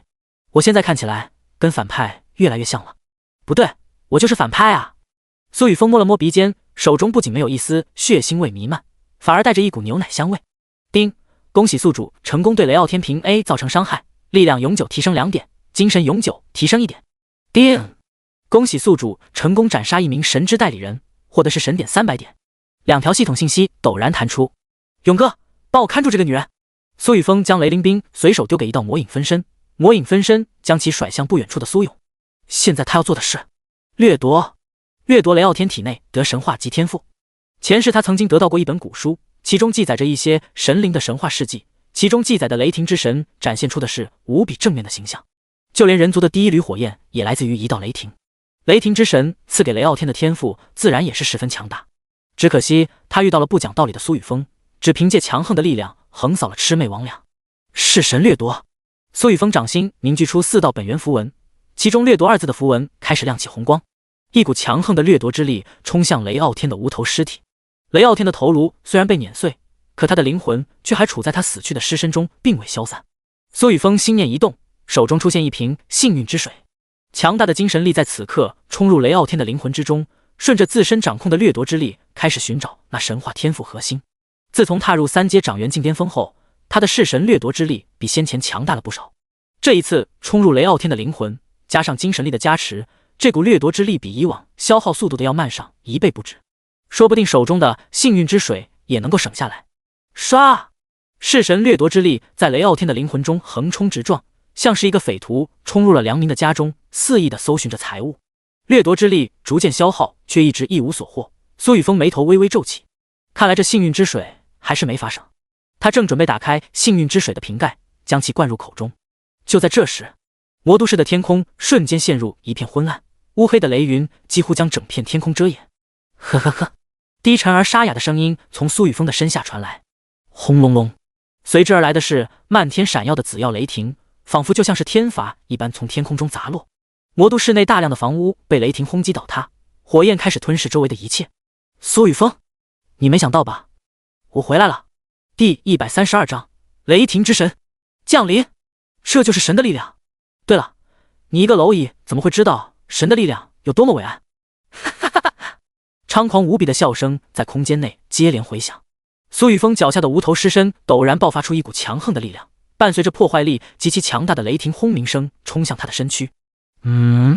苏雨峰脸上的表情没有丝毫变化，瞬间沟通不远处的一道魔影分身变换自己的位置。那一道魔影分身被冲天而起的雷霆原地蒸发，化为黑烟消散于空气中。意外吗？苏雨峰，你是不是很意外？意外，我没有死在你的手里，我掌控着神灵才能拥有的力量，怎么会死在你一个凡人的手中？刚刚被苏雨峰踩烂头颅的无头尸体，在雷光的充斥之下逐渐变化，脖颈之上的肉芽快速蠕动，竟然成型生长出一颗新的脑袋。雷傲天此刻的面容无比癫狂，眼球已经完全化作紫色，死死地盯着苏雨峰，眼里已经没有其他人。小天，小天，你斗不过苏雨峰的，不要再继续下去了。被苏勇看管着的雷灵兵想要挣脱，抓着自己的魔影分身，突然见到雷傲天死而复生，狂喜的同时担忧喊道。只不过雷傲天仿佛什么都没有听见，仍旧死死地盯着苏雨峰，身上的气息却在飞速的增长，天地元气疯狂地涌入他的体内。3阶掌元境8星，3阶掌元境9星。啊！雷傲天发出一声野兽般的怒吼，修为境界蓦然冲破3阶掌元境的桎梏，抵挡4阶超凡境。达到4阶超凡境之后，他的气息竟然还在暴涨。4阶超凡境1星，4阶超凡境3星，直至4阶超凡境6星。超脱凡俗的气质从雷傲天的身上散发而出，他的身躯轻易地脱离地心引力，冲上天空，俯视着地面上的所有人类。目光冰冷而轻蔑，仿佛失去了人类的情感。无论是雷家还是苏家的觉醒者，都能清晰地感觉到雷傲天的目光，看待他们就像是在看待一群蝼蚁，只需要动动手指就能将他们碾死。天空越发阴沉，沉闷的雷霆轰鸣声在魔都之上骤响，空间内的气压低到了极点，不少修为境界较低的觉醒者一时间喘不上气。乌黑的雷云中泛着丝丝电光。家主苏勇、苏丽、苏明生、苏明义等人见状心头一沉，怎么会这样？雷家的那个领头者明明连头颅都已经被家主碾碎，居然还能够重新生长出来，他的天赋难道是不死之身吗？可为什么他的气息还会在这个时候疯狂的增长，甚至已经超越了3阶掌元境，居然重新复活了？苏雨峰脸上浮起一抹惊讶之色，刚刚的系统信息已经提示自己雷傲天死去，现在又怎么会突然复活？难道雷傲天也有类似于不死之身的天赋或者特殊技能？可即便是不死之身，也不应该让他的修为增长得如此之快，仿佛被人生生拔高了数十倍。苏雨峰的思维快速运转，脑海中陡然闪过前世诸多极为特殊的强大技能，那些技能一般都来自于上古或是远古的大型遗迹之中，现阶段绝对不可能出现。那么雷傲天必然已经死了，现在这个雷傲天绝对不是其真身，或许是他背后的人，也就是说现在操控他尸体的是雷霆之神。苏雨峰心头一惊，一道彩光在他的身前凝结，窥元镜骤然冲出他的体内，一道道银光在镜面上闪烁，浮现出一抹无数雷霆环绕的伟岸身影。这抹身影出现的刹那，苏雨峰陡然感觉到死亡的威胁将其全身笼罩。咔！窥元镜的镜面上竟发出了一声不堪重负的脆响，一条细小的裂缝从边缘逐渐蔓延至窥元镜的中心。凡人也敢窥神？滚！虚渺而浩瀚的声音带着恐怖至极的威压在苏雨峰的耳边轰鸣，灵魂撕裂的痛楚从灵魂深处传来。替身！苏雨峰猛咬牙低吼一声，一道鲜红的魔影分身瞬间脱离他的身体，在其身前被一抹虚空降临的紫红色雷霆刹那蒸发。那抹紫红色雷霆像是真正的天罚，令红色魔影分身所处的空间瞬间塌陷，周围的一切都被瞬间碾碎。数名距离较近的雷家觉醒者被卷入其中，连一丝灰烬都没能留下。操！苏雨峰忍不住爆了句粗口，后背已然被了汗水浸透。那一道红色魔影是他在突破3阶掌元境之时幸运凝聚出的替身魔影，这道替身魔影的作用就是替死，可想而知刚刚那一抹紫红色雷霆到底有多可怕。如果自己没有这一道替身魔影，现在很有可能已经死了。神，现在已经可以通过其他媒介展现自己的力量了吗？苏雨峰心神未定地想到。这时，悬浮在他身前的窥元镜开始旋转，一道信息从出现在他的脑海中：目标神之投影，雷傲天，父神状态，境界超凡境6星4阶，天赋雷霆之源，神话级，职业雷神之影，半神级，功法天罚雷元诀，神话级，根骨未知，满值未知，力量71005加19999点，精神69111加14999点，防御61566加14999点，体质62318加14999点，速度63003加14999点，原力400W450W点，规则雷霆规则，受到地心限制，大道法则被削弱为天地规则。装备雷霆天罚枪3阶传奇可成长，雷霆盔甲3阶史诗可成长，雷光战靴3阶史诗可成长，雷霆神坠3阶传奇可成长。职业技能 LV5 雷伐将士， LV4 紫耀雷霆， LV3 雷霆一闪， LV3 雷霆战区， LV2 雷霆钥匙。剩余自由属性点0。投影。苏雨峰快速地扫过脑海中的信息，丁，发布任务，灭了那损塞。任务内容：干一个耗费了自身 1% 神话本源的狗屎神明，不敢肆意挑战地心的法则屏障，故利用自身挑选的代理人为容器，部分法则与本源相融化作投影，以此降临地心。第133章魔血剑阵起。最关键的是，这该死的损色玩意儿，天天拿着手里的炮仗扰人清梦，现在居然敢挑衅你这个天生的坏种大反派，这能忍吗？请将他一击秒杀，表现出你无敌的姿态。任务奖励：幸运饮水传说集，一缕雷霆规则传说集，一道隐藏职业传承信息神话集，10万4阶极品一金。还没等苏雨峰将雷傲天的信息看完，熟悉的系统提示音在他的耳边炸响。他快速地扫过这所谓神之投影的所有信息，现在的雷傲天不仅属性暴增了数倍，还多出了规则一栏。技能等级倒是没有多少变化，苏雨峰发现他仅仅是多了叫做雷伐将士的技能，其他信息与先前并没有多少变化。你已经发现了吗？刚刚那一道镜子倒是十分眼熟，好像在哪里见到过。你应该感谢你手里的那面镜子，不然刚刚那一抹雷霆就会让你魂飞魄散。这地心本源意识居然还没有修复规则漏洞，我能够通过投影降临这个世界，倒是多亏了你啊。雷傲天没有一丝感情波动地看着苏雨峰，他似乎并不着急动手，而是踏空而上，冲入雷云之中。大量的天地元力不断地涌入他的体内，气息正在快速地增长。嗡！悬浮在其身前的窥元镜再度晃动，数条信息从其中流露而出。目标正在适应当前天地的规则，以此恢复原有实力。对方掌控的规则之力正在与天地间的雷霆规则相融，掌控的雷霆规则正在快上涨。打得一手好算盘，会飞了不起吗？那就看看谁提升得快。苏雨峰目光一凝，手中的熔岩爆裂弓被其快速的拉动。自从他的修为增长至3阶掌元境巅峰之后，速度与神经反应能力更是暴增，如今每秒都能射出18箭。更何况他的力量纵横，雷家剩余的觉醒者就是他用来提升力量的最好目标。要怪就怪他们跟错了人，哪怕雷傲天已经不是原来的那个雷家家主，可这个所谓的神一样会借助雷家人来完成他想要完成的目标。杀！嗖嗖嗖！苏雨峰射出的爆裂箭矢犹如炮弹一般，在空中瞬间滑落，冲向雷家觉醒者聚集之地。在碰触到雷家觉醒者的一刹那，每一根箭矢瞬间燃着炙热无比的火焰，轰！其中蕴藏的爆裂之力瞬间炸开。不，这是什么东西？一支箭矢为什么会爆炸？雷家觉醒者瞪大双眼，拼命的想要阻挡身前的爆裂箭矢，可这些燃着火焰的箭矢中传出的力量，竟让他们连一丝抗衡之力都无法发出。他们的血肉如同被绞肉机绞碎后，点燃了那爆裂的火焰，像是一朵朵鲜红的花在人群之中绽放。一名名雷家觉醒者被爆裂箭矢瞬间炸成碎片，粘稠的血液四处飞溅。这一幕发生在魔都市的各个角落，每秒钟都会有数十名雷家觉醒者惨死。丁，恭喜宿主成功对一名3阶掌元境人类强者凭 A 造成伤害，力量永久提升2点，精神永久提升1点。丁，恭喜宿主成功对一名2阶运元境人类强者凭 A 造成伤害，力量永久提升2点，精神永久提升1点。系统信息在苏雨峰的眼前快速刷屏，前所未有的暖流从灵魂深处涌出，顺着经脉蔓延至全身各处，包裹灵魂空间之中。每秒钟，他的力量都在以36点的速度快速增长。自从获得永恒级天赋是神掠夺以来，他还从来没有通过这个天赋去进行如此疯狂的杀戮。不，准确的说，他还没有找到适合杀戮的对象。现在这些送上门来的雷家觉醒者，就像是一个个火把子，供他增长力量的火把子。咻咻咻！伴随着力量的快速增长，苏雨峰拉动弓箭的速度再度快了几分。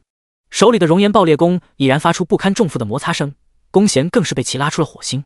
若非这熔岩爆裂弓的品质达到了超凡，现在早就已经破碎。69887 72361 74992，游戏面板上的力量数值飞速的上涨，已然超越雷神投影的基础力量数值。但是雷霆投影拥有雷霆天罚枪的本源增幅，在雷霆投影的手中，雷霆天罚枪能够发挥出其100%的力量，对其增幅更是突破了原有极限，达到了前所未有的19999点。不够，还不够！苏雨峰的眼中燃起一抹疯狂之色，无比强烈的战意在他的黑红色双瞳之中升腾。砰砰砰！这股战意升腾的刹那，犹如肋骨一般，洪亮的心跳声疯狂响起，一缕极其特殊的规则之力从中涌出，萦绕苏雨峰的肉身，竟让其全身爆发出更加强横的气息。速度、体质、防御、精神、力量，全部都在这一刻疯长。苏雨峰的速度增长之后，拉动弓弦的速度骤然提升，越来越多的雷家觉醒者被爆裂箭矢快速洞穿心脏，一具具尸身悄无声息地倒地。在魔都市的各处逐渐堆积出一座座尸山，越来越强大的暖流从他的灵魂深处涌出，强化他的力量与精神。不，家主，你为什么要放任苏雨峰进行杀戮？快阻止他啊！还在被苏琼天纠缠着难以脱身的雷玄离，看着越来越多的雷家觉醒者死在苏雨峰的手中，双眼赤红地朝着天空中的雷傲天怒吼。他不理解为什么家主还不动手？再这么下去，雷家所有觉醒者都将死在苏雨峰的手里，到时候他们攻下了苏家又有什么意义？由谁来掌管魔都市这个地盘？家主到底在想些什么？聒噪！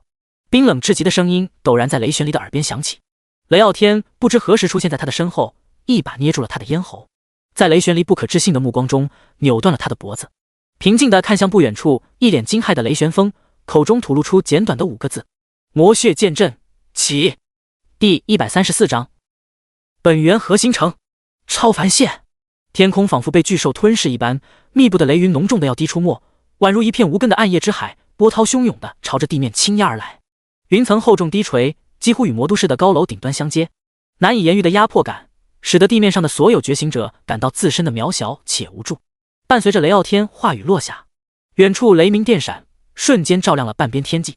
滋啦，那些刺破黑云的闪电犹如狂龙乱舞，在空中轰然落下，疯狂地轰向苏家所有觉醒者。同时，一股难以名状的能量在空中悄然涌动，魔都市各处相刻着繁杂原文的阵基骤然亮起，开始疯狂地吸纳魔都市内的四处散落的血液，凝聚出一道道血色原文与各处的阵基相连。这些阵基与原文按照特定的轨迹排列开来，恐怖的元能波动伴随着浓郁的血腥味开始轰鸣，成千上万柄血红色魔剑瞬间凝聚。雷傲天手中握着一柄长达3米、剑身布满血色纹路的宽厚魔剑，扫过底下的苏家觉醒者，露出一抹冷意。结，现在这是什么时代？居然还有生灵知晓召唤本座的元阵？怎么是你这个阴险的小子掌控了雷霆大道法则，还敢来这里掠夺他的本源？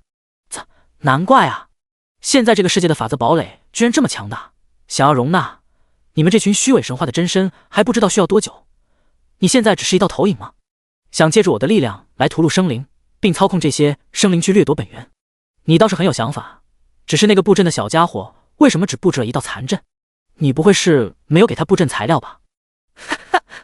一丝丝充斥着无尽魔意的嬉笑声从雷傲天手中的魔剑传出。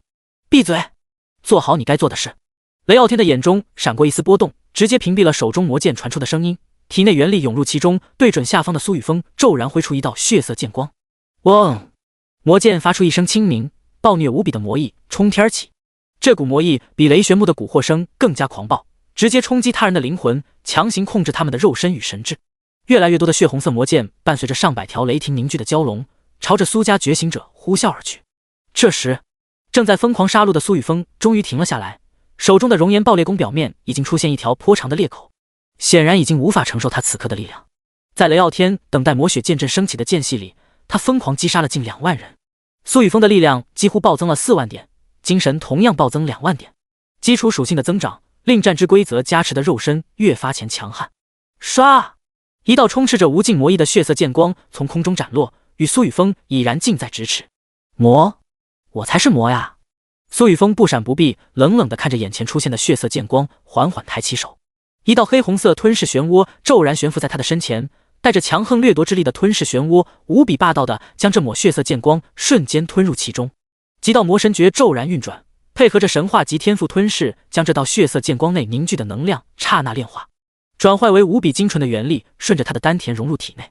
其中充斥的魔意更是成为了一道引子，彻底点燃了苏雨峰一直无法催动的魔道规则。砰砰砰砰，通天魔心跳动的声音让周围的苏勇、苏丽、苏明生等人为之惊讶。比魔血剑更加强大的魔意从他的身上涌出。嗡！苏雨峰的身躯微微一颤，黑红色眼眸之中充斥着暴戾嗜血之色，黑发如瀑般在他的身后乱舞，毁灭之炎在他的脚下疯狂的蔓延，举手投足之间弥漫出一股难言的强大气场，仿佛能够吞噬周围的一切，令人不寒而栗。浩世魔威在他的身上爆发，正疯狂刺向苏家觉醒者的魔血小剑，在这一刻仿佛遇到了天敌一般，生生凝固在空中，竟不敢继续动弹。吞噬！苏雨峰目光冰冷地吐出2字，头顶的吞噬漩涡骤然扩张数10倍，极道本源之力催动的吞噬之力轰然吞噬周围的一切。魔血小剑、雷霆凝聚的蛟龙、雷家觉醒者的尸身，所有的一切全部都被吞入其中，快速的炼化成为精纯无比的能量。丁，成功吞噬大量魔血小剑，你的元力加1加1加1加。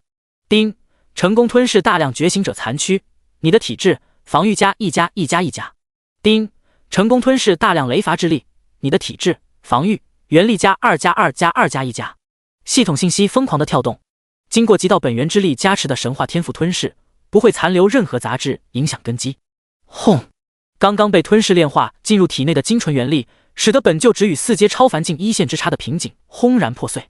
作为先天根骨指点满的存在，4阶超凡境对于他来说没有任何瓶颈，无非是缺少大量的能量才能保证自身境界提升后不会跌落。现在雷傲天送来的雷伐之力，魔血小剑中蕴含的能量超乎想象。如果自己没有这个吞噬的天赋，现在苏家必定损失惨重。可那只是如果。破！苏雨峰发出一声怒吼，源自于天地之间的神秘能量骤然冲入他的体内，丹田内数十条元力江流开始沸腾，全部冲入丹田中心的虚幻圆球之中。虚幻的圆球被极道本源之力染成血红色，这颗血红色圆球与天地间涌入的神秘能量融为一体，刹那间由虚幻凝结为实体。本源核心成，超凡之路显现。苏雨峰的气息在这一刻暴涨，庞大的超凡能量从极道本源核心中狂涌而出，顺着经脉冲向全身各处。原本紧实的肌肉在这股超凡能量的强化下更加饱满有力，肌肉纤维犹如金刚铸就，线条分明，骨骼变得更加坚固，带着淡金色光泽。体内的气血节节攀升，每一个细胞之间都充斥着强大的超凡生命能量。第135章弑神掠夺，雷神魂念陨。超凡境与之前最大的改变就是肉身生命本质发生蜕变，肉体的生命力暴增，让超凡境强者可以快速的恢复自身伤势，只要不伤及本源之核，无论是骨骼破裂还是肉身破损，都能够以极快的速度恢复。叮！警告！完成肉身蜕变需要更加强大的能量，有外来因素正在干扰能量吸收。呼！苏雨峰眉头微微一皱，头顶的吞噬漩涡竟然已经将地面上可吞噬的尸身全部吞噬。疯狂涌来的天地元力正在被雷傲天强行截取，涌入他的体内。他此刻的修为境界刚刚迈入4阶超凡，若是没有得到足够的能量稳固境界，必定会导致境界跌落。这个雷霆之神只需要等待他的境界跌落，便能轻易拿捏自己。想要进阶？做梦！雷傲天眼中闪过一丝不屑，他没能想到这个人类小子居然还拥有吞噬天赋。这个吞噬天赋明显来自是神，难怪前段时间突然发疯去猎杀那些普通神话存在，恢复自身本源。吞噬天赋又怎么样？这片天地被我的天罚雷云封锁，所有的天地元气全部被我截取，没有足够的能量支撑，怎么可能完成超凡蜕变？自己什么都不用做，只需要等待一小会儿，便能轻易的将他碾死。现在就能够吞噬魔剑的剑气，若是让他进入了4阶超凡境，自己这道投影还能够压制得了他吗？天罚元阵必须立刻凝成。雷傲天目光一凝，双手快速地打出一道道法印，这些法印之上闪烁着紫光，落在天空雷云的各个角落。为了防止苏雨峰吞噬雷霆获得能量，整个空间竟然陷入了诡异的宁静之中。没想到还是省不下4阶培元果。苏雨峰眼中的暴戾之色越发浓郁，从乾坤戒中取出数枚4阶极品培元果，毫不犹豫地塞入口中。本来这几枚4阶极品培元果他并不打算自己服用，因为4阶培元果最大作用就是淬炼本源，提升先天根骨，其次才是其中蕴含的能量。苏雨峰自身的先天根骨早在接受极道帝君传承之时达到满值，4阶极品培元果就这样被他吞噬，十分浪费。这一切都是眼前这个所谓的神灵逼的，他该死！越发浓厚的魔意从苏雨峰的身上涌现，魔道规则欢呼雀跃地缠绕其身。刚刚塞入口中的4阶极品培元果入口即化，口齿间泛着菊香味。极道魔神诀轰然运转，将4阶培元果中丰厚而温和能瞬间炼化大半。即将停滞的超凡蜕变进程，在这股能量的推动下开始加速。苏雨峰发现自己周围的空间变得疏松，身体更是不再受到强大的地心牵引，可以肆意地飞向天空。丹田内的极道本源之核彻底凝固成型，黑红色光华骤然盛放。极道本源之核凝聚成型的刹那，游戏面板之上的所有数字开始跳动，全属性暴增3万之多，元力上限瞬间拔高200万点。不够！苏雨峰心念一动，将手里剩余的3枚4阶极品培元果吞下。这几枚4阶极品培元果内蕴含的大量能量，被极道魔神诀飞速炼化，融入丹田内的极道本源之核。他的气息刚刚迈入4阶超凡境，没有任何停歇，开始节节攀升。4阶超凡境1星，4阶超凡境2星，直至4阶超凡境3星。成功突破4阶超凡境1星，获得全属性增长左元括号1000加1000右元括号点，可分配自由属左元括号1000加1000右元括号点。成功突破4阶超凡境3星，获得全属性增长左元括号1000加1000右元括号点，可分配自由属左元括号1000加1000右元括号点。恭喜宿主成功突破4阶超凡境，成功激活极道帝君4阶职业技能极道精粹。职业技能极道精粹，等级 LV1， 功效1，精粹，可提取自身掌控技能进行精粹萃取，令其成为精粹技能材料。2，融合，将同种类型的2份精粹技能材料进行融合，可获得全新极道化技能。融合后的极道化技能将保有最佳状态效果，且尽可能消除技能缺陷。游戏面板信息与系统提示音一同响起，苏雨峰能够感觉到体内狂涌的恐怖力量。他快速地扫了一眼自身属性，目标苏雨峰，境界超凡境3星4阶，根骨100，满值100，力量139976加1800点，精神110698点，防御99289加4899点，体质98318点，速度109683点，元力750W点。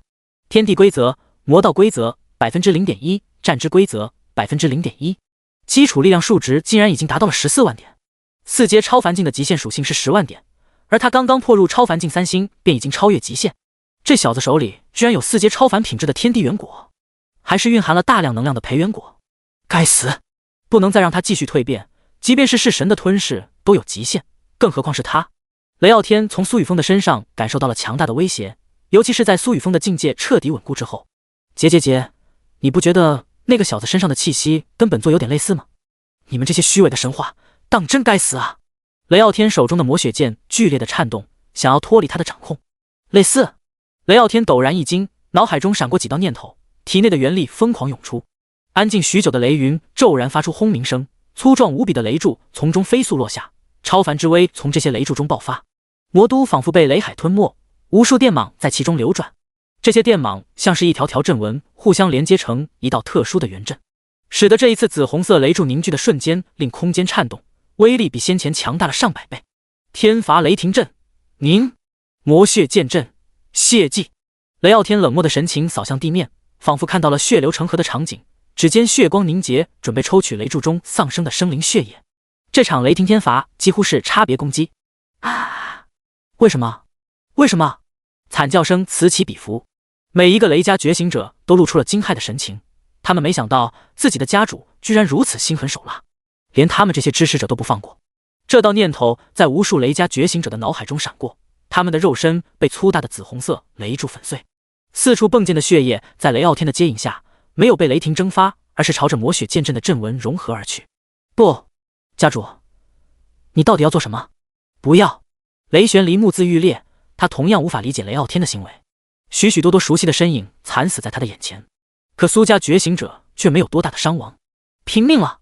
刚刚完成超凡蜕变的苏雨峰陡然抬头，早在雷傲天开始动手的刹那，他就察觉到了头顶雷云的变化。地心人类在雷霆之神这个所谓的神灵眼中就是蝼蚁一般的存在，只要能够达成他心头的计划，牺牲再多都无所谓。但是一个所谓的神想要宰杀苏家觉醒者，我同意了吗？吞噬！苏雨峰低语一声，72道魔影分身从他的体内冲出，分散至不同的方位。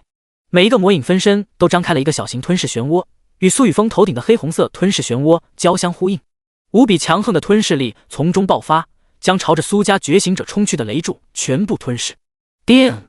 吞噬大量雷霆天罚，你的元力加1+1+。神，给我死来！苏雨峰体内的元力飞速流逝，魔道规则、战之规则在他的掌心凝聚。突破至4阶超凡之后，他已然可以勉强自主催动规则之力的加持。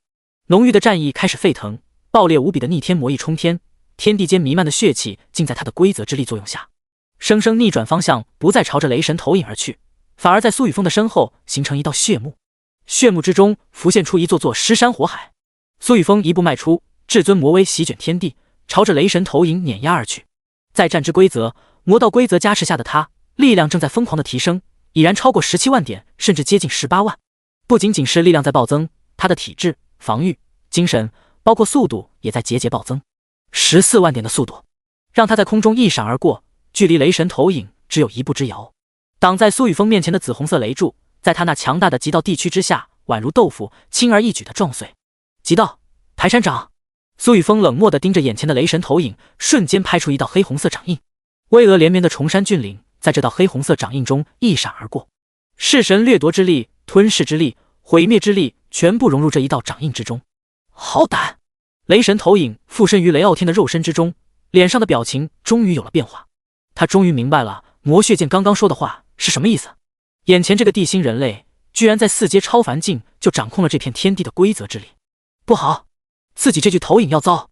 雷霆之神留在投影中的那一丝魂念，陡然感受到头顶拍下那一道掌印中蕴含的恐怖力量。天罚！雷神投影拼命汇聚体内的元力，毫无保留地换来数百道天罚从雷云之中落下，想要阻挡那一道黑红色掌印。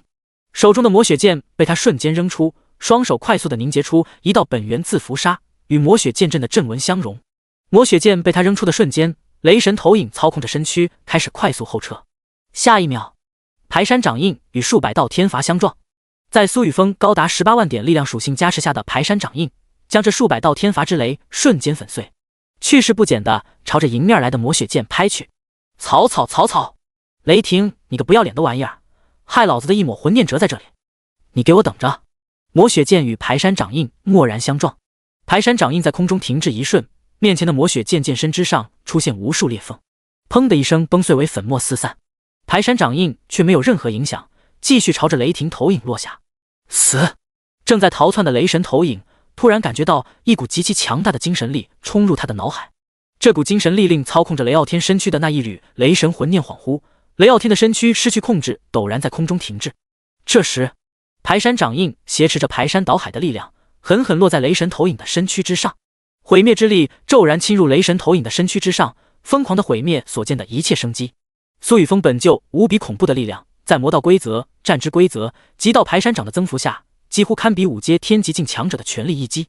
仅仅只是达到超凡境7星的雷傲天，拿什么去挡？下一瞬，砰的一声闷响，雷神投影附身的躯体被瞬间碾成血雾。雷魂盾，那一丝雷神魂念慌乱地暴露在空气中，带着一颗彩光闪烁的本源核心融入一道雷霆远遁而去。吞噬，弑神掠夺。苏雨峰的黑红色双眸死死地盯着那一道雷神魂念，头顶的吞噬漩涡朝着那些紫红色雷霆吞噬而去。四处分散的72道魔影分身把所有方位全部封锁，那一丝雷神魂念才遁离近千米，就被一道魔影分身给截在半路。苏雨峰瞬间变换位置，来到这一丝雷神魂念之前，弑神掠夺之力发动，毫不犹豫地冲入这道魂念之中。该死！这块本源法则碎片绝不能被这个人类得到。本体到底在干什么？为什么不继续投注本源降临？雷神魂念见到苏雨峰出现在自己面前，心头顿时一沉，正想要找办法继续逃遁，突然感觉到一股极其霸道的力量冲入他的魂体之中。这股力量竟然直接朝着那一块本源法则碎片而去，将那一枚本源法则碎片瞬间包裹。不，那是本座的。雷神魂念第一次产生如此愤怒的情绪，更多的却是错愕。唯有神话存在，才能强行掠夺他人的本源法则碎片，可眼前这个地心人类不过是4阶超凡境，难怪是神的吞噬天赋会出现在这个人类的身上。这个人类居然掌控了神话之上的力量。第136章神话集雷霆天罚。他们这些神追寻了无数岁月的神话之上，现在终于出现了。这个星球不愧是孕育了无数强者的本源之星。雷神这一丝魂念的情绪陡然转变，他知道自己没法在这股霸道的力量下保住那一块雷霆本源法则碎片。既然如此，那就将它彻底引爆，撕开这片天地的封锁，让自己的本体能够借此机会降临。只要本体的力量能够进入这个星球，这个人类迟早会落在他的手中。人类，很快我们就会再见。雷神魂念通过精神力传达出一条信息，开始催动这道魂念中储存的本源之力，将其送入那块雷霆本源法则碎片。然而就在这时，他的头顶出现了一道熟悉的黑红色掌印。这道掌印还没等他将那块雷霆本源法则碎片彻底引爆，便生生地印在了雷神魂念之上。雷神魂念只觉自身被无数高山碾压，极其恐怖的力量在其中爆发，意识在这一刻消亡。唯有一道紫红色雷霆一闪而过，形成一道特殊的紫红电光印记，落在苏雨峰的手臂之上。至于这道魂念想要传达给本体的信息，也在魂念消亡的刹那截止。丁，弑神掠夺之力发动成功，正在探索并尝试掠夺天赋中。丁，成功掠夺天赋，雷霆天罚，神话级。神话级雷霆天罚。功效1，雷霆之主，你可以轻易地掌控雷霆之力，并融入其中，通过雷霆淬炼己身，世间的雷霆都将成为你手中的武器。雷霆等阶：白曜雷霆、蓝曜雷霆、紫曜雷霆、皓月雷霆、旭日雷霆、紫霄神雷。功效2，天罚之主，生灵突破大境界之时，都将遭受天地雷劫考验，而你是天罚之主，可影响天罚雷劫的强度，并自主召唤天罚。天罚雷劫犹如雷霆聚集的元阵，雷霆等阶越高的天罚雷劫，所需元力消耗越高。功效3，雷霆极速，作为雷霆天罚之主，掌控天地雷霆之力，自持雷霆极速，运用雷霆极速，可在短时间内令自身移动速度暴增10倍。功效4，当前等阶过低。雷神魂念消亡的刹那，即将被引爆的雷霆本源法则碎片被苏雨峰的弑神掠夺之力瞬间包裹。霸道至极的永恒天赋在捕捉到这块本源的刹那，将其强行压制并送入苏雨峰的体内，与苏雨峰的灵魂刹那融合。这枚本源法则碎片转变形态，成为一颗特殊的神话及天赋核心。天空中还没有完全散去的雷云重新汇聚，发出一声声振聋发聩的轰鸣。蓝紫色形态的紫曜雷霆形成数千道雷柱，全部朝着苏雨峰的肉身一同落下。家主，怎么回事？那个雷傲天不是被家主一巴掌拍死了吗？为什么还有这么多雷霆落下？难道那个雷傲天还没有死？苏勇、苏明生、苏明义等人将周边残存的雷家觉醒者全部斩杀后，一直关注着天空中苏雨峰的状态。如今雷霆再现的场面，让他们不由担忧那个雷傲天再一次死而复生。家主没事，这些雷霆应该是为了淬炼家主的肉身，家主现在正在吞噬这些雷霆中的能量。苏琼天手中提着雷玄离死不瞑目的脑袋，通过自身 SSS 及天赋洞察之眼看穿苏雨峰此刻的状态。淬炼肉身，家主修为提升的速度实在是太快了。苏丽有些虚弱的回到自家大哥苏勇的身后，羡慕的看着空中的苏雨峰感叹道：那就努力跟上家主的脚步，以后不能每一次都让家主亲自出手来救下我们。苏勇一巴掌拍在苏丽的脑袋上，大大咧咧地喊道：“大哥！”苏丽一个踉跄，差点跌倒，一脸幽怨地盯着苏勇：“懂不懂啊？弟弟，我现在需啊！你们需要适合自己的隐藏职业传承，普通职业的成长特性太低，或者说，你们可以跟我一样自创属于自身的职业。”苏武一脸平静地来到众人身旁，身上的黑色武道服居然没有沾染一丝鲜血。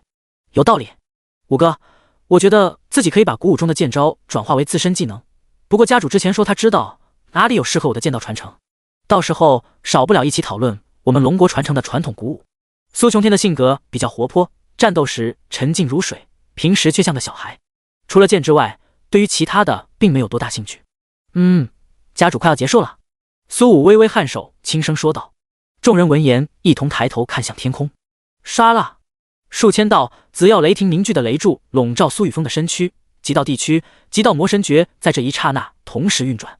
他的灵魂深处闪烁着浓郁紫光的4道本源符文，这些被雷神投影召唤而来的雷霆天罚之力，完全成为了他的补品，让他的极道地区在这一刻发生蜕变。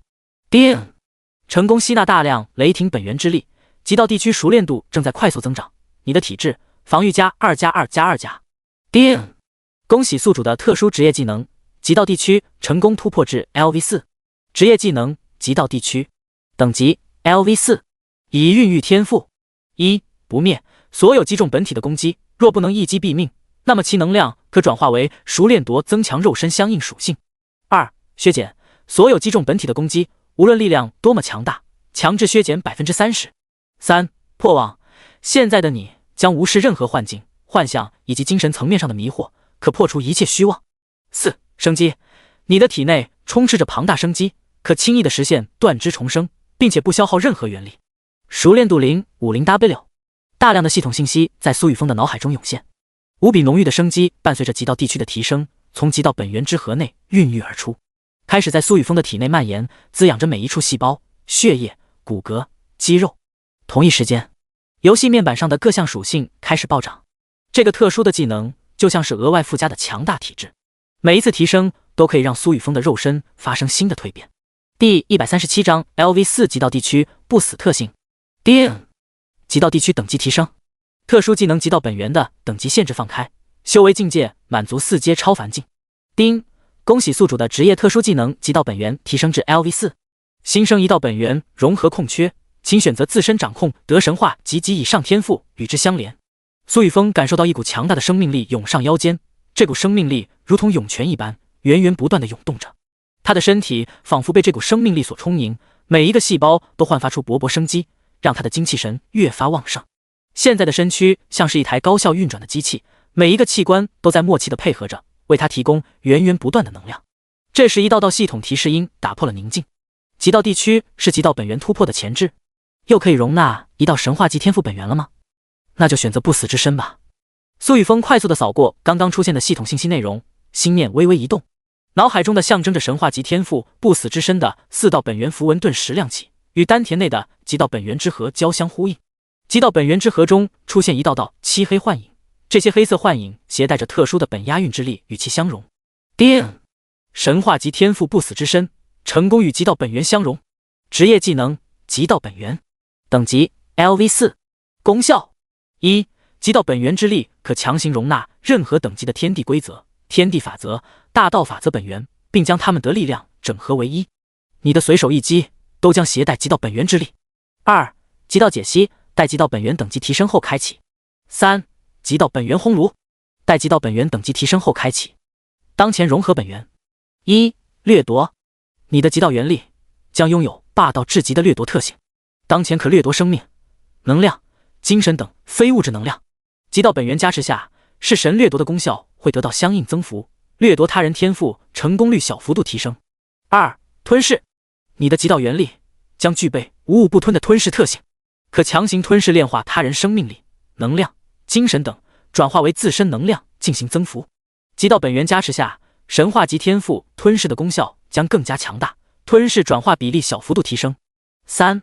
毁灭，你的极道元力将拥有毁灭特性，可轻易摧毁他人肉身生机、精神。毁灭之瞳、毁灭之炎的威力将获得极道本源增幅。4. 不死，来自神话级本源不死之身的不死之力，已与极道本源相融合一，你的极道元力将拥有不死特性，力量比自身弱小者难以驱除。你的极道元力即将被驱除之时，将不死重燃3次，之后每驱除1次都将有 30% 的几率重燃。不错。苏雨峰的眼前浮现出融合神话级天赋不死之身后的极道本源。极道本源拥有了不死特性后，一旦侵入目标的体内，除非目标彻底死亡，否则就会像是枯骨之毒一般难以清除。即便是未来遭遇的敌人恢复力极强，也会被拥有不死特性的极道本源之力折磨。苏雨峰稍稍适应了一番蜕变后的肉身，扫了眼自身基础属性。目标：苏雨峰。境界：超凡境3星4阶。力量：143,976加1800点。精神：120,698点。防御：110,289加4899点。体质：119,318点。速度：124,683点。原力：750W750W 点。天地规则：魔道规则 0.1%， 战之规则 0.1%。掠夺融合了来自雷傲天的神话及天赋雷霆天罚后，极道地区的提升使得所有的基础属性再度暴增1万点。现在的苏雨峰刚刚突破至4阶超凡境3星，在各项属性上就已经超越了4阶极限，唯有极少数类似虎童那般的存在，恐怕才有机会与之抗衡。丁，恭喜宿主完成任务，灭了那损塞。任务奖励：幸运饮水传说集，一缕雷霆规则传说集，一道隐藏职业传承信息神话集，10万4阶极品一晶，已发放至系统空间。刚刚准备收回目光的苏雨峰，耳边再度响起系统提示音。雷霆毁灭者的任务居然还没有完成。苏雨峰看着眼前自动浮现的系统任务栏，一眼便看到了任务雷霆毁灭者上的未完成标识。强大的精神力从他的体内涌出，极道波动心眼开始绽放，四面八方的景象在他的心头回转。找到了！苏雨峰的身体表面闪过一抹电光，瞬间进入雷霆急速的状态之中，犹如一道闪电划过天空，刹那间出现在数千米之外。一名长相斯文、戴着一副金边半框眼镜、脸色极为苍白的青年，正一瘸一拐地朝着远离魔都的方向逃窜。那绝对不是家主，家主的眼神不可能那么冷漠。若非魔血剑阵是我布置的，现在我必定也成为了一滩血水。传送元阵的阵图在我的身上，只要远离魔都市，便可以寻找机会凑齐材料。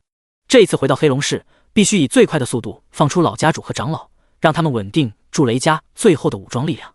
雷玄风一脸后怕的想到，不由加快了脚步，部分意识探入手中的乾坤戒，找寻着剩余的布阵材料。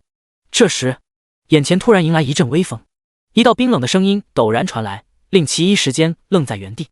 你倒是对雷家十分忠心。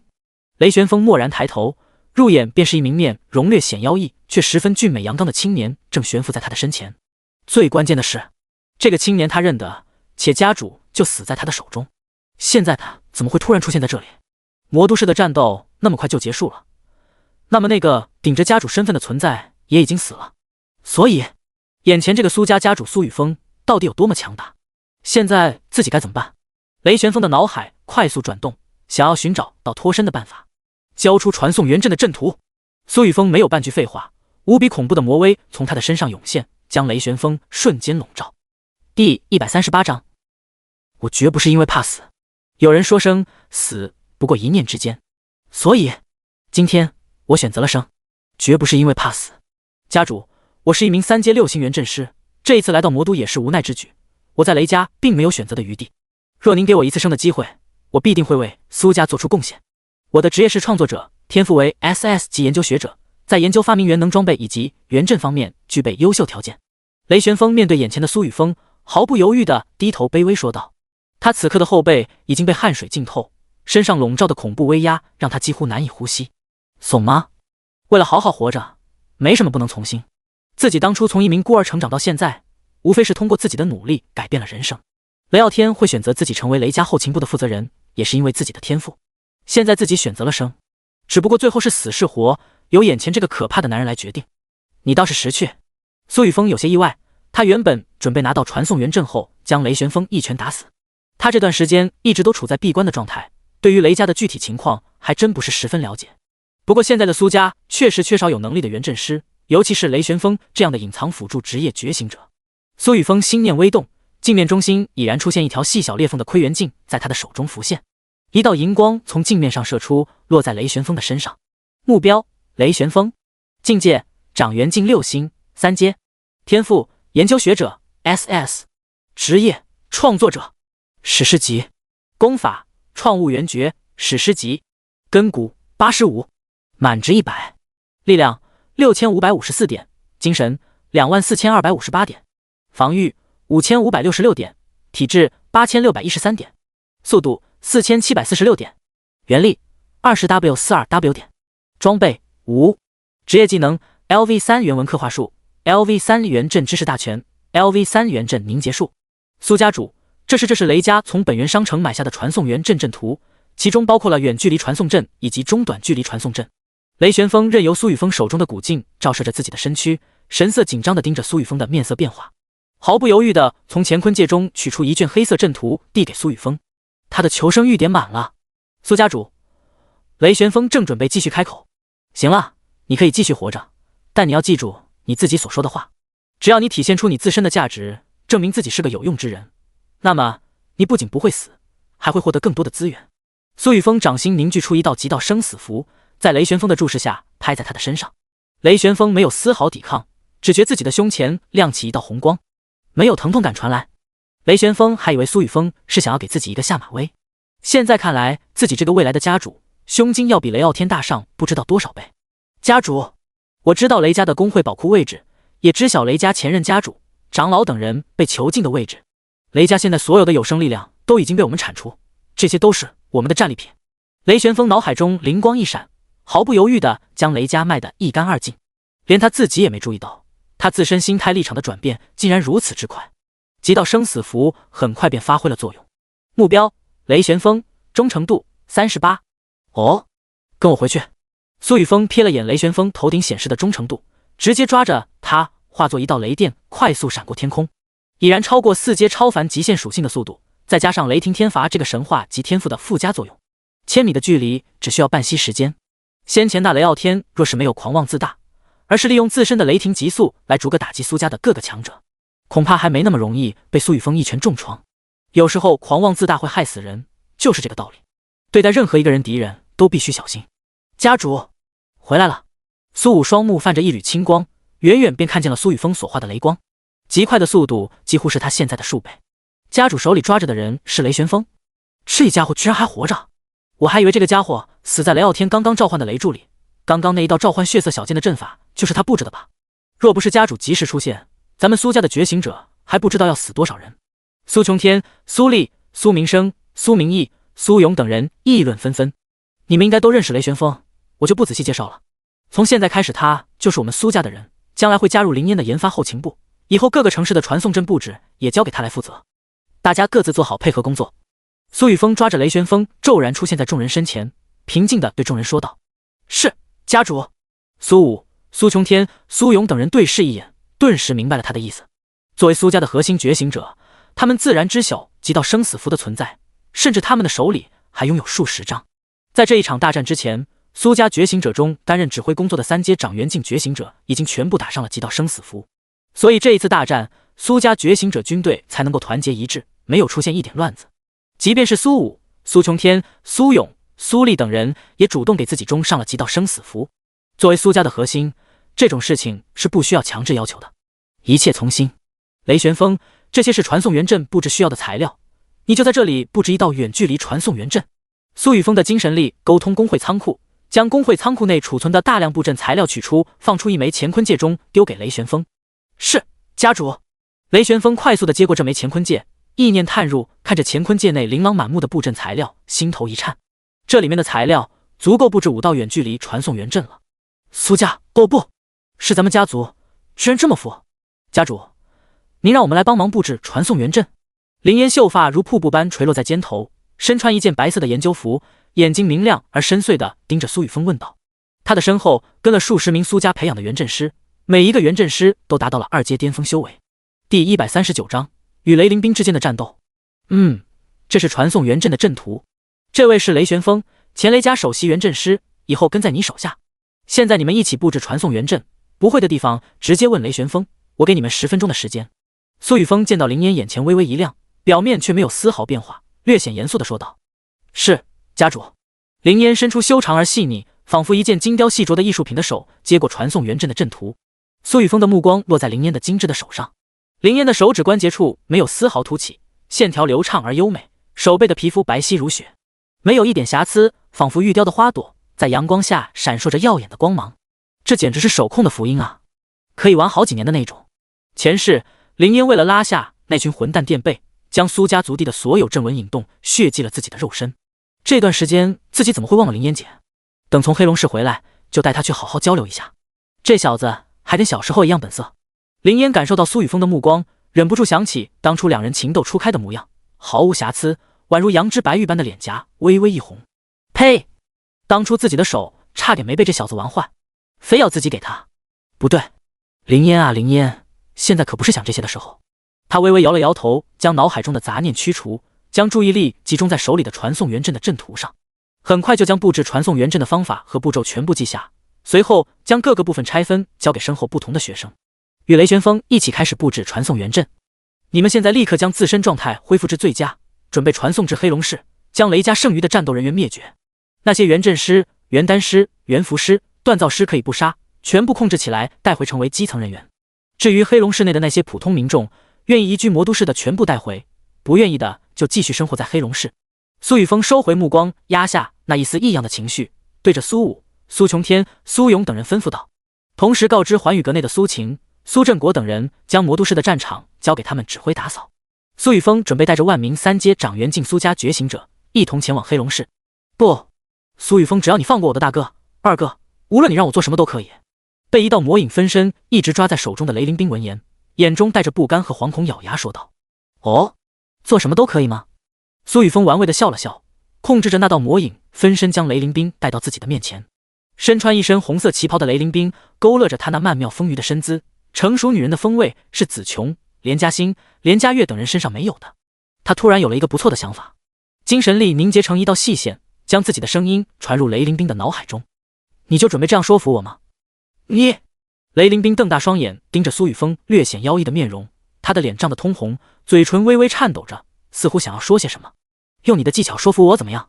苏雨峰意味深长地笑了笑，目光火热地盯着他的娇躯。雷凌冰的身体不停地颤抖着，好像是在压抑着自己的怒火，从来没有人敢对他说出这种话。只是想到自己的大哥和二哥以及死去的雷傲天，他脸上不由浮现出一抹羞怒之色，身体却突然软了下来，嘴唇也不再颤抖，而是紧紧地抿在一起，好像是在努力控制自己的情绪。雷凌冰知道自己现在已经没有了任何筹码，唯一可以依靠的就是令人惊叹的说服技巧。看来你已经想好怎么说服我了是吗？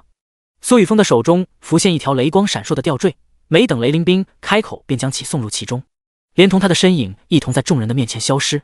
这条吊坠正是雷傲天死后留下的战利品之一——雷霆神坠。雷霆神坠的特殊空间就像是一片无比刺激的战场。雷凌冰寒怒上阵，两翼包围，力求将敌人的精兵全部歼灭在包围圈内。苏雨峰面对雷凌冰的攻击丝毫不惧，经过特殊技能加持的他，无论是速度快如残影，耐力更是强横无比。只不过雷凌冰的技巧过于强大，令他的攻击如入泥泞无比的鱼塘。苏雨峰从没想过雷凌冰竟然如此强大，尤其是那沉甸甸的肉盾竟然能抵御住他的手臂力量，即便一直都在他的力量下变换形状，却始终没有崩溃，一时难解难分。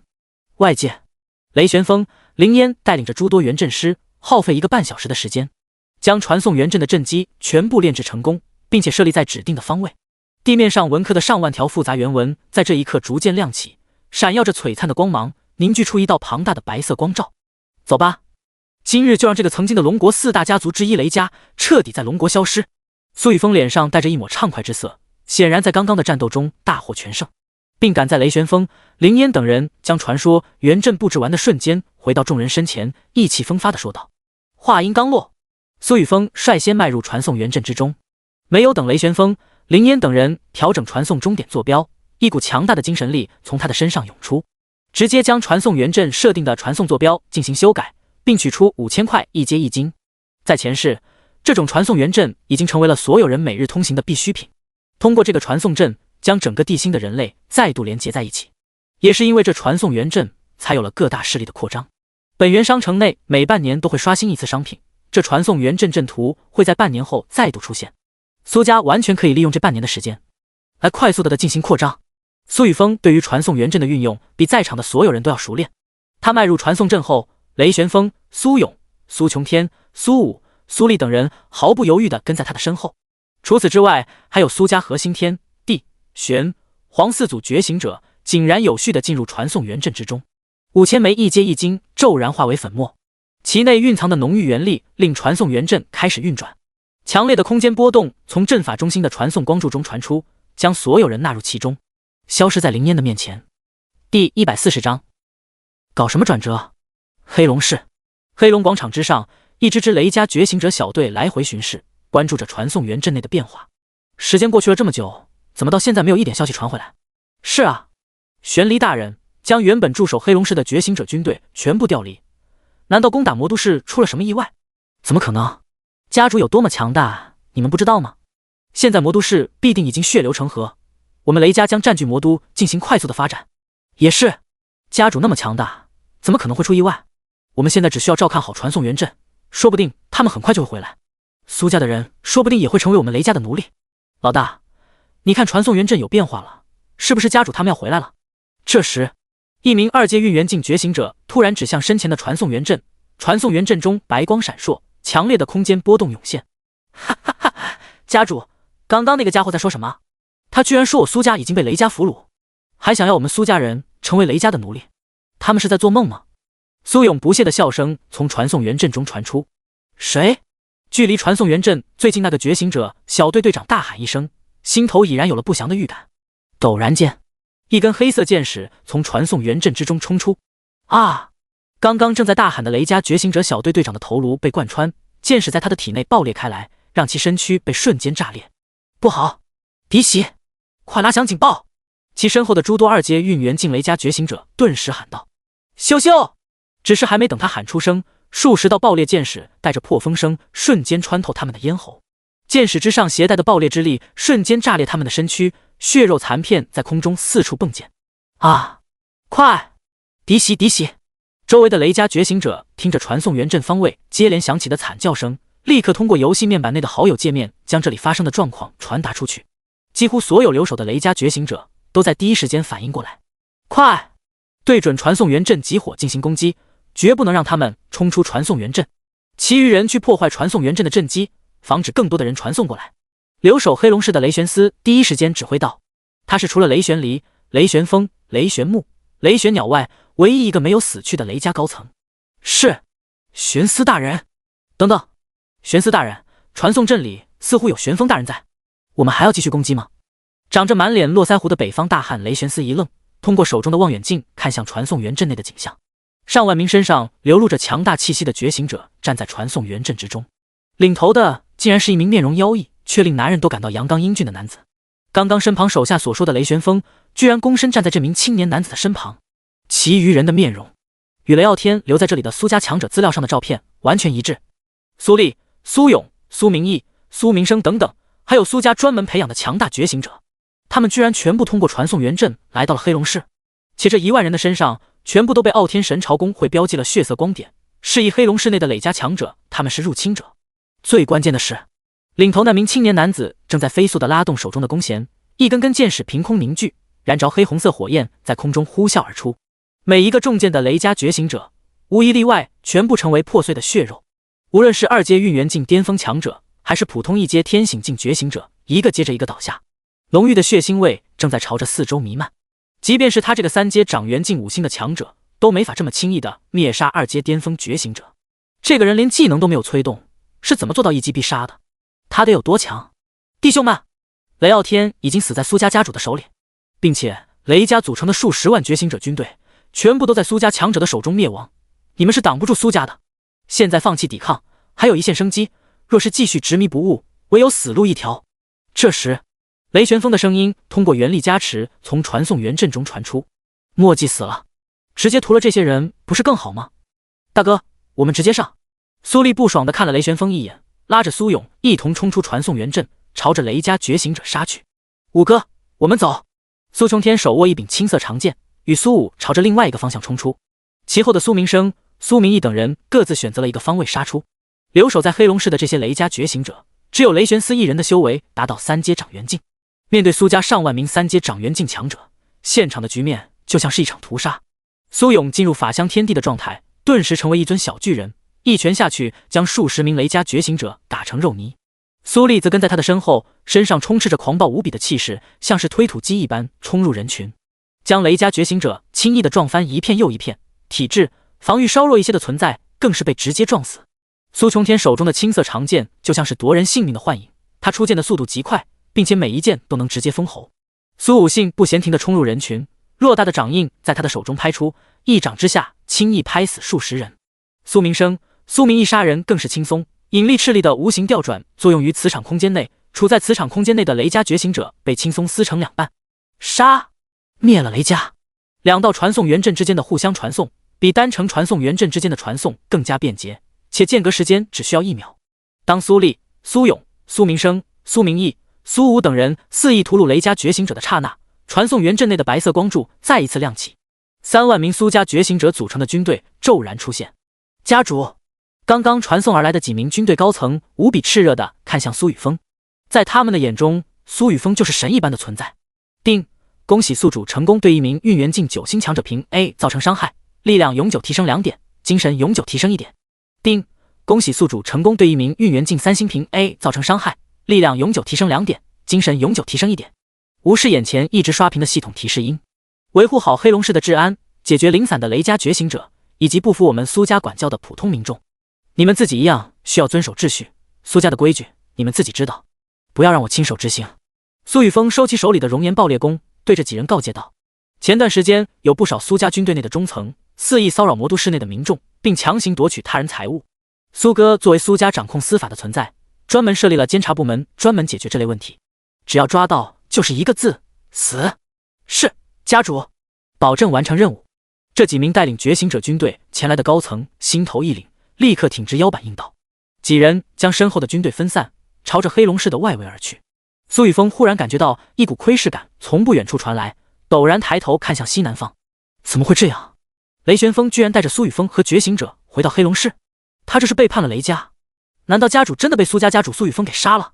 不对，现在这个情况，就算是家主没有被苏雨峰给斩杀，也必定已经无力反抗。逃！必须逃走！苏家来的人越来越多了，继续待下去必死无疑。尤其是苏家的顶尖强者，自己似乎没有一个能够打得过的。不好，刚刚那个妖异青年是不是看到我了？雷玄思通过望远镜看着广场周围血淋淋的场景，身体忍不住颤动，脸上浮现出一丝恐惧之色，连忙将手里的望远镜放下，根本不敢继续待在距离传送元阵仅有6000米的瞭望台上。尤其是刚刚那个青年突然抬头看向这里的时候，他忽然感觉到了强烈的威胁。自己之所以留守黑龙市，就是担心去了魔都市出现意外。可谁能想到，即便是他待在黑龙市，也没法避免自己出现意外。一定要挡住这些苏家觉醒者，我们的亲人朋友都在这里。若是让苏家控制了黑龙市，那么我们都将成为苏家人的奴隶。现在可不是和平时期，而是末世。雷玄思在逃走之前，对身旁的剩余的雷家觉醒者陡然喊道：为了自己能够顺利逃走，这些傻子就发挥自己最后的余热吧，挡住苏家这群凶人。是，雷玄思大人。站在他身旁的雷家觉醒者闻言面色一肃，他们知道这一次攻打魔都市必定是失败了，但是为了保护亲人们，自己也必须拦住苏家来人。去吧。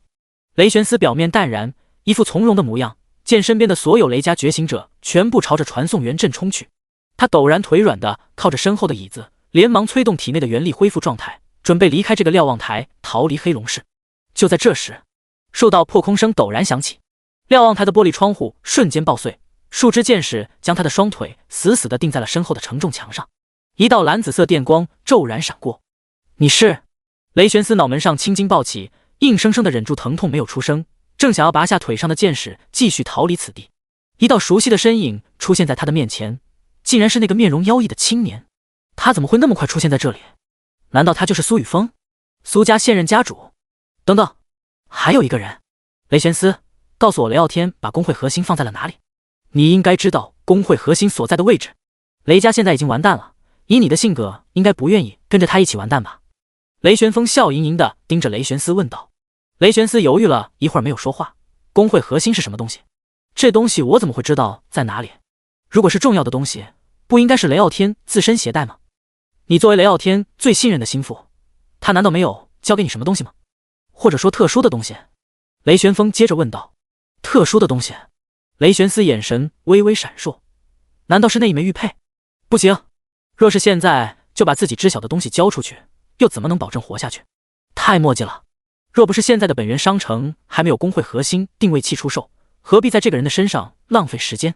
话说，自从自己出关之后，就一直没有见到苏明，这小子去哪了？居然没有跟着自己过来，否则直接吞了这个家伙的灵魂，搜寻记忆便是。快说，东西在哪里？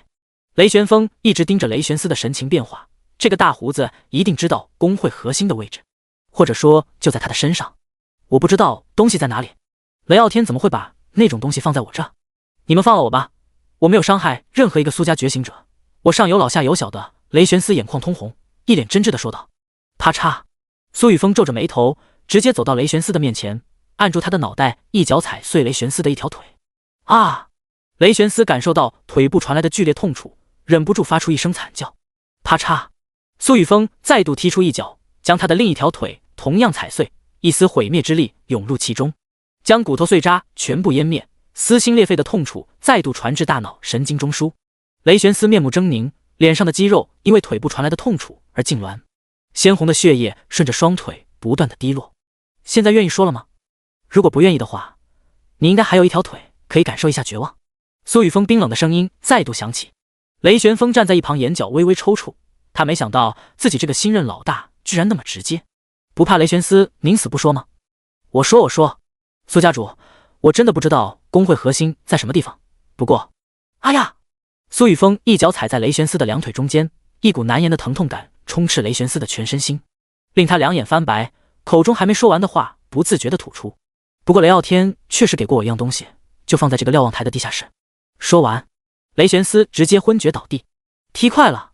苏雨峰有些尴尬地摸了摸鼻子，下次别整什么转折，直接一口气说完好吧。第141章，游戏面板更新，数个模块添加。站在一旁的雷玄风忍不住夹紧双腿，这场面上的男人都觉得蛋疼。雷玄思这大胡子早点说东西在哪里就完事，非要整这一出转折，确实活该。在极道生死符的控制之下，雷玄风并没有觉得苏雨峰的做法有什么不妥。走吧。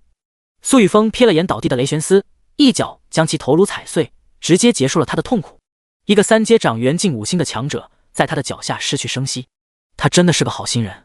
丁，恭喜宿主成功对一名掌元境5星强者凭 A 造成伤害，力量永久提升2点，精神永久提升1点。系统信息适时弹出。苏雨峰并没有理会系统信息，现在最重要的便是将雷傲天创立的工会核心毁灭。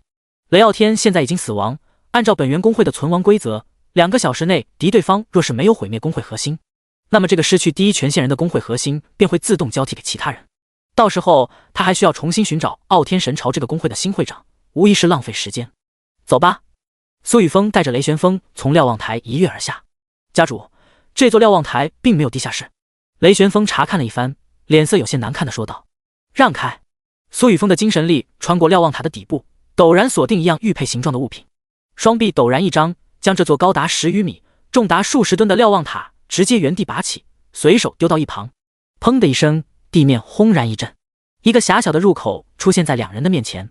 苏雨峰的精神力瞬间包裹那一枚蓝紫色玉佩，控制着它来到自己的手中。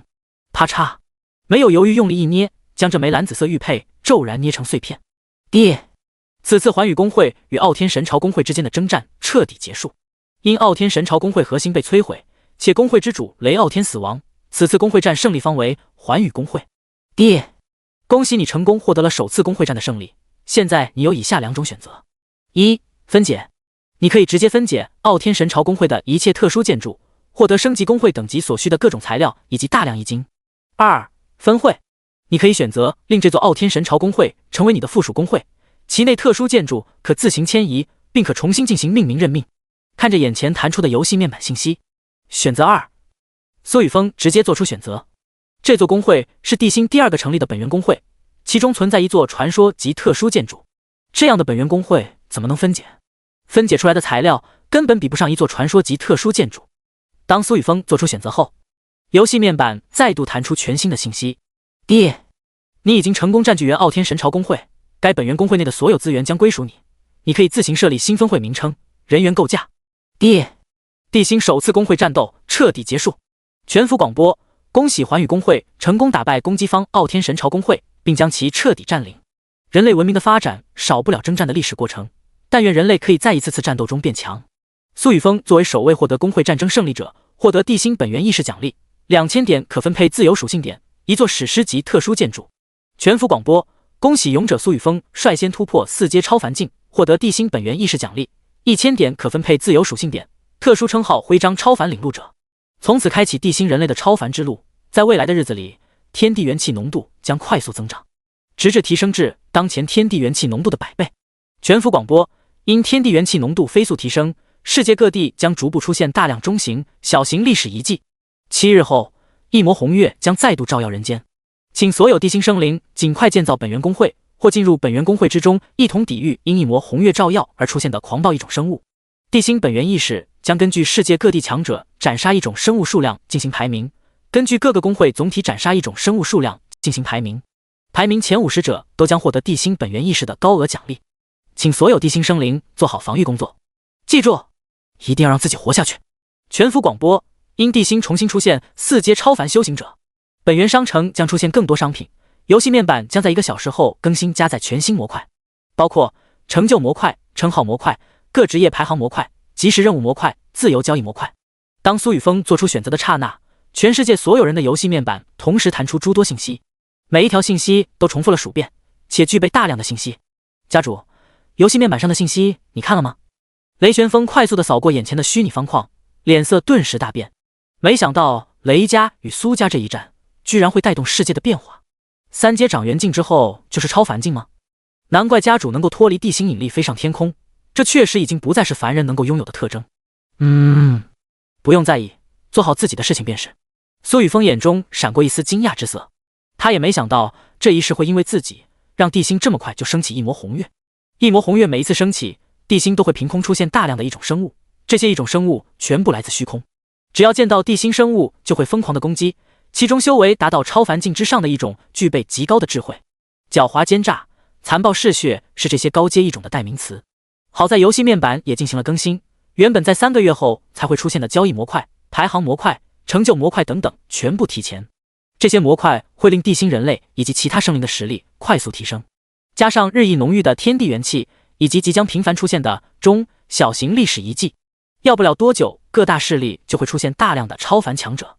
处理完这里的事情之后，也该去把旭日剑神的传承拿到手，把那个天狼联盟灭了，找到李纯那条毒蛇。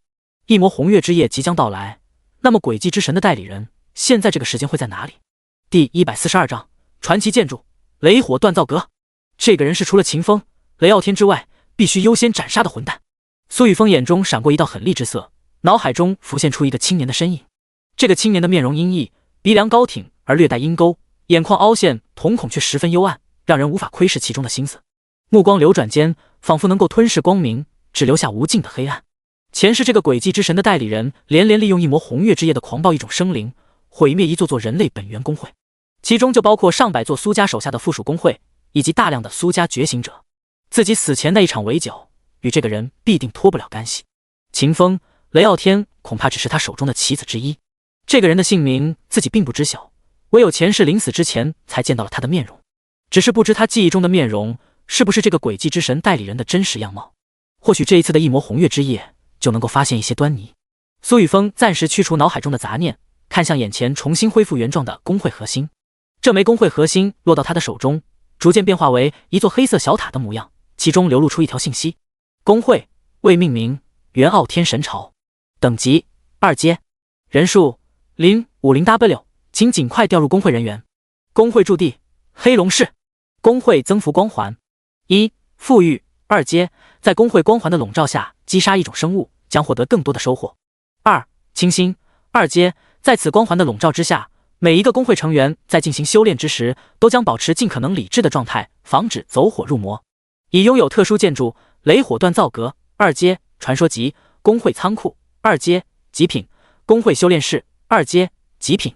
该工会隶属于环宇，环宇工会成员在该工会核心驻地可同享工会光环的功效。附属工会人员的权限将自动低于总工会环宇，人事任命完全由环宇控制，资源调配也由上级工会控制。工会名修改成环宇黑龙。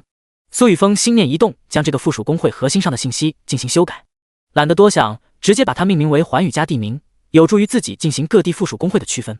等这一次的一魔红月之夜一过，苏家便会借助传送元阵开始扩张，到时候必定会拥有大量的附属工会核心。将工会名称修改完后，苏雨峰看向那一座传说级特殊建筑雷火锻造阁。特殊建筑雷火锻造阁，当前等级2阶，品质传说为1，功能1，雷火熔炼。雷火锻造阁的天外雷火可以将低于极品品质的武器放入其中进行淬炼锻造，锻造完成后的本源装备品质将100%提升至极品，30%的概率提升至超凡级品质，5%的概率提升至史诗级品质。2. 雷火锻造。雷火锻造阁拥有极其特殊的锻造池，你可以将诸多材料送入其中，写下自己想要的本源武器。经过一段时间的自然锻造，你便能获得自己梦想中的本源武器，无论是外观还是内在，都将按照你的想法熔炼。唯一需要的就是耐心等待。简介：这是一座上古遗留的特殊建筑，鼎盛时期可以锻造任何类别的本源装备。在上古时代，曾有无数装备从中诞生，于历史之中留下赫赫威名。经过不知多少年的沉淀，这座特殊建筑已经有了进阶神话品质的底蕴。尽可能为其搜集更多特殊材料，锻造装备吧。你的付出必定会得到回报。当前等级仅可锻造2阶本源武器，若需增加锻造类别，请尽快提升等级。当前距离3阶还需锻造熔炼兵器109878件。雷傲天随即到的传说级建筑居然是雷火锻造阁，难怪他们能够在这么短的时间获得那么多2阶极品武器。他的运气倒是十分不错，可惜现在这座雷火锻造楼归我了，只需要再熔炼10万多件兵器就能够进阶。苏雨峰快速地扫过雷火锻造楼的信息，脸上终于流出笑容，心念一动，准备将其挪移至魔都市的苏家核心区域，落在隶属研发后勤部的区域。他手中黑色小塔模样的工会核心亮起一道雷光，原本伫立在雷家核心区域的一座燃着蓝紫色雷火的楼阁，被一股强大的空间之力瞬间笼罩，眨眼间消失在黑龙市，出现在魔都市的上空。这是什么？队长，你看天上那一座燃着雷火的楼阁。一名苏家觉醒者陡然抬头指着天空喊道。这支小队的队长头也没抬，没好气地道：老老实实的干活打扫战场，有什么好大惊小怪的？一看就是家主从其他地方弄到手的特殊建筑，你们这群小子接下来可是有福喽。就是，有什么好大惊小怪的？当初无限异魔塔落下的时候，比现在这个动静大得多。速度！家主现在带着强者去占据黑龙市，我们说不定等会也要过去。现在先把手头的任务给完成。这座特殊建筑，在以后你们都有机会去参观。是，队长。普通的苏家觉醒者们好奇地看了一眼天空中落下的雷火锻造阁，很快收回目光，继续打扫战场。只不过心头却十分激动。苏家越发强大，他们就越发的为自己是苏家觉醒者而感到自豪。将雷火锻造阁转移至魔都市后，给我指路。雷灵硕，雷灵国在什么地方？还有那些上一代高层。苏雨峰收起环宇黑龙公会的核心，带着雷旋风踏空而上，朝着雷家核心区域快速靠近。家主，保持这个方向，那一座比较高的建筑就是雷傲天关押他们的地方。雷旋风指着一座位于看起来有些破旧的住房，外墙已经历经沧桑，表层的涂料剥落，露出了砖块和水泥的本质。苏雨峰微微摇头，没想到雷傲天这么狠，居然让自己的亲爹住这种地方。雷旋风有些尴尬地说道：家主，这地方其实是我给挑的，表层布置了3、4道困阵，里面还是比较奢华的。苏雨峰第143章。叮叮叮！神话任务。唉，没想到小天居然真的选择了攻打苏家，他怎么会如此急功近利？若是这一次失败了，我们雷家恐怕就会彻底衰亡。穿着一身黑色西服的雷灵国一脸无奈地坐在雷灵硕身前，周围还有许多雷家的老人。这些老人全部都是雷家的前任掌权者，跟着雷灵国，雷灵硕被雷傲天一同软禁至此。雷家在小天的手里确实一直在发展，只不过攻打苏家这个选择确实不对。我总感觉有什么人在影响着小天的决定，像是有一只无形的大手一直操控着他完成一件事情。算了，我们在这里想再多也没有用，所有原力都被封印，只能等待最后的结果。雷灵硕叹了口气，表情复杂的站起身，点燃一根雪茄，准备打开窗户透气。咻咻，砰！就在这时，玻璃的破碎声连带着利剑破风声一同响起。大哥，快逃！刚刚还在与其他人交谈的雷灵国被一根黑色剑矢瞬间刺穿心脏，重重地钉在身后的墙面上。临死前口中还呼喊着雷灵硕的名字，想要让他逃跑。他身旁的其他人更是惨烈，闷哼声接连响起。燃着黑色火焰的箭矢洞穿他们的心脏后瞬间爆开，残破的身体组织与鲜红滚烫的血液四处迸溅，将整个空间染得一片血红。雷灵硕的半边身子被血液沾染，手里刚刚点燃的雪茄冒着青烟熄灭，目眦欲裂地怒视着面前出现的身影。苏雨峰，你！雷灵硕想要冲到苏雨峰的面前，抓起他的衣领。雷灵国惨死的画面一直都在他的脑海中萦绕，可现实却显得无比冰冷。还没等他的手碰到苏雨峰的衣领，腹部陡然传来一阵剧痛。雷灵硕的元力被雷傲天给封印，哪里承受得住苏雨峰的力量，直接捂着肚子躬身倒地。难怪你们一直被软禁在这里，原来雷傲天将你们的元力全部封印了吗？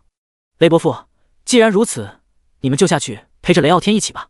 哦，这是你的妹妹，一家人总要整整齐齐的才对。苏雨峰面色冷漠地取出雷霆神坠，其上紫光闪烁。雷凌冰身上的红色绣花旗袍出现了诸多缺口，根本无法遮掩春光。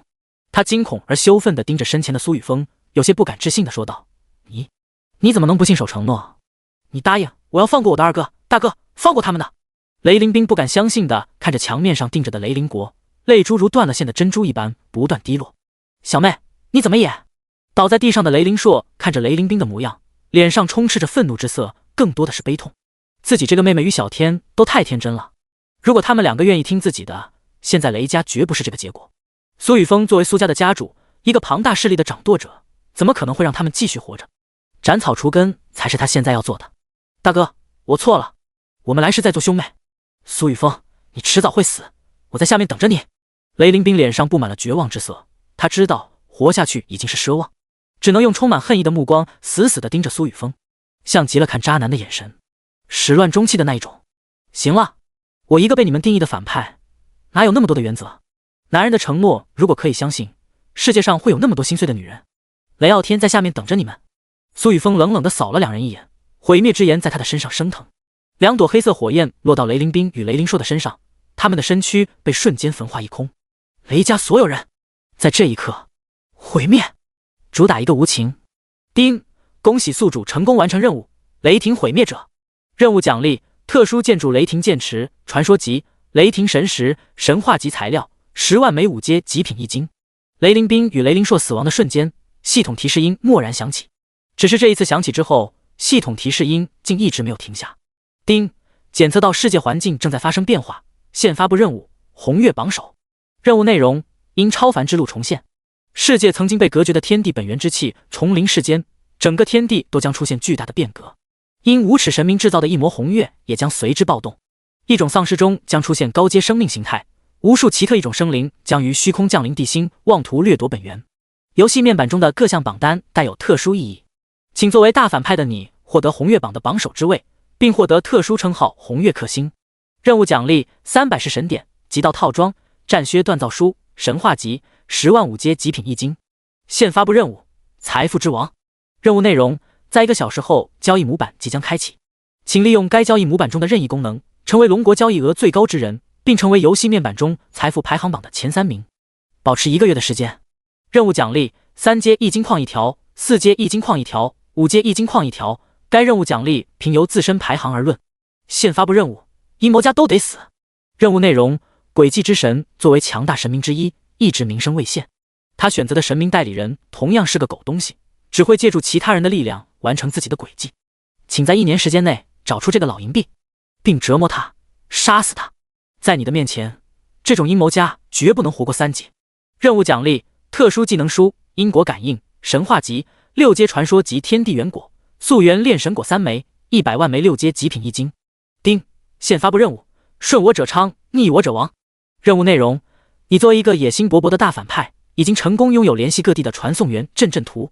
半年的时间差，你自然不能浪费。请你在这半年的时间内，通过手里的势力建立属于自己的秩序，统治至少半个龙国地域。无论是否血流成河，横尸遍野。胜者昌，败者亡。任务奖励：1枚沉睡的神兽卵，线索：血脉进化果实，神话级，特殊建筑升级，另排1枚，神话级。第144章铸金冠。风向调转的鸣声。丁，恭喜宿主成功达成工会发展任务的阶段奖励。任务奖励：突破2阶可获得各职业强化传承柱，超凡；突破3阶可获得各职业强化技能屋，超凡。已全部发放至系统空间。大量的系统提示音在苏雨峰的面前浮现，系统界面中的任务栏顿时多了数道任务，每一道任务的奖励看上去都十分丰厚。这些任务本来就是我接下来要做的事情，无论是争霸还是榜单争夺，还得是童子会来试。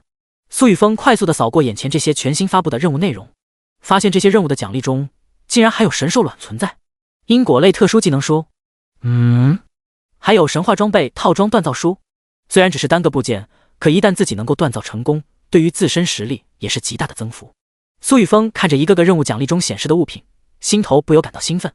现在他用的弓箭都还是2阶超凡级别的，从雷傲天身上夺下来的雷霆盔甲、雷霆天罚枪、雷霆神坠倒是替换了其他异灵铠甲、狂风战靴。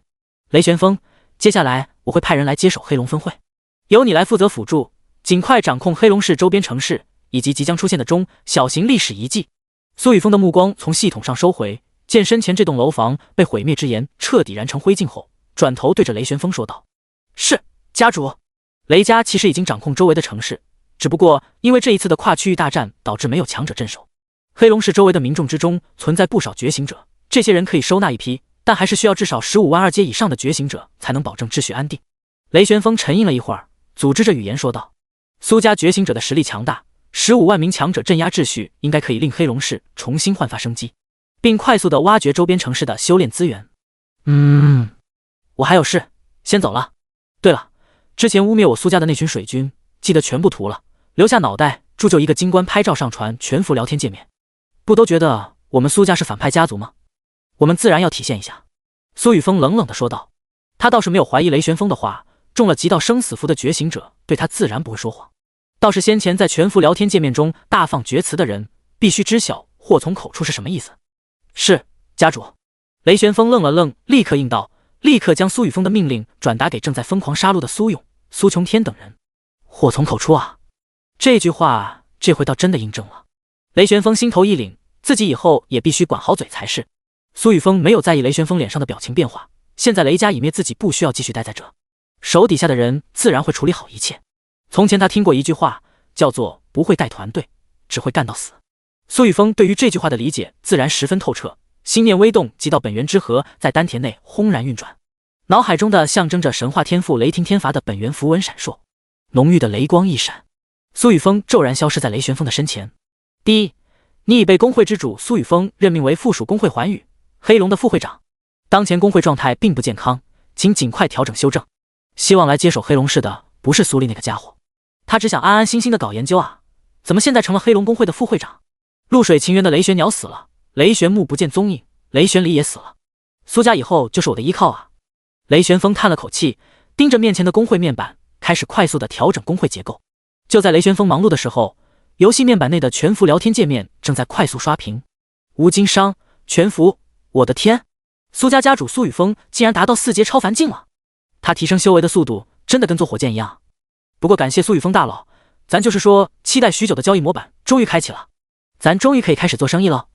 那什么兄弟们等交易模板开启都关注一下我吴家商行，所有商品都是成本价，数量充足，质量稳定。机灵风全服本源工会之间居然跟传统网游一样可以对战。雷傲天的傲天神潮好像输给了苏雨峰的寰宇，所以这意思是雷家被苏雨峰给灭了。本源商城里售卖的传送元阵难怪已经消失了。周庆庆全服，恭喜苏兄更上一层楼，若是有空可以来我周家坐坐，咱们也是许久未见，老朋友之间叙叙旧。野村晓全服，我就知道苏桑绝对不是什么反派家族，真正挑起战争的是那个雷傲天桑，真是令人唾弃。安田尖刺全服，苏桑，我们安田家族想要跟你们交个朋友，若是你愿意来到咱们岛国，一定会得到最高的礼遇。姑苏地全服，呵呵呵，一群墙头草罢了，现在看雷傲天死了就跑出来巴结苏雨峰了，真以为苏雨峰是什么好东西？李峰全服，哟，这不是想要抢我们4阶超凡果树的姑苏弟弟吗？怎么的，没有抢到自己想要的东西，就在这里满嘴喷粪是不？狗都没你吃的多呀。钱胜旺全服，哈哈哈哈，姑苏弟全服，呵呵，苏家什么狗德行？上次那群受害者有图有真相，也就你们这些被苏家养着的狗才会这么维护苏家，苏家迟早要遭报应。冷笑雷旋风全服，哦，现在这里这么热闹呢？不好意思啊，作为前雷家后勤部管理人，我澄清一下不久前那些人发的故事和图片全是虚构拼凑的，全是假的。那群人是雷家在末世前豢养的水军。哦，对了，现在全部都死了，头上还带着名字呢。图片，图片，图片。雷玄风这句话在全服聊天界面出现的刹那，整个全服聊天面板顿时陷入一片沉静。过了许久，第145章，妈，我若是对姬家动手。吴金商，全服，卧槽！黎一，全服，震惊，震惊，震惊！蔡苗苗，全服，我滴个神呐！这些水军居然全杀了，苏家这么狠！法红，全服，阿弥陀佛，施主竟如此凶恶，这金棺煞气凝结，冤魂不散啊！道明，全服，死不要脸的和尚，苏家不过是快意恩仇罢了，都什么年代了，还整那冤魂不散？尹天机，全服，可惜当初我便告诫过雷傲天，血煞鼎凝，必死之兆，奈何不幸，可惜可叹。雷玄风信息发出后，整个全服聊天面板的画风再度一转。苏家给人的形象虽然并没有雷家当初宣扬的那么黑暗，可凶恶之名却已彻底固定。当然，苏雨峰自然不会在意就是了。法红，全服，阿弥陀佛。苏家这种行径不亚于魔道。道一，全服，总比你这个天华寺的虚伪和尚来得真实吧。吴金商，全服，那什么弱弱的问一句，大佬们真不讨论一下怎么度过一魔红月之夜吗？我们才刚刚创建自己的本源公会，会不会被一种生物一波冲烂？全服聊天面板正在快速刷屏的时候，魔都室外微亮起一道传送光柱，苏雨峰的身影于空中出现，扫了一眼正在打扫战场的众多苏家觉醒者，再度化作一道电光，快速的回到苏家族地的环宇阁内。正在其中正等待消息的苏晴、苏哥、苏琪、苏月、姬水云等人见到苏雨峰的身影出现，顿时心头一喜。苏振国心头的石头终于一松，小峰既然回来了，那么黑龙氏必定已经落入苏家之手。以他的性格，雷凌硕，雷凌国定然死了。你小子下次闭关能不能早点出来？这次算你出现的及时，不然苏勇、苏明义、苏明生他们三人都会出现危险。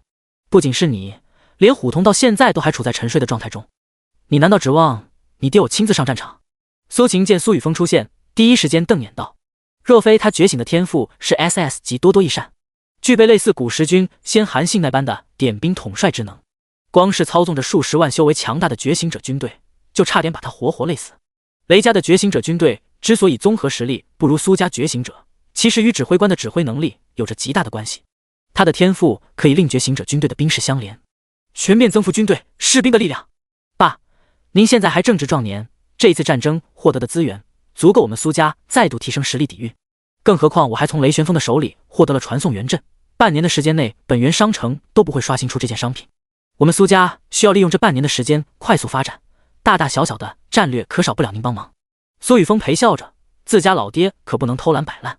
前世老爹可是获得了上古兵家韩信的传承，那个具备兵家传承的遗迹就出现在魔都市外围，这一世自然也不能放过。有老爹在，自己才能安心的去修炼变强。苏雨峰对自己的定位一直很明确，那就是成为一名顶尖强者。你就是想当个甩手掌柜？苏晴没有放弃摆烂的念头。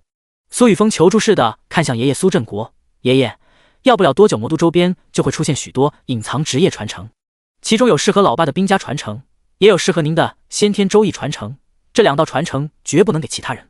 苏振国闻言点了点头，毫不犹豫的抬起手给了苏晴一个暴力，哪那么多废话，现在小峰才是家主，你给我听他的安排。现在是什么时代，天天想着去偷懒画漫画，你对得起你母亲吗？知不知道要听妈妈的话？她的话你都忘了不成？苏振国瞪着苏晴怒斥道：这臭小子只会摇人是吧？在自家老子面前，苏晴哪敢抬头，只能在心头暗骂：小峰，你刚刚没有受伤吧？姬水云与苏晴完全不同，她只在意苏雨峰的生命安全。妈，我没事。您对姬家了解多少？妈，若是我苏家对姬家动手的话。苏雨峰突然开口问道。前世的姬家在最后同样与苏家敌对，不过却没有跟秦风、雷傲天、林秋等人一起围攻苏家。可若是苏家要占据龙国至少大半的地域，姬家所处的位置定然需要占据。姬水云微微一愣，旋即莞尔一笑：你这臭小子早点把姬家收编了不就完了？老娘给你提供姬家的人员信息。姬凌风那小子从小就打不过你，现在定然还是打不过你。苏雨峰露出笑容：妈，你放心，姬家不会死太多人的。姬水云闻言翻了个白眼，懒得理会自己这儿子，死一些人他无所谓，别把自家外公弄死了就行。小峰，刚刚天空中落下的那一座燃着雷火的楼阁，就是雷傲天抽到的那座传说级特殊建筑。苏琪好奇地问道。无限异魔塔这个神话级特殊建筑，几乎每时每刻都在为苏家觉醒者提供着修炼资源。魔都园能屏障之外的一种丧尸，几乎被苏家清理干净。每晚凭空出现的一种生物，根本不足以提供苏家那么多觉醒者的日常修炼所需。故而苏哥、苏晴、苏月、苏琪、苏振国几人与苏雨峰商量之后，便将无限异魔塔直接开放给所有苏家觉醒者。每个苏家觉醒者每日都有免费进入一次的机会，让他们自行去获得需要的修炼资源。没错，这座雷火锻造阁目前最大的作用就是锻造兵器。交易模块马上就会开启，以后我们苏家锻造的兵器必定会是一个巨大的收入来源。苏雨峰解释了一句，同时将雷火锻造阁的具体信息对苏家所有高层开放。具体的管理他并不打算参与，小姑苏月会自行接手。他手下有专门的管理人员。如今二叔苏哥执掌的司法工作过于忙碌，又专门成立的监察部启用了末世前的纪委模式。现在这个超凡时代，每一个加入监察部的觉醒者都有自己的监察手段。任何一个触犯司法的觉醒者，没有别的路，只有死。除非这个人天赋潜力极强，那一张极道生死符一定是跑不了的，一张不够就多来几张。第146章，好，是时候给你们添姐妹了。交易模块，小峰，咱们苏家很缺一金吗？为何要对外出售极品武器？苏月疑惑问道。刚刚还准备对外征战，现在出售武器给其他人，不是资敌行为吗？苏雨峰轻轻摇头，笑道：小姑，雷火锻造阁这个特殊建筑的升级要求你也看到了，2阶极品武器对于雷火锻造阁只是制式武器，我们现阶段只出售1阶极品和2阶极品武器，超凡品质以上的武器自然留给自己使用。我需要获得即将加载的各大榜单前3名。明白了，我会安排商务部门的人来处理，你安心提升实力。到时候交易模块的规则我们研究成熟后，就开始出售雷火锻造阁锻造的武器。苏月不再多问，现在苏雨峰是家主，他只需要执行他的命令。到时候我会直接以我的名义在交易模块开启个人商铺，由小姑你来代为上架管理。对了，二叔、三叔、小姑，我还得到了2座特殊建筑，其一是个职业强化传承柱，它的作用便是强化基础职业的职业特性，我已经将其放置在工会的仓库，由你们来选择地方放置。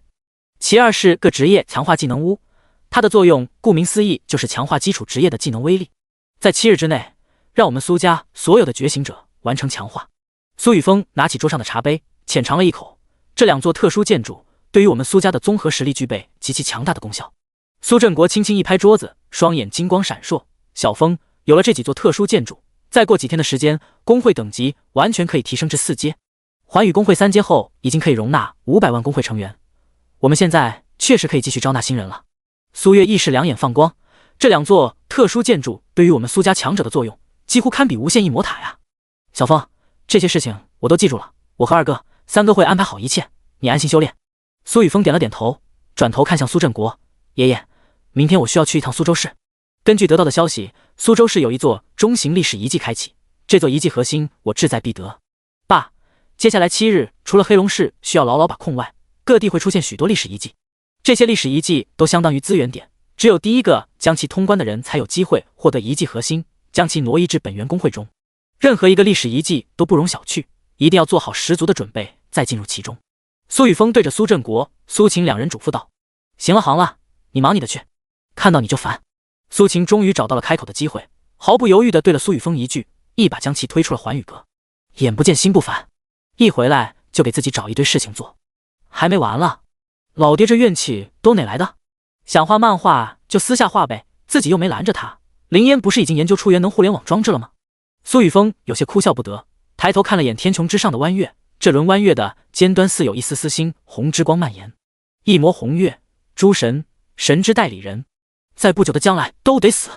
望着天穹之上的弯月，苏雨峰眼中闪过一道暴戾之色，脸上的笑容逐渐收敛。他突然想起了林烟的冥气御手，一丝丝电光在他的身上闪烁。几息之间，苏雨峰出现在林烟的研究所外，波动心眼第一时间感知到了林烟的位置。只是林烟正带着数十名元阵师，似乎在研究些什么。这个时候自己突然进去并不合适，算了，还是找连嘉月、连嘉欣、子琼他们安慰一下吧。正当苏雨峰准备换战场的时候，数条信息传来：子琼、连嘉月、连嘉欣私聊，峰哥，我们现在的修为境界与你相差太大了，这段时间我们三人准备一起闭关修炼，并通过无限异魔塔尽快的提升自身修为境界，尽可能跟上你的步伐。苏雨峰，好，现在一个个都这么卷了是吧？看来是时候给你们添几个姐妹了。苏雨峰黑着脸回到自己的卧室，今天极道阴阳交泰这个技能看来是修不成了，那就修炼其他的。苏雨峰将先前得到的几本技能书取出，同时从工会仓库中取出数本各职业技能书。他将这些技能书全部摊开放置在身前，将其中防御类型的技能书单独挑出。目标：技能书金钟罩，品质超凡，3阶后可学习。职业：战士。介绍：凝聚自身部分原力离体形成金色中体，可吸收外界的攻击，并且通过钟声反震他人。目标：技能书格挡，品质精良，1阶可学习。职业：格斗家。介绍：手握武器横在身前，利用手中武器的材质进行防御，防御能力与武器品质相关。目标：技能书抗拒火环，品质超凡，3阶可学习。职业：法师。介绍：催动自身元力与自身精神力一同调动空气中的火属性元气，瞬间凝聚出一道炙热火环笼罩自身。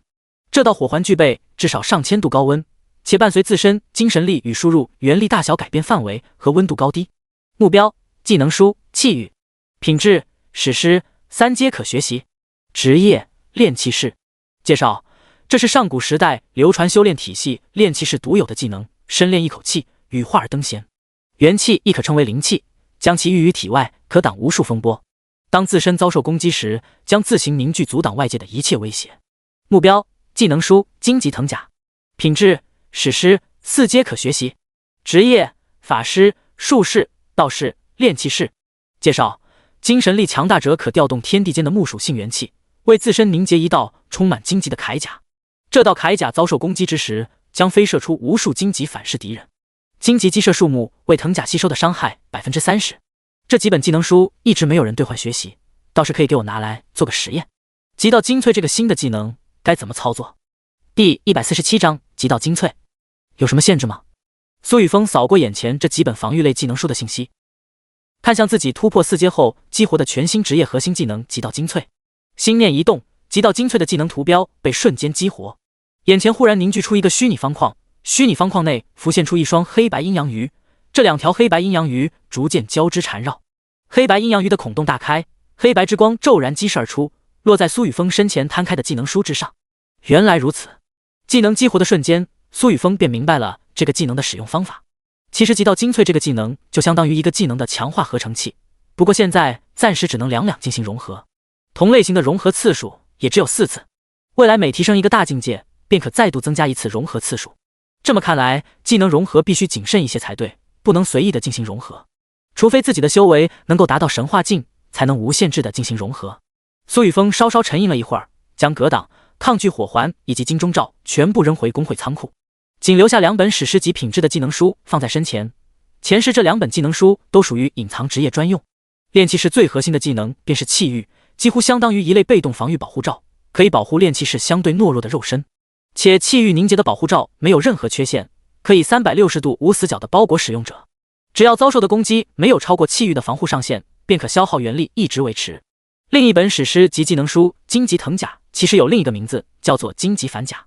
这个防御型技能的防御能力极强，且在遭受攻击时还会凝聚出荆棘刺激射而出。荆棘刺附带破甲的功效，被扎中的人会陷入流血的状态。这个技能唯一的缺陷就是遭受火属性本源觉醒者的克制，一旦遇火便会被快速烧毁。极道精粹的作用便是融合他们的长处，消除技能缺陷。试试看。苏雨峰沉思了一会儿，不再犹豫，精神力控制着这2本技能书分别进入面前的虚拟方框中。虚拟方框中的黑白阴阳鱼将2本技能书分别包裹进入其中，一道缠绕着神华光耀的极道本源符文经骤然悬浮在黑白阴阳鱼之上。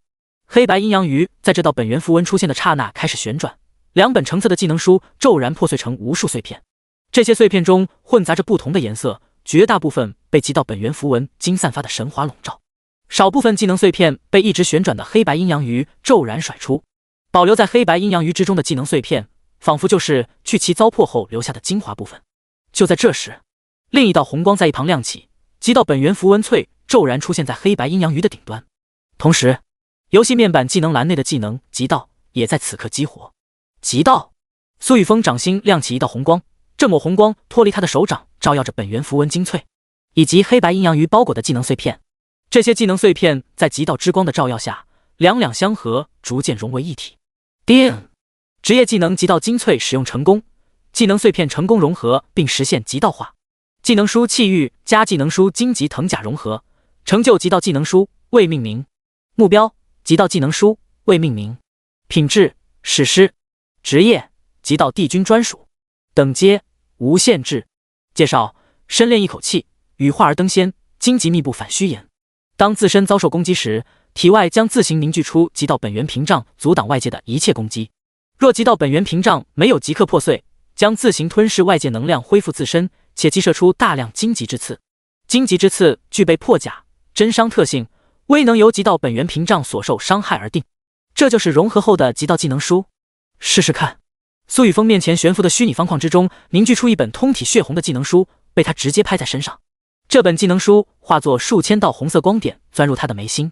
刹那间，丹田之中不断牵扯吞噬着外界天地元气的极道本源之河开始运转，大量的极道本源之力从中涌出。一道黑红色本源符文凭空悬挂在他的头顶，瞬间凝结出一道黑红色光照覆盖他的肉身。这个技能居然是由本源符文凝聚的，其中似乎带着一丝规则的味道。苏雨峰仔细感受了一下自身凝聚的黑红色防御光照，这道光照无比坚韧，且带着极其霸道的能量波动。若外界并没有威胁，会自动依附在皮肤表面，完全不会对自身行动造成影响。在掌控一丝魔道规则和战之规则后，他明显的感觉到了这个技能同样带有相似的特性，否则不可能对敌人造成强制伤害的效果。这个技能要不就叫做手吧。催动这个技能的本源符文似乎也差不多。苏雨峰想了想，为这个极道技能取了个全新的名字。这技能施展的时候就只显露一个本源符文，以后所有融合而来的技能书全部按照功效来取。尤其是极道暗影拳融合一本全新的拳术之后，就直接简化为极道拳，完全走极简风。苏雨峰瞥了眼技能列表详情，技能极道手，等级 LV1， 品质史诗，功效防御正 360%， 反伤正 18%， 减伤正 10%， 蕴含规则强制反弹、真伤、恒定。备注：该技能蕴含多种规则之力，且凝聚于本源符文之中，消耗自身元力，可为他人凝结临时本源符文。熟练度0200 W。这技能果然霸道啊，竟然还能为其他人进行加持。苏雨峰微微一怔，心念一动，极道本源之河顿时涌出大量元力。一枚闪烁着黑红色光芒的古老符文手在他的掌心缓缓凝聚而出。符文凝聚的瞬间，数条信息从游戏面板内弹出。第检测到全新本源符文于天地间凝聚，可作为特殊物品收录于本源商城中。第148章本源商城收录极道手。该商品若被他人购买，可返还 40% 的溢金。若您同意本源商城收录该符文功效物品，将获得地心本源意识奖励3000点，可自由分配属性，随机一件4阶史诗级装备特殊勋章时代符文创造者。收录为商品。苏雨峰有些意外地看着面前弹出的信息，前世他倒是听说过有不少强者自创的技能装备被本源商城收录，没想到自己凝聚出的本源符文竟然也可以被收录。他没有半点犹豫，直接无视了游戏面板上的信息。等他什么时候研究出弱化版的本源符文手，再考虑是否同时本源商城收录。现在就将自己的最新能力暴露出去，无疑是愚蠢的行为。这些技能书的品质实在太低，看来那些拥有隐藏职业传承的历史遗迹，自己全部都不能错过才是。苏雨峰将摆在身前的诸多技能书扔回工会仓库之中，只剩下2本超凡品质的技能书放在手中，直接拍在身上。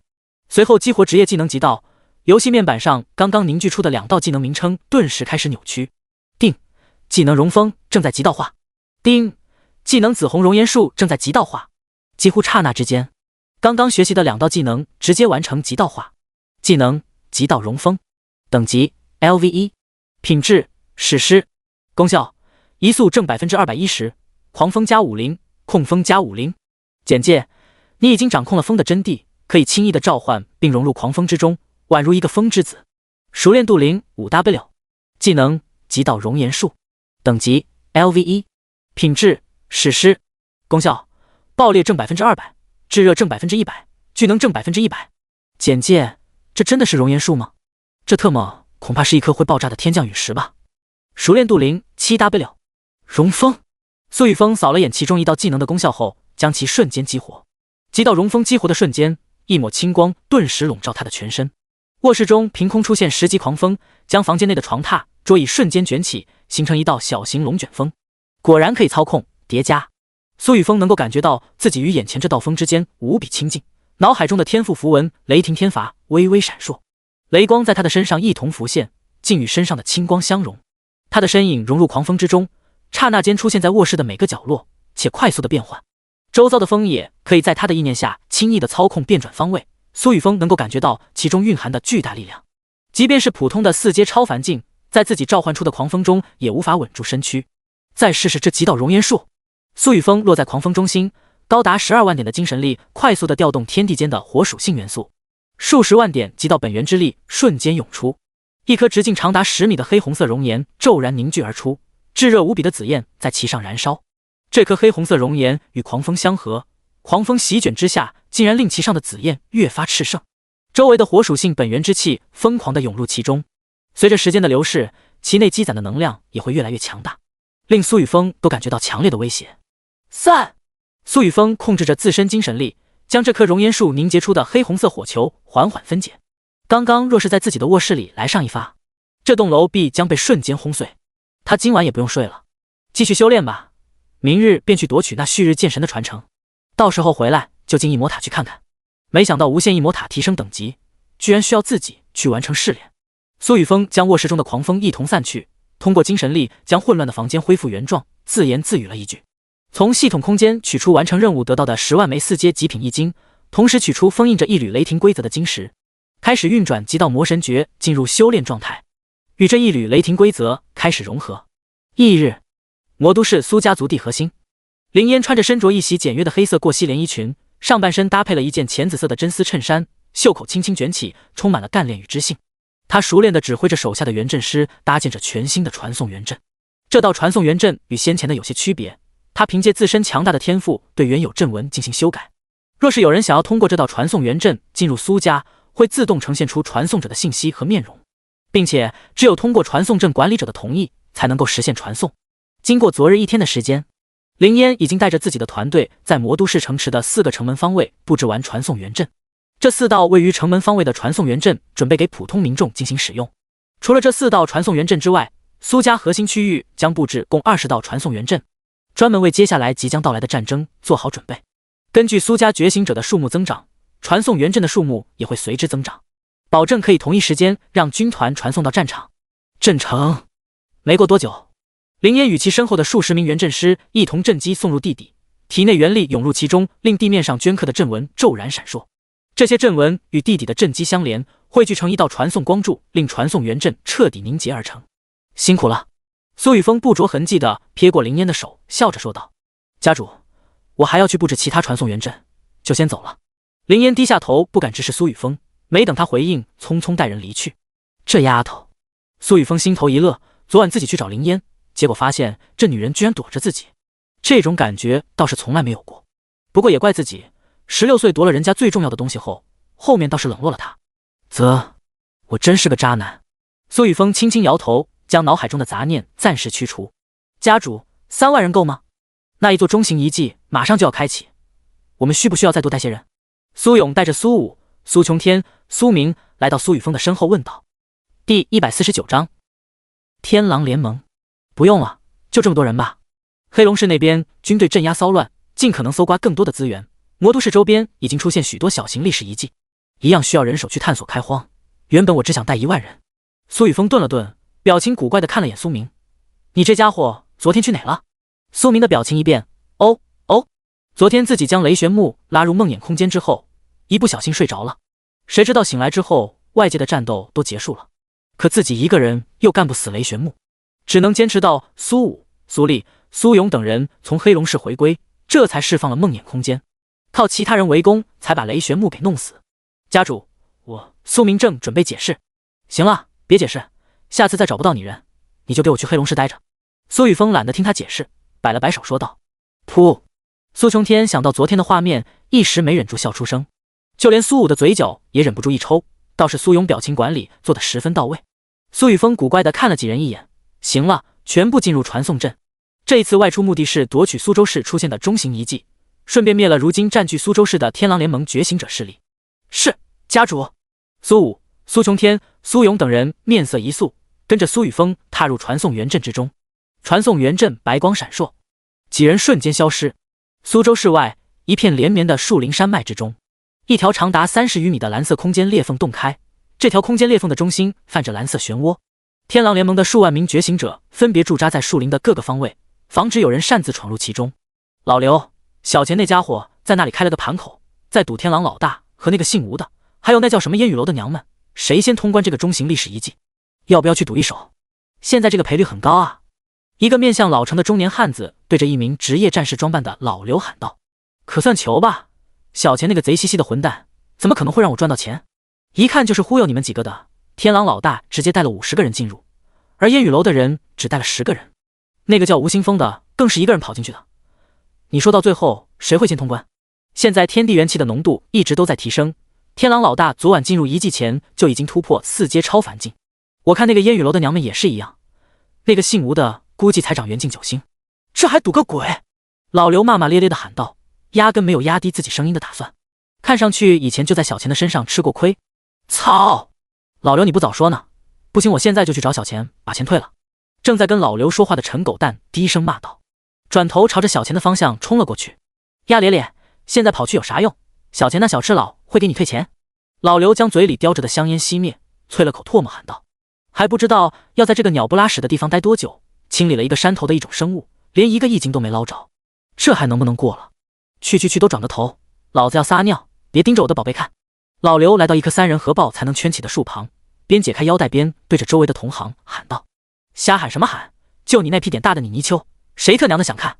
就是，听你婆娘说你最多只能3。”哈哈哈哈！什么鬼？他婆娘连这事情都往外说的吗？周围的天狼联盟觉醒者见状纷纷开始起哄，显然都闲出屁了。滚！你们特么的一群不要脸的，在说什么东西？老黄你特娘的只有10秒也好意思笑？那个姓胡的你特么阳痿，在那里得意尼玛呢？老刘张口对着周围疯狂的怒骂。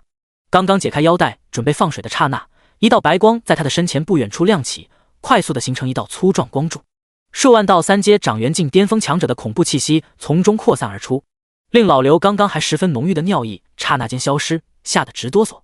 这里是什么地方？我们的传送坐标不应该是苏州市吗？一道魁梧的身影率先从传送阵内走出，疑惑地看向周围。你们是谁？来这里干什么？一名天狼联盟觉醒者警惕地盯着苏勇喝道。这名觉醒者拿着一根术士专用的灵杖，一道术法已然在其中激活，随时都能在下一秒发出。把你手里的东西收起来，否则死！苏勇瞥了眼这名觉醒者，不过2阶运元境巅峰修为也敢这么对自己说话。勇哥，这群人应该就是天狼联盟的觉醒者，直接让他们投降吧。现在咱们苏家需要不少觉醒者进行补充，若是他们愿意投降，可以饶他们一命。家主，您找的中型遗迹就在不远处，距离这里只有1000米，我们传送的坐标出现偏差，就是因为它。苏琼天手握青色长剑，洞察之眼早已开启，第一时间便发现了树林中心的颇长的裂缝。琼天，让我来吧。苏明现在急着表现自己，对着苏琼天喊了一声，率先冲出人群，一道黑色梦魇环绕着他的身躯，刹那出现在老刘的身后。不，这是什么东西？我的脑子里好像多了什么。不要！老刘刚刚取出的2阶精良级战斧脱手砸在地面上，双手抱头，无比痛苦的倒地翻滚。他只觉自己的脑海被无数针刺一般，疼痛欲裂。连3阶长元境都没能达到的他，连精神力这一属性都没能具现，根本无法抵挡吞噬雷玄木灵魂。刚刚达到3阶长元境8星的梦魇，一刹那被召唤出的梦魇便吞噬了老刘的灵魂，开始翻阅他脑海中的记忆。苏明闭上双眼，快速吸收梦魇传达而来的信息。家主，这些人全部都来自苏州市，隶属天狼联盟的觉醒者。天狼联盟的3阶长元境觉醒者全部都跟随天狼，一同进入了您所说的那座中型遗迹之中。第150章，投降！投降！那座中型遗迹一次便可以容纳50人一同进入，并且不限制人数上限。除了天狼之外，您先前所说的吴新峰以及烟雨楼的人都在其中。苏明睁开双眼，对着苏雨峰快速地汇报道。悬浮在不远处的梦魇吞噬完老刘的灵魂，便直接回到了他的体内。少量的灵魂精粹转化为纯净的能量，缓缓强化着他的身躯。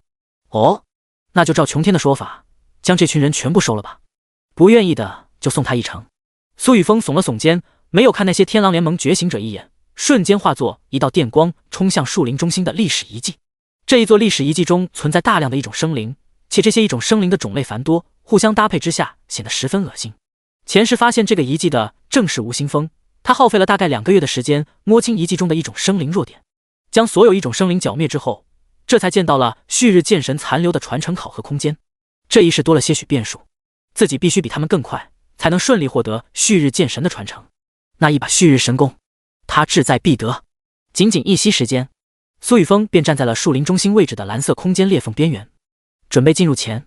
苏勇、苏琼天、苏武、苏明，你们将这里的天狼联盟觉醒者全部收编。收编之后，便去灭了苏州市内的天狼联盟工会核心。苏雨峰强大的精神力从凝结呈现在苏勇、苏琼天、苏武、苏明等人的耳边响起。说完，便不再理会外界，直接踏入空间裂缝之中。淡蓝色空间漩涡微微转动，将他的身影吞噬其中。是，家主。苏琼天、苏武、苏明、苏勇不知苏雨峰已经进入那座中型遗迹，但还是应了一声。原本平和的目光顿时变得凌冽，落在面前这群数万名天狼联盟觉醒者身上。法相天地！苏勇咧嘴一笑，在天狼联盟觉醒者目光注视下，肉身骤然膨胀扩大数倍。一个光头蹭亮的数十米巨人居高临下地盯着天狼联盟觉醒者。白虎图腾与自身杀气结合形成的狂暴煞气将所有人笼罩，三阶掌元镜9星的威压更是毫无保留。八卦掌，崩！苏武面无表情，身上的武道符微微鼓动，一道凝聚着崩灭之意的八卦掌印瞬间拍出，蓦然落在数千米外的另一座山峦中心。轰隆！震耳欲聋的轰鸣声响彻天地，那一座被八卦掌印拍中的山峦竟然被生生崩碎，无数碎石朝着四周飞溅，一掌崩山，宛如神迹。苏琼天见状不甘落后，手捏剑诀落在身前的青色长剑之上。这柄长剑散发着凌冽无比的寒光，锋芒毕露之间，剑气横生，于空中飞速而行。一抹青色剑光骤然展出，刚刚被苏武一掌崩碎的山峦旁，屹立着的另一座高山被这道剑光扫中。砰！一声闷响，这座高山竟被拦腰斩断，切口犹如一道平面一般光滑，锋锐刺骨的剑意在其中久久不散。这还是人？都生活在地心，砸我们不一样。那一巴掌和剑打在我们身上，会变成什么样？驻守周围的天狼联盟觉醒者一个个不自觉地吞着口水，目光从一开始的敌视转变为震惊，随后从震惊转变为惊骇，再到最后的麻木恐惧。就在这时，传送光柱彻底消散，显露出3万尊修为全部抵达3阶掌元境的苏家觉醒者。每一个苏家觉醒者都肆意地展现着自身强大威压，将周围的天狼联盟强者笼罩。操！打不了，老子不过是半途加入天狼联盟取暖的，我还不想死！卧槽！咱们这里连3阶掌元境都只有几十个人，结果苏家直接整了3万个来，这怎么打？这么多人打个毛线啊！听说苏家伙食蛮好的，魔都的娘们也水灵，咱们要不投降算了。苏家3万名3阶掌元境强者出现在树丛中的刹那，天狼联盟的众多职业者顿时心头一颤，恐惧、慌乱、不知所措、惊骇的情绪在所有天狼联盟觉醒者的身上蔓延。天狼联盟的这群觉醒者本就是四处离散后再聚集在一起抱团取暖的团体，与苏家觉醒者比起来，就是一群乌合之众。平常遇上一些小型觉醒者势力，他们自然是战无不胜。可当土匪军遇上了正规军队，第一时间想的就不是正面对抗，而是怎么让自己好好的活着。不久前与老刘讨论着打赌的陈狗蛋眼珠子一转，第一时间大喊：兄弟们，投降吧！口中大喊的刹那，还将自己手里的武器直接丢在地上，把双手举了起来。大家投降吧，这是刚刚击败雷傲天的苏家，咱们算是弃暗投明了。不远处长相贼眉鼠脸的小钱也在同一时间大喊，两人不由对视一眼。小钱，操！这狗蛋怎么这个时候反应那么快？陈狗蛋，特奶奶的，老子还没向你要钱，你现在都敢跟我抢头彩了！两人一同投降的话音在树林中回转，其余人见已经有人带头投降，自然没有犹豫，一个个全部丢下了手里的武器，毫无防备地举起双手，像极了末世前举手投降的景象。天狼联盟这群人，这也太配合了吧！勇哥，这其中会不会有诈？苏琼天愣了愣，他正准备动手杀人，谁能想到对面直接举手投降了？放心吧，这群人没那个胆子。苏武笑了笑，找了棵树坐下思考自身武学如何技能化。哈哈，琼天，这就叫不诈屈人之兵。我先去将这些人带回魔都，林部长那里研究出了天赋等级检测器，可以直接检测出先天根骨值和天赋等级。经过上百万名觉醒者的实验数据测试，现在已经正式开始使用。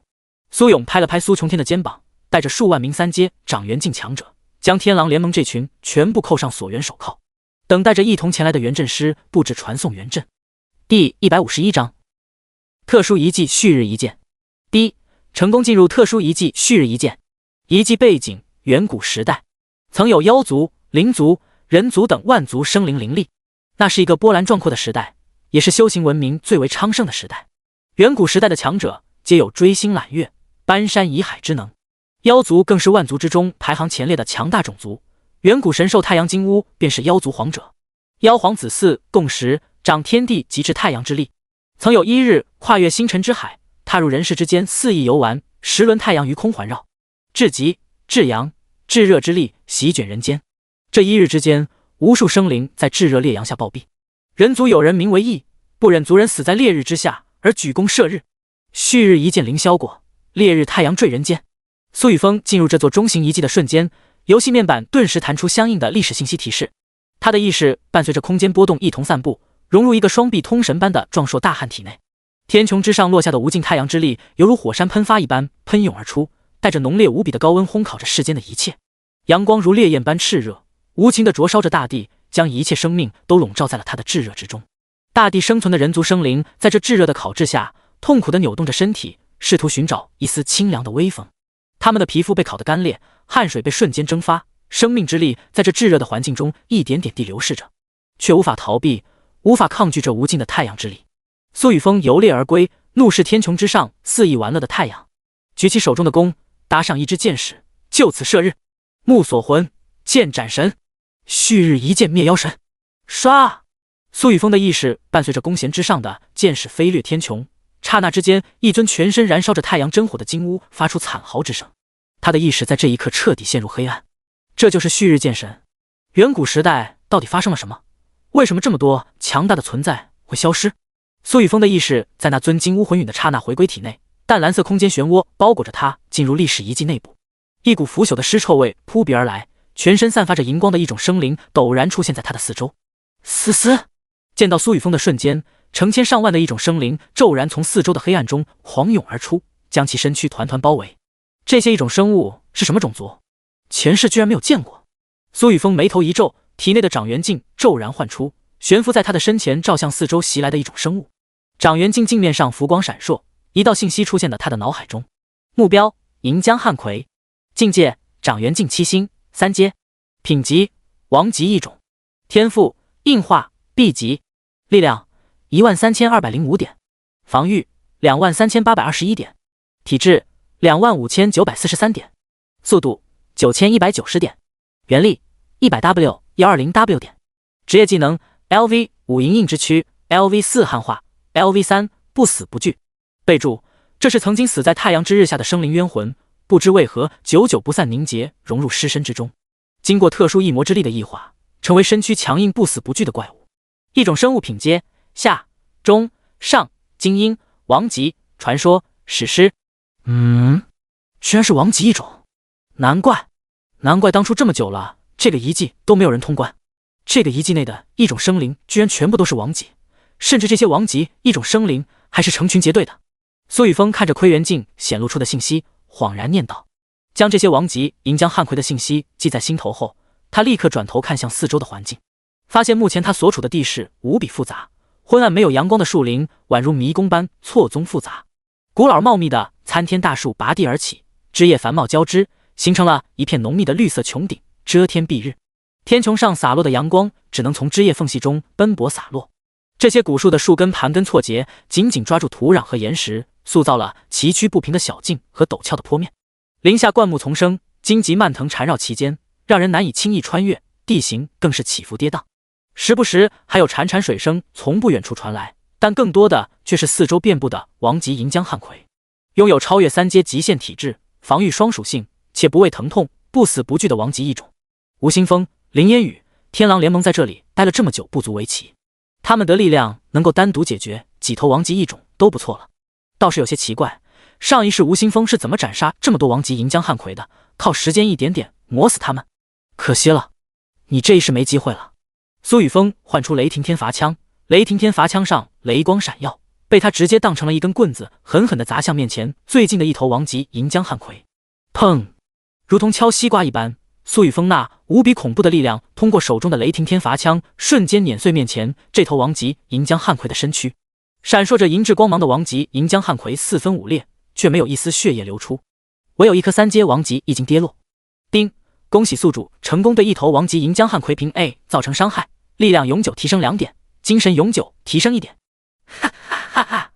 这枪倒是蛮好用的，可惜熔岩爆裂，弓差点碎了，只能拿去给灵岩手下的锻造师尝试修复。今天必须得到这个遗迹里的旭日传承。苏雨峰盯着眼前密密麻麻的王级银江汉葵，将手里的雷霆天罚枪直接当成了长棍。他作为龙国最古老的家族嫡子，从小便学习过传承下来的古武，其中有一套打狗棍法，他学得最是熟练。这套棍法并不是什么高深的武学，但它却是苏雨峰最喜欢的一套功法，因为它简单直接，而且非常有效。苏雨峰深吸一口气，将全身的力量都汇聚在手臂上，轻轻地一抖手中的雷霆天罚枪，枪身顿时化作一道闪电，向眼前的王级银江汉葵刺去。银江汉葵的身上发出雷霆轰鸣声，身体瞬间化作一团焦炭，一块3阶王级一经掉出。苏雨峰没有停留，继续向前，手中的雷霆天罚枪如同一条蛟龙，在王级银江汉葵群中穿梭自如。第152章史诗级 BOSS。 叮！恭喜宿主成功对一尊3阶7星王级银江汉葵平 A 造成伤害，力量永久提升2点，精神永久提升1点。叮！恭喜宿主成功对一尊3阶8星王级银江汉葵平 A 造成伤害，力量永久提升2点，精神永久提升1点。大量的系统信息瞬间刷屏，一缕缕神秘的能量凭空涌入苏雨峰的身躯之中，强化着他的力量与精神。自从与雷傲天、雷神投影大战后，他对于力量的渴求程度再度提升了一层。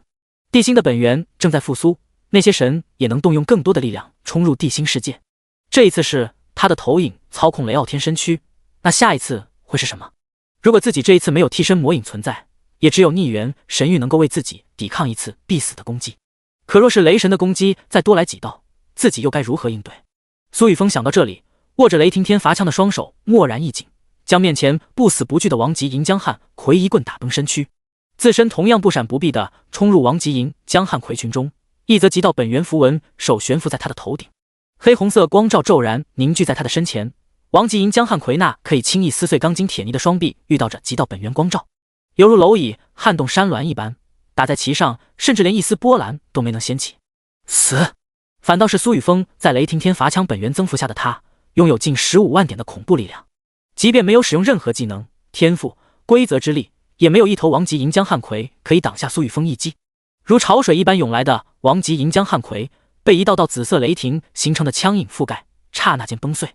死去的雷傲天若是看到苏雨峰将他的雷霆天罚枪当成棍子来用，不知道会不会气得再死一边。叮！恭喜宿主成功对一尊3阶8星王级银江汉葵平 A 造成伤害，力量永久提升2点，精神永久提升1点。叮！恭喜宿主成功对一尊3阶9星王级银江汉葵平 A 造成伤害，力量永久提升2点，精神永久提升1点。叮！恭喜宿主成功掠夺王级银江汉葵 B 级天赋硬化，暂存于系统空间。苏雨峰疯狂斩杀一尊尊王级银江汉葵，倒在他身前化为焦炭碎尸的王级银江汉葵已然堆积出一座座小山丘。从繁茂树林中涌出的王级银江汉葵，也从3阶7星逐渐成为了3阶8星，到现在的3阶9星，且数量依旧无比的庞大，仿佛无穷无尽一般。最关键的是，这群王级银江汉葵见同族死亡没有任何波澜，依旧保持着嗜血无比的状态，朝着苏雨峰疯狂地冲杀而来。好！本以为数量不够我杀，倒是没想到一个中型历史遗迹会存在如此之多的王级银江汉葵。这些3阶王级一经若是带回家族，几乎可以给家族带来数千名4阶超凡。来！苏雨峰长啸一声，再度增长了数千点的力量，全部灌注于手中的雷霆天罚枪。雷霆天罚枪发出一声声轻微的嗡鸣，枪尖刺穿一尊尊3阶9星王级银江汉葵的身躯，其上附带的强大雷霆闪耀，令串在枪身上的王级银江汉葵全部崩碎。苏雨峰的身影化作一道闪电，在眼前完全由3阶9星王级银江汉葵群中杀进杀出，力量、精神开始再度暴涨。短短半分钟的时间，眼前的3阶9星王级银江汉葵群便被清理大半，四处散落着焦炭般的残躯。人类！你竟敢斩杀我孕育了数千年的子民！雷霆的力量，你身上居然带着雷霆？不对，这是那个冥神的力量，还有吞噬的力量。你是谁？你是他们的神子吗？告诉我！就在这时，一道金属般沙哑的声音在树丛之中回响，一座体型比三阶9星王级银江汉魁庞大了10倍不止的一种生物突然从天而降，一棵棵参天古树被生生踩碎，大地之上出现2层深嵌的硬坑，整个森林都为之剧烈颤抖。失去古树繁茂枝叶的遮掩，炙热的气息透过空洞让周围的空气变得无比滚烫。繁茂的树林在这一刻被无穷无尽的太阳之力点燃，那一丝丝火苗逐渐蔓延成熊熊烈火，火焰舔舐着树干，将它们烧得噼啪作响，升腾的浓烟弥漫在整个森林中。人类，告诉我，你是否是他们的神子？你的身上拥有神的印记。我没有认错，他们终于回来了吗？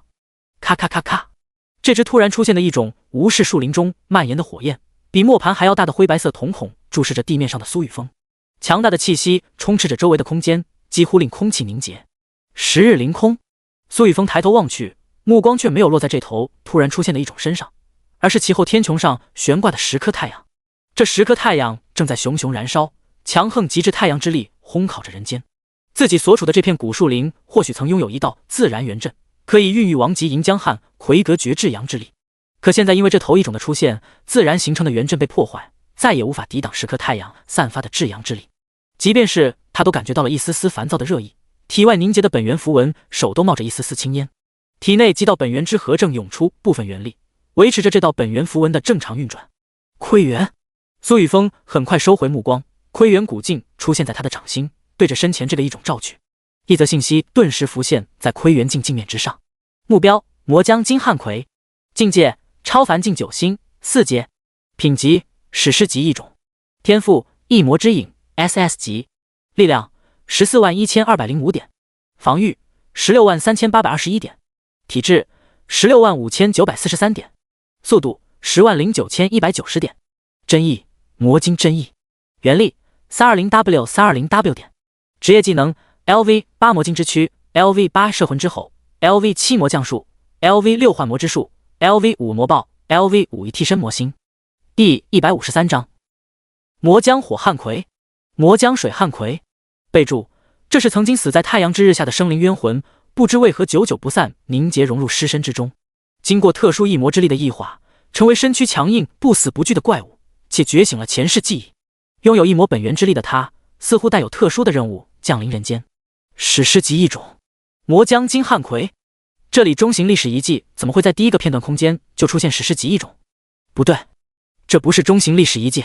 苏雨峰惊讶地看着窥元镜上显示的内容，连忙翻看游戏面板上的历史信息。最开始进入这种历史遗迹的时候，游戏面板提示的果然只有特殊遗迹4个字。那么这个历史遗迹，它没有片段空间，就是一个完整的历史片段空间，会根据历史背景内容呈现出完整的片段。自己已经触发了这个历史遗迹的一种仇恨链，这片树林对于魔将金汉魁，这个接下来还有其他一种 BOSS 找到自己。既然是完整的历史事件空间，那么吴青峰、林烟雨还有天狼联盟的人，现在必定同样在这个空间之中，只不过每个人所在的区域不同。但是这边的动静如此之大，这些人必定能够知晓我的存在。苏雨峰脑海中闪过数道念头，不准备再浪费时间凭 A 刷属性。现在自己的力量属性完全足够，旭日剑神的传承最为重要。真想要刷属性，完全可以等拿到射日神功后进入无限异魔塔，顺便帮助无限异魔塔的等阶进行提升。人类，告诉我你的身份。史诗级一种 BOSS 魔将金汉魁偌大的灰白瞳孔将苏雨峰牢牢锁定，身上已然涌起浓郁的异魔之气。除却异魔之气外，还有一股浓郁的精气在其体内流转，竟然与虎瞳的极致更精之力有些相像，可在锋锐程度上却始终差了不少。结，这家伙就是神选中的人。那群虚伪的家伙选中的人有什么用处？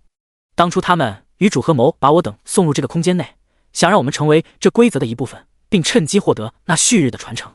可现在呢，我们成了那个人族旭日翼传承的守护者。可笑啊！一尊浑身燃着火焰的庞大异种从空中落下，这尊异种的面容与牦牛有着几分相似，身躯却类人形。他站在魔将金汉魁的身旁，令空间掀起一丝丝涟漪。魔将金汉魁身上的那一股股精气被扭曲。火魁，你不该出现在这里。一层层水雾弥漫天际，与炙热无比的火浪相冲，出现大量的蒸汽。正南方，又是3头庞大异种从空中落下，将一直没有说话的苏雨峰团团包围。这3头异种的长相极其类似，只是身上分别弥漫着强横无比的水、土、木不同本源之力。5尊异种站立的刹那，竟然自主形成了一道极为特殊的元阵，相生相融之间却又随时可以扭转。那魔将金汉魁原本不过只有4阶9星的修为，在这一刻却陡然开始升华，一道道真意在这5尊强大异种的身上冲天而起，全身各项属性在这一道道真意的加持下接连暴增。苏雨峰见状，眉头微微一皱，这5尊异种竟让自己感觉到了危机。他控制着体内元力快速涌入掌心窥元镜之中，古老镜面上接连亮起荧光，快速地浮现出详细的信息。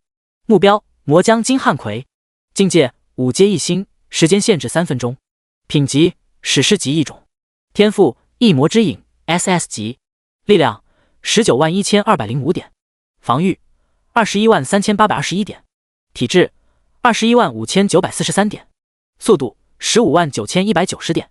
真意魔道真意，原力400W 点，技能 LV8 魔晶之躯 LV8 摄魂之吼 LV7 魔降术 LV6 幻魔之术 LV5 魔爆 LV5 替身魔星。目标：魔将火汉魁，境界5阶1星，时间限制3分钟，品级史诗级异种，天赋异魔之影 SS 级，精神191205点，防御183621点，体质185111点，速度146352点。真意魔水真意，原力420W 点，技能 LV8 魔水之躯 LV8 摄魂之吼 LV7 魔降术 LV6 幻魔之术 LV5 魔爆 LV5 替身魔星。备注：这是曾经死在太阳之日下的生灵冤魂，不知为何久久不散凝结，融入尸身之中，经过特殊异魔之力的异化，成为身躯强硬不死不惧的怪物，且觉醒了前世记忆。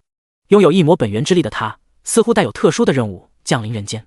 只是在降临的途中，出现了以为完整历史片段时空规则，将其躯体同化，化作某位强者传承试炼的守护者。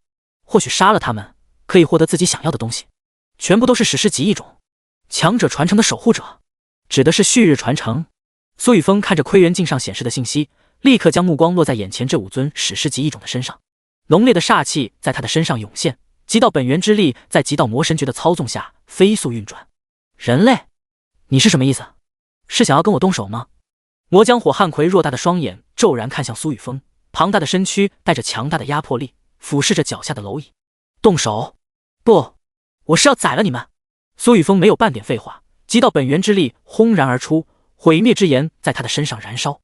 雷霆轰鸣声骤然响起，5尊史诗级异种的头顶快速地凝聚着一片乌云，几乎遮蔽那炙热的太阳之力。5道紫红色雷柱刹那间凝聚，狠狠地轰向魔将火汉魁、魔将金汉魁、魔将木汉魁、魔将水汉魁、魔将土汉魁。看来你不是那群神挑选的人，是什么让你这个弱小的蝼蚁有勇气对我们出手？魔将火汉魁猖狂的大笑声在空中回响，其余4尊魔将同样露出不屑之意。5人体内的异魔之力瞬间涌出，在空中形成一道奇特的阵纹。金木水火土5行本源在各自领悟的真意的加持下，绽放出5色光华。头顶落下的雷霆还没碰触到他们的身躯，便被生生磨灭，没有给他们造成一丝威胁。极道熔岩术第154章强悍规则之力，替死魔星。极道熔风，极道暗影拳，极道排山掌。苏雨峰的精神力骤然凝结出一颗直径长达数十米的熔岩，从空中蓦然落下。达到4阶超凡境之后，魔影分身的数目暴增至72道，每一道魔影分身都可以做出自杀式攻击，且基础属性点丝毫不弱。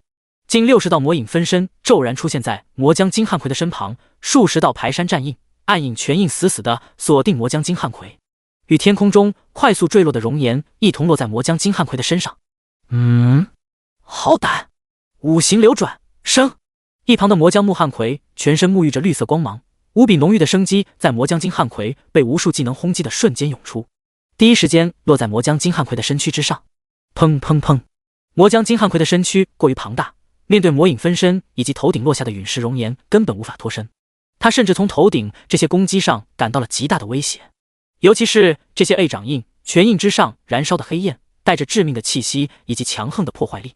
排山掌落在魔将金汉魁的身躯之上，他便感觉到了这个渺小人类的恐怖力量，其中还有一股崩碎之力、毁灭之力流转。即便他的体质和防御在阵法的加持下达到了21万点，竟然也没能挡住。尤其是那黑炎，居然将魔木身上用来的生机瞬间消融。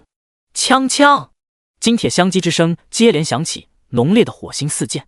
魔将金汉奎抬起双臂横在身前，一道道掌印和拳印将他的胸膛打得四处凹陷，而那数十道魔影分身却以极快的速度再度打出了近200道排山掌印。一旁的魔将火汉奎正想要将那些古怪的黑影全部捏碎，入手却是一空。那群黑影竟突然消失在空气中，没有了一丝痕迹。死！苏雨峰与一道魔将金汉奎身后的魔影分身骤然切换方位，黑红色双瞳深处涌现出浓浓的战意，一丝丝狂热而暴虐的魔意在他的身上涌动，无数雷霆凝聚的电芒缠绕着他的身躯。雷霆规则、魔道规则、战之规则，3道强大的规则之力骤然加持其身。无比恐怖的气息在他的身上轰然爆发，宛如一尊灭世魔尊降临人间，魔威浩荡碾压众生。游戏面板上的力量属性数值在这一刻飞速变化，17万、19万，直至26万点。苏雨峰手中紧握着雷霆天罚枪，雷霆天腹枪的本源加持之下，他的力量再一次攀升达到近28万点。雷霆天罚枪的枪尖雷霆轰鸣，他握着枪身融入狂风之中，犹如一道风雷之影掠过天空。一抹浓烈无比的煞气冲刷魔将金汉奎的身躯，雷光轰然穿透他的心脏，极道本源之力顺势涌入他的体内，极其霸道的掠夺、吞噬、毁灭力量开始侵蚀魔将金汉奎的生机。魔将金汉奎根本没能反应过来，只觉自己的胸膛传来一阵剧烈的疼痛，像是被一根尖锐的针刺穿了肌肤。可下一秒，体内的器官被一股死亡破坏之力冲刷殆尽。强大的魔晶真意，金属性一种元力，在融合了诸多天赋特性的极道本源之力下，几乎没有任何反抗之力，被硬生生的同化驱逐。魔将金汉奎体内的生机更是在快速的消融。给老子死！紫色枪芒在空中飞速的闪烁，苏雨峰双臂抽动手中的雷霆天罚枪，一次次刺入魔将金汉奎的体内。帮我！魔将金汉奎发出一声声惨叫，连忙开口向其他人求救。滚！以为自己多领悟了几道真意，就可以斩杀我等。距离魔将金汉奎距离最近的魔将火汉奎怒气冲天，他平日里虽然不爽这个金魔，可这个金魔却是他们维持5行异魔阵的一部分，若是5行异魔大阵被破灭，他们的修为境界就会跌落至4阶超凡境，到时候他们怎么会是这个古怪人类的对手？魔将火汉奎极高的精神力催动下，数百道魔元火球术瞬发而出，这些火球的直径皆是达到了半米，且在异魔之力的加持下带着极其爆裂的能量。魔天水爆！魔将水汉奎对着苏雨峰摇摇一握，大量的水属性一种之力充斥天地，在狂风的呼啸下，如同泄洪一般的冲泻而出，宛如一头脱困的水蛟，张牙舞爪地朝着他冲刷而去。魔土重峦！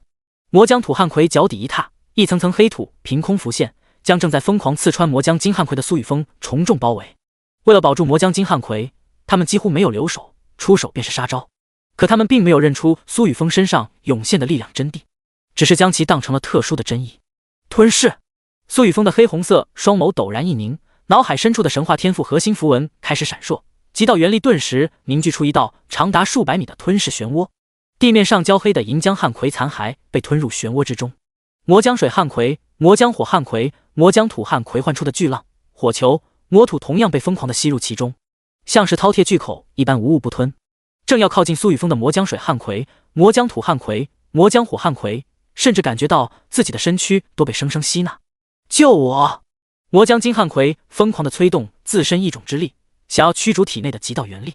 可每一次将要成功的刹那，那充满了毁灭、掠夺、吞噬之能的极道元力却像是涅槃了一般被重新点燃，接连数次都没能将其彻底熄灭。更不用说身前这个该死的人类竟然还在疯狂的攻击，他的力量竟然比我们之中所有人都要强大。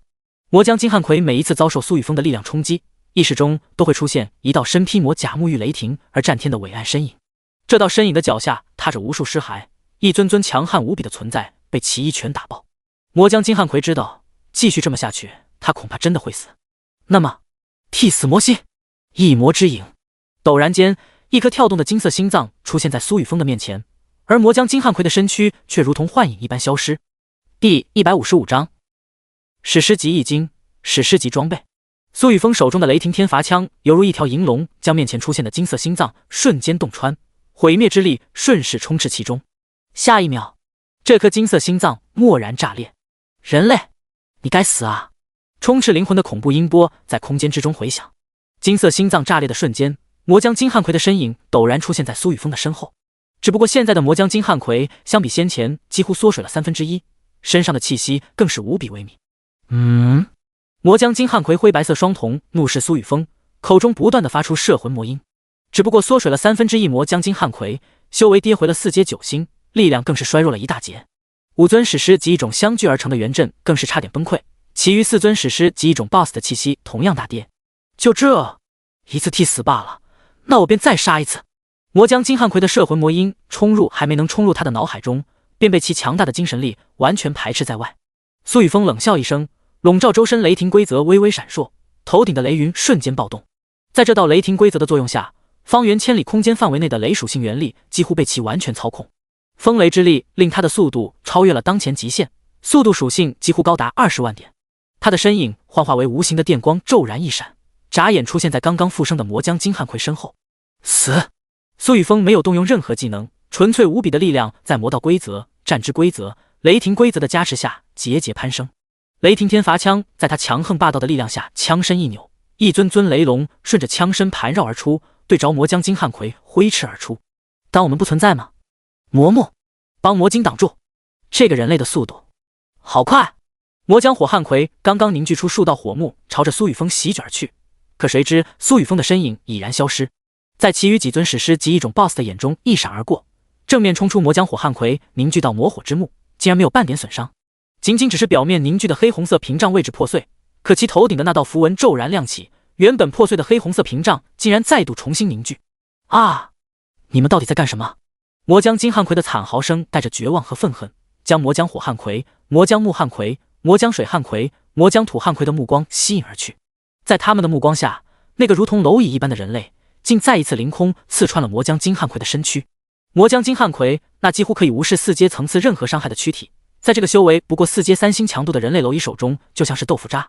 比魔将金汉奎还要锋锐数倍的庚金之气充斥着那一把雷霆笼罩的长枪，在4尊史诗级一种 BOSS 的眼下，居然彻底崩碎了魔将金汉奎的一种核心。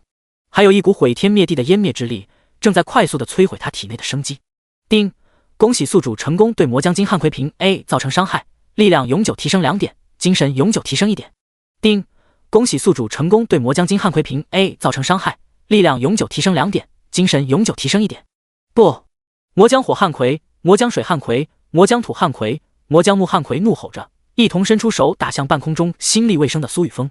怒浪惊涛般的洪水与炙热无比的魔火相融，四面金黄的土墙交织着一丝丝生生不息的草木直系，将苏雨峰牢牢封锁。吞噬！苏雨峰完全无视魔将火汉奎、魔将水汉奎的摩天水火冲击，自顾自地抓向魔将金汉奎死亡掉落的3样物品，同时将魔将金汉奎死去的尸身瞬间吞入漩涡中。每一样物品之上都散发着史诗金光，其中一样便是4阶史诗级易经，另一样竟然是一件4阶史诗级装备，还有一块不知道有何作用的碎片。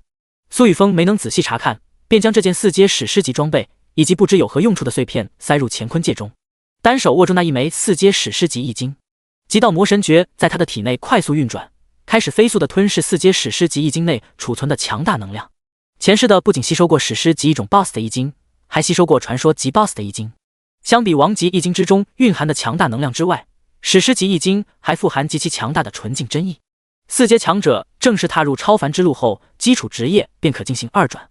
2转完成后的觉醒者实力将大幅提升，职业特性也会出现突出点，例如普通战士职业可以2转，圆盾战士、战刀战士、狂热战士等等。5阶天级境强者更是开始探寻的则是自己的真意。无论是哪一个职业，皆有自身独属的真意，这类真意的作用也与本人有关，也与自身最为突出的属性有关。史诗级易经中蕴含的纯净真意被人类觉醒者吸收后，便可令其自身真意快速的成长。苏雨峰突破4阶超凡境之后，一直没有去开发最适合本身的真意，但他却早已确定了自己将要凝聚的真意，那便是极道。他要凝聚的极道真意，就如同他自身掌控本源之河一般，可以容纳他自身的一切天赋力量，以纯粹至极的霸道力量，让挡在自身面前的一切屈服。嗡！苏雨峰心念流转之间，掌心紧握的4阶史诗级易经开始快速的缩水。其内储存的大量能量被其快速的吸收，包括那神秘缥缈的纯粹真意之力。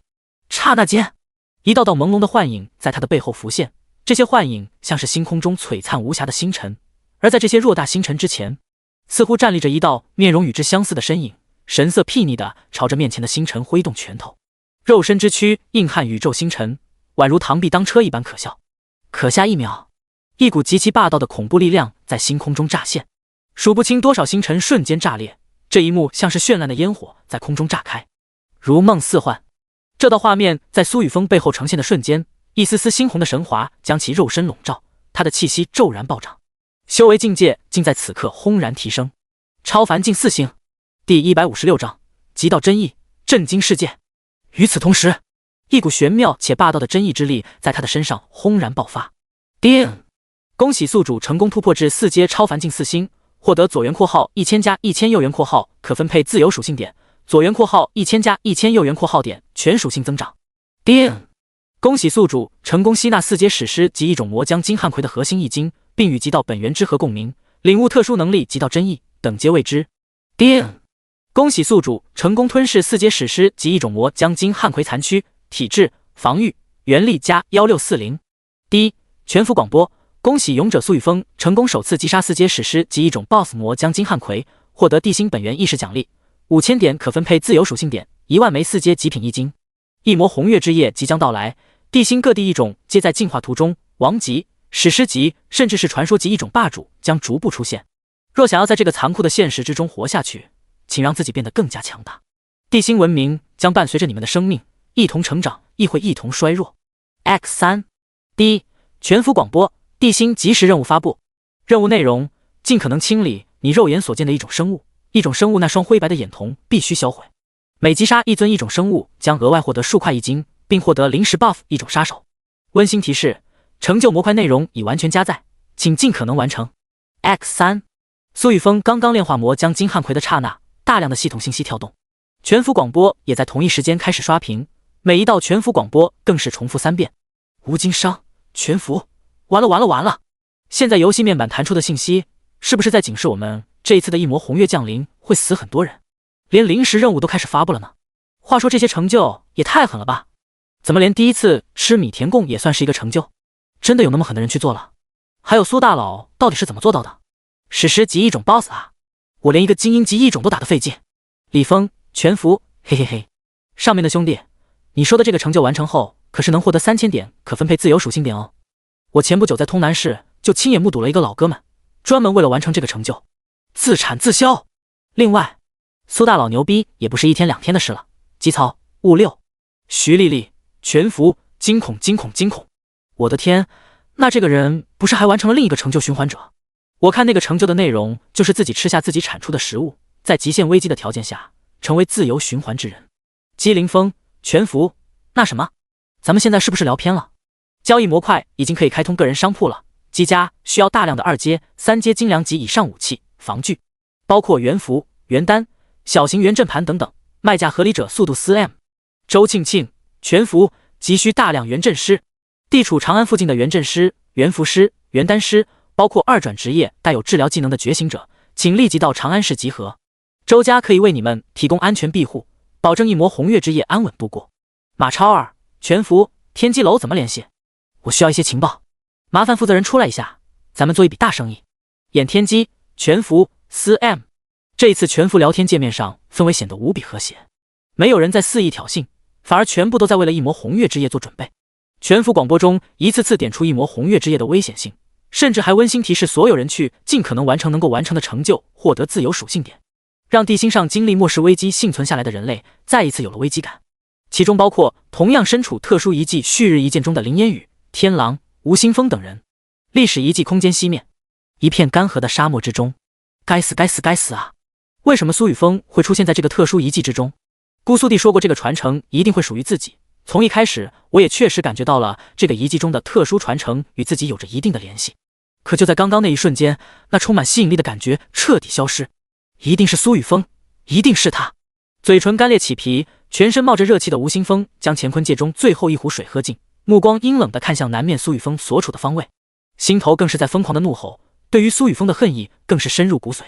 可他却并没有任何冲动，而是取出了姑苏弟给他的一块小型圆阵盘。只要捏碎手中的这块小型圆阵盘，他便能直接离开这里。大哥，二姐，我真的不甘心啊！可是现在的我还是太弱了。姑苏弟说的没错，只有变得更加强大，才有可能报仇。自己感知到的剑道传承在这里失去联系之后，好像又出现了一道全新的吸引力。不对，这股吸引力比这个特殊遗迹还要强烈。满脸泛着不甘之意的吴新峰正自言自语着，两眼陡然泛起惊喜之意。咔嚓，吴新峰不再犹豫，将手中的小型传送圆阵盘给捏碎，一道蓝色空间漩涡凭空出现，将其身躯卷入其中。历史遗迹空间的正中心，一片人类围居的部落内。楼主苏雨峰刚刚斩杀的，应该就是先前那个部落之主所说的传承守护者五方魔将中的魔将金汉奎。其中一块传承钥匙碎片必然已经落入苏雨峰的手中，我们现在该怎么办？林天红手里捏着一块青光闪烁的月弧形碎片，弓着身子问道，低垂的眼神却带着一丝愤怒与不甘。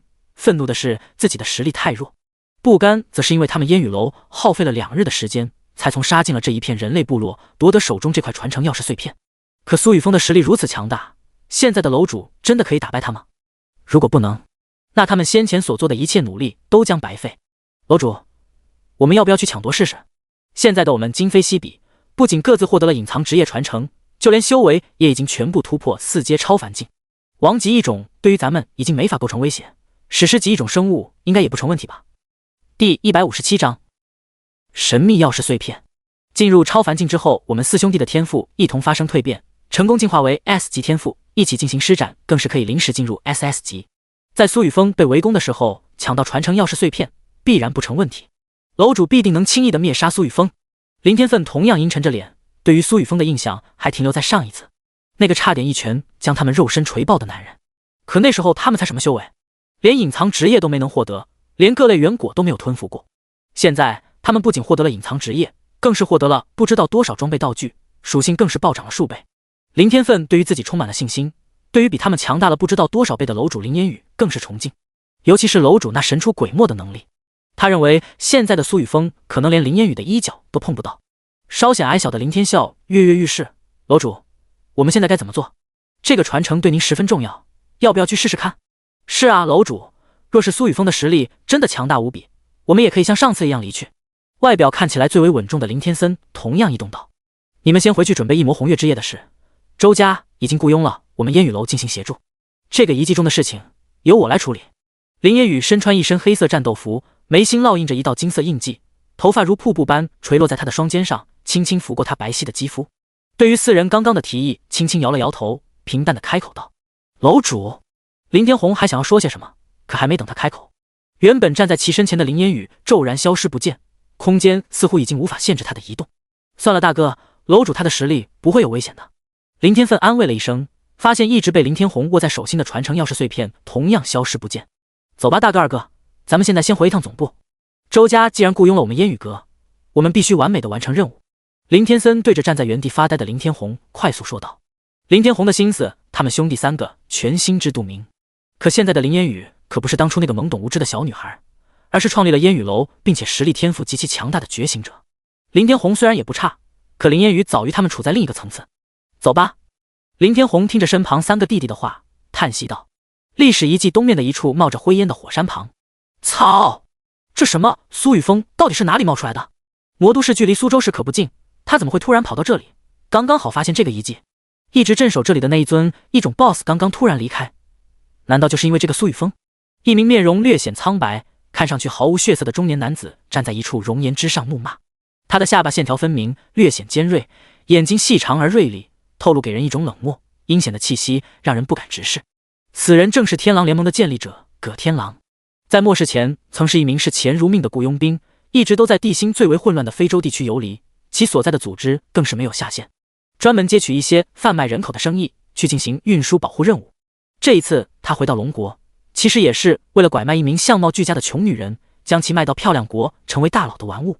天狼大哥，我们现在直接退出这个历史遗迹吧，我们连解决一头4阶王级异种 BOSS 都死了4个人，根本不是史诗级异种 BOSS 的对手。苏雨峰可以连黑龙市雷家都灭了的狠人，我们若是得罪了他……是啊是啊，当初咱们专门派出去抢夺神兽白虎的觉醒者小队死得多惨。葛天狼身旁还存活的30余名觉醒者面露恐惧之色说道，其中有不少人还是上一次的幸存者。见识过苏家觉醒者的实力后，他们已经成了惊弓之鸟。普通的苏家觉醒者比他们还要强大，那作为苏家家主的苏雨峰得多强？别废话，全部跟我走！我还不信咱们这么多人还没法抢到东西。葛天狼打断众人的议论声，怒视众人吼道：“葛天狼，你特么也不过是比老子强那么几个小境界，这么有本事，你倒是自己去抢东西啊！跟老子在这里吼什么吼？”一名4阶元盾战士将手里的3阶极品盾牌重重地砸在地上，对着葛天狼嘲讽道：“你找死！”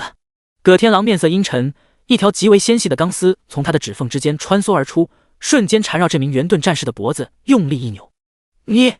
纤细如发一般的钢丝瞬间勒破血肉。这名元盾战士的防御力并不差，可在葛天狼的手里却无比脆弱。他的咽喉被青棕色钢丝彻底分成数十块，偌大的头颅与身体彻底分离。滚烫而鲜红的血液四溅，将周围的其他觉醒者染得一片血红。还有谁不跟我去？如果不愿意，那我现在就让你死！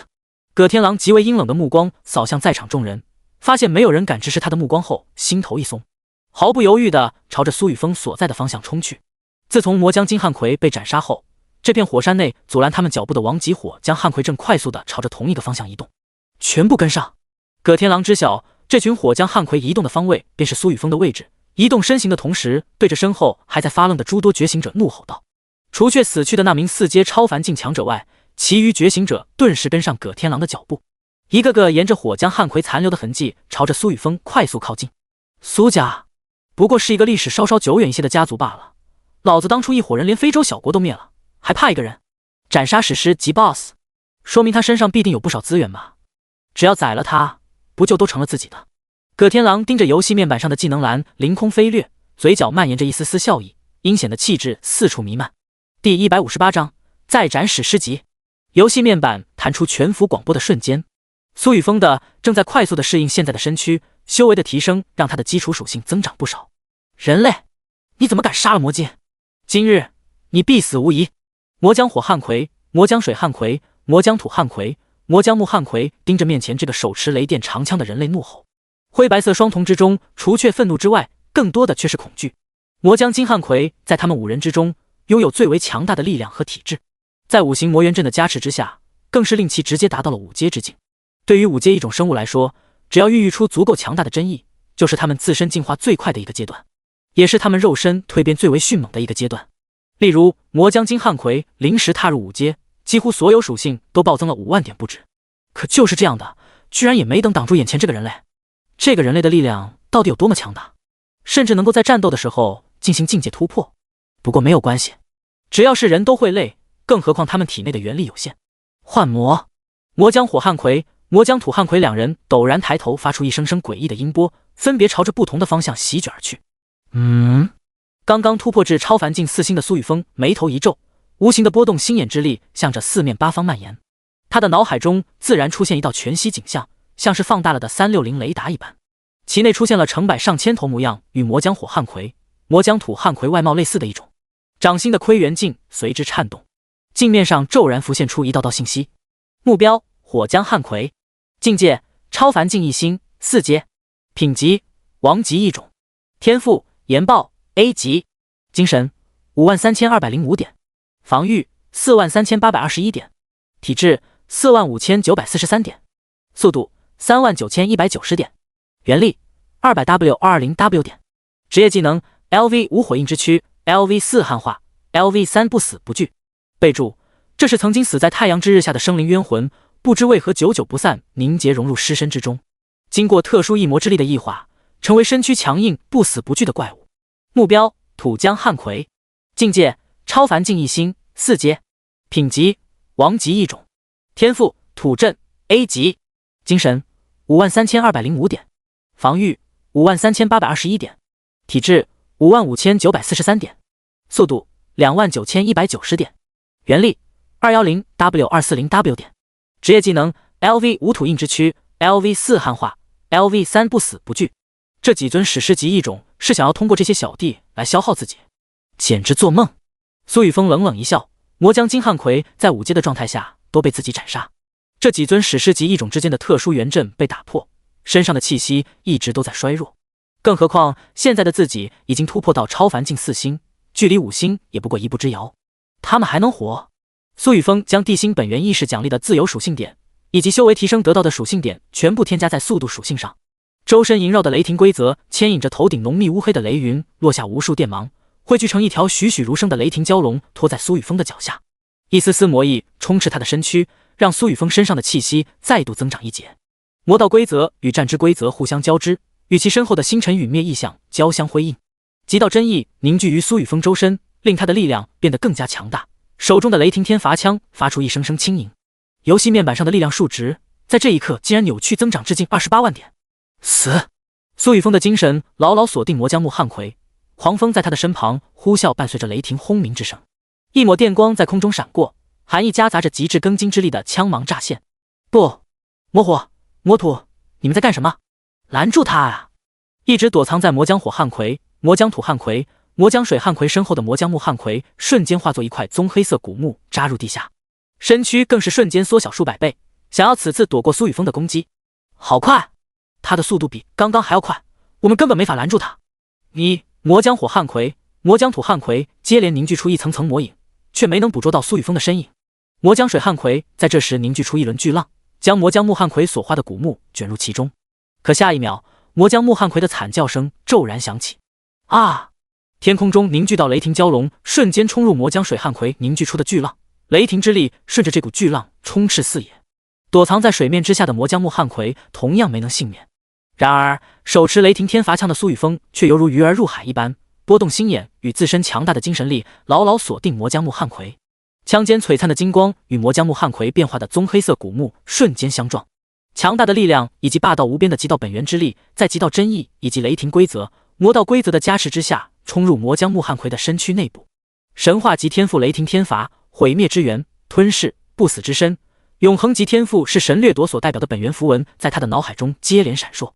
在苏雨峰这全力一击之下，魔将木汉魁体内的生机刹那间毁灭，其身躯同样被瞬间碾碎，竟然连替死魔心都没能触发。3道闪烁着金光的史诗级物品爆出，在半空中散落。吞噬！苏雨峰头顶凝聚出一道黑红色吞噬漩涡，将魔将木汉魁的残躯瞬间吞入其中，包括地面上的那道巨浪。一道电光闪过，魔将木汉魁爆出的4阶史诗级易经以及一枚弯月形碎片，还有一本史诗级技能书被苏雨峰握在手心，顺势收入乾坤界中。不行，这个人类的实力比想象中还要强大，我们必须离开这里。魔将水汉魁浑身颤动着，对着一旁的魔将火汉魁、魔将土汉魁大喊道，却不知一道身影不知何时出现在他的头顶。极道排山掌！苏雨峰心念一动，召唤出42道魔影分身，与本体一同对着魔将水汉魁轰然拍出巨大的黑色掌印。数十道掌印犹如无数座重达数千万钧的山峦，狠狠地压向魔将水汉魁。第159章连杀遁逃。不！魔将水汉魁瞪大双眼，死亡的威胁将其全身笼罩。头顶落下的数十道黑红色掌印已然封锁他能够逃遁的空间，无论逃向哪里都给被击中。刚刚天空中落下的雷霆顺着刚刚凝聚出的江海充斥他的身躯，到现在他的身躯都还处在麻痹的状态之中。这些掌印给他的感觉就像是无数座山峦，他只觉自己的身体被强大的重力挤压在原地，根本难以动弹。替死魔心！魔将水汉魁的脸上充满不甘之色，却又无可奈何，只能咬牙施展出一生仅能施展一次的替死艺术。一颗跳动的蓝色心脏替代他的身躯出现在原地，被数十道排山掌印轰然拍得粉碎，水蓝色血液四处迸溅，竟然冲刷碾死了不少4阶1星的王级汉魁。极道本源之力中爆发的毁灭、吞噬、掠夺特性，将蓝色心脏中的生机瞬间湮灭。走！身躯缩小了近1/2的魔将水汉魁出现在距离苏雨峰1000米之外，灰白色双瞳之中充斥着惊恐之色。一魔之影，水流散。他毫不犹豫地催动自身天赋，同时召唤出上千头水魔汉魁挡在苏雨峰的身前，化作一道浓厚的水墙遮掩他的视线，同时防止苏雨峰追杀，起到拦截和拖延时间的效果。魔将水汉魁的身躯更是分散出无数水滴，朝着4面8方逃遁而出。在5行汉魁这一史诗级种族中，魔将水汉魁的逃生之术最为强大，只要他能够逃出一滴魔水之液，便可快速地吞噬天地元气，转化为一魔本源，从而复生。他不相信自己连一小滴水都逃不出去，可魔将水汉魁忘记了，即便是他窜出了1000米之外的距离，依旧处在雷云之下。水更是雷电传达的导体之一。破望！苏雨峰自身拥有的特殊技能极道地区几乎相当于他自身的体质，只不过这体质一直以技能形式出现。不过他相信自己的实力越发强大之后，这些技能都将转化为自身本体神通，带动肉身的蜕变。极道地区提升至 LV3 之时生成的特性破望，在这一刻展露其真正威能，阻挡在苏雨峰眼前的水魔汉葵几乎将他的视野完全遮蔽，漫天都是一层层密不透风的水雾。极道熔风凝聚的狂风根本无法穿透这层水雾，可他那一双黑红色双瞳却能轻易地透过面前的遮挡物，破除面前的一切虚妄，这层水雾自然也算。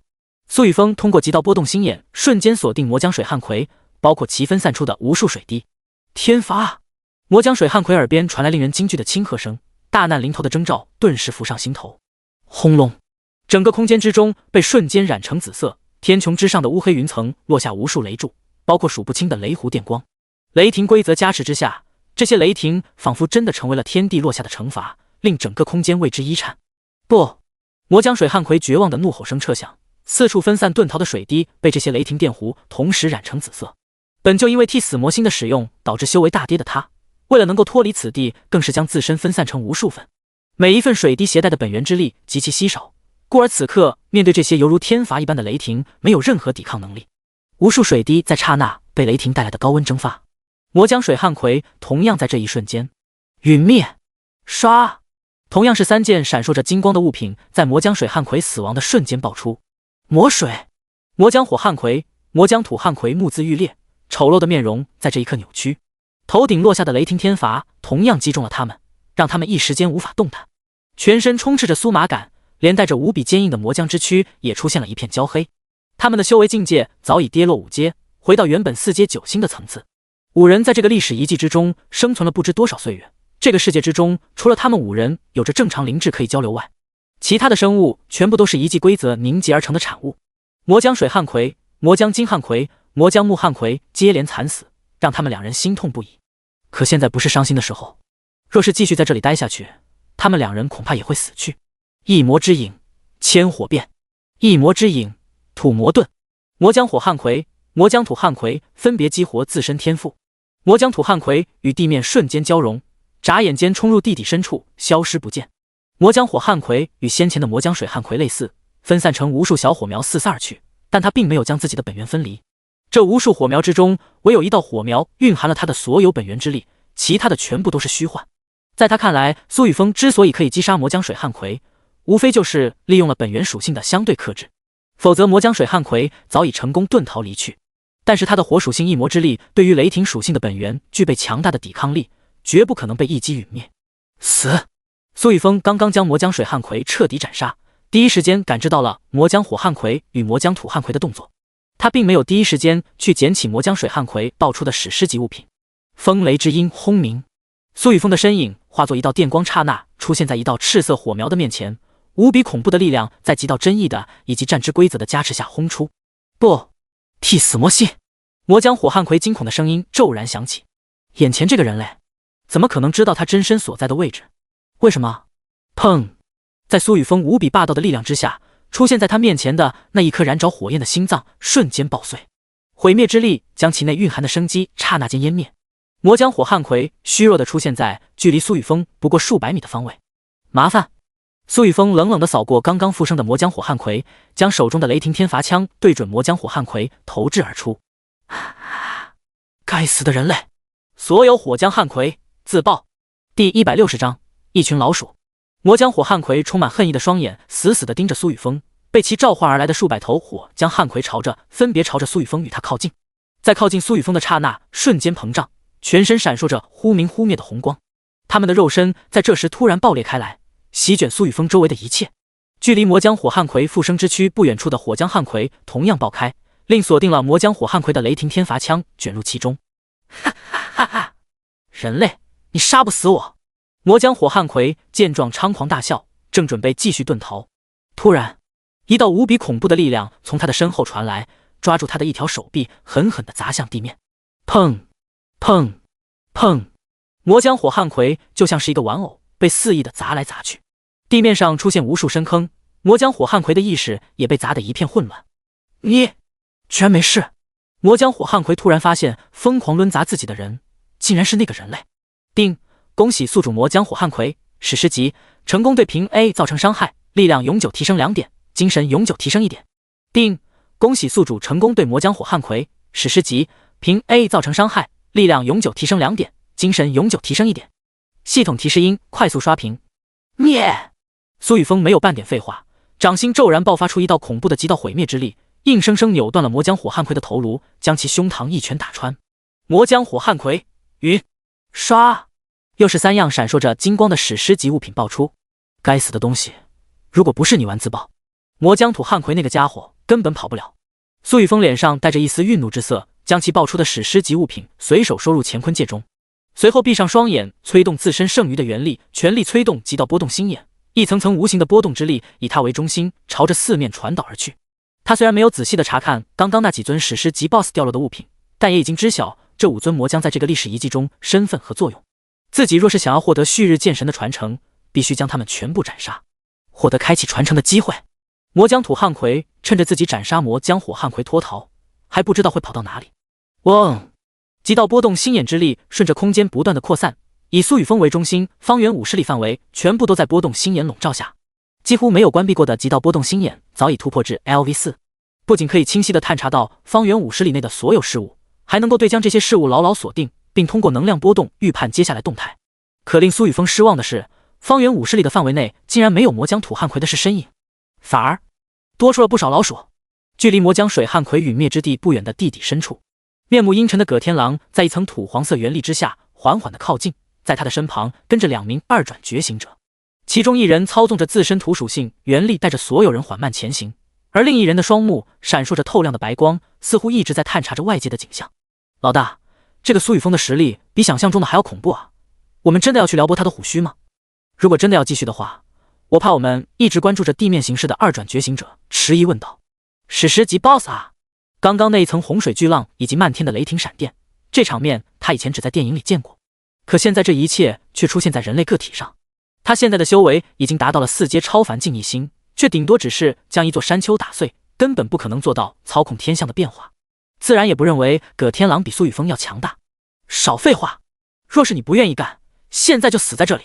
葛天狼凶狠地盯着刚刚说话的这名2转觉醒者说道。你真的以为我们没有任何准备吗？一个卑劣的小人也配对我们一群人指手画脚？刚刚这名2转觉醒者冷笑道。你们想要做什么？葛天狼眉头一皱，心头突然有了不好的预感。下一秒，身上一直笼罩着的土属性本源光芒骤然消失，一直站在他身旁的众多觉醒者竟笼罩在一层黄色光照下，快速的离他远去。他现在像极了一条狗，被抛弃的狼狗。你们找死！葛天狼咬牙切齿，他从没有想过这群小东西的胆子会那么大。他一直对这群人保持着自己的高压政策，认为末世就是弱肉强食，强者可以肆意的杀戮弱者。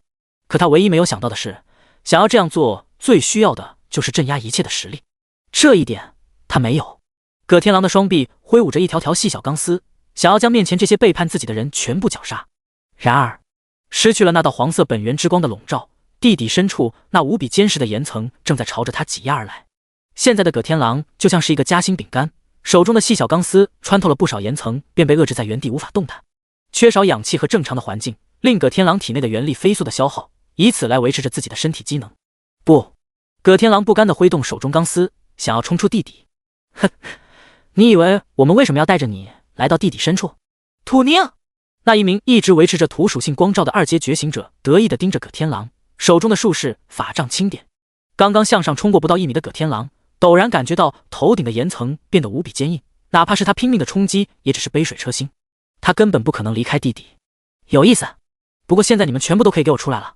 一道轻笑声突然在所有人的耳边响起，握着术士法杖的土粒子面色一变，无比剧烈的震动从头顶轰然落下，数十米的地底岩层在一道黑红色掌印之下轰然崩碎，刺眼的阳光从头顶落下。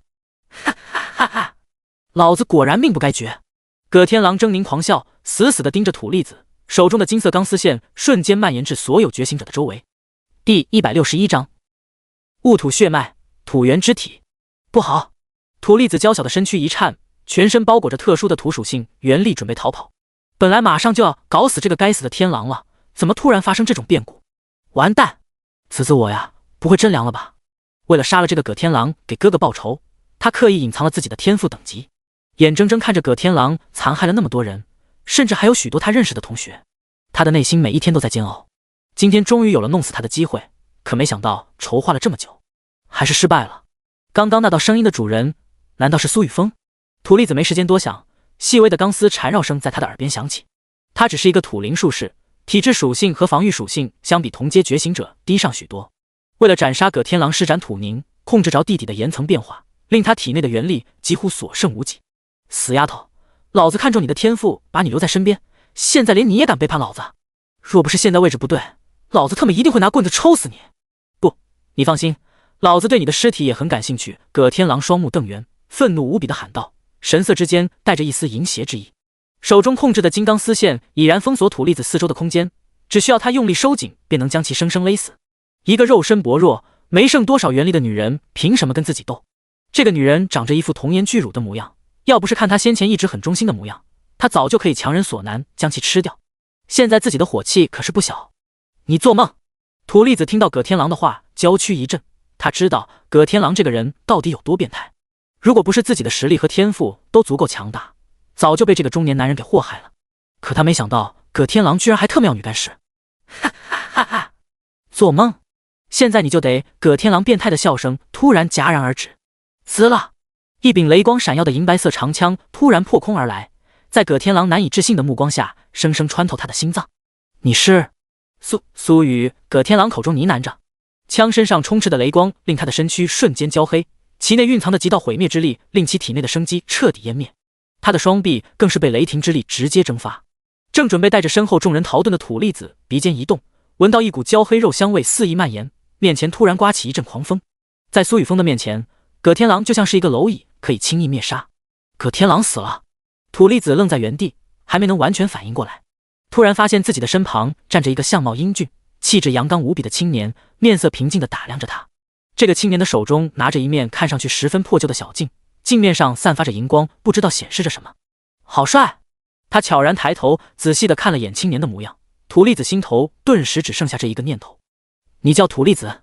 苏雨峰看了眼窥源镜上显示的信息内容，瞳孔微微一缩，不动声色地问道。目标：土粒子。境界：超凡境一星，4阶。天赋：控土之源 SS 级。职业：土灵术士，超凡2级。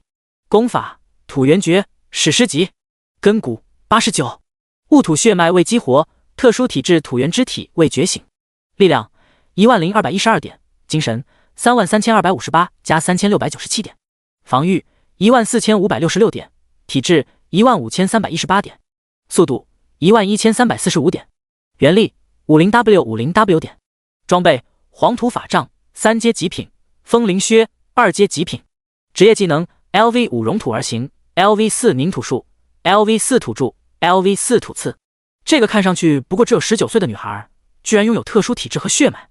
苏雨峰扫了土粒子一眼，这个女孩个子不高，身材娇小玲珑，长着一副甜美娃娃脸，皮肤非常白皙，像珍珠一样光滑细腻，没有一点瑕疵。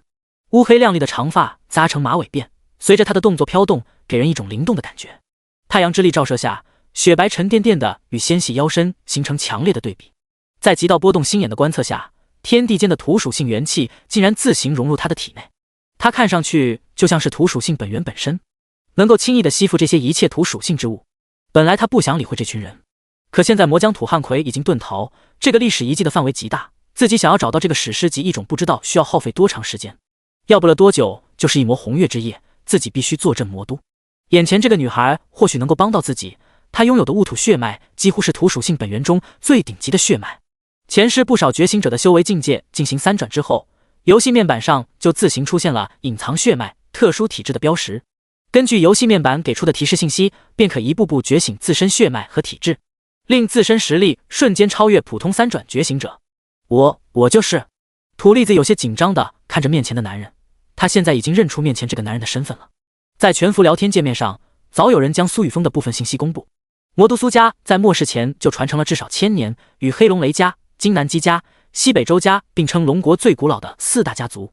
4大家族上一代族长就是龙国元老会的4大元老，可以说每一个家族都是顶尖财阀，影响龙国的方方面面。这样的家族在末世时代会呈如何发展？要知道，末世前留存的军队也在苏家的掌控之中。现在黑龙雷家更是被苏雨峰带领的魔都苏家给彻底毁灭。面对这样的男人，土栗子一时间有些说不出话，也不知道这个男人想要找自己干什么。他不过是一个普通的超凡境一星觉醒者而已。很好，你身后的这群人需要我帮你处理了吗？苏雨峰的黑红色瞳孔闪过一抹寒光，天穹之上还未散去的乌黑雷云骤然凝聚出数百道紫耀雷霆。第162章瞬间恢复生死符。栗子，我们刚刚可是都站在你这边，你可不能刚刚一直监视着外界景象的二转觉醒者听到苏雨峰的话被吓得脸色煞白。其他人不知道苏雨峰到底有多么恐怖，可他知道那几头被他斩杀的史诗级 BOSS， 随便一个手指头都能将他们这里任何一个人碾死。可这么强大的史诗级异种却被苏雨峰轻松碾死，从这里就可以说明一切了。不，苏家主，他们都是好人，你能不能？土栗子有些语无伦次地喊道。我可以放了他们，不过你必须帮我一个忙。苏雨峰微微一笑，身上的气势微微收敛。好，我帮你，只要放了他们就行。土栗子闻言稍稍松了口气，只是目光再度被苏雨峰手中拿出的红色符箓给吸引。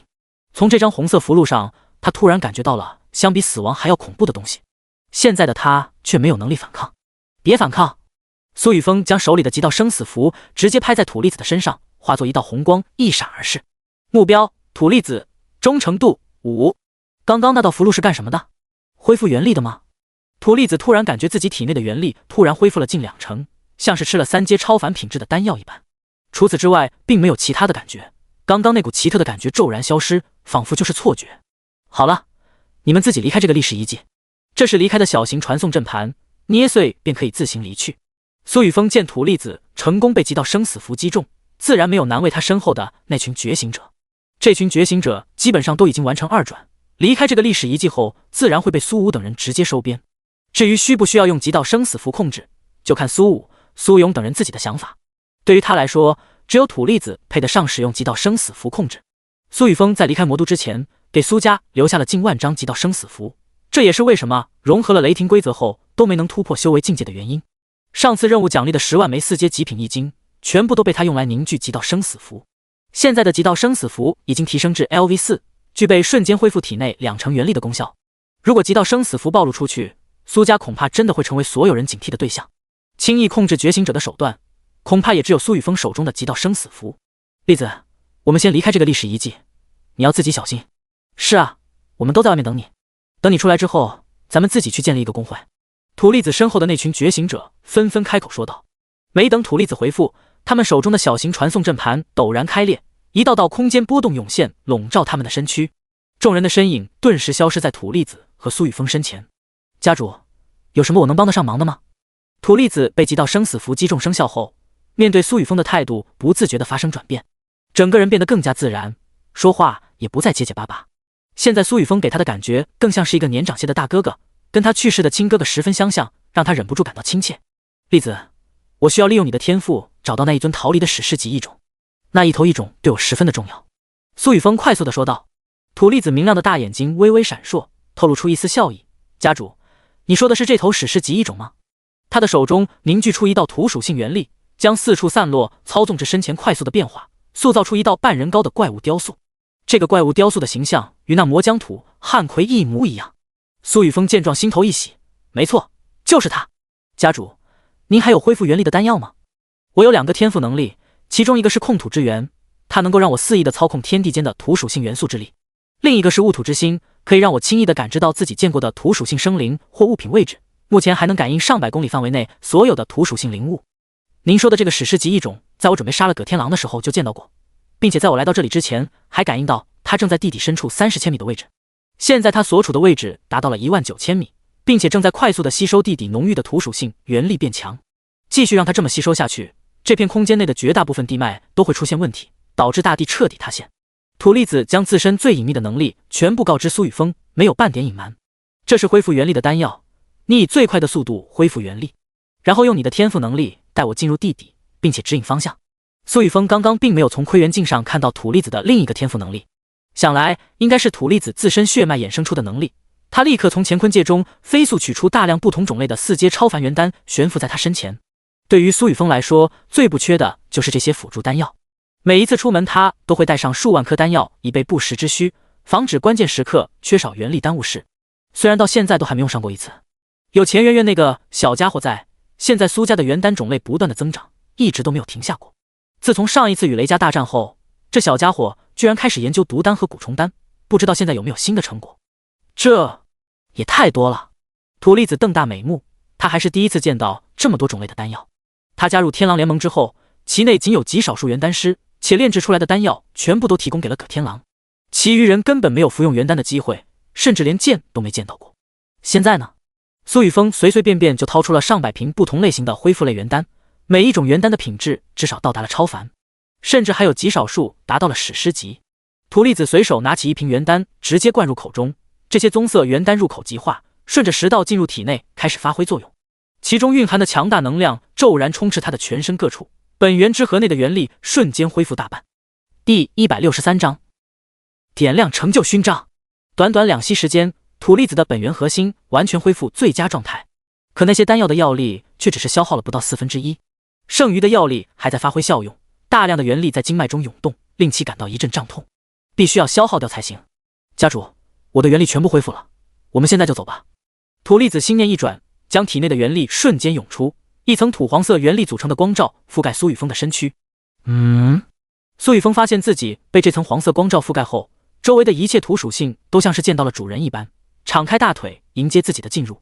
这个拥有雾土顶级土属性血脉的女孩倒是很有培养的价值，尤其是长相和身材上，很适合跟连家月、连家欣、子琼她们当姐妹。家主，我们现在可以下去了。那个史诗级异种好像感知到了我的存在，现在正在快速的移动方位。土栗子朝着的眼睛摇了摇细嫩白皙的小手，有些焦急的喊道：走！苏雨峰顿时回过神，直接握住了土栗子的小手，急到本源之核内的元力轰鸣。雷霆规则以及神话级天赋雷霆天罚同时加持在两人的身上，还有一股狂风在他们的身后袭来，两人的身影骤然消失在原地，飞速的朝着魔浆土汉葵靠近。在土栗子自身天赋的作用下，原本密不透风且坚实无比的岩层犹如平地一般，丝毫没有阻碍苏雨峰的速度，反而在土栗子的天赋能力加持下更快了几分。一道熟悉的身影已然落入苏雨峰的视野范围之中，正是那魔浆土汉葵。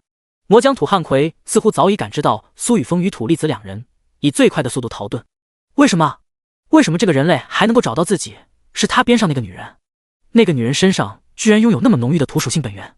难道魔浆土汉葵感知到苏雨峰、土栗子两人的刹那，便向地底更深处逃遁？可双方之间的距离非但没有拉开，反而在快速的缩小。继续这么下去，他必死无疑。不行，拼死一搏！只要吞了他身旁的那个女人，自己说不定能够正式蜕变成为5阶。魔浆土汉葵心头发狠，不再继续逃遁，而是张开双臂，刹那融入地底的岩层威力之中，冲向土栗子。给我死！毁灭天法！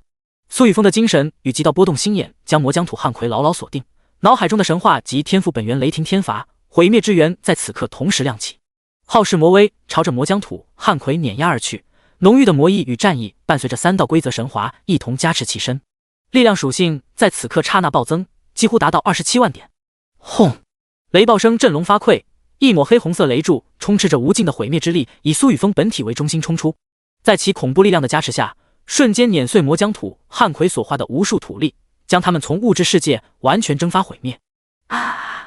人类，你打乱了主的配置，你身上的神之烙印都将成为你的催命符，你迟早也会死。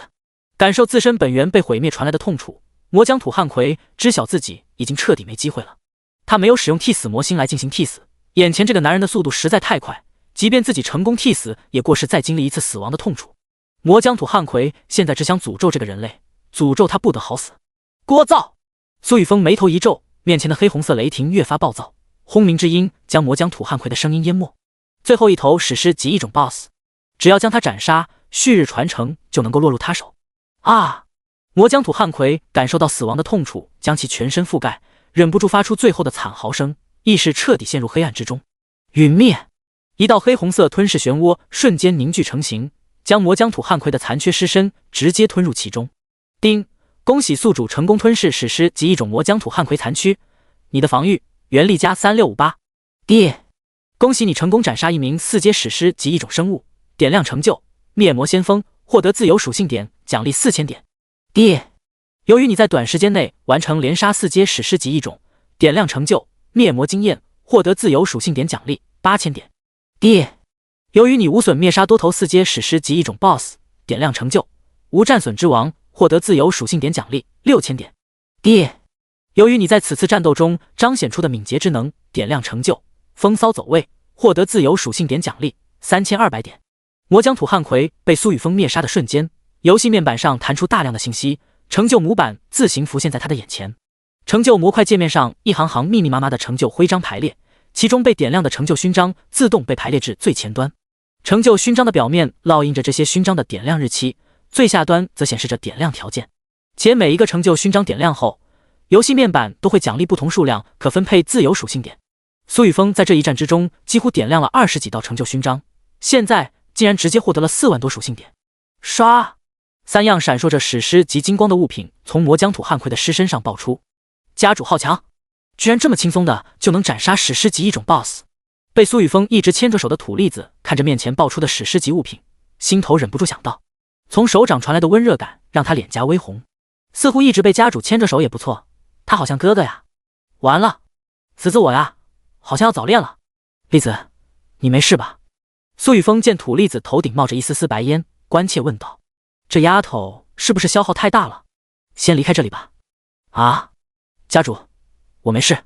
土栗子低下头轻声应道。突然破风声在耳边响起，土栗子感觉身体一轻，整个人被苏雨峰抱起。地底单调的岩层景象在眼前一晃而过，取而代之的是无比刺眼的阳光。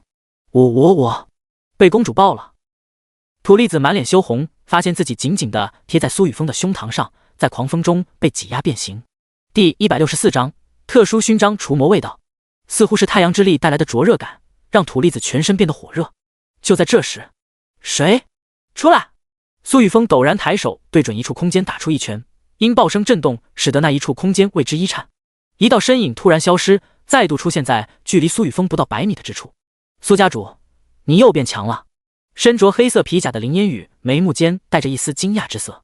上一次见到苏雨峰之时，他不过只是刚刚突破3阶掌元境，现在却已经达到了4阶超凡境4星。除此之外，眼前这个男人最大的改变还是他的气势，这股霸道至极的气势他还是第一次从人类的身上感受到。他刚刚那一拳展现出的力量至少也有15、6万点吧。正常的4阶超凡境10W 点属性极限，对于自己和苏雨峰这样的人来说，当真算不得什么阻碍。最关键的是，自己好像已经被他牢牢锁定，即便是他动用了空间之力变换位置。看来苏雨峰的精神力同样强大，他绝对拥有等阶极高的古老传承，品质至少也是传说级，说不定跟自己一样达到了神话级。林烟雨脑海中心念流转，他建立烟雨楼最大的目的就是为自己搜刮修炼资源，以及保护一些想要保护的人。苏雨峰的实力如此强大，手中掌控的势力在龙国也是顶尖，没必要为此跟他结下仇怨。这个历史遗迹中不过只是弓箭手使用的高阶传承，难道苏雨峰的职业与弓箭手有关联？林楼主，你突然出现在这里，应该也是为了这个历史遗迹之中的传承吧？苏雨峰将怀中的土栗子轻轻地放下，警惕地看向身前出现的女人。掌心窥圆镜自行浮现，其上荧光闪烁后快速出现林烟雨此刻的信息。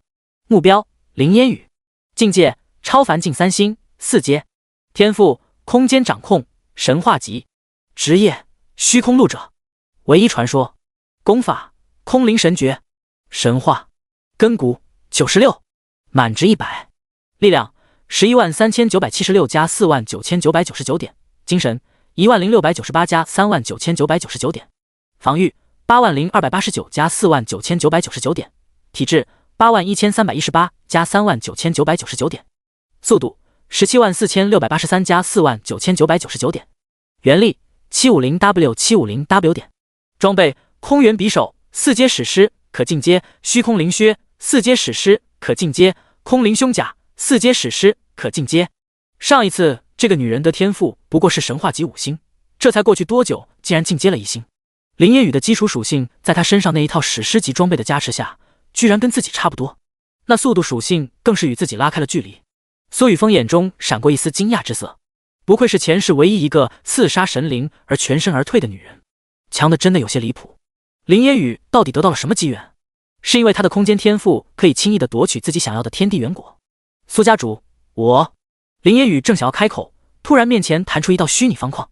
全服广播，恭喜勇者苏雨峰成为首位连杀5尊史诗及一种魔物之人，获得地心本源意识奖励 1W 点自由属性点特殊勋章除魔味道，且完成即时隐藏任务猎魔精英，获得任务奖励5000，可分配自由属性点，临时 buff 猎魔光环，持续时间7日。一魔红月之月将临，现已出现1阶、2阶、3阶史诗级异种魔物，将其斩杀后可获得大量奖励以及特殊勋章。全服广播，恭喜 X3 无经伤，全服，震惊震惊震惊！苏大佬刚刚才斩杀一头史诗级 BOSS， 本来以为这就是他的极限了，结果现在连续斩杀了5头，这也太猛了吧！全服广播里说的意思是让我们快速斩杀这些史诗级异种之魔，就能获得大量奖励。钱圣旺，全服，这还不明显吗？这高品阶异种之魔全身都是宝啊！眼天机，全服，号外号外！现兜售世界各地出现的1阶、2阶、3阶史诗级异种魔物信息，以及世界各地王级、精良级异种生物信息，数量有限，先到先得。李峰，全服，私聊私聊，我要去摸这些史诗级异种之魔。机灵风，全服，紧急收购大量刻魔材料、闭魔材料以及净化材料，交易模块可直接投入机家所属店铺。陈光辉，全服，这南陈家铜球拥有强大特性的刻魔材料，品质越高越好，不差钱，有多少收多少，只要你有货，我们照单全收。沈千分，全服，同上+1。周庆庆，全服，广招英才。周家现需要大量2转觉醒者加入，待遇从优，且保证度过此次一魔红月之夜，距离长安较近者可速来。安可，沃尔沃，全服，女士们先生们，我们沃尔沃家族同样需要招纳。全服聊天面板上大量的信息刷屏，除了惊叹苏雨峰能够在短时间内连杀如此之多的史诗级异种 BOSS 外，几乎每个势力都在为接下来的一魔红月之夜做准备。尤其是全服广播中一次次出现的提醒，也让各地的强大觉醒者知晓了史诗级异种魔物的存在。不少人已经找到眼天机去购买这些魔物的准确信息和地点。苏家主，我并不准备跟你争夺这个传承，但我的手中有你需要的东西。林烟雨的目光从眼前的虚拟方框上收回，平静地对着苏雨峰说道。原先林烟雨就没有打算在这里与他争斗，苏雨峰此次连斩数头4阶史诗级异种，必然完成了不少成就。成就点亮得到的自由属性点不在少数，更不用说即时任务和地心本源意识的奖励。另外，他自从站到苏雨峰的面前开始，就感受到了一股极其强大的威压和死亡的威胁。那缠绕在苏雨峰周遭的3道不同颜色的光链，像是极其特殊的力量。特殊勋章除魔味道，当你面对一种魔物之时，对其造成的伤害将提升 6%。第165章完整传承钥匙罪临时 buff 猎魔光环，面对一种魔物之时，你将获得并除一魔之气绝大部分的影响，并额外获得 10% 的全属性加成。我需要的东西。苏雨峰的目光同样从眼前的虚拟面板上收回，他不知道林烟雨在想些什么，但听到林烟雨的话，瞬间就想到了乾坤界中存放着的史诗级物品。除却4阶史诗级技能书、装备以及易经之外，分别是5种不同颜色的残片。他将这些残片从储物戒中取出，当着林烟雨的面开始将它们尝试拼接在一起。少了一块碎片。苏雨峰看着眼前拼接成型的碎片，顿时明白了林烟雨刚刚所说。他从5头史诗级魔将手里获得的钥匙碎片拼接出一个圆盘形钥匙，圆盘的中心存在一块月形空洞，唯有将这部分填充完全，他才能获得完整的旭日剑神传承钥匙。说吧，我需要付出什么才能拿到你手里的碎片？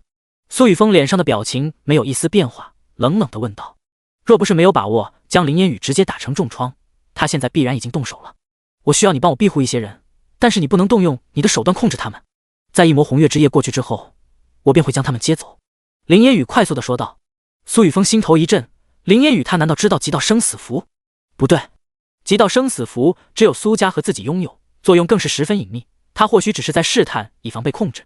林烟雨所说的那一群人，若是交给我来庇护，不管有没有出众的天赋，也必须完全控制下来，顺势打入烟雨楼，进而掌控这个势力。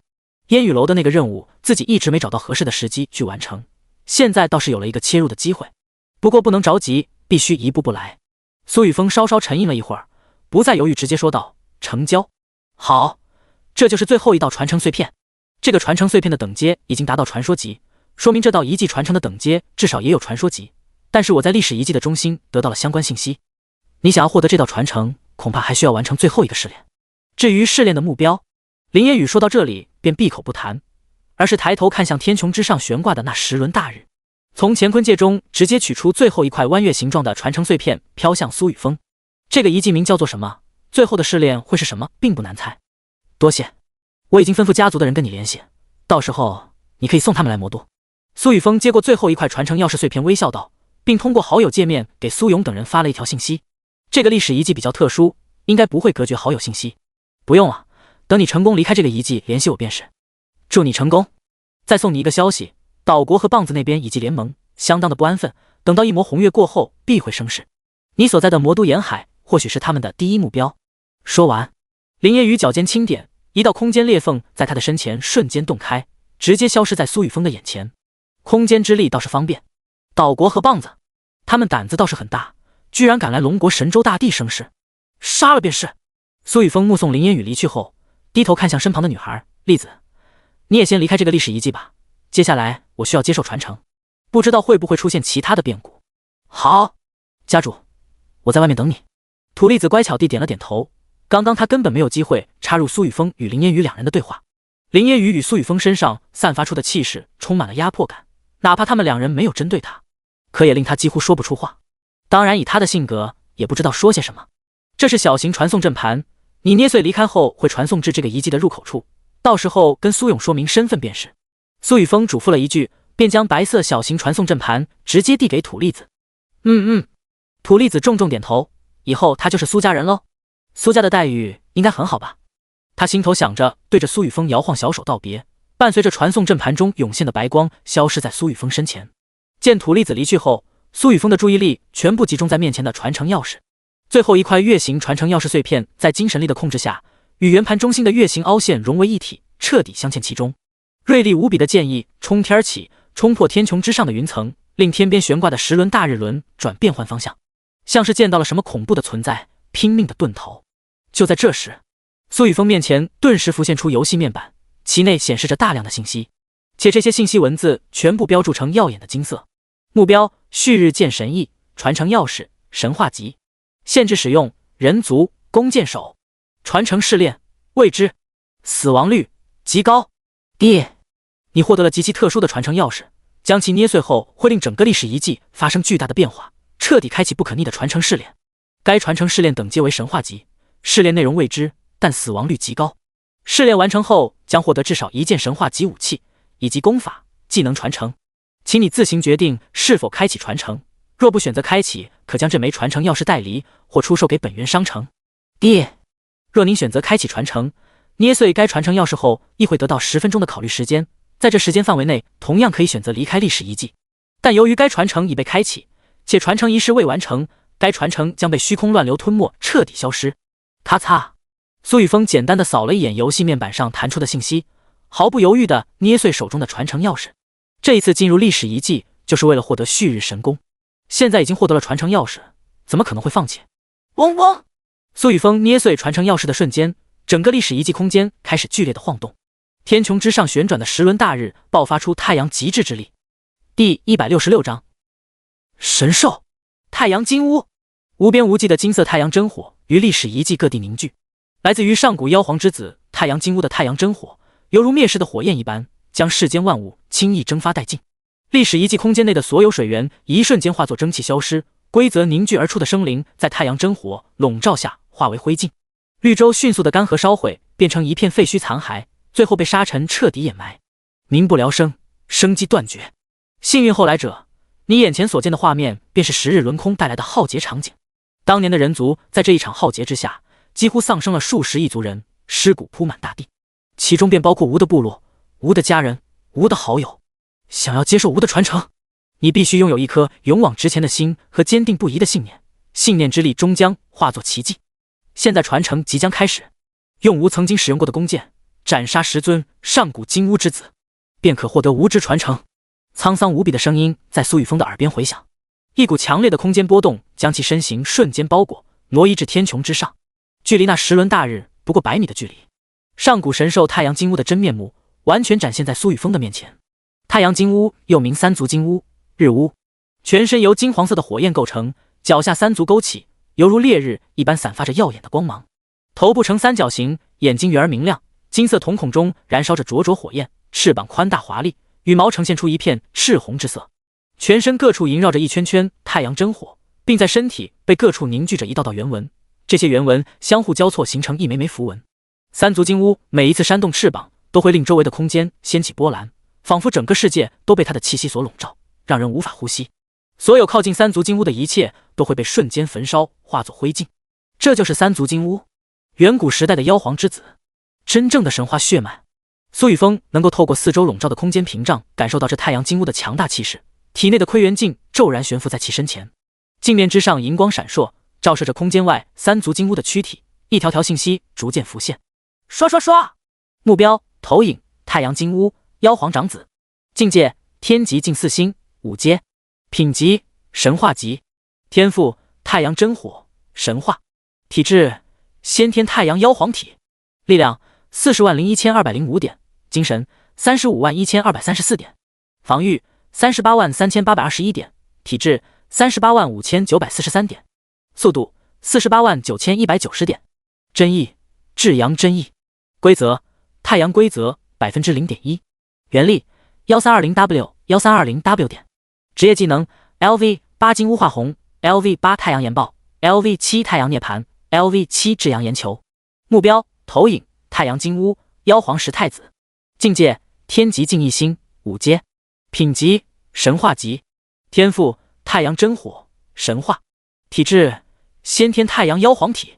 力量：314205点，精神286134点，防御299821点，体质308943点，速度359190点。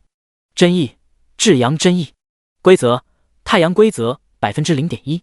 原力1020W 1020W 点。职业技能 LV8 金乌化红 LV8 太阳岩爆 LV7 太阳涅槃 LV7 至阳岩球。10尊太阳金乌的详细信息全部都在窥元镜之中浮现，落在苏雨峰的眼前。这些太阳金乌的模板属性竟然如此恐怖，即便是最弱的这头妖皇石太子，堪堪迈入天级近1星的投影，居然也那么强大。若是他们自己的本尊，基础属性得离谱到什么地步？苏雨峰原本波澜不惊的面容，在此刻充斥着惊骇之色。他本以为最后一道考核中的10道太阳金乌，顶多就是比那5尊魔将强大一些。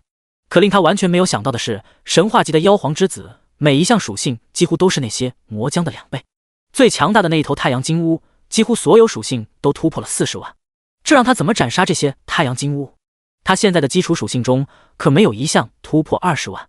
苏雨峰皱着眉头，开始思考破局的方法。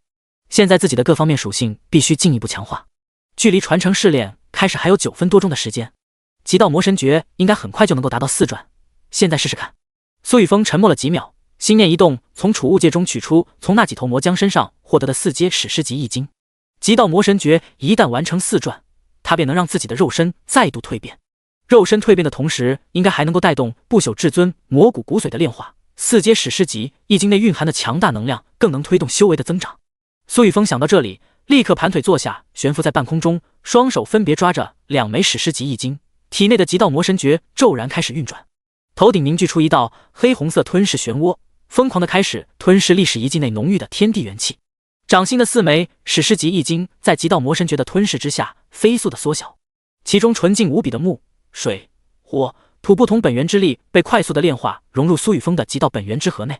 在大量本源之力的充斥之下，极道本源之河开始扩张，其内蕴含的元力上限逐渐拔高。4阶史诗级易经内蕴藏的纯粹真意也被霸道无比的极道真意飞速吞噬，以此来壮大自身。苏雨峰的背后凝聚出极道真意的特殊意象泉碎星空，这道意象内闪烁的星辰逐渐变得清晰。与此同时，金、木、水、火、土5行本源之力正顺着极道魔神诀快速的蔓延全身，令全身各处细胞与这生生不息、相生相克的5行元力交融。他的身体开始散发五彩光芒，5行元力在他的体内交融汇聚，滋养强化着他的身躯，令每一寸肌肉都蕴含着无尽的力量。血气如同江河般奔腾，本就充斥着强大生机的肉身，在这5行元力的交融之下逐渐蜕变。第167章极道4转，本源进化再进化。还有一丝丝魔意从全身筋骨之中泛出，散发着不朽之息以及无比霸道的古老魔道规则之力。浩世魔威从他的体内爆发而出，令周遭的空间开始扭曲。一缕魔道规则从他的体内涌出，被紧闭双眼的苏雨峰牢牢地抓在手中，滔天战意充斥其身。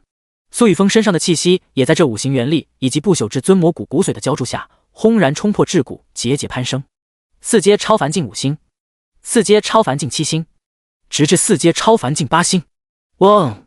修为冲破层层瓶颈的瞬间，苏雨峰的肉身微微一颤，猩红无比的红光将其全身各处笼罩，一条条黑色秩序锁链凭空凝聚于他的全身各处，仿佛是封锁其肉身的枷锁。可这些黑色枷锁在此刻却如同豆腐一般脆弱，无数裂缝伴随着极道本源之力的充斥瞬间蔓延，这些黑色秩序锁链轰然崩碎。极道魔神诀4转成！极道魔神诀4转的瞬间，不朽至尊魔骨骨髓的炼化进度骤然跳动，从1%一跃而上，瞬间抵达5%。砰砰砰！不朽不灭的魔意充斥苏雨峰的全身各处，通天魔心在大量魔意的吞吐之下，发出肋骨般的闷响。不朽至尊魔骨骨髓炼化而来的大量能量，被刚刚完成4转的极道魔神诀飞速吞噬，融入苏雨峰的体内。刚刚抵达超凡境8星修为境界，还没能停留几秒，轰！再度晋升，抵达4阶超凡境9星。战斗规则：魔道规则凝聚出2道不同颜色的神华缠绕其身，略显缥缈虚幻的神华之色竟逐渐凝练，其中流露出无比玄奥的天地之理，以及神秘而强大的战斗技巧。无畏无惧疯狂魔意在苏雨峰的脑海中浮现。苏雨峰细细体悟着这2道规则之力，以最快的速度将其完全掌控。游戏面板上的各项属性数值扭曲演化出全新的内容，就连悟性那一栏也在此刻变化。这时，一条闪烁着幽光的古老玉坠从他的脖颈之上悬浮而起，天地间中弥漫的天地元气被逆元神域快速的抽取，雷光、魔气、战意纷纷环绕着这条古老玉坠，钻入其中心的暗金色孔洞之中。古老玉坠之上竟有数道本源符文凝聚，雷霆天罚枪、雷霆盔甲、雷光战靴、雷霆神坠，在这些本源符文出现的刹那，与苏雨峰的肉身之上浮现。紫红色雷电充斥着4件史诗级本源装备，逆元神域上淡淡的金光洒下，在本源符文的照耀下，这几件本源装备出现略微的变化，其上涌出的本源强度越发昌盛，似乎是在逆元神域的帮助进化。叮！恭喜宿主通过5行元力教会滋养肉身本源，极道魔神诀成功4转，全属性加10W 点。叮！恭喜宿主成功提升修为至4阶超凡境5星，获得左元括号1000加1000点，可分配自由属性点，左元括号1000加1000点，全属性增长。叮！恭喜宿主成功提升修为至4阶超凡境9星，获得左元括号1000加1000点，可分配自由属性点，左元括号1000加1000点，全属性增长。叮！恭喜宿主成功炼化4%不朽至尊魔骨骨髓，通天魔心，魔道规则、战斗规则掌控程度正 4.9%。滴！由于你的修为在短时间内连续晋升6个小境界，成功点亮成就勋章，修炼干人、修炼狂人、修炼狂魔。奖励可分配自由属性点6000点。滴！由于你成功掌控规则之力，跨越了等阶限制，成功点亮成就勋章，规则新人、规则精英。奖励可分配自由属性点 1.3W 点。叮！你的本源装备雷霆天罚枪、雷霆盔甲、雷光战靴、雷霆神坠正在进化。叮！由于你的等阶提升，特殊神话装备逆元神域发生微妙变化，本源正在复苏中。苏雨峰正沉浸在魔道规则、战斗规则之力的奥妙之中，耳边陡然响起大量的系统提示音以及游戏面板的信息。悬浮在其身前的逆元神域，也是他最初抽取到的第一件特殊神话级装备，正散发着神秘的暗金色光芒。魔道规则之力、战斗规则之力、雷霆规则之力，在这暗金色光芒的照耀下，其中涌现的威能劲强大的数倍。历史遗迹中的浓郁元气被逆元神域快速吸收，凝聚出一滴滴淡金色元力精粹，落到苏雨峰的胸膛之上。滴！融合炼化逆元精粹之水，体质加300，精神力量加200，速度防御加150。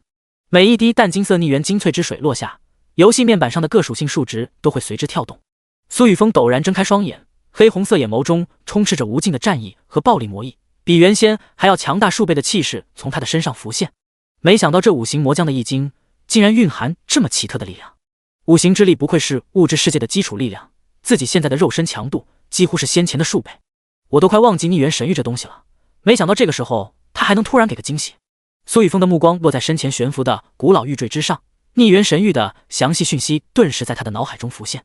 目标：逆元神坠，等阶：无级别限制，品质：神话，复苏中，职业：无限制，已与苏雨峰灵魂绑定。属性：规则之力正 5%， 真意之力正 20%， 悟性加50，顿悟加10。当前处在基础复苏状态，请保持自身极道本源之核原力时刻融入逆元神坠。特性：逆元。使用者可通过逆元神坠强行探索领悟其本源之力，并推演扭转其本源。特技1、逆转。逆元神坠每日可主动逆转自身任意5000点属性，将其本源逆转化作可分配自由属性点。2、精粹之源。逆元神玉可吸纳天地元气凝练逆元精粹之水3滴，服用该精粹可为佩戴者强化自身各项属性。当前4阶逆元精粹之水可为佩戴者提供体质增长300点，精神力量增长200点，速度防御增长150点。逆元精粹之水可供给他人使用。第168章神话本源复苏，逆元神玉。3、神境屏障。当你受到致命攻击之时，逆元神玉将自动形成一道神境屏障，为你强制挡下致命一击。冷却时间25个自然日。4、神境空间。强行逆转天地空间本源，形成极其特殊的神境空间。你可以为这个空间制定一条利于己身的规则，该规则将强行作用于神境空间封锁的生灵。冷却时间30个自然日。神境空间。苏雨峰快速地扫过逆元神玉复苏后的全新属性，这件特殊神话装备现在终于展现出了神话装备该有的威能。那每日凝练的逆元精粹取代了原先龟速增长的每日10点全属性，功效比先前强大了100倍。洗点功能也从50点增长了100倍，达到5000点。搭配自己的永恒级天赋是神掠夺，完全可以把自己真正打造成真正的6边形强者。最让他眼热的是最新形成的全新功效神境空间。不说其他的，自己现在有了这神境空间，即将开始的传承试炼或许不再有任何风险。之前斩杀5行魔将汉魁获得的史诗级装备也恰好能够用上。属性相克之下，那2本技能书应该能派得上用场。苏雨峰从储物戒中取出2件闪烁着史诗级金光的4阶本源装备和2本史诗级技能书。目标：土魔守护腰带。等阶：4阶。品质：史诗。职业：战士、术士、法师等。体质大于8800，力量大于9000。属性：防御加49999，体质加41111，理智100，魔翼侵蚀。特性：守护，在遭受攻击时自动凝聚出守护屏障，可有效抵挡若力量不足时 W 点的伤害。特技：魔土沼泽。激活此特技可瞬间改变指定方位的地形，令地面化作魔力沼泽，落入其中的生灵几乎难以挣脱。备注：这是一件被异魔之力侵蚀过的史诗级装备，异魔之力虽然强化了这件装备的各项属性，却依旧存在极大的隐患。想要使用这件装备，必须保证自身意识不被侵蚀，否则你心中的魔鬼将被点燃。目标：炎魔手镯。等阶：4阶。品质：史诗。职业：道士、术士、法师等。体质大于8800，精神大于10000。属性：精神加49999，力量加10000，防御加21111，理智200，魔翼侵蚀。特性：灼源，每一次对敌人造成攻击，都将有 20% 的几率强行灼烧敌人体内至少 5% 的本源之力。特技：魔焰滔天。激活此特技可令自身施展的火属性技能覆盖魔焰，被魔焰击中者将进入出血状态，且附带减速效果。备注：这是一件被异魔之力侵蚀过的史诗级装备，异魔之力虽然强化了这件装备的各项属性，可依旧存在极大的缺陷。使用这件装备的同时，自身精神将出现偏差，向往黑暗与毁灭。自身意志较弱者请不要轻易使用。目标：技能书魔水惊涛。品质：史诗，4阶可学习。职业：法师、术士、道士等。介绍：动用强大精神力调动水元素，与自身元力一同相融，凝聚出威能强大的惊涛骇浪。备注：使用者必须具备异魔之力或魔道本源之力，亦或者掌控黑暗属性元力。目标：技能书木魔灵疗术。品质：史诗，4阶可学习。职业：法师、术士、道士、炼器士。介绍：通过精神力强行截取天地蔓延的木属性生机融入生灵体内，快速恢复目标伤势。若手中存在祭献血肉之物，可大幅度增强治疗效果。备注：使用者必须具备木属性元力且拥有强大异魔之力，若拥有黑暗属性本源亦可使用。苏雨峰快速地扫过眼前这些史诗级物品的信息，毫不犹豫地将炎魔手镯、土魔守护腰带穿戴装备上。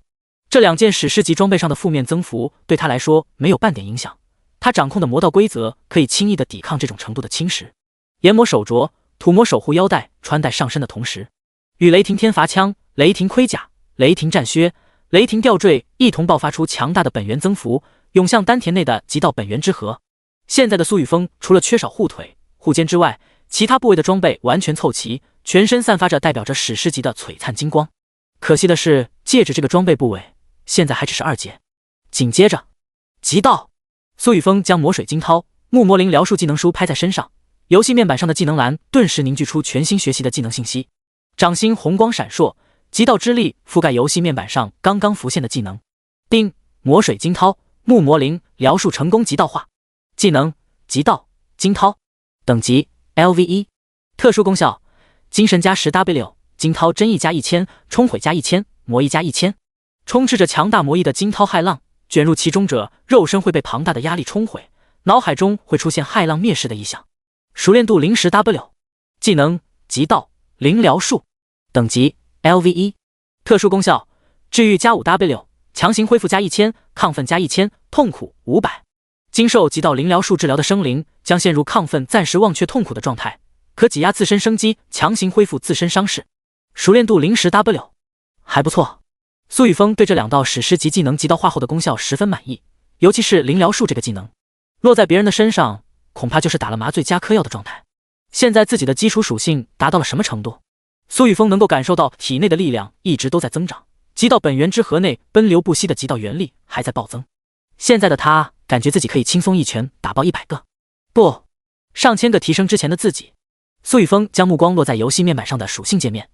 目标：苏雨峰。境界：超凡境9星4阶。天赋：弑神掠夺永恒级、吞噬神话级、雷霆天罚神话级、毁灭之源神话级、魔影分身神话级、不死之身神话级。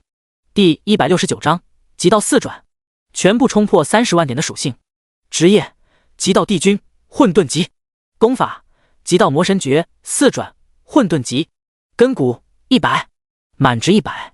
悟性：天才之资。力量：293976加52346点。精神：230698加49999点。防御：3400289加49999点。体质：3791318加49999点。速度：3244683点。原力：1750W 1750W 点。天地规则：魔道规则 5%， 战之规则 5%， 雷霆规则 0.9%。哇哦，帅小伙，现在的你真的强的一批哦，一巴掌一个小朋友，不是吗？不朽至尊魔骨骨髓，通天魔心融合进度 5%， 是神点300。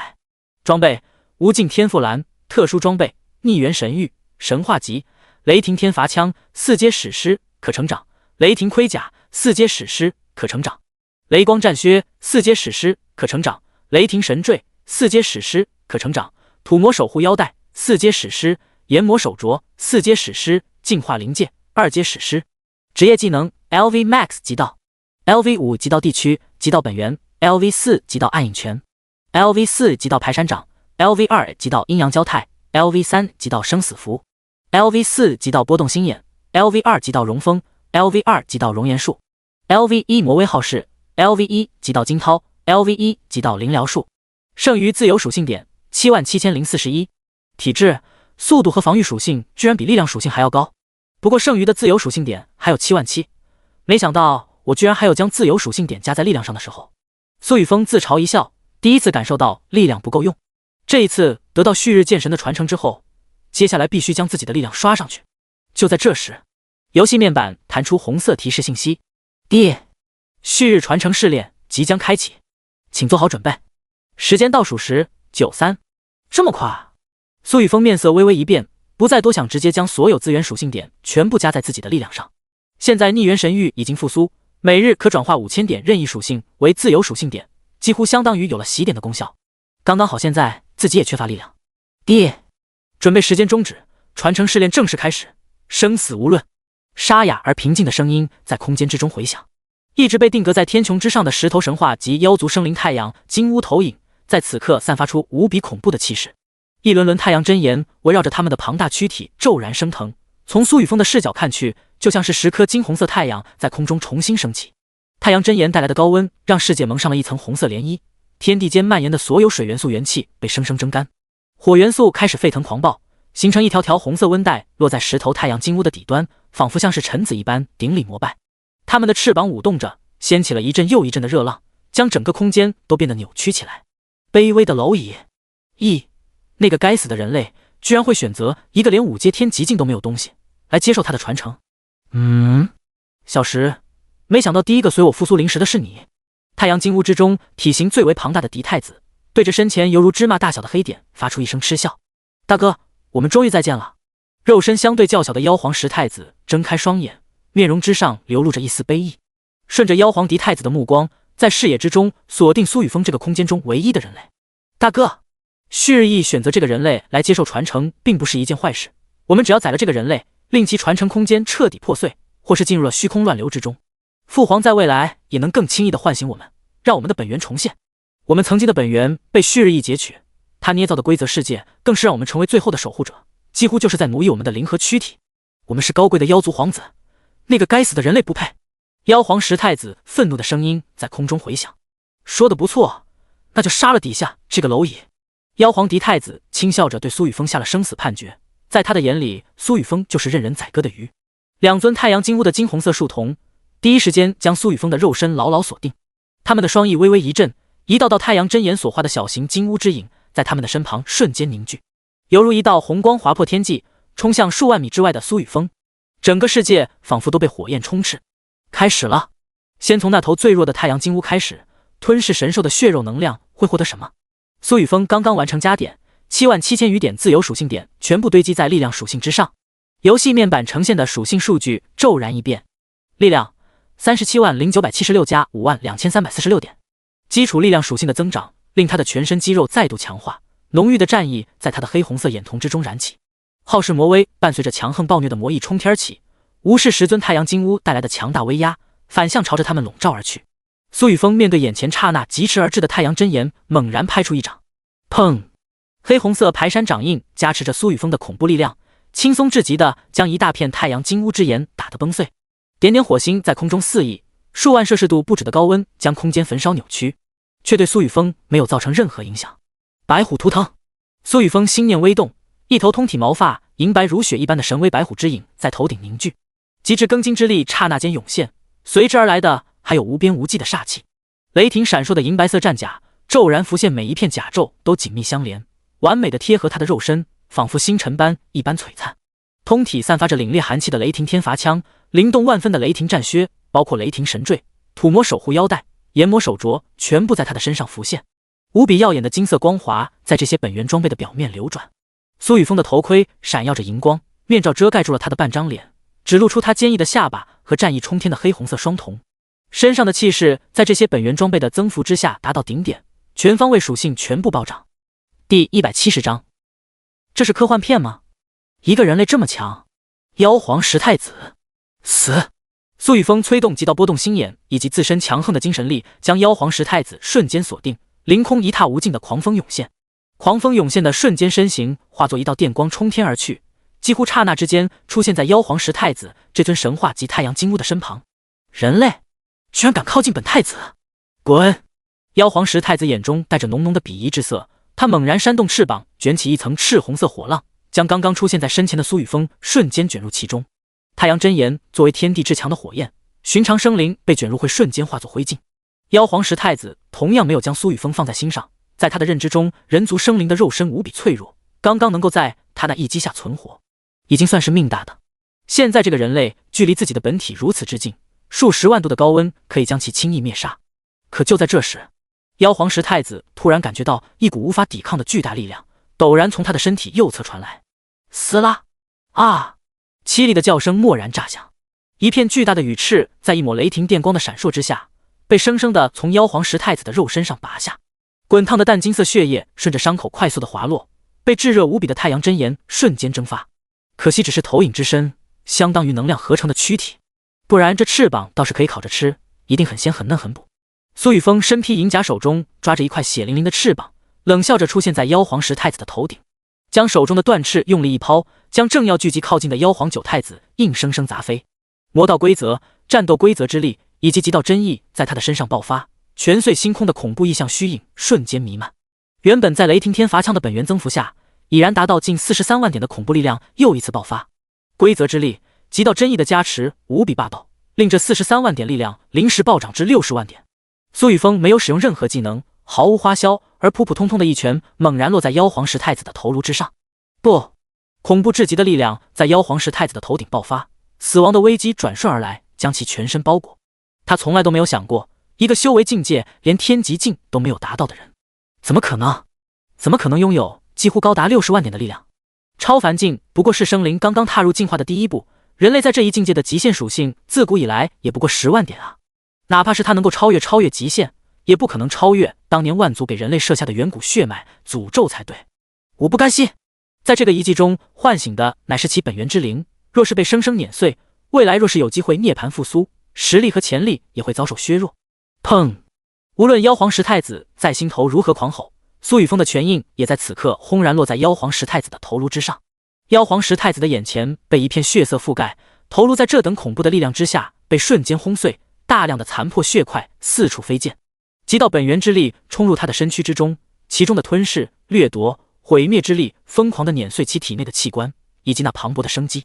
白虎图腾的冰冷煞气充斥他的精神，让其全身感到一阵冰冷，如入冰窟一般。作为一头神话级品阶的神兽，哪怕只是本源投影之躯，携带的生机依旧无比强大。天极境的生灵几乎将肉身之躯的潜力完全挖掘，强大生机和恢复力只是特点之一。苏雨峰的毁灭之力、掠夺之力、吞噬之力，在不死力量的加持下，依旧遭受到妖皇石太子体内强大生机的抵抗。妖皇石太子的肉身竟然在缓慢的恢复，可苏雨峰的拳头却还在落下。刚刚恢复些许伤势，又一次爆碎。不，大哥，救我！这个人类居然还掌控了毁灭之力，还有饕餮那个混蛋的吞噬之力。被碾碎了头颅的妖皇石太子，在这一刻真正的感受到了死亡的威胁。原本他可以通过吸纳周围其余几头太阳金乌散发的太阳真炎来瞬间恢复身躯，故而在苏雨峰出现在其身旁的时候，妖皇石太子才没有任何想要闪躲的意思。可他却发现眼前这个人类居然拥有毁灭生机的力量，继续这么下去，他必死无疑。小石，妖皇狄太子戏谑的笑容在此刻凝固。科幻片吗？一个连肉身潜力都还没完全挖掘的4阶超凡境人类，居然不惧怕小石的太阳真眼？这个人类的肉身竟然如此强大！妖皇狄太子心念一动，在金乌化红之术天赋催动之下，眨眼跨越空间，出现在苏雨峰的身前。庞大的身躯卷起双翅，狠狠地拍向苏雨峰。高达40万点的力量，加上太阳真炎的辅助，定能让眼前这个人类的肉身毁灭。苏雨峰的极道波动心眼一直都处在运转之中，妖皇狄太子刚刚动弹的瞬间，他就已经知晓。可他丝毫没有在意，现在的他可是名副其实的6边形战士。极道地区和极道手加持之下，他压根不担心自己会被妖皇狄太子重创。抓住妖皇石太子，轻视自己没有闪躲的机会，将重创的他吞噬，才是苏雨峰真正的目的。对于苏雨峰来说，他最怕的就是这10头太阳金乌跟他玩捉迷藏。他们的速度在自身天赋技能的加持下，绝对要比现在的他快。吞噬！苏雨峰体内的极道本源之核犹如一颗黑红色星辰一般亮起红光，庞大的极道元力快速的从中涌出。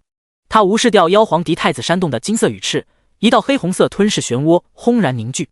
吞噬漩涡凝聚的瞬间，妖皇石太子在空中飞洒的血肉直接被吞噬，被苏雨峰死死拽在手里的庞大身躯同样被吞入其中。无论妖皇石太子如何反抗，都无法脱离他的掌控。大哥，杀了他！你一定要杀了他！妖皇石太子疯狂而惊恐的声音在妖皇狄太子的耳边回响，身躯在妖皇狄太子的眼前被苏雨峰身下的黑红色漩涡生生吞噬。第171章太阳炼魔阵。阳球！妖皇石太子知道，凭借自身此刻的状态，不可能抵抗这股强大的吞噬之力，只能期盼妖皇狄太子，也就是自己的大哥，能够弄死苏雨峰。在不甘的情绪充斥下，妖皇石太子眼睁睁看着自己的身躯被生生拖入漩涡中，一点点碾碎，意识顿时陷入黑暗之中。叮！恭喜宿主成功对妖皇石太子平 A 造成伤害，力量永久提升2点，精神永久提升1点。叮！恭喜宿主成功对妖皇石太子平 A 造成伤害，力量永久提升2点，精神永久提升1点。叮！恭喜宿主成功吞噬神话及妖族生灵投影，强行炼化其内残存的本源，成功获得力量加8000，体质加9000，防御加7000，速度加1W，元力加50W。一条条系统信息在苏雨峰的眼前闪过。嗡！他的身躯陡然一颤，一股磅礴的暖流从脑海深处的神话符文吞噬之中涌出，全身各处的血肉、骨骼、细胞发出欢呼雀跃的声响，丹田内的极道本源之核骤然膨胀一小圈。好好好！苏雨峰脸上露出灿烂的笑容，沉浸在力量提升的快感之中。他没想到一尊最弱的太阳金乌居然能给他带来如此之大的提升，尤其是元力的增长，让他距离5阶天级境又近了一步。这时，妖皇狄太子的双翼扫中苏雨峰的胸膛，太阳真炎顺势蔓延至他的全身各处，想要将其血肉焚化。砰的一声，一股巨力从苏雨峰的身后袭来，一道黑红色屏障蓦然浮现，极道本源符文手悬挂在苏雨峰的头顶，将金色太阳真火几乎阻挡在外。但苏雨峰的肉身依旧被妖皇狄太子硬生生拍飞数千米，狠狠地砸在因高温干涸的地面。地面上一个人形深坑出现，太阳真炎将土地一同焚烧成为粉末，方圆数十里已然没有一个活物。实地，妖皇10太子被苏雨峰吞噬的瞬间，妖皇2太子、妖皇3太子、妖皇4太子，所有太阳金乌的灵石在这一刻全部复苏，一双双金色树瞳充斥着愤怒锁定苏雨峰。可他们都不是傻子，眼前这个人类的实力非常强大，不过只有4阶超凡境的修为，不仅提前掌控了5阶独有的真意之力，甚至还掌控了规则之力。规则之力可是3转强者才能接触的天地力量啊！合力跟这个人类拉开距离，以我们的速度，这个人类根本追不上我们。妖皇狄太子见到自己的几个弟弟全部复苏，愤怒无比地喊道：刚刚他的双翼碰撞到这个人类的肉身，犹如撞上了神兽种族泰坦巨猿的肉身一般，根本没法对其造成有效的伤害。还有自己的太阳真炎也被他体外的一层黑红色屏障阻拦，真正落到这个人类身上的太阳真炎只有极少的部分。这个人类的肉身太强了，该死的！翼怎么会这么幸运，在这个末法时代居然还能碰上一个妖孽般的人类？若是大陆本源全部复苏，这个人类该强大到什么地步？不行，必须在这里将这个人类直接铲除，否则日后必定会成为妖族的心腹大患。大哥，一起！这个人类拥有魔道规则，刚刚好适用那道元阵。妖皇3太子睿智的目光盯着苏雨峰，同时对着其他几个兄弟传音道：好，一起来！太阳炼魔阵。妖皇狄太子发出一声长啸，躯体之上竟蔓延出一条条金色圆纹。太阳炼魔。其余几尊太阳金乌的躯体之上同样蔓延出一条条复杂的金色圆纹，与妖皇狄太子身上的金色圆纹交相呼应。9尊太阳金乌在空中一同环绕而行，身上的金色圆纹在他们爆发出的妖力连接下凝聚出数道本源符文。这4道本源符文凝聚的瞬间，9尊3族金乌仿佛成为了真正的太阳，于天穹之上坠落。他们唯一锁定的魔便是苏雨峰。操！刚刚从地底下爬出的苏雨峰陡然感觉到天穹之上爆发出刺眼的阳光，层层暴增的高温以及那9颗偌大无比的太阳，终于让他久违地感受到死亡威胁。头顶这几头太阳金乌是真的在拼命啊！极道手！苏雨峰吐槽了一声，极道本源之河中储存的元力骤然消耗大半，一道极道符文手在他的头顶浮现。极道符文手微微闪烁，他的体表被一层黑红色防御屏障覆盖，金魔守护腰带亮起金光，又一层守护屏障在他的头顶凝聚。就在这时，太阳炼魔阵凝聚出的第一颗炼魔阳球轰然落下，苏雨峰所处的地面顿时支离破碎，爆裂的土层被刹那焚化。金魔守护腰带上的金光一暗，守护屏障瞬间破裂，包括极道手凝聚的黑红色防御屏障也随之破裂。千钧一发之际，魔影分身瞬移。苏雨峰强行激发魔影分身，将自己的身形瞬间挪移至另一端。然而天空中坠落的另外几颗炼魔阳球却犹如追踪导弹一般，同样改变方位，以更快的速度朝着苏雨峰落下。刚刚那颗太阳爆发出的威力差不多相当于70万点的力量，这些太阳完全由那几头太阳金乌控制，看来自己是躲不掉了，那就锤爆他！苏雨峰眼中带着浓浓的疯狂之意，雷霆天罚枪在他的手中疯狂的颤动，已然凝聚至20%的极道真意，以及魔道规则、战斗规则、雷霆规则纷纷在逆元神域的加持下缠绕他的身躯。力量属性临时暴增至60万点，无限天赋栏之中储存了许久的天赋狂暴、暴血、疯狂、不死不惧等诸多掠夺而来的天赋，在这一刻被全部激活。游戏面板上的力量数值在这些带有负面作用的天赋加持下再度狂飙，62万、67万，直至72万点。哗哗，8颗镇魔阳球在这一刻犹如真正的太阳一般落在能够焚烧一切的至阳高温，将苏雨峰的身躯吞噬。第172章神境空间，滚！苏雨峰的黑红色双瞳在此刻赤红一片，无穷无尽的疯狂之力席卷他的脑海。现在的他只想要将眼前的几颗小破球全部打爆。他的脚下重重一踏，手中紧握的雷霆天罚枪被其率先扔出，狠狠地刺向第2颗小破球。轰！振聋发聩的爆碎声蓦然响起。雷霆天罚枪在苏雨峰那恐怖的力量加持下，竟然硬生生从中心刺穿了第二颗镇魔阳球，令其在空中分成两半后支离破碎。极道排山掌，苏雨峰的身影化作一道电光在空中闪烁，两道黑红色排山掌印轰然拍向接踵而至的两颗金色太阳。啪！庞大的排山掌印瞬间印在镇魔阳球之上，将其拍成数十块碎片，彻底崩溃。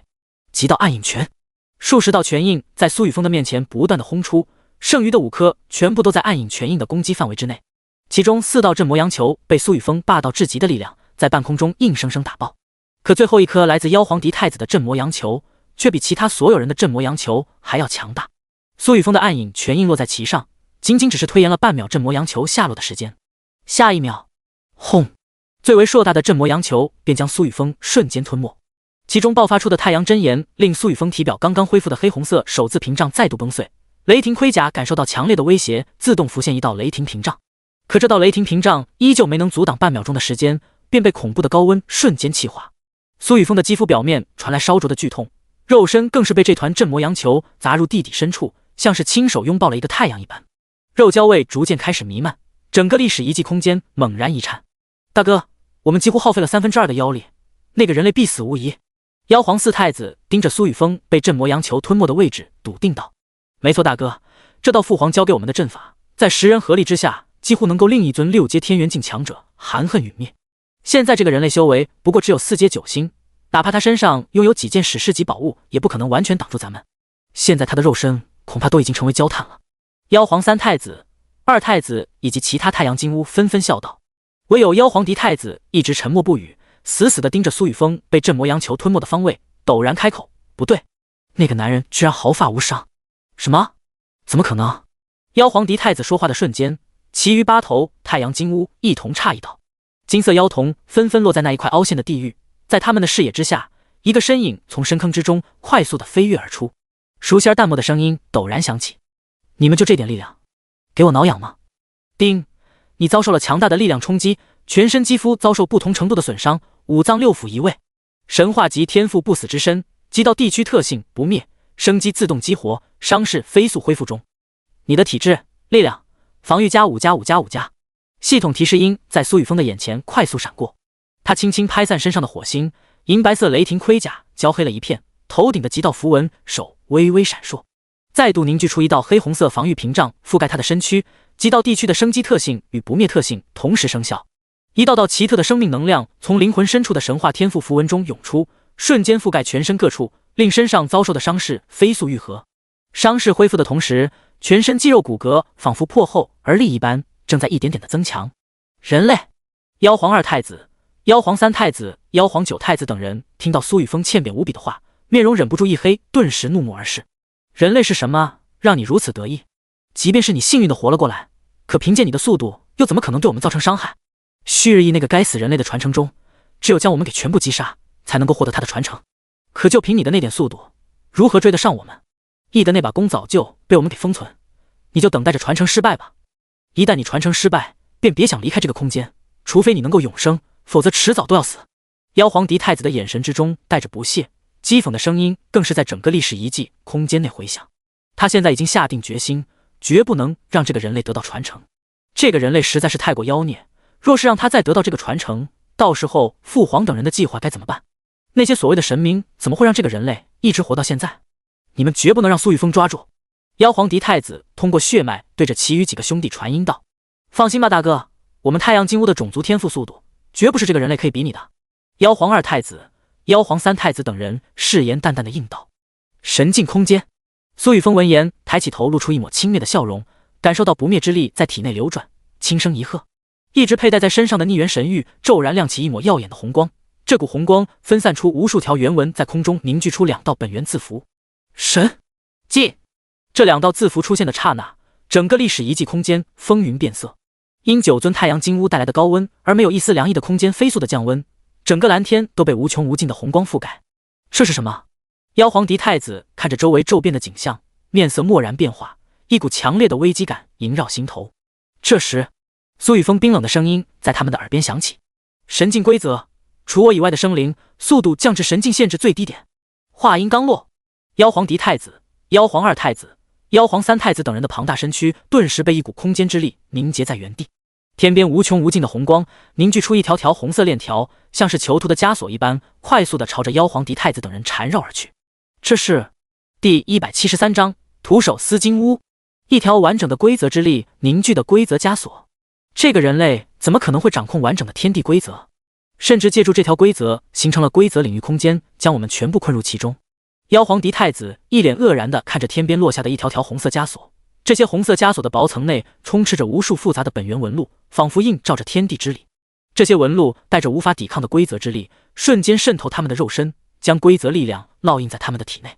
大哥，我们的肉身被这些规则枷锁封印，几乎无法动弹。不好，是那个人类！妖皇九太子陡然发出一声悲愤的惨嚎声，一抹耀眼的雷光疾驰而过，顺着他的双翼用力一扯，令人惊惧的巨力从中传来，紧接着发出令人牙酸的撕裂声。一双金色翅膀被一道人形身影硬生生撤下，而妖皇九太子却连一丝反应都没能做出。黑红色掌印蓦然落在他的头顶，令其头破血流，大量的金色血液四处飞溅，被吞噬漩涡全部吞入其中。给老子死！可苏雨峰却根本没有手软，双臂分别抓住妖皇九太子的腰腹两侧，力量瞬间爆发。不！妖皇嫡太子怒吼道，欲要阻止苏雨峰，可遭受了神境空间规则限制的他，速度出奇的缓慢，连正常状态的30%都不到。身上的妖道原纹刚刚开始闪烁，妖皇九太子的肉身便已经被苏雨峰活生生撕成两半，灵石也在肉身1分为2的痛楚下崩灭。九弟！妖皇八太子、妖皇七太子惊恐地看着眼前发生的一幕，一股冰冷之意从头顶蔓延至全身。当初的意也不过只是用了一剑将他们定死，几乎没有让他们感受到什么死亡的痛楚。眼前这个人类居然比意还要恐怖，将小九硬生生撕碎。这是人类还是远古神兽泰坦？现在轮到你们了！苏雨峰的银白色盔甲上沾染着淡金色血液，半边面罩同样染血，露出的双眼充斥着暴虐之意。话音刚刚响起，他的身影便犹如一道电光闪烁，出现在妖皇八太子的身旁。如法炮制，双臂死死地抓住妖皇八太子的腰腹两端，恐怖的力量轰然爆发的。相比妖皇八太子的身躯，苏雨峰看上去就像是一个小黑点。可就是这样的人，将这一头头太阳金乌活生生撕碎。不，肉身生生被撕扯分离的痛楚令妖皇八太子怒目圆瞪，脸上满是惊恐之色。可失去了速度的加持，他的力量根本没有办法与苏雨峰抗衡，只有死。撕拉！又一尊妖皇之子被活生生撕碎肉身，灵石在毁灭之力的覆盖下湮灭。啊！滚开！大哥，救我们！这个人类是……一尊尊太阳金乌见到苏雨峰信步闲庭地出现在他们的身前，拼命地想要扇动翅膀远离这个可怕的人类。下一秒，苏雨峰的狞笑声便在他们的耳边回响，脖颈处传来窒息的痛苦，紧接着腰腹处便被一股恐怖的拉扯之力生生分离。惨嚎声、惊恐声、慌乱声在空中不断的响起。一尊尊太阳金乌被苏雨峰徒手撕碎躯体，黑红色吞噬漩涡飞速转动，将这些太阳金乌残破的血肉全部吞入其中。丁，恭喜宿主成功对妖皇九太子平 A 造成伤害，力量永久提升2点，精神永久提升1点。丁，恭喜宿主成功对妖皇八太子平 A 造成伤害，力量永久提升2点，精神永久提升1点。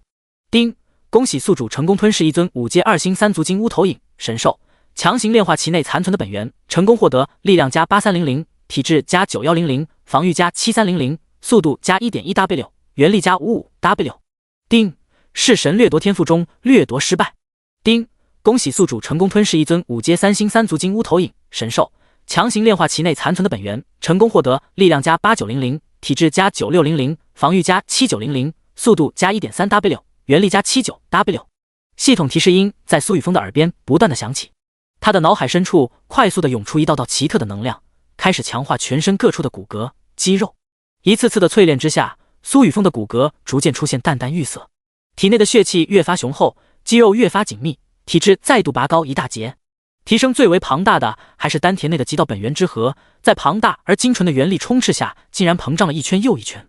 浑身沐浴在淡金色血液之下的苏雨峰，能够感觉到自己距离5阶天极境越来越近。他现在的体质已经远远超出4阶的极限，想要破入5阶需要领悟的真意也已经具备，现在唯一欠缺的便是元力。由于他的先天根骨值是满值，所以他的肉身可容纳的元力还没有达到上限，还不够。杀了这最后一头太阳金乌也就够了。苏雨峰将手中刚刚攥住的妖皇二太子头颅，膨胀的双臂猛然一抽，一颗死不瞑目的金乌头颅被他硬生生扯了下来，随手丢到一旁，被一直等待的吞噬漩涡瞬间稀释。丁，恭喜宿主成功吞噬一尊5阶3星3族金乌头影神兽，强行炼化其内残存的本源，成功获得力量加9300，体质加9800，防御加8300，速度加 1.4W， 原力加83W。一条系统信息顿时浮现，苏雨峰的身上流露的气息在这股能量的充斥下，几乎达到了最后的临界点。轮到你了！狂暴的极道元力骤然涌出，凝聚成数道极道排山掌印，狠狠地拍向妖皇狄太子，这头体型最为庞大的太阳金乌。雷霆规则、魔道规则、战斗规则在逆元神域的加持下萦绕苏雨峰的身躯。雷霆天罚枪在他的手中陡然浮现，瞬间化作一道雷光刺向妖皇狄太子，绝强的力量充斥其中，眨眼间与妖皇狄太子的庞大身躯相撞。砰！第174章神话级太阳真眼5阶天极境。雷霆天罚枪的枪身在苏雨峰的恐怖力量下骤然贯穿妖皇狄太子的头颅，融合了毁灭之力、吞噬之力、掠夺之力的极道元力，充斥他的身躯，令其体内磅礴的生机快速的毁灭。不！妖皇狄太子眼睁睁地看着死亡的降临，却完全无法阻止。金色树瞳流露出不甘和绝望之色，他拼命的挣扎，却发现自己居然连自爆都没法做到。一道深邃而乌黑的吞噬漩涡在其头顶凝聚，无法抵抗的吞噬之力从中狂涌的而出。跟你的兄弟去作伴吧。苏雨峰冷漠的声音在妖皇狄太子的耳边回响，腰腹部骤然传来撕心裂肺的痛楚。庞大的金乌之躯一分为二，被头顶传来的强大吞噬力轰然吞没。人类，你等着，迟早！妖皇狄太子怒吼着，声音越行越远。残破的身躯被黑红色漩涡完全吞没，彻底消失在苏雨峰的眼前。丁，恭喜宿主成功吞噬一尊5阶3星3族金乌头影神兽，强行炼化其内残存的本源，成功获得力量加9900，体质加 1.2W， 防御加 1.2W， 速度加 1.80W， 原力加 100W。丁，弑神掠夺目标天赋中，恭喜宿主成功掠夺目标太阳金乌天赋太阳真言神话级。脑海深处的神话本源符文吞噬，骤然涌出一股极其雄厚的能量，这股能量顺着经脉充斥苏雨峰的全身，丹田之中的极道本源之核轰然旋转，发出一声声雷霆之音，其内储存的元力骤然暴涨，终于达到4阶可容纳的元力极限了。破！苏雨峰发出一声怒吼，极道魔神诀卷动极道本源之核内的元力在体内经脉旋转，吞噬漩涡于头顶凝聚，疯狂的吞噬天地元气。极道本源之核将吞噬漩涡涌出的能量完全消耗，黑红色极道之核膨胀了近1倍。游戏面板之上的各项基础属性数值在这一刻刹那扭曲，5阶天极境的瓶颈悄然破碎。苏雨峰的修为顿时冲破4阶，成功迈入5阶天极境1星。唰！修为境界踏入5阶天极境的瞬间，苏雨峰突然感觉自己与天地之间似乎没有了距离，他可以轻易地感知到四周蔓延的各属性元气，这些元气流转的速度、形态在他的眼中放慢了数倍，仿佛伸手就能抓住。精神力在境界突破的瞬间暴涨，连带力量、体质、防御、速度一同提升。一道虚幻的灵魂小人在脑海深处凝聚，周身环绕着数道神话级天赋本源符文。丁，恭喜宿主成功突破5阶天极境，获得左元括号5000加5000，右元括号可自由分配属性点，基础属性力量、体质、防御、速度加 3W 点，精神加 10W 点。一条系统信息于苏雨峰的眼前闪过，与此同时，一团至阳至热的金色火焰在他的手上轰然升腾。这是……苏雨峰微微一愣，正想要催动体内元力进行抵抗，却发现这道金色火焰并没有给自己带来任何痛楚。脑海中陡然浮现出金灿灿的4道天赋符文太阳真言。这4道神话5星天赋符文浮现的刹那，太阳真言瞬间笼罩他的全身各处，开始焚烧其体内的一切杂质。一丝丝细小的黑色皮质从苏雨峰的皮肤毛孔溢出，很快便被太阳真言蓦然蒸发焚尽。太阳真言，弑神掠夺居然随缘掠夺到了妖皇狄太子的神话级天赋。苏雨峰有些意外地看向系统信息一栏，因为自身已经掌控了毁灭之源，可以凝聚充斥着无尽湮灭之力的毁灭之炎，所以他压根没有打算去掠夺太阳金乌的神话级天赋。但令他同样没有想到的是，这太阳真言居然有淬炼自身的效果。天赋：太阳真言神话级，功效1：至阳炼体。作为世间至阳至刚的火焰，不仅拥有焚化一切的高温，同样可以用来锤炼自己的身体。太阳真言将自行焚化体内杂质，炼肉、炼骨、炼脏，层层强化生灵肉身，直至肉身无垢。功效2：太阳之体。拥有太阳真言的你，将逐步获得至阳之躯，从此免疫任何火焰的冲击。所有的火焰都将成为你肉身的补品，成为推动你修为增长的动力。功效3：焚天裂地。太阳真言具备焚化万物的力量，威力与你的力量和精神属性挂钩。当前修为境界召唤出的太阳真言，威能相当于你自身精神与力量总和的2倍，且可随时瞬发而出。若元力储备充足，太阳真言永不熄灭。这个神话级的上限居然就是神话级5星，效果更是十分的简洁明了。太阳真言的威能相当于自身力量和精神总和的2倍。按照这么计算的话，自己只要换出1道太阳真言，便可毁灭一座小型人类城市。苏雨峰有些惊讶地扫过面前的系统信息，同时发现自己的所有基础属性每秒都在微弱的增长，显然是太阳真言正在不断地锻炼他的肉身。只要持续一段时间，他的极道地区说不定很快便能达到5转，出现全新的特性。弟，恭喜你成功斩杀10尊太阳金乌投影，顺利完成传承试炼。这时，苏雨峰的游戏面板弹出2条信息，周围经历过大战后一片狼藉的空间瞬间扭曲变化，一把外观霸气非凡的公金红色神弓悬浮在他的眼前。这把弓整体呈现金色，弓臂由2根巨大的龙角组成，弯曲而有力，仿佛随时准备释放出致命的一击。弓身则由远古泰坦的肋骨打造而成，上面刻满了古老的符文和图案，散发着古老的气息。在弓身的中央有一个镶嵌着宝石的握把，弓弦则是一根通体晶莹剔透龙筋，充满了弹性和力量。冲天的剑意从这柄金红色长弓之上汹涌而出，一道道尸山火海般的幻影陡然覆盖苏雨峰的双眼。第175章9天一弓诀，神话旭日神弓是好弓。苏雨峰的双瞳之间红光闪烁，极道地区的破妄特性瞬间生效，完全无视了眼前呈现出的煞影。浩世魔威充斥他的周身，顶着那凌冽万分的剑意，一步步朝着金红色长弓靠近。自己来到这里就是为了获得这把神话级武器，现在终于到手了。苏雨峰缓缓地伸出手，猛然握住金红色长弓的弓身。嗡！弓身骤然开始剧烈的颤动，疯狂地吸纳苏雨峰体内的极道本源之力。一道道古老的符文图案在弓身上亮起，这些符文中流露出玄奥的力量，快速地钻入他的眉心，逐渐形成一门极为特殊的功法，名为9天一弓诀。弓列9重天，1重10为数，2重百定起，3重千分云，沧桑而威压的声音在苏雨峰的脑海中回响。他的眼前凝聚出一道身形略显佝偻的中年男子身影，手握金红色长弓，口念9天一弓诀，指尖骤然凝练出一柄金红色剑矢，眼神专注而坚定，仿佛在这一刻整个世界都只剩下了他和他手中的弓箭。他轻轻地呼出一口气，锐利无比的目光锁定天穹之上悬挂的10轮大日，骤然松开指尖扣住的弓弦，剑矢嗖！金红色剑矢伴随着一股磅礴的巨力冲天而去，一条细小的裂缝于其中心蔓延，在空中陡然分散成10道一模一样的剑矢，紧接着10化百，百化千。剑矢的每一次开裂分化，其上爆发的力量亦是随之暴涨，最后整整11柄金红色剑矢划过天空，令天穹之上悬挂的10轮大日骤然熄灭。咔嚓！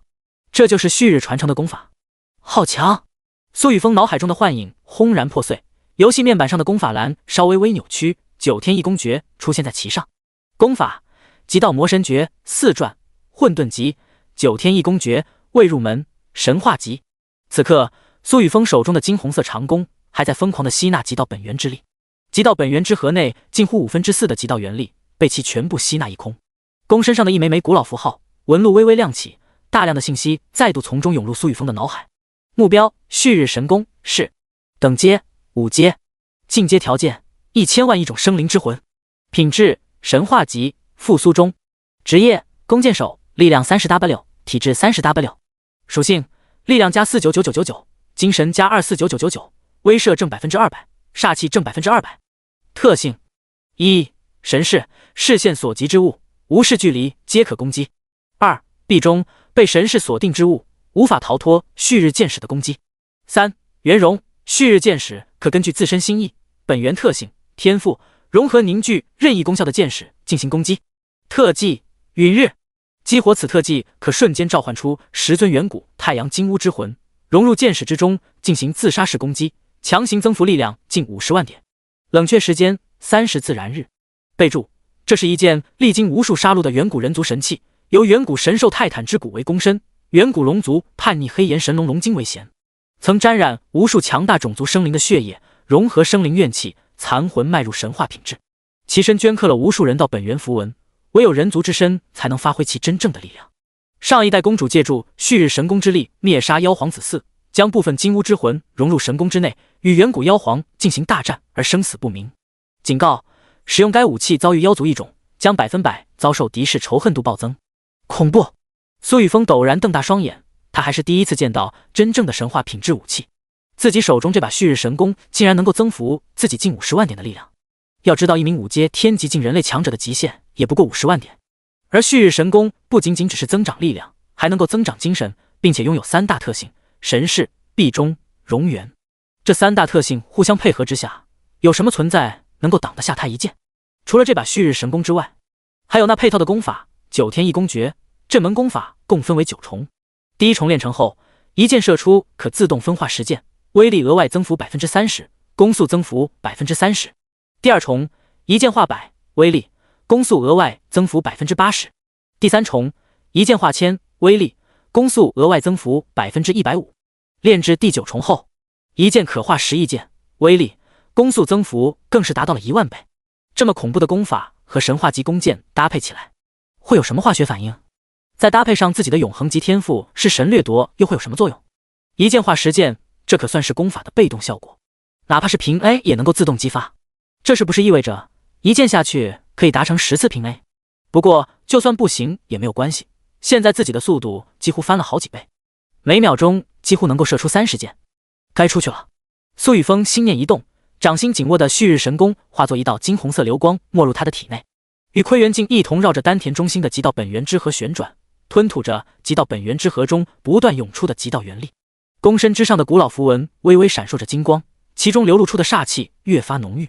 一道蓝色空间光柱从空中落下，苏雨峰的身影化作一抹电光，顿时冲入其中，于历史遗迹之中消失。蓝色空间光柱逐渐淡去，两道沧桑的声音突然在历史遗迹空间内响起。没想到末法时代之中也能孕育出如此强大的人族生灵，可他明明没有剑心，居然也能获得你的传承。你是看中他的天赋，所以将自己的传承送给了他吗？你想让他来守护人族，这才开启了传承试炼中最凶险的10日试炼，甚至还将那10个金乌孽种的真灵唤醒。可这个小子身上流露的煞气与你的那把弓如此匹配，你觉得他会不会把族人也一起屠了？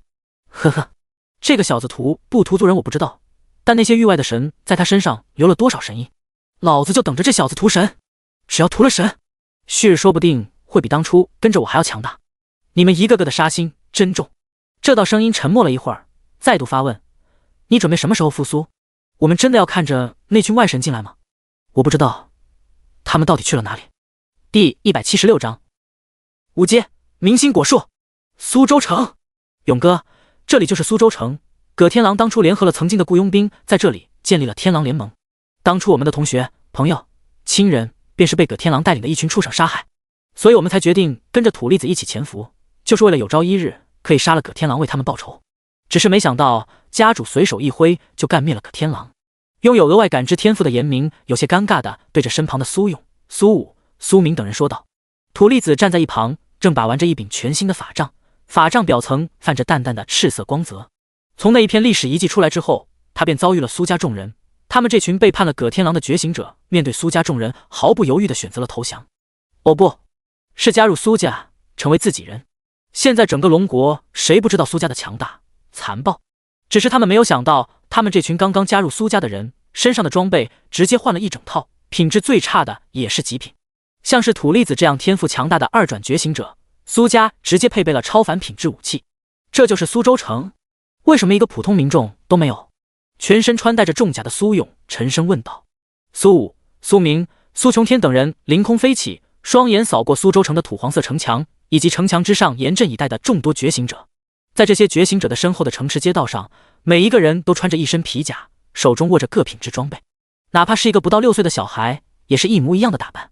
这就是葛天狼最可怕的地方。现在整个苏州城内的觉醒者、普通民众都已经被他和手下的几名御兽师给思想奴役。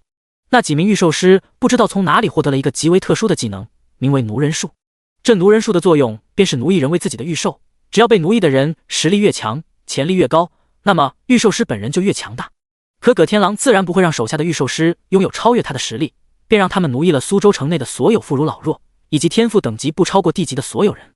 反倒是葛天狼自己将那些天赋较强大的觉醒者全部奴役，若不是奴人数有着限制，没法奴役 A 级以上的觉醒者，他现在这座苏州城内的人只会视外来人为敌人，绝不会示弱投降，他们只听从葛天狼等人的命令，思想也被彻底扭曲，视葛天狼等人为神为仙，为了他们这些人愿意付出任何代价。严明脸上带着浓重的恨意，曾经他也差点被奴人数给奴役，如果不是土栗子在关键时候护住了他，还有他身后的这群二转觉醒者，现在会变成什么样子？奴人术居然还有这种邪恶的术法！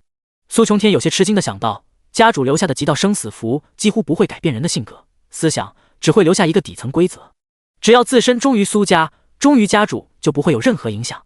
这么对比起来，家主的生死符根本不算什么残酷手段。现在整个世界都已经大变，有什么特殊的术法出现也不足为奇。严明，你说的五阶明星果树在什么位置？这一次我们来此的目的只是夺取这五阶明星果树，顺便灭了天狼联盟。苏勇耸了耸肩问道。他不在乎这苏州城内的民众是不是已经被洗脑，若不是严明告诉自己天狼联盟获得了一棵即将成熟的五阶天地灵树，他们这群人都不一定会出现在这里，而是继续等待着家主从那个历史遗迹中出来。家主一直站在一旁闭目感知天地的苏武突然睁开双眼，家主从历史遗迹中出来了。苏勇、苏琼天、苏明等人陡然一惊，一道熟悉的声音在众人的耳边响起：别愣着，现在开始布置传送援阵，准备回魔都，这里很快就会结束。苏雨峰平静的声音钻入他们的脑海，一抹淡紫色雷光在空中一闪而过。爹，警告，警告，你所属的环宇公会正在对天狼公会发动攻击。爹，环宇公会与天狼公会正式宣战，公会本源掠夺战争开启，对方公会本源正在尝试标记低，对方公会等级过低，标记失败。一连串的信息从游戏面板上弹出，砰！清脆的玻璃破碎声在不远处的苏州城之上响起。天狼公会的元能屏障在苏雨峰瞬间爆开，极道波动心眼锁定四周所有生灵。谁？有入侵者！快阻止入侵者！那个人必定是神的敌人，即便是死也要挡住他。城墙上驻守的天狼联盟觉醒者死死地盯着那一道电光闪过，疯狂地对着周围的驻守者大吼道。只是还没等他说完，无数电光在苏州城的天空上落下，将方圆数千米范围内的所有觉醒者吞没。啊呀！不！惨叫声重重叠起，数万人在一瞬间化作焦黑尸体，血液被天空中落下的雷霆瞬间蒸发，阻拦在苏雨峰面前的所有觉醒者瞬间死绝。这是恶魔，他想要得到我们神树，想要夺取我们的生命之树，不能让他得逞。三尊四阶超凡境三星御兽师手持透明长鞭，站在一棵需要数人才能合围的巨树旁。这棵巨树的树冠如撑起的一把巨伞，其上悬挂着几颗形态各异的果实，有的像翠绿的美玉，有的像火红的宝石，有的像金黄的琥珀，在阳光的照耀下闪烁着奇异的光芒，散发着透人心弦的淡淡清香。巨树周围布满了人，这些人听到那三名御兽师的声音后，表情变得无比狂热，像极了失去自我的宗教信徒，完全不在乎自己的生死，拼命地阻拦在苏雨峰的身前，想要减缓他前行的速度。苏雨峰的眉头微微一皱，极道波动心眼瞬间锁定阻拦在他面前的所有人。这些人的修为大多处在一阶和二阶之间，当真是把自己当成了人墙来阻止自己。这就是奴人术。若是这种邪术再多上一些，地心的人族是不是都要失去自我了？第177章太阳灭城，已经没救了，那就死吧。苏雨峰的身上爆发出璀璨金光，至阳至热的太阳真炎形成一簇簇火球，在空中四散而去。炙热高温席卷天地，与天空中不断落下的紫耀雷霆相互交融，形成一道雷火之幕，扫向挡在其面前被完全洗脑的狂热觉醒者。刷刷！距离苏雨峰最近的数千名觉醒者碰触到太阳真炎，被瞬间气化，其后的觉醒者犹如割韭菜一般化作焦黑的尸体。眨眼间，清空了数万人，苏雨峰周围形成一片真空之地，根本没有人可以阻挡他前行。站住！你若是继续向前，我们就毁了这棵五阶天地灵真明星果果树。一名四阶三星御兽师看着势不可挡的苏雨峰距离自己越来越近，面色顿时大变，声色内荏的喊道。在他的感知下，自身控制的兽正在飞速的减少，其自身的实力也在不断的衰弱。这还是人吗？这么恐怖的气势，几乎比他们曾经见到的丧尸王还要可怕数十倍。死！金红色神光闪烁的旭日神弓出现在苏雨峰的手中，苏雨峰的指尖凝聚出3把漆黑剑矢，充斥着强横的毁灭之力。当旭日神弓出现在手中的刹那，弓体之中涌出了一道无比狂暴的力量，与其体内的极道本源之和相融。你那3名站在明星果果树之下的4阶超凡境3星御兽师，感受到苏雨峰身上散发的恐怖气势，只觉自己被远古凶兽锁定。嗖！还没等他们说出一句话，破风声陡然传来，他们的脖颈顿时被一道黑芒洞穿，全身血肉毫无预兆的开始湮灭，意识顿时陷入黑暗之中。叮！恭喜宿主成功对一名4阶超凡境3星觉醒者凭 A 造成伤害，力量永久提升2点，精神永久提升1点。叮！恭喜宿主成功对一名4阶超凡境2星凭 A 造成伤害，力量永久提升2点，精神永久提升1点。2条系统信息在眼前闪过，苏雨峰的力量再度获得微弱的提升，身形一闪，出现在5阶明星果果树之下。阳光从树叶的缝隙中洒落，犹如闪闪发光的金子。这棵明星果果树的根系非常发达，深深地扎根在土壤中，汲取着大地的养分。苏雨峰打量了一眼树枝上悬挂的颜色，前世他也服用过明星果，成熟果实的模样会比现在膨胀好几圈。果实一旦成熟，散发的香气也会消失不见。5阶明星果可以帮助5阶天极境强者更好地感悟自身真意，借助天地加深自身对真意的领悟。现在苏雨峰的极道真意凝聚程度已经达到 20%， 可以增幅自身近2倍的力量。若是能够服用成熟的明星果果树，要不了多久就能将极道真意完全凝聚成型，继而去汇聚6阶天元境强者才能拥有的法香。树上悬挂的果实成熟还需要一定的时间，既然如此，就全部拔走吧。苏雨峰走到5阶明星果果树前，需要数人才能合抱起来的树干被他牢牢地攥在手中，丹田微微下沉。呵，他的双臂陡然用力，高达40万点的力量轰然爆发，令5阶明星果果树猛然颤动。地面伴随着苏雨峰的动作开始摇晃，一条条裂痕开裂。一棵高达30余米的擎天巨树被人以一己之力硬生生地从地面拔起，连带着苏州城内的出现一个巨大的深坑。不，苏州城内的众多觉醒者看到那3名御兽师死去，又看到了他们一直尊为生命之树的明星果树被杀死神的人拔走，一个个陷入了疯狂的状态之中，比一种丧尸还要疯狂地涌向苏雨峰所在的方位。身上的气息开始狂暴，肉身快速的膨胀，体内能量开始紊乱，即将彻底爆开。这个恶魔杀了我们的神，还要抢夺我们的神术，我们就算是死也要阻止他，杀了他。神教给我们特殊的技能，那就是自爆己身，一起让他去死。这些疯狂无比的人潮向着苏雨峰所在的位置聚集而来，充满怨恨的怒吼声在他的耳边流转。将5阶明星果果树从地上拔出后，苏雨峰的眼中露出一抹复杂的神情。魔人族这种东西到底是谁创造的？专门为了针对人族吗？眼前这些被控制的人，即便是控制者都已经死去，居然也不能摆脱，那我便替他们解脱。苏雨峰抓着手里的5阶明星果果树凌空而起，将其用力抛向正在靠近苏州城的苏勇、苏琼天、苏明、苏武等人。家主！苏勇全身肌肉膨胀，骤然进入法相天地的状态，将苏雨峰抛来的5阶明星果果树稳稳地接在手中。这时，一道无比刺眼的金光伴随着急剧升高的温度在太空中出现。这是一颗金色太阳。苏明、苏琼天、苏武蓦然抬头，双眼在那金光的照射之下几乎难以睁开，但他们还是能够看到一颗金色火球正在空中凝聚，其模样与更遥远天穹之上的金红色太阳十分相似。环境温度越来越高，苏雨峰手中凝聚的太阳真言直径已然扩大至数百米。苏州城内越来越多的觉醒者朝着城池边聚集，他们没法飞行，抓不到苏雨峰，便将目标转移到了苏勇等人手中的5阶明星果果树之上。拯救他们眼中的生命之树成了首要目标，哪怕他们面对的是3万多名强大觉醒者。差不多了，落！就在苏州城内众人即将冲出城池前，天空中突然落下一颗无比巨大的金色火球。空间在这颗金色火球落下的瞬间泛起一层层涟漪，至阳之力令地面的一切绿意消逝，变得枯黄一片。轰隆隆！在苏勇、苏明、苏琼天、苏武等一众苏家强者的注视之下，金色犹如太阳一般的火球与地面上的苏州城相撞，震耳欲聋的轰鸣声伴随着地面的激烈震动一同响起。苏州城的城墙像是塑料玩具一般，被高达数万摄氏度的太阳真言瞬间蒸发。城内的房屋、街道、人群在一刹那间灰飞烟灭，金色火焰将苏州城的一切全部吞没，直至其中所有的人或物被焚烧殆尽。第178章，小日子的人敢挑衅。浓烟散去时，唯有一片焦黑而开裂的土地在众人的眼前呈现。叮！成功完成特殊血色成就，点亮成就勋章，血腥屠城，获得地心本源奖励，特殊技能书，杀意沸腾。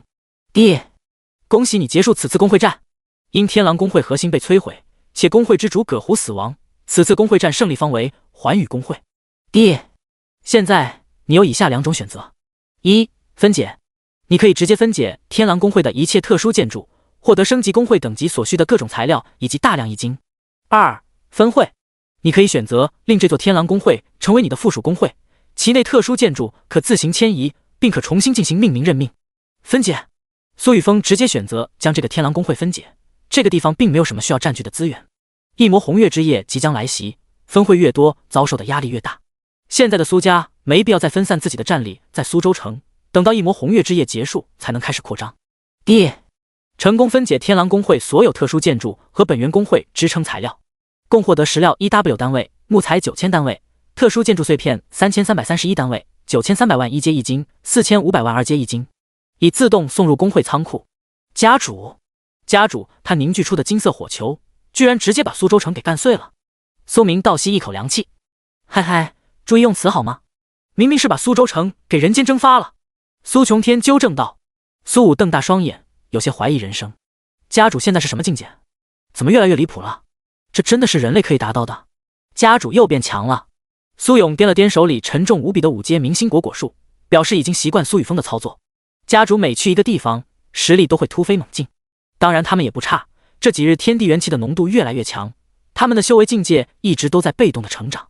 不过只是短短几日时间，苏勇、苏武、苏明、苏琼天的修为就突破了好几个小境界。魔都市周围出现的历史遗迹也不少，苏家搜刮到的资源通过分配，让他们的修为增长更快。突然，众人的眼前弹出一道虚拟方框。全服广播，恭喜苏雨峰成为首位突破5阶天极境的人类强者，获得地心本源意志奖励 1W 点可分配自由属性点，5阶极品一金3000块。因天极境强者产生，地心本源复苏将进入下一阶段，请所有地心生灵做好准备。除却一种丧尸外，世界各地将出现无数条空间裂缝，全新一种生灵将通过空间裂缝进入地心。若将这些全新一种生灵斩杀，可获得更丰厚的本源奖励。一魔红月之夜将于明晚降临，请所有生灵尽可能活下去。X3 全服聊天频道再度刷屏广播。苏勇陡然瞪大双眼，家主这修为境界是做了火箭吗？居然已经冲破超凡境，进入5阶天极境。天极境这么强？苏明悠悠说道，有没有可能只是家主比较强？天极境，苏武眼中闪过一道道灵光，或许武道的真谛需要达到5阶天极境才能知晓。部长，传送元阵已经准备好了。此刻，一名4阶2星觉醒者来到苏勇的身旁汇报道。一抹紫色电光闪烁，穿着一身黑衣的苏雨峰出现在众人身前，全身气息完全收敛，没有沾染一丝血腥，看上去就像是一个人畜无害的邻家哥哥。回去吧，苏雨峰平静地说道。融汇了他自身基础力量，精神总和2倍的太阳真言，将苏州城内的一切全部蒸发，连一块易经都没有留下，根本没有打扫战场的必要。家主，似乎又有人在全服聊天界面带节奏，说我们苏家无比残暴地对待人类同胞。苏琼天气愤道：这群岛国人怎么也出来凑热闹？还有这群狗东西，他们是在找死吗？苏武少见的低吼道，脑门上青筋暴起。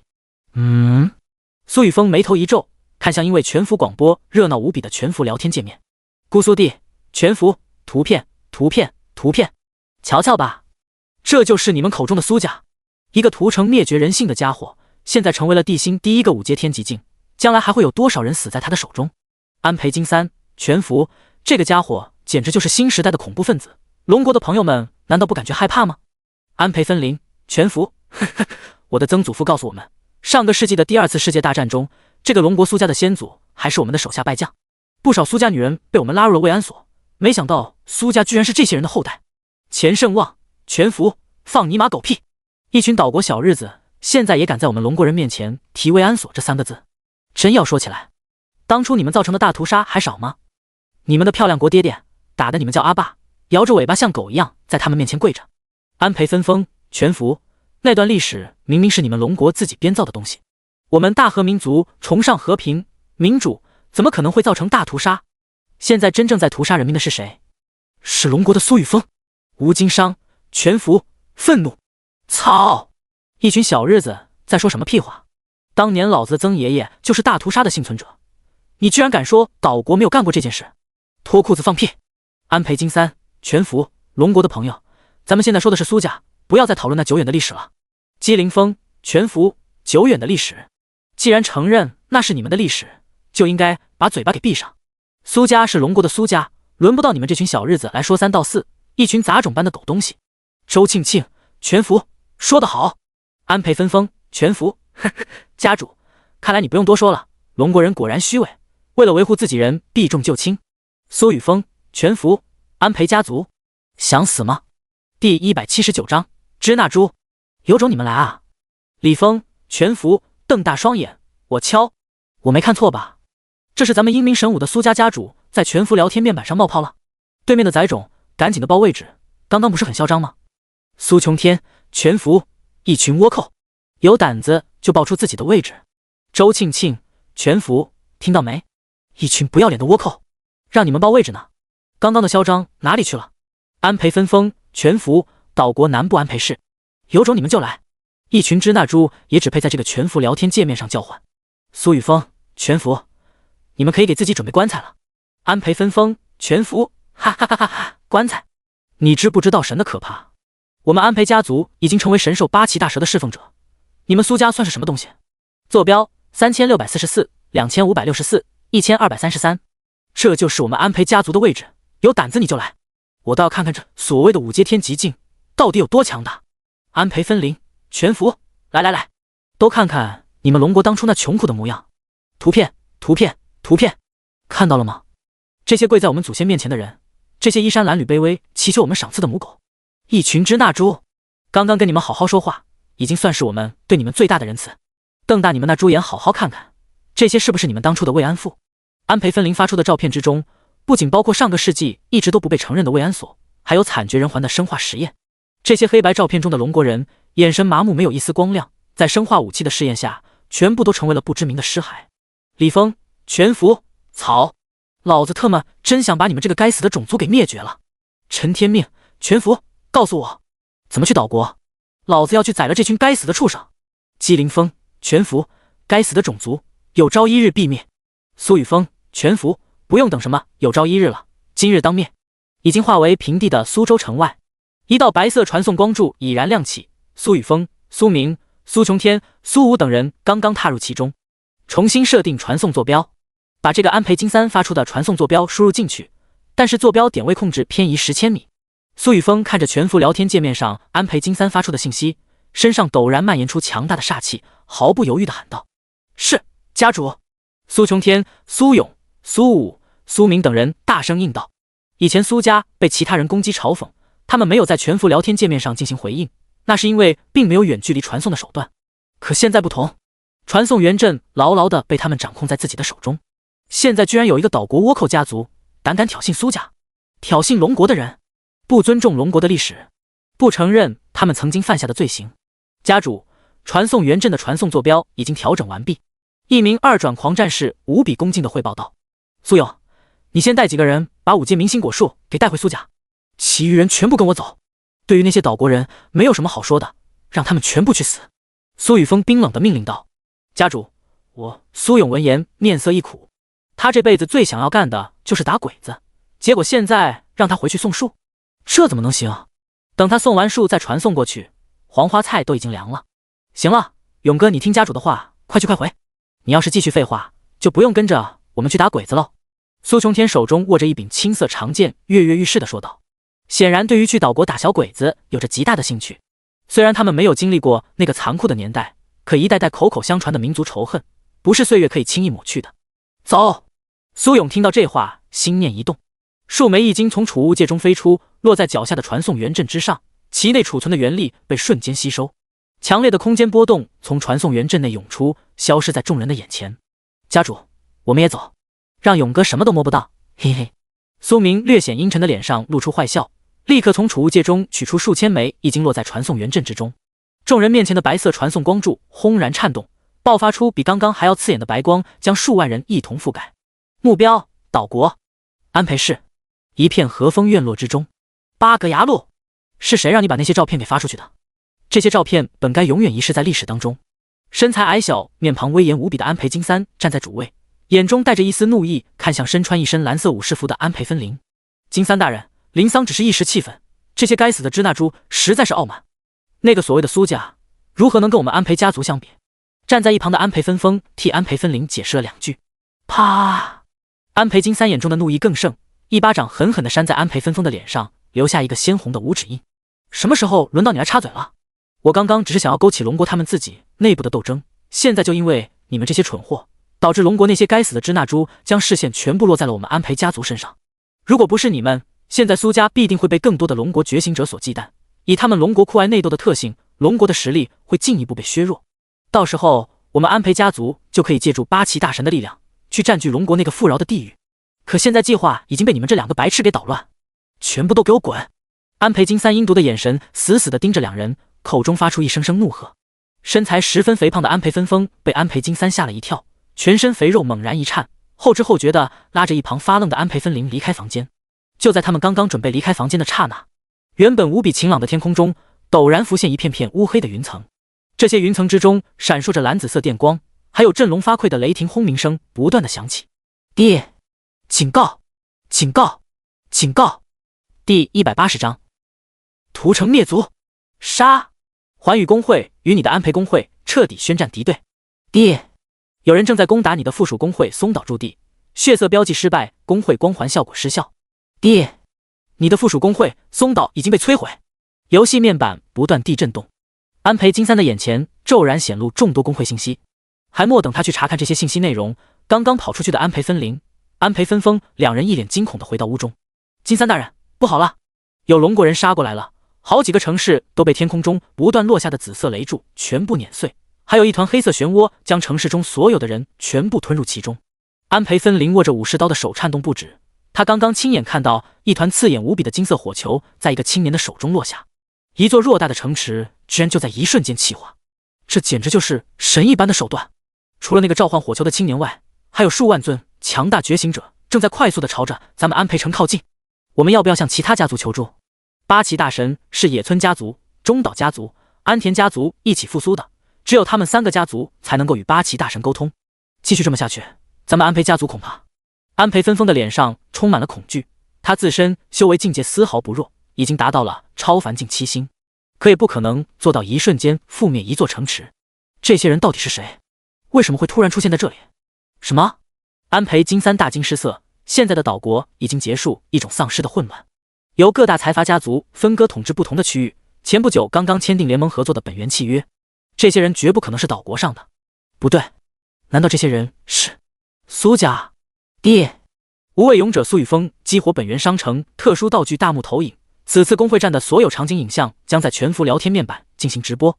现在直播开启，直播画面之中，一道全身燃烧着金色火焰的青年凌空而来，出现在安培城的上空，轻轻向下一踏，安培城表面覆盖的元能屏障轰然破碎，炙热无比的高温席卷整个安培城，安培城内的水源开始枯竭，不少诞生了灵性的灵植发出一声哀嚎，在金色火焰的照射下枯萎，城内的易燃物开始燃烧，熊熊大火开始席卷周围的一切。安培金三、安培芬玲、安培芬风，全部都给我滚出来！安培金三还在原地发愣，双眼直勾勾地盯着游戏面板上显示的内容，以及全服聊天面板上出现的光影。这些光影就像是一幅剧目，只需要觉醒者探入半分意识就能够观看。金三大人，这是苏雨峰，那个姑苏帝之前发过信息，就是这个金色火球轻松毁灭了一个城市。完了，这回真的完了。安培芬玲一脸惊慌，六神无主的喃喃道。现在的他对于祸从口出这个龙国古老成语的意思终于有了深刻的理解。这时，苏雨峰的暴喝声再度充斥整个安培城。安培金三，给我滚出来！金三大人，我们要不逃走吧？走家族留存了数百年的地下暗道逃走，只要我们能够逃走活下去，迟早有一天可以报仇。安培芬风听到苏雨峰越发急迫的怒吼声，忍不住提议道。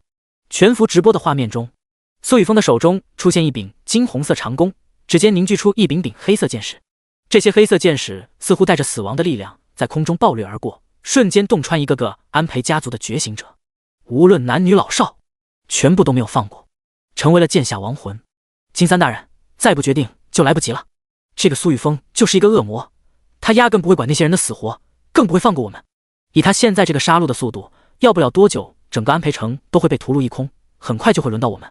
安培芬风看着眼前的直播画面，冷汗在额头不断的冒出。闭嘴！安培金三怒斥一声，布满血丝的双眼瞪着安培芬风，右手陡然扭断了他的脖子。金三大人，你安培芬灵见到这一幕，吓得屎尿横流，连忙握住腰间的武士刀，后退几步。胆敢逃跑者，需要切腹自尽，而我只是帮他一把，不是吗？安培金三全身弥漫着一丝丝黑气，皮肤表面出现尖锐而光滑的黑色鳞片，背后似有一尊拥有8头8尾的生灵虚影存在。他抓起安培分封的尸体，脸上露出诡异的笑容，当着安培分灵的面张开嘴，一口咬在安培分封的尸体上。金三大人，疯了吗？安培分灵两股颤动，看着眼前的一幕，心神俱震，腥臭味在空中弥漫。安培分封的尸体被安培金三一口口吞入腹中，身上的气息开始暴涨。4阶超凡境8星，4阶超凡境9星，5阶天级境2星，新鲜的血肉啊！可是外面这个该死的人类怎么来的那么快？好不容易可以活动一下，龙国的那些神现在应该还没有回来吧？当初不把我们这些生灵全部赶了出去，现在我们回来了。安培金三目露凶光，双指并拢，凝聚出一道青光，在空中快速地写下一个字符档。忽然，一根黑色箭矢瞬间穿透屋顶，轻而易举地钉死了一旁的安培分灵。怪物，都是怪物！安培分灵一脸悔恨地发出最后一声哀嚎。他先前有多么猖狂，现在便有多么后悔。为什么自己要在全服聊天面板上挑衅苏家？废物！安培金三双眼微微眯起，凶厉的气息在他的身上爆发。刚刚在空中写下的一道字符凝聚成型，一股强大的震荡之力将面前势不可挡的黑色箭矢强行震荡偏离了原有方向。怎么可能？可令他没有想到的是，这根箭矢居然在空中拐了个弯，以更快的速度冲向安培金三。你就是安培金三？第181章 LV5 击到本源，敢侮辱我龙国先辈，侮辱我苏家先祖，凭你也配？苏雨峰左手持弓，右手紧握雷霆天罚枪，将枪尖对准正在阻挡毁灭箭矢的安培金三。紫耀雷霆中掺杂着一丝丝红光，雷霆轰鸣声带着周围的空间轰然震动，雷霆天罚枪瞬间穿透空间，朝着安培金三射去。极道！苏雨峰握住旭日神弓，极道本源之力涌入其中，凝聚出一支支极道箭矢。极道箭矢之中充斥着毁灭、掠夺、吞噬、不死之力，带着凌冽无比的剑气在空中掠夺而过。极道真意加持着这些箭矢的力量，成品自行将安培金三四周的空间全部封锁。旭日神弓的3大特性流转，安培金三几乎无路可逃。好强大的力量，还有这股精神力，这个小子得到的是谁的传承？这个叫做安培金三的人类躯体实在是太弱，根本无法发挥出本作的实力。不过外面的那些龙国人倒是可以收割一些，全当是利息了。作为岛国独有职业阴阳师的安培金三眼中会回转着嫉妒、愤怒、厌恶、欲望这4种情绪。背后拿到生灵虚影顶端的4颗头颅开始闪烁，猩红双眸凝视了苏雨峰半秒，肌肤之上的黑色鳞甲闪烁着幽光。他陡然扯断自己的一根手臂，无比腥臭的毒气顺着他的断臂充斥空间，飞速地朝着外界弥漫而去，将距离最近的诸多苏家觉醒者腐蚀，化作腥臭的血水。刚刚被他扯断的手臂狠狠地甩向苏雨峰射出的极道箭矢，数道虚幻波纹在空中扩散，爆发出强大的吸力，将那几根极道箭矢暂时凝结在半空中。这些画面全部显现在游戏面板上的直播大幕中。李峰、弹幕，这个安培金三丸自残呢？岛国觉醒者都有什么职业？陈天命，弹幕，天机阁发布的天地人强者榜单没有看吗？这安培金三是阴阳师，可以通过自身元力沟通他们岛国的阴灵，倒是跟通用职业法师有些相似，和我们国家独有的道士也很相似。钱胜旺，弹幕，为什么这么诡异？这个安培金三背后的虚影是什么？难道是他们口中所说的八岐大神？道明，弹幕，没错，那就是他们口中所说的八岐大神，也是古籍中记载的凶兽八岐大蛇虚影。这个凶兽有8头8尾，掌控着情绪的规则力量，以此为基础掌控大道。吴金商，弹幕，那苏家主不是危险了？这群该死的小日子。眼天机，弹幕，苏家主的实力强大，没有什么危险，只是世间很快就要动荡了。姬凌风，弹幕，算命的，你刚刚说的话是什么意思？这时直播大幕中的画面顿时大变。结，龙国的人类，我已经帮你宰了这个小子，顺便再助你们一臂之力，让这天地陷入黑暗，让那一抹红月迅速降临。不用感谢我，哈哈哈哈！邪恶无比的声音轰鸣，在半空中卷起层层音浪。一尊拥有8颗4龙、4蛇、4恶般头颅，全身覆盖着黑色的鳞片的巨兽虚影在空中一闪而逝。安培金三的肉身瞬间爆开，化作一团团浓郁黝黑的气体弥漫空间。嫉妒、愤怒、厌恶、欲望这4种情绪令安培家族内幸存的小日子岛民疯狂地杀向苏家觉醒者。刚刚那是八岐大蛇，与安培金三近在咫尺的苏雨峰率先被那团黑气覆盖，极道守护屏障在自动凝聚，却无法阻挡这些黑气中存在的神秘力量。这些力量令他自身愤怒、嫉妒、厌恶等情绪被勾动，外界嘈杂的声音让他感到无比烦躁，脑海中逐渐只剩下一个念头，那就是将所见的一切给毁灭。就在这时，轰！苏雨峰灵魂深处的神话天赋符文太阳真言开始闪烁，金色太阳真言瞬间升腾，将四周的黑气全部驱散，连同侵入体内的无形力量一起驱逐，令苏雨峰顿时惊醒。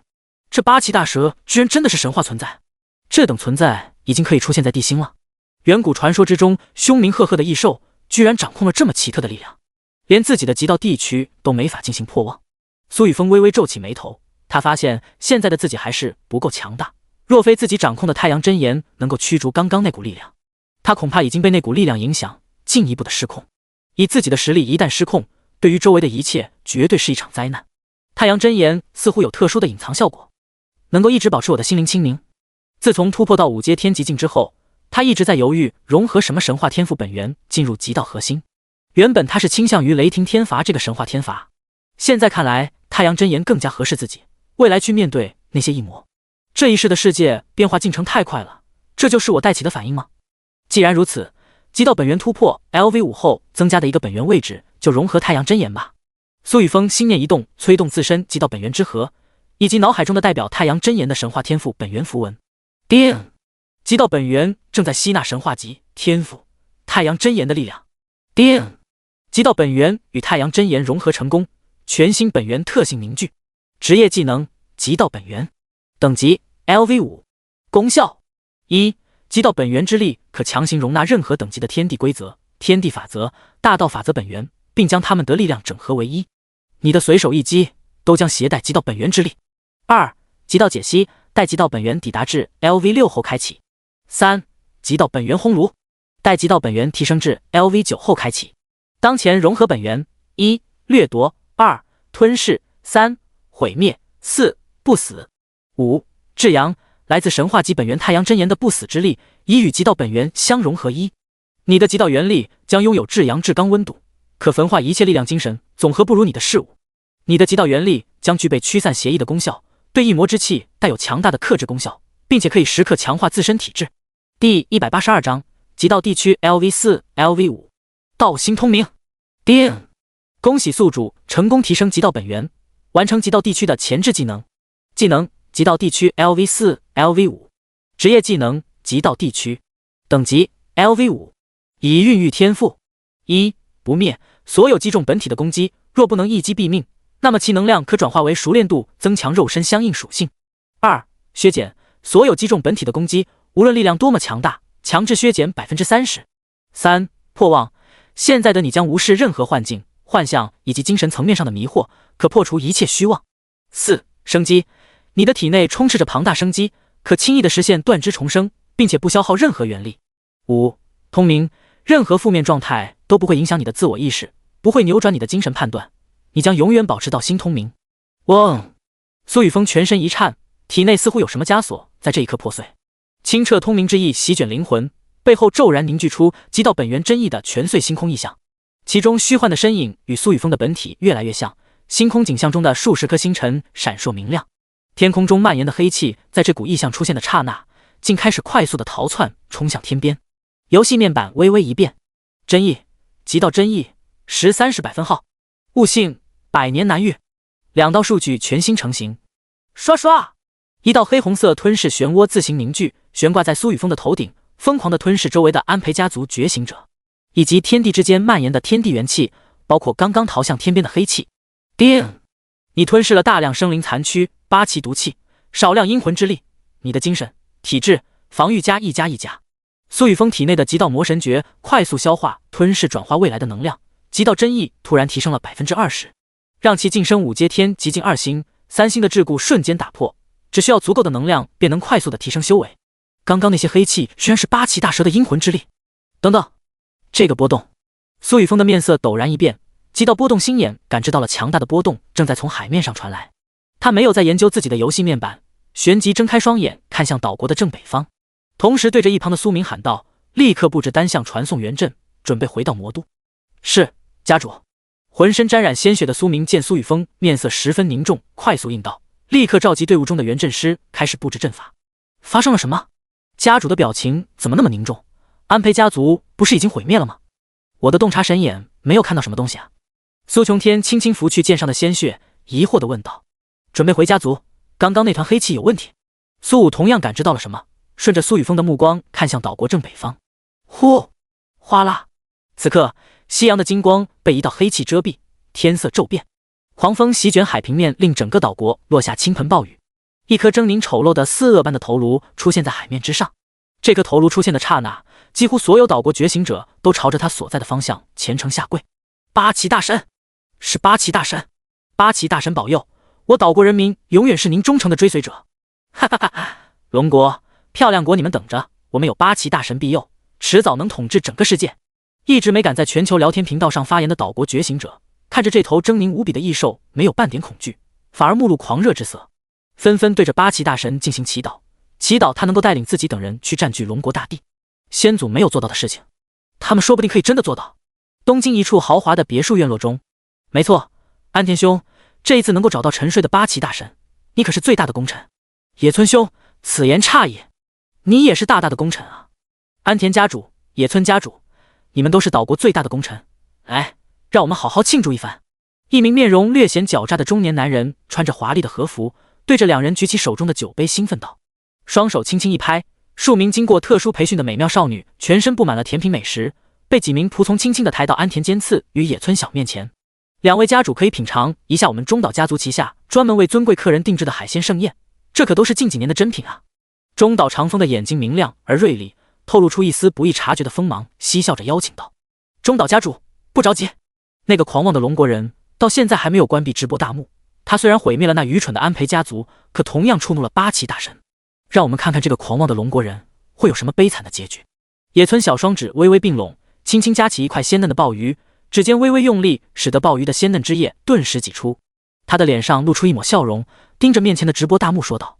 这时海面上陡然出现一根粗壮无比、尖端犹如槽刀一般的黑色鳞尾，将海底之下生存的大量海兽一分为二。大量的海兽尸体被这根黑色鳞尾甩向天空，浓郁的血腥味吸引越来越多的海兽靠近，在靠近八岐大蛇的瞬间被撕碎身躯。一股奇特的规则之力从中涌现，将这些海兽的残破躯体转化为无边黑气，朝着天穹之上涌去。呵呵，仅凭一个人类的血肉果然太弱，那么加上这些变异的海兽吧。一魔红月降临，世间将开启虚空裂缝，中古、今古的存在都将逐步复苏，封存的宗门将逐个出现。这个世界越乱，本座恢复力量便越快，哈哈哈哈！若不是本座还需要本源恢复，这个世界早就成为我的屠宰场。八岐大蛇刺耳的笑声席卷天地，也不知道这一次能不能调出其他神话存在，那些神话绝对不可能放过这个本源大陆。当初拼命回到本源大陆的神话，也不可能只有他一个。邪恶而阴冷的目光扫过四周，他没有感知到任何波动。第183章，天地异变，一切都提前了。哗啦，八岐大蛇露出海平面的头颅与那粗壮的鳞尾顿时潜入海底深处，庞大的躯体在海底扭动，再度卷起千层骇浪，冲向四周的大陆。空中疯狂蔓延的黑气却直冲云霄。黄昏下的夕阳已然不见踪影，漫天黑气以岛国为中心席卷整个地心。各地生存的一种丧尸率先开始狂暴进化，普通丧尸的品阶瞬间增长至精英级，精英级丧尸无比轻松地跨越阶层，踏入王级。越来越多的王级丧尸逐渐进化成为史诗级丧尸。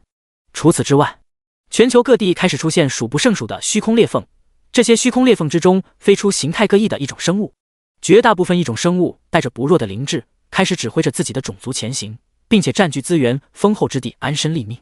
天穹上蔓延的黑气逐渐形成一道夜幕，世间在这一瞬间完全陷入黑暗之中。姬凌风、弹幕、算命的，快出来！到底发生了什么？问号。李峰、弹幕，刚刚从海平面上冒出来的怪物，难道就是小日子口中的八岐大蛇？他居然可以改变天象！周庆庆、弹幕，你们难道没有听到那头怪物的嘶吼声吗？他是想要让一魔红月迅速降临啊！吴金商、弹幕，大家注意了，我这边已经出现了许多狂暴后的丧尸，这些丧尸比平时还要强上3成，不仅仅是实力强大，他们居然还在快速的进化。蓝迷、阿尔诺、弹幕，该死的岛国，我们法力国现在不仅遭受海啸冲击，还有越来越多的海兽冲上了大陆，全部都进入了狂暴的状态。凯勒、杜邦，弹幕 FK， 当初就应该用和平谈，直接把这个卑劣的国家给彻底毁灭。眼天机，弹幕，注意，异魔红月马上就要降临了。不仅如此，还有许多上古存在的宗门也会在异魔红月之后显露，尽量保证自己活下去。游戏面板上的直播大幕在这一刻完全切断，被标注了红色光点的一条条信息开始发布。全服广播遭受奇特规则之力扭转，天地提前开始大变，本源复苏进入下一阶段。异魔红月在外力的加持下，即将替代太阳爆发出异魔之潮，所有异种都将被异魔之力强化，并失去绝大部分灵智，陷入狂暴状态，疯狂地厮杀地心生灵。请所有地心生灵立刻回归自身本源工会驻地。本源工会驻地与本源光环笼罩的范围内，可防止异魔之力侵蚀自身。X3， 连续3次的全服广播信息在所有人的眼前浮现，还莫等全服聊天面板上弹出其他信息，所有人的任务模板瞬间弹出。即时任务：榜单争夺战。任务内容：红月恭喜版单已成功激活，所有人击杀异魔生灵都可获得相应的贡献点，贡献点可在战斗结束后用来兑换本源商城内的物品，并且贡献榜单上有名者都将获得极其丰厚的奖励，前10名可获得价值不低于传说级的奖励。即时任务：虚空裂缝闭合。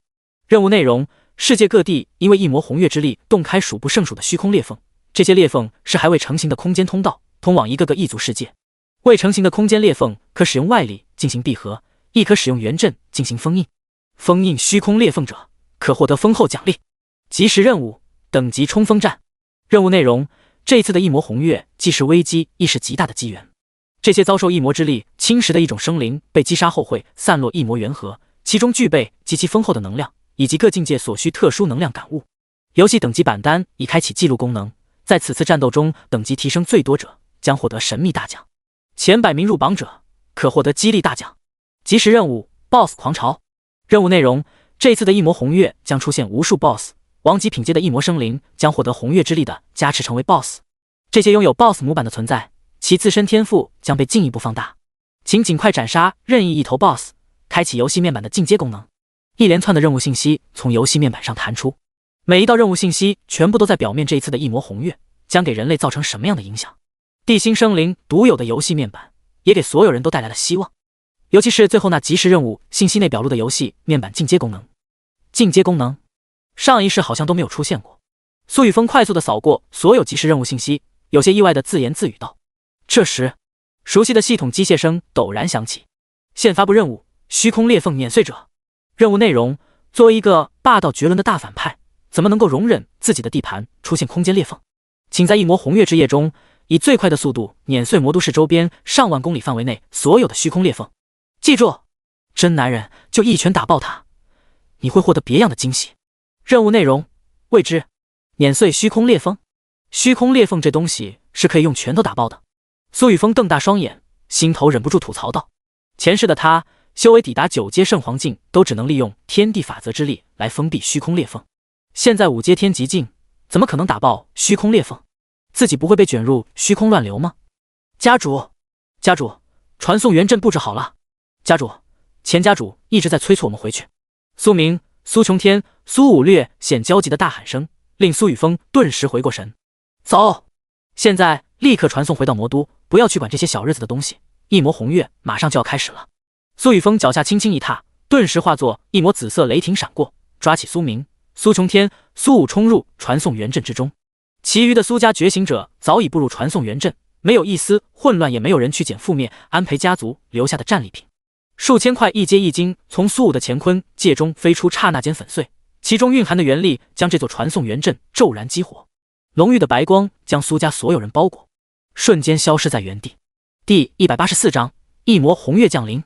乌黑的天穹之上，渐渐地泛起一丝丝红光，一轮红色弯月带着诡异无比的猩红之力，穿透无数空间，倒映整个地心。在这一轮红色弯月出现的刹那，全球各地传出清脆的空间破碎声，一条条漆黑裂缝伴随着空间破碎瞬间凝聚成型，越来越多的一种生灵从空间裂缝之中冲出。猩红月光的照射下，这些生灵的躯体逐渐开始变化，一丝丝红光冲入他的脑海，所有生灵体内的本源之力开始扭曲化作猩红色，其中携带的狂暴因子散发神秘力量，影响他们的灵智。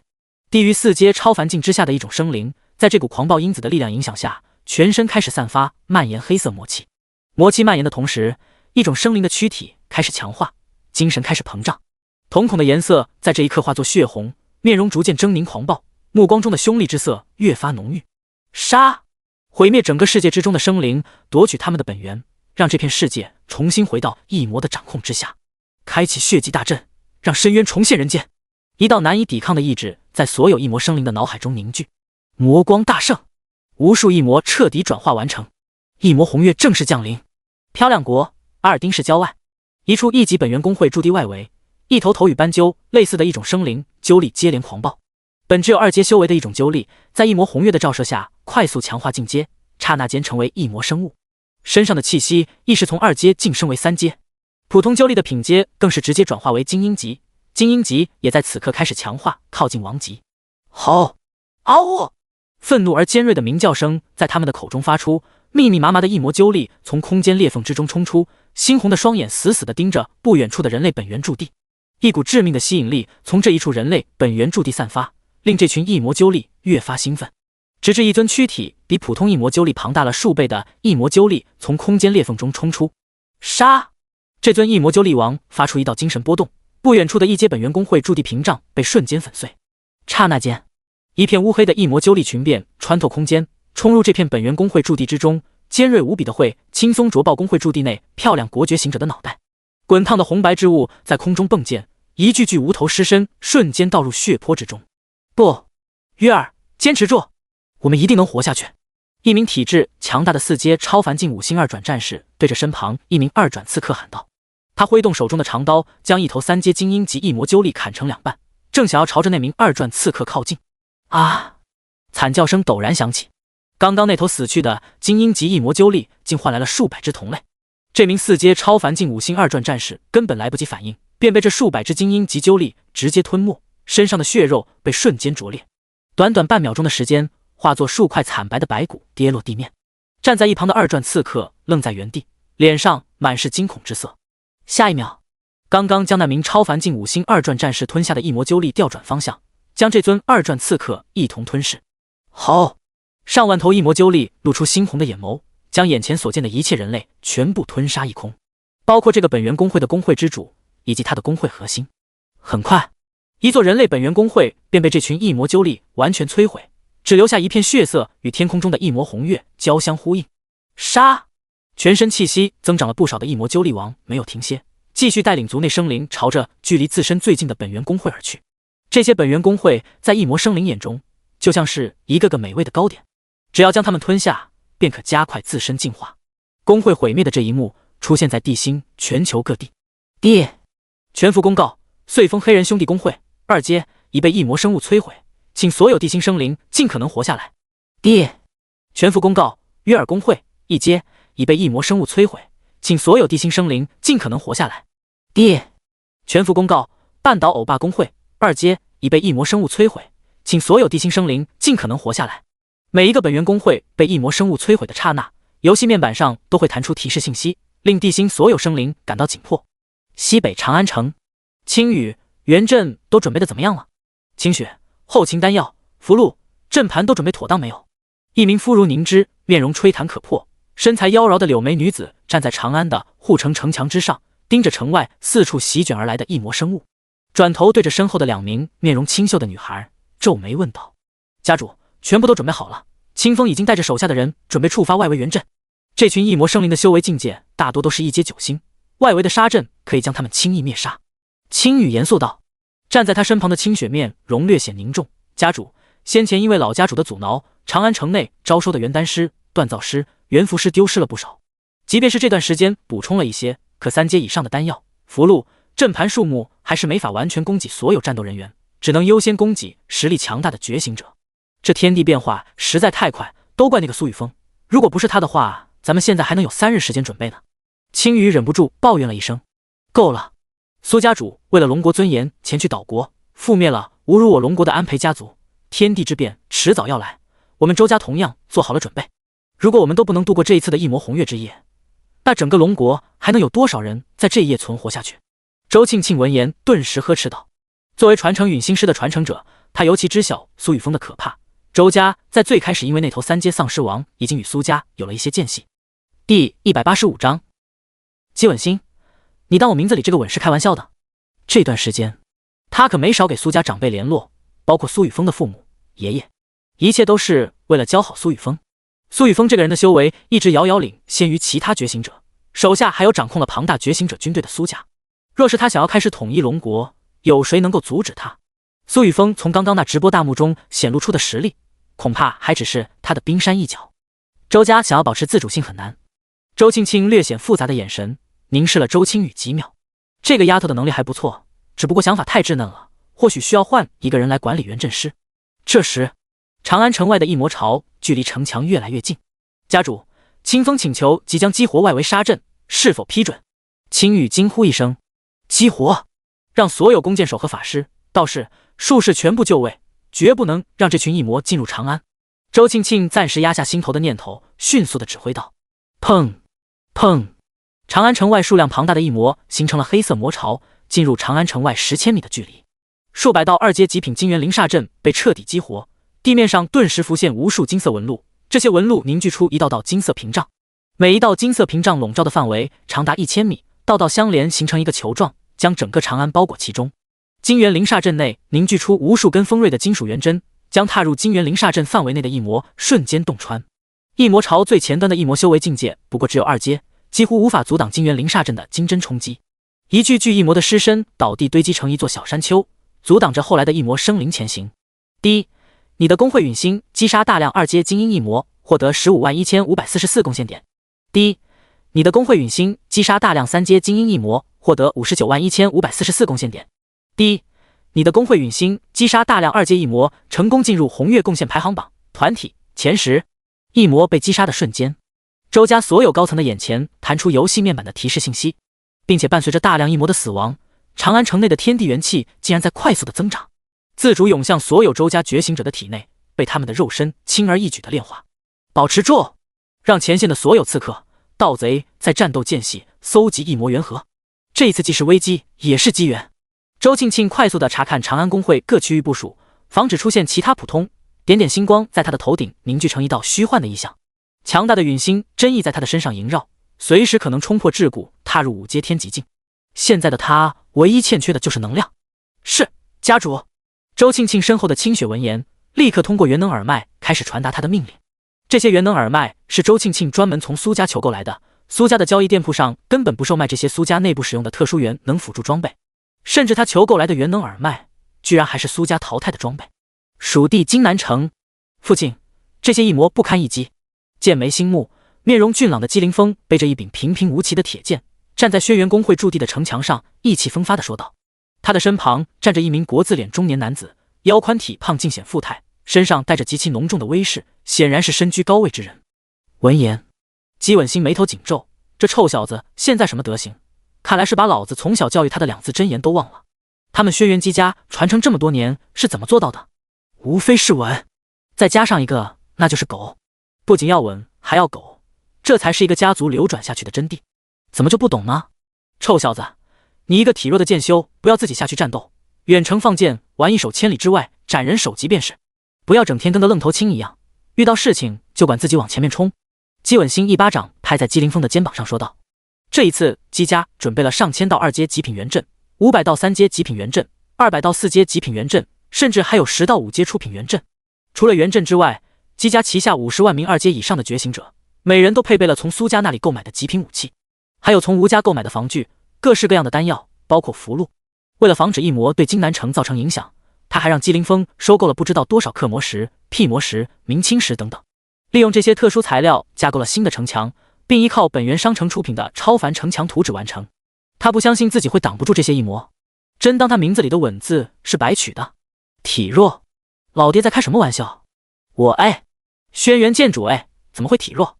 姬凌风满头黑线，爸，你瞧不起谁啊？我都已经突破5阶天极境了好吗？我可是掌控了剑道真意的人，就这群异魔怎么可能伤得到我？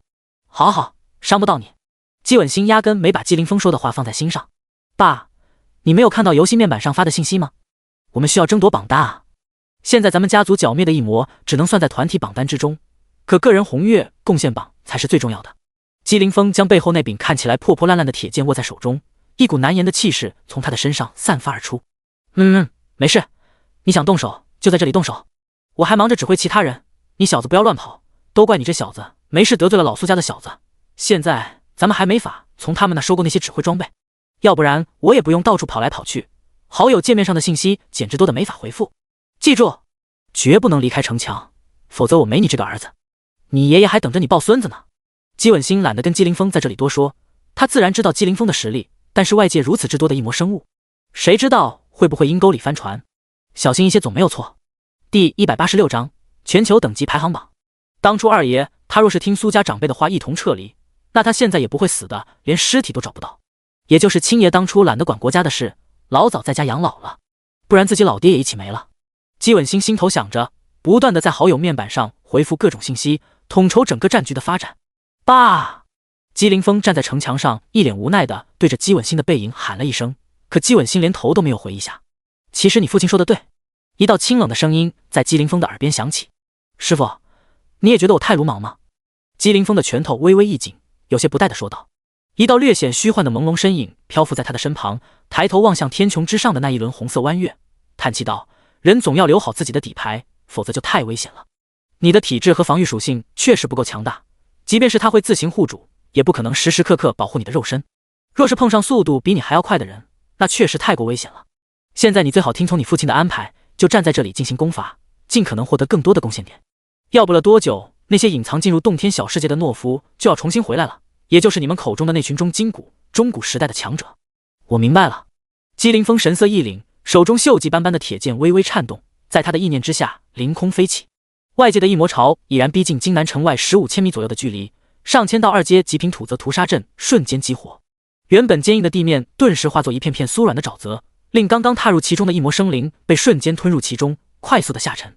这些沼泽深不见底，传出一阵阵强大的吸力，令这些陷入其中的异魔生灵被彻底吞没。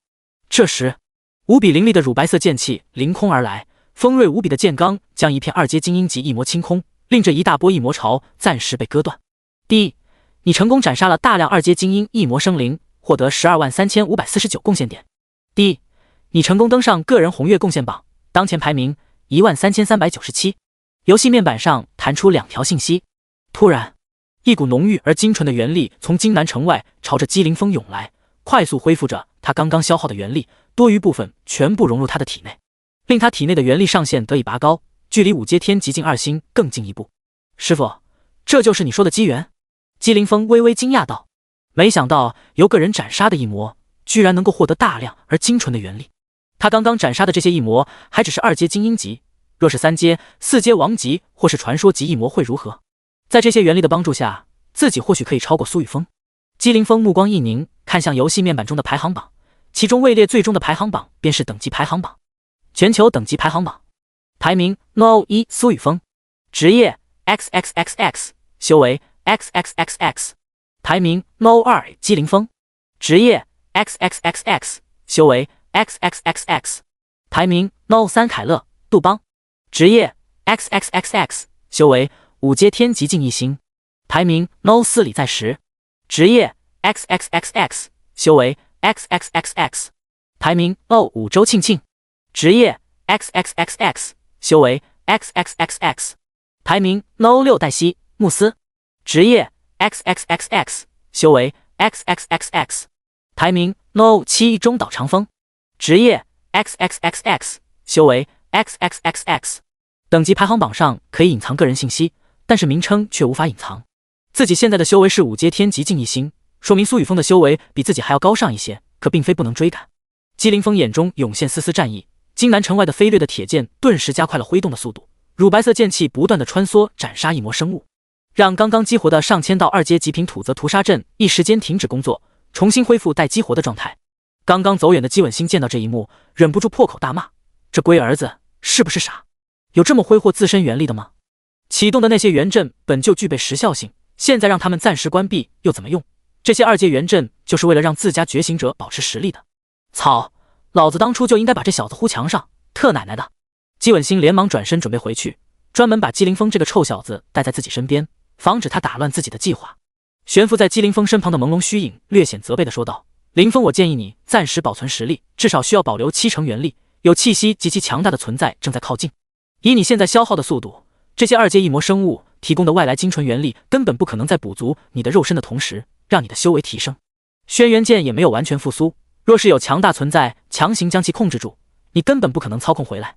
师傅，姬凌风眼中闪过一抹黑气，但并没有反驳，只是稍稍犹豫了一会儿，便将犹如普通铁剑一般的轩辕剑操控回归，从储物戒中换出另一把4阶极品长剑，朝着外界飞掠而去，继续对异魔狂潮中的异魔生物进行杀戮。只不过速度减缓了不少，吸纳到的元力以及贡献点远远不如他人。姬凌风心头的不待之意越来越重，可他却将其牢牢地埋藏在心底。突然，脑海中响起一道诡异的狞笑声：“杰，你为什么要听那个娘们的话？你明明才是真正的轩辕剑主，为什么不能进行疯狂的杀戮？只要你杀戮的生灵越多，便能让轩辕剑快速的进化，便能令自己的修为迅速增长，便能超过那个一直压在你头顶的那个人，不是吗？”谁？姬凌风微微一怔，朝着四周张望，却没有发现出声之人。不用找了，我就是轩辕剑的剑灵。剑灵？姬凌风闻言，瞳孔深处再度浮起一缕缕黑光，让他心头的杀意越发膨胀。没错，我需要大量的杀戮，才能让自己快速的恢复原貌。只有这样，你才能成为真正的轩辕剑主。你的父亲一直把你当成小孩，那个娘们一直看不起你，认为你不如那个叫做苏雨峰的家伙。你难道不想证明给他们看吗？第187章，剑之煞灵，蛊惑剑主。去吧，有我的保护，外面那些异魔根本奈何不了你，只能成为你提升的养料。只要你获得更加强大的力量，便能将那个苏雨峰轻易杀死，成为龙国甚至是世界的主人。只要你想要去杀戮，我可以替你暂时封印那个女人，放心，我不会伤害她，我也没法对她造成任何伤害，她的实力还是很强大的。充满蛊惑性的声音在姬凌风的脑海中回响，浓重的煞气从他手中那柄铁剑上传出，开始影响他的神智。姬凌风一时间陷入沉默，刚刚那道声音所说的话让他陷入沉思，心头莫名的出现烦躁和愤怒的情绪。是啊，自己这个师傅虽然一直都在他的身旁待着，可每一次听到苏雨峰的消息都会感到惊讶，甚至眼中还会闪过一丝欣慰。自己的父亲虽然关心自己，可却一直把自己当成长不大的小孩。我已经是个成年人，是个修为顶尖的强者，凭什么会这样？是我还不够强大吗？一定是吧，只要我足够强大，谁还能看清我？姬凌风的双拳猛然攥紧，一丝丝的黑气在他的身上弥漫，终于下定了决心，同时在心头喊道：“替我暂时封印师傅，你绝不能伤害他。”好，你做出了正确的选择，哈哈哈哈！自称是轩辕剑剑灵的存在发出畅快的大笑声，被姬凌风握在手心的铁剑发出刺耳的剑鸣，恐怖的杀伐之气从中瞬间爆发。剑身上的锈迹在这一瞬间褪去，日月星河、山川草木于其上逐一浮现，剑柄处镶嵌着一颗黄色宝石，散发淡淡光晕。剑柄一侧烙印着农耕畜牧之术，四海一统之策。通体金黄色光晕绽放，一丝丝黑气萦绕其中，形成上百道无形的黑色枷锁，朝着姬凌风身旁悬浮着的朦胧虚影缠绕而去。这是煞灵？凌风，屏气凝神，不要被轩辕剑的煞气冲昏头脑。女帝暴喝一声，双手快速凝结出一道法印，想要将轩辕剑突然爆发的煞气压制。哈哈哈哈哈！你压制不了我，剑主已经换人，你凭什么压制我？若非本体还没完全恢复力量，你也已经被彻底毁灭。老老实实的进去看着，看着新的剑主如何称霸天下。煞灵兴奋的笑声在女帝的脑海中响起，上百道煞气枷锁在煞灵的操控下，与女帝刚刚凝成的一道剑形法印相撞。剑形法印将数十道煞气枷锁生生崩碎，法印顿时暗淡无光。剩余的煞气枷锁迅速笼罩女帝魂婴的全身，将其魂魄之力完全封锁。进去，老老实实看着。煞灵狞笑着控制煞气枷锁，快速地收回轩辕剑本体空间。别伤害师傅！姬凌风看着这一幕，心有不忍，可并没有制止。整个姬家只有女帝和姬稳心可以治得住他，女帝可以依靠自身实力，而姬稳心更多的是血缘层面。现在女帝被轩辕剑给封印，自然没有人能够阻止她去变强。凌风，你到底要干什么？她是轩辕剑的煞灵，你若是被她控，放心吧，女帝不会有事，我只能够封印她的力量而已。煞灵的面色微微一变说道，同时操控煞气枷锁，更深层次的封印女帝自身力量，防止她坏事。对于她来说，只有杀戮才能导致煞气迅速弥漫，到时候自己才可以更加强大，取代原有剑灵，成为轩辕剑真正的器灵。走吧，主人。现在这个世界越来越混乱，我们需要强大的力量镇压一切。只要具备强横的实力，你想要什么做不到？复活女帝，让女帝成为你的女人，也能够做到。结邪异的笑声充斥姬凌风的脑海。闭嘴！姬凌风脸上浮起一抹复杂之色，仿佛被说中了心思，恼羞成怒道。他猛然握住身前煞气萦绕的轩辕剑，剑身上烙印的日月星辰、山川草木微微闪烁，大量的煞气缠绕姬凌风的手臂。一股极其强横的本源增幅从轩辕剑的剑柄处涌入姬凌风的体内。游戏面板上的所有基础数值骤然攀升，光是力量那一栏属性数值竟然整整提升了80万点。力量的提升给姬凌风带来极大的快感，心态随之开始膨胀，身上的杀意与轩辕剑上的煞气交相辉映。杀！姬凌风脚下重重一踏，化作一道金黄色剑光冲出金南城外。嗖嗖嗖，数十道金黄色剑气瞬间爆发，恐怖的杀伐之力与煞气凝结，将迎面来的所有异魔生物全部绞杀。大量的血液和残肢在空中四溅，浓郁的煞气瞬间弥漫。第一，恭喜你成功斩杀大量2阶精英及异魔生物，获得186231贡献点。第一，恭喜你成功斩杀。第一，恭喜你在个人红月贡献榜上的排名提升，当前排名348。游戏面板内信息刷屏。姬凌风手中的轩辕剑自动吞吐空间内的煞气，同时迸溅出大量剑气，将疯狂涌来的2阶异魔生物全部碾碎。一团团精纯无比的能量被轩辕剑瞬间吞噬炼化，直接涌入姬凌风的体内，推动他自身的修为增长。原本距离5阶天极境还有一段距离的姬凌风，在这股能量的推动下，瞬间缩短距离，仅差一步便能跨越。这就是力量！姬凌风双眼放光，眼中的黑气越发浓郁，剑道真意之力也在轩辕剑的帮助下疯狂增长。短短几秒钟的时间，从5%提升至15%。继续！姬凌风疯狂地挥动轩辕剑，杀入异魔狂潮之中。2阶精英级异魔、2阶王级异魔、3阶精英级异魔，在他的面前就像是薄纸，被轩辕剑喷涌的剑气轻松撕碎，化作一团团精粹元力，被轩辕剑瞬间吸纳，与姬凌风的肉身相融，令他身上的气息越来越强。嗡！姬凌风的身躯微微一颤，越发浓重的煞气在轩辕剑上吞吐，他的修为境界在此刻轰然冲破桎梏，抵达5阶天极境2星。第188章连嘉欣，英国掌控师，神话级。哈哈哈哈！师傅看到了吗？这才是真正的力量，我不比任何人差。姬凌风身上的黑气伴随着境界的提升越发浓郁，心态随之膨胀自大，狂笑着喊道：没错，主人你不比任何人差，主人继续杀，杀得越多，你将越发强大。煞灵感受到外界异魔生物死后弥漫的浓郁煞气，兴奋无比地喊道，操控着轩辕剑本体快速地吞吐增长自身力量，并凝聚出更多的煞气枷锁，封锁轩辕剑空间内女帝的力量。杀！姬凌风现在的脑海中只剩下一个念头，那就是杀戮，疯狂杀戮，提升自己的力量。他握着轩辕剑，完全无视自己可能遭受的损伤，冲入金南城外异魔狂潮的深处。异魔狂潮的深处隐隐约约出现王级、史诗级，甚至是传说级异魔生物的身影。可姬凌风已然完全忘记了疼痛。不，轩辕剑内，女帝朦胧的魂躯上再度多出数十条煞气枷锁，这些煞气枷锁将女帝体内刚刚凝聚的力量完全封印，根本不给她一点反抗的机会，只能眼睁睁看着姬凌风被轩辕剑的煞灵一点点侵蚀神智。继续这么下去，姬凌风很有可能会彻底入魔。女帝的面容越发凝重，为了引导姬凌风完成轩辕剑主的传承，她耗费了大量的本源。煞灵抓准了她这一点，在此刻强行控制轩辕剑，蛊惑姬凌风入魔。可这个煞灵到底是怎么形成的？自己明明已经将所有煞气清理过，轩辕剑上怎么还带有外神的本源之力？不行，必须有人阻止姬凌风。这个人该是谁？魔都市半空，一道庞大的传送光柱骤然凝聚，数万人陡然出现在魔都市中心的一处传送元阵之中。家主，现在魔都城外已经汇聚了大量的异魔生物，不过首批异魔生物的等阶并不高，全部都处在2阶精英层次。老家主已经坐镇指挥，各部门已经完全准备就绪。按照您先前的吩咐，魔都城外已经准备了数千道不同等级的元阵，且每道元阵的周围都有3阶长元境修为的刺客或是盗贼收集异魔元核。传送元阵白光闪烁停止的瞬间，穿着一身4阶牧师装扮的子琼带着连嘉月、连嘉欣迅速来到苏雨峰身旁汇报道。苏勇跟在3人的身后，有些幽怨地看着苏雨峰、苏琼天、苏明、苏武等人。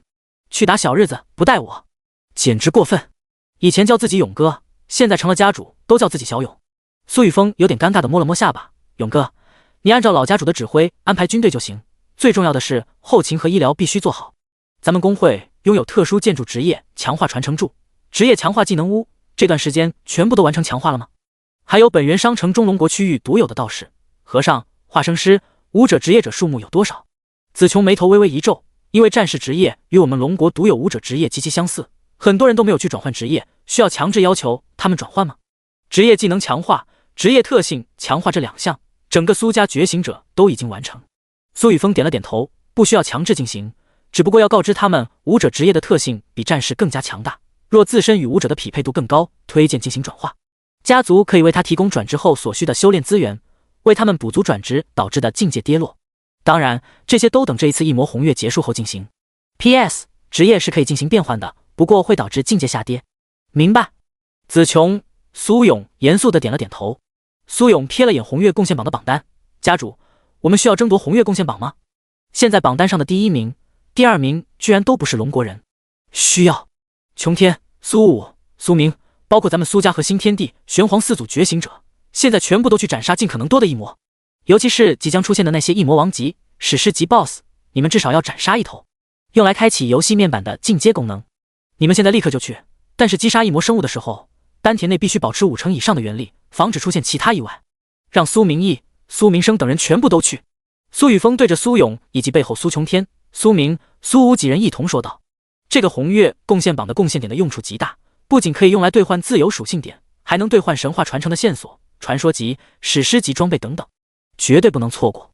这一次他还需要获得红月榜首之位，等到后续的4阶史诗级或是传说级，甚至5阶史诗级、传说级异魔出现，就是他出手的时候。是，家主。苏勇、苏琼天、苏明、苏武等人闻言立刻应道，骤然转头朝着魔都城外冲去。子琼、嘉月、嘉兴，你们等会跟我进行组队，也一起去。苏雨峰笑着对身旁的子琼、连嘉月、连嘉兴说道。峰哥。连嘉兴看向苏雨峰的眼神之中带着浓浓的情愫，上半身穿着黑色紧身皮甲，蕾丝环绕着高峰，下身黑色皮裤勾勒着修长饱满的玉腿。连嘉月相对显得比较平淡，但眼中还是带着一丝欣喜。子琼十分平静地站在一旁，像从前一样。嘉兴，你获得了隐藏职业传承。苏雨峰的目光落在连嘉兴的身上，微微一亮，工会面板在他的眼前浮现。连嘉兴个人信息之上职业一栏已然发生了变化。目标：连嘉兴。职业：英国掌控师，神话级。我现在可以帮峰哥你找到你想要找到的人了。连嘉兴轻柔地说道。他在不久前一道中型历史遗迹之中获得了隐藏职业传承，并成功转职成为英国掌控师，与自身半神级天赋因果线条完全契合。一旦自身修为达到天级境，说不定半神级天赋因果线条就能彻底蜕变成为真正的神话级天赋。因果掌控师这个隐藏职业可以探查任何人身上的因果，并且所有攻击都能够以因果律为基点，极为可怕。好，苏雨峰面露喜色，等一魔红月结束，姑苏帝手中的剩余窥天镜本源必须第一时间弄到手。第189章，一辈子工具人。窥元镜对于苏雨峰的帮助十分显著，若是能够得到完整的窥天镜，那他便相当于多了一件神话级装备，还是极其稀有的辅助级装备。家主，苏勇他们开始了。首批异魔生物已经侵入距离魔都市20千米范围，四面八方全部都是。苏雨峰耳中的元能耳机 2.0 版传来魔都市外最新的战斗情报，并且他的面前自动浮现出一道小型战斗光幕，为他呈现出魔都市外的战斗景象。全新版本的元能耳机经过灵烟的设计，调整了其内原文回路，现在已经可以根据自己的意念连接全线下级所有人。只要你反应足够快，甚至不需要发出任何声音，就能够通过意念发送信息，也能通过意念操控空中的元能无人机来切换自己面前的战斗光幕视野。对于苏家来说，指挥层面不会有任何问题，听从老家主他们的安排便是。苏雨峰通过元能耳机给苏家所有强者发送了一条信息。正在寰宇阁内坐镇指挥苏家军队的苏晴听到苏雨峰的声音，眉头忍不住一挑，可这一次却没有说什么撂担子摆烂的话。他到现在才知道自己这个儿子为什么当初想要成为家主，这臭小子怕是想要让其他势力知道他苏雨峰是世界上修为第一之人，想要凭借自身强大的震慑所有势力。当初没有得到传送元阵前，苏雨峰这臭小子从不在那全服聊天界面发声，哪怕先前的傻子雷家污蔑苏家，也从没有因此产生任何情绪。可为何这一次那岛国安培家族会令这臭小子在全服聊天面板上说话？还不是因为现在他们苏家是世界上唯一掌控了远距离传送手段的家族，现在谁胆敢挑衅苏家，那这臭小子就能分分钟冲到他们面前，将他们全部人道毁灭。像是安培家族便是如此。对于苏家来说，其实一直都处在苏雨峰强大实力的庇护之下，就连烟雨楼也因为这臭小子的实力强大，主动送来了一些人交由苏家保护。现在的烟雨楼已经成为了龙国第一的赏金组织，也算是一个极为强大的觉醒者势力。爸，你是不是一直都知道苏雨峰那小子的真正想法？他从一开始就没想要自己来治理家族，或者说他从一开始就知道现在这个世界强者为尊，哪怕他什么都没有去管，可只要拥有强大的实力，那就是真正的家主。苏晴狐疑地看向自家老子，你天天想着撂担子，还不如小峰懂事，好好的当你的工具人就行了。你要真想要摆烂不干，那就去跟小峰单挑一下，按照咱们红军中的规矩，谁赢听谁的。苏振国眼皮都没有抬一下，端起身前的西湖龙井，轻轻抿上一口。这世道，以前存下的茶叶是越来越少了。子琼那小丫头上次说的4阶超凡茶术，还不知道需要多久成熟，我还打不过那臭小子。等等，苏晴瞪大双眼，正想要反驳，突然发现自己凭借现在的实力，好像揍不动那臭小子。或者说，就坐在环宇阁内的几个叔叔、小姑、爷爷，没有一个能够靠自身实力把他按起来揍的。他们自身的天赋全部都点在了辅助上面。难道这是天意？苏晴的面色变幻被苏振国看在眼里，苏振国轻轻摇头叹了口气。照他看，这傻儿子恐怕真的要当一辈子工具人。现在刚刚抵达超凡境，寿命便翻了好几倍，继续这么突破下去，说不定这辈子也是很难老死。以小峰的性格，根本不可能自己来管苏家这个摊子，自己已经养老退休，好歹有苏晴这大儿子带着。也就只有他带着了，反正这么多年应该也习惯了。爸，这活儿难道阿奇、阿哥他们2人没法干吗？或者说您自己来也行啊，您觉得呢？苏晴沉默许久，将自己的身体稍稍往积水云的方向靠了靠，脸上带着一抹讨好的笑容，对着苏振国试探问道。砰一声闷响，苏晴只觉面前有一道星光闪烁，自己的脑门上陡然鼓起一个大包，传来火辣辣的刺痛。谁？你老子！苏振国怒气冲冲地站在苏晴身前，瞪着正想要站起身动手的苏晴吼道：怎么的？你想要跟你老子练练？嗨嗨，爸你说什么呢？苏晴讪讪一笑，刚刚抬起的手停留在半空，摸了摸自己的脑袋。什么情况？老爹现在的实力都这么猛了？前段时间无限异魔塔内一直有一个人的排名在上升，可却隐藏了信息。难道是老爹？整个苏家有着权限的，好像也只有他。噗！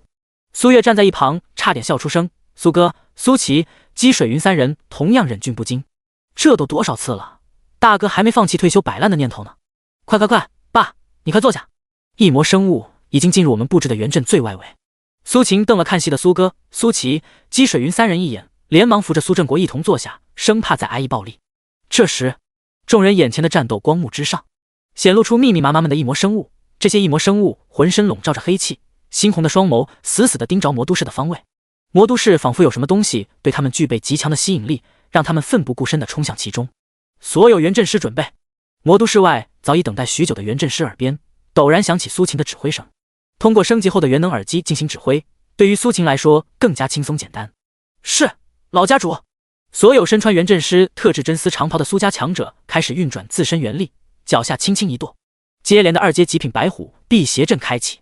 淡金色原纹在地上勾连，与阵基形成一座座淡金色屏障，化作一层庚金之力充斥的空间。众多苏家原阵师的头顶同时凝聚出一道朦胧的白虎虚影，与刚刚凝聚的2阶极品白虎辟邪阵一同闪烁。第190章异变的技能，庚金之力骤然爆发，凝聚成一道道缩小的白虎虚影，冲向面前密密麻麻的2阶异魔生物。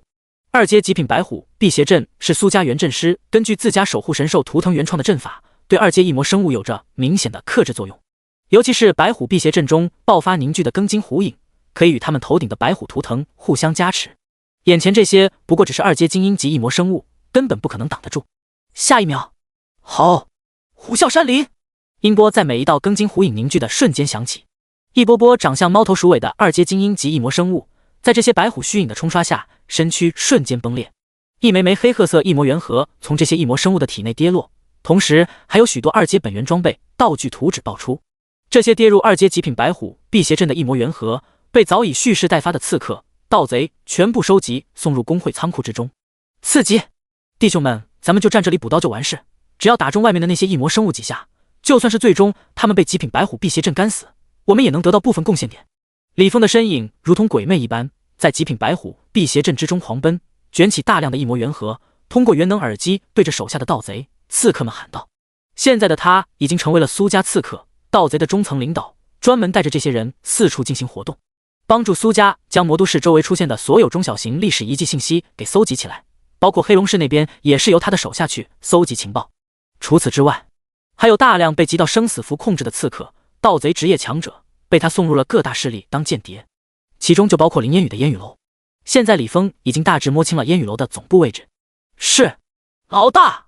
苏家的刺客、盗贼应了一声，手下的动作越来越快，时不时给外面冲入的异魔生物丢上一些暗器，蹭一蹭贡献点。第一，恭喜环宇公会成功斩杀大量2阶异魔生物，获得221316贡献点。第一，恭喜环宇公会成功斩杀大量。第一，恭喜环宇公会进入团体红月贡献榜，当前排名1003名。嘉悦、嘉兴、子琼，我们走。这一次你们同样需要获得尽可能多的贡献点来提升自己。苏雨峰盯着魔都市外汹涌无比的异魔生物狂潮，转过身对子琼、连嘉欣、连嘉悦说道，同时打开游戏面板，邀请子琼、连嘉欣、连嘉悦3人进行组队。这个功能是游戏面板专门为自此异魔红月开辟的全新模板，与先前的即时任务模块、成就模块一同上线。组队状态下，每个人都会得到修为最强者、部分基础属性本源加持，同时还能通过不同分配模式瓜分战利品。峰哥，我们和子琼姐一起组队就行了，你自己一人去斩杀异魔生物，速度必定比我们组队要快。连嘉欣稍稍犹豫了一下，他依旧觉得自己3人会拖累苏雨峰。没关系，抓紧时间。苏雨峰摇了摇头，现在这还只是第一波异魔生物来袭，一直到凌晨6点，至少还有5波。想要获得异魔红月贡献榜榜首，最主要的还是看斩杀史诗级、传说级异魔生物的数目。他不认为有人可以比他要强，就算其他人在这异魔红月之夜能够获得极快的提升，但必然没有他快。他这一回有了旭日神功，也是时候开刷了。家主，听到苏雨峰的话，子琼、连嘉欣、连嘉悦3人稍稍犹豫了一下，终于同意组队邀请。走！苏雨峰通过极道元力凝聚出一道手掌，带着3人化作一道紫色电光，朝着魔都市外暴掠而去。此刻，魔都市2阶极品白虎辟邪阵汇聚的一片区域之中，一道身影犹如鬼魅一般，在异魔生物组成的狂潮之中乱窜。这一回终于可以摸个痛快了。妙手空空，李峰一直干着老本行，作为道圣职业的传承者，他最喜欢做的事情就是对其他人抹上一手。唰，一抹淡淡的白光在其手中闪过，一颗跳动的黑色心脏陡然出现在李峰的手中。不远处，一头似猫似鼠般的异魔生物轰然倒地，心脏像是被活活掏空了一般，骤然倒地失去生机。靠！这技能怎么变成这样了？李峰嫌弃地丢掉手中的黑色心脏，连忙从乾坤界中取出的一块手帕擦了擦。自从他的修为达到4阶超凡境6星之后，看家技能妙手空空就变了模样。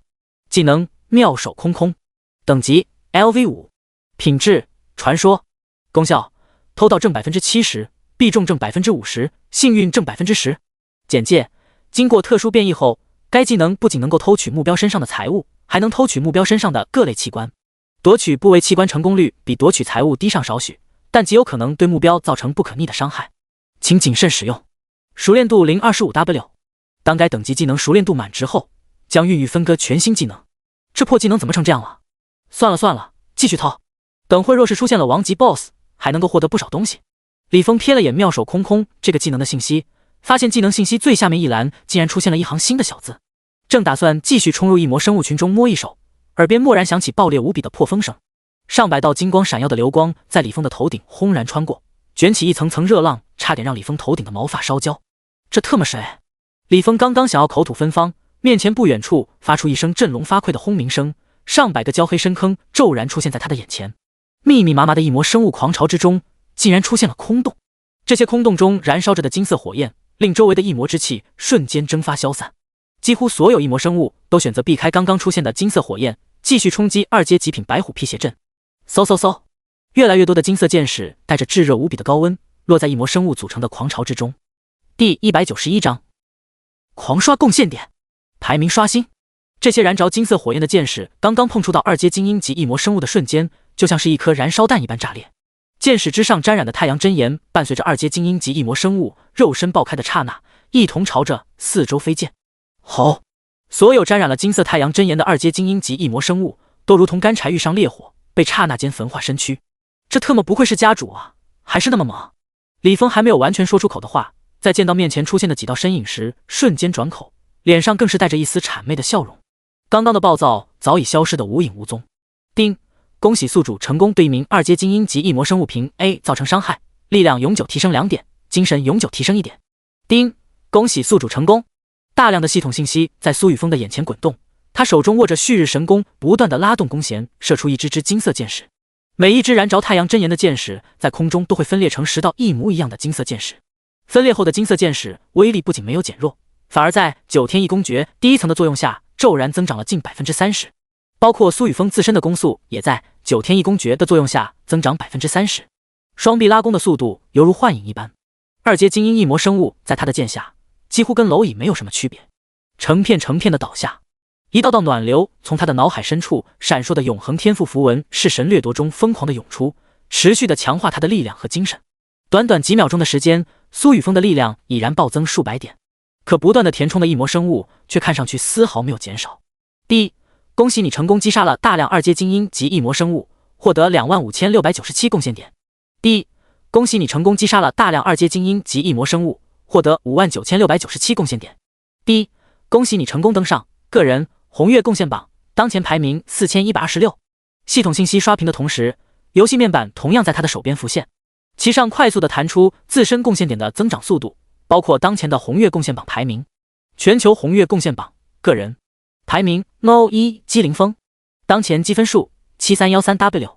排名 No.2 希尔摩根，当前积分数 4887W。 排名 No.3 凯勒杜邦，当前积分数 4562W。 排名 No.4 李在石，当前积分数 4255W。 排名 No.5 周庆庆，当前积分数 4122W。 排名 No.6 杰克洛克菲勒，当前积分数 3800W。 排名 No.7 中岛长风，当前积分数 3799W。 排名第一的居然是姬凌风，他难道已经得到了轩辕剑主传承？前世他完成轩辕剑主传承之时，轩辕剑应该是处在本源流逝的状态中才对，想要复苏一件神话武器需要无比漫长的时间才对。可他若是没有复苏轩辕剑，又是怎么做到在这么短的时间里斩杀如此之多异魔生物的？整个排行榜前10之中，龙国人居然才占据1/3的位置。自己需要加快速度了，先将自己的力量刷上100万点。眼前这些异魔生物的数目完全足够。苏雨峰的目光从个人红月贡献榜单上收回，拉动旭日神弓弓弦的速度却丝毫没有减慢。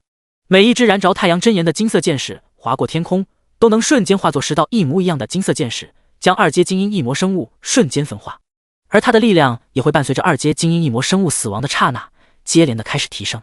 自从极道本源融合了神话级天赋太阳真炎后，他的悟性已然超越了绝大部分觉醒者，十分轻松的领悟并掌控9天异剑诀的第1层。最令他惊喜的是，每一支箭矢射出后分裂成10支，这10支箭矢集中异魔生物，居然也算是平 A。 这样一来，他每射出一支箭矢便相当于造成了10次平 A， 可以获得20点力量与10点精神属性增长。唯一可惜的是，在手里旭日神弓的本源增幅之下，苏雨峰的力量几乎达到了近100万点，且力量还在永恒级天赋弑神掠夺的作用下不停的增长。这些被箭矢击中的2阶精英及异魔生物根本不可能承受他的第2次平 A， 还是太慢。子琼，你给我施加体能术，加月加星，你们自己看着攻击就行，不要离开元阵的笼罩范围。极道荣风。苏雨峰没有理会不远处说话的李峰，转头对子琼、连佳月、连佳星3人叮嘱了一声。在子琼给自己挂上恢复体力的体能术后，立刻激活极道荣风这个技能。天地之间骤然刮起一道狂风，风向在他的操控之下，朝着2阶白虎辟邪阵所在的方向刮去。嗖嗖嗖！旭日神弓发出一声声嗡鸣，在极道荣风这个技能的作用下，苏雨峰的攻速再度提升。一支支金色箭矢顺风而行，在空中爆掠而过，火焰爆裂的轰鸣声不断的响彻，一片又一片的2阶精英级异魔生物被太阳真炎附着的箭矢瞬间消融。好！飞溅的残留火星令这些精英级异魔生物发出歇斯底里的嚎叫，最后无奈倒地失去生息。第一，恭喜你成功击杀了大量2阶精英级异魔生物，获得225697贡献点。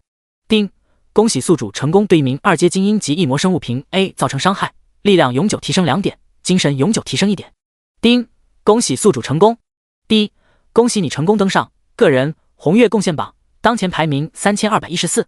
系统与游戏面板上显示的信息疯狂的跳动，永恒天赋符文是神掠夺疯狂的闪烁，一股股神秘能量从中持续涌出，犹如润物无声的涓涓细流，一点点增长着苏雨峰的力量和精神，每秒钟都能爆射出16支箭矢，且在9天异剑诀的功效下暴增10倍。也就是说，他每秒钟都能够通过斩杀320头2阶精英及异魔生物，提升320点力量数值，160点精神数值。第192章32秒，10000力量。故而苏雨峰现在每提升10000点力量，大约只需要32秒的时间，每提升10000点精神属性只需要1分多钟。当然这前提是有足够数量的异魔生物供他击杀。现在不正是时候吗？死！苏雨峰感受着自身力量精神的快速增长，不知疲倦地拉动旭日神功弓弦，体力却并没有消耗多少。他身前方位的猫首鼠尾的怪异异魔生物成片成片的倒地，一时间出现空洞。千米范围内的所有2阶精英级异魔生物被快速的清空。这一次，苏雨峰没有再利用极道本源中的太阳真言之力去建设这些异魔生物，而是简单的凝聚出没有任何力量附加的剑矢。他发现那些沾染了太阳真言后被焚化的异魔生物，居然连异魔元核都没有留下。异魔元核可是比一种生物异晶还要珍贵的修炼资源，每一颗2阶精英级异魔元核中蕴含的能量都是同级异晶的10倍，这东西必须留下。更何况，即便苏雨峰现在射出的这些箭矢没有极道本源之力的被动效果加持，可在旭日神功的本源加持以及他自身本就恐怖的基础力量加成下，依旧没有一头2阶精英级异魔生物能够挡下。大量的异魔生物被洞穿心脏，一具具尸身堆积，力量与精神提升的速度竟然比先前还要快。1万、3万、10万，短短几分钟的时间，苏雨峰的力量已然增长10万点，精神属性同样暴涨5万点。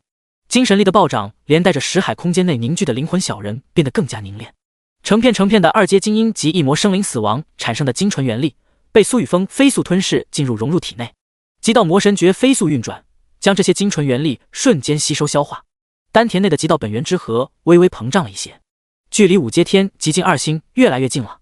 这次的异魔红月之潮对于苏家来说并不算什么危机，反而是迄今为止最大的机缘。这一次说不定能够催生出不少5阶天极境、2阶精英级异魔生灵，真是不经杀。苏雨峰感受着自身变化，除了力量和精神这2大基础属性一直都在增长之外，伴随着精纯元力的不断吸纳，他与天极境2星也是越来越近。凭 A 对他来说根本耗费不了元力，唯一的消耗就是体力。旭日神功作为神话级装备，本身材质就有远古神兽泰坦之骨、远古黑龙的龙筋、龙牙，作为它的使用者，每射出一箭都需要消耗不少体力。也就是在极道地区与极道魔神诀4转的加持下，苏雨峰的体质比同境界强者不知道强大了多少倍。可长时间不间断的拉弓射箭，一样让他感到些许疲惫。在他的疯狂屠戮之下，面前这些2阶精英级异魔的数目正在飞速减少。咻咻咻！越来越多的黑红色箭矢如同一场暴雨一般不断的落下。苏雨峰正面的数座尸山已然堆积至10米高，且2阶精英级异魔的尸身还在不断的增长。12万、14万、20万。苏雨峰不知道自己射出了多少支箭矢，现在只觉得自己的双手有些发麻，体力也耗费了大半。他还是第一次这么疯狂的刷属性，在短短几分钟内，力量再度增长了10万点，精神属性同样暴涨了5万点。从永恒天赋符文中涌出的热流令他感到自己的身体充满了力量，每一个细胞都似乎在焕发着生机，全身肌肉变得更加结实，身体的柔韧性和协调性也得到了极大的提升，丝毫没有因为自身力量和精神的暴涨导致体质失衡的状态出现。他能够更加清晰地感知到周围的环境，思维变得更加敏捷，反应速度也得到了极大的提高。精神力的接连暴涨令识海空间内凝聚的灵魂小人也发生了变化，原本模糊的灵魂小人逐渐变得清晰起来，身体的细节也变得更加清晰，甚至可以看到灵魂小人的肌肉和血管。如此之多的异魔生物死亡，还爆出一团团精纯无比的元气涌入苏雨峰的体内，令苏雨峰的修为在此刻轰然冲破至骨，达到5阶天极境2星，终于突破了一个小境界。没想到这一世突破一个5阶小境界居然需要这么多能量，看来自己现在的肉身确实强横。苏雨峰从乾坤界中取出几瓶乾元院炼制的4阶超凡品质元丹，一股脑的灌入口中。元丹入口即化，药力顺着经脉流转至全身肌肉细胞，开始发挥功效。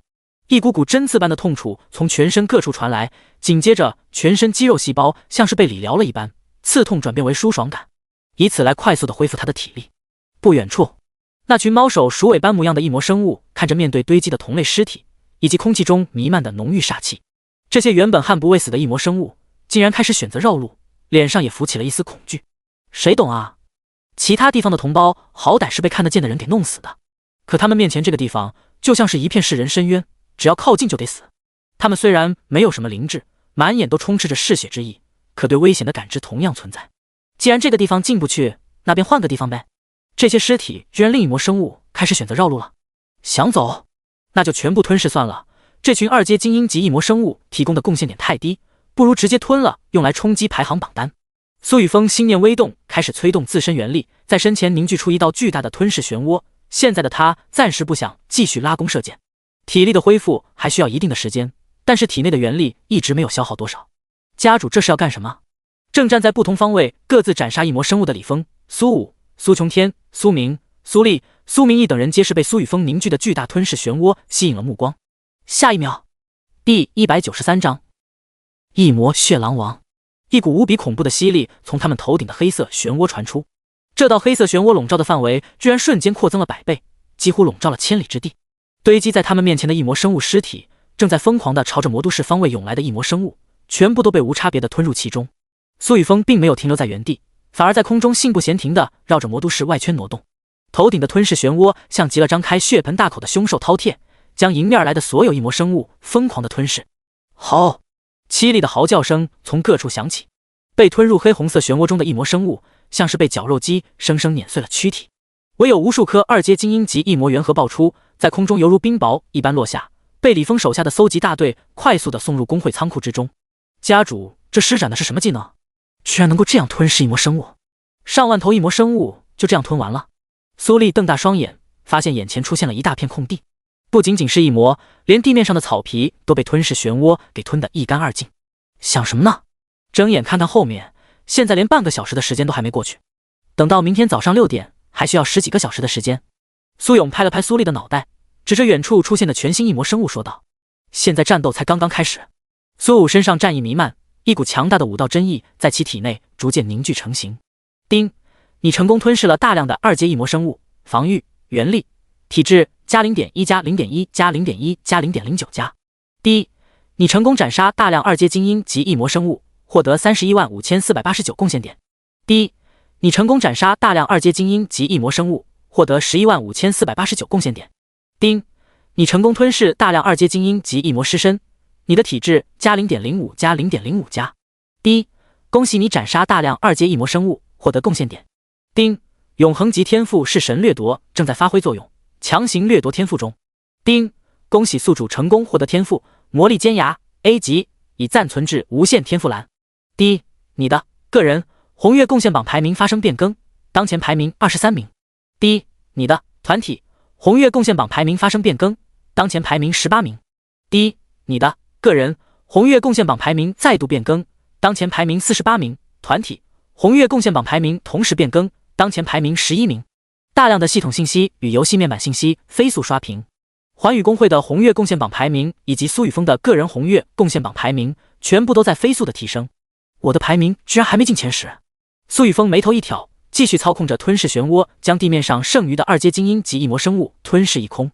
伴随着大量二阶精英级异魔死亡，漫天都是充斥着精纯元气的白色光团，朝着苏雨峰的躯体疯狂地涌入其中，令刚刚突破至5阶天极境2星的苏雨峰开始朝着天极境3星缓缓靠近，实力再度增强了一点点。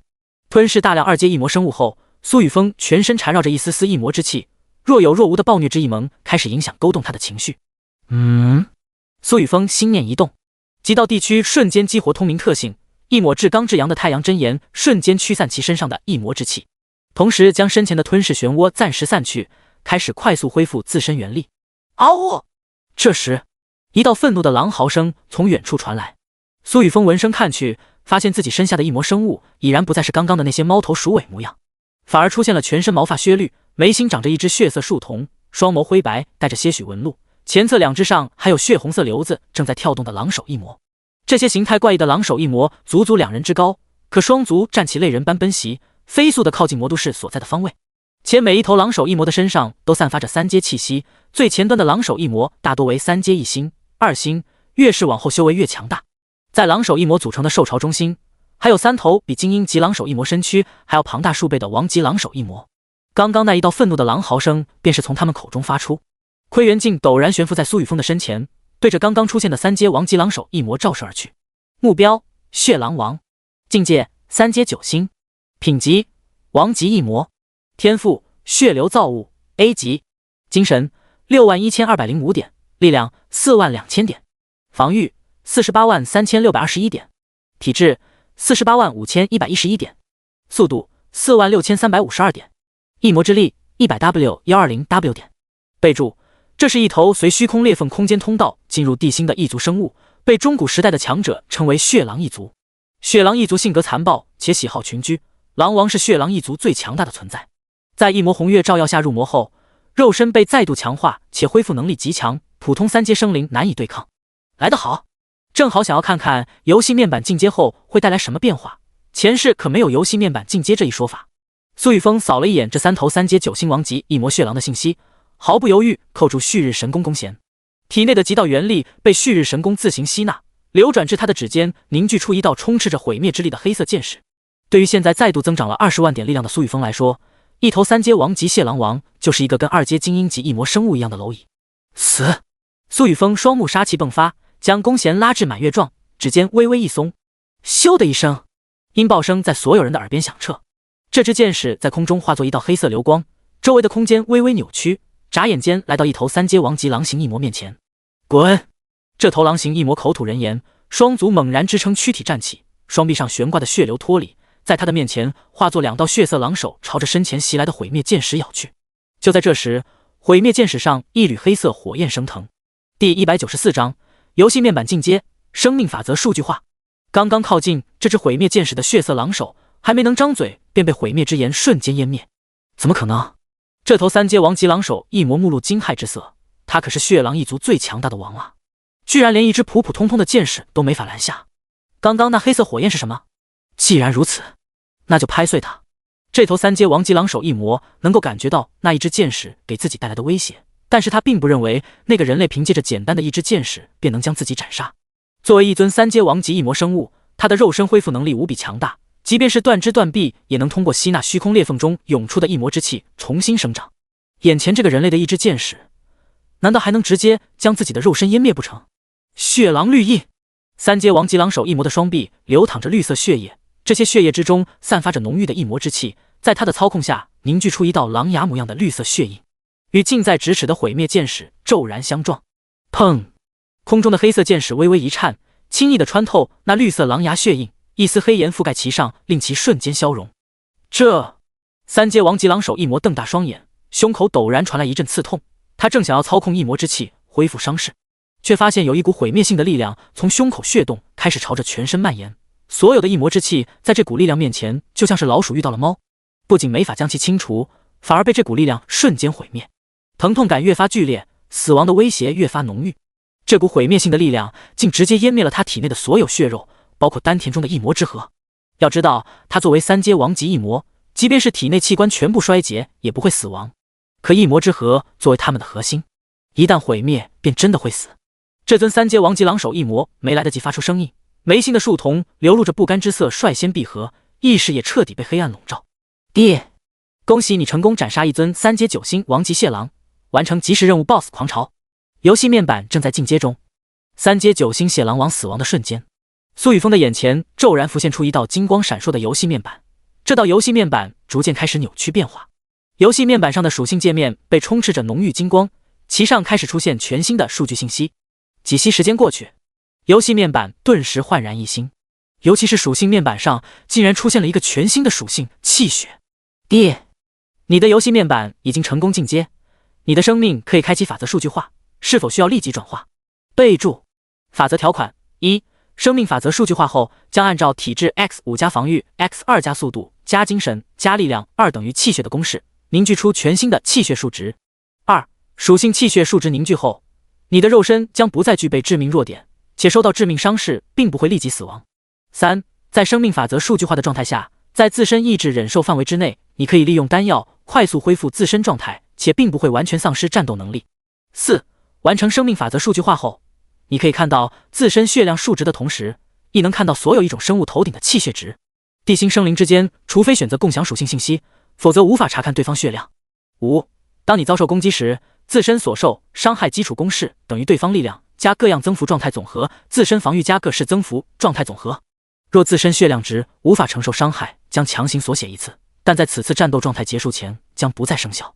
两条信息在苏雨峰的眼前游戏面板中心以极为耀眼的金字浮现，这就是游戏面板进阶的作用。这是在给地心人类强化持续战斗的能力和生存能力吗？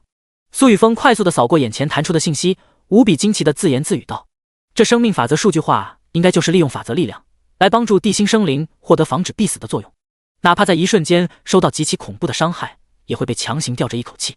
若是能紧急获得救治，那便可以再度存活下来。对于任何一个人来说，几乎就是多了一条命。立即转化。苏雨峰没有过多犹豫，对于他来说，游戏面板进阶尤为重要。他有预感，要不了多久，他面对的敌人就会越来越强大。以他现在的实力，或许还是不够。接下来，他需要尽可能的获得更加强大的力量。已确认开启生命法则数据化进程。生命法则正在降临，请不要操控自身原力进行反抗。游戏面板弹出两条信息，在苏雨峰的眼前闪过。天空中陡然落下一道橘红色光柱，伴随着无比强大的威压，令正在朝着苏雨峰靠近的所有异魔生物暂时停滞在原地。橘红色光柱将苏雨峰全身包裹，一股玄妙之意从中显露，浓郁至极的生机开始渗透他肉身的细胞。这些生机强行改造他体内的血肉，并强行烙印上生命法则的些许本源。游戏面板正式进阶成功，全新属性气血正式凝聚。你当前的气血值为 378W2164 点。苏雨峰的头顶一条极其浓郁的血条一闪而逝，无比雄厚的气血充斥他的身躯，幻化出一道道虚幻血纹在背后晃动。差不多380万血量。刚刚那几头3阶9星王级血狼的血量有多少？苏雨峰好奇地看向不远处另外2头3阶9星王级血狼。此刻他们的头顶同样出现了血量条，只不过他们血量条的颜色比自己还要浅上许多，数值只在40多万点左右。也难怪无法承受苏雨峰一剑，这还是他没有动用任何技能加成、天赋加成的状况下。狼王！魔都城外位居中心最为强大的一魔血狼王轰然倒地，墨绿色血液顺着胸口的血洞飞溅而出，却再也没有了一点声息。见到这一幕，刚刚那头倒地血狼王身旁的2尊3阶9星王级血狼微微一愣，可他们的眉心的树瞳之中却没有任何恐惧，空气中弥漫的血腥味反而令这2尊3阶9星王级血狼更加凶厉。第195章斩王，纷纷进阶。自从被异魔之气魔化之后，他们一路上不知道毁灭了多少城镇，这还是第一次出现波折。杀！竟敢与我血狼一族作对，那将眼前所见的一切人类全部吞掉。2尊3阶9星王级血狼口中咆哮着，无视身旁的尸身，顿时化作2道绿色幻影，朝着苏雨峰等人所在的方位冲来。密密麻麻犹如蝗虫过境一般的异魔血狼纷纷跟随在3阶9星王级血狼的身后。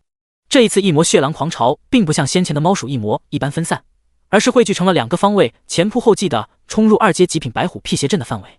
好！当这群异魔血狼进入原阵笼罩范围的瞬间，2阶极品白虎辟邪阵中顿时金光闪烁，缩小的白虎虚影凝聚而出，对着踏入原阵的异魔血狼发出一声声咆哮。白虎缩影的咆哮声之中带着辟邪之力，能够对异魔血狼身上的异魔之气造成压制，只是碍于等阶差距，效果稍稍弱了不少。并且这些3阶精英级异魔血狼的速度极快，在3阶9星王级血狼的操控下，第一时间朝着2阶极品白虎辟邪阵的阵基扑杀而去。苏武、苏勇，你们2人各自挑选一头王级狼首异魔，将其斩杀，令游戏面板进阶。其他人依靠阵法之力，尽可能斩杀更多的异魔生物，令我们环宇公会牢牢占据红月贡献榜第1的位置。苏雨峰对着不远处的苏武、苏勇2人喊道。在他看来，苏武与苏勇可以轻松解决那2尊3阶9星王级血狼。以他们2人相对强大的体质，率先进行生命法则数据化，可以更好地帮助其他苏家核心觉醒者去进阶。同时，他还给苏晴发去了一条信息。一开始，他与苏晴、苏振国等人制定的战斗方针是依靠布置的阵法进行防御战，可现在看来根本不需要。以苏家的实力，完全可以主动出击，将周边出现的异魔生物横扫一空，并且尽可能多的去封闭虚空裂缝。所以，苏家的战斗方针改变了。是，家主。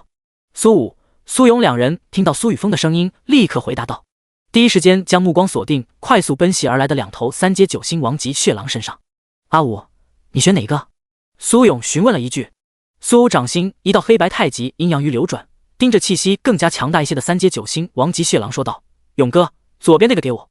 说完，苏武的脚下仿佛出现了一道青龙虚影，这团虚影盘旋在他的脚边，令其如同离弦的箭一般暴掠而去，速度之快，宛如鱼龙入海，眨眼便与正在地面上奔袭的3阶9星王级血狼相遇。两仪掌，苏武蓦然抬起双掌，对准3阶9星王级血狼猛然拍下，掌心的太极阴阳鱼骤然放大，凝成一道掌印，掌印之中阴阳之气流转，仿佛能够消融一切物质，将其分解为最原始的状态。血流爆！3阶9星王级血狼盯着头顶落下的掌印，第一时间甩出双臂上悬挂的血流，其中蕴含的能量开始狂乱，在半空中旋即爆开，卷起一道血色能量潮汐，将苏武拍出的两仪掌印覆盖。可令3阶9星王级血狼没想到的是，被血色能量潮汐覆盖的掌印竟然是虚幻的残影，真正的两仪掌印已然出现在3阶9星王级血狼的头顶。砰的一声，这头3阶9星王级血狼被苏武强大的力量生生拍倒在地，其中流转的阴阳两仪真意骤然开始分解他的身躯，将其体内的血肉直接分化为墨绿色血液，包括其丹田核心中的一魔之核。爹，恭喜你成功完成即时任务 BOSS 狂潮，你的游戏面板正在进阶中，是否立即开启生命法则转化？3阶9星王级血狼被苏武一掌震杀的瞬间，冒着金光的游戏面板顿时在他的眼前浮现。另一边，苏勇不急不忙地进入法相天地的状态之中，肉身快速膨胀，成为一尊小型巨人。他一脚迈出，挡在最后一头3阶9星王级血狼身前，光头锃亮的脑袋微微闪过一抹光华，比铜锣还要庞大的拳头咔咔作响，对准那头3阶9星王级血狼从空中轰然砸下。啪！那头3阶9星王级血狼走得很安详，全身被碾成了肉酱。爹，恭喜你成功完成即时任务 BOSS 狂潮，你的游戏面板正在进阶中，是否立即开启生命法则转化？3阶9星王级血狼死亡的瞬间，苏勇的眼前同样浮现出闪烁着金光的游戏面板。这就是家主所说的游戏面板进阶。进阶之后居然可以免疫一次必死的攻击。苏勇与苏武没有半点犹豫，直接开始生命法则数据化，令游戏面板进阶完成。两人头顶各自浮现血量条，血量数值分别在 98W 与 120W。隶属苏家的所有觉醒者军队战士，除去守护弓箭手、法师、术士、牧师军团外的所有战斗单位，现在借助元阵之力攻击外界的异魔生物。你们对于眼前这些异魔生物应该都不陌生，记住，必须是保证自身安全的前提下进行攻击。法师、弓箭手、术士保持安全距离开始攻击，攻击方式交替进行，且听从各单位指挥官指挥。攻击的同时保持自身元力水平线至少50%，若低于该水平线，则立即开始恢复自身元力。令苏家核心4组觉醒者在苏明生、苏明义、苏勇、苏武等人的带领帮助下，尽快完成游戏面板进阶。苏秦低沉的声音在苏家所有人的耳边响起。苏家所有觉醒者在听到苏秦命令的同时开始动作，犹如一个庞大的杀戮机器开始运转。近100万强大觉醒者同时出击，保持着与异魔生物之间的安全距离。无数技能光华在一个个战斗军团之中闪烁，在空中快速的飞掠而过，狠狠地砸在3阶异魔血狼群中，瞬间造成大量的3阶精英级血狼死亡。爹，成功斩杀大量3阶精英级异魔生物，寰宇公会获得655498贡献点。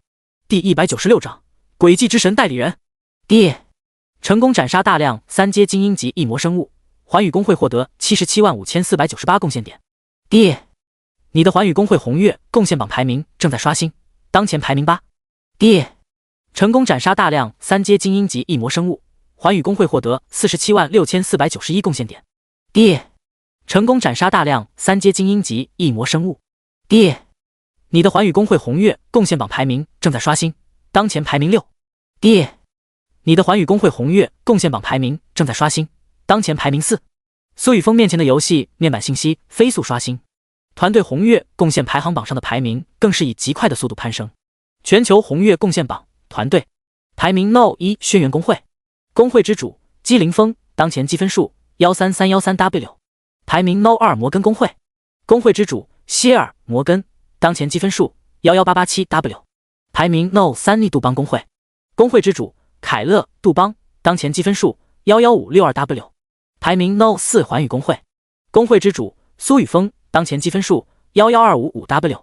排名 No.5 长安公会，公会之主周庆庆，当前积分数 10922W。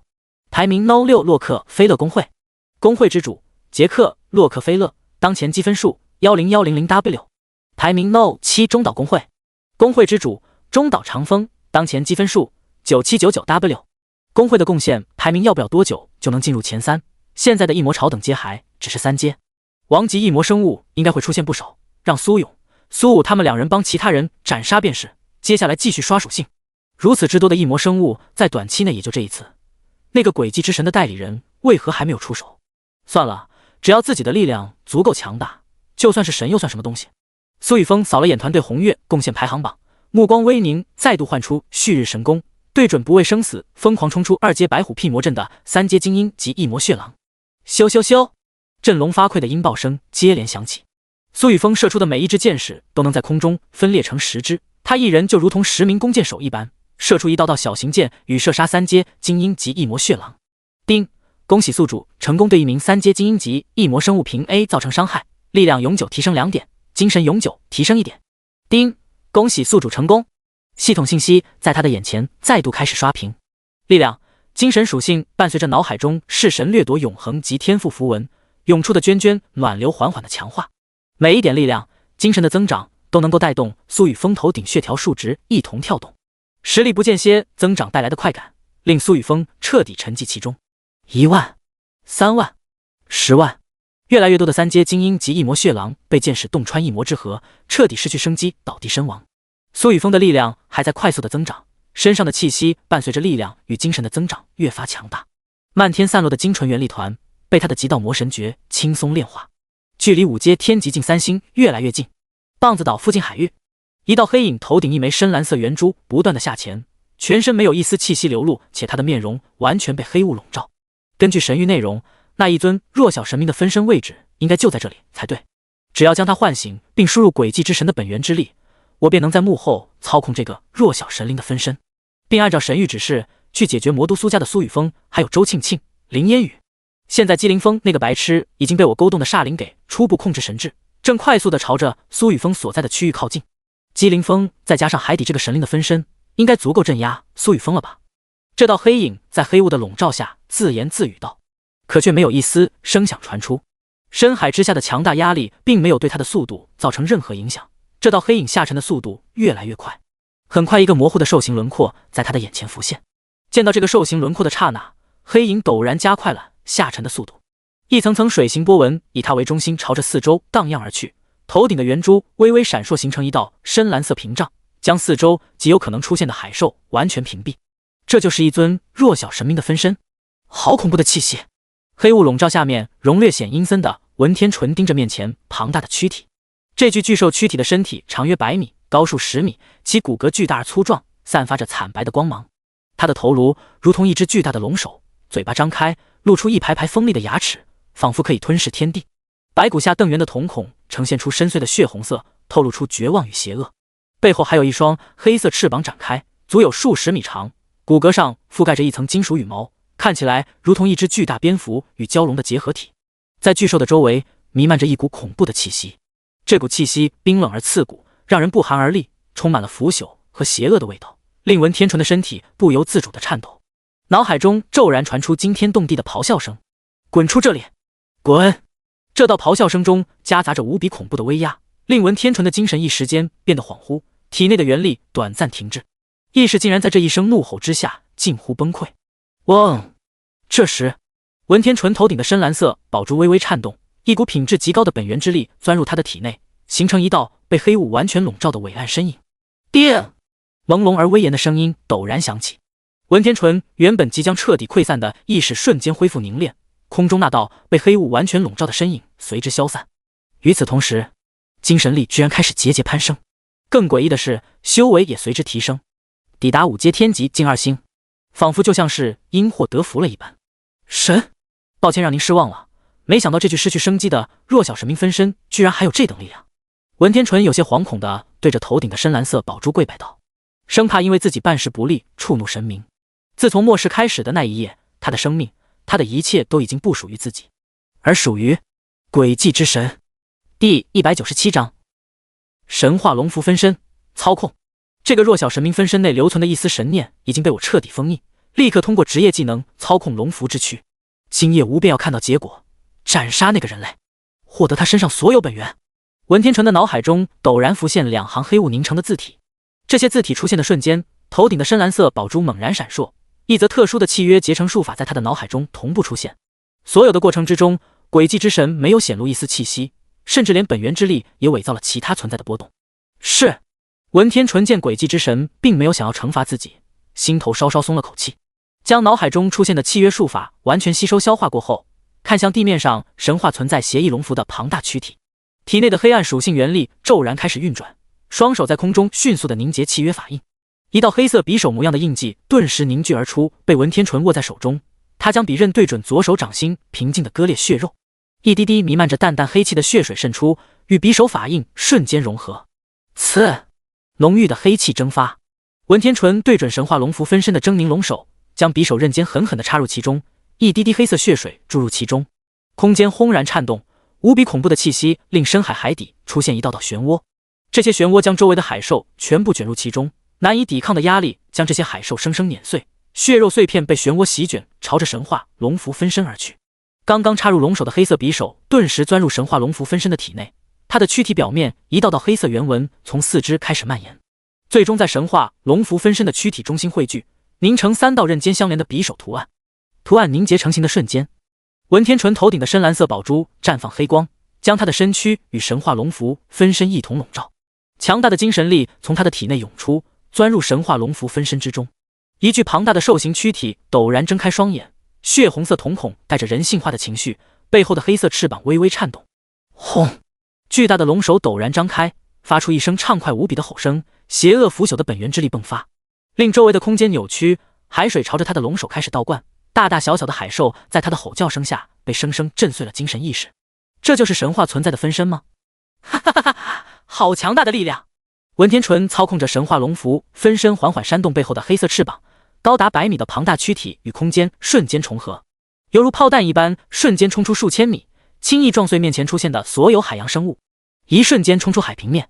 漆黑的天幕笼罩之下，神话龙符分身背后的翅膀快速扇动，海面上狂风席卷，惊涛骇浪随着巨兽躯体轰然拍向棒子岛沿岸，一层层巨浪滔天，像一堵堵黑色的城墙，瞬间淹没一大片房屋、沙滩。该死，怎么突然刮起这么大的风浪？咱们本源公会驻地4面沿海，那些异魔生物只有这一个方向攻击我们的驻地，可这狂风必定会卷起巨浪，咱们的元能屏障能不能挡住还是问题。大家都小心！数千名棒子觉醒者正在与元能屏障之外源源不绝的异魔生物厮杀。这个一阶本源公会的成员大多只有2阶运元境修为，只有少数觉醒者的修为达到了3阶长元境。可就在这个时候，突然刮起了狂风，骇浪惊涛声与他们越来越近。俊力哥，哥，那是什么？其中一名弓箭手刚刚转过头，指着头顶的出现的一道黑影，突然问道：“西巴，你在说什么东西？别分神！俊力哥，你快看啊，那个东西朝着我们来了！”刚刚说话的那名弓箭手哭丧着脸，无比焦急地抓住李俊力的胳膊，指着天空。阿西，李俊力蓦然转过身，正想要扇这个凡人小子一巴掌，眼角余光突然瞥见背后卷起的海浪。这时，一股极其邪恶恐怖的威压将他笼罩。李俊力脸色巨变，全身开始不自觉的颤抖。那是俊力哥，怎么了？那些异魔生物马上就要冲破元能屏障了。俊力哥，你怎么停下来了？等等，那是什么？李俊力身后的那群觉醒者见其突然愣在原地，忍不住抱怨道，正想要将发愣的他给喊醒，头顶洒下的红色月光突然被一道黑色影子遮蔽，所有人被一股邪恶的威压覆盖，站在原地几乎难以动弹。众人缓缓地抬起头，陡然发现有一只无比庞大的巨兽正在朝着他们落下。所有人的脸色都在这一刻巨变。俊力哥，怎么办？我们好像都没法动了，我们会不会……那好像是一只……砰！地面骤然出现一个巨大的深坑，刚刚说话的众多棒子觉醒者被生生踩成血泥，仅有李俊力瘫倒在地面之上，在刚刚那一瞬爆发出生命的潜能，临时挪动了自己的身躯。可他的双腿同样被波及，已然被生生撕裂，滚烫的血液正在快速流失。双腿被生生撕裂的痛楚让其差点昏厥，头顶的血条正在飞速的滑落。我没死，我居然没死！正当李俊力庆幸自己活下来的时候，一双血红色兽瞳陡然落在他的身前，一缕邪恶的本源之力充斥他的躯体，脑海中陡然响起一阵振聋发聩的兽吼声。啊！李俊力双手抱头发出惨叫，头顶的血条被强制锁定在一点之中。还没死？神话龙符分身的血红色双瞳闪过一丝疑惑之色，一道血红色元力凝成的兽爪再度落在李俊丽的身上。李俊丽头顶的血条在此刻彻底归零，肉身彻底崩碎，血肉四处飞溅。为什么刚刚明明必死的攻击没有让这个棒子直接死掉？深海底部，头顶深蓝色宝珠隐藏在特殊屏障内的文天纯微微皱眉，心念微动，打开游戏面板，看向全服聊天界面。第198章黑血灵翼蛇。无经商全服，没想到游戏面板进阶后居然会让真实的人跟以前传统游戏里面的游戏人物一样拥有血量条，还能看到那些异魔生物的血量条。现在打这些异魔生物就真的跟游戏刷怪一样，而且咱们再也不用担心被一击必杀，若是被偷袭了还有反击的状态。李峰全服，靠，感觉咱们刺客盗贼被削弱了一样，本来就是靠偷袭一击必杀的，现在还得学会补上一刀。林天红全服，楼上的难道没有发现刺客盗贼体系的职业特性改了吗？只要在前行状态下攻击是可以无视缩写的。陈天命全服，你们都这么轻松的，边战斗还能边聊天？你们瞅瞅环宇公会的排名，还得是魔都。游戏面板进阶原来可以获得锁血反击的机会。文天纯的目光从全服聊天界面收回，大部分意识再度落在神话龙符分身之上。在掌控了规则之力的神话龙符分身面前，这一次苏雨峰还能够活下去吗？绝不可能。文天纯冷笑一声，感受着神话龙符分身的强大，血红色双眸陡然睁开，将脚下的2阶本源公会驻地一脚毁灭。背后的翅膀轻轻扇动，卷起漫天烟尘飞上天空，朝着魔都市所在的方位迅速靠近。滔天巨浪将地面上的残骸全部吞没。昌南市，一道身影脚踩金黄色长剑，在空中飞速地穿梭而过。刷刷，凌冽无比的剑意在他的身上涌现，无数剑光肆意乱窜，将周遭出现的异魔生物轻易穿透。每斩杀一尊异魔生物，轩辕剑上流露的煞气便浓郁一分，姬凌风身上的剑意便强盛一分。哈哈哈，没错，就是这样。主人，尽情的杀吧，有我的帮助，这片刚刚复苏的天地没有人能够阻挡你。煞灵猖狂无比的笑声在姬凌风的耳边时刻响起。姬凌风的气质越发冰冷，他的剑意也在轩辕剑的加持下充满了暴力，仿佛完全变了一个人。他现在心头只有一个念头，那就是去与苏雨峰一较高下，看看到底谁才是这个世界的最强者。排行榜上的那群外国蛮夷根本不配与他相提并论。主人是不是很喜欢这种实力时刻增长的感觉？只要你的实力足够强大，到时候不是可以把那个不可一世的女帝强行压在身下，占据她的身心？你觉得怎么样？煞灵再度蛊惑道。闭嘴！一直沉默的姬凌风陡然怒斥，双眸之中泛着黑气，眉心更是有一道黑色剑形印记开始凝结，飞行的速度再度暴增，朝着魔都市所在的方位快速靠近。苏雨峰，我来了！魔都市外，数千上万头3阶精英级异魔血狼的尸身四处堆积，可苏家觉醒者却丝毫没有休息的时间。异魔血狼被苏家觉醒者全部消灭之后，取而代之的竟然全部都是4阶精英级异魔生物以及4阶王级异魔生物组成的兽巢，其中光是4阶精英级异魔便有8000尊，4阶王级异魔生物1800尊，剩余的200尊竟然是4阶9星矢师级异魔。这些异魔生物的身体长达数十米，粗细如同水桶一般，全身覆盖着黑色的鳞片，闪烁着暗淡的红光，鳞片上还生长着许多锋利的骨刺。它们头部呈三角形，眼睛如同2颗血红的宝石，嘴巴张开，可以看到里面排列着锋利的牙齿，仿佛可以轻易地咬碎任何东西。这只蛇形异魔的身体上还生长着一双巨大的翅膀，扇动翅膀时会产生一股强大的气流，发出一阵刺耳的摩擦声。目标：异魔黑血灵翼蛇，境界4阶9星，品级史诗级异种，天赋黑灵魔毒 S 级，血量 202W 点，力量 26W1205 点，精神 14W6131点，防御 22W3621点，体质 25W5111点，速度 21W6352点，原力 220W220W 点。备注：这是一头随虚空裂缝空间通道进入地心的4阶异族生物，被上古时代的强者称为黑血灵翼蛇一族。黑血灵翼蛇一族极其冷血且喜欢虐杀比自身弱小的存在，史诗级黑血灵翼蛇是黑灵翼蛇一族最强大的存在。黑血灵翼蛇在一魔红月照耀下入魔后，肉身被再度强化且恢复能力极强，且作为史诗级生灵则更加强悍。尤其要小心黑血灵翼蛇自身散发的毒液，肉身弱，小者沾之即死。史诗级异魔，黑血灵异蛇。苏雨峰身前悬浮的窥元镜将面前出现的史诗级异魔信息洞察得一清二楚。前世的异魔红月之夜根本没有现在那么强大，第三波异魔红月下出现的异魔生物不过只是3阶精英级异魔。谁能想到，这一世的第三波异魔红月竟然直接出现了4阶史诗级王级组成的兽潮。若不是苏家综合实力极其强大，换做其他人来面对眼前如此之多史诗级异魔，恐怕已经陷入了绝望的境地之中。所有人与眼前这些黑血灵异蛇拉开距离，并且各自服下4阶超凡品质的避毒丹，戴上防毒面罩。3阶极品阵法、4阶极品阵法全部开启。苏雨峰快速扫过窥元镜上显示的信息，同时将信息告知环宇阁内的苏晴、苏振国等人，立即指挥苏家觉醒者开始后撤。先前的那些3阶精英级血狼和3阶王阶血狼，对于苏家觉醒者来说并不算什么，可4阶精英级异魔的实力已经对苏家产生了极大的威胁。尤其是那1800尊王级黑血灵异蛇和200尊史诗级黑血灵异蛇，即便是精英级别的4阶9星黑血灵异蛇，其所有属性都几乎抵达了4阶人类强者所能达到的极限数值。王级黑血灵异蛇更是超出了 1.5 倍，史诗级黑血灵异蛇近乎超出了 2.5 倍。第199章先富带后富。现在的苏家核心觉醒者之中，绝大部分都已经成功突破4阶超凡境，只是大多处在超凡境6星以下。如此来看，面对眼前的这些4阶黑血灵异蛇，只能依托手势和人数优势进行攻击。天地寻黄4组战斗，职业者迟一步后撤，为大部队拖延一定的时间。其余所有人听从各自上级指挥，有序的后撤，并轮番释放技能攻杀异魔生物，小心黑血灵异蛇的毒物。苏晴的声音在所有环宇工会成员耳边响起。13小队率先带着牧师团开始后撤，弓箭手边后撤边攻击，法师准备法术吟唱。第1小队，你们的术士可以释放的火之墙和狂风之袭，倒是准备扔符箓。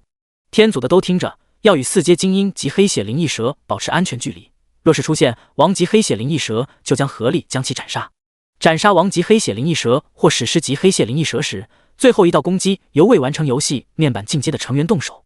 第29小队，快动起来，不要在那里浪费时间，你们想死吗？快！苏家各级指挥官听到苏晴的命令，立刻对其余人发布相应的指令。唯有苏雨峰、苏勇、苏武、苏琼天、苏明义、子琼、连嘉悦、连嘉欣等人依旧站在原地。苏勇、苏武、苏琼天、苏明义、苏明生等人各自朝着一尊史诗级黑血灵异蛇冲出。他们几人还是第一次碰上史诗级异魔，哪怕是在无限异魔塔内也没有遇到过一次。作为已经独立斩杀3阶王级异魔完成游戏面板的存在，他们准备将那1万多头4阶王级黑血灵异蛇全部让给其他人来完成面板进阶。子琼、嘉悦、嘉兴，我来控制几头王级、史诗级黑血灵异蛇，帮你们先完成面板进阶。现在这个游戏面板是第一次进阶，待自身修为达到7阶神藏境，还能再度进阶。苏雨峰见到如此之多的4阶9星王级黑血灵异蛇，面露喜色。前一波异魔血狼之中，仅只有30余头王级血狼，对于觉醒者数量极其庞大的苏家来说，简直就是杯水车薪。现在这18000头王级黑血灵异蛇，倒是可以让苏家天地玄黄4组核心觉醒者率先完成面板进阶，之后再由率先完成进阶的天地玄黄4组战斗职业者，按照先富带动后富的指标扩散到整个苏家。是，家主。子琼、连嘉悦、连嘉欣没有过多废话。眼前数量高达上万尊的4阶黑血灵异蛇，全身弥漫着令人暴躁不安的气息，给他们心灵造成极大的冲击。他们在这段时间同样通过无限异魔塔进行日常修炼，可无限异魔塔内挑战的异魔生灵一般不会成堆出现，最多也只是同时出现3尊。准备好补刀。苏雨峰微微点头，手中举起旭日神弓，牢牢对准几尊4阶9星王级黑血灵异蛇，并没有激活功法9天异剑诀的被动，而是依靠旭日神弓自行凝结的剑矢，收敛自身杀意，瞄准了他们的4肢。经过这么长的时间，他已经可以完全把控自身所有天赋。只要他对一个生灵不产生杀意，那么弑神掠夺以及毁灭之源便不会形成必杀的效果。咻咻咻！苏雨峰接连射出数支旭日剑矢，对准3尊王级黑血灵异蛇飞速袭去。嘶嘶！黑血灵异蛇异魔群之中，率先脱离群体飞出的史诗级黑血灵异蛇和王级黑血灵异蛇中，有3尊距离苏雨峰、连嘉悦、连嘉欣、子琼4人最近的王级黑血灵异蛇，被旭日剑矢瞬间洞穿背后的羽翼，从空中跌落，同时还有数根旭日将他们的头尾洞穿，牢牢地钉死在地面上。走！子琼、你先来，我给你标注了他的一魔之河。苏雨峰拉着连嘉悦、连嘉欣、子琼三人化作一道闪电，刹那间来到这三尊黑血灵异蛇的身旁。惩戒之矛，子琼目前还只是普通牧师职业进行的二转强化，名为圣城牧师强化。这个职业是牧师二转可以选择的三大主治方向之一，既保留了大量的攻杀技能，还具备不俗的恢复能力，可相对来说与单精通的牧师都差了不少。不过子琼的先天根骨质不差，在苏家最近开发的各个中小型遗迹之中出产的修炼资源堆积下，子琼现在的精神力已然达到普通4阶强者所能达到并超出的极限属性10万点。人类死，被钉在地面上的三尊4阶9星王级黑血灵异蛇头顶血条已然折损近2/3，却并没有放弃挣扎。躯体上不断流失的血液让这几尊王级异魔生物的面容越发狰狞。原本他还不知道是哪个人发出的攻击，现在突然发现面前出现了数名人类，在异魔之力影响下，本就无比暴躁的黑血灵异蛇顿时张开舌吻，墨绿色毒雾从毒牙之中陡然喷射而出，在空中扩散并笼罩苏雨峰、连嘉悦、连嘉欣、子琼4人。极道荣风，苏雨峰脚下一道青光萦绕，在他的身旁蓦然卷起一阵狂风，将面前这几尊黑血灵异蛇喷洒的毒雾瞬间吹散。这时子琼激活的惩戒之矛散发着圣光，以及强大的惩戒之力充斥矛间，对准其中一头王级黑血灵异蛇身上标注的异魔之河射去。蛇鳞甲，这尊王级黑血灵异蛇面色微微一变，丑陋的面容带着一丝恐惧之色，奋力催动体内的异魔之力，在身体表面凝聚出一层层黑色蛇鳞甲。因为苏雨峰的旭日剑使，他身上的蛇鳞甲存在不少缺口，甚至因为躯体被重创，连防御和体质都跌落了大半。子琼凝聚的惩戒之矛猛然落在王级黑血灵异蛇的黑鳞甲之上，圣光惩戒之力将其上蔓延的异魔之力强行驱散。下一秒，黑鳞甲便被惩戒之矛的矛尖生生破开一个巨大的缺口，轻而易举地撞上他的异魔之河，将其最后一节血量瞬间清空。第200章蛊惑魔师连嘉悦。第一，成功斩杀一尊王级异魔生物，即时任务完成。游戏面板开始进阶，是否立即开始生命法则数据化？这尊王级黑血灵异蛇被斩杀的瞬间，子琼面前顿时弹出泛着金光的游戏面板。嘉悦、嘉欣，你们也开始吧。苏雨峰见子琼轻松清空王级黑血灵异蛇后，转头看向连嘉欣与连嘉悦。连嘉欣轻轻点头，一柄原纹缠绕的金色短刀出现在他的手中，他的掌心凝聚出一条因果线条，与面前被苏雨峰重创的另一头王级黑血灵异蛇相连。一颗墨绿色圆球虚影顿时出现在他的身前。这颗墨绿色圆球虚影浮现的刹那，在地面上不断挣扎的那尊王级黑血灵异蛇顿时感到强烈的威胁，像是有什么重要的东西被其他人触碰，几乎难以脱逃。因果斩，连嘉欣的看着眼前的墨绿色圆球，毫不犹豫地握住因果短刀，快速地对着墨绿色圆球斩下。啊！我的核心怎么会开脸？人类，你到底在干什么？连嘉欣每一刀斩下，地面上被重创的王级黑血灵异蛇都会发出一声惨叫，一股无形的力量让其体内的异魔之河出现一条条裂缝，头顶仅地心生灵可见的血条被生生斩去10万点。仅仅3、4刀落下，这尊王级黑血灵异蛇头顶的血条便被生生清空。陨灭。第一，成功斩杀一尊王级异魔生物，即时任务完成。游戏面板开始进阶，是否立即开始生命法则数据化？这尊黑血灵异蛇头顶陨灭的瞬间，泛着金光的游戏面板瞬间出现在他的眼前。魅惑控魂，你想要结束这个无趣的人生，对吧？连嘉悦充满了蛊惑性的声音在最后那头王级黑血灵异蛇耳边响起，一股难以抵抗的诱惑虚影同时出现在这头王级黑血灵异蛇的脑海中，像极了一条雌性异蛇蛇王正在对他发起邀请。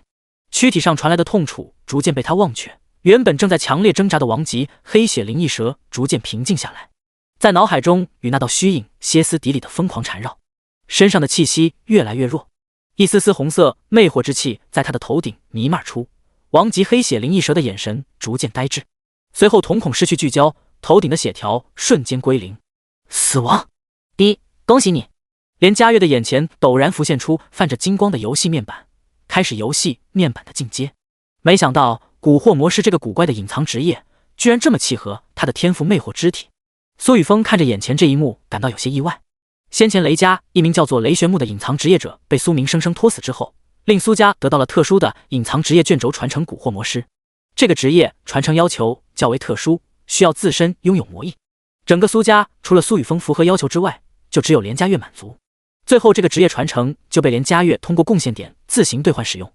没想到这个史诗级隐藏职业与他的天赋魅魔之体发生共鸣，连带着隐藏职业的等阶一同拔高至传说级，令连家月的实力提升了不知道多少倍。现在紫琼、连家月、连家兴三人之中，倒是只剩下紫琼没有特殊职业传承，计划赶不上变化。先前在获得旭日传承时完成的几个系统任务中，倒是出现了神话级职业传承线索地点，而且正是圣光天幕的传承遗迹。等这一次异魔职业结束后，便可以带紫琼去完成传承。苏雨峰突然想起系统空间内保存的卷轴信息，忍不住摇了摇头。除了这个神话级传承的线索卷轴外，还有一座传说级特殊建筑雷霆剑池遗迹，以及神话级材料雷霆神石。这些东西在这一次异魔红月之夜结束之后，也需要尽快的将它们落实下去。苏雨峰体内极道元力流转，凝聚出一道巨大的手掌，拖住三人，带着他们回到魔都城外4阶元阵笼罩的区域之中。峰哥，我们的游戏面板已经全部进阶完成了，你不用管我们，继续屠戮异魔生物，尽快提升个人贡献榜的排名吧。现在个人贡献榜上的排名竞争十分激烈，才半分钟不到的时间，你的排名下滑了不少，距离早上6点还有5个半小时的时间。紫琼快速的说道。